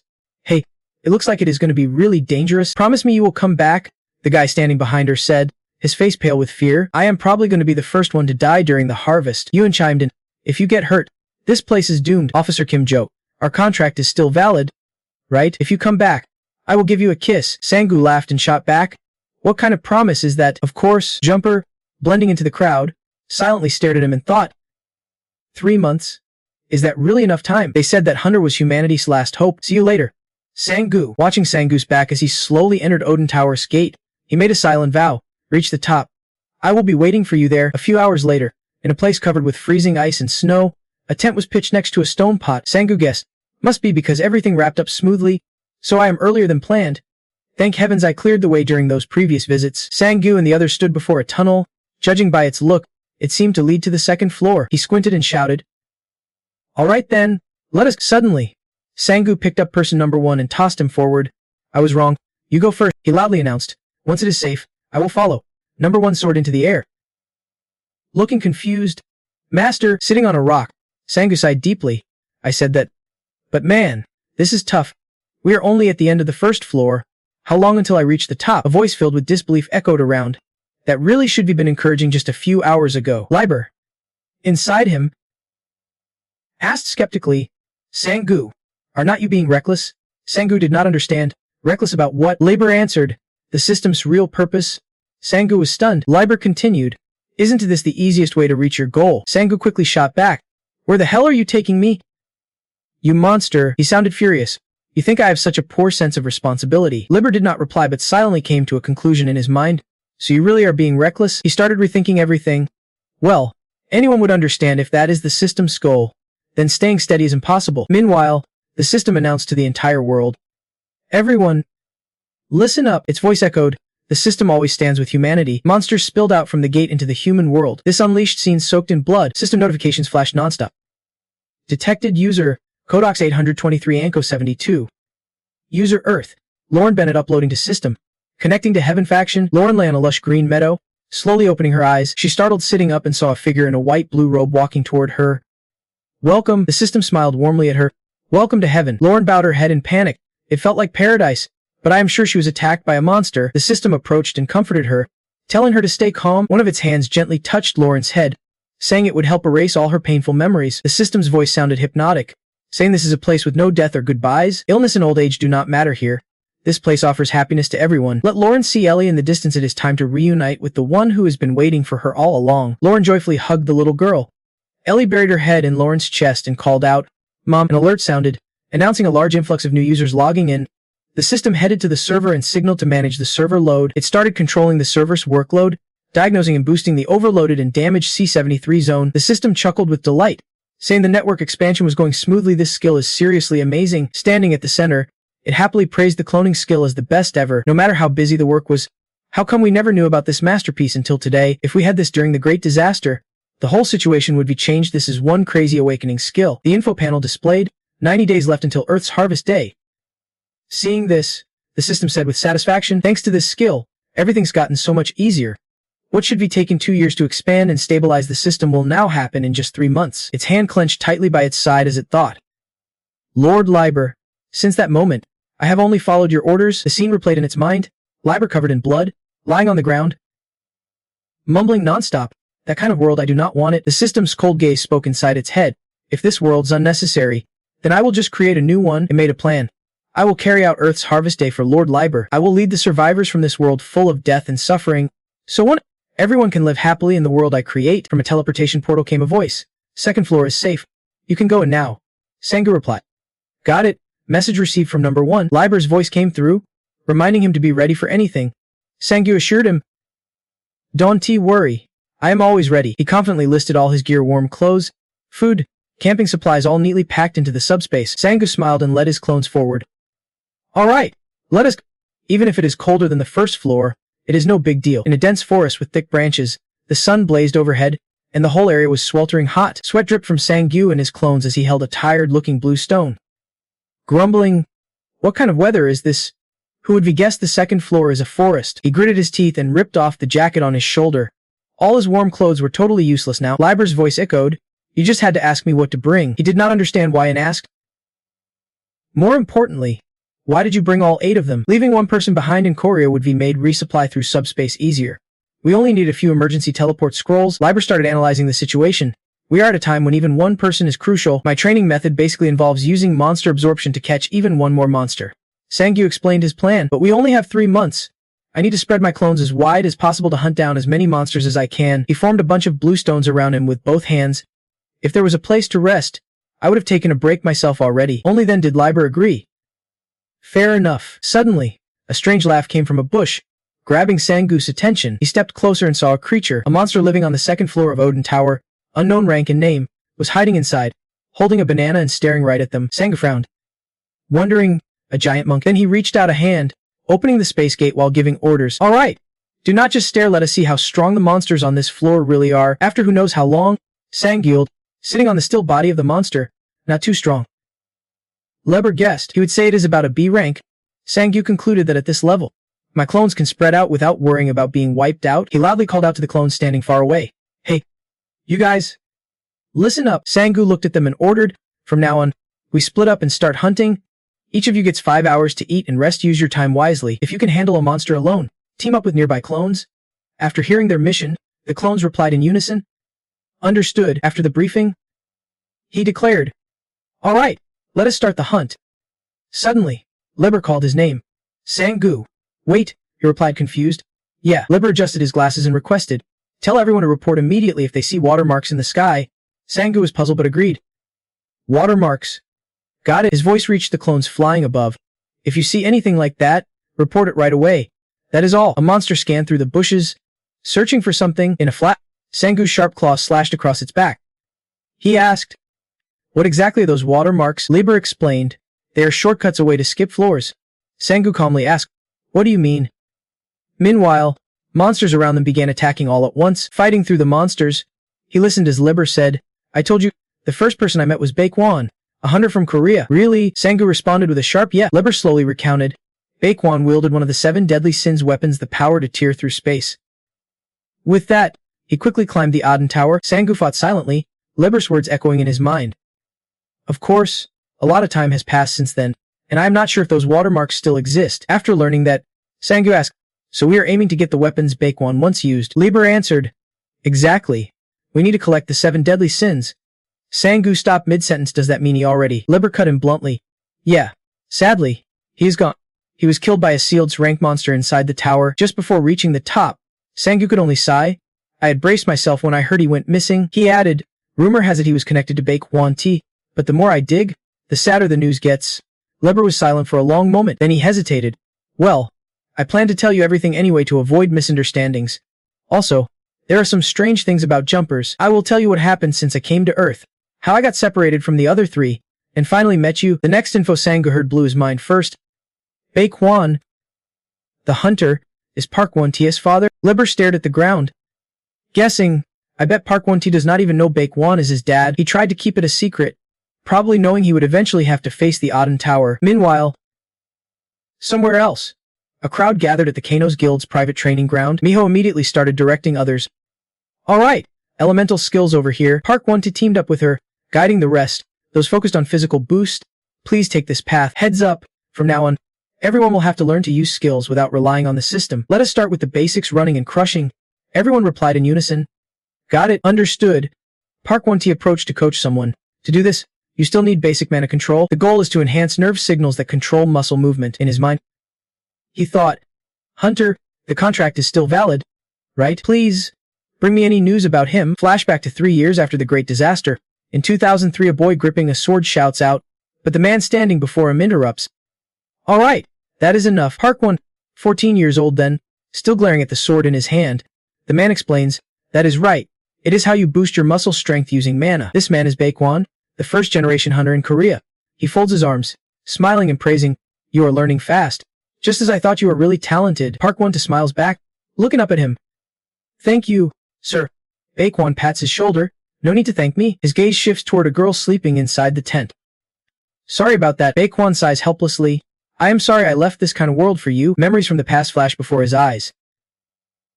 More importantly, if I had come a little earlier, maybe I could be saved your mother. Park Won-tae bows his head, silent for a long moment, then the boy glances at the man beside him. I am really glad it was you who saved Juna. Baekwon smiles faintly. Thank you. That means a lot. Park Won-tae walks forward, asking eagerly, you said you were my mom's close friend, right? Baekwon nods. That is right. We were close friends back then. We lived in the same neighborhood. Park Won-tae shares his wish. I am looking forward to hearing your stories about her. Baekwon agrees comfortably. Of course, your mom was pretty famous around here. Back in the present, Sang-gu, covered in blood, asks, so the one who taught director Park Won-tae swordsmanship is Hunter Baekwon? Liber adds, as you know, I arrived on Earth during the Great Disaster. Sang-gu replies, yeah.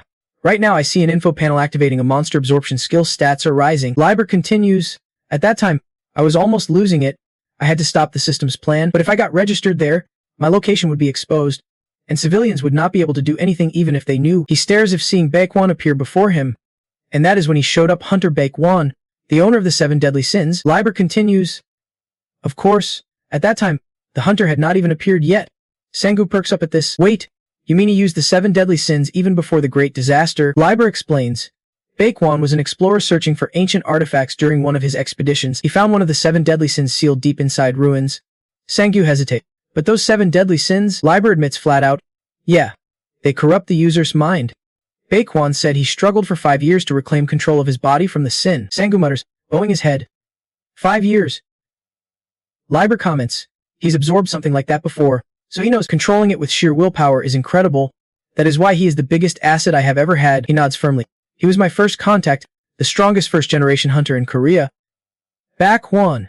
He truly lived up to that reputation. Back in the past, Baekwon swings his sword in a long arc from the sky, striking down a giant skeletal monster. Park Won, who just killed a rat nearby, watches wide-eyed and speechless. Baekwon shrugs off the giant skeletal monster's body falling down, turning to praise. Now your friend can control a whole rat swarm easily. Hey, soon you will surpass me? Park Won-tae looks up at him. Hearing that from the guy who just blew away a building-sized monster is pretty funny. Baekwon laughs happily, pats the boy's shoulder encouragingly. You are doing better than I expected. At this rate, you will protect your little sister. Park Won-tae shyly lowers his head.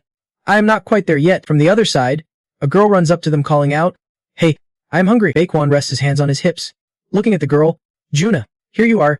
Park Won-tae tilts his head. Today was awesome. Ha! Baekwon holds up the rat.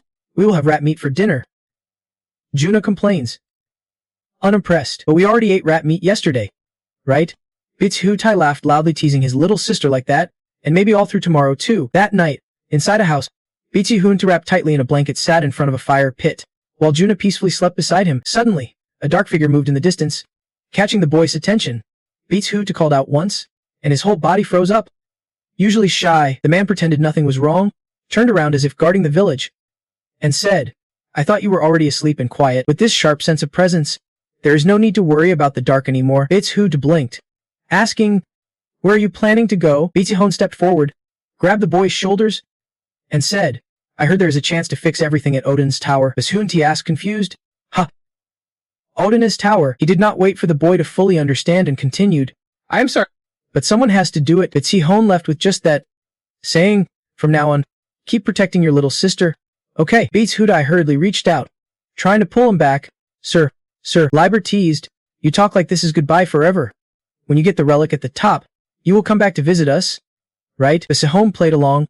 Yeah, maybe then you can call me Dad. Once I have the holy relic, I will come back and tell you everything. After hearing everything, Sang-gu commented, Hey, it is your fault he lost his life. Liber could not believe it. What are you saying? Sang-gu snapped back. I'm saying you are the one who led Hunter B-hone to his end. You jerk. Do you really need me to say it like that? Sitting down and catching his breath, Sang-gu asked, Liber, about that water stain, if it only appeared from the 2nd floor of Odin's tower, does that mean he broke through the 1st floor by himself? He replied, Yeah. Liber went on to explain why that happened. Bitsu-tae was strong, but still not enough to beat the system, so he used it to train and gradually conquer the 1st floor. He guessed that maybe because he worried so much about the kids, He got impatient from the second floor onward, so he used water channels to skip floors, quickly climbed Odin's tower, but collapsed just before reaching the top. That is why he guessed. Sangyu, sweating, glanced sideways then asked, "You are the one who helped Jumper get up there, right? Why? What is at the top that drives you to risk everything to get it?" Liber explained. A treasure. A treasure that won't forgive failure and can fix every mistake. I read in a book from the Urenchi Empire's Grand Library that such a holy relic is resting at the top of Odin's tower. Sangyu watched two monsters closing in but stayed calm and kept talking.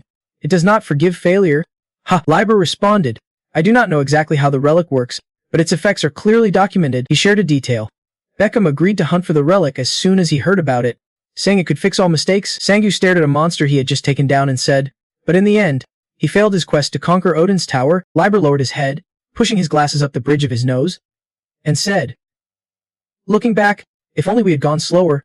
I regret not climbing the tower more carefully. To grow stronger with each step, that man had iron will and a noble spirit fighting for humanity. His praise echoed in the air. Always diligent, never lazy or irresponsible, a man of great character. Sangyu peeled banana pieces off a monster's hand, eating them, but when he heard Liber's words, he felt mocked and snapped back. You bastard! You are totally hinting at me, are not you? I can smell the sarcasm. Sangyu opened his mouth wide, chewing, then changed the subject. So the next person you picked is that guy, right? Liber confirmed. Yeah, he analyzed a bit. Years after the Great Disaster, when the hunter profession was established and teleport gates stabilized, some people started rising and gaining global attention. Liber confirmed. Liagato is one of them, a promising hunter and the right hand of the 7 deadly sins. He shared some info I knew too. I looked into this Liagato guy. Despite his achievements, he has been involved in plenty of scandals. Seems like people always talk about his violent temper. Sangyu rubbed his round, full belly while listening to Liber. I grew suspicious. Losing Baekwan the hunter meant conquering Odin Tower, and grabbing the treasure was insanely risky. I figured we needed to get stronger before climbing up. Hearing that, Sangyu guessed he planned to collect more fragments of the 7 deadly sins. Liber did not hide it. He straight up confirmed it. 3 fragments of the 7 deadly sins, each packed with massive power. Even just 2 would make conquering the tower way easier. He frowned, showing a hint of regret. Back then, I had no idea just how dangerous the 7 deadly sins really were. Liber's next words twisted Sangyu's expression from worried to stunned.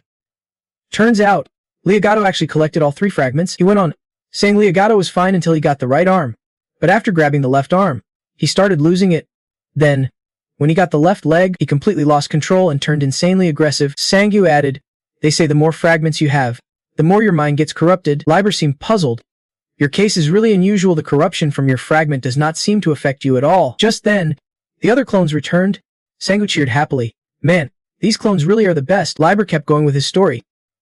Liagato used the 7 deadly sins power to cut all ties with me, and became a monster hunting strong foes. That was the last I heard of him. Sangyu crouched low on a tall rock, watching monsters below with curiosity, and asked, so his helper must have been caught and brainwashed by that master guy for a long time, yet Senza still could not be controlled. Liber murmured, I only just found out Liagato was connected to this so-called master. Sangyu pressed on, is that why Jumper asked you to get me involved? Liber suddenly went silent. His voice hesitated. Speaking of that, there is something that has been bugging me. Sangyu's face showed suspicion. What is it? His whole body tensed hearing Liber say, I never told Jumper about Bitcoin or our past connections. Jumper should not have known Liagato was ever linked to me. Sangyu's voice tightened. What? What are you saying? That makes no sense. Liber continued. That is not the only strange thing. They say Jumper used memory transfer skills to show Keizo what really happened on Harvest Day at Tepern, clearing up misunderstandings. Back then, Jumper teamed up with Keizo. Let us just accept that they performed a memory transfer from one person within a multisensory entity. The total memories transferable depend on mastery level. After telling everything, Liber stressed again. I already said, if there was any way to clear things up with Keizo, I would have done it. He added one more detail. Jumper did not even have memory transfer skills back then, and he never went to my old lab where you had been. So it seems he could not have shown Keizo the memories from the Tepern Harvest Day that you witnessed. Sangyu's eyes narrowed like he was lost in thought. So that means, it is totally incomprehensible. Suddenly, a call came from the space gate behind him. Master, a clone inside the gate reported, we found a water crack. Sangyu glanced that way. Really? I did not expect we would find one this soon, the clone added. But there is a monster near the water crack. Sangyu's voice came through the gate to number 1. It is just one monster, why all the fuss? Number 1 looked at the distant monster and said, that is a species that should not even be here. He pointed out the monster's identity directly. It is a type of granite monster. Elsewhere, a woman soothed a crying baby in her arms, trying to calm him down. Come on, wait just a bit longer. Okay, just a little more. Right now. An announcement sounds in the room. The awakening program for kids under 12 is underway. Don't confuse it with the active teleport gate. The woman bows to her child, hoping they will gain awakening skills to save the world. Nearby, a mix of old and young people line up with kids beside them. Someone curses. Damn it, Esther Sunbest Jones sighs. This world's going crazy. Or maybe I am just losing it. What the hell is going on here? Jones gets no reply and calls out, Jumper, but Jumper just stares ahead without reacting. He shoves his hands in his pockets and asks, Jones, did not you want to drink something that could really get you drunk? Jones blinks and looks sideways. Donnie, tell me you actually have that. Jumper calmly denies. Not really. Jones listens, confused, as Jumper continues. But what if you could sip a special drink that gets you totally wasted inside a perfect illusion? Jones still does not get it. What do you mean? Jumper explains slowly. No real booze, no real glass. But you would not notice in a world that detailed. You would enjoy your dream like rich, fragrant drink with zero health risks, then wake up and do it all over again, day after day. He presses again. Don't you want a world with no worries, no stress, and no hangover? Jones just presses his lips tight, silent for a long moment. Finally, he sighs deeply. Nope. Real drinking's about stumbling drunk and waking up with a pounding headache. That is the real deal, Jones declares firmly. I would never touch that fake crap, even if you offered it to me. Jumper hands him a paper and suggests, stay here a while. Jones eyes the paper curiously. What is this? Korea again. Jumper says, there is an amazing inn there. Go relax for a bit. Jones scowls and tosses the paper away. You tricked me last time. Think I will fall for it again. Back with Sangu, he hides in some bushes, watching outside. This is unexpected. Sangu eyes a distant monster. There really is a level 3 granny here. He raises an eyebrow, guessing it is because of the water stain. Liber agrees. Yeah. Could be. Liber adds, you will see even more as you climb higher. Sangu, that many more. Anyway, this time my clones stay out. I will handle this one solo. He analyzes silent. Level 3. I vaguely recall seeing it before, but it is insanely strong. Gritting his teeth, Sangu charges forward, thinking, but if it is me now, behind the granny monster, Sangu leaps onto its back, raising his blade high, then slashes swiftly and true at its neck. He lunges forward again, slicing another clean cut just before the monster. The force from his attack cuts through surrounding trees, splitting them in half. Sangu smirks confidently, proud of the power he unleashed. Then he opens a portal, calling his clones out, help me out here. Quick. All the clones obey Sangu's command and strike the granny monster together. Inside Sangu's body, Liber bows his head, sorting things out. The master insists he only sealed Legato in a specific area. It has been over 10 years since Legato vanished. What has he been doing all this time? Liber ponders. If he is freed, he will definitely seek out someone holding another of the 7 deadly sins, and they will fight. When that moment happens, will he be okay? Outside, Sangu places a foot on the granny monster's head, chuckling, if I fought seriously, I would win for sure, but commanders usually do not fight directly. Elsewhere, on some unknown planet, a whole bunch of granny monsters are living. A hand raised the height, creating a cluster of purple energy at the center seam. That hand clenched into a fist, controlling the purple energy to slowly draw the granny monsters inside. Then he punched hard, unleashing a massive blast of energy straight ahead. A powerful explosion erupted, the sky above engulfed in fiery red and gold flames from the blast. The muscular man's body twitched a few times as an info panel appeared overhead, displaying the words, monstrous being, ruler of living creatures. The man muttered to himself, confused. What am I doing here? Feels like there is some reason I am here. He looked at the shattered monster bodies scattered on the ground and sighed. Granny? Ha! Playing with these bugs is not fun anymore. The man decided with a smile, I will head back to Earth now. Sangu shoved his hands into his pockets and casually kicked the head of a granny monster like it was a toy, one type 3 down. As he walked forward, he told the other copies, let us head into the watermark. But when Sangu got a closer look at the watermark, his expression turned suspicious, and Number 1 was startled by his face. Predicting what was about to happen, Number 1 quickly raised his hand to stop Sangu when he turned toward him. Please do not throw me in. I will go myself. Sangu nodded at the opposing copy. All right, fine. Number 1 stepped closer to the watermark and slowly reached out his hand. Tiny colorful fragments of energy began to glow and scatter. A voice gasped from inside the rising action. Thank heavens, it is not a forest. Seeing the ruined scene, Sangu exclaimed, what kind of hellish place is this? Liber guessed, you must have jumped up about 5 or 6 floors. Sangu replied, that saved us some time. He looked at the dried out remains of a monster and asked, is this creature native to this floor? Liber answered, it is already dead. Sangu sensed something and turned around. Right? He saw a pack of monsters slowly approaching and guessed, Great Han has taken control of this place. Hearing this, Liber reminded him, I told you would see them trying to break through. Elsewhere in the control room, someone asked, how's the expansion of the skill orb factory coming along? Duver adjusted some switches and reported, we have purchased and are running all external production facilities at full capacity. Arya stared at the screen, thinking, even with the simplified system recreated from improved cloning tech, each skill orb still has to be handcrafted. Can we keep up with the schedule? Varone stepped forward, pushing a shift lever. We are distributing these to all humanity. It won't be easy. But we have to get it done. Don't you worry about money. Just keep mining. Arya glanced at him. Yes, we have to do everything possible to keep the flame of hope alive. Suddenly, a team member ran in to announce, someone requested a meeting. Arya asked, really? For what purpose? The girl reported what she knew. They said they want to help and seek a chance to repent. Over here, a hand was glowing with mana light. Yuan's eyes widened in disbelief. I just felt mana. She looked at the nearby person and asked, is this a talent? Haoran explained to her, that is called meditation. Hearing this, Yuan weakened completely, while on the other side, Dungzian clenched his teeth in frustration at his unchanged hands. Why is this so hard? Losing patience. He shouted. Do we really have to learn that? Is controlling mana that important? Hongyana crossed his arms and sighed. Of course, the troublemakers will show up soon. Miho quickly raised a finger to speak up. Even faster than I expected, Hongyana pointed a finger at Dungzian and scolded. Hey, dummy. If you do not want to learn, then just go use the spark of inheritance and survive. He felt defiant. Furrowing his brows to argue, I already have an amazing awakened skill. Hongyana asked again, is that your clone skill? She gritted her teeth and explained. You think that skill is some kind of exception? Awakened skills are based on your innate traits, so they are easier to use than advanced skills, but if you can control your mana, you won't even be able to activate them in the first place. After explaining, Hongyana ordered again. Now that you get it, shut up and start training. Dungzian was not ready to give up and fired back. Fine. If I am going to learn anyway, I might as well go for some insanely powerful skill. He pushed his idea. You said as long as I know how, I can do it, so why not start with the highest level skill right away? Hongyana sighed in defeat. Meanwhile, Liber laid down some harsh truths. Sounds easy, but in reality, it is impossible. Sangu agreed with him. Of course, there is no way it is that simple. Liber gave an example to help him understand. Just imagine trying to max out your clone skill level. He gave another example, like expecting a grade school kid to run as fast as a pro athlete just because they are trained by one. The kid would be like, seriously, society's so do you really have to crush a grade schooler? Even if you are handed the spell formula, that does not mean you can instantly unleash the highest level firepower. Liber added another case. Of course, it would be a different story if you were born with special abilities for that. Right then, an image popped into Sangu's head. Sinjungshan. He wondered how he was doing now. He suddenly realized an issue. Wait a minute. Did you just compare my magic level to a grade school kid? Liber was not worried at all and admitted, is not that right? Sangu could only accept it and said, I still can think of a good comeback. Liber curiously asked, but why are we suddenly talking about skill levels?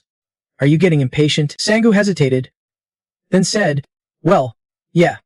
I guess. He shared his doubts about my clone enhancement skill.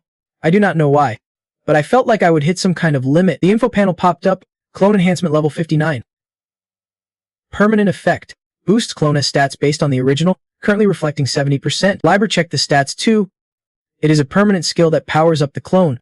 Sangu explained the calculations he would made. Yeah, at level 1, the base reflection rate is 50%, and each skill level adds 1%. So naturally, I thought by level 100, the clone would have 100% of my stats, 50% base plus 50% from levels. But he pointed out something weird. After level 40, the reflection rate capped at 70%, and it never went up, even when I leveled higher. Now I am at 59, but it is stuck at 70%. Sangu voiced his suspicion, wondering if Liber knew anything about it. Liber explained, I can only read your skills mechanics from the nanodata stream, but I can guess beyond that. Sangu took the chance to jab. Useless. You are the one stuck at elementary school level. Liber seemed to catch on. So you are still holding a grudge about what I said earlier. Ha! He drew a magic circle, conjured a flame, and started analyzing everything again. But there is something to consider. That saturation phase is common in magic. It happens to anyone practicing the same spell for a long time. Take the fireball for instance. The more skilled you get, the bigger and stronger it becomes. But at some point, the mana cost keeps rising while size and power stay the same. However, if you keep mastering it, eventually a new trait appears, like splitting to track nearby enemies or compressing for more heat and stronger piercing power. Sangu listened quietly to Liber's words. His skill might still be stuck in the earlier stage. He exhaled silently, wondering if he would been rushing things. Suddenly, Sangu stepped forward, smiling as he placed a hand on #4's shoulder. Thinking back, I always nag you guys, and now is no different. I just want to get results as fast as possible, he said sincerely. Sorry. Please forgive your dumb owner here. 4 looked completely stunned, eyes wide at Sangu's unexpected attitude toward his master. Liber closed his eyes with a satisfied smile, muttering, that is right. Sangu, give it your all. Push yourself to the limit. That is how humanity grows stronger and keeps pushing forward. Outside, Sangu pulled out a hammer. In the name of hardworking brothers always grinding the game, I have been racking my brain to find a gentler upgrade method. #4 was still dazed, calling out, Master, Sangu swung the hammer hard at Hash4's head, thinking to himself, normally, in most games I have played, you upgrade gear by hammering it after the hit. Hash4 started bleeding from the head and collapsed right next to Sangu. Liber jumped back, face dripping with sweat. Speechless, he could not believe it, damn crazy bastard. What do you think you are doing? Sangu licked his lips, excitement lighting up his face. I am level 59 now, seems like something unlocks at 60. Can't he wait? Smoke still rose from Hash4's head. Liber tried to reason. If you keep powering up like this, who'd bother to try anymore? A new info panel popped up. Physical resistance increased. Physical resistance increased. Sangu clenched his fists, whispering, I did it. Another notification. You leveled up. Clone enhancement level 60. Permanent effect. Liber stared, mouth wide open. What the heck? Another info panel appeared. Additional effect, clone now copies the armor worn on the user's upper body. Sangu glared at the info. Armor. He looked at Hash4, whose eyes were glowing. When did you even get up? He asked. My clone will now copy my armor at some point in the past. Liber asked with concern. How are you holding up? Jumper, standing on a rocky cliff, head thrown back laughing. I did it. Liber, Jumper excitedly pats himself on the back. Finally, I have got the treasure, the legendary soup that fixes every mistake. Odin's tower is completely mine now. Liber praises him. You really did it. I guess I can tell you everything now. You are coming to Philadelphia, right? That is where my office is, surrounded by thick smoke. Gongrong kneels on the ground, crying out, at last, I have got it. From above, Jumper looks down at him with disdain. I can forgive you, you half-baked bastard. Messing with people's feelings like that. Jumper exposes Gongrong's true identity as a system's pawn and master. Hearing this, Gongrong panics, begging, I do not want to go there. Please spare me. If you take me down, you will regret it. Jumper's eyes flash bright as he raises his hand. Sorry, but I won't regret this. In his mind, he adds, that means this treasure is still mine for real. Then, Gongrong's black silhouette is struck by a powerful force, tearing his head clean off his body. Cut to another scene. Jumper spits out a mouthful of blood from inside his chest. A voice rings out beside him. What a disappointment. Legato, massive inside, glances down at Jumper. Not bad, but something is still missing. Liber panics, shouting, Jumper, run. Jumper's face falls as he silently wonders. This was a mistake. It is way too soon to face Legato. Legato grabs the head of the person in front of him with one hand, raising his fist with the other. With this, I will collect 4 fragments of the 7 deadly sins. Jumper just stands frozen, thinking, but the treasure did not activate. Why? Time passes, and as he snaps out of his thoughts, Legato, who was standing opposite him moments before, has vanished. Jumper breathes heavily, looking around in confusion. Where am I? Liber anxiously asks, are you okay? A voice echoes in his ear. Jumper, he does not answer but lowers his head, staring at his hand, thinking, don't tell me. This is the effect of the treasure. The scene shifts again to somewhere else. Jumper panics, then suddenly bolts upright. His breathing is rapid, sweat beads on his face, and his whole body stiffens, frozen in place. Finally, Jumper lowers his head, covers his face with both hands, and lets out strange laughter. This drink gets me totally wasted. If it is real, I will be the first to drink it. Sangu's eyes widen as he looks at the hammer in his hand. So weapons can be copied too, depending on the level. He recalls Arya saying before that a skill can be duplicated if it surpasses the user's potential. Equipment copying is a unique feature of the clone technique. If you still can't do it, that means your skill can still grow. Back then, Sangu did not understand what she meant and just stood there clueless. Now, he has quietly realized Arya was not joking. He glances sideways and asks, I will have to test if it really works myself. Anyone up for a little fun after such a long break? All the clones standing nearby shake their heads wearily. Sangu laughs it off. A bunch of scaredy cats who just cling to others. One clone object. Clones are not supposed to act independently. Sangu shrugs. Whatever. I will just pick one. Liber suddenly suggests. Why do not you test that out right now? He proposes a theory. What if you cancel clone number 1 or 2? They are the ones holding the 7 deadly sins. Sangu crosses his arms, grinning at the clone in front of him. Wait, I just remembered number 1 and number 2 were never destroyed. Right? Number 1 confirms bluntly, if it were not for me, you would be dead already. Sangu shoots back without hesitation. Such a show-off. Sangu silently wondered, if he stopped the resurrection, would they turn back into the sealed chunks they once were, or would they go insane and become flying heads? He started calculating it might be worth trying, best to do it now, while he still had the strength to handle it if they went crazy. Besides, the resurrection timer was counting down anyway. Sangu reached out and asked, May, you ready? Number 1 honestly replied, yes. The great demon closed his eyes, smiled twice, and thought, is this the moment to take over this body? A notification popped up, resurrection cancelled for the clone, so the great demon's soul took back control of the clone's body. He glared and opened his eyes, Confused about what just happened, he asked the person opposite him, "What do you mean by looking at me like that?" Sangu raised his hand, waving it to expose his plan. "Hey, did not I hear someone wanted to take over that body? And here they are, the one who lost." The great demon just silently listened as Sangu explained, "When I cancel the resurrection, you just turn back into a sealed rock like before. I have cancelled your resurrection and put the rock back where it belongs." Sangu handed over the clothes he had prepared but only copied the torn bits at the top, which looked kind of weird. "Here, your pants and shirt." The great demon, furious, called out his name forcefully, "Dung Sangu. Just so you know, I am an entity who has lived through countless eras, all about war and conquest. No weak human social norms will ever shame me." Sangu teased him, "But I saw you put your clothes on way too fast." The great demon, still busy dressing, defended himself.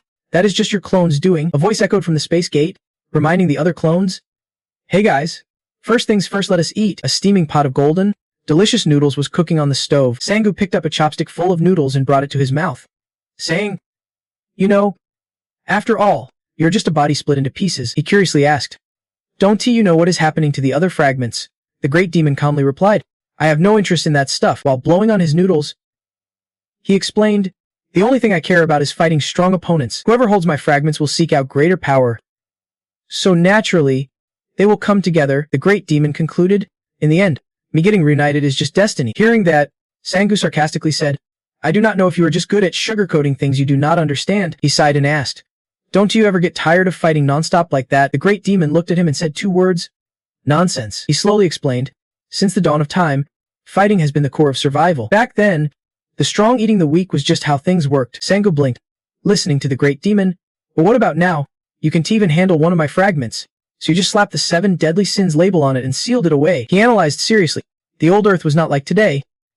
Back then, countless strong warriors could fight freely without needing something called mana. The great demon summed it up, "You are all just too weak." Sangu stayed silent. After a while, Sangu suddenly made a proposal that startled the great demon. "Don't you want a real fight for once?" He continued, "An enemy so strong it shakes the ground, even if you drain every bit of strength from your body. Fighting until you can breathe." Sangu smiled and promised, "If you make me stronger, I will help you make that happen." He declared, "I will become your toughest opponent."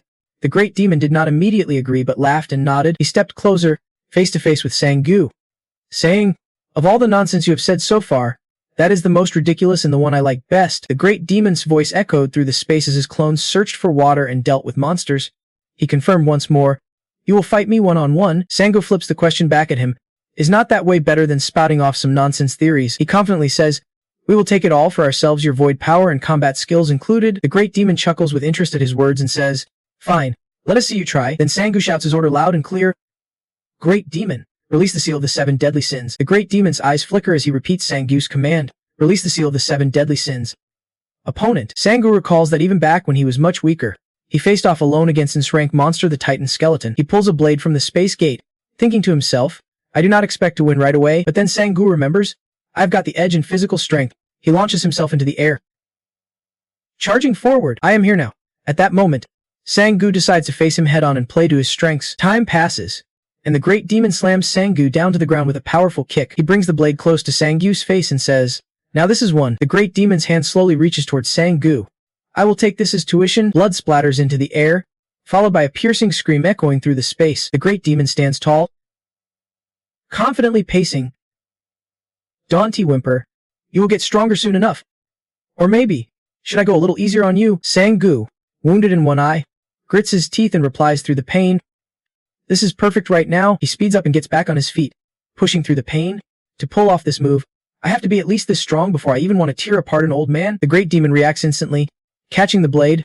"I will be thrilled if you can manage that." Meanwhile, elsewhere, the rocky ground cracks under an immense force, the air thick with swirling white dust. Inside the devastated zone, a heavily scarred man sits against debris, coughing weakly. Rank Hunter Sackley sighs weakly and looks ahead, saying, "I am sure I heard about the missing person already." A giant foot steps forward with a voice. "Honestly, this is pretty surprising. Legato Alexanders, the standards must be changed since I left. How could someone like you be rank?" He frowns in disappointment.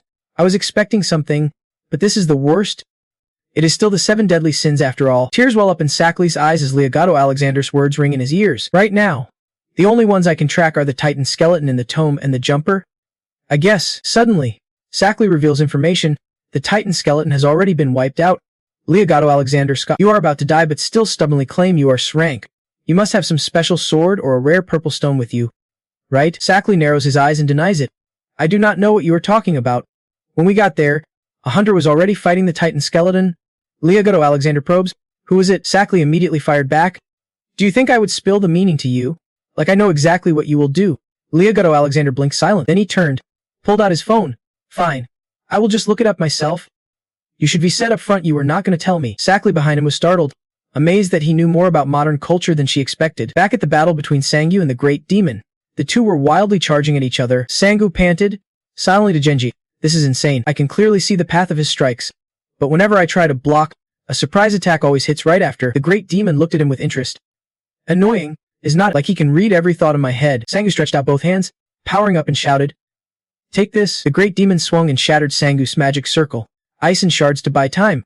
Not on my watch. A massive blast of energy shot straight from the Great Demon's body. Sangu felt like his whole body was burning, screaming in pain.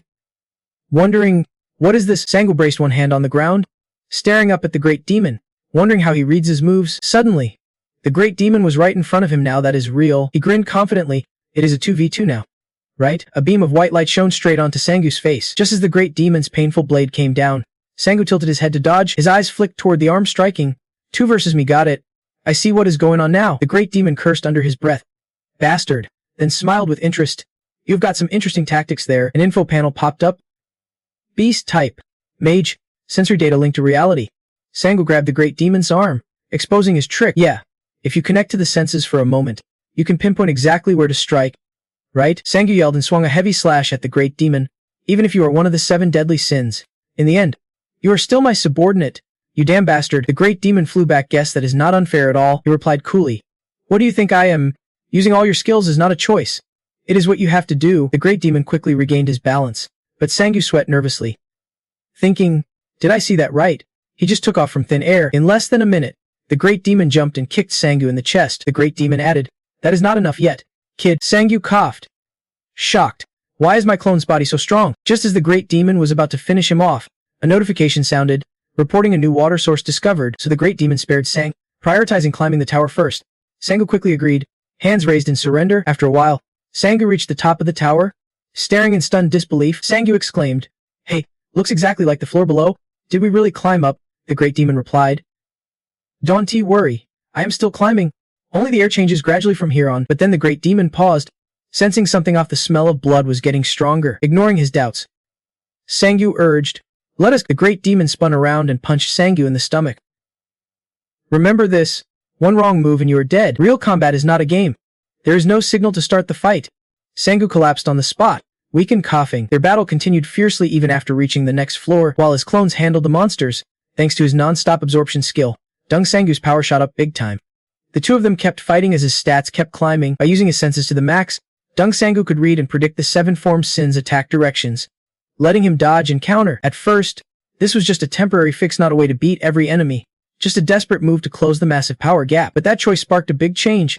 Sangu gradually got used to reading opponents' moves by watching their stance and reflexes. When his predictions started matching their actions, Sangu dodged more attacks and barely needed to use his endurance skill anymore. Next came the ability to absorb techniques by sensing the different powers hidden behind the 7 form Sin's fake and real strikes. Instinctively, Dung Sangu began mimicking that fighting style, and finally, mastering and controlling the Void's power after understanding Hong Tran. He thought, so that is how it works. I am getting the hang of it. This battle was clearly boosting Dung Sangu's fighting skills big time. The Great Demon's power grew stronger, so it is time to take the next step. You have wondered why my stats are higher than others, right? A brutal punch aimed straight at Sangu, but he surprisingly blocked it fast. That is because the Void's power can replace mana. Like that body-enhancing skill you guys call muscles. Sometimes, its efficiency even beats the clone's skills. Cut to Legato scrolling through news on his phone. Hunter defeated the Bone Titan. Dung Sangu, he wonders, from South Korea. Then starts fiddling with his phone. Where's the map? Here it is, my location. Sunrise. Southeast. Got it. Since the Earth's round, just keep going around and you will get there eventually. A voice calls out as Legato's about to stand up. Wow, check this guy out. Killer body. Must be trained hard. Why so serious about training? We are all dead in a few months anyway. He walks over and replies, if we are really doomed, then how come you are still laughing? The young crew shoots back, because we have decided to let go and enjoy whatever time's left. No matter what happened before, just chill and have a drink with us. Legato looks a bit annoyed. You have given up already? Then you guys better level it up properly. They say, you have come all this way. Man, have a few drinks. Legato draws his weapon. Threatening. What now? Let us have fun. Kids. The group freezes. Ha. What? He smirks. Yeah. You gotta laugh like before, right? Come on. This is a festival, not a funeral. Cut to day 88 before harvest, day 85 before harvest. Sangu's still battling the great demon. Meanwhile, the system reports a crack has been detected. Day 81 before harvest. Another crack found. Day 76 before harvest. Yet another crack detected. The great demon glances at Sang. Ha! We have been fighting through dozens of floors already. Still do not know how to use it right. Spit it out quick. Do not embarrass yourself. Sangu feels awkward. Face stiff like a peanut. Hey, I am just barely getting a grip on the void's power. You think a newbie like me can just do it on command? Anyway, wait, where the heck am I? Why does the space get crazier the higher we climb Odin's tower? Liber answers, this is Odin Tower's true face. It only gets worse from here, but do not stress. Humans adapt fast. Sangu grits his teeth.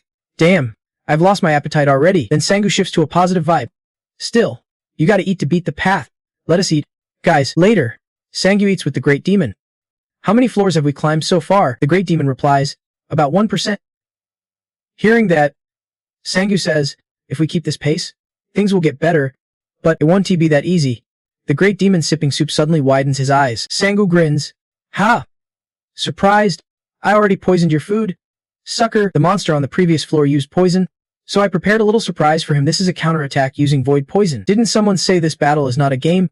Let your guard down for even a few seconds, and you are done for. The great demon directly hit Sangu physically and said, your poison resistance is just a facade. Thinking that would work? Fool. Sangu replied in pain. Still counts as a success, right? Man, scene changed to Keisho's training ground. He swung fiercely and finally made a little progress. Excited. He shouted, I did it. Then he bragged to Keisho. Master, I did it. Keisho smiled encouragingly. Well done. Seeing this, the others felt a bit jealous. Man, so jealous. I want to create it too. And soon, we have got less than 3 months to train. Gotta stay focused. Honestly, we are kinda lucky. When will we ever get to learn swordsmanship from an S-rank hunter again? Keisho encouraged his students. Overall, not bad. But your wrist tenses just before you draw your sword. He focused intently. Yes, master. Keisho sighed inwardly. Disciple. Disciple. Disciples everywhere I look. Keisho got teary-eyed. Corinne, if you saw this, you would be so happy. Before he could get sentimental, a voice shouted. Hey, I have got a question. Not sure if my accent's perfect yet. Borrowed this wristband, but no idea if it even works. Legato kept asking. Hey, does anyone know this guy Dung Sang? If so, send him over. I want to talk. That sounded kinda harsh, did not it? Probably should say hi before demanding something. Just as he retracted his words, Legato exploded into the training room with a blast. Before anyone could react, a bright explosion engulfed Keisho's training hall. Legato smirked. Woo, you blocked that. That is unexpected. The other trainees stared wide-eyed. Master blocked that for us? Who the heck is this guy? Wait, is not he the hunter who has been missing all this time? Keisho wondered. What on earth is going on? He exclaimed. Legato, the guy asked. Surprised? Wait, do we know each other? Doesn't he really matter? Right now, I want just one thing. Bring Dung Sangu here. Keisho replied. I do not know why you are after him, but I can accept that. The other students worriedly shouted. Damn it, he's a high-rank hunter. What is there to fear? We are hunters too, and we can still use our system skills. Let us fight. Don't underestimate our strength. We are high-rank hunters too. You know, Legato sneered. Rank C. High rank. Your wristbands look totally broken. Whatever. I actually like this better. With that, he stretched out his arm, and a surge of power appeared. Instantly, the weapons in space around them bent and warped. They were being pulled, and that was his trick. Enhanced mobility. A mana-powered trampoline was created beneath them. Legato shouted. You think you can block me with that weak skill? No way. That shocked the others. Before anyone could react, all Keisho's students were bundled into a ball. Oh no. Help. Then Legato clenched his fist, ready to smash them, but no way. Keisho quickly stepped in to stop him. Keisho said, Don't even dream of hurting my students. You bastard. They are my disciples. Sword break. Fifth awakening. He swiftly swung, releasing a bow-shaped slash at Legato called Bone Break. Quickly, all the trainees were freed and dropped out of the circle. That strange power disappeared. We fight him, right? You think we can beat him? You're crazy. Keisho warned. Everyone, get out of here and contact Lucas immediately. At the same time, Legato spoke up. I remember now, the fake swordsman and S-rank genius hunter. Honestly, even with that label, He is surrounded by countless rumors like no one even knows where he came from. While Legato talked, Keisho trembled. Hurry! Everyone took off. There is no way to beat that idiot. Master! Just then, a group arrived, Captain Neo and the others. We will fight alongside you, the sword seeker. Kaizo, surprised, asked how he found this place. The demon replied, did not you check the news? Everyone is freaking out because Legato is back. Still, I do not get why he would come all the way to Korea. Over here, Legato just laughed gleefully. Ha! Ha ha! Fine then, I will take on however many there are. With your skill levels, I can say you are roughly high tier. Cut to Sang, still fiercely battling the great demon spirit. He thought to himself, Sangu's already tapped into a bit of void power, yet he is still struggling this much. Want Sangu to fully replace mana with void power? Not easy. But what if he combined both and used void as support? No time to waste. Sangu instantly recharged his strength, and 2 streams of power appeared. Finally some results. Sangu cheered. Ha! Our powers are finally balanced. In this case, is not that an advantage for me? My gear sway better. Ha! But the great demon's no joke either. The great demon taunted. Just try me. Sangu, frustrated, asked, does your damned ability even have a limit? Scene switches back to Keisho and Leogato's group. Gata openly recharges his strength with one hand. The demon, along with Miho and Guan, are panting from the sheer power. That move did not even leave a scratch. Damn it, don't even think about capturing him alive. That old madman already blew up half the city. He does not hold back his power at all. Seeing this, Keisho quickly caught on and suggested, everyone, can you hold him off for just a little while? Just a moment, Guan replied. I am not even sure if the next move won't backfire on us against that monster. Whatever, let us fight. Saying that, the 3 of them, Miho, Guan, and the demon quickly surged forward, combining mana with muscle-packed shields. Captain Miho, the demon, and Guan each launched their moves. Blazing Flame, Fierce Sunstorm, and Moonslash. All 3 attacks hit Leogato at once, but Gato was unfazed, blocking them all with his left arm. Leogato intended to throw them back. Miho was stunned.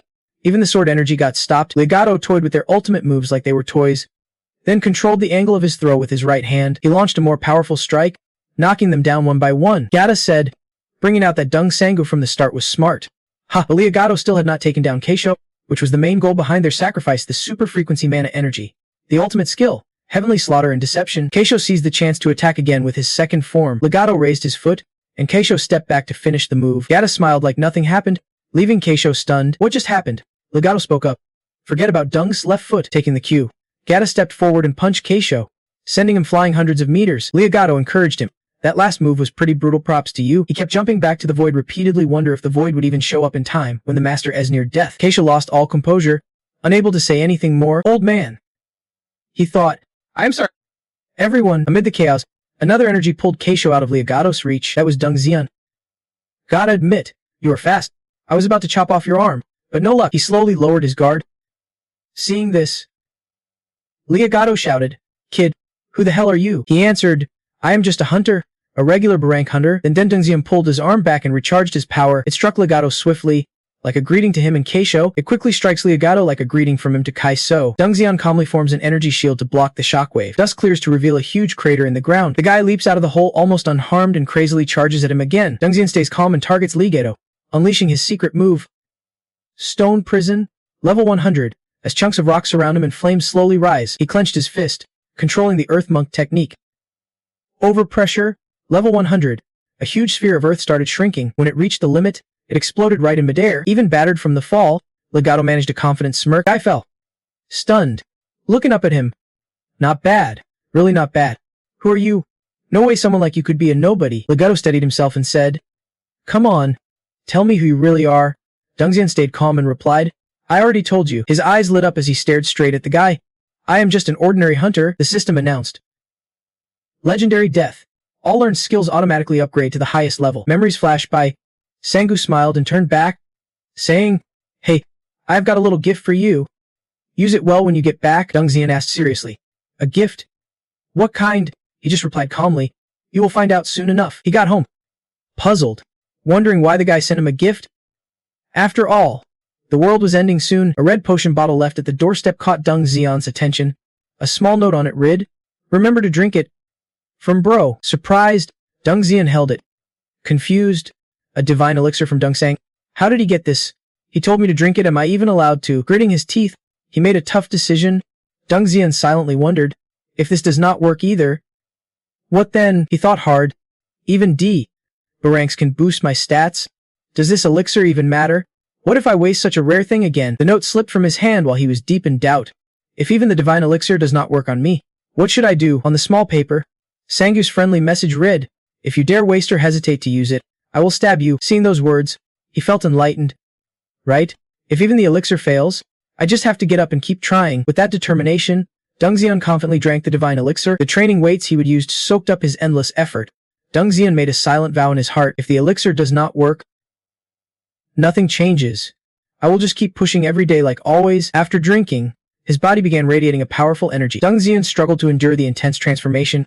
The system kept notifying, divine elixir detected, starting physical restructuring, weak stats permanently fixed at 0.2, sync error detected in current physical stats, unapplied stats integrated, stamina, agility, resilience, endurance. Moments later, a massive explosion rocked his building, filling the air with smoke and dust. Back to the present, Dungzian coldly faced Li, saying seriously, "I am just someone who never stops pushing forward." His current stats were revealed: stamina 14,213, agility 12,365, resilience 16,761, endurance 31,250, mana 6,275,245. A blazing red fireball appeared before him, symbolizing Dungzian's will, firm and unshakable. "And I want to stop because of that. I will keep fighting and pushing forward, no matter what." Dungzian recalled the past. The first feeling after breaking his limits was these fireballs. They were limited before, because my mana was not enough. A giant fireball filled the sky. He declared seriously, "So I won't let myself get stuck like that again." Legato shook his head in awe. What a breathtaking sight. Standing up, he faced the giant fireball proudly and said, "But you picked the wrong opponent." Dungzian eyed the weakening fireball suspiciously, thinking, is that an absorption skill? He shot out 2 beams of energy. Sunlight 3 fired 2 fixed path beams, concentrating all the light energy along their locked trajectories. A black tiger appeared, absorbing his energy. Legato sneered, saying the whole attack strategy was a rookie mistake. The space around twisted, pulling Dungzian closer. Legato smugly explained, "My power is not absorption, it is spatial compression." Feeling his own unstable state, Dungzian thought in shock, "My body." Dungzian was dragged near the black orb, face to face with Legato, clenching his fist. Legato said, "Misjudging a battle's outcome comes with a heavy price. Kid, I really pity your talent." But when he threw his punch, all he hit was a shattered glass. Irritated, Dungzian muttered, "Why so many tricks?" Around Legato, shards of glass reflected the warped space chaotically. That was his skill distorting space, taking over it to create a separate world. Dungzian, serious and ready to strike, mocked, "Pity my talent. You think a few words like that will rile me up? I am already bored." A barrage of energy beams shot straight into the isolated space he would created. Miho lay badly injured on the ground, her eyes fixed on the chaotic battle nearby. Watching the intense fight between the two, she could not believe it. Was she dreaming? That hunter is not Dungzian. How could that kid possibly stand up to Legato? Worried, Miho tried to get up but caught up blood from her wounds. Panicked, she thought, "He won't last long, I have to help him." Helpless, she forced herself to stay still, thinking, "My body, I can T-move." Scully appeared beside Miho, grumbling, "Why is it every time I meet these guys, he's always lying around like a mess?" Using his healing power, he grumbled, "What do you think this is, a free clinic? I swear, this is the last time I listen to that damn caretaker." Scully lazily said, "Come on, comrades, get up. I'm not fighting that monster." Cut to the battle between Sangu's clones and the monsters. Number 2 grabbed a monster's sharp beak fiercely, determined to destroy it. After finishing it off, he casually tossed the corpse aside. The monster bodies piled up like a mountain. He felt power surging through his body. The system announced the monster transformation process activating. Stats increased. Stats increased. Suddenly, a violent tremor caught number 2's attention. An explosion nearby sent debris flying everywhere. The great demon lay motionless under Sangu's attack, listening as he taunted, "What is wrong?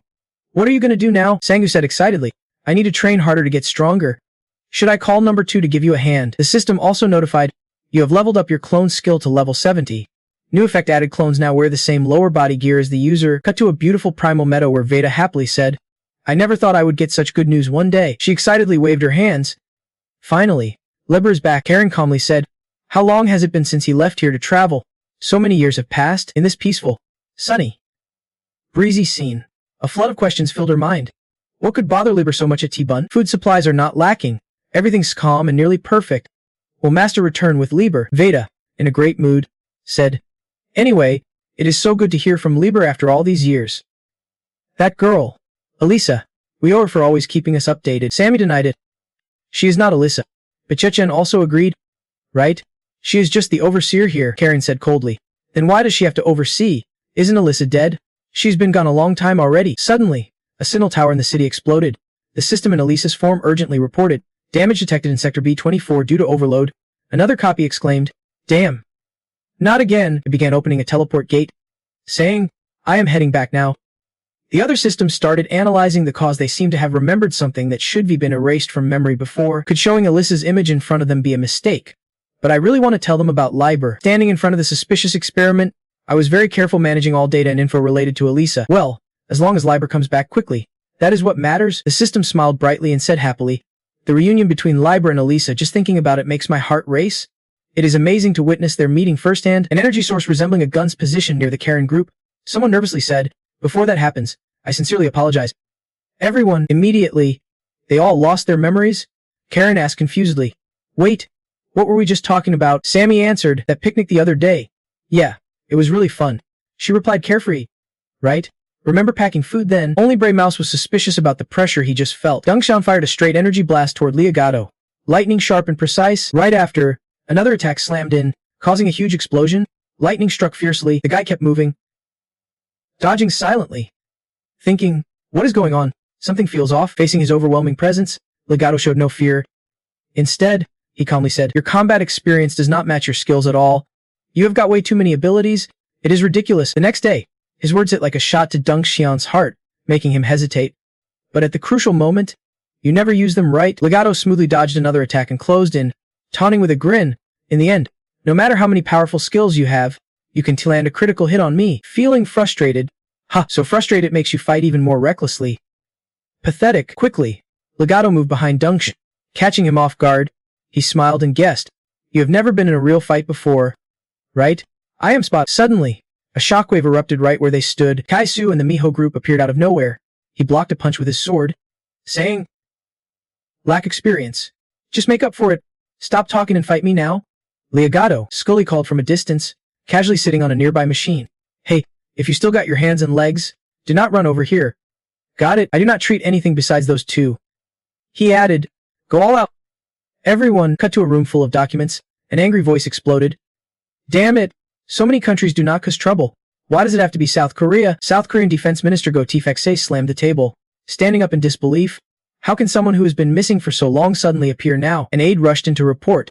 Sir, the top-level hunters, including the fake sword user, are still fighting. Leogato exclaimed anxiously. What? How long has this battle been going on? It is still not over, and cautiously asked. Support units are in position. Should we deploy the artillery now? TXR wondered, where exactly is the battle taking place? The aide replied, it is a remote field. Sir, if you go beyond a 500-meter radius, it is a densely populated area. Evacuation orders have already been issued. He struggled to make a final decision. Those measures were originally planned for harvest season. No matter how strong he is still just a human. Cutscene. Sangu coughed painfully, spitting out a mouthful of blood. He slammed his sword on the ground, breathing heavily. Didn't I tell you? That bastard 1T be beaten with that little strength. The demon was now pinned to the wall by sharp stones. Sangu smirked, the 354th time. Got it. Despite the taunts, he just smiled and started thinking. Could it be that the clone S stats are limited? The power chart for number 1 appeared. Only up to 70% of base stats can be used. Main body 1, 10, 100, 1000 correspond to clones, with 0.7, 7, 70, 700 respectively, following the sequence 0.3, 30, 300. He is calculating silently, so the stronger he gets, the bigger his power footprint becomes. And that is not even counting how he is boosting his body with void energy. The great demon, covered in wounds, calmly stands up from the hold. He praises, not bad. Glad you are not a fool. Demon stumps hard, sending rocks and debris flying everywhere. In a flat, he is right in front of Sangu, who can help but gasp in fear. Man, how is this crazy guy still moving with all those holes in him? Sangu tries to block the demon's attack, but the demon laughs dangerously. Congrats on your first win. Take a little break? Yeah. Hearing this, Sangu exhales in relief and collapses. The demon just shrugs. If you bite the dust, I'm done too. So yeah, take a break. Sangu lies down exhausted, speechless. Man, I am all I want now is to crash in bed and sleep forever. Just then, number 2 approaches and calls out. Master, he reports seriously. Found the water source leading up to the next floor. Sangu jumps up excitedly. Nice. I heard the upper floors are all beds. You need to rest too. Number 2. You have been killing a lot of Rinai lately. A spatial door opens nearby, and Sangu orders, let us head up first, then freshen up and grab something to eat. Number 2 replies sharply, yes, Sir, Sangyu carefully reaches toward the portal as energy begins to radiate from it. Suddenly, memories flood his mind, images of rough, grimy hands and a whispered voice echoing, "From now on, if you want to come back." The scene shifts to a terrified man gasping for breath with the same voice continuing, "You can make your dreams come true anytime." Snapping out of the illusion, Sangyu stares in shock. Speechless. What just happened? What is with those memories? Back to the battle between Leogato and Junzian's team. The fight is still insanely intense, facing their fierce attack. The guy just sneers mockingly. Too weak, Legato unleashes his full power, crushing the space around him and forcing them to retreat. He boasts, "That is not nearly enough to beat me." Kaizo nervously glances at Junzian. You holding up? He clutches a wound across his stomach and replies with effort, "Thanks to today's fight, I can still keep going." Screw watches the battle from afar, tense and thinking, "Damn it! Should I jump in to help?" Explosions erupt all around Leogato on the battlefield, and Gato looks back suspiciously. Guani asks curiously, "What is coming?" Kaizo stays alert. Looks like a military assault. Reinforcements are on the way. But why would the army send troops like this? Maho. Injured. Chimes in. This is not just artillery. That alone won't take down Leogato. Soldiers in a tank enter from outside, shouting enthusiastically, "Let us back up the hunters." Two guys aim big cannons straight at Leogato and open fire. He turns cautiously to watch. The blast from those two cannons shakes the entire area. A soldier yells toward the crowd, "Everyone, fall back immediately." Now, the three freeze in shock after hearing the warning a ballistic missile is heading straight their way. Miho grits her teeth in frustration. Those idiots. That Leogato moves faster than all of us combined. You think he would just stand still when we leave? Someone nervously warns, "We have to hold him down." The old man turns to Junzian. "When the time's right, can you pull me out like before?" Junzian replies worried, "That skill's temporarily frozen. But I have something similar. Leave it to me." Then he suddenly bolts off, leaving a message. "I am entrusting you with this life support." The army commander's voice rings out. Keep firing. Bright magical bullets rain down like a storm. Skill activates, and the continuous barrage forces the enemy to hold their ground. We have to keep Leogato inside it. Every magical bullet bounces off Leogato harmlessly. He grows impatient. Seriously? I was gonna spare you, ants. The guy fired a black orb like a deep pit distorting space. Leogato warned. Like, if you guys keep blocking my way like this. While he was threatening, Kaiso seized the moment, spotted an opening, and attacked. Leogato, still talking, had to stop. "Don't blame me for being rough." Back with the military, the commander urged urgently. "Keep firing," a soldier reported. "The fake sword's range is too close to the target." "Sir." The two evenly matched fought fiercely. Leogato said with a grin, "After dealing with that little mage outside, I realized one thing. Fighting you feels way better." Fake sword. The guy trapped Kaiso's sword net, making it tough for him. Leogato sneered. "But you know your strength still is not enough to decide my life or death." Confidently, he asked, "So what is your trump card?" Leogato just smiled soft. "There is something I can understand since coming to Earth." Kaiso suddenly stepped back. "It is the technology of Earth's civilization." At that moment, missiles with devastating power appeared in the sky, heading straight for the two fighters. Leogato casually dismissed them, using missiles too. Useless. Don't waste your effort. But before he could get too cocky, the space around them started to shift, enclosed again by lenses. Leogato stopped in anger. "Hey, that is not fair play." Kaiso calmly stepped out of a portal created by Zheng Zian, who wondered, will that skill hold him back? "It works, but not for long," came the serious reply. Zheng Zian confidently said, "Someone once told me, if there is a gap, you just have to fill it." Each missile in the sky was engraved with a magic circle, transforming them into giant forms that even affected living beings. Soon, their sizes grew massively. Kaiso gasped at the epic sight. "Gods! Everyone, get ready for a massive impact." Soldiers around hurriedly prepared. The missiles were closing in on Leogato, who doubted, will this even work? After struggling, the guy broke free from Zheng Zian's trap. Leogato sneered, "Before you face me, know this warp space can hold me." Ha! Just as he caught his breath, a giant missile with immense power aimed right at him. Seconds later, a deafening explosion rocked the area, shattering the ground into tiny fragments. Nearby soldiers were affected too. The ground's breaking apart. "Everyone, get down." A protective shield appeared, the superfusion shield. The soldiers wondered, did the base underestimate its destructive power? Looks like those ballistic missiles grew bigger on impact. Luckily, this ring stopped them, or the nearby homes would have been wrecked. Near Leogato, the ground was ruined, dust swirling everywhere, but no sign of him. Kaiso did not finish speaking before Miho cut him off. "Hold on, do not say he is defeated yet. He lost his spirit." Then, through the smoky, shattered ground, a light suddenly shot upward. Watching from above, Scully panicked. "It is over. This is bad. I need to get out of here right now," he shouted. "If you want to live, leave this place fast." Everyone was confused. "Ha! Why? Scully warned again. I warned you guys already. If you do not want to face a monster stronger than before, run now. Just as he finished, Leogato's head shot up like a Super Saiyan. It had been a long time. Excited, he yelled. Finally, I get to use my true power again. The system alerted. Monster detected. Elemental burst activated. When hit with enough force, this skill triggers, converting absorbed energy into fuel to boost the user's basic abilities. Everyone froze the moment they saw what happened. They witnessed a man still unharmed after taking a direct hit from a missile, an impossible scene. But what really stunned them was the overwhelming, oppressive energy radiating from him, an energy no monster could match. Just as everyone was about to attack again, he clenched his fist, compressing the air to its limit, flames bursting around his strike, creating a blazing stream of light. That attack seemed to trap everyone inside it. The sound tore through the sky, leaving Deng Xian stunned. Just one punch and he already, seeing the brutal reality ahead, he felt crushed. We lost.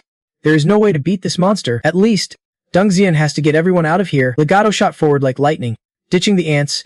If you had handed over Deng Sangu from the start, I would not be in this mess. A footprint landed right on Legato's face, and a kick sent him flying far away, crashing Legato into a huge rock. Scully's eyes went wide with surprise.